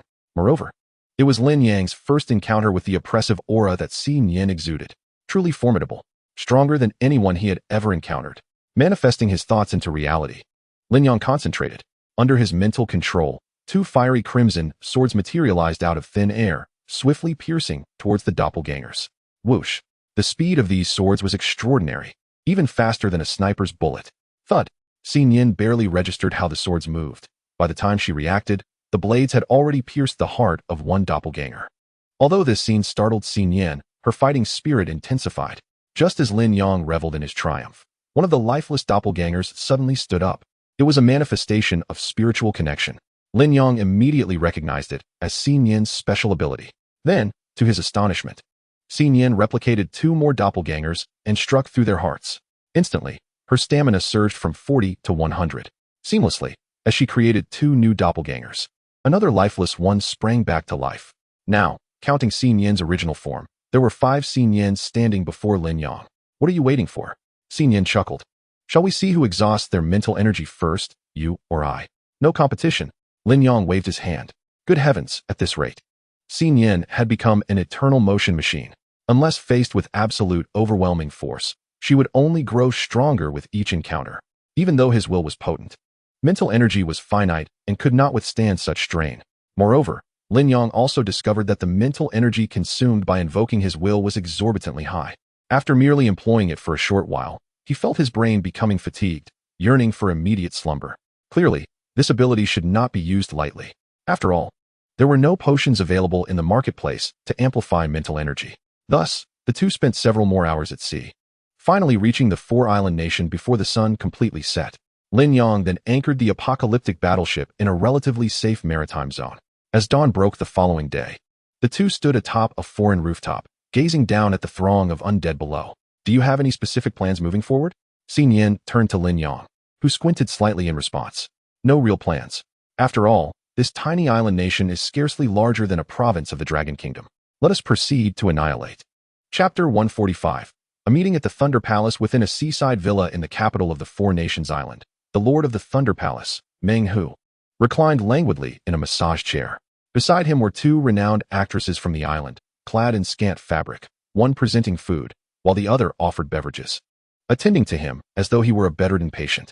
Suddenly, a subordinate rushed in, breathless. "Master, it's terrible. Zhou Heng has encountered trouble in the Dragon Kingdom." Upon hearing the alarming news, Meng Hu bolted upright from his chair, like a corpse revived. "What is happening?" His voice was deep and gruff, resonating within the confines of the room like a rumbling thunderclap. "This is a message sent from Zhou Heng's phone." The trembling subordinate presented the device. Meng Hu snatched it, and, upon reading, his fury erupted. "Yu Qing, I shall not rest until I see your demise." On the screen, a text message was glaringly visible. "Thunder Tiger, it seems not only is your strength lacking, but your intellect is also questionable. I deliberately spread news of chaos within my Wind Palace to ascertain who eagerly wishes to devour me. Surprisingly, the other 3 palaces were not deceived. Yet your Thunder Palace fell for the ruse. Tell me, do you lack common sense? Oh, and by the way, I have accepted the 100 level and 3 level you had Zhou Heng deliver. As for others, they can await our dreams to converse." In a fit of rage, Meng Hu smashed the phone into smithereens. "Instruct our brothers hidden within the Wind Palace to investigate. I must discern what this Yu Qing is scheming." "Yes, master." Once the subordinate departed, Meng Hu reclined once more in his massage chair, carelessly placing his hands upon the actress's bosoms, squeezing them roughly. Yet, unbeknownst to him, A far greater threat was swiftly approaching the Thunder Palace. A month passed. On Jiuzhou Island of the Four Nations, Lin Yong and Xin Yan stood before a skyscraper engulfed in flames. Before Lin Yong, a man hovered eerily in midair, as if grasped by an invisible hand. "Brother, please spare me. I was merely following orders." His face was a mask of terror as he stammered before the duo. A flicker of crimson light pulsed continuously at Lin Yang's brow. He smiled. "Following orders, you say? It is quite a coincidence. I too am here on an assigned mission to eradicate your company. However, the authority I serve is not of this world, but rather the decree of destiny." As the words fell, the man floating before him suddenly erupted into a mist of crimson. Subsequently, Lin Yong, holding the phone seized from his adversary, found himself momentarily lost in thought. "I wonder what the chubby fellow is up to now," Lin Yong sighed, before tossing the phone into the inferno. Without the White Dragon, this device was nothing more than scrap metal to him. Thus, over the course of a month, Lin Yong completely obliterated the Thunder Palace branch stationed on Jiuzhou Island. Simultaneously, he eradicated 2/3 of the zombies lurking on the island. His current points had also soared beyond 20 million. Initially, Lin Yong intended to purchase the entire set of the fiery Qilin armor at the earliest opportunity. Yet, he soon realized that the strength of the Thunder Palace paled in comparison to that of the Fire Palace, rendering any such acquisition unnecessary. Therefore, he resolved to save his resources for later. "When shall we embark for Muzhou Island? I am eager to see the Thunder Palace brought to ruin," Xin Yan said, linking her arm with Lin Yang's. "Why does it seem that you are more impatient than I?" Lin Yong chuckled as he glanced at her. "Of course. I wish for you to take me on a culinary journey across the globe. I want to savor countless delicacies. Are you not concerned about becoming a chubby version of yourself?" Xin Yan pouted. "Do you think I dislike chubby people? If you wish to eat less, that would be perfectly fine. Fear not, I would still adore you even if you gained a few pounds. In fact, I hope you put on a bit more weight." Lin Yong teased, mischievously slipping his hand into Xin Yan's collar. "Ah," Xin Yan exclaimed, chasing after Lin Yong, playfully striking at him. The sounds of their playful banter seemed oddly out of place in this apocalyptic world, yet they undoubtedly infused a touch of vitality into the desolate surroundings. After their frolic, Lin Yong and Xin Yan perched themselves atop a coconut tree by the seaside, observing a group of zombie children engaged in a skirmish with another horde of the undead. Over the past month, Lin Yong had successfully aided the mother of zombies in evolving to level 3. However, to ascend to level 4, she required the consumption of 1,000 additional zombie mothers. For Lin Yong, this feat would likely take 3 to 5 years to accomplish. Nevertheless, a level 3 mother of zombies was sufficient for his needs. Presently, his army of zombie children rivaled that of a significant faction, boasting 600 level 1 and 5 level 2 members. Had he possessed such strength during the conflict with the Wind Palace, perhaps victory would have been within reach. Yet, life offers no second chances. Having learned from past experiences, Lin Yong vowed to expand his influence even further, ensuring he would be prepared to confront Di Ziqiu on equal footing. After dispatching the zombies on the beach, Xin Yan joyfully swung her pristine legs, exclaiming, "I have leveled up again." Upon hearing this, Lin Yong opened Xin Yan's data panel. Level 54, 200, 200, combat power, 58, 50 stamina, 100, 100 life, 100. 100 special skill, Emperor's Duplication special skill, Spirit Communication. Once you level up, your combat power should surpass 6,000. Lin Yong exclaimed with excitement. For once the main body's combat power breaks through 6,000, it would signify a substantial step into the ranks of the elite, even without evolution. With various attribute enhancements, Xin Yan's peak combat power has reached an impressive 7,420. Although this does not qualify as top tier among level zombies, it certainly grants her strength comparable to them. With a swift motion, Lin Yong planted a kiss on Xin Yan's delicate face. "Let us set forth to Muzhou Island and confront the Thunder Hall." In the city of Shadow Flow, at the headquarters of the Wind Palace, Feng Ling stood anxiously at the entrance of the Zhuquan Hotel, gazing into the distance. Moments later, a sleek black Maybach approached. As the car came to a halt, Feng Ling hurried over and opened the rear door. However, upon seeing Yu Qing inside, she was momentarily taken aback. Clad in a pristine suit, his face bore the marks of numerous injuries, the most distressing of which was the loss of his left eye. "I'm so sorry." Upon witnessing this, Feng Ling collapsed to her knees, tears streaming down her face. She understood that Yu Qing's plight was entirely her fault. Initially, she should have been the one to face punishment for the theft of the ancient warriors, yet it was Yu Qing who bore the burden alone. "Get up. This was my choice. It has nothing to do with you." Yu Qing's tone was frigid, but his gaze towards Feng Ling had shifted slightly. In truth, he had never intended to shoulder the blame entirely. After all, The primary responsibility for the theft lay with Fengling. Yet, just a short while ago, an unforeseen event had transpired between the two of them. Chapter 146. I will take responsibility. That night marked the third evening since the ancient warriors were stolen. Yu Qing sat alone in his room, drowning his sorrows in alcohol, uncertain of how to explain the situation to his superior. After all, his employer had dispatched two-level entities specifically to ensure the task's success. Who could have anticipated such an outcome? Despite feeling fully prepared, fate had other plans. Fengling, you have caused me tremendous suffering. Yu Qing's deep gaze was filled with resentment. At that moment, his peripheral vision caught sight of a handgun resting on the table. A troubling thought swiftly took root in his mind. Just as he grasped the weapon, the effects of the alcohol surged within him. He felt a sudden lurch before his foot collided with the edge of the bed, sending him crashing to the floor. However, at that moment, Yu Qing was already inebriated. He felt no pain. Instead, he rose and continued his exit.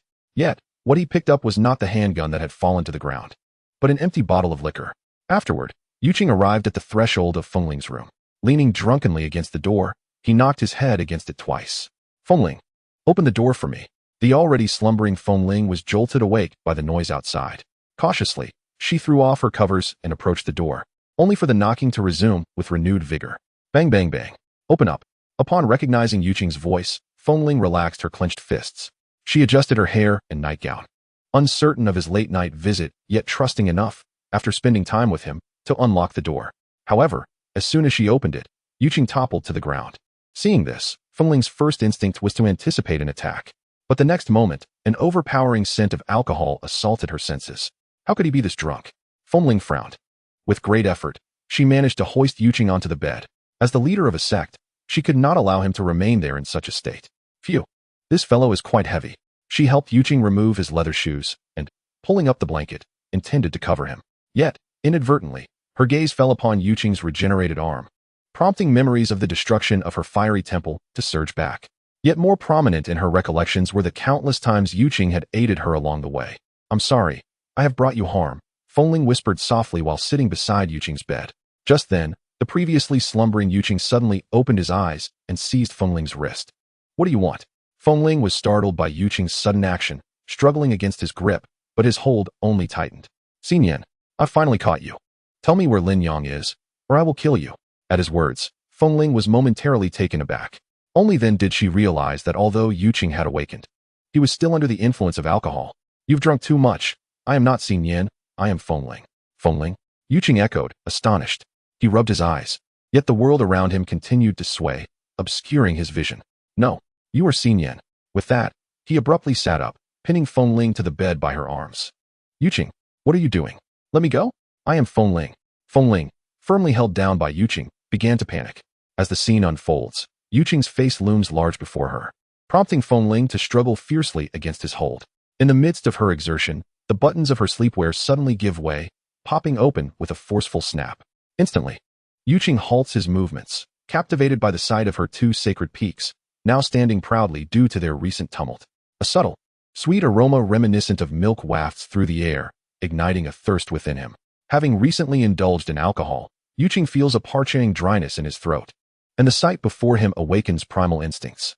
A sudden gasp escapes Fengling's lips. Yu Qing, please, don't bite, she exclaims, her voice laced with surprise. Little did she anticipate that the cherished flower bed she had guarded for over 20 years would be ruthlessly dismantled by Yu Qing moments prior.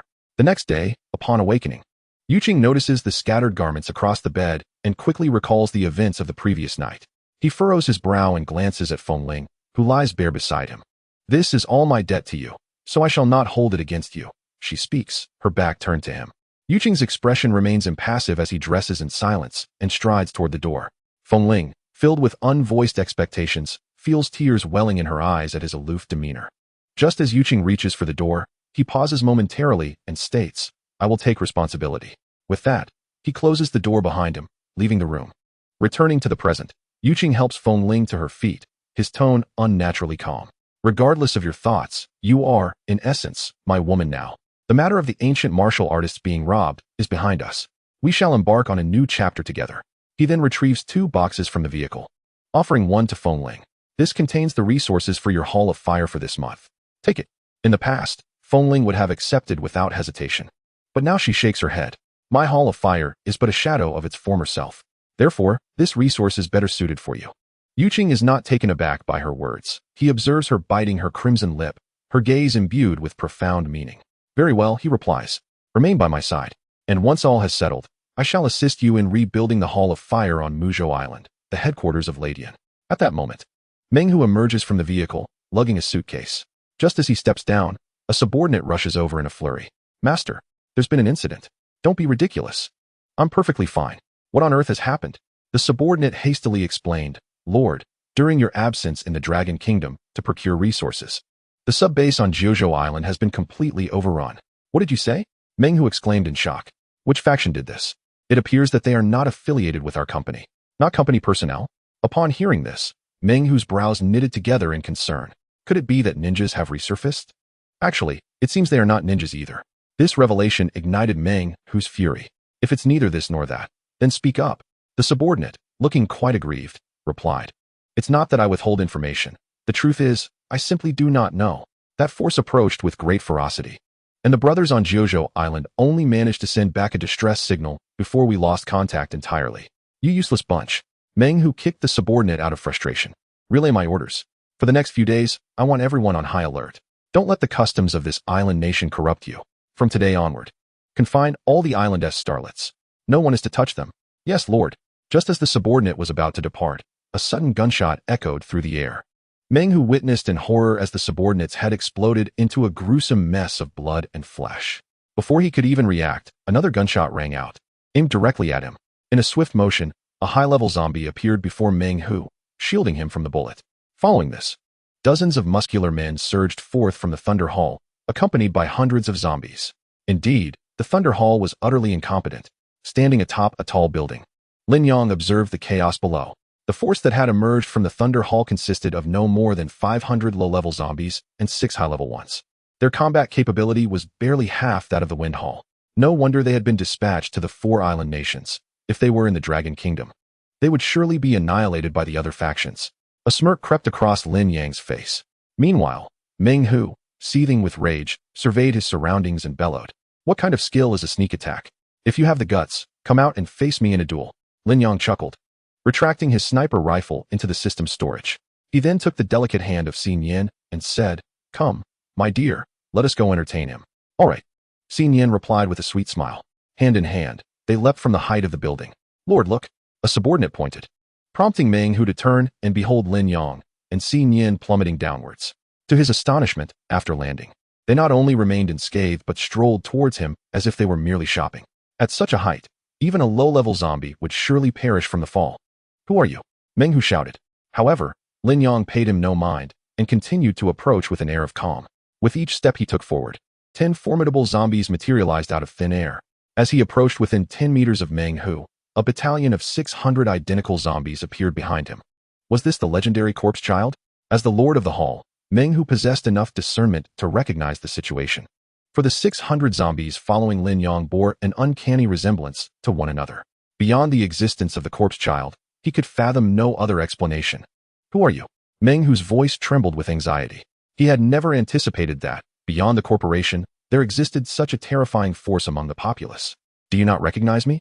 Lin Yang raised an eyebrow, then smacked his lips together and said, It seems my influence is still insufficient. Gazing at the man and woman before him, even with his sluggish reactions, Meng Hu finally recalled their identities.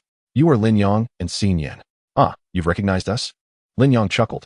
However, upon receiving this acknowledgement, Meng Hu's complexion darkened to an unbearable degree, as he understood that these two individuals had not only obliterated the Fire Hall, but had also thrown the Wind Hall into utter chaos. But weren't these two plague-bringers supposed to be in Longhua? What brought them to the 4 islands? And if they were to venture abroad, why target his weakest hall? If they had the prowess, why not confront the Mountain Hall in the Free Nation? What merit was there in preying on the weak? In response, Meng Hu hastily concealed his hands behind his back and gestured. Immediately, one of his subordinates grasped the situation, swiftly retrieving his phone to seek assistance from the company. Yet, at the very moment he produced the device, it inexplicably detonated in his palm. The violent explosion mangled his hands, sending shards flying into his eyes, snuffing out his vision. Ah, Lord, save me. Witnessing this scene, Meng Hu was left utterly bewildered, while Lin Yang's smile only widened. Save for a fleeting crimson glow that flickered at his brow, Meng Hu had not seen him make any discernible movement. I advise you to abandon any treacherous thoughts. Otherwise, as Lin Yang spoke, the crimson light at his brow flared with intensity. In the next instant, Meng Hu found himself lifted from the ground, as though weightless. But soon after, a zombie lunged at him, dragging him back down. Lin Yang's imperial will was thus interrupted. It appeared that any disturbance to the target would render his imperial will ineffective. For Meng Hu, who had just experienced the potency of Lin Yang's imperial will, it felt as though he had plunged into an icy abyss, his expression grim. Lin Yang, what grievance have I, the Thunder Hall, caused you? Did you traverse the Eastern Sea for the sole purpose of humiliating me? At this, Lin Yang scoffed dismissively. What are you to me? Do you think you warrant my journey from Longwood to seek you out? I merely arrived in the Four Islands and happened to discover the existence of the Thunder Hall. Thus, idly passing the time, I contemplated extinguishing you. What say you? Dare you challenge me? Do not presume me to be easily trifled with. Oh, it seems you possess considerable objections. Subsequently, Lin Yang, with a smile, extended his hand and pointed at Meng Hu. Eliminate. Upon his command, Xin Yan instantaneously transformed from a demure maiden into a terrifying zombie. With a mere thought, two formidable avatars, each boasting a combat power of 5,850, emerged in an instant, leading the charge. Following this, the elite army of zombies behind Lin Yang surged forth like a roaring tide, sweeping toward the undead legions of the Thunder Palace. Since the evolution of the Mother of Corpses, the capabilities of the high-level zombies she bore had significantly increased. Their combat strength escalated from the previous 1,100 to 2,000. And without inheriting any special traits, they had also developed inherent abilities. The Taste of Blood. The Taste of Blood, a passive ability that boosts combat power by 250 points when life drops below 30, lasting until the battle concludes or until death. This means that all zombies without inherited traits would see their maximum combat power rise to 2,250. Furthermore, the number of these zombies reached as high as 500. The most crucial detail is that he still had 5 high-level zombies yet to be unleashed. This indeed serves as one of his trump cards, best reserved for critical moments. Damn it, let us engage them. The Thunder Palace shall not fall to their hands. With a command from Meng Hu, the horde of zombies surged forward. Even he and his subordinates drew their firearms, providing fire support from the rear. The presence of firearms undeniably changed the tide. Lin Yang observed his zombie army faltering within mere minutes, with several even perishing. This is unacceptable. I cannot squander my zombie forces here. Xin Yan, we advance. Chapter 148. I shall dare again. With the addition of Lin Yang and Xin Yan, the situation on the battlefield swiftly transformed.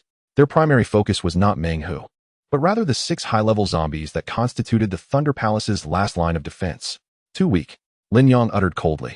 He became a fleeting shadow, weaving through the chaotic throng of zombies, raising the soul-breaking blade to strike directly at the back of one undead creature. Roar! The zombie, sensing Lin Yang's presence behind, instantly turned, its gaping maw lunging toward him. However, as it advanced, its head abruptly jerked to the side, as if struck by an unseen force. Its massive form careening away, Lin Yang chuckled lightly, the crimson glow between his brows dissipating. Although the Emperor's will demanded great expenditure of mental energy, Lin Yang discovered that if not used continuously, but rather in conjunction with combat, the consumption rate would slow, while simultaneously posing a significant threat to the adversary in close quarters. It is through the astute application of the Emperor's will that its potential may be maximized. Lin Yang's right arm suddenly ignited with fierce flames. In the blink of an eye, his hand wielded the blade, and the formidable zombie was reduced to nothing but a head and torso, its limbs scattered upon the ground, with the fingers of its left hand twitching before ceasing their movement. What could he possibly be attempting? Meng Hu, witnessing this scene from afar, was utterly perplexed, feeling that Lin Yang's actions were nothing short of a humiliation directed at him. Upon observing Xin Yan enter the fray, she, too, single-handedly confronted 2 formidable foes, swiftly severing their limbs and leaving them hanging by a thread, much like Lin Yang had done. This meant an opportunity to acquire a few more zombie offspring. Lin Yang felt a sense of elation. Although the formidable zombies were not the strongest, their utility in the chaos of battle was far greater than that of the lesser ones. If given the choice, Lin Yang would unhesitatingly trade 100 lesser zombie offspring for a single formidable zombie. Such a transaction would undoubtedly be advantageous. Suddenly, Lin Yang noticed a man emerging from the Thunder Hall, shouldering a rocket launcher. Such ruthlessness! Lin Yang's expression darkened. It was crucial to recognize that this weapon was no trifling matter. The destructive power of a single rocket was several times greater than his own red flame fist. Had the outbreak of the zombie virus not been so sudden, the combined might of nuclear arsenals from various nations could have obliterated this horde of zombies entirely. Xiao Chong, fire the cannon. Quickly, fire it. Meng Hu shouted frantically, retreating rapidly with his companions, pointing towards Lin Yang. You think you're so arrogant? Let us see if you dare to be so in the face of heavy weaponry. Feeling the ferocity in Meng Hu's gaze, Lin Yang merely responded with a faint smile. In the next moment, he heard a sharp sound, and Lin Yang watched as a shell, nearly the length of an arm, shot forth from the launcher. A meaningful smile curved at the corners of Lin Yang's mouth, and in an instant, the crimson light on his forehead blazed anew, radiating brilliance akin to the dazzling sun in the sky. Return to me, Lin Yang bellowed. The rapidly approaching rocket veered in midair, redirecting its trajectory towards Meng Hu and his group. No, no. At that moment, despair and reluctance overwhelmed Meng Hu. He had yet to grasp why his Thunder Hall had been annihilated. Regrettably, none of this mattered to him anymore. With a thunderous explosion, the rocket struck at Meng Hu's feet, instantly reducing him and the dozens surrounding him to mere ashes. The remaining zombies, akin to frightened strays, were swiftly dealt with by Lin Yang in a matter of moments. Ding. Congratulations, host. You have received a kill reward, 1,000,000 points in the marketplace. Accumulated mall points, 30,000,000. Has it truly reached 30 million? After a month of relentless point accumulation, the significance of this 1 million had seemingly dulled for Lin Yang. Subsequently, he summoned forth the Corpse Mother and transformed all 6 of the elite from the Thunder Palace into his own corpse children. Presently, the number of corpse children under his command had swelled to an impressive 11. With his current prowess, he was nearly on par with the former Wind Palace. Yet, despite this, such power was still woefully insufficient for Lin Yang. I believe it is time to procure the complete set of the fiery Qilin armor. Lin Yang gazed at the 30 million points in his inventory. Even if he were to purchase the remaining 3 components, he would still have a surplus of 15 million. To that end, he resolved to allocate another 10 million to acquire a special skill activation card for Xin Yan. At the very least, he wished to elevate her spirit communication to divine level first. As twilight descended, Lin Yang and Xin Yan stood within the Thunder Palace, facing dozens of Japanese starlets captured by Meng Hu. At that moment, they gazed at Lin Yang as if he were their savior. However, this left Lin Yang in a quandary. All their chattering was incomprehensible to him. Frustrated, he scratched his head. Yet, at that instant, Xin Yan quietly interjected. What they mean is, we are profoundly grateful for your rescue. Please allow us to address you as a hero. We are curious where you intend to go next. Might you take us along? We genuinely wish to survive. We implore you. Upon hearing Xin Yan's translation, Lin Yang was taken aback. Goodness, you can actually understand them? Xin Yan proudly lifted her chin and replied, the language gene, valued at 660,000 points, was certainly worth the investment. All right, this is a win. Lin Yang chuckled, pulling Xin Yan closer. Then tell them that this hero, as the embodiment of justice, shall never abandon any innocent girl. Henceforth, I shall lead them towards a splendid tomorrow. Yet, before he could finish his proclamation, a sudden shiver coursed through him as he caught sight of the murderous glimmer in Xin Yan's eyes. He quickly donned a smile and stammered, no need to be agitated. No need to be agitated. Xin Yan replied with a cold smile. I am not agitated. It seems you are the one who is flustered. I am not. I am not.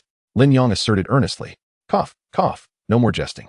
Inform them that they may remain here. I will transform this place into a sturdy sanctuary. Furthermore, with the Thunder Palace vanquished, there should be no immediate danger. Humph. Xin Yan shot Lin Yang an exasperated glance, but proceeded to translate nonetheless. Soon, upon hearing this, the group of Japanese girls bowed deeply in unison, exclaiming, Arigato gozaimasu. Lin Yang understood that phrase, having amassed a wealth of knowledge from years of watching films. Subsequently, he feigned nonchalance, nodding towards the group of women and remarked, there is no need for gratitude. If you truly wish to express your thanks, then please, reveal your charms. Hey, Xin Yan exclaimed, twisting the flesh at Lin Yang's waist in irritation. How can you be like this? Lin Yang, evading her grip, pleaded, my dear, I was wrong. I won't do it again, I promise. Chapter 149. Spring has arrived, and it is time to return with the tumultuous era of the Four-Island Nation behind them. Tranquility was finally restored. In less than 5 months, Lin Yang fulfilled the promise he made when he first set foot on this land, the land of slaughter. During this period, he discovered nearly 1,000 survivors, including doctors, soldiers, and scientists. Remarkably, there were even 3 ninjas. However, compared to the ancient martial artists of Long Nation, the ninjas of the Four-Island Nation were somewhat lacking in prowess. After a brief skirmish, Lin Yang assessed that their capabilities were at most at a basic level, and they were the most ordinary among them. Nevertheless, their presence provided a semblance of security for the survivors. Now, it had been a full 9 months since the outbreak of the zombie virus, and the time remaining before his one-year promise to Commander Lei was dwindling. He had vowed to return to Kanglan City after a year and lead them to a better place. He hoped he would not break his word. Standing atop a towering building, Lin Yang and Xi Nian basked in the gentle spring breeze, appearing as they did upon their first meeting. Though Xi Nian still donned that white dress, she was no longer the playful little girl, but had blossomed into a composed and graceful young woman. As for Lin Yang, aside from his perpetual lack of charm, there was a newfound depth in his demeanor. On the ground, a tender green blade of grass emerged from the soil beside a desiccated skeleton, a stark reminder of the past. Spring had arrived. It was time for me to return. After bidding farewell to the survivors of the Four-Island Nation, Lin Yang and Xi Nian embarked on their journey back to Long Nation aboard the apocalyptic warship. Lin Yang chose to leave without taking anyone with him, for he harbored no fondness for this country. However, had Xi Nian not intervened, he would have surely brought back a few grand treasures. Ding! Congratulations, host, you have received a kill reward. 500 mall points. Total mall points accumulated. 89, 999, 990. Approaching 90 million, Lin Yang felt no stir within as he heard the system's voice after slaying a sea serpent with the power of Emperor Nian. This was the remainder of his points after purchasing an array of items from the mall. Now, my Inferno Qilin set was complete, and I had equipped Xi Nian with a powerful set of genes. With her current combat strength, if she were to encounter Luo Feng again, she would undoubtedly possess a winning edge. Upon this thought, Lin Yang could not help but turn his gaze towards Xi Nian. Level 75, 200, 00013, 140. 000, combat power, 7, 600 stamina, 100, 100 life, 100, 100 special skills, Emperor's replication, Emperor's spiritual communication, awaiting activation. The source of Lin Yang's unwavering confidence lay not only in his own amplified strength, but, more significantly, in Xi Nian's even greater enhancement. Upon the invocation of Emperor's spiritual communication, it became possible to resurrect any deceased target within range for a duration of 10 minutes, with a maximum resurrection count of 30. The stamina cost for resurrection at any level is 0. Note, within the 10-minute time frame, each revived zombie will enhance the main body's combat power by 10. The cap is 300. As for the third special skill, awaiting activation, it is a privilege granted to Xi Nian upon reaching a certain level of evolution. Each zombie can activate a maximum of 3 special skills. What puzzles Lin Yang, however, is that this particular skill cannot be activated with a skill activation card, but requires specific conditions to be met. The most frustrating aspect is that the system has provided no indication of how to activate it. Nevertheless, even with such uncertainties, after factoring in the effects of Emperor-level spiritual communication, Xi Nian's peak combat power has soared to 9,820. It is likely that there are few rivals at this level. Moreover, Lin Yang boasts another formidable ally, his army of corpse children. Currently, their numbers have escalated to a truly alarming figure. There are 30 at the elite level, while the ordinary level boasts a staggering 7,000. With his current forces, he could easily annihilate a small nation within a week. Lin Yang sat in the cockpit, gazing intently at the distant horizon, his eyes narrowing slightly. Ziqiu, my curiosity about your strength grows ever more potent. Once I have vanquished you, I shall surely preserve your corpse, displaying it in a museum for all eternity. In the imperial capital, Ziqiu stood before a colossal cabinet filled with thousands of gene control potions. He then turned around to face the 5 lords of the company assembled behind him. How have your preparations been progressing during this time? A bald, middle-aged man stepped forward.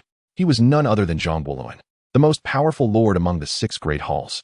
In a solemn tone, Zhang Buoluan replied, "All our halls have gathered their combat power here, ready for your command, boss." Upon hearing this, Ziqiu cast a deliberate glance at Feng Ling, seemingly inquiring, "What formidable power do you have to present?" Sensing her boss's gaze, Feng Ling instinctively lowered her head.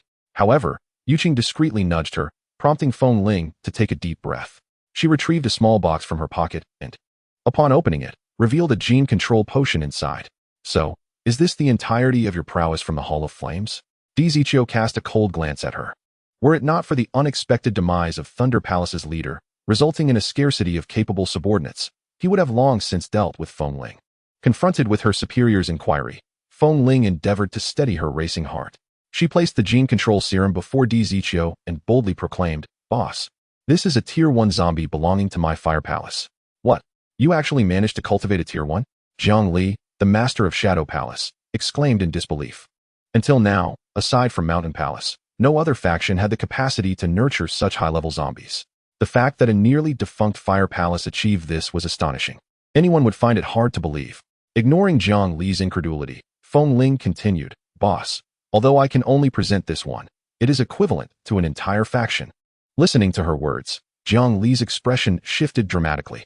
The implication was clear. Fire Palace possessed nothing but this Tier 1, while Shadow Palace had an abundance of zombies. Yet, did they have a Tier 1? As these words hung in the air, a flicker of satisfaction crossed Feng Ling's face. After enduring so much, she finally regained a measure of dignity. Subsequently, Di Ziqiu tucked the gene control serum away. Regardless, Feng Ling's performance today had lifted the shadow that loomed over him, if only slightly. At that moment, Yu Qing suddenly spoke up. Boss, do you have any news regarding Yin Yuer? Earlier, Yu Qing had informed Di Ziqiu about Yin Yuer's situation. Due to the threat posed by ancient martial artists, Di Ziqiu had taken it upon himself to manage the situation, dispatching personnel for a nationwide search. However, upon hearing Yu Qing's question, his brow furrowed. I have yet to uncover any leads. If she has hidden herself in deep mountains or desolate wastelands, it will be quite challenging to locate her. Nevertheless, you need not worry. As long as she remains within Long Country, I will unearth her, even if it means digging 3 feet into the earth. Whoever dares to steal from me will experience the depths of suffering. Chapter 150. Long time no see. Ahead lay the borders of Long Country. Lin Yang and Xin Yin stood atop the warship. Returning to the land of Long Country after 6 months, Lin Yang was filled with myriad emotions. Before them was a dock, where dozens of vessels were moored, many of which were occupied by infected fishermen. At that moment, a flock of seagulls flew by, circling overhead before diving toward a Tier 1 zombie. In less than a minute, the zombie was pecked to death, its flesh stripped clean, leaving only a few remnants clinging to the bones. It was the last remaining Tier 1 zombie within Lin Yang's sight. No wonder the company refrained from intervening in the growth of the aberrant beasts. Originally, their intention was to utilize the hands of the alien beasts to eradicate all ordinary zombies that had lost their potential for evolution. Lin Yang's conjecture was indeed accurate. For Di Ziqiu, the only entities of value were zombies of level and above. However, the sheer number of lower-level zombies was overwhelmingly vast. To eliminate them all would not only require an immense amount of time, but also considerable manpower. Hence, it was more prudent to employ a third party. After all, the alien beasts also had a predatory instinct to satiate, lest they perish from starvation. Once the lower-level zombies were consumed, the alien beasts would subsequently face starvation due to the lack of food sources, or they might even resort to cannibalism. At that point, the company would not need to intervene, significantly alleviating their troubles. Even if some high-level alien beasts miraculously survived, they would not pose a substantial threat to the company. A strategy that kills 2 birds with 1 stone, truly a flawless plan. Moments later, the apocalyptic warship slowly approached the shore. Lin Yang had concealed it 10 meters deep beneath the pier to prevent discovery by the company's personnel. Shall we head directly to the capital? Xin Yin inquired. Let us return to Jingshui City first to find Bai Long, Lin Yang replied. His reasoning was twofold. First, he yearned for his brother. Second, he required Bai Long's astute intellect. This battle could not be approached recklessly. Thorough deliberation was imperative. In a luxurious villa in Jingshui City, Imo Zhang, clad in an apron, entered Bai Long's room wielding a spatula. Stop fussing, come down for dinner. I made some pancakes with the leeks I grew. Hurry, they're best enjoyed hot. At that moment, Bai Long was furiously typing on his keyboard, and upon hearing Imo Zhang's words, he immediately turned around. Is that true? Are you not pulling my leg again? Last time you claimed you had grown potatoes and made braised beef with them, only for it to turn out to be instant rice. Imo Zhang chuckled. I assure you, this time I speak the truth. The leeks are indeed in the backyard. If you don't believe me, go see for yourself. With a sigh, Imo Zhang continued, you should really venture outside more often. I know you wish to do something for Lin Yang, but spending all your time in front of the computer will take a toll on your health. Upon hearing this, a fleeting shadow of melancholy crossed Bai Long's face, yet he quickly replied with a smile. Understood, Brother Zhang. Oh, by the way, didn't you say that if we could locate the genetic data from the Gene Research Institute, a vaccine for the virus might be developed? Imo Zhang nodded. Indeed. Although it was not by design, the genetic research on the virus was a project I collaborated on with Di Ziqiu. Apart from him, I am the only one capable of developing the vaccine. However, all the data we researched is stored in the Gene Research Institute's database. Even if I have ideas for the vaccine, without the detailed viral data, I am at a complete loss. At this, a mysterious glimmer appeared on Bai Long's face. Brother Zhang, I have a gift for you. A gift for me? Mo Zhang was momentarily taken aback, but instinctively asked, what is it? Subsequently, the white dragon turned the notebook towards Mo Zhang. On the screen, a striking blue and white interface materialized. This was the internal database of the Gene Research Institute. Mo Zhang's eyes widened in astonishment. He set aside the shovel in his hand and approached swiftly. Logically, there should have been a login interface present. Yet, at this moment, not only was the login bypassed, but the highest browsing privileges were also readily accessible. You truly are remarkable. Mo Zhang could not help but praise the white dragon.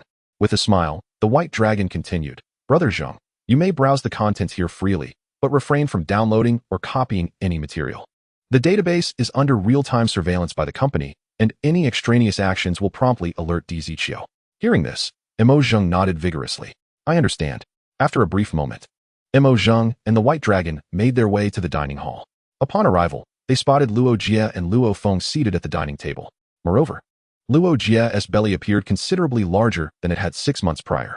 Wow, it's a vegetable cake. The white dragon's eyes sparkled at the sight of the steaming dish on the table. Ever since the outbreak of the zombies, he had been subsisting on processed fast food. This seemingly ordinary vegetable cake, to him, symbolized boundless vitality and beauty. However, just as the white dragon settled down and before he could take a bite, a gentle knock resonated through the air. Luo Jie glanced nervously at Mo Zhang and whispered, could it be DZChio coming? In response, Mo Zhang furrowed his brow in concern. At that moment, Xiao Feng stood up and said, don't panic, I will check. Upon uttering those words, a chill suddenly swept across his face. Who goes there? Xiao Feng called out loudly from the doorway. But upon hearing the voice from outside, everyone, including Luo Jie, wore expressions of shock. It's Lin Yang. Brother Yang. The white dragon immediately set down the vegetable cake and dashed towards the door. Simultaneously, Luo Feng opened it wide. As the door swung open, Lin Yang was met with the sight of a stout figure leaping towards him. The white dragon spread his arms wide and leaped directly onto Lin Yang. Were it not for Lin Yang's extraordinary physique, the sheer weight of over 200 pounds would have surely overwhelmed him. Brother Yang, you have finally returned. I have missed you dearly. Listening to the slightly choked voice of the white dragon, Lin Yang's eyes also began to well with emotion. Yes, I'm back. The two brothers exchanged no more words. All their feelings were encapsulated in that one embrace. Though their acquaintance had not spanned a long duration, they had already forged an unbreakable bond. This connection was far more precious than 4 years of superficial university socializing. Afterwards, the white dragon exchanged brief greetings with Xin Yin before leading them into the villa. Seeing Mo Zhang and Luo Jie, who had already risen, Lin Yang was the first to speak. It has been a long time, hasn't it? Indeed, it has been a while, replied Mo Zhang, though his gaze quickly fell upon Luo Jie's noticeably rounded belly, which astonished Lin Yang somewhat. Observing this, Mo Zhang naturally took Luo Jie's hand and stepped forward beside her. After a 6-month hiatus, he distinctly sensed that Lin Yang's aura of menace had intensified compared to before. Even Xin Yin appeared to possess a greater composure than in the past. Mo Zhang silently mused that the current Xiao Feng was likely no longer their match. Noticing Mo Zhang's gesture, Lin Yang cast a glance at Luo Jie but refrained from saying anything. Setting aside the promise he had made to Mo Zhang not to seek vengeance against Luo Jie, the primary reason lay in the fact that when a person becomes sufficiently powerful, they tend to care little for bygone grievances. Have you eaten? I just made some pancakes. Would you like to try them? Mo Zhang inquired.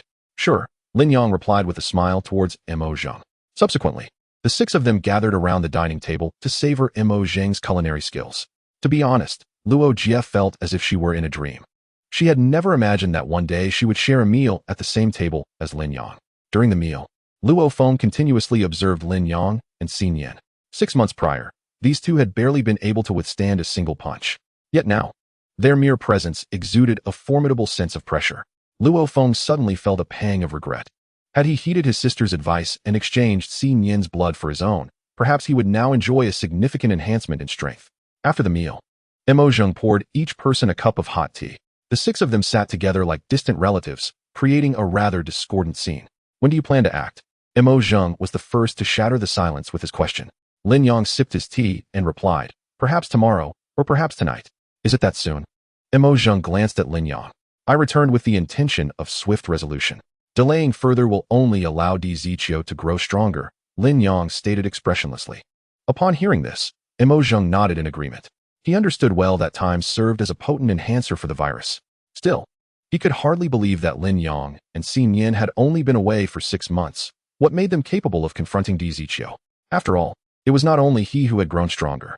I will also participate in this battle, Luo Feng suddenly interjected from his seat. Xiao Feng. Hearing this, Luo Jie hastily admonished him. As a former insider of the company, she was all too aware of its methods. Even though Luo Feng's strength was commendable within their ranks, his involvement would inevitably lead to peril. After much effort, she finally left the company and now enjoys a relatively stable life. She certainly does not wish to involve anyone around her in this conflict. Lin Yang cast a glance at Luo Feng and said, "You should stay here and take care of your sister and brother-in-law." Upon hearing this, Luo Feng also glanced at Luo Jie's belly and fell silent. In truth, for Lin Yang, Luo Feng's involvement would undoubtedly enhance their overall strength. However, the sole reason for his refusal stemmed from his lack of familiarity with Luo Feng. He could not afford to entrust his back to a stranger during combat, no matter how formidable he might be. After a brief exchange of pleasantries, Mo Zheng assisted Luo Jie back to her room to rest. In the expansive living room, only Lin Yang and the other two remained. Bai Long, this operation requires your expertise, Lin Yang stated. Understood, Brother Yang, Bai Long interjected before Lin Yang could finish. I have already devised a plan for this operation. Take a look. Lin Yang was momentarily taken aback, then playfully punched Bai Long. You must be a worm in my belly. Bai Long chuckled. Previously, Luo Jie informed me of the company's exact location. Since a confrontation with Di Ziqiu is imminent, given your character, you would certainly not sit idly by, but would rather take the initiative. Therefore, I have thoroughly examined the terrain surrounding the company and devised 2 offensive strategies. The first is a surprise attack. There is an underground parking garage in the company building, and adjacent to it is the Metro Line 1. We can traverse through the underground tunnel. With your abilities, breaching the concrete wall should pose no challenge, and we can likely evade the company's surveillance. This way, we can launch a surprise assault from within, and when the corpses are unleashed, they will undoubtedly catch them off guard. Listening to Bai Long's account, Lin Yang's eyes sparkled with intrigue. And what is the second plan? The second plan may be somewhat complicated to implement. Not a problem, do share. Bai Long glanced at Lin Yang, then operated his computer, bringing up a topographical map on the screen. As for the second plan, it involves a deluge. At this point, Bai Long pointed to a blue area on the screen, saying, this is the largest dam in Longhua, the Xingye Dam. Once this dam breaks, the first to be swept away will be the capital. Based on my calculations, once the Xingye Dam is breached, it will flood the entire capital in less than 20 minutes. Furthermore, the company's location is situated at a crucial intersection, positioned downhill. According to the laws of inertia, the force of the water will be akin to the simultaneous explosion of hundreds of tons. However, the sole drawback of this plan is that after the deluge, the entire capital would transform into a water city. And engaging in combat in such conditions would inevitably pose certain challenges. However, upon hearing this, Lin Yang did not even take a moment to ponder. He slammed his hand on the table and declared, "It is settled. Are you certain you do not wish to reconsider, Brother Yang? I believe the first plan might prove to be more prudent. No need for deliberation. Charge ahead." The following evening, at the Xingye Dam, one man lamented, "I truly cannot fathom the boss's thoughts, assigning us to guard this dam like specters. It is utterly absurd." Another chimed in, "Well, since we are here, we must make the best of it. Did not the Lin Hall also dispatch members to guard the underground tunnels? Their plight is even worse than ours. Alas, it is all due to the incompetence of the Ru Feng and Ru Hua halls. They could not even capture one Lin Yang. As a result, we were all summoned back from overseas. How I long for the company of a fair maiden in the land of battle." As he spoke, the man made an inappropriate gesture towards the air. "Enough. Quickly conceal that lewd demeanor. If the hall master were to see you, he would surely have you castrated." Upon hearing this, the man immediately trembled and became considerably more subdued. Just then, a deep voice resonated from behind them. "Would you like me to escort you to meet your fair maiden?" Chapter 152. Fireworks. Who is it? They both turned simultaneously. However, upon glancing back, they were met with the sight of 2 identical zombies standing before them. Behind them stood a man and a woman, both wearing smiles as they gazed at the duo. Lin Yang, one of the men, instantly recognized the newcomers. Several months prior, Di Ziqiu had publicly shared photographs of Lin Yang and Xin Yin, ensuring that everyone committed their faces to memory. Yet, they never anticipated that these 2 would actually appear here. With a splatter, blood erupted as Lin Yang swiftly sent one of the men to meet his fair maiden. The other individual was seized by a level zombie child, lifted forcefully off the ground. "Let me go?" In less than 5 seconds, his face had turned a deep shade of crimson. Yet Lin Yang remained calm and unhurried, stating, "We will commence now. I will ask, and you shall answer. Do not lie. Bang. As Lin Yang's words fell, the zombie child released the man, sending him crashing heavily to the ground. Which hall is currently guarding the Xingye Dam? What is their strength? It is us, the Ruin Hall. All members of our hall are present here. The man stammered. As for our specific strength, I truly do not know. The hall master never divulges such information to us. Terror-stricken, he gazed at Lin Yang, devoid of any thought of resistance. Originally, he and his companion had brought 10-level zombies to stand guard. Yet now, aside from Lin Yang's zombie child, not a single zombie belonging to the Ruin Hall could be seen in the vicinity. What was most alarming was the absolute silence that had enveloped the area. They had appeared without a sound. Lin Yang, with an impassive expression, continued his inquiry. How many halls are there in Dragon Country? There are 5. In addition to our Yin Hall, there also exist the Wind Hall, Fire Hall, Mountain Hall, and Forest Hall. Is this the entirety of your company's strength? Indeed. At the very least, that is what I have come to understand. Very well. Lin Yang nodded. One final inquiry. Where is your hall master? Just over there. The individual gestured towards a certain direction. Even in the darkness, Lin Yang could clearly discern a 3-story building to the left of the dam. Although it lacked illumination, upon closer inspection, he could faintly perceive several shadows moving within. Just then, a sudden flash of red light flickered across Lin Yang's brow. The man instantly began to convulse on the ground, blood oozing from his 7 orifices, and after struggling for a few seconds, he fell silent. If you had been honest, perhaps I might have considered sparing you. But should you wish for death, do not blame me. Lin Yang cast a cold glance at him. Despite the man having reached into his pocket, he failed to press the emergency call button before he met his demise. A moment later, Lin Yang and Xin Yin appeared near the 3-story building. My dear, wait for me outside. Lin Yang gently kissed Xin Yin's forehead and then vanished from the spot. This was the extraordinary ability he acquired after utilizing the gene of the Qilin's right leg. Like concealment, after activation, it granted him a 5-minute period of invisibility, along with an exceptionally formidable passive skill, a 200 increase in movement speed. At present, Lin Yang, without employing any enhancement tools, could achieve a speed that rivaled the speed of sound. System, purchase 104 bombs. Ding. For bombs purchased successfully. Lin Yang let out a cold chuckle. After jumping through the window, he spent less than 2 minutes exploring the entire building. During this time, he discovered 18 living individuals and over 1,200 zombies, among which 15 were of a higher grade, while the remainder were of a lower grade. It seemed that in the past 6 months, the company's strength had surged immensely. In comparison, this Yin Hall was stronger than the combined might of the Fire Hall and Thunder Hall from before. Nevertheless, let them be strong. At Lin Yang's current level, even if 2 more Yin Halls were to emerge, he would not falter. However, the hall master of this Yin Hall was rather alluring. Perhaps I could capture her and foster a connection with Bai Long? At this moment, Lin Yang stood beside Jiang Li, who was bent over the window, gazing into the night sky, lost in thought. Never mind, I am not a bandit. Such forceful abduction of a maiden is absolutely out of the question. It would be better to simply obliterate her. With that, Lin Yang placed a 4-bomb beneath Jiang Li's bed and turned to leave the room. Subsequently, before the invisibility effect dissipated, he completed the placement of all 100 bombs. They would never have imagined, even if struck down, that the 3-story building they occupied could transform into a precarious edifice poised for imminent explosion within a mere 5 minutes. Returning to Xin Yin's side, Lin Yang clapped his hands and smiled. My dear, shortly, I will take you to witness a spectacle of fireworks. Lin Yang cast a glance at the watch that slipped out from within, while inwardly he began to count down. 10, 9, 8. As he counted, he approached Xin Yin from behind and gently covered her eyes. Are you ready? Hom. Xin Yin nodded eagerly, her anticipation palpable. 5, 4, 3. The moment he reached 2, Lin Yang suddenly released his hands. Xin Yin's bright eyes opened wide in the darkness, resembling 2 points of starlight merging into the profound night. 1. Boom. A thunderous explosion resounded. In an instant, the 3-story building was engulfed in a sea of flames. Xin Yin had witnessed her fair share of explosions. Yet if that were all there was to it, it would hardly warrant the ceremonial flair Lin Yang had just exhibited. Just as she thought it would be nothing more than that, the next moment, a golden light soared into the heavens like a shooting star. Xin Yin couldn't help but widen her eyes. As the golden light ascended to a height of 100 meters, it burst forth with a resounding bang. Above the night sky, numerous sparks scattered and fell.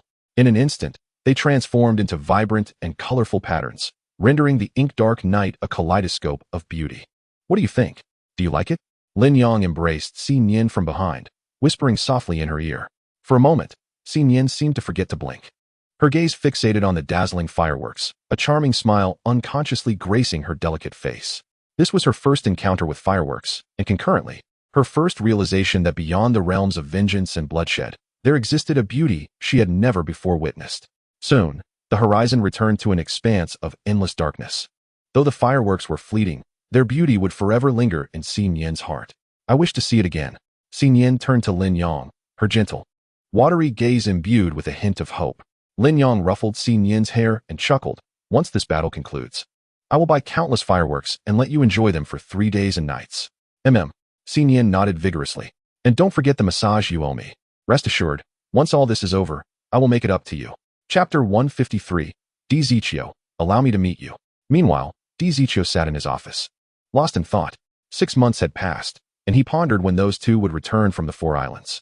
Half a year ago, after losing contact with the Thunder Hall, Di Ziqiu immediately dispatched personnel to the Four Islands for investigation. What they discovered, however, was nothing but devastation and a ground strewn with corpses. His certainty regarding Lin Yang and Xin Yan's involvement stemmed from the fact that, at the last moment, a message had been successfully sent back. Yet the individual who had relayed that message never returned. Had it not been for the loss of this informant, Di Ziqiu would have undoubtedly led a team to eliminate Lin Yang himself, for this person posed an immense obstacle to him. As the moon reached its zenith, Di Ziqiu's ears suddenly perked up. What was that sound? He turned to gaze out the window, faintly hearing a rumbling noise from outside, as if something had toppled over. Someone, go investigate what is happening outside. Yes, boss. Once his subordinate departed, the sounds became increasingly distinct in Di Ziqiu's ears. It was not until a distant skyscraper collapsed with a thunderous crash that Di Ziqiu's expression shifted dramatically. It was a flood.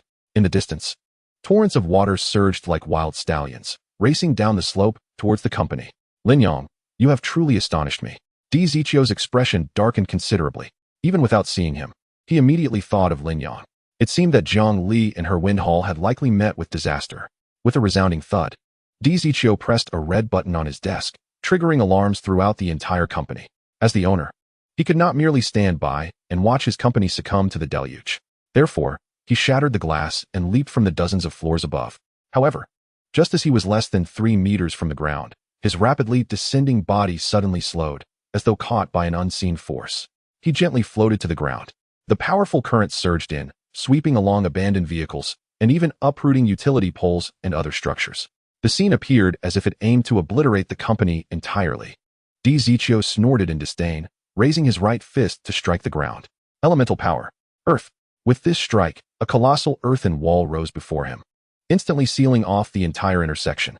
Yet, while this earthen barrier seemed to withstand the onslaught of water, the downhill slope proved to be its undoing. Once the water reached a certain height, it cascaded over the top. Damn it! Di Ziqiu cursed under his breath. The water spilled over the 10-meter-high earthen wall like a torrential waterfall, its force intensifying. Furthermore, the earthen wall could not withstand the pressure for long. Within 30 seconds, it began to crack and was soon overwhelmed. Nature's power. Water. Di Ziqiu attempted to divert the raging flood before him by controlling the water, guiding it to the sides of the road. However, the natural forces at his disposal paled in comparison to the true might of nature. Under the relentless assault of the water, Di Ziqiu ultimately succumbed, relinquishing his resistance. In an instant, he was engulfed by the flood, unable to escape. Without his protection, the corporate building behind him found itself isolated and defenseless. The merciless torrent shattered windows, inundating 4 floors in a heartbeat. Situated at the downhill point of a T-junction, the company bore the brunt of both the water's force and inertia. Coupled with the vehicles and debris swept along the road, they crashed violently against the building's walls. Before long, the towering structure began to lean ominously, on the verge of collapse. Meanwhile, Lin Yang and Xin Yan appeared atop a building not far from the company. By the time they arrived, Di Ziqiu had already been swallowed by the flood, and the once stalwart corporate edifice lay in ruins, submerged in water. Congratulations, host. You have received a kill reward, 100, 200 mall points. Total mall points, 92, 345, 600. Congratulations, host. You have received a kill reward, 145, 300 mall points. Total mall points, 92, 490, 900. Congratulations, host. You have received a kill reward. As Lin Yang listened to the system's incessant notifications, it became evident that many zombies within the company had perished in the deluge. Any kills resulting from Lin Yang's actions would accrue points to his account. Nevertheless, judging by the points accumulated, It appeared that the flood had not inflicted significant losses upon Dizichio aside from the destruction of the company. Just then, Lin Yong noticed the ruins suddenly tremble. Was something about to emerge? No sooner had he thought this than the debris exploded outward, revealing a substantial hole. From within, a figure bathed in a dark purple glow soared into view. Instantly, its data manifested in Lin Yang's mind. First-generation zombie, King Dizichio, level, combat power, 99 stamina, 97, 100 life, 99, 100 special skill, divine elemental power, can manipulate any element of nature for personal use. Each use consumes 1 stamina. Special skill, divine devour, no stamina cost. Can absorb enemy attacks, restores stamina, 520, life, 315 based on the intensity of the attack. Cooldown 1 minute. Special skill, Emperor Humanization, passive skill. Increases speed and defense by 50. Fully restores human traits. Special mission activated. Eliminate the first-generation zombie, King Dizichio. Mission reward, rare item, random, X1. Special mission valid for 7 days. Is this Dizichio? Truly formidable. Upon glimpsing the various data regarding Dizichio, Lin Yong had already clenched his fists. With a battle power of 9,999, he surpassed Xi Nian even in her prime. This, I fear, shall be a grueling battle. As Dizichio emerged, hordes of zombies swarmed forth like ants from their nest, pouring out from the gaping hole. Yet, their numbers were still fewer than Lin Yang's legion of undead children. 5,000.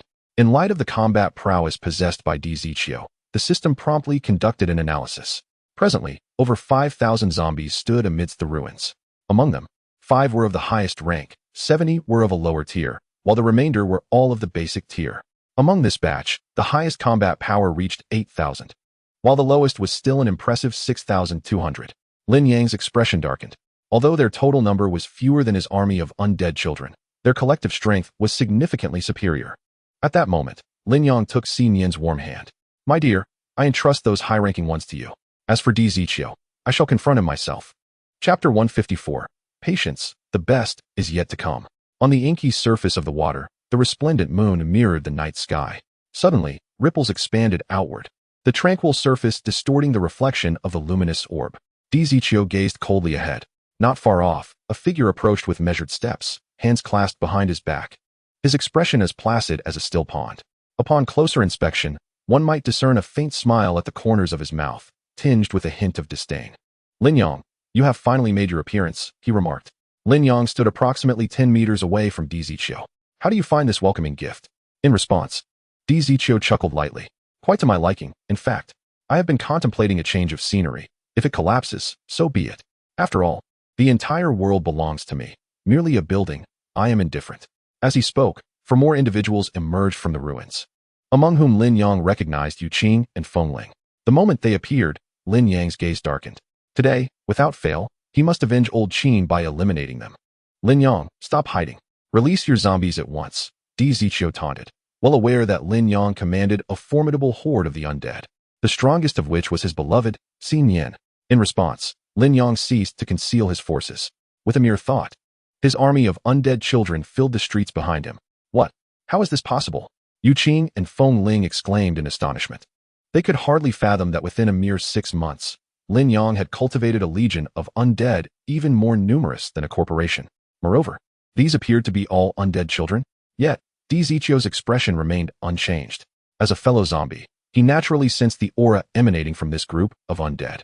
Although numerous, their highest ranks barely reached the level of a mere minion, lacking even a single elite. If this constitutes your full strength, I would advise you to return home. Freshen up and rest. Don't you have a zombie girlfriend? Why not summon her? Lin Yong disregarded Dizichio's mockery, responding with a smile. That would not be prudent. I have deliberately kept her in the shadows, poised to launch a surprise attack on you. Upon hearing this, Dizichio furrowed his brow. He was well aware of Lin Yang's intentions, but was taken aback that he would openly declare it, thereby placing himself at a disadvantage. Lin Yong, to be honest, I hold you in high regard. Why not transform our enmity into camaraderie and join my company alongside your girlfriend? I assure you, you would ascend to a position of power, second only to myself, commanding legions beneath you. In due course, the entire world would be at your command. So, what do you say? Dizichio's words elicited a bemused chuckle from Lin Yong. Should I express my gratitude then? Yet, in an instant, Lin Yang's expression turned icy. Dizichio, if shamelessness were a rank, you would undoubtedly be a king. At this, the smile on Di Zichio's face abruptly vanished. It seemed our discussion had reached an impasse. Discuss? Lin Yang scoffed. From the moment the first zombie blocked my door, our fates have been irrevocably entwined in enmity. Were it not for my remarkable fortune, I might have long since become a mere shell of my former self. Di Zichio, may you rot in hell. With that pronouncement, a layer of white sound waves erupted around Lin Yang, for his speed had surpassed the sound barrier. Fiery fist. Witnessing the flames igniting around Lin Yang's right fist, a glint of ferocity flickered in Di Zichio's eyes. Heaven has a path you refuse to tread. Hell has no doors, yet you throw yourself in. Elemental force. Wind. Just as Lin Yang was about to close the distance between them, a fierce gale suddenly impeded his advance. Under Di Zichio's control, the wind blew with precision, making Lin Yang's legs feel as if they were weighed down by lead, each step forward proving exceptionally arduous. Nonetheless, this did not quell his offensive. Get out of my way. Lin Yang raised his hand and unleashed a punch, summoning a blazing fire qilin that swiftly took shape in the air, charging toward Di Zichio. Displaying one's skills before a master. Elemental force. Fire. Di Zichio immediately shifted his strategy, attempting to manipulate the flames to alter the fire qilin's trajectory. However, the flames emitted by the fire qilin set were of a caliber far beyond ordinary fire. Di Zichio was astonished to discover that he could not only not control the fire qilin, but with the wind's assistance, the flames were intensifying. In the blink of an eye, it expanded several folds in the air, resembling a true qilin traversing the skies, exuding an aura of magnificence. Boss, be careful. Upon hearing Yuqing's reminder, Di Zichio felt an overwhelming sense of humiliation. How could he, a dignified company owner, be suppressed and beaten by Lin Yang? This was pushing him to take decisive action. Di Zichio thought to himself. He then used the earthen wall to shield himself from the blazing fire qilin and launched himself skyward with a single bound. In that moment, Di Zichio appeared as a demonic figure descending from above. He radiated a dark violet glow, gazing down upon Lin Yang with the demeanor of a superior. If I cannot ally with you, then I shall extinguish your life to eliminate future threats. Farewell, Lin Yang. With those words, Di Zichio raised his right hand. The already dark night sky became shrouded in ominous clouds, and lightning began to dance furiously within the depths. Elemental power. Heavenly lightning. Crack. A bolt of lightning descended. As the most domineering force in nature, even Di Zichio knew he couldn't withstand the onslaught of heavenly thunder. Utilizing the eye of the flaw, Lin Yang clearly saw a lightning bolt heading straight for him. No, with my own speed, I cannot evade it.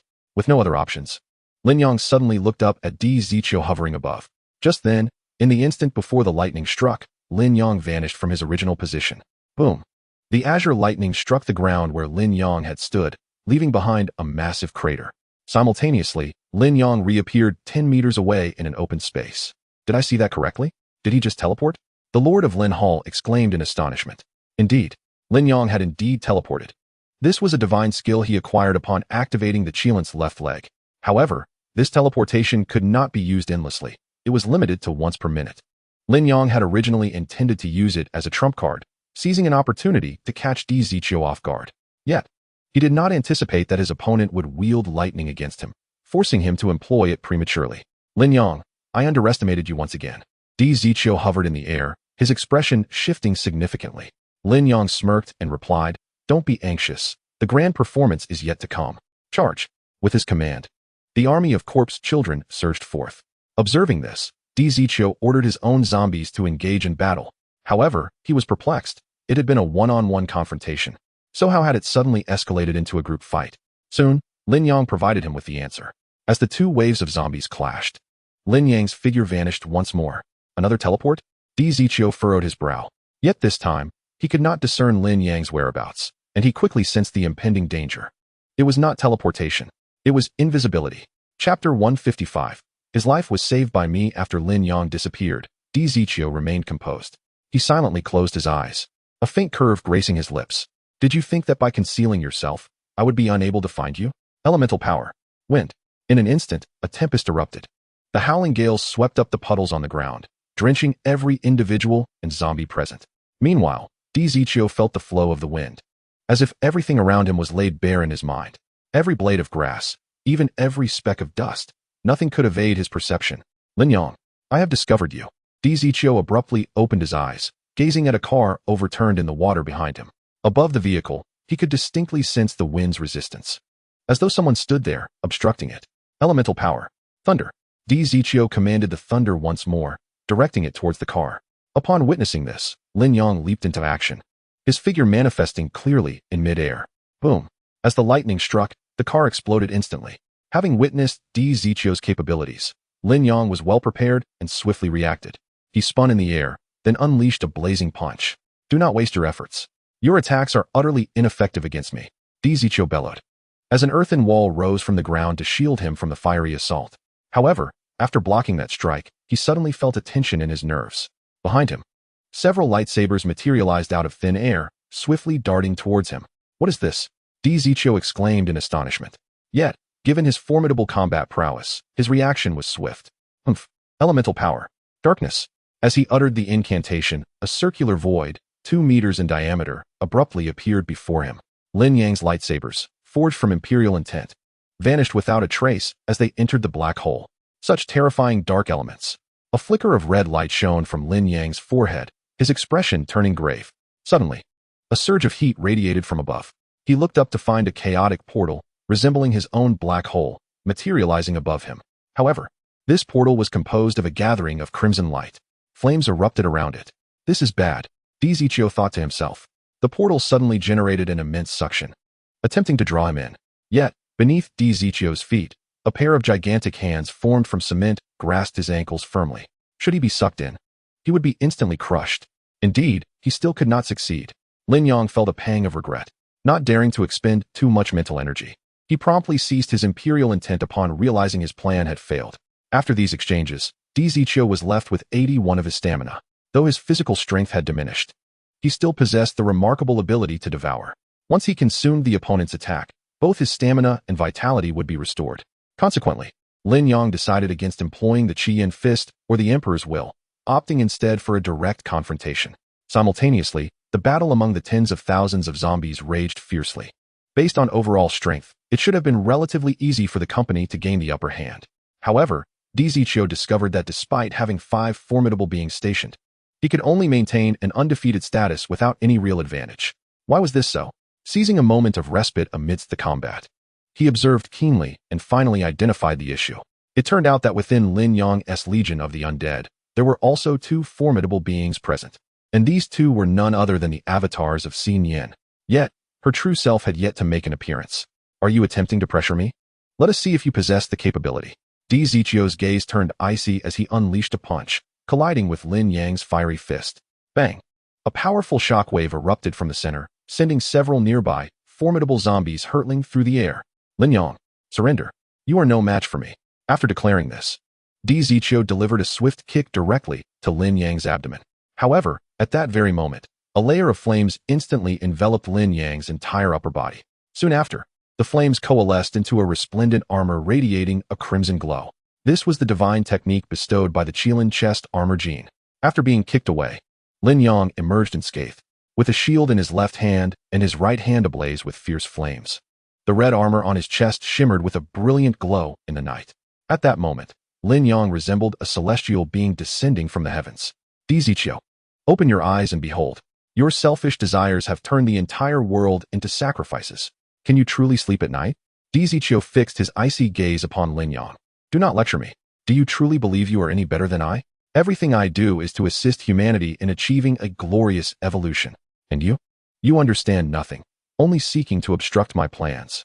The true destroyer of this world is you. Nonsense. Lin Yang seethed with rage upon hearing Di Zichio's words. You claim to aid human evolution, yet what is the outcome? You merely mutated into this form by mere chance. If you genuinely wish to benefit the world, why employ a batch of experimental genetic modification agents? I admit, I do not comprehend your research, but at least I possess the ability to discern right from wrong. Wake up, Di Zichio. Stop deceiving yourself. You know very well these zombies can never revert to humanity, so why cling to your delusions? They are dead. Silence. Di Zichio bellowed, his eyes bloodshot as he lunged at Lin Yang once more. I am the sovereign of this world. No one can defy my will. Di Zichio's fist struck Lin Yang's Qi-Yin shield, producing a sharp crack as several fissures appeared on its surface. Undeterred, Lin Yang retaliated with a swift palm strike to Di Zichio's shoulder, leaving a charred mark in its wake. Consequently, both were sent hurtling backwards, creating a significant distance between them. After enduring Di Zichio's ferocious blow, Lin Yang's left arm trembled slightly. It was no wonder that Luo Jie had once chosen Mo Zhang. With your selfish and heartless nature, anyone associated with you is doomed. You speak nonsense. Di Zichio's expression turned frantic upon hearing Lin Yang's words, for in his heart, Luo Jie would forever remain an indelible scar. I cannot fathom why everyone in this world rallies behind Mo Zhang. What makes him superior to me? As the director of the Gene Research Institute, I possess both wealth and power. Had Xiao Jie chosen me back then, I would have provided her a far better life. Rather than enduring hardship with that penniless wretch, Mo Zhang. And moreover, Mo Zhang is dead. You have never even met him. On what grounds do you presume to judge? In response, Lin Yang regarded Di Zichio with an impassive demeanor. On what grounds? Simply because I saved his life. Chapter 156, Aerial Battle. Upon hearing this, Di Zichio froze for 2 seconds. You mean to say you saved Mo Zhang? Indeed, he is not only alive but thriving. Lin Yang's tone carried a hint of flippancy, as if deliberately provoking him. To Di Zichio's ears, it struck like a bolt from the blue. Xiao Jie, why did you deceive me? In an instant, Di Zichio appeared as if possessed, his demeanor shifting towards madness. He had always believed Mo Zhang to be dead, which fueled his profound guilt towards Luo Jie. Little did he realize, the fool was himself. Xiao Jie, have I truly become so detestable to you? Why? Why indeed? Ah, roar. Di Zichio howled towards the heavens. In that moment, his human voice transformed into a ghastly zombie's wail. This fellow, has he truly lost his mind? Lin Yang murmured. At this moment, Di Zichio radiated a blinding black-purple glow. Countless black patterns emerged upon his neck, slithering across his skin like slender serpents. Even his brown irises rapidly grew veiled in a grayish hue. Has the virus ultimately taken effect? To the naked eye, Di Zichio had thoroughly transformed into a zombie. In Lin Yang's perspective, his various data continued to update in real time. Not only had both his physical strength and life been restored to their fullest, but there was also a significant transformation, a new ability. The originally possessed power of anthropomorphism had mysteriously vanished after his transformation into a corpse. In its stead, a new skill emerged, Bloodline of the Corpse King. Speed and defense were both augmented by 200, allowing a designated zombie to gain a fixed combat strength of 1,000 points. Limit 5. Upon witnessing the real-time updates of the data, Lin Yang could not help but think to himself, this is going to be troublesome. Subsequently, Di Zichio directly activated the Bloodline of the Corpse King, applying it to those 5 elite zombies. This shift quickly turned the balanced battlefield into one of overwhelming dominance. Among them, the strongest had achieved combat power comparable to Luo Feng, 9,000. A swift resolution was imperative. Lin Yang narrowed his eyes. Once Di Zichio was dealt with, his Bloodline of the Corpse King could be nullified, rendering the remaining zombies insignificant. Roar! Di Zichio let out a fierce scream. A pair of dark purple wings of light formed behind him, granting him the ability to fly. As he dove towards Lin Yang, a flash of red light flickered between Lin Yang's brows. Did you think you were the only one who could fly? With that, Lin Yang's feet suddenly lifted off the ground, soaring dozens of meters into the air. His ability to fly stemmed from his mental prowess. Despite the absence of wings, his speed was not inferior to that of Di Zichio, perhaps even surpassing it. After all, with the power of the Emperor's will, all impossibilities turned into possibilities for Lin Yang. As long as his mental strength was formidable enough, even surpassing the speed of light was but a thought away. In the blink of an eye, 2 streaks of light, one red and one purple, shot into the clouds. Lin Yang, if you have the ability, don't run. Face me directly. As you wish. Lin Yang, flying ahead, abruptly changed direction. He was almost completely enveloped in the blazing fire of the Qilin, and even through layers of dark clouds. Those on the ground could see a glimmer of red light streaking across the sky like a meteor. Whoosh! Lin Yang arrived before Di Zichio and delivered a punch aimed at his head. Di Zichio did not evade. Instead, he raised his arm to block the punch with his forearm. After a 200-point increase in defense, even with Lin Yang employing the red flame fist, he could only push him back slightly, causing no harm whatsoever. Are you merely tickling me? Di Zichio smirked, revealing his sharp fangs. On his gums, there was a significant accumulation of black viruses. Should he bite his target, the virus would instantly invade, transforming the victim into a zombie. Now it's my turn. Di Zichio moved like lightning. He swiftly seized Lin Yang's arm and yanked him forward, delivering an elbow strike to Lin Yang's chest. Bang! The red flame armor absorbed the blow, but its brilliant red light flickered momentarily. Lin Yang let out a muffled groan, the force of the impact leaving him somewhat discomposed. In response, he swiftly utilized a mid-tier healing potion to alleviate the negative effects plaguing his chest. Just as DiZichio was poised to launch a second assault, a sudden hum resonated as the Crimson Flame shield materialized, forcing DiZichio to relinquish his grip. Subsequently, Lin Yang's right hand grasped the air, and the soul-breaking phantom blade manifested in an instant. With such proximity, he was confident that he could not be thwarted.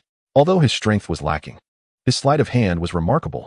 DiZichio's violet wings fluttered vigorously, swiftly distancing him from Lin Yang by over 10 meters. However, just as he believed he had successfully evaded the threat, Lin Yang's figure abruptly appeared before him. The soul-breaking phantom blade he wielded came crashing down. Crack! The blade ultimately struck DiZichio's shoulder. Had he not turned his head at the last moment, it might have taken him out entirely. Yet, the respite was short-lived. Just as Lin Yang gained the upper hand, DiZichio suddenly unleashed his strength. Ignoring the blade embedded in his flesh, he unleashed a powerful punch aimed directly at Lin Yang's face. As he saw the fist rapidly enlarge before him, Lin Yang found himself unable to evade at such close quarters. In a moment of desperation, he resorted to his imperial will, using an invisible force to push DiZichio's fist away. However, this time, the scales of battle did not seem to tip in Lin Yang's favor. At the moment DiZichio's fist was deflected, he exerted force once more, driving forward against the power of Lin Yang's imperial will. In this critical moment, inspiration struck Lin Yang. He immediately retracted his imperial will, and in its absence, his flying ability abruptly vanished, sending him plummeting towards the ground in free fall. A fist swung through empty air. DiZichio felt an indescribable frustration brewing within him. Nevertheless, he had no time to ponder. His wings flapped vigorously as he pursued Lin Yang downward. Look, it's the boss.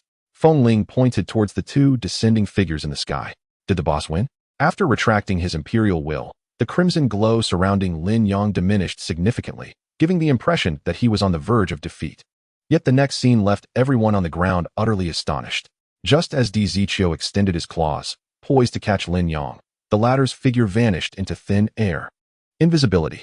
DiZichio quickly deduced Lin Yang's tactic. Elemental power. Wind. A tempest surged at nearly 1,000 meters high, causing DiZichio's clothes to flutter wildly. Yet, despite the seemingly impenetrable winds, there was one gap, the space above DiZichio. After becoming invisible, Lin Yang immediately employed his imperial will, suspending himself in midair. DiZichio, under the impression that Lin Yang was descending, dove recklessly downward. By the time he realized the truth, it was too late. DiZichio, prepare to meet your demise. Lin Yang manifested behind him, his fiery right fist raised high above his head, crashing thunderously down upon DiZichio's nape. Chapter 157, The Ultimate Showdown. Bang! This blow caused DiZichio, suspended in midair, to lose his balance instantaneously, plummeting like a meteor. His head was the first to meet the ground, plunging into the soaked earth like a seedling being thrust into the soil, a rather undignified spectacle. Boss. The entire company gazed anxiously. Should DiZichio fall, they would be left before Lin Yang like lambs awaiting slaughter. Yet, Lin Yang's expression remained grave. Was this fellow some sort of tortoise? How resilient? Despite landing a hit, DiZichio's vitality barely diminished by 20 points. He posed no real threat at all. Seizing the moment, Lin Yang commenced his rapid descent. However, just as his attack was about to connect, the earth seemed to yield, releasing DiZichio from its grasp. He commanded the elemental forces. Thus, no element could prove fatal to him. It appeared that I must rely solely on my own strength. Lin Yang unleashed the Crimson Flame fist, aiming to strike DiZichio's back while he was still regaining his footing. Yet, the ranged damage of the Crimson Flame fist proved utterly ineffective against DiZichio. With the bloodline of the Corpse King, even a single point of damage was beyond reach. Lin Yang, I presume this is your full arsenal? DiZichio taunted. If you possess any hidden cards, now is the time to reveal them. Otherwise, your opportunity will slip away. Lin Yang clenched his fists tighter in response. Without a moment's hesitation, he propelled his right leg with ferocity, launching himself toward DiZichio like a swift arrow. Growing desperate, DiZichio grinned, his joints cracking as he raised his right fist to meet the challenge. Bang! The two fists collided, generating a wave of kinetic energy that sent water splashing. Clearing a space for battle. Activate. Advanced Healing Potion. In that instant, Lin Yang felt the bones of his entire right arm shatter. DiZichio's defenses had been fortified by 200 points, his bones as unyielding as rock, rendering direct confrontation futile. Imperial thought. A flash of red light emanated from his brow. DiZichio suddenly experienced a sharp pain in his eyes. He staggered back, employing elemental power to shield his gaze. Cursed. Another failure. Lin Yong had aimed to detonate Di Zichio's eyes with his imperial thought during their close encounter. Alas, he had not achieved his goal. Now, finding another opportunity to strike him down would prove challenging. Lin Yong, I shall grant you one more chance. Submit or perish. For Di Zichio, Lin Yang's unique abilities were tantalizingly desirable. His repeated offers of surrender were not born from a genuine appreciation for talent. However, the intention was to capture Lin Yong and thoroughly investigate the origin of his abilities. After all, once he is dead, everything will be lost. Upon hearing this, Lin Yong scoffed. You wish for my submission? Very well, but I have a condition. What condition? Lin Yong looked at him with a mocking expression and replied. Explode right here. Once you are dead, I shall join your company and lead your employees towards a brighter tomorrow. How does that sound? Upon hearing this, Di Zichio's complexion turned ashen. Are you mocking me? Lin Yong shrugged. Surely, you must have heard that. At this moment, Di Zichio completely abandoned the thought of persuasion. Why bother urging a person intent on self-destruction to live? Elemental power. Earth. Thunder rumbled. The moment Di Zichio made his move, the ground beneath Lin Yong trembled. Subsequently, several massive earthen pillars shot up into the sky, forming a cage that ensnared Lin Yong within. Elemental power. Wind. Elemental power. Wood. Elemental power. Water. Elemental power. Thunder. In an instant, Di Zichio unleashed dozens of elemental attacks. His stamina plummeted to 62. Lin Yong attempted to strike the earthen cage, but its hardness exceeded his expectations. There was no escape for Lin Yong now. Feng Ling watched from the edge of the battlefield, observing the various elemental attacks poised to strike around Lin Yong. Water projectiles, wooden swords, wind blades, and even within the clouds, thunder crackled with a violet glow. Meanwhile, Yu Qing narrowed her eyes slightly, murmuring, Lin Yong, with death looming. What are you still contemplating? In the center of the battlefield, Lin Yong surveyed his surroundings without panic, taking a deep breath. It seems you are eager to kill me. Di Zichio, this must be your final resort. Di Zichio raised his hands high. Between them hovered a black sphere formed of dark elemental energy, resembling a miniature black hole. Lin Yong, I shall forever remember your existence. But this battle must come to an end. With that, Di Zichio thrust his hands forward, and the black sphere surged towards Lin Yong at an alarming speed. Simultaneously, the multitude of elemental energies prepared to strike also surged forth. Is this the end? Yu Qing clenched her fists involuntarily at the sight. If Lin Yong were to perish, his suffering would finally conclude. In the next moment, a kaleidoscope of energy converged into a single point. The cacophony of explosions and shockwaves erupted simultaneously. It was deafening.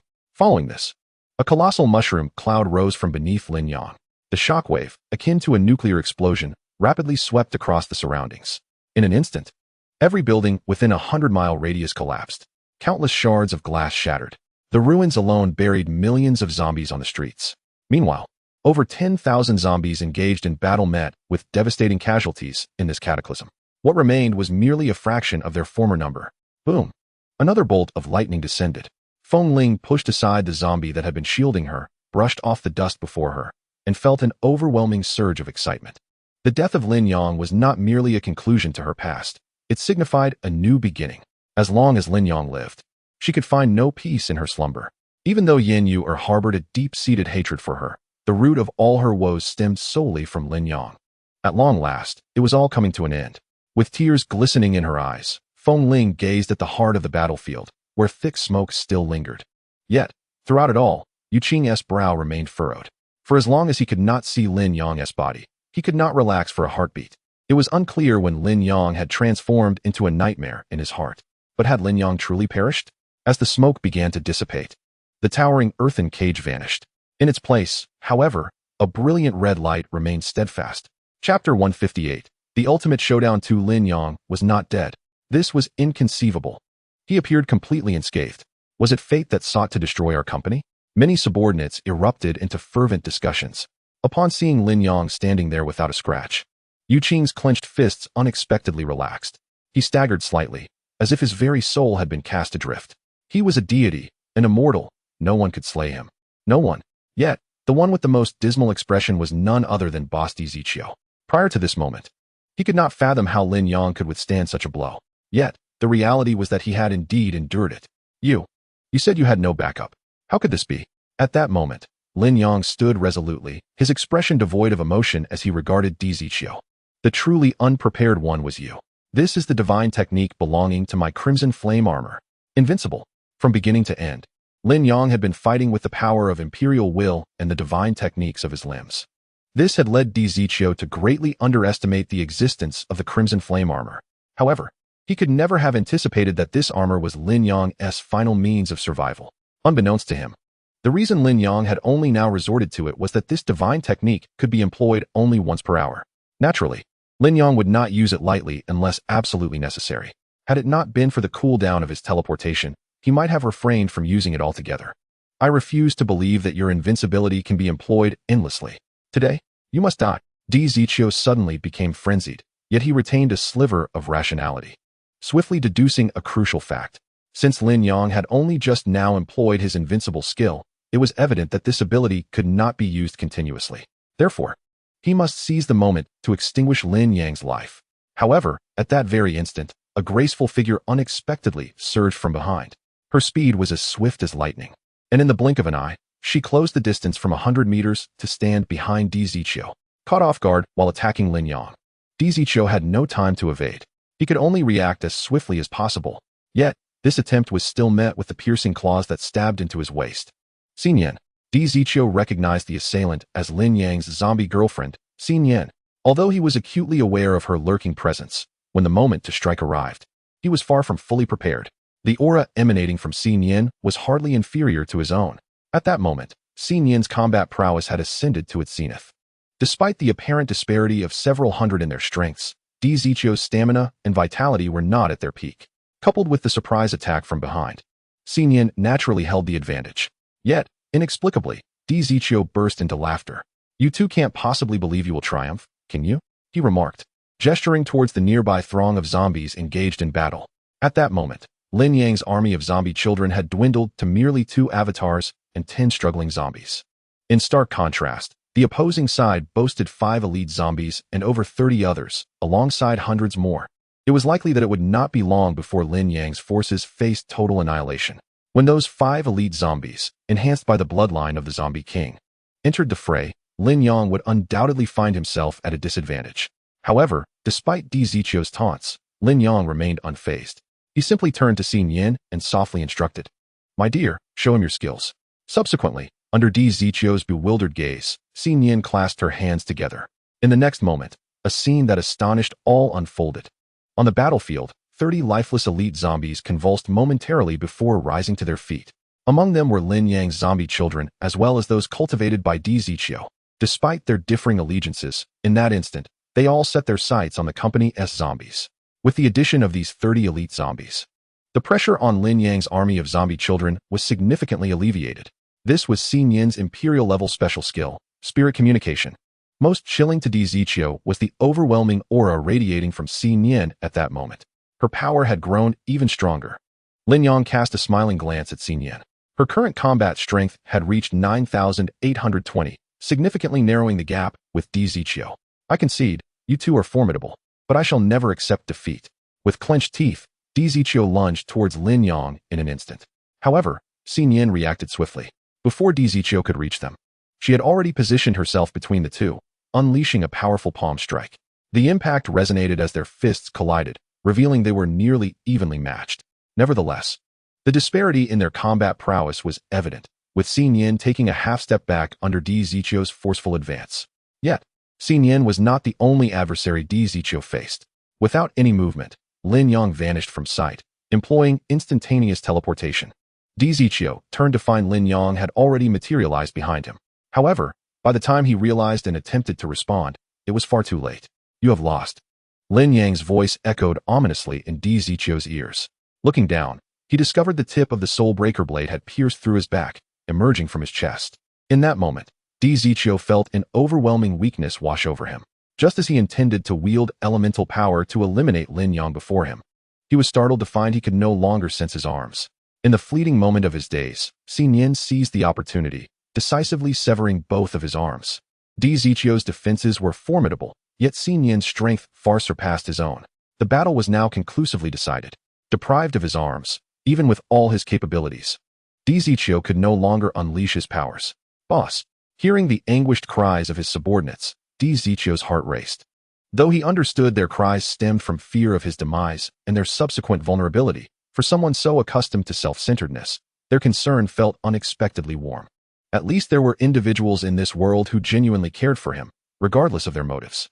Spitting out a mouthful of dark blood, Di Zichio's once fierce gaze softened considerably.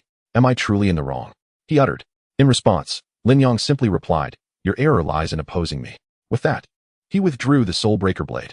Di Zichio collapsed to the ground, blood gushing from the wound in his heart. I have one last request. Please tell Luo Jia I am sorry." As the final words escaped his lips, Di Zichio fell prostrate on the ground, silenced forever. His strength and life dwindled to nothing in an instant. He would never awaken again. Ding. Congratulations, host, for receiving a kill reward. 500,000 mall points. Total mall points accumulated. 98,765, 430. Ding. Congratulations, host. Special mission completed. You have received a random rare item. Flame Qilin Set Fusion Card 1. A fusion card for a set? What could that possibly be? However, just as Lin Yang was about to open the system warehouse to examine the item descriptions, a frantic voice suddenly rang in his ears. "Lin Yang, get out of the way." Chapter 159, The Ultimate Showdown 3. Lin Yang, get out of the way. But before Lin Yang could react, a tremendous force propelled his entire body away. Everything happened so unexpectedly. Lin Yang felt like a kite severed from its string. As he turned back in midair, what he saw was a scene that nearly shattered him. Xin Yan. No. A long sword had pierced through Xin Yan's heart.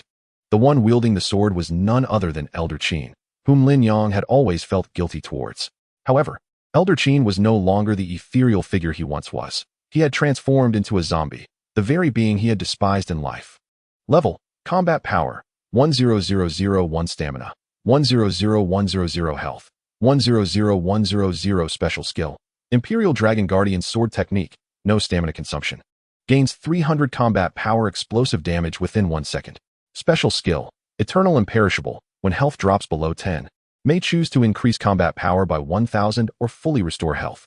Special Skill, Absolute Suppression, no stamina consumption, upon use, forcibly immobilizes the target for 2 seconds. Cooldown time, 10 minutes. Why is it at this level? Upon seeing Elder Qin's level, Lin Yang's mind went blank. Not even in the system's illustration had there ever been any mention of this level. Beep. Virus level evolution detected. The system has automatically completed the update. When a zombie's combat power exceeds 10,000, it will automatically evolve to this level. After evolution, one special skill may be upgraded to Imperial level. All combat abilities from its previous life will be retained.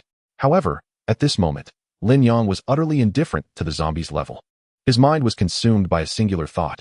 Xin Yan must not die. Yet, contrary to his wishes, Elder Qin showed no hesitation as he withdrew the sword from Xin Yan's body. This scene seemed like a haunting replay, for he himself had just done the same. Xin Yan. Lin Yang gazed at her plummeting health, panic engulfing him. Without a moment's hesitation, he instantaneously appeared before Xin Yan, intent on escaping with her. But how could Qin Yuan allow him that opportunity? With a swift thrust, he aimed his sword straight at Lin Yang's throat. In a mere 5-meter span. For someone with over 10,000 combat power, Qin Yuan's speed was akin to teleportation. Clang. The sword tip struck against the body of the soul-cutting dark blade. In that instant, Lin Yang felt his entire right arm go numb from the impact. He watched helplessly as his soul-cutting dark blade was pierced through the middle, creating a gaping hole. The tip of Elder Qin's sword swiftly magnified before his eyes. In this moment of peril, a decayed hand suddenly appeared before Lin Yang, grasping the long sword. It was Xin Yan. At this juncture, despite the black blood still coursing from her heart, she unhesitatingly shielded Lin Yang from the blade. With a fierce determination, Lin Yang prepared to retaliate using the Crimson Flame Fist. Yet, Xin Yan uttered just 2 words, "Run fast." After speaking, she struck Lin Yang's chest with all her remaining strength, propelling him away. Meanwhile, she clung desperately to the sword's edge, gradually kneeling down. For her life force had dwindled to less than 10. With critical organs like her heart and brain in jeopardy, even vanquishing a doppelganger could not restore her vitality. "Do not let Lin Yang escape. Quickly kill him." A familiar voice echoed.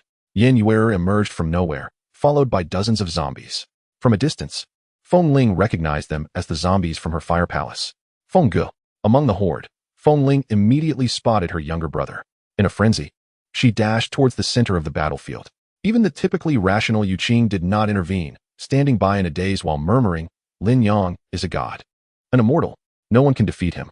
Upon seeing Feng Ling rushing towards her, a cruel smirk crept onto Yan Yuer's lips. Looking for your brother, are you? Very well. I shall oblige. Then, standing beside her, Feng Ge charged straight towards Feng Ling. When she saw her brother approaching, a flicker of joy graced Feng Ling's face. She opened her arms, smiling at Feng Ge. However, the brother she longed for had long since lost his emotions and intellect. Now, he was but a mere shell of his former self. Yet, for Feng Ling, who had yearned for him, this was of no concern. With tears welling in her eyes, she called out, "Good brother, slow down, sister is here." But the moment she touched Feng Ge, before she could embrace him fully, a sharp pain pierced her abdomen. She chose not to look down but smiled gently, enveloping Feng Ge in her embrace. "Good brother, sister will never leave you again." A tear rolled down her cheek, mingling with a drop of blood.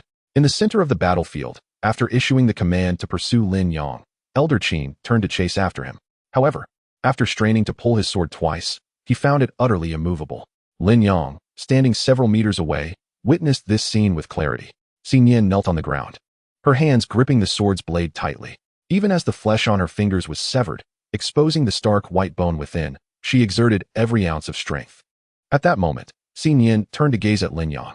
She had lost the strength to speak, her lips adorned with a serene smile. At that moment, she had reverted to her human form, aware that this might be their final encounter in life. Thus, she wished to present her most beautiful self before Lin Yang, for he had never held an affinity for the undead. Observing this, Yin Yuer's expression darkened.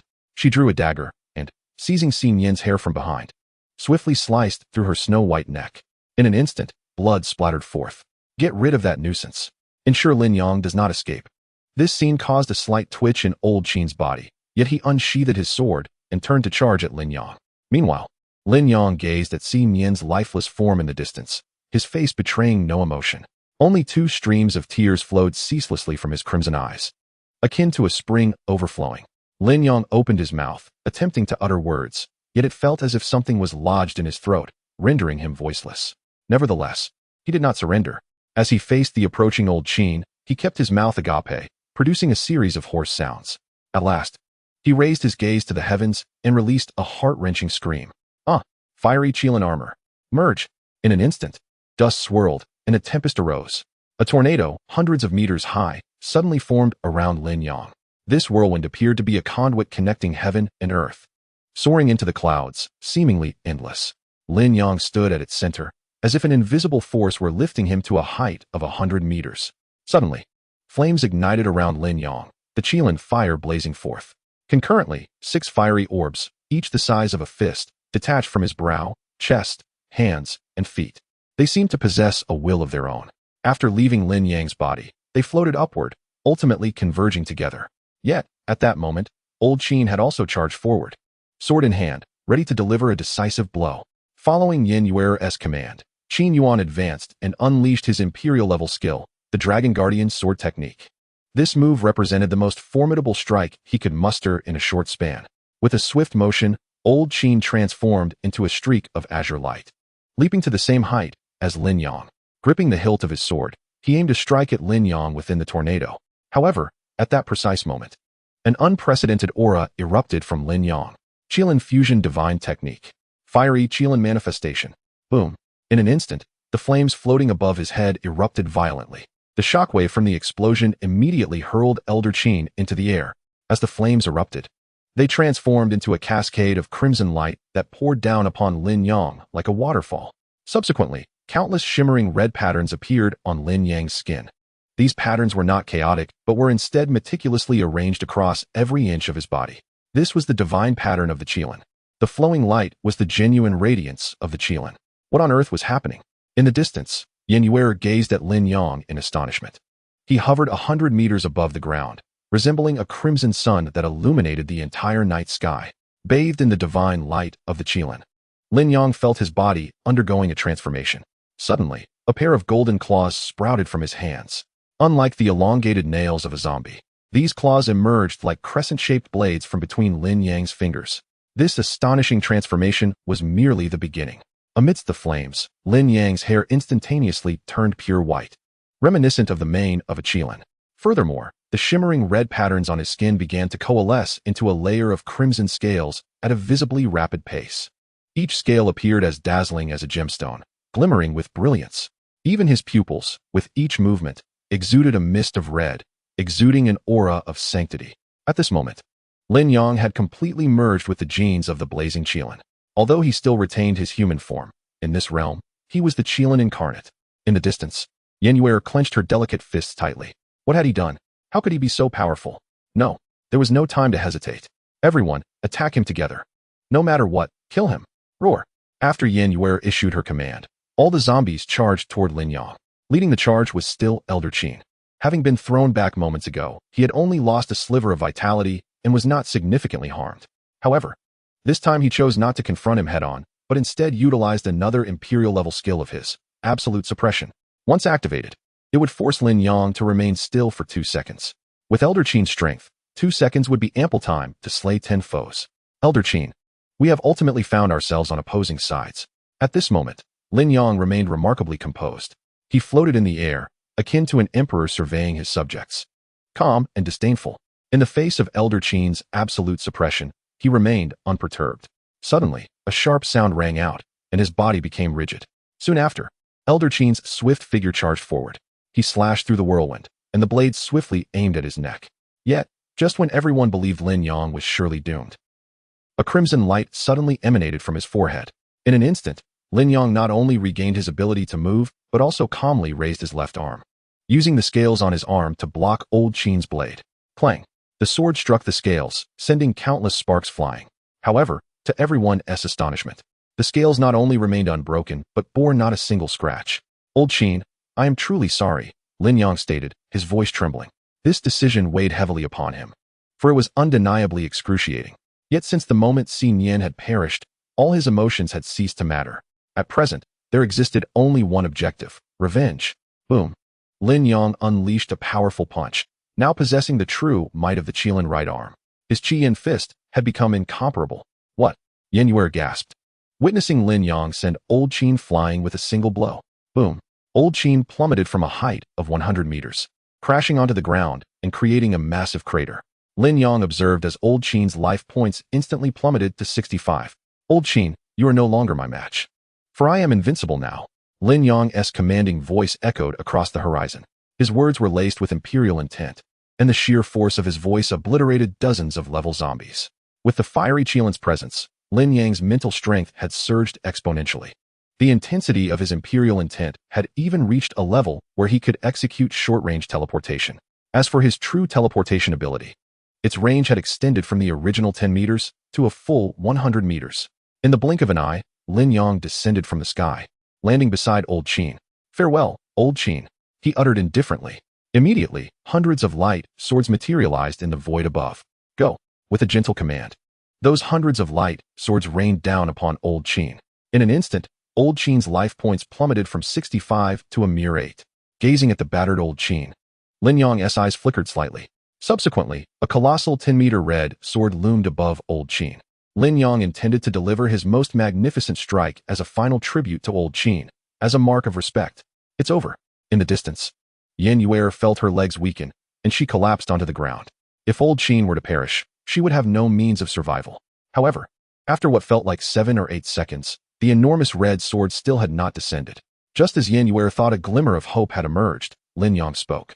His words instantly plunged Yan Yuer into despair. Old Qin, you possess the extraordinary skill of eternal existence. Why do you not utilize it? Lin Yang's gaze towards Old Qin bore a complex mix of emotions. Ultimately, he harbored a desire for Old Qin to pass away with honor, rather than languishing here, awaiting death. After voicing this thought, Lin Yang sighed and shook his head, lamenting the capriciousness of fate. A man of such remarkable wisdom as Old Qin could hardly have anticipated that he would meet his demise in this manner. However, just as Lin Yang prepared to take action, Old Qin, lying on the ground, suddenly opened his mouth. Little ghost, I am sorry. Please, take action. Upon hearing Old Qin's voice, Lin Yang's stern expression vanished in an instant. He never expected Old Qin to regain consciousness at this moment. Yet, just as he was about to relent and offer assistance, Old Qin's response intensified. Do it. This is my last consciousness. Kill me, hurry. His voice erupted into a deafening roar akin to a zombie's wail, as if his consciousness was locked in a final struggle against the virus. At this moment, Lin Yang clenched his fists, gritting his teeth as he gazed at Old Qin's agonized form, silently closing his eyes. Old Qin, may your journey ahead be smooth. With a swift motion, the colossal sword descended, unleashing a violent explosion. Lin Yang stood unwavering at the center of the blast, while Old Qin's body was instantly reduced to ashes, as though he had never existed. A solitary tear fell to the ground. Simultaneously, a notification chime echoed softly in Lin Yang's mind. Ding! Congratulations, host, you have received a kill reward. 1,000,000 shop points. Cumulative shop points, 99, 904, 230. Lin Yang let out a bitter laugh, casting a glance at the few remaining zombies nearby. With a mere thought, they were obliterated into mere scraps of flesh. Then, he turned his attention to Yan Yuer, who sat despondently on the ground, and approached her with measured steps. Lin Yang, I was wrong. I truly realize my mistakes. Please do not kill me. I beg you, spare my life. Yan Yuer knelt before Lin Yang, resembling a stray dog. Yet, having avenged his great grievance, Lin Yang's eyes were devoid of any light. He disregarded Yan Yuer and silently lifted the lifeless body of Xin Yan, a hint of a smile gracing his face. At that moment, the sound of rustling footsteps approached. It was Bai Long and the others. Under Luo Feng's protection, the four had finally made their way from Jingshui City to the imperial capital. As Bai Long beheld the terrifying scar etched across Xin Yan's neck, he felt as if a lump lodged in his throat, rendering all words of consolation utterly impotent. In that fleeting moment, he was caught off guard by an unexpected sensation. His calf tightened suddenly. Prior to this, he had envisioned countless scenarios of reuniting with Yan Yuer. Yet this particular scene was beyond his wildest imaginings. Yan Yuer clung to Bai Long's leg, her eyes brimming with tears, imploring, Dearest, it is I am Yuf. Please, plead with Lin Yang for me. Spare my wretched life. I truly realize my mistakes. She gazed at him with desperate hope. Yet all she received in return was a singular, cold command. Get lost. No, I will not leave. Panic engulfed Yan Yuer. After a brief pause, she tore at her own garment, ripping it apart to reveal her pale skin beneath. Dragon, did you not once profess your love for me? Did you not declare your affection? Just help me plead for mercy. From this day forth, you may do as you wish with me. You vile woman. Do not dare to touch me. Bai Long forcefully kicked Yan Yuer away. Indeed, I once claimed to love you. But the person I loved is not the one before me now. Do you have any idea of the depths of your transgressions? From the moment you became our enemy, you have long since perished in my heart. With a look of bitter disdain, Bai Long turned to Lin Yang and said, Brother Yang, it is your decision how to deal with this woman. Lin Yang, cradling Xin Yan, did not even glance back as he replied, I am weary. The remainder is for you to handle. Upon hearing Lin Yang's words, Bai Long's body shuddered. Being as astute as he was, he could not fail to discern the underlying implication of Lin Yang's statement. Clearly, he wished Bai Long to deliver the final blow himself. After all, this entire debacle had originated from Bai Long's own folly. If he had not let his desires cloud his judgment, would matters have spiraled to this extent? Yet, Lin Yang bore no ill will towards him. The fault lay solely with Bai Long's inadequacy in safeguarding Xin Yan at that crucial juncture. Life is but a fleeting existence, and weakness is the original sin. Subsequently, Lin Yang silently departed the battlefield with Xin Yan in his arms. Observing his despondent figure, Bai Long felt a pang of discomfort in his heart. Once Lin Yang had left, Yan Yuer appeared to glimpse a flicker of hope. Grasping Bai Long's trousers, she implored, Dragon, please spare me. I swear, if you do not kill me, I will do anything for you. I am willing to be your obedient servant, attending to you as if you were an emperor. I beg you for another chance at redemption. In response, Bai Long cast his gaze upon her, his expression laden with revulsion. So, in your eyes, I, Bai Long, am merely a worthless creature who thinks solely with his lower instincts, am I? No, that is not what I meant. Yet, when Yan Yuer wished to protest, she found herself at a loss for words. For in her heart, Bai Long was nothing more than a complete failure. Witnessing this, the last flicker of hope within Bai Long was extinguished. He drew a handgun from his waist and pressed it against Yan Yuer's forehead. No, please don't kill me. Bai Long, I beg you. I don't want to die. I truly do not wish for this. Bang. Ultimately, Bai Long pulled the trigger, disregarding Yan Yuer's pleas. He feared that any further hesitation would weaken his resolve. Just as Lin Yang had stated, Yan Yuer was his first woman, and indeed, the only woman he had ever loved in his 20 years of existence. This love, at long last, met its conclusion today. Simultaneously, a ray of sunlight pierced through the clouds, illuminating the battlefield. The sky brightened. Under Bai Long's command, and led by Luo Feng, the remaining corpses were eradicated. Now, only 3 of the 6 Hall Masters remained. Witnessing Lin Yang's performance had deeply traumatized Yu Qing, driving him to madness. The remaining Hall Masters of Rushan and Ru Lin chose to end their lives by swallowing their firearms. For them, such a death was considered the most blissful outcome. Later, after a month had passed, the capital transformed into a safe zone.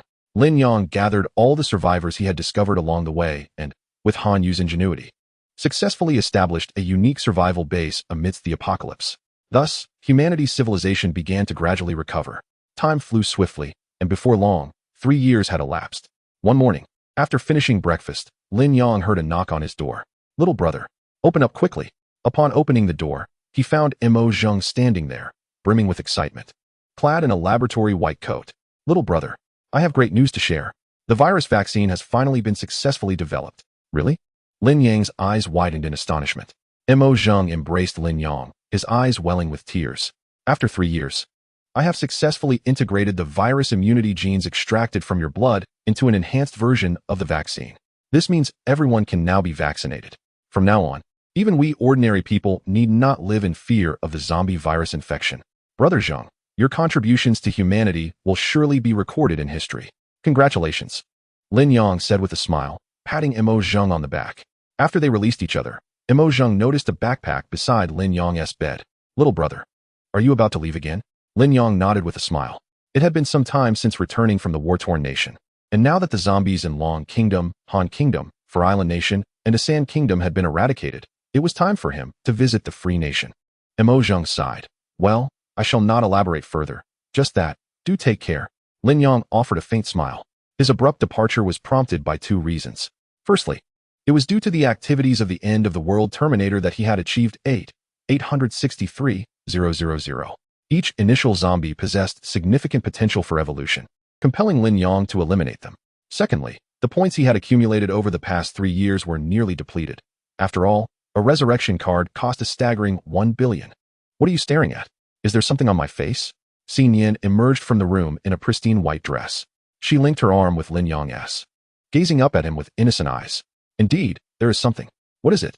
"Something quite lovely." With that, Lin Yang leaned down and kissed Xin Yan's cherry-like lips. Moments later, they parted. Xin Yan's originally fair complexion flushed a rosy hue as she tugged at Lin Yang's clothing, murmuring softly, "Zheng Guo is still watching. And so what? The entire nation is aware that you are my wife. Is it wrong for me to kiss my own wife?" Seeing this, Mo Zheng chuckled. "You two are both in your 20s. Why do you still act like children?" "Zheng Guo, I suspect you are scolding me, but I have no evidence." Mo Zheng shook his head with a smile. "All right, I shall not banter with you any longer. Before you leave, would you like to step out and greet them?" To this, Lin Yang merely waved his hand. "We shall return in a few months. It is unnecessary." With that, he picked up a small backpack from the bed and wrapped his arm around Xin Yan's waist, saying, "My dear, let us depart." Then, with a flourish of her arm, a swirling vortex radiating golden light appeared out of thin air. This was her 3rd Imperial level ability, activated upon resurrection, the Gate of Space. "Zheng Guo, we are leaving," Lin Yang called over his shoulder to Mo Zheng. With that, the two stepped into the Gate of Space, vanishing in a flash of golden light. The end.